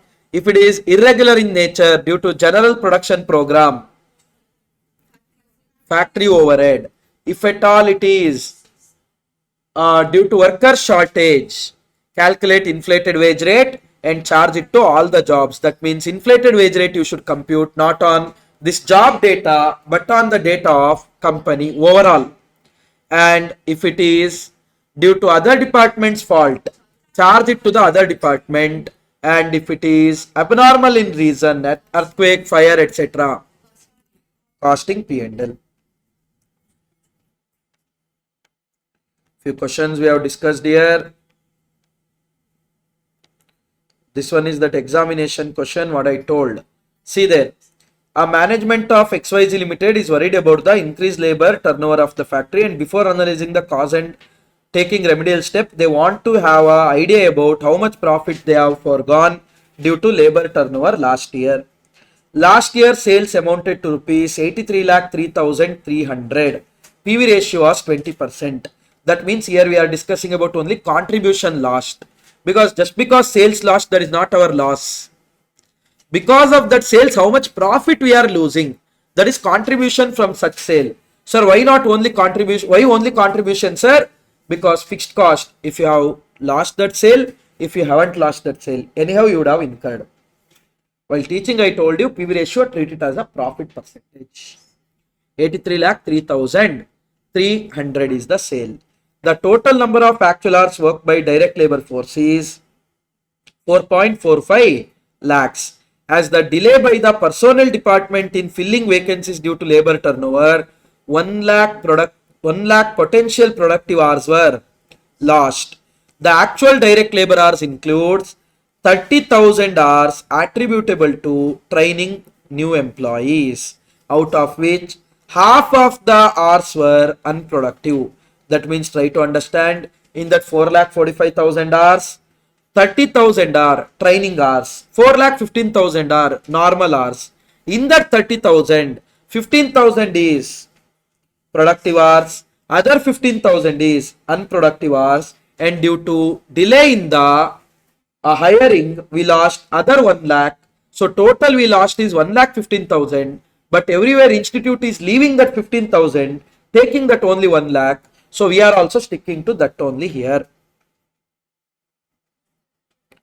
So the actual direct labor hours include 30,000 hours attributable to training done. The cost incurred as a consequence of labor turnover. That means if labor turnover wasn't there, we wouldn't have incurred this. That means all these costs are labor turnover cost. Assume the potential productive hours lost as a consequence labor turnover could have been sold at a prevailing prices. That means you would have made the same 20% profit they are telling. Find out the profit foregone. See there guys, 4,45,000 hours. In that I will divide it into 4,15,000, 45, 30,000. Now that 30,000, 15,000 is productive, 15,000 is unproductive. That means try to understand. Last time whatever the sales we have made, that we have made just by working for 4,30,000 hours in total. Not 4,45,000, because in that 15,000 production is not taking place. So in 4,30,000 hours, we made 83,03,000. In that 1 hours lost, what we did, actually it should be 1,15,000, but everywhere they are taking 1 lakh, so I am also taking 1 lakh. In that 1 lakh hours, how much you should have made? We would have made 19,31,000 rupees sale, but that is not my loss. Because of losing this sale, I lost profit of 20% on it. So profit lost due to short sale is 19,31,000 into 20%, which will come to 3,86,200. Now, how much is the total profit foregone due to labor turnover?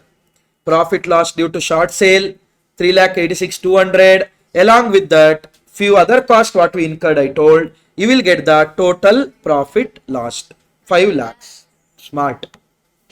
In I say it is 4,66,000 something. The reason is they are considering that 25,000 also when computing the short sale. What they are taking, 4,30,000, 83,03,300, 1,25,000 question mark.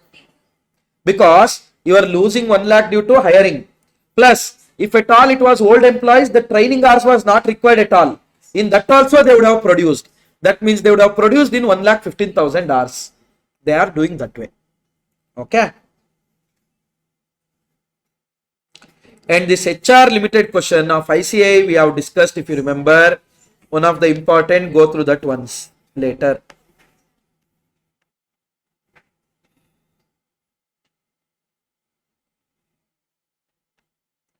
All these merits, efficiency, applicable piece rate, all those things are there.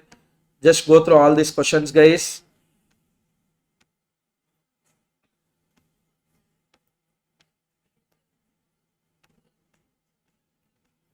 Fine. Shall we proceed? Know the difference between total earnings and effective rate of earnings. Effective rate of earnings means they are giving data for 1 hour. You should multiply with the time taken, actual time taken. Then only we'll get the total earnings. Please keep that thing in mind.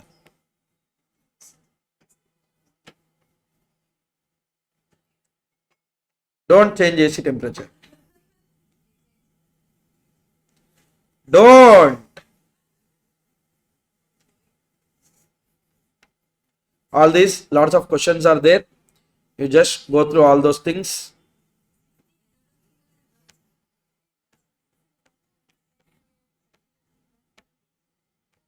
And relating to the treatment of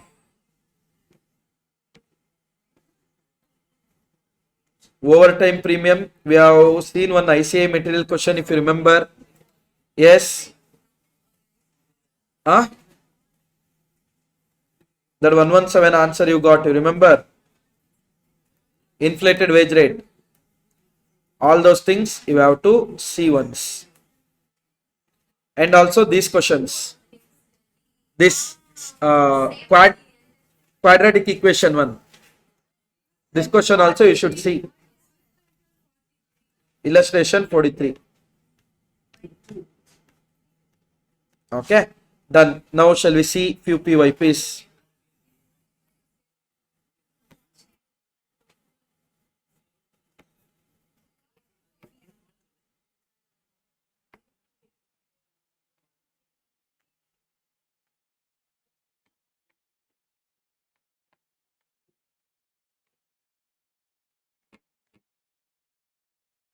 First one, there is no labor in the MCQ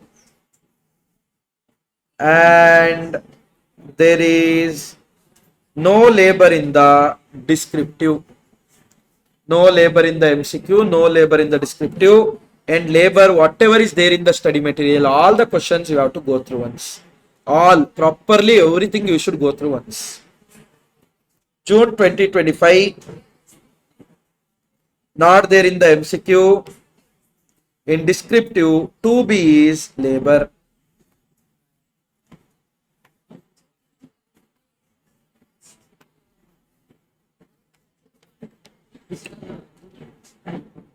See there everyone. Babbu, small industry, employ 2 workmen, Vikas and Shiv. Both workers produce the same product with the help of same raw material. That means cost of raw material is going to remain same. And also with the same normal wage rate. So rate per hour is also same. Vikas is paid according bonus according to Rowan, where Shiv is paid bonus according to Halsey. Time allowed to make the product is 50 hours. This is your time allowed. Standard hours. Vikas takes 30 hours. Time taken. Shiv takes 40 hours. Time taken.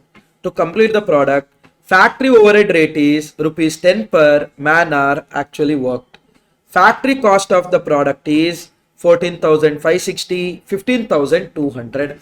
They are asking you to find out cost of material and other things they are asking. I will just show you in this scenario how to calculate cost of material and labor rate, all those things. See, they have given 2 information, Shiv and Vikas and Shiv.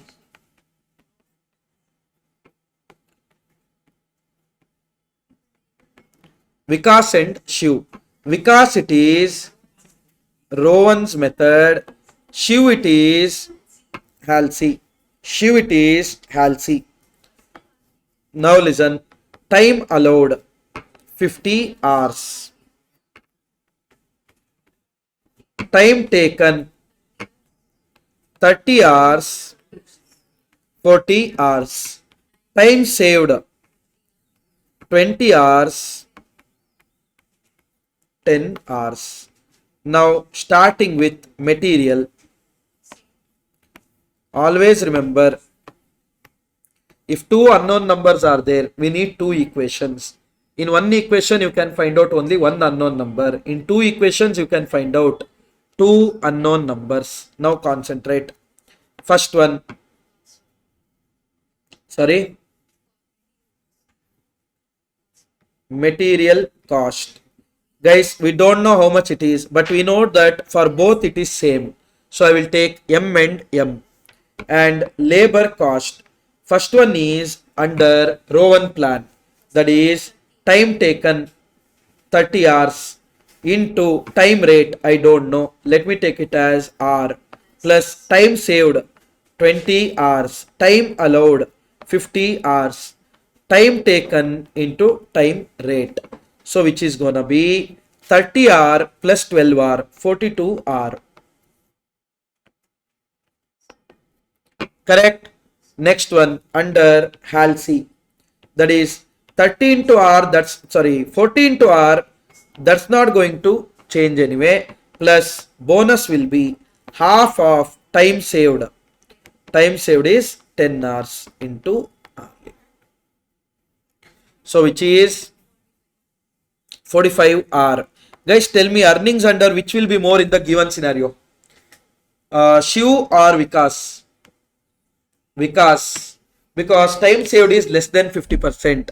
When time saved is less than 50%, wages under row 1 will be more. Correct?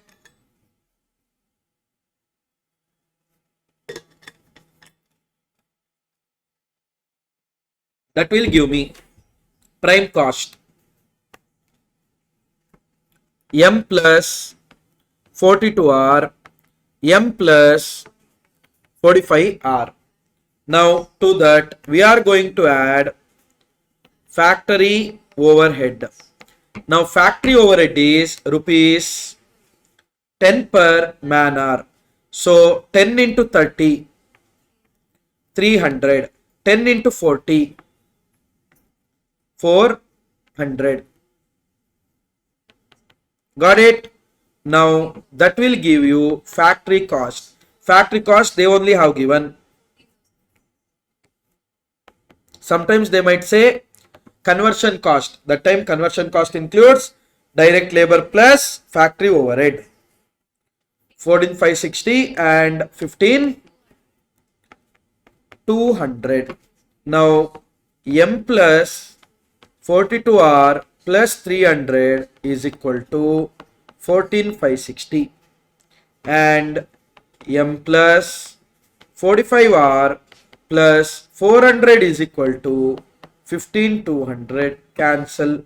Minus 3R minus 100 is equal to minus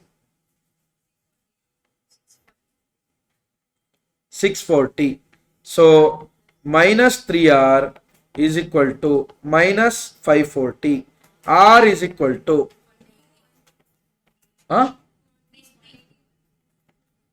180 per hour.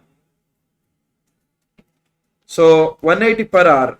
Using that you can find out M value, all those things. This is the way you should solve this.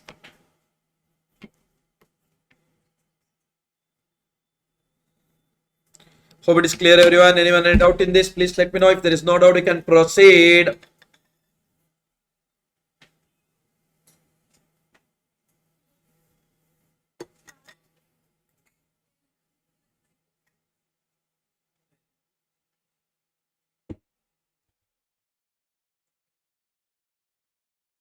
Next,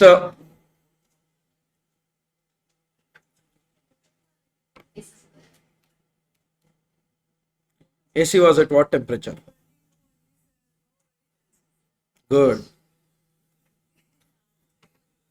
December 2024, 11th one.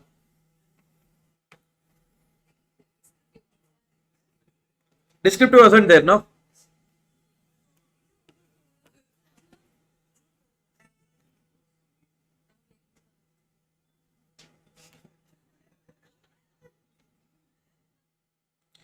They are asking what will be the total earnings under HALC plan. Time rate is 45. He takes 40 hours to complete the job. Time allowed is 48. So 40 into 45, that is time taken into time rate plus time saved 8 hours divided by time allowed 48 into time taken into time rate.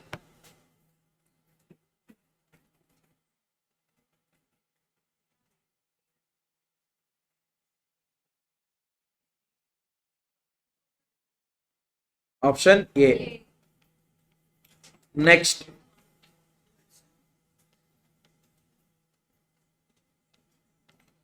June 2024. Ninth one. 2B.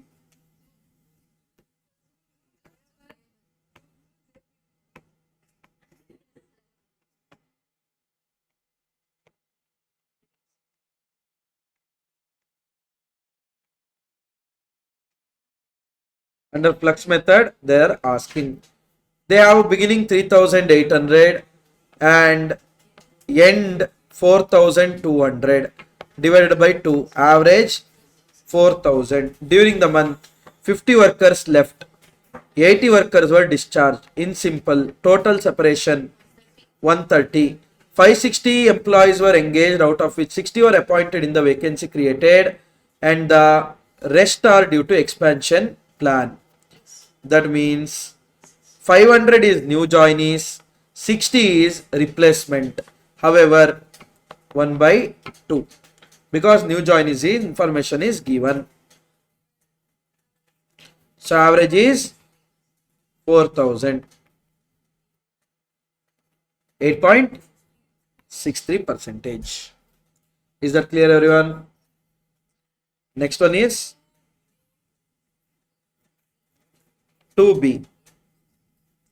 Calculate the number of bonus hours and amount of bonus earned. Total wages earned including basic wages, overtime premium and bonus. Direct wages cost per 100 saleable product. In illustration it's there. See, their job completed are 500, 4,000, 7,200. Out of the above output rejected and unsaleable are 200, 80, 800. That means it is 4,800, 3,920, 6,400. 4,800, 3,920, 6,400. That is saleable product. Correct now? Time allowed for 100 units are so and so. Basic wage rates they have given. Time taken they have given. Guys, what is the time allowed for actual output? For 100, 156 minutes. 2 hours 36 minutes means 156 minutes. For 5,000 question mark. Divided by 60.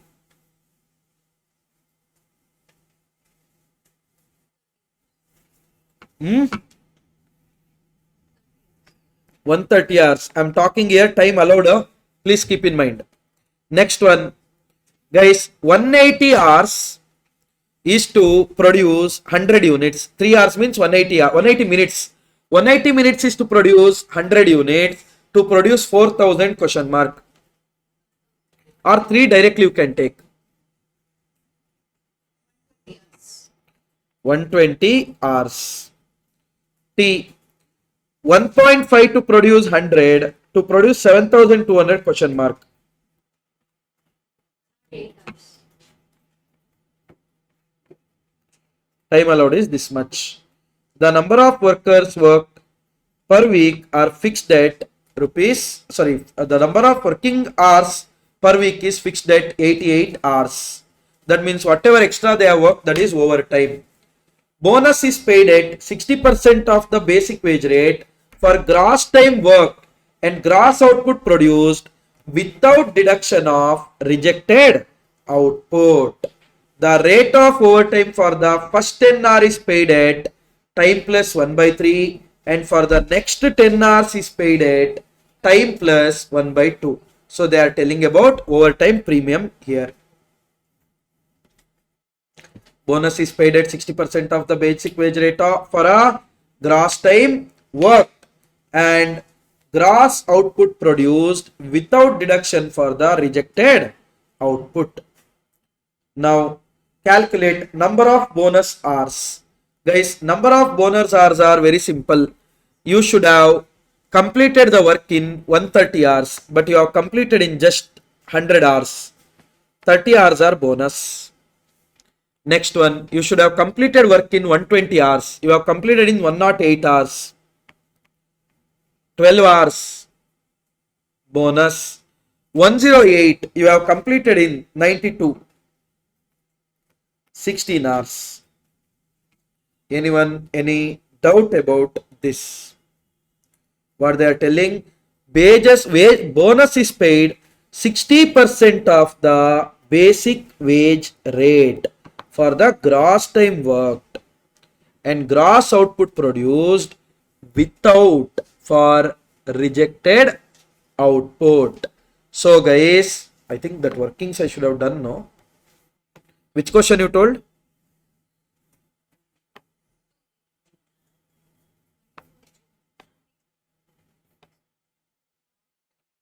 No, in illustration.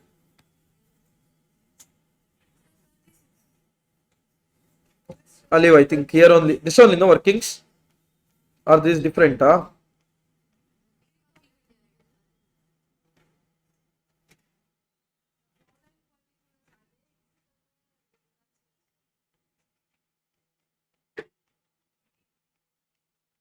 Illustration is which one? 36,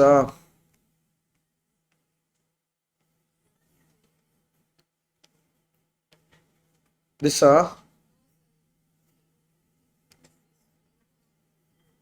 not this.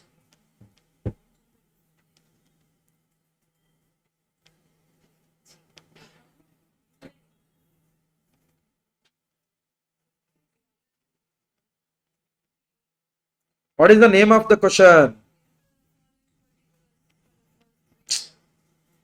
XY.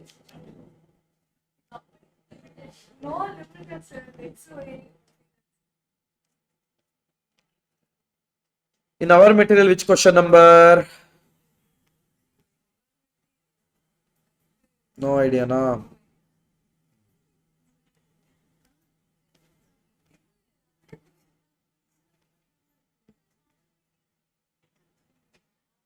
What is the first illustration in labor you tell? This only, na? See, bonus hours we computed. Then what we did, whatever the bonus hours is there, that will be paid at 60% of normal wage rate. In this case, it will be paid at 2/3. See what they are telling. Bonus is paid at 2/3 of the basic wage rate for gross time and gross output without deduction of rejected output. So what we did, whatever the bonus is there, that will be paid on that basis. Here, if you take for this 30 hours of bonus, how much we will pay? Listen, 30 hours. Normally, how much will be paid per hour? 25, 25, right? 30 into 25, of that 60% will be given. That is the meaning of that. That will be the bonus. For the next one, 12 hours into 40 into 60%. Next one, 16 hours into 30 into 60%. Bonus will be paid like this. Next, what they have asked, total wages earned including basic, overtime premium and bonus. Guys, overtime premium is applicable to what extent? 88. Here overtime worked is 12 hours. Here overtime worked is 20 hours. Here overtime worked is 4 hours. Accordingly, you are going to compute. For normal hours, what is the rate? Overtime, what is the rate? Next, what they are asking, direct wages per 100 saleable product. Once you get to know the total wages, that is for 4,800 saleable product for 100 question mark. Whatever you get is for 3920 saleable product for 100 question mark. Whatever you get is for 6,400 saleable product for 100 question mark. Like that, you will compute it. Hope it is clear, everyone. Simple question, but yeah, in study material only 2-3 questions are there like that. We have already solved that KLM, all those things. Please go through that. Okay. This was June 24. December 24. labor MCQ 12 and employee turnover. This we already discussed.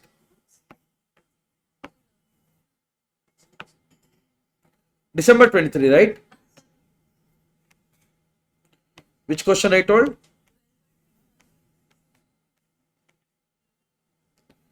Time allowed for the job is 80. Worker takes 68 hours to complete. Time rate is 15. Total earnings under row 1. Check whether they are asking earnings or bonus. What they are asking, accordingly you should calculate and write. Earnings under row 1, 68 hours worked at the rate of 15 plus half of the time saved, 12 hours time saved in row 1, sorry. This I'll see, row 1 will be time saved 12 hours divided by 80 into 68 into 15.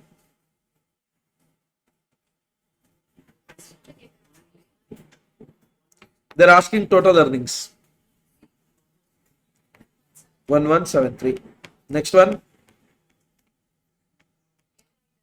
This is the same question. There it was 83,333. 83,000, 3,000, 80 lakh, 3,300. Here it is 66 lakh. PV ratio same. Total number there it was 445. Here it is 345. There it was 1 lakh. Here it is 75,000. And this 15,000, 15,000. This is correct. So they're asking what are the consequences. We have already seen this. We don't have to go and check it again. With that, we have completed our discussion on employee cost. My suggestion is whatever the question we have seen so far in the study material, all the question you go through that once. All the workings. Whatever the workings we have done here, all the questions once. Here it is advised to go through all these things. Okay? Fine. With that, we have completed our employee cost. Now, we'll do one thing. We'll take a break of 5 minutes. Then we'll come back and we'll see few remaining budget questions. Then we'll take a long break. Then we'll go to material followed by overhead.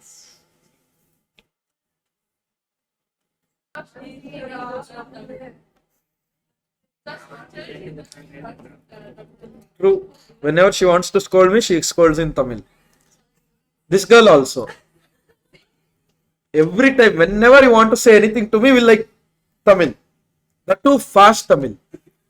Coimbatore people, how sweet. How slowly they talk, you know. Exactly. So that's how you should learn. You guys will talk very fast. Half you will eat here, half you will put there. Is it? No, that depends. No, I mean Kannada also. If Kannada I speak very fast. So non-Kannadigas won't understand. So when we speak Kannada slowly, they will. So now Coimbatore people talk very slowly, very sweet. Chennai people also, but they speak very fast. Get married to Coimbatore girl. Coimbatore Ammai.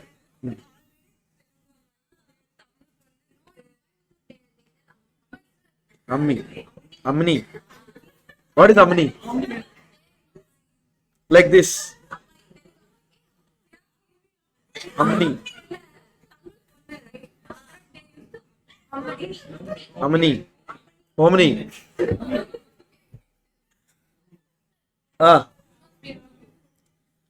I kind of understand, but no. No, I'm not from Mangalore or Udupi. I'm like Chikmagalur. So Mangalore Udupi people speak Tulu. Mangalore they speak Tulu. In Chikmagalur they won't. It is Chikmagalur. People get confused with that. Mangaluru is different. Chikmagaluru is different. Chikka is small.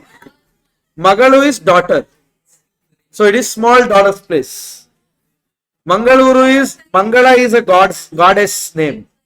So place of that. So Chikmagaluru, Mangaluru. Goddess. Chikkamagalu is goddess.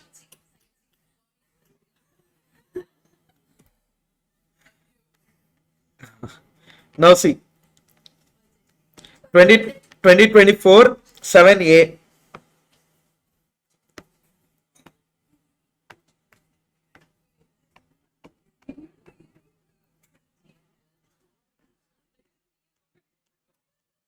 Hey, Madhu. Sit. Don't talk.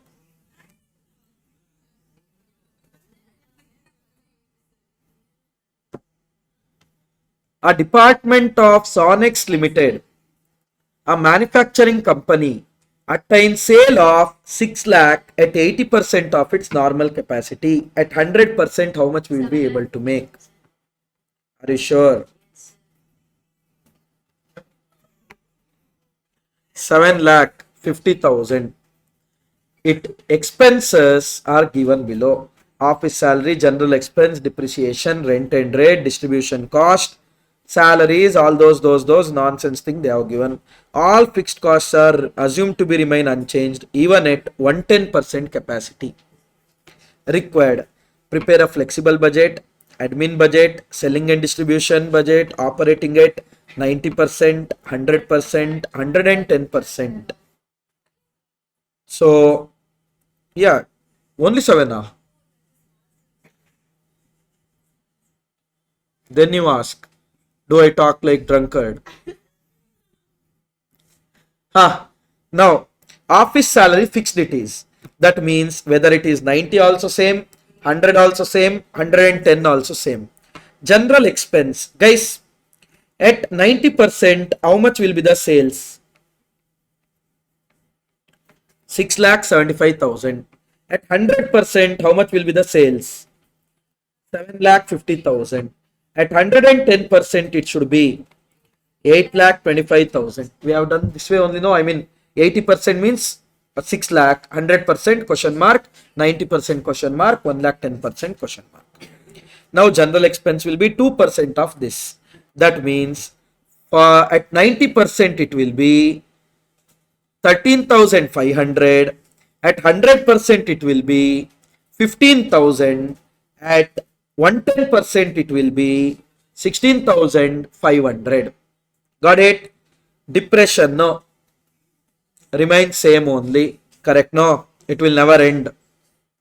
Rent and rates remain same.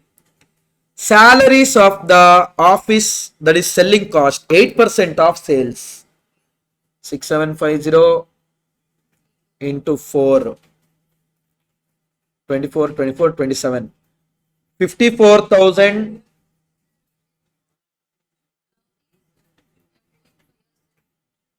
Six lakh 75,000 into 8%, which will come to 54,000. Correct. 7 crores.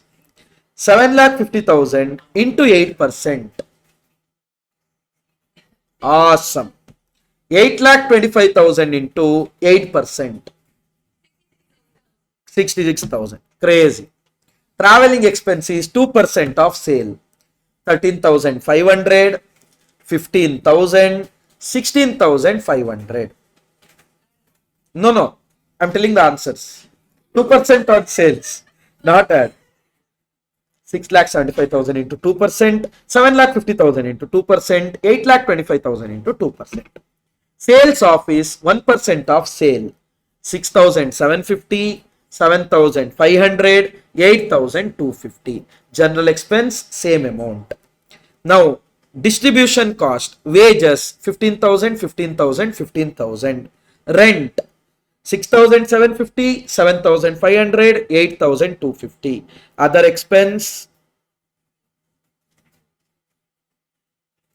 27,000, 30,000, 32, 33,000. You will get like that. You are going to just write all those things. Admin overhead so much, selling overhead so much, distribution so much in 3 different levels. Time pass it is 7 marks. I mean like this you can do. I'm telling, I'm happy that they are giving this.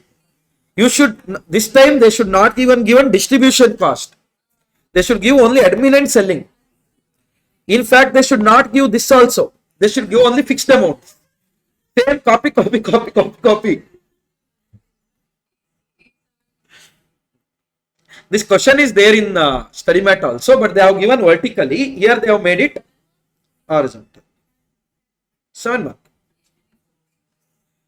I agree. In fact, they should give 100 mark. But what about the person who skipped and went budget and budgetary control?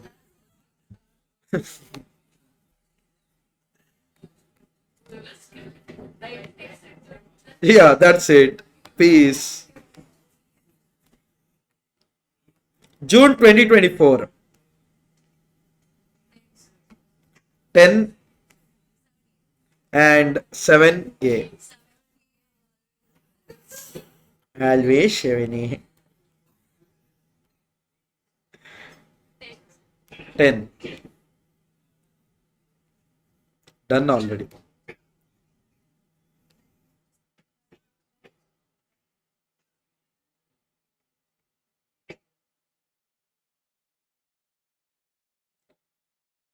Prepare a cash budget for 3 months starting on 1st October with opening cash balance of 2,70,000. That means they're asking for October, November, December.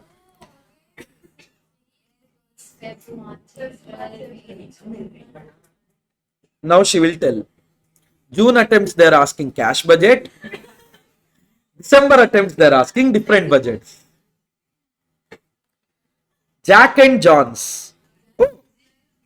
J&J. Jeans. Submits the following budgeted figures of revenue and expenditure for the month of July to December. They have given blah blah blah blah. What is it? Tell, that's okay. Tell. Sollu. Similar question we have done. Oh my God, smart you are. Concentrate now. The following further information is available. 10% of purchase and sales are on cash basis. Now I want you to show that question what you have done. In which 10% purchase was cash basis. Search. If you show, not throw. This tab is yours. It's mine. Advance payment of income tax in December. This will come in December month. Plant purchased and price to be paid in October. 80,000. That will come in October. Time lag. Credit sale 2 month. Credit purchase 1 month. Wages half month. Expenses other half month. Prepare cash budget. Very simple. First, let's discuss how much cash we are going to receive through sales in the month of October, November, December month. First, let me take cash sale. Cash sale is 10%. So, October 16 lakh into 10%, 1,60,000. Guys, what is the format? Normally for cash, opening balance, add cash receipts, total, cash available, minus cash payments, balance. If at all any investment loan will come, that will be adjusted at last for the maintaining same amount of balance. Done. Next. See, if at all you are getting confused, which question of that that opening, I mean loan and investment I am talking. Whenever you get some time, just go and ask any inter student whose FM classes are done. CA Inter FM students CA Inter students whose FM classes are done, ask this question, they will show one question. I mean, now I can't just open and show it in, like, can't go through that whole FM material and all. That's the thing. Whenever you feel free, whenever you find anyone, just ask some question is there, it seems, tell us which one it is. They will tell like, oh, is it? Then ask the other person. Okay. Out of 10 you ask, one person will answer for that. If I'm not wrong. Now, October 1,60,000. November 1,64,000. December 1,78,000. This is your cash sale. Collection from debtors. Guys, whatever we sold in the month of July, we are receiving 2 months credit period. July, August credit period. We are receiving in the month of September. Whatever we sold in the month of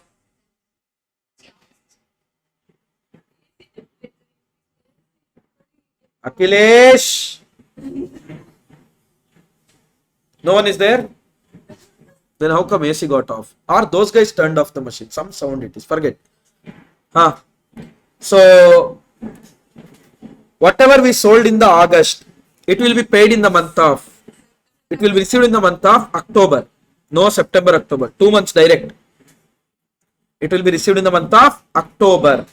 That means August month, 90%, which will come to 12,60,000 received in the month of October. September months, 90% received in the month of November.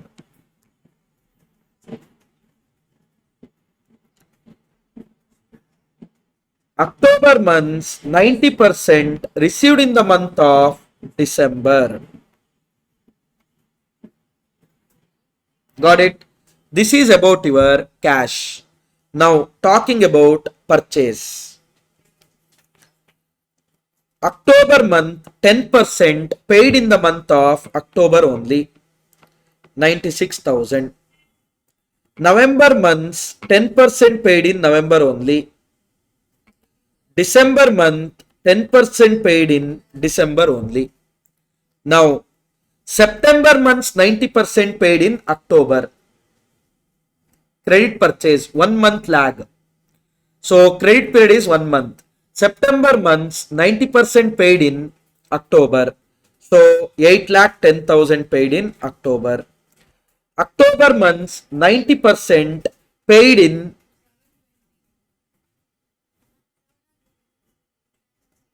$8,64,000.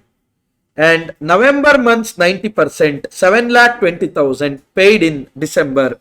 Now she will tell, na aduna solla, something like that. I told that only. Correct, no, madam. For different month you told. Is that clear? If at all they say advance, that means next months you are paying previously. You should take next month's 90% like that. Next is what? Wages. Half month. That means October month half is paid in October, 1,80,000. And September month's half is paid in October, 1,50,000. Next, November month's half is paid in November, 1,80,000. October month's half is paid in November, 1,80,000. December month's half is paid in December, 2 lakh. November month's half is paid in December. Simple. Got it? No doubt. Expenses half month, same drama. Okay.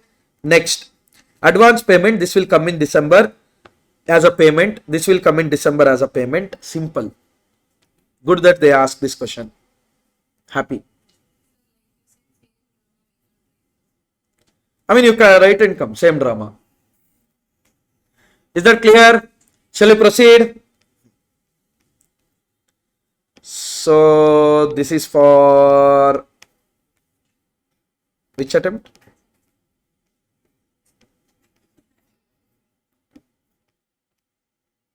June 24. We have one more attempt to see. After that break. Yeah. I told big break after this, sir. Oh my god, my bad, guys. I thought it's 4:45. It's just 3:45 it was. Now it's still 4:04. So we'll see few material, few concept. Then we'll take a break. Thank you in advance. 7A.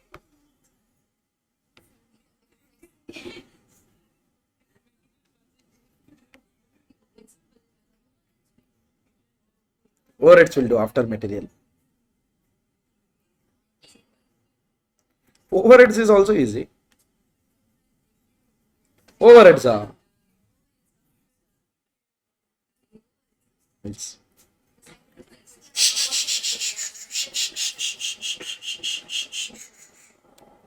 They're asking prepare quarterly production budget for the year. Calculate in which quarter of the company is expected to achieve break-even point. Awesome. They're asking break-even means, remember, whatever the statement you prepare, you are going to prepare as per marginal costing approach.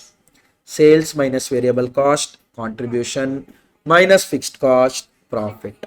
See, Easy Walk Limited produces and sells a single product.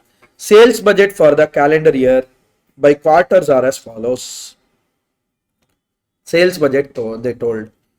The year is expected to open with the inventory of 12,000 and close with inventory of 16,000. Production is customarily scheduled to provide 70% of the current quarter sale demand plus 30% of the following quarter. The budgeted selling price per unit is 40 and variable cost is 35. Fixed overhead is 4,40,000, which is evenly distributed throughout the year. That means every quarter 1,10,000, 1,10,000, 1,10,000, 1,10,000. Prepare quarterly budgeted production budget. Very simple. Now, listen, quarter 1, quarter 2, quarter 3, quarter 4. First, they are telling production schedule, they are telling you don't even have to take opening stock, closing stock, nothing. They are only telling how much is the production. What they are telling, production is customarily scheduled to provide 70% of the current quarter sale, 30% of the next quarter demand. So in the first quarter, how much we are selling? 40,000, 70% of that 28,000 plus quarter 2, 48,000 of that 30%.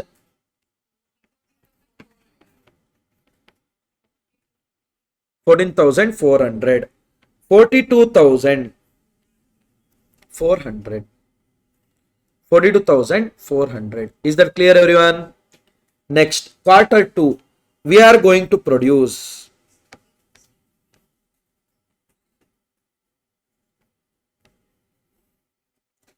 quarter 2. We are going to that means try to understand, guys. One thing you have to understand here.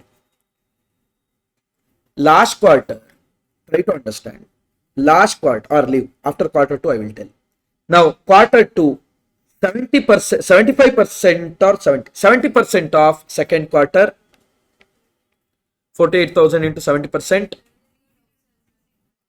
33,600, and 30% of next quarter, 60,000, 20,000. Oh, sorry. Now listen, everyone. One thing you have to understand here. One thing you have to understand here. One thing you have to understand here. What is that, sir? Guys, try to understand. First, we are producing 70% of the units to be sold during the period only. Correct? No? Remaining 30% was produced in the last quarter. Because current quarter's 30% is produced in last quarter. That means whatever to be sold is correct here. Remaining 30% what we produce of the next quarter sale, can I say that itself is our closing? Understood? Try to understand.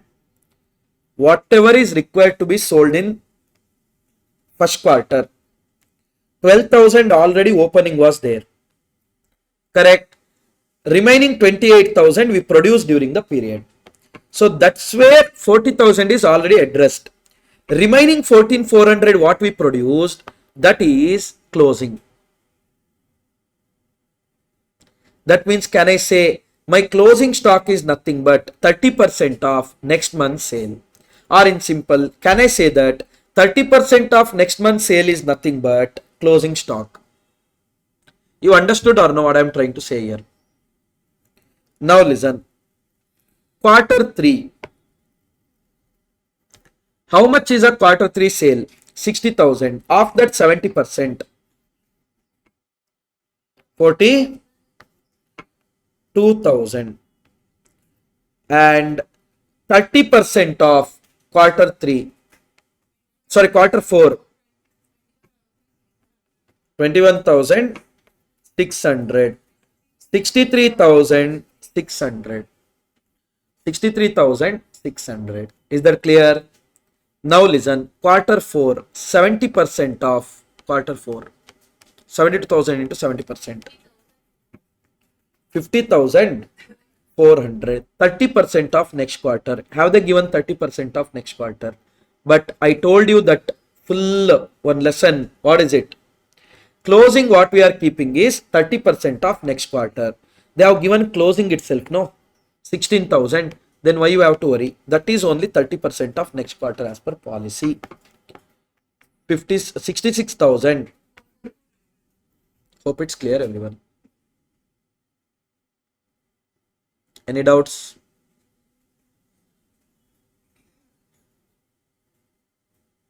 No doubts. Next, what they have asked.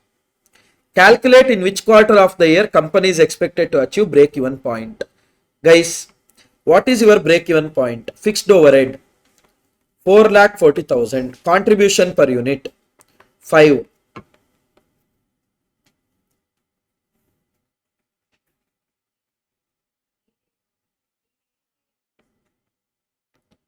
$88,000 units.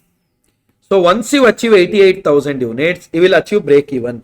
After that, whatever you sell, everything is not profit. Everything is margin of safety.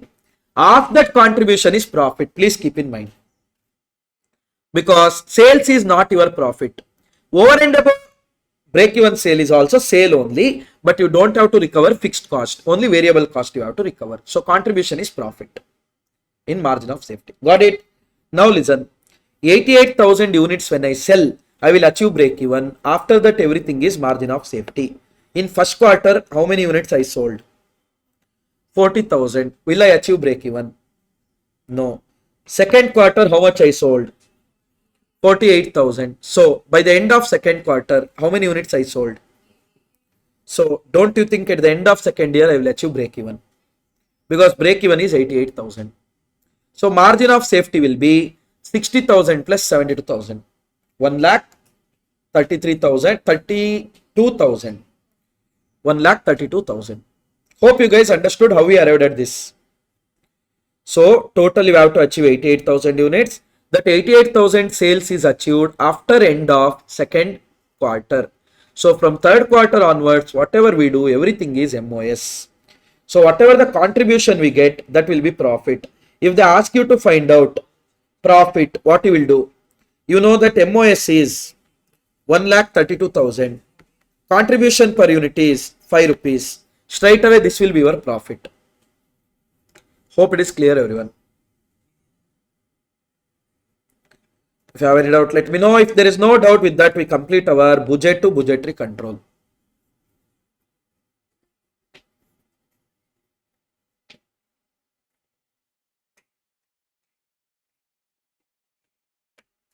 Any doubts?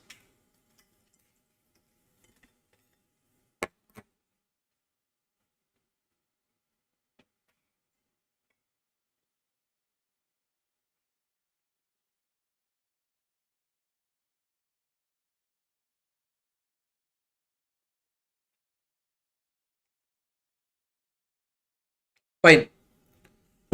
Now, with that, we have completed that chapter.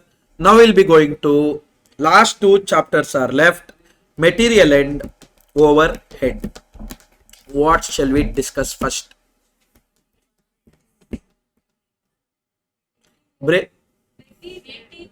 Material, overheads,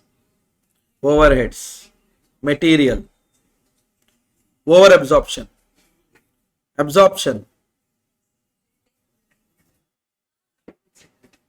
We'll do material like around 30-40 minutes. My material will get over. Not much things. Okay. We'll do like this and we'll go to overheads. You see. Material cost. Guys, material is nothing but all the commodities which are physical object used in making the final product. Material is object or the commodity used in making the final product. So material cost could be, guys, direct material cost, indirect material cost. Direct material cost are those material costs which you can trace it in the final product directly in a economical feasible manner. Indirect material cost are cost of those material which you cannot directly attribute or which you cannot trace it in the final product directly. In this chapter, what we will be learning, we learnt already what we will be revising. We'll be revising about elements of material control. Why we need material control, guys, or how to do the material control. In this chapter, it's all about material control. How to do? You have to concentrate on three major areas. One is procurement. One more is issue, that is usage. One more is storage. If you have mastered these three areas, then your material cost will be well within the control. Now, first, material procurement. It starts with planning department. Also, we call it as drawing department. We also call it as engineering department. They will come up with bill of material. Now, what is this bill of material? It's like a recipe. Recipe. That means, what do you mean by that? In TV and all, they'll come up with recipe, no? Now YouTube. In our time, it was TV. In your time, it is YouTube. Now it's ChatGPT. What is it? They will come and tell, half bowl of rice you take. In my home, if we take half bowl, we are 5. Will that be sufficient? No. What they say is for 2 people. That means bill of material, they will say that what are the raw materials required, in what quantity required, but they will tell it for the standard output. So these are the materials you should use to achieve this much output. Like that, they will give the list. Now that they will send to production department. Now production department will be having idea regarding how much exact units to be produced. Now they have given for standard. Now these people will convert it for actual and they don't have material. So they will send that material requisition to stores department. Now stores department will check if the material is available, they will issue. If it is not available, they will send purchase requisition to which department? Purchase department. How it works, sir? Now if at all it's a new vendor, then we will ask for tender. They will send quotations. Based on quotations, we will select the best one. And based on that, we will prepare purchase order and will send them. After that, our supplier will send goods to the stores department, also invoice to the cost accounting department. Now, once the stores department receives the goods, they are going to check whether everything is there or no. If something is missing, etc., then they will inform the cost accounting department. Also, if anything to be returned, they will return and inform the cost accounting department. At last, based on that, the cost accounting department will make the payment. Here, what is very important, sir? Bill of material is very important. Meaning of bill of material is very important. Got it? Okay. What are the how to value valuation of materials receipts? Few conditions are there. One is cost incurred from the supplier point till it reaches the godown, which is non-refundable in nature and which is normal. These costs will be treated as cost of material while valuing inventory. Which and all? One, whatever we incurred from vendor place till our godown, which is non-refundable, because if it's refundable, it's not your cost at all. Plus, which is normal in nature. Guys, discounts. There are 3 types of discounts. Trade discount, quantity discount, cash discount. Trade discount means because you bought it in that quantity, you are going to get some discount. Quantity discount, because trade discount is because you bought from that supplier, you will get trade discount. For example, in Flipkart and all, iPhone 20% off, 30% off. Now what they are giving? Trade discount relating to purchases. Quantity discount means wholesale discount, what we say, because you bought in that quantity, so you are getting a discount. For example, if you buy more than 10,000 kgs, I will give you 10% discount. Now that is your quantity discount. Cash discount is discount for the prompt payment or early payment. Now cash discount you have to ignore, no doubt in that, because it has nothing to do with the purchase of material.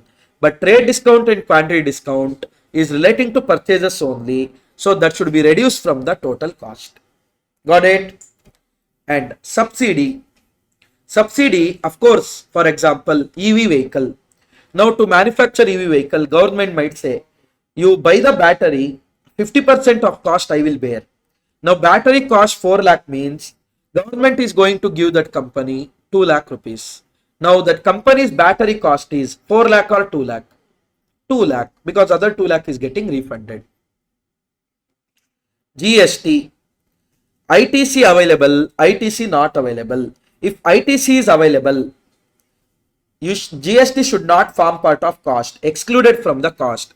If ITC is not available, included in the cost. If it is already included, reduce it.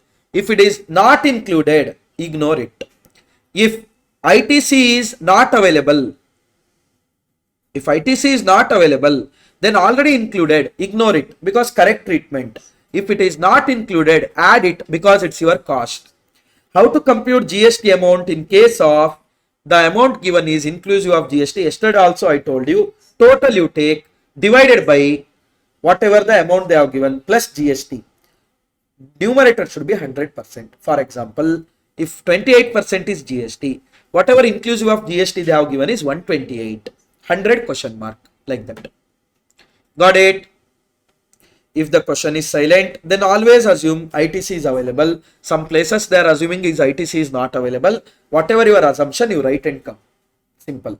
If they don't tell anything about registered supplier or no, ITC available or no, just assume it as not available and do it and come. If they say registered supplier, etc., then ITC is available. There will be demurrage, detention, fines, penalties, etc. As name itself says, fine, penalty, it is abnormal in nature. Don't add it to cost of material. Straight away charge it to costing P&L. What do you mean by demurrage? Ship, delay, harmos,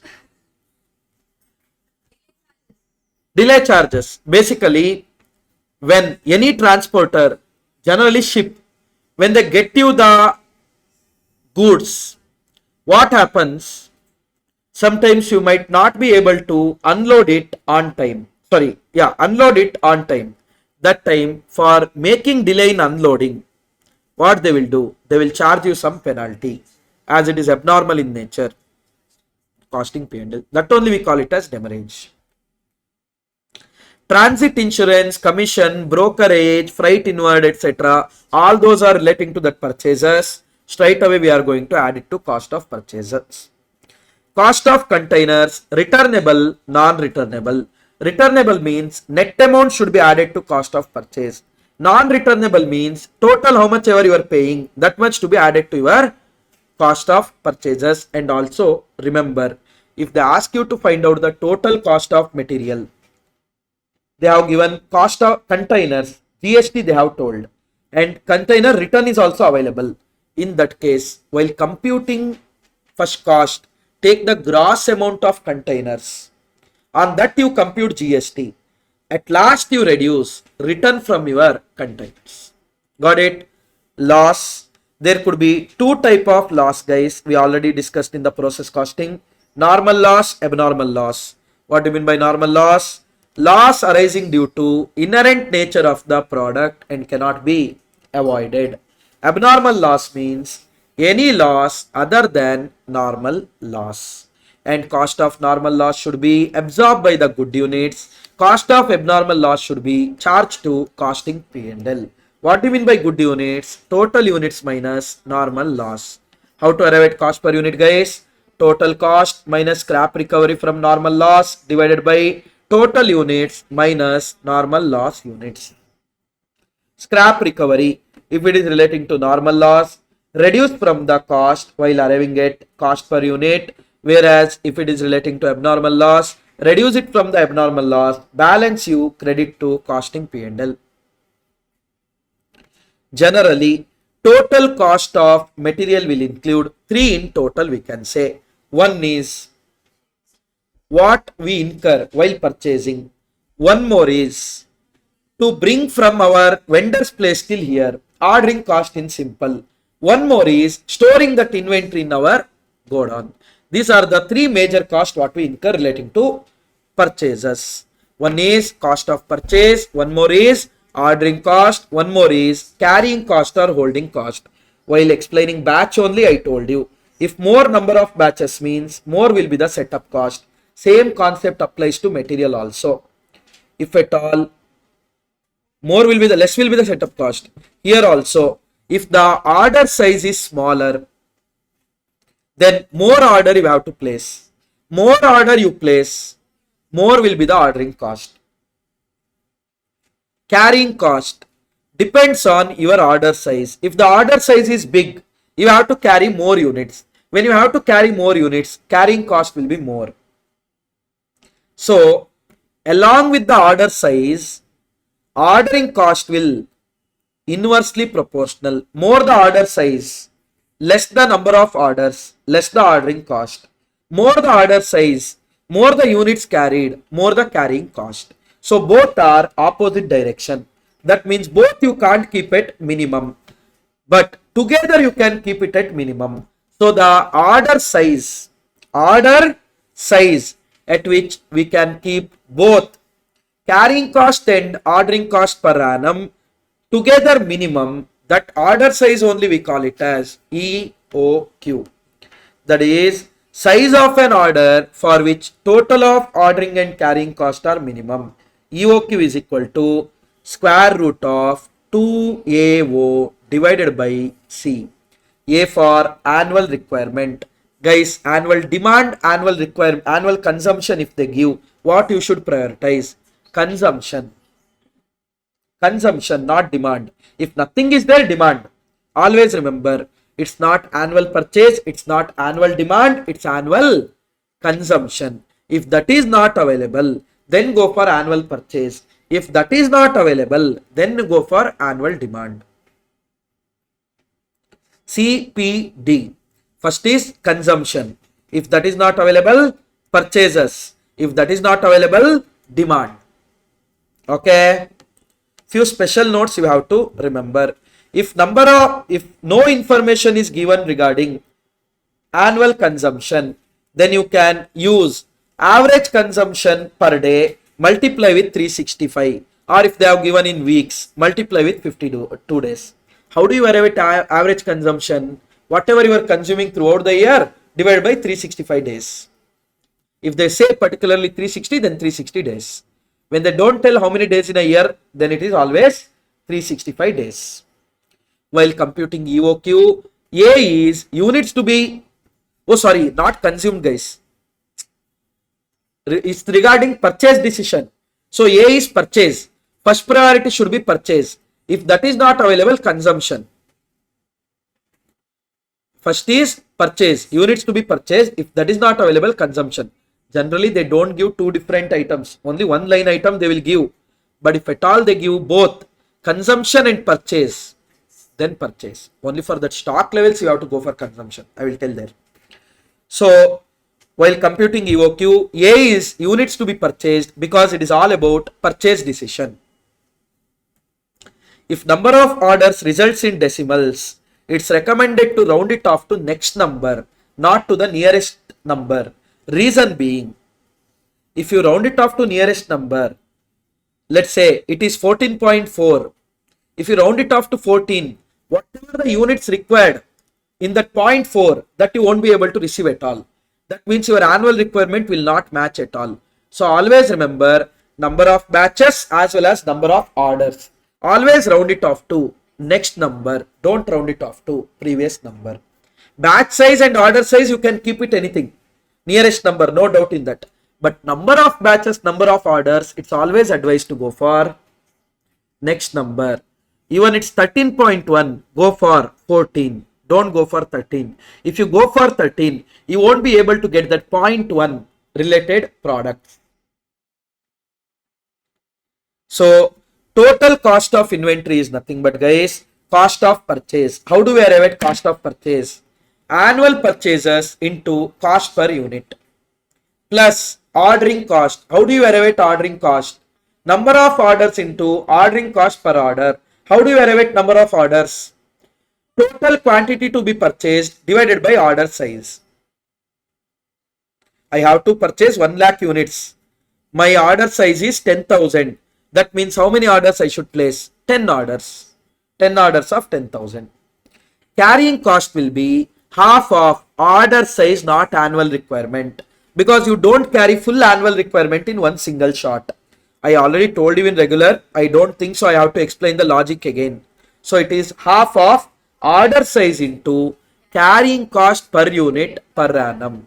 If they don't give carrying cost per unit per annum in amount, you should take purchase price and multiply with the given percentage. They might give percentage separately, like insurance 2%, storage 5%, obsolete 3%, like that. What you should do, you should take 10%. All the three together.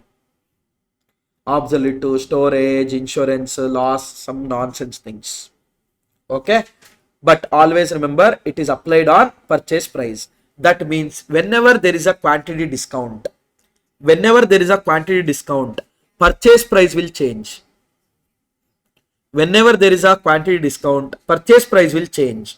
And if the carrying cost is given in percentages, automatically along with purchase price, carrying cost amount also will change. Please keep that thing in mind. In Josh for both, don't take the same percentage. Same amount.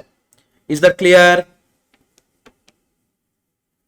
Next, there is something called as inventory turnover ratio. What is your inventory turnover ratio, guys? Cost of how many times our inventory got from 0 to full. That is cost of material consumed divided by average inventory of raw material. How do you arrive at cost of material consumed? Opening stock of raw material plus purchases during the period plus direct expense if any minus closing stock of raw material. How do you arrive at average? Opening stock plus closing stock divided by 2. Opening stock plus closing stock divided by 2. And if the question if in question only opening stock or closing stock of raw material is given, that only will be considered as average. Inventory holding period is, on an average, a inventory will be held for how many days? That means try to understand. If my inventory turnover is 4 times, what do you mean by that?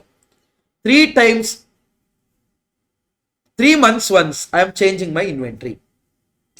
If my inventory turnover is 4 times, what do you mean by that? 4 times my inventory changed.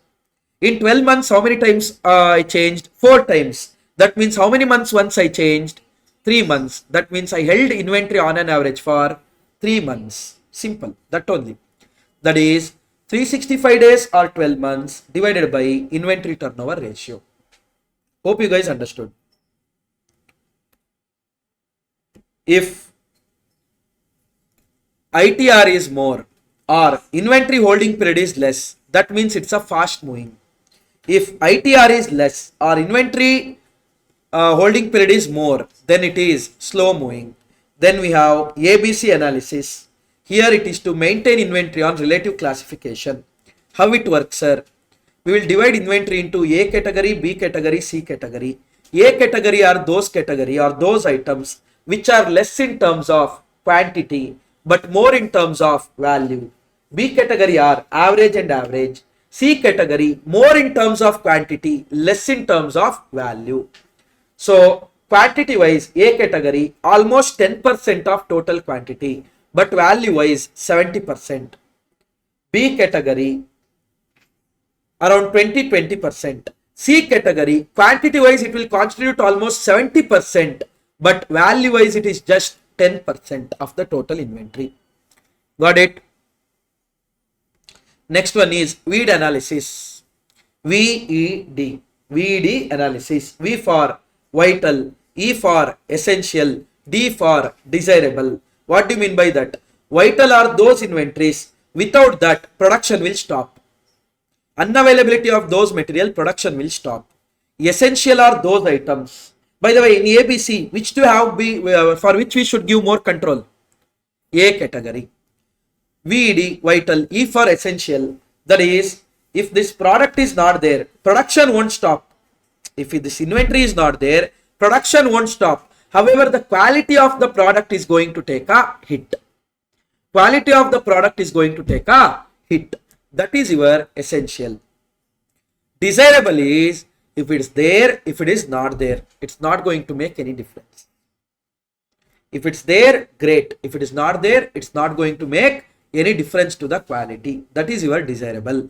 Which one we should keep more control? Vital. Because if that becomes empty, stock out, then straight away gone. Your production will be interrupted. One more is FSN. Fast moving, slow moving, non-moving. Fast moving, slow moving, non-moving. That is, fast moving is the one which is moving faster. I mean, the more turnover, more inventory turnover. That means that has more demand.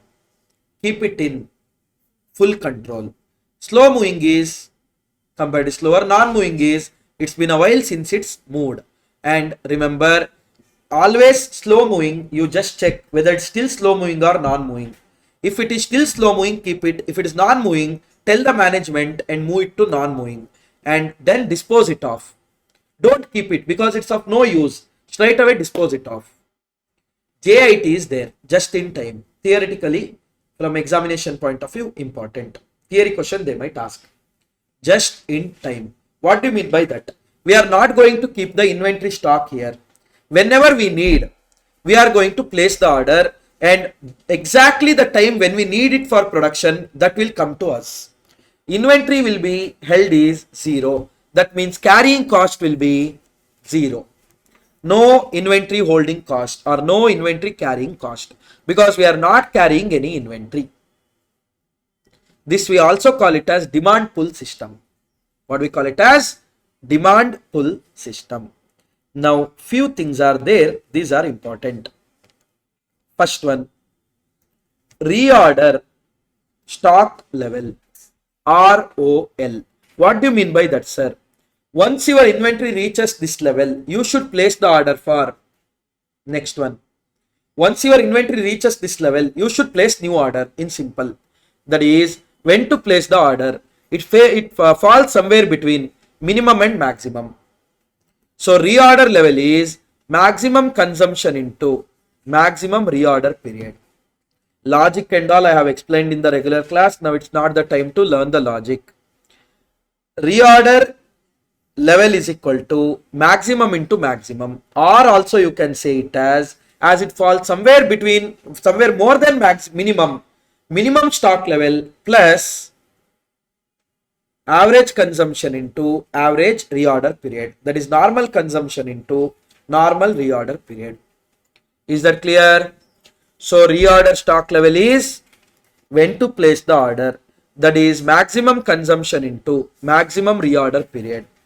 Or if they give minimum stock level in the question, then minimum stock level plus, because it is something more than minimum stock level plus normal consumption into normal reorder period. Reorder period is within how many days we are going to get the order from the date of placing. If I place order today, in how many days I will receive it? Reorder period. We call it as lead time also. Minimum stock level, it is the lowest level which we like to keep at any point of time. We don't want that to go below this. If it goes below also, it's not a problem. It's just a triggering point. How do we arrive at minimum stock level? ROL minus average into average. Because ROL was minimum stock level plus average into average. So minimum stock level is reorder level minus average into average. Maximum stock level is, guys, it is the highest level of quantity for any material which can be held. That is ROL plus reorder quantity, that is order size. ROQ means order size. Reorder level plus reorder quantity minus minimum consumption into minimum reorder period. Average stock level is, this is the quantity of material that is normally held. Maximum stock level plus minimum stock level divided by 2. Danger stock level is, it is the level at which normal issue will be stopped and only urgent issues will be made. Here it is, sometimes we take average consumption, sometimes we take minimum consumption. Generally normal consumption, average consumption. That is normal consumption into lead time for emergency purchase. Lead time for emergency purchase, they will only tell in the question. Few notes you have to remember. Consumption and lead time should be of the same time unit. That means if consumption is in terms of days, lead time also should be in days. If consumption is in weeks, lead time also should be in weeks. If consumption is in months, lead time also should be in months. One in weeks, one in month you can't take. If only one information is given relating to lead time or consumption, that is either they have given average, either they have given minimum, either they have given maximum. In that case, all minimum, maximum, average will be same. For example, they have given you annual requirement. Now I know that annual requirement divided by 365 if I do, I will get average consumption per day. Now I got to know average consumption. No other information is given. Then my average consumption only I will consider it as maximum. Average consumption only I will consider it as minimum. Hope it's clear. And remember guys, maximum stock level, if at all it is perishable in nature, as per formula, or in that shelf life, how much you can consume in maximum, that will be the maximum. Lower of that too will be the maximum. For example, in your home, capacity of fridge is 500 liters of milk. 500 liters of milk. Now, that is maximum stock level as per formula. But in a day, you can consume 5 liters of milk. And milk shelf life is 4 days. That means maximum you are going to keep is 20 liters. Although fridge capacity is 500 liters, your maximum is how much? 20 liters. So always remember, if the goods are perishable in nature, maximum stock level as per formula, or maximum what you can consume in the lead time, whichever is lower. Maximum stock level as per formula, or maximum what you can consume in lead time, whichever is lower. Anyone, any doubt in this? No doubt. So quickly, what is the formula for EOQ? Square root of 2AO divided by C. A for annual purchases, O for ordering cost per order, C for carrying cost per unit per annum. Got it? EOQ is square root of 2AO divided by C. How we got that formula? We have already derived. You can go through that. That is, in EOQ, total of ordering cost and total of carrying cost will be together, it will be minimum and it will be same. Correct? No, using that we derived that formula. You can remember. You can go through that once. Now, after that we learnt about inventory turnover ratio formula. What is the formula? Cost of material consumed divided by average inventory. Cost of material consumed is opening stock of raw material, add purchases minus closing stock. If at all any direct expenses there, add it. Divided by average, opening stock plus closing stock divided by 2. Then we discussed about inventory holding period. Whenever it's an inventory holding period, what we should do? 365 days or 12 months divided by inventory turnover ratio. More inventory turnover ratio, fast moving it is. Less inventory turnover ratio, slow moving it is. More holding period, slow moving it is, because you are holding inventory for a longer period of time. Less holding period, you are turning your inventory more often, fast moving. Got it? Next one. Reorder level. Reorder level is maximum consumption into maximum reorder period. Reorder period is also known as lead time. In how many days we'll get the product. Or minimum stock level plus, because reorder level is something more than minimum stock level. Reorder level is minimum stock level plus average into average. Average consumption into or normal consumption into normal lead time. Then we discussed about minimum stock level. Reorder level minus average consumption into average reorder period. Maximum stock level. Reorder level plus reorder quantity minus minimum consumption into minimum reorder period.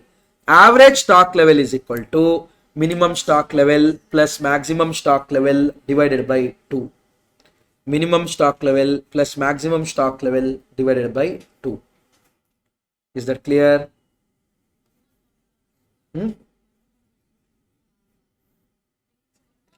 One more formula is there. If you want to go for that, you can go for that. That is minimum stock level plus half of ROQ. Generally, in fact, in your material, they haven't given average formula also. But they have asked in question. So, yeah. So, danger stock level is average consumption into lead time for emergency purchase. Got it? That's all I feel. We'll see few questions. Look at this illustration number 1. Calculate EOQ. Consumption of material per annum they are telling 10,000. That only will be A. Order of placing 50. Cost per raw material 2 rupees. Storage cost is 8 rupees. That means carrying cost is 0.16. EOQ will be square root of 2AO divided by C.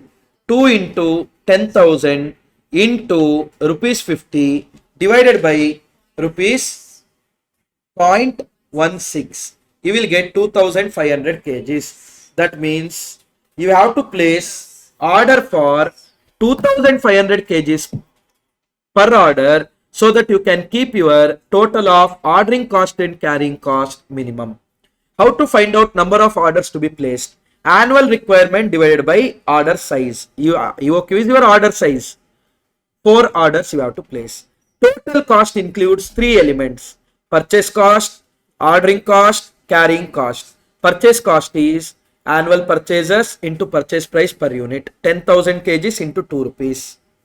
Ordering cost is number of orders into ordering cost per order, 4 orders into rupees 50. Carrying cost is half of order size into carrying cost per unit per annum. Okay, so you will get the total cost. You will get the total cost. So second one, same thing they have asked here, not much. Look at this. Component A they have given normal usage 30 units per week, maximum usage 450, minimum usage 150.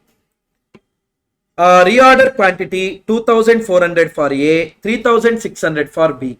Reorder period 4 to 6 weeks. They have given this also in weeks, this also in weeks, no problem. Minimum 4, maximum 6, average 5. B, minimum 2, maximum 4, average 3. They are asking you reorder level. What is the formula? Maximum usage into maximum reorder period. We will find out. Minimum level, earlier we found out ROL, minus average into average you have to do. Normal usage into normal reorder period. Accordingly, you can find out these things. Okay. Here, inventory turnover ratio. You can do all these things. And stores ledgers are there, guys. We have FIFO, LIFO, weighted average, average, all those drama. I am not going to touch also in the marathon. Okay. Please go through that once. Replacement method, standard costing method. But standard costing method, once go through it. Okay. One question is there, no, on standard costing. Finadi problem, is it? Not practical problem. Standard costing should be there in illustration. Some 240 or something adverse favorable is there. Yes, sir. Yes, sir. There also it is there. Here also it's there. Great. So stores ledger I am not going to revise now. Hope it should be fine. Here they told debit variance is 20. That means your standard cost is more than actual cost. Accordingly, you found out standard cost. Opening is 240, that is actual 2400. They are telling standard is 20 more. So your standard is 2420 for 10 units. So your standard is 242. That means issues everything will be made at 242. This question is there, no? Illustration 10. Just to go through that, okay? Very important. I feel so for this attempt. All these are similar. And here is the major one.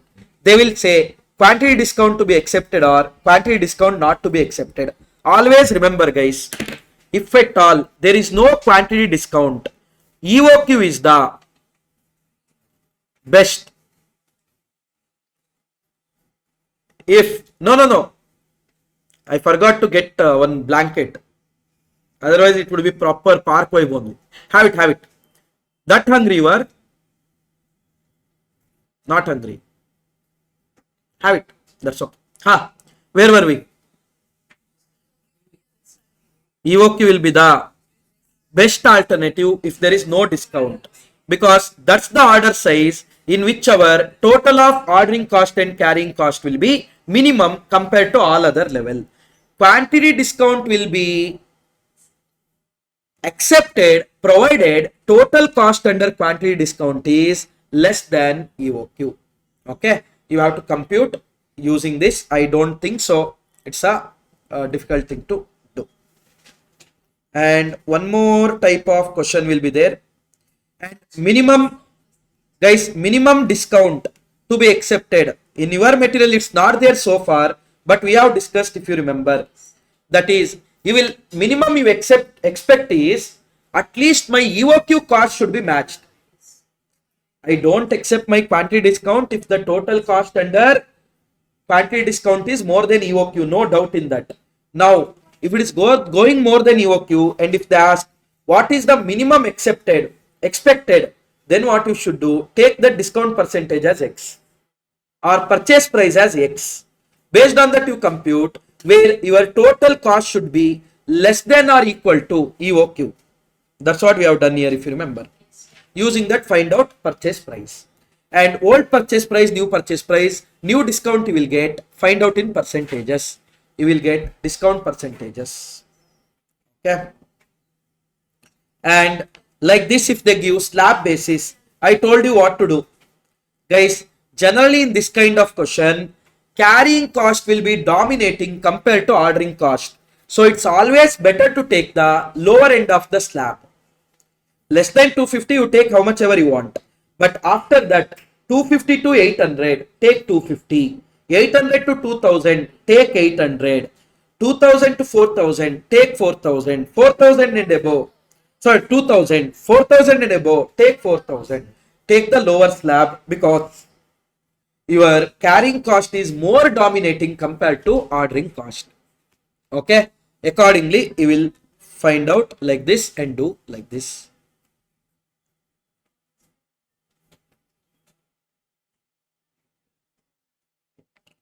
This is the question I told about that cost of drums, returnable, etc. See there, purchase price we take, trade discount we take, also cost of drums we take full amount, although it is returnable. For that we will add the GST on material as well as drums, because the question is silent and they are not telling about registration also. Then we get the net invoice value. For that we will add freight, we will add insurance, we will reduce cost of containers which is returned. That will give you total cost. For that stores overhead will add, will get the cost of material. Then if you divide it by the number of units, good units, you will get cost per unit. Sometimes they will tell material cost, other expenses, 3% of total expense if they tell. Other expenses, 3% of total expense if they tell. What you should do? Whatever the expense you got, that is 97. 3 is question mark, like that. What few people will do is total expense they will take into 3% they will apply. Gone.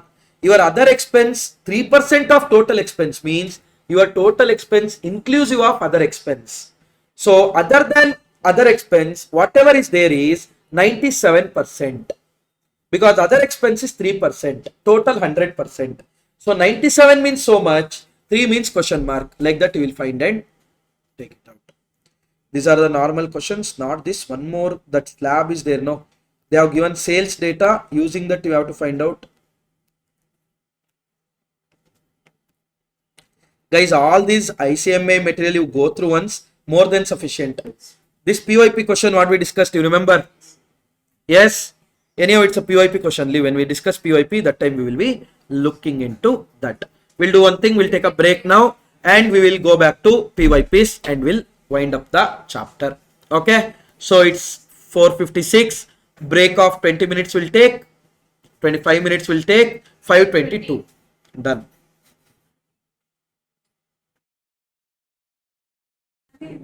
Okay, everyone, shh. Fast.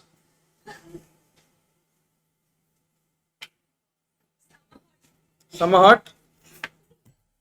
Seriously?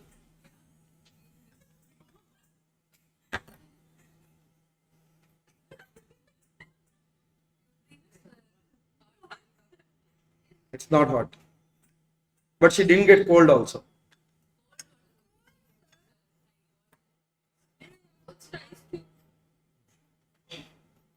You put ice cube. I can't see that.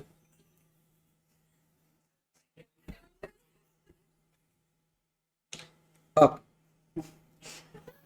See this magic. Close your eyes. Hold it like, hold your hands like this. And close your eyes. Close that book. Keep your left hand on that. Right hand. Don't close your eyes.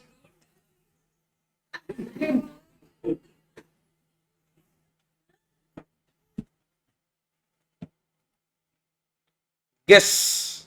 I just grabbed something from your desk. What I would have grabbed? What I would have grabbed? You guess, that only I would have grabbed. There you go. Magic. See? Thank you. MCQ 2 and 2B. Huh? 3. 2.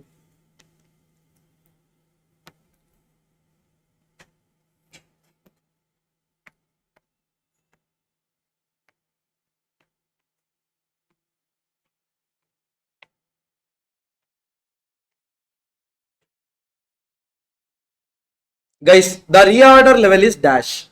For the following information, maximum is 300, minimum is 200, reorder period is 8 to 10. What is the formula for ROL?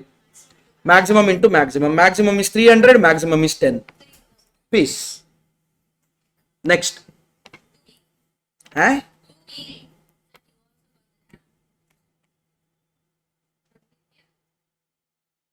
Who Nitya? Nitya. Nitya, you don't know. She laughs also like this. She cries also like this. Nitya, MA batch, marathon Nitya. Nitya ka. Calculate the optimum order size. Guys, which is the order size called as optimum? Order size which gives us low total cost. That is optimum. And compared to all other level, EOQ is optimum when there is no discount. X Limited is reviewing its stock policy and has the following alternatives available for evaluation of stock. Purchase stock twice in a month, 400 units. That means order size is 400. Purchase monthly, 800 units. Purchase every 3 months, 2400. Purchase 6 monthly once, 4800. Purchase annually, 9600. Moral of the story, your annual requirement is 9600 units. Correct now? So 12 months, if you do monthly 800.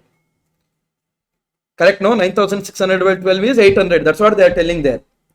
It is ascertained that purchase price per unit is 40 for deliveries up to 2000 units. A 5% discount is offered by the supplier on the whole order where the deliveries are 2001 to 4000, and 10% reduction on the total order for deliveries in excess of 4000 units. Each purchase order incurs admin cost of 250. That means this is your ordering cost. Interest and other storage are 12.5. This is your carrying cost per unit per annum. What is the best part? Best part is they haven't given in percentages. So your purchase price is not going to affect your carrying cost. Calculate the optimum order size. Moral of the story, optimum order size is not EOQ because EOQ is not even in option. Because you have only 5 alternatives. In that, whichever gives you low, that you will go for. 3 costs will be there: purchase cost, carrying cost, ordering cost. Now, when the purchase price are less, purchases are less than 2000 units, price would be 40 rupees. That means in first case, purchase price per unit will be 40. Second case, 40. Third case, if it is more than 2000, then they will give a discount of 5%. That means 38. If at all it's more than 4000, they will give a discount of 10%. Reduction on the total order for deliveries in excess of 4000 units. So whatever in excess of 4000 units, for that they are charging how much? 10% reduction. So 10% reduction on the total order for deliveries in excess of 4000 units, which is gonna be 36. In this case also it will be 36. First case, number of orders to be placed is twice in a month. That means you have to place 24 orders. In second case, you have to place 12 orders. In third case, you have to place 4 orders because every 3 months once. In fourth case, you have to place 2 orders. In fifth case, you have to place 1 order. Second.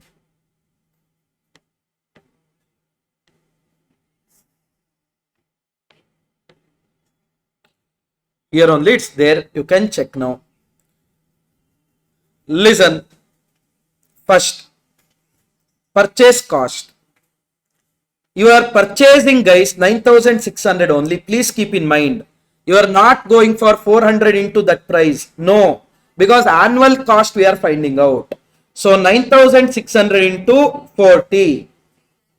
3,84,000. 9600 into 40. 3,84,000. 9600 into 38. 3,64,800. 9,600,000 into 36. Listen, excess of 4,000 means if the order goes excess of 4,000, they are giving discount on the total only, not only on the units more than 4,000. Please keep in mind. Next one, 9,600 into 36, 3,45,600. Got it? Next, ordering cost. Number of orders are 24. Ordering cost per order is 250. 24 into 250, 6,000. 12 into 250, 3,000. 4 into 250, 1,000. 2 into 250, 1 into 250. Got it? Done. Next one is carrying cost. What is the formula, guys? Don't get confused. Half of order size, not the annual requirement, into carrying cost per unit per annum. They haven't given in percentages, so piece it is. Half of 400 into 12.5. Half of 800 into 12.5. Half of 2400 into 12.5. Half of 4,800 into 12.5. Half of 9,600 into 12.5. So now we will get the total cost. In that, you will select one with the lower total cost. Out of all, which is the lower total cost, guys? Which is the lower total cost? Third one, 3,76,100. So that will be the optimum order size. That will be the optimum order size. Also, they might ask you, what if the purchase prices are not changing?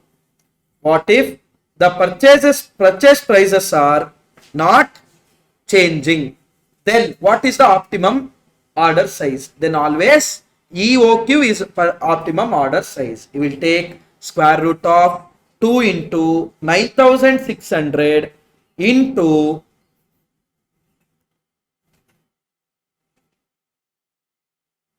250, right?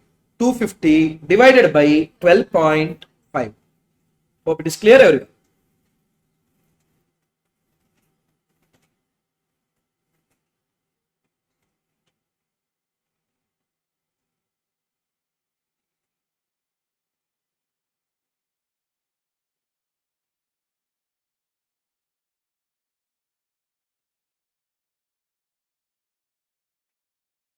Hope it is clear. We can proceed. That was your December 2025. Next one is your June 2025. No MCQ, no descriptive query. December 2024. No MCQ. 13th one, there is a MCQ. And 2B. Always 2B. In which attempt? December attempt. Smart people. June labor. December material.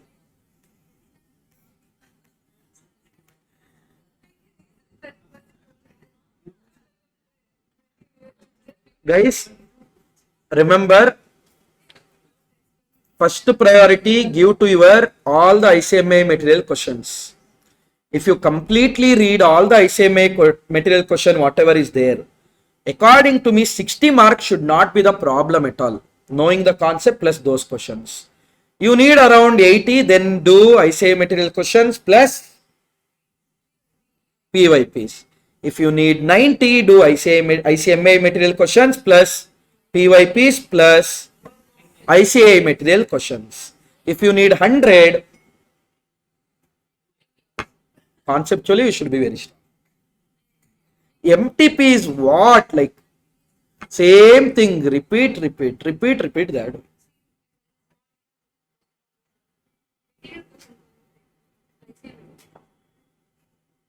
So that's what. If you cover ICA material, then no need to cover MTP. Listen, guys, if you go for FIFO, what happens? First tell me, if you go for FIFO, what happens? First in, first out, awesome. What happens to cost of goods consumed? If it's an inflation, that means you will be consuming the goods of the older rate. That means your cost of goods consumed will be lower. Your closing stock will be recent stock. That means higher prices. So your closing stock will be high.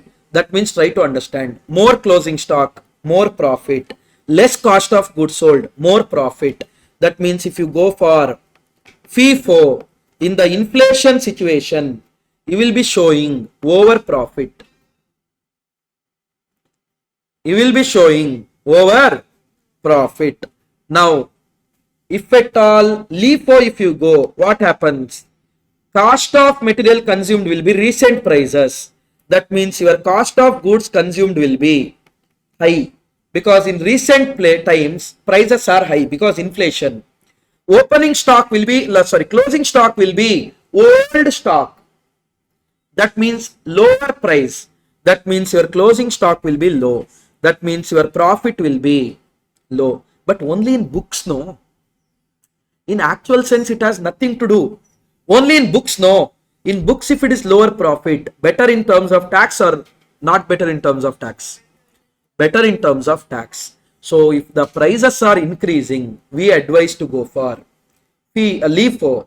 If prices are decreasing, go for FIFO. Why? Higher prices may material will be consumed, lower prices closing stock will be held. If you go for LIFO, what happens? Lower prices material will be consumed, higher prices closing stock will be held. Ulta. Got it? If the raw material prices are suffering from inflation, which of the following method will give the lowest GP? LIFO. That will give lowest GP because cost of material consumed will be more, closing stock will be high. Batch costing is applied effectively in the following situation: paper manufacturing, drug manufacturing, designer cloth manufacturing, oil refining. Oil refinery is joint cost. Designer cloth is job costing. Correct?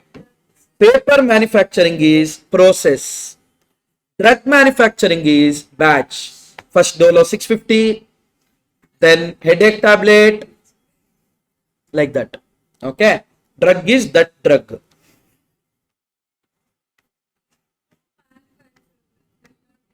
Huh? What did he say? Rolex. Skip. Done. Dongs Limited uses 3 type. Correct. Smart you are. Dongs Limited uses 3 materials PQR for the production of product M, which the following data apply. Raw material PQR they have given, usage per unit of product. That means to produce 1 unit, you need so many kgs of material they are telling.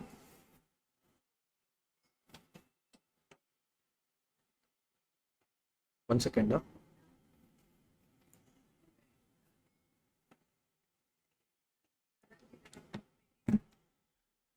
Reorder quantity they have given, prices per kg they have given, delivery period, minimum, average, maximum in weeks they have given, consumption also we have to check it, take in weeks only. Then reorder level they have given, minimum level, weekly production guys 175 225, average will be 200. Now don't think this is your minimum consumption, maximum consumption, average consumption. This is your minimum production, maximum production, average production. Now using this production you have to find out consumption. Minimum 175, correct? No, that means guys, for 1 unit if you are taking 10 kgs of PQR, first minimum consumption, 1 unit will take 10 kgs, that means 175 will take 1750 kgs. 1 unit will take 4 kgs, 175 will take 700 kgs. 1 unit will take 6 kgs, 175 will take 1050 kgs. Maximum. We are producing maximum 225 units. 225 into 10, 2250. 225 into 4, 900. 225 into 6, 1350. Got it? Next one is average. Average we are producing 200 units. 200 into 10, 2000. 200 into 4, 200 into 6.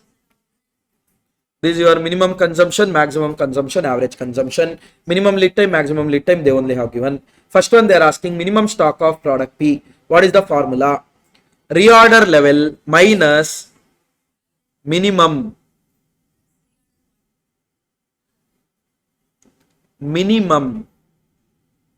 we are starting from ROL. Your minimum is somewhere below ROL. That means ROL minus average into average. ROL they have given 8,000. Average into average 2,000 into 2, 4,000. So minimum level of P will be 4,000. Got it? Next one, minimum stock of Q.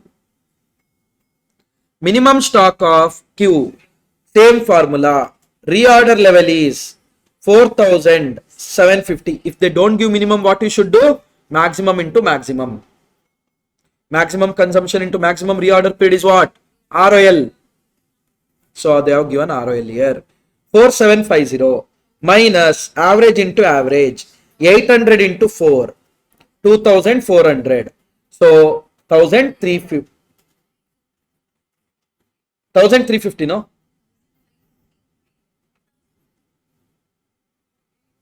800 into 4, 3,200, 1,550.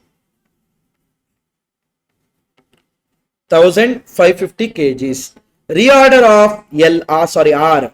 See, they have given minimum level. If you want to use that formula, that will be 2,000 minus, 2,000 plus average into average. 1,200 into 3, 3,600. 5,600 kgs. Or if you want to use maximum into maximum, 1,350 into 4, 5,400 kgs. Hope it's clear. Next, average stock level of P they are asking. Anyhow, we have computed already minimum level. All we need is maximum. Maximum will be reorder level 800 plus reorder quantity 10,000 minus minimum into minimum. That is 18,000 minus 1,750. 16,250. Correct, no? So 4,000 plus 16,250 divided by 2. 10,125 kgs.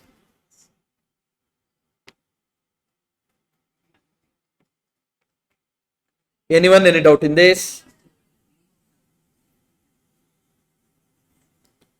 Any doubts?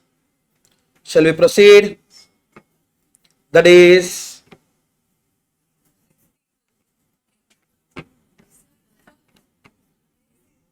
June, it's labor. December, no MCQ, no material. Then one more material we have seen, no?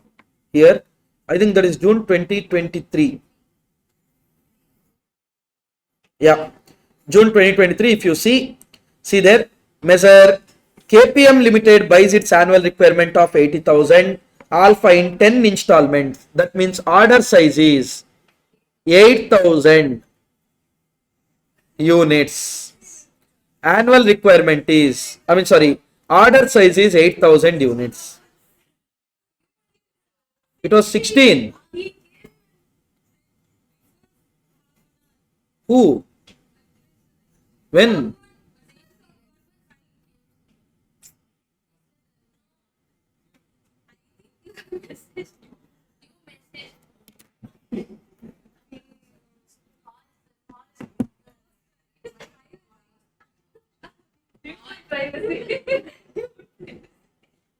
Let's see whether he receives. If he receives also, he will keep it in, like generally what we do is, whenever someone calls, we receive it and keep. They will get to know that we are teaching. So they won't call until we call back. He will do that only now. But no, I'm here only, no, so I think he will think it's something. Anyhow, he is teaching consolidation. I feel, let me not disturb him. What he did? Did he disturb you? Humans should sit at 16 degree. You guys should be happy. Out there someone working in that hot temperature of 35, 40. You guys are peacefully sitting here at 16. Oh my God. Thank you, God, for giving us 16-degree temperature.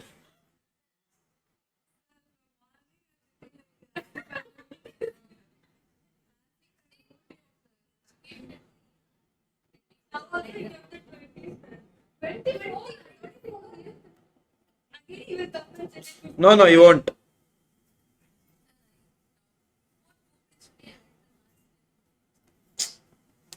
That's why he did. Otherwise, he would have forgotten there is AC. No, that is split AC, no. Centralized AC power is something else only. Immediate cool. We have centralized AC here. Rosy towers, that's why we will be sweating. Yeah, hard now.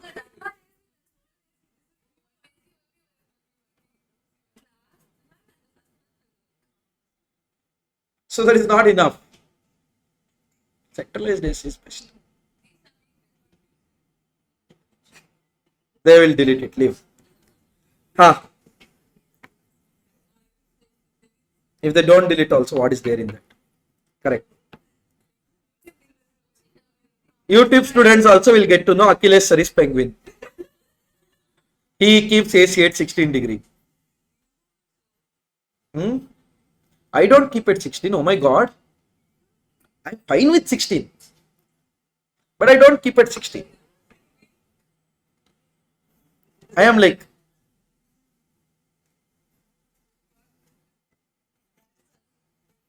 now listen. Each unit of alpha cost you 10 rupees and ordering cost is 25 rupees. Inventory carrying cost is 20% of the unit value. You are asked by KPM Limited to find out the total annual cost of the existing inventory. Also, how much money will be saved if you go for EOQ. Very simple. Right now, existing EOQ is 1414 units you will get. Order size is 8000, 1414. Number of orders 1057.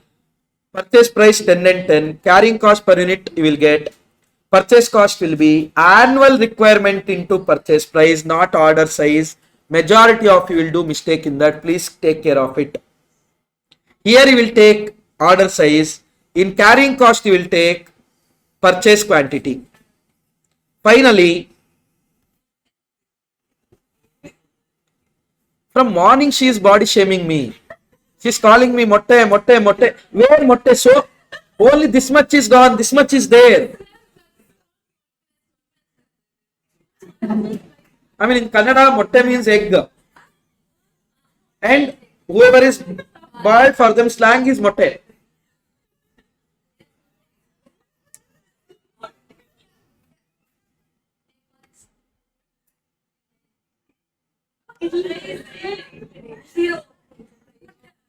One fine day after your articleship, after your finals, when you have this work stress,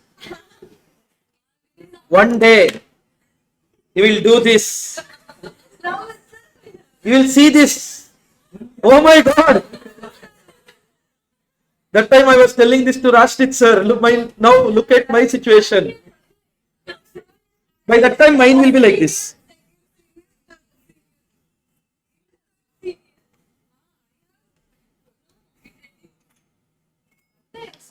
Good.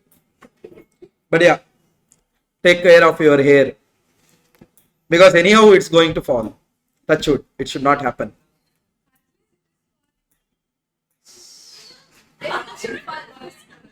What do you mean by at least it is falling?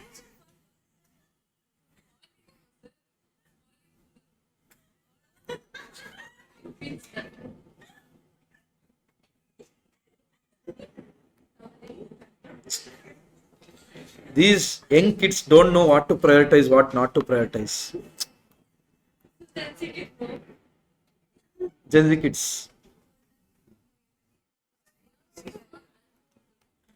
I am old enough. Who is Pakka Gen Z kid? I am not. I hate Gen Z. I am that uncle who gives that look to Gen Zs.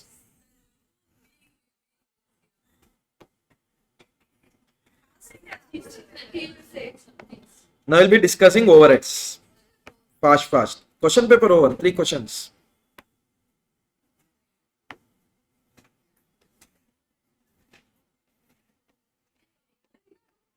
Huh? Hmm. No, revision, no. Whoever is revising for them, I don't think so. Chapter should matter. Whoever is reading for the first time, for them it will be.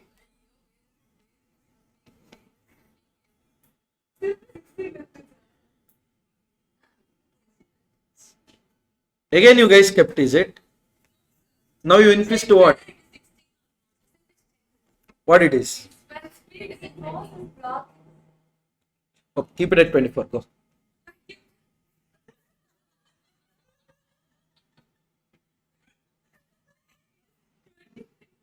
Huh? 25. Ah? See, this is why he will come and keep it at 16 now.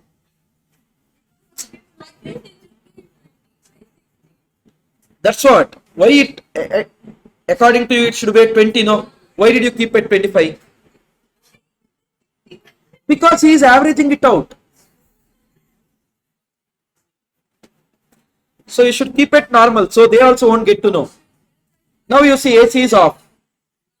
Already I'm sweating. Oh. Now listen. No, that sound will come here. Okay. Now listen. Guys, overheads. What do you mean by overheads? Overheads are those expenses which you cannot trace directly. Classification of overheads on the basis of function. You can divide it into production overhead, selling overhead, distribution overhead, admin overhead, blah blah blah blah. By the nature or variability, you can divide it into fixed overhead, variable overhead, semi-variable overhead.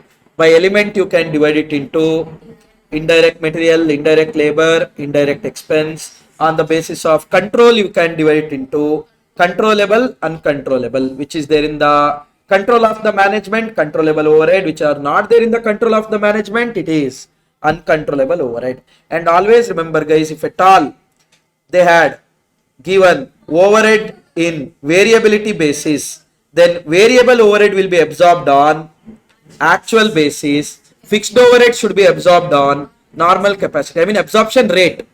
Then it will be applied on actual output or standard hours. Now, what are the steps for distribution of overhead? See, we know that for the final product, direct material, direct labor, direct expense, directly we can add. But other overhead also we should add. No, what we should do, we will absorb it. We will. What do you mean by it is absorbed on actual basis? Which one? Fixed will be computed on normal capacity. So we'll get to know how much we should charge per unit. Then it will be applied on actual. So we can't, for example, now ArivuPro rent, if it comes to, let's say, 5 lakh, if we think that we should recover from 50 students, that means per student 10,000 we decided. Now, we should apply it on actual student, no? We should recover from actual student, no? We can't recover from standard students, because actual student could be more than 50, less than 50. Now, what are the steps involved? First, we will estimate how much is our overhead, because to decide the selling price, we should know the cost. To know the cost, I should know my overhead. That means I'm not going to take my overhead after we incurring. We will take the budgeted overhead. So first we should estimate the overhead. After that we should allocate the overhead. Allocation of overhead means those overheads which you can directly allocate to any particular department. For example, sales manager salary. To which department you will allocate? Sales department. Getting it now? Rent of factory overhead. These are your direct overheads. I mean, not direct cost, not prime cost. Overheads only, but you can trace it with any particular department. That we call it as allocation. Whichever you can't trace it, that is apportionment. For example, faculty cost. This building, CMA classes are going on. Faculty cost of CMA will go to CMA. Faculty cost of CA will go to CA. Faculty cost of CS will go to CS. Faculty cost of ACCA will go to ACCA. Faculty cost of CS, CMA US will go to that. CPA will go to that. Whatever the courses are there, that faculty cost will go to that. Rent, all are staying in the same building. Should I charge only to CMA? Should I charge only to CA? So what I will do, I will divide it. Now the common cost which is to be divided on some basis, that one we call it as apportionment. That one we call it as apportionment. Now the thing is, guys, the overheads are not only allocated and apportioned to your production department, it is also apportioned and allocated to service department, which are not producing anything. We know that whatever the overhead is there, that should be recovered from the production department, not service department, because service department is not producing anything. So what we will do, whatever the overhead relating to service department, we will transfer to production departments. Now the transferring the service department overhead to production department, that only we call it as reapportionment. Now we will get to know total overhead for the different production department, that we will absorb it to final product. That is your absorption. Got it? There are different ratios you can use for allocation as well as reapportionment, etc. Reapportionment, guys, there are different methods. One is direct redistribution method.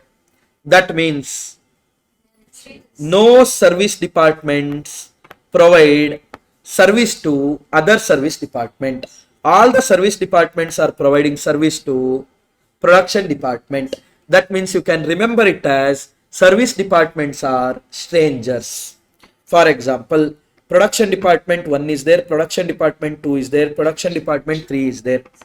Service department 1 is there, service department 2 is there, service department 3 is there. Now, direct redistribution, when do we apply? By the way, overhead as per primary distribution. That means it is allocation plus apportionment. Allocation plus apportionment. That is your primary. Reapportionment, we call it as secondary. Now, here we have overheads.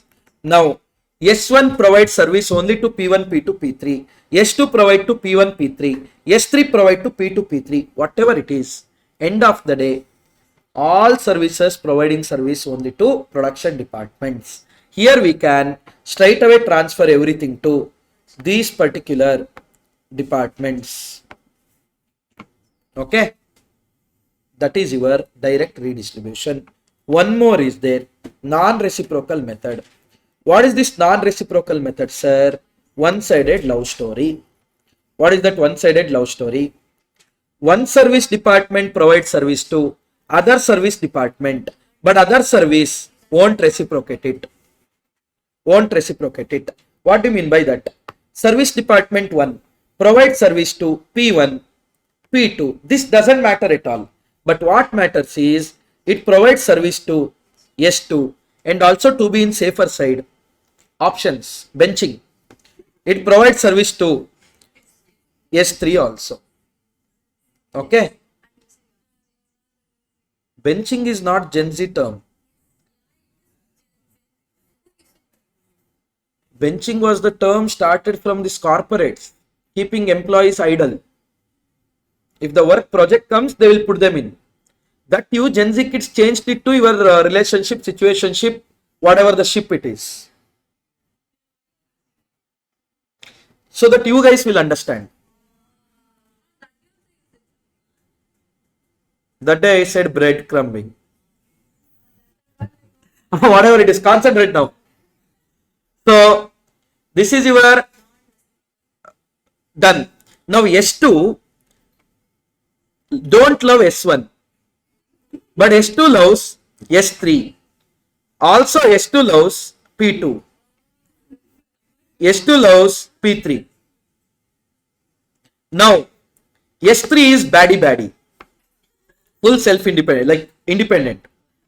That means S3 provides service only to P1, P2 and P3. That means now my question is, any service reciprocating its service to other service. Triangle. No triangle.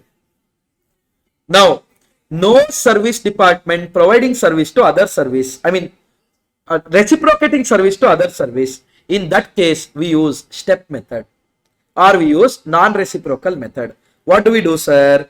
We will rank them first on the basis of maximum number of service provided to other service department. We got to know that S1 is the maximum number of service provided to other service because it is providing service to S2 and S3. S2 is providing service only to S3. S3 is not providing. Now what we will do? You will take S1 and distribute to P1, P2, P3, S2, S3. Now S2 you will take, distribute to P1, P2, P3, S3. Then S3 you take and distribute to P1, P2, P3. All this becomes 0, 0, 0. This is your step method or non-reciprocal method. Got it? Now, next one is your reciprocal method. That is two-sided love story, three-sided love story, all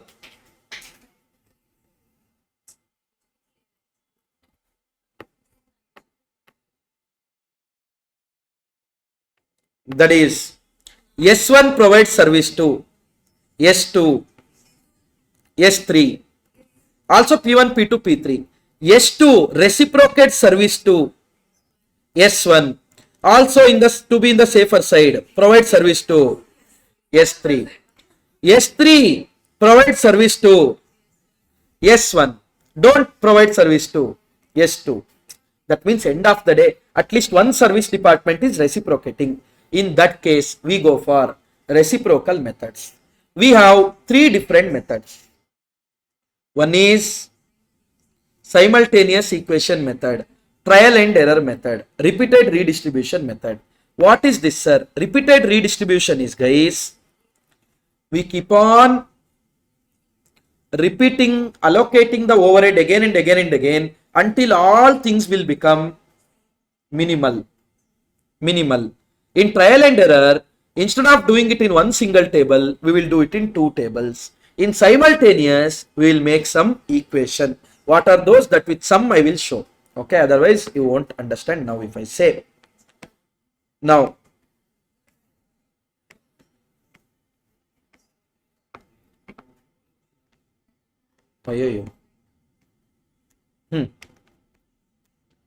guys, how do you absorb?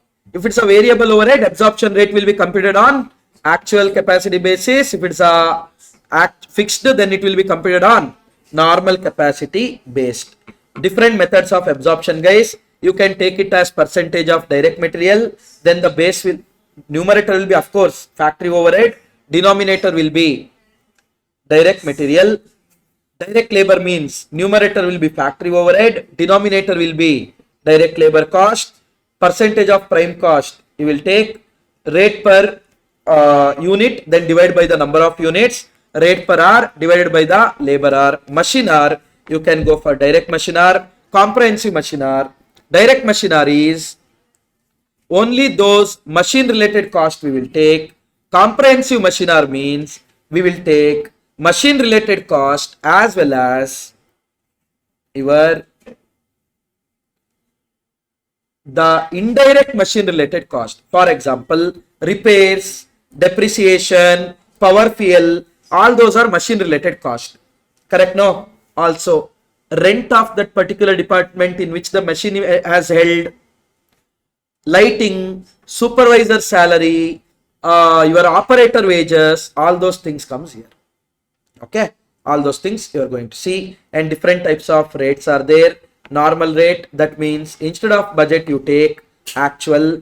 Predetermined rate, you will take budgeted data. Blanket rate means instead of finding a departmental rate, you will find the overall one single rate for the whole factory, and departmental rate is for the different department you take the rates. What do you mean by under absorption, guys? If the absorbed overhead is lesser than actual overhead, we call it as under absorption. If the absorbed overhead is more than actual overhead, we call it as over absorption. Absorbed means recovered, charged. So, how to treat the under absorption, over absorption, one of the important topic. How to treat the under absorption, over absorption. Guys, you have to check whether difference is small or difference is large. If the difference is small, you are going to charge it to costing P&L. If the difference is large, all you have to do is check whether it is due to your wrong estimation, management fault, any other abnormal reason. If that's the case, straight away costing P&L. If it is due to increase of the prices in the market or any other normal reasons, then calculate the supplementary rate for it and then charge it to different units. That is, relating to sold units, you are going to charge it to COS. Relating to closing stock of finished goods, you are going to charge it to finished goods. Relating to WIP, you are going to charge it to WIP. And remember, in study material sums, in few cases, what they have done is, they are not segregating this. Straight away full they are taking a supplementary rate. Please don't do that. Segregate by the based on the percentages what they have given. I hope you are able to remember all those questions. We marked it as LMR. Yes, treatment of under absorption, over absorption. For this attempt also I am thinking that it's a LMR. Okay, so what you should do? You should do this way. And when comparing actual overhead and absorbed overhead, please remember, for comparison purpose, actual overhead, don't take whatever full they have given.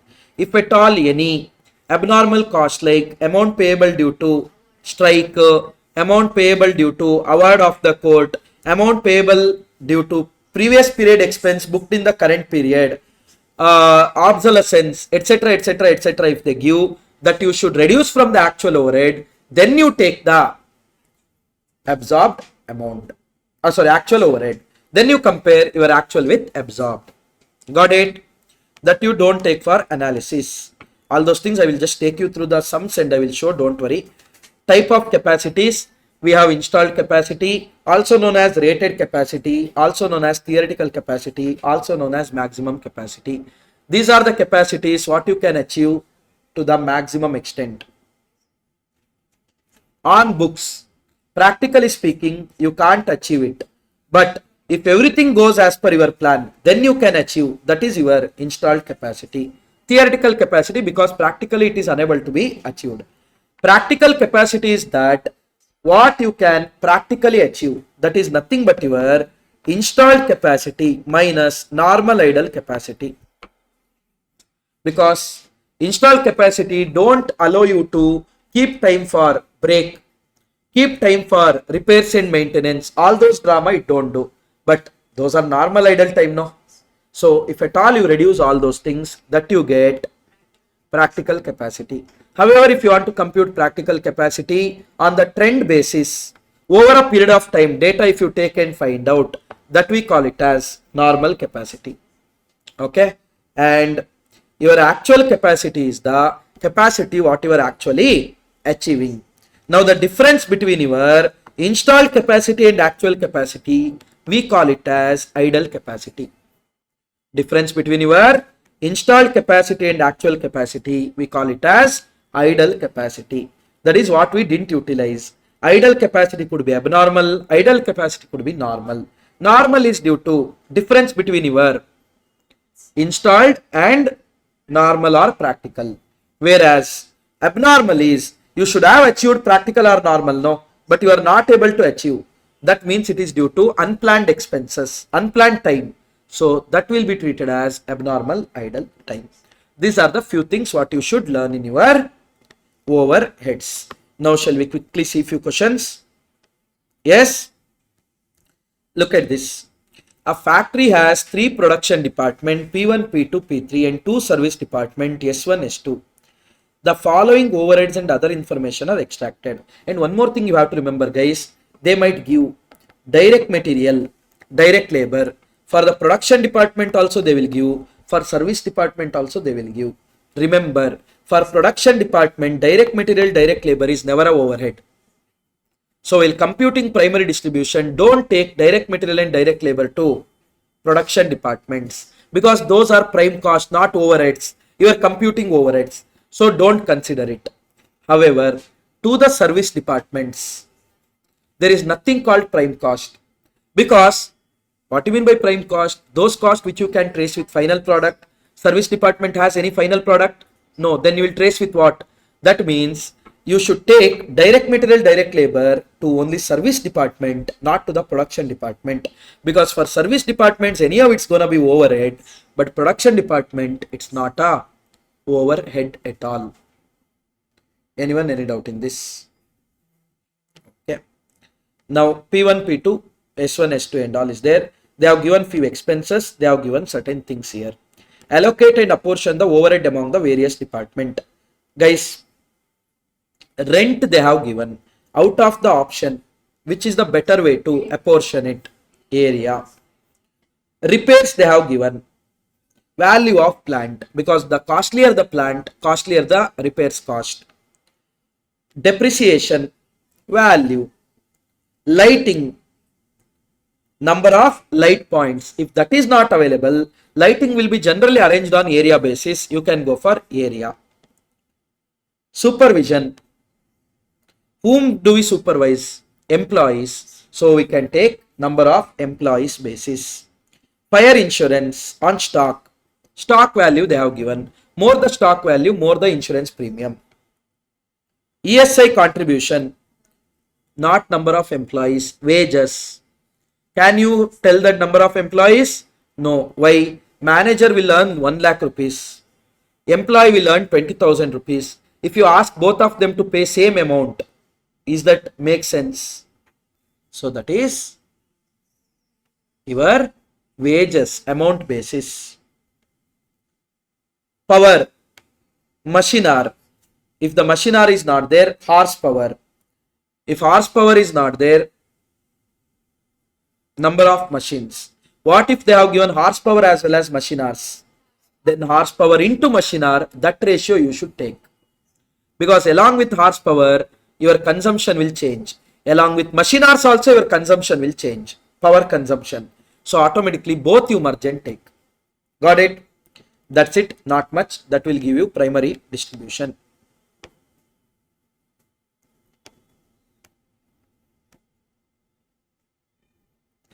Look at this. Repeated redistribution. Primary distribution they have given A, B, C, X, Y. Expense of the service department are distributed as X department to A, B, C and Y.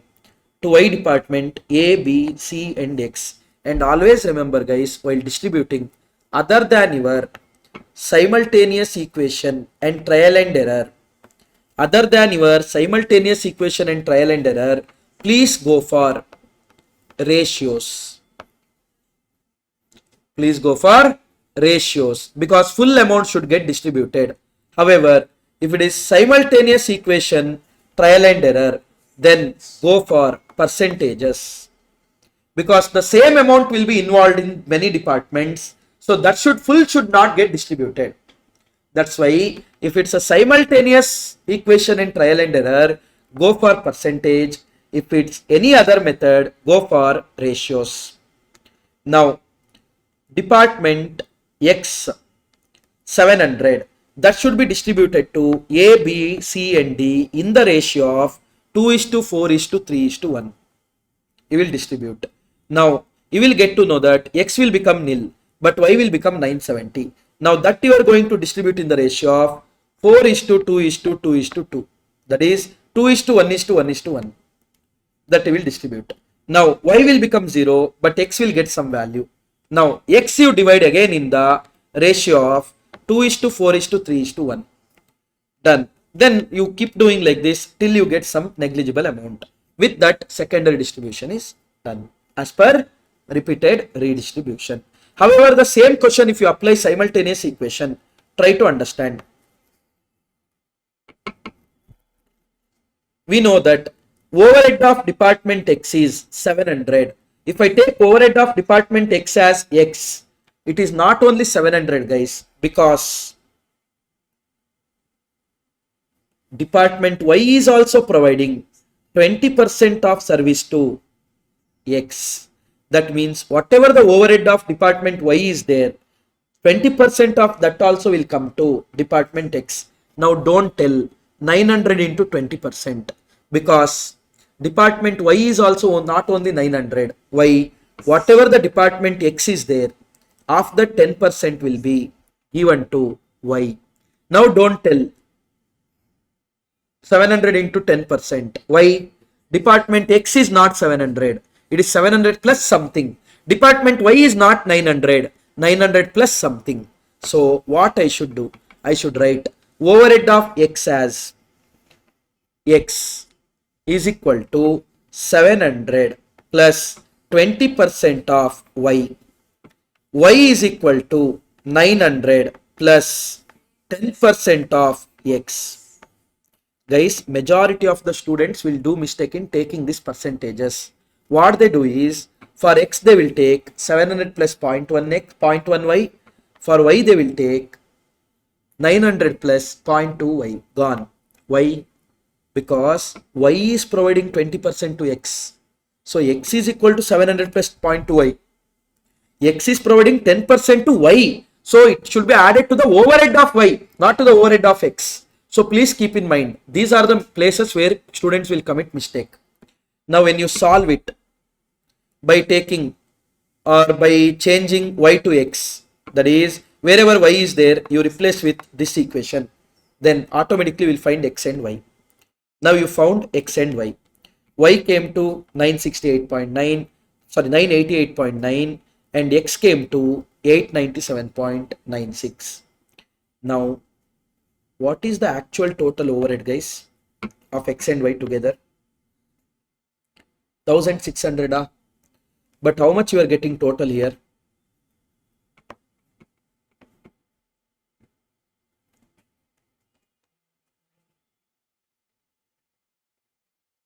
Something more than 1600. 1088, whatever nonsense it is. That means whatever the total you are getting is more than actual. So if at all you take ratio, we know that ratio means all the amount will be distributed. If you take ratio here for A, B and C, you will take 2:4:3. That means whatever the amount is there, that will get distributed to A, B and C. Correct? No. But is my full amount should be distributed? No. Because my full amount is coming something more than actual. So what you should do, you should take percentage only. Sir, but percentage if you take also it will get distributed. No. How? Just check. 20 by 100, 40 by 100, 30 by 100. Now you know the denominator is 100. Numerator's total you check. 90. Is full 100 whatever you divided is getting distributed? No. So that's why, guys, for simultaneous and trial and error, apply it on the percentages. Now you found out, no? Now you know that overhead as per primary distribution A, B, C. Secondary distribution, whatever the overhead of X is there, 897.96, that should be distributed between A, B and C in the 20, 40, 30 percentage, not in the ratio, because full amount should not get distributed. Why? Whatever is there, that should be divided among A, B and C as 40, 20, 20. You will get. After that you will get A, B, C. Then you on the labor hour basis, machine hour basis, percentage of wages, whatever you can absorb it. Got it? If it's simultaneous trial and error, only department X and department Y you will take. And you keep distributing it. First, department X. We know that 10% of department X is given to Y, 72Y. Now Y became 970. 20% of Y comes to X, 194. Now 194 is there. After that 10% is given to Y. Now Y will become 19.4. Of that 19.4, 20% given to X, it will become 3.88. Like that it will come. After that you will total. While totaling, please be careful. First 700 plus 194 plus 3.88. That's it. For Y, 900 plus 70 plus 19.4 plus 0.39. Whatever overheads get distributed. Now you got that you are going to divide it in percentages. That is your trial and error. And we have seen one ICA material question also with that. This is your normal capacity based question. So installed capacity, normal capacity, that should be your illustration 51, 52, something like that. Just go through all those things. Okay. Now, all this question, whatever we have discussed in this particular chapter, please go through that, guys. Okay. And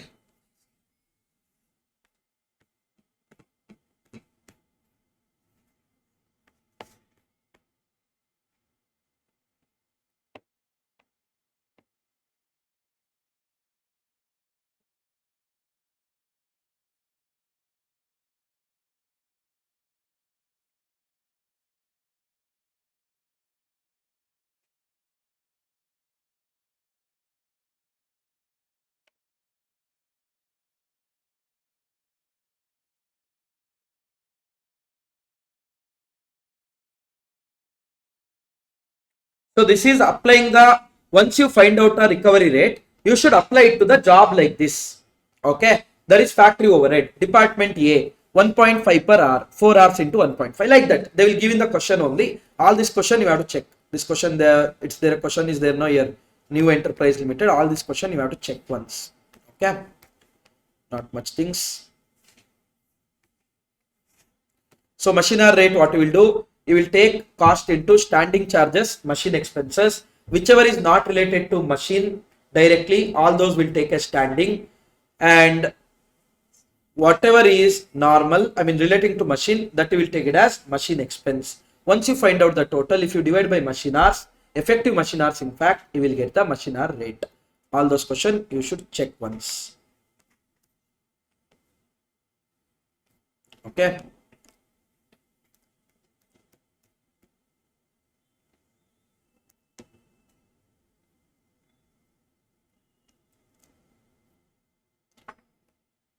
And this one also, guys, if they give question like this, you should know that factory overhead you take as F, admin overhead you take as A. So you will take some percentage of recovery as F and A. So accordingly, you will start doing that. They will tell factory overhead is absorbed on direct wages, some percentage, I don't know how many percentage. So I will take 10,000 F and 14,000 F. Admin overhead is absorbed on factory cost. Let me take as A percentage. Accordingly, I will do. And we'll find out one equation like this and we will solve the equation. Got it? Hope you remember this question. Mark it as LMR. I mean, you might have already marked it as LMR. Once again,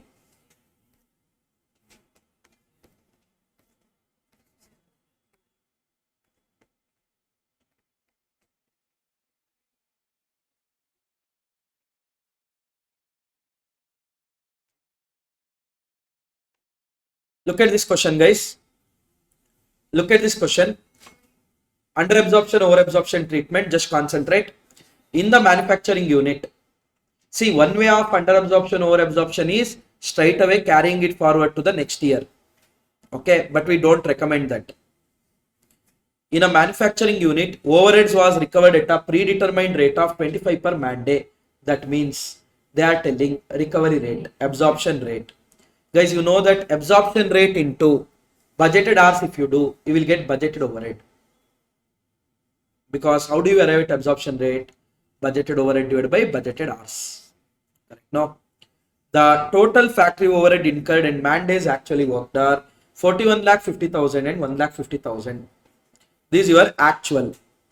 Out of 40,000 units produced during the period, 30,000 units were sold. There were 30,000 incomplete units which may be reckoned as 66.67. That means that would have consumed overhead to the extent of 20,000 compared to fully completed. So total units produced, I will take equivalent units in this case. 40,000 I produced and 30,000 is still in there, but that has consumed only 66.67%. That means that is equal to 20,000. So in my denominator, I will take 60,000 units produced during the period, 60,000, because overhead is relating to units produced during the period. On analysis, the reason was found that 40% of unabsorbed overhead was due to defective planning. That means straight away it should go to costing P&L, and the rest was attributable to increase in the overhead cost, supplementary rate and charge it. How would you treat it? Actual overhead, they have told 41,50,000. Absorbed overhead, actual hours are 1,50,000. Per hour you are going to absorb at the rate of 25. So your absorption will come to 37,50,000. So you have absorbed less. So it is under absorption. In that under absorption, 40% is due to defective planning. So 4 lakh into 40%, 1,60,000 to be charged to costing P&L. Remaining 60% due to increase in cost, that should be calculated as supplementary rate. How to calculate? Total cost, that 2,40,000 divided by equivalent units of production. That is 40,000 normally we produced plus 20,000 in closing WIP, which are 66.67% complete. That means equal to 20,000 of normal completed units. You will get 60,000 per unit. You will get 4 rupees. Now to the cost of sales. Out of 40,000 you produced, 30,000 you sold. That means to the cost of sales, 30,000 into 4, 1,20,000. You are not charging to customer, only book adjustment it is. That difference will be there, no under absorption, over absorption. That you will be addressing here. That's it. Charging it off, making sure balance won't be there. So to the cost of sales, you will debit 30,000 into 4. Stock, out of 40,000 produced, 30,000 is sold. That means remaining 10,000 is closing. So 10,000 into 4, 40,000. WIP, equivalent WIP you should take, because 4 rupees is not chargeable to units still in production. Chargeable to units which are already 100% consumed. So if you take 30,000, that means those are not units already 100% completed. So take equivalent WIP. So 20,000 into 4 rupees 80. And you know that 1,60,000 was due to defective planning. That will go to costing P&L. Okay, like that you are going to do. And I told you what are the things you should not take in actual cost. I think many ICA material questions also we have solved based on that. Please go through all those questions, and whatever is there in the overhead, you go through this particular chapter once. According to me, more than sufficient. Okay, whatever is there in ICMA material, more than sufficient. But yes, for that under absorption, over absorption treatment, kindly go through ICA material questions once, what we have already discussed in the class. Okay, if at all you haven't gone through once, please open that ICA material overhead chapter and go through all those things. Is that clear? Yes. With that we have completed overheads, and also PYP, just go through it on your own, guys. Nothing special is there much. So you just go through it on your own. If you get doubt and all, please feel free to ask. You know how to ask. Yes? Great. Fine, and all the best for your exams. You have only few more days left, and still you got it.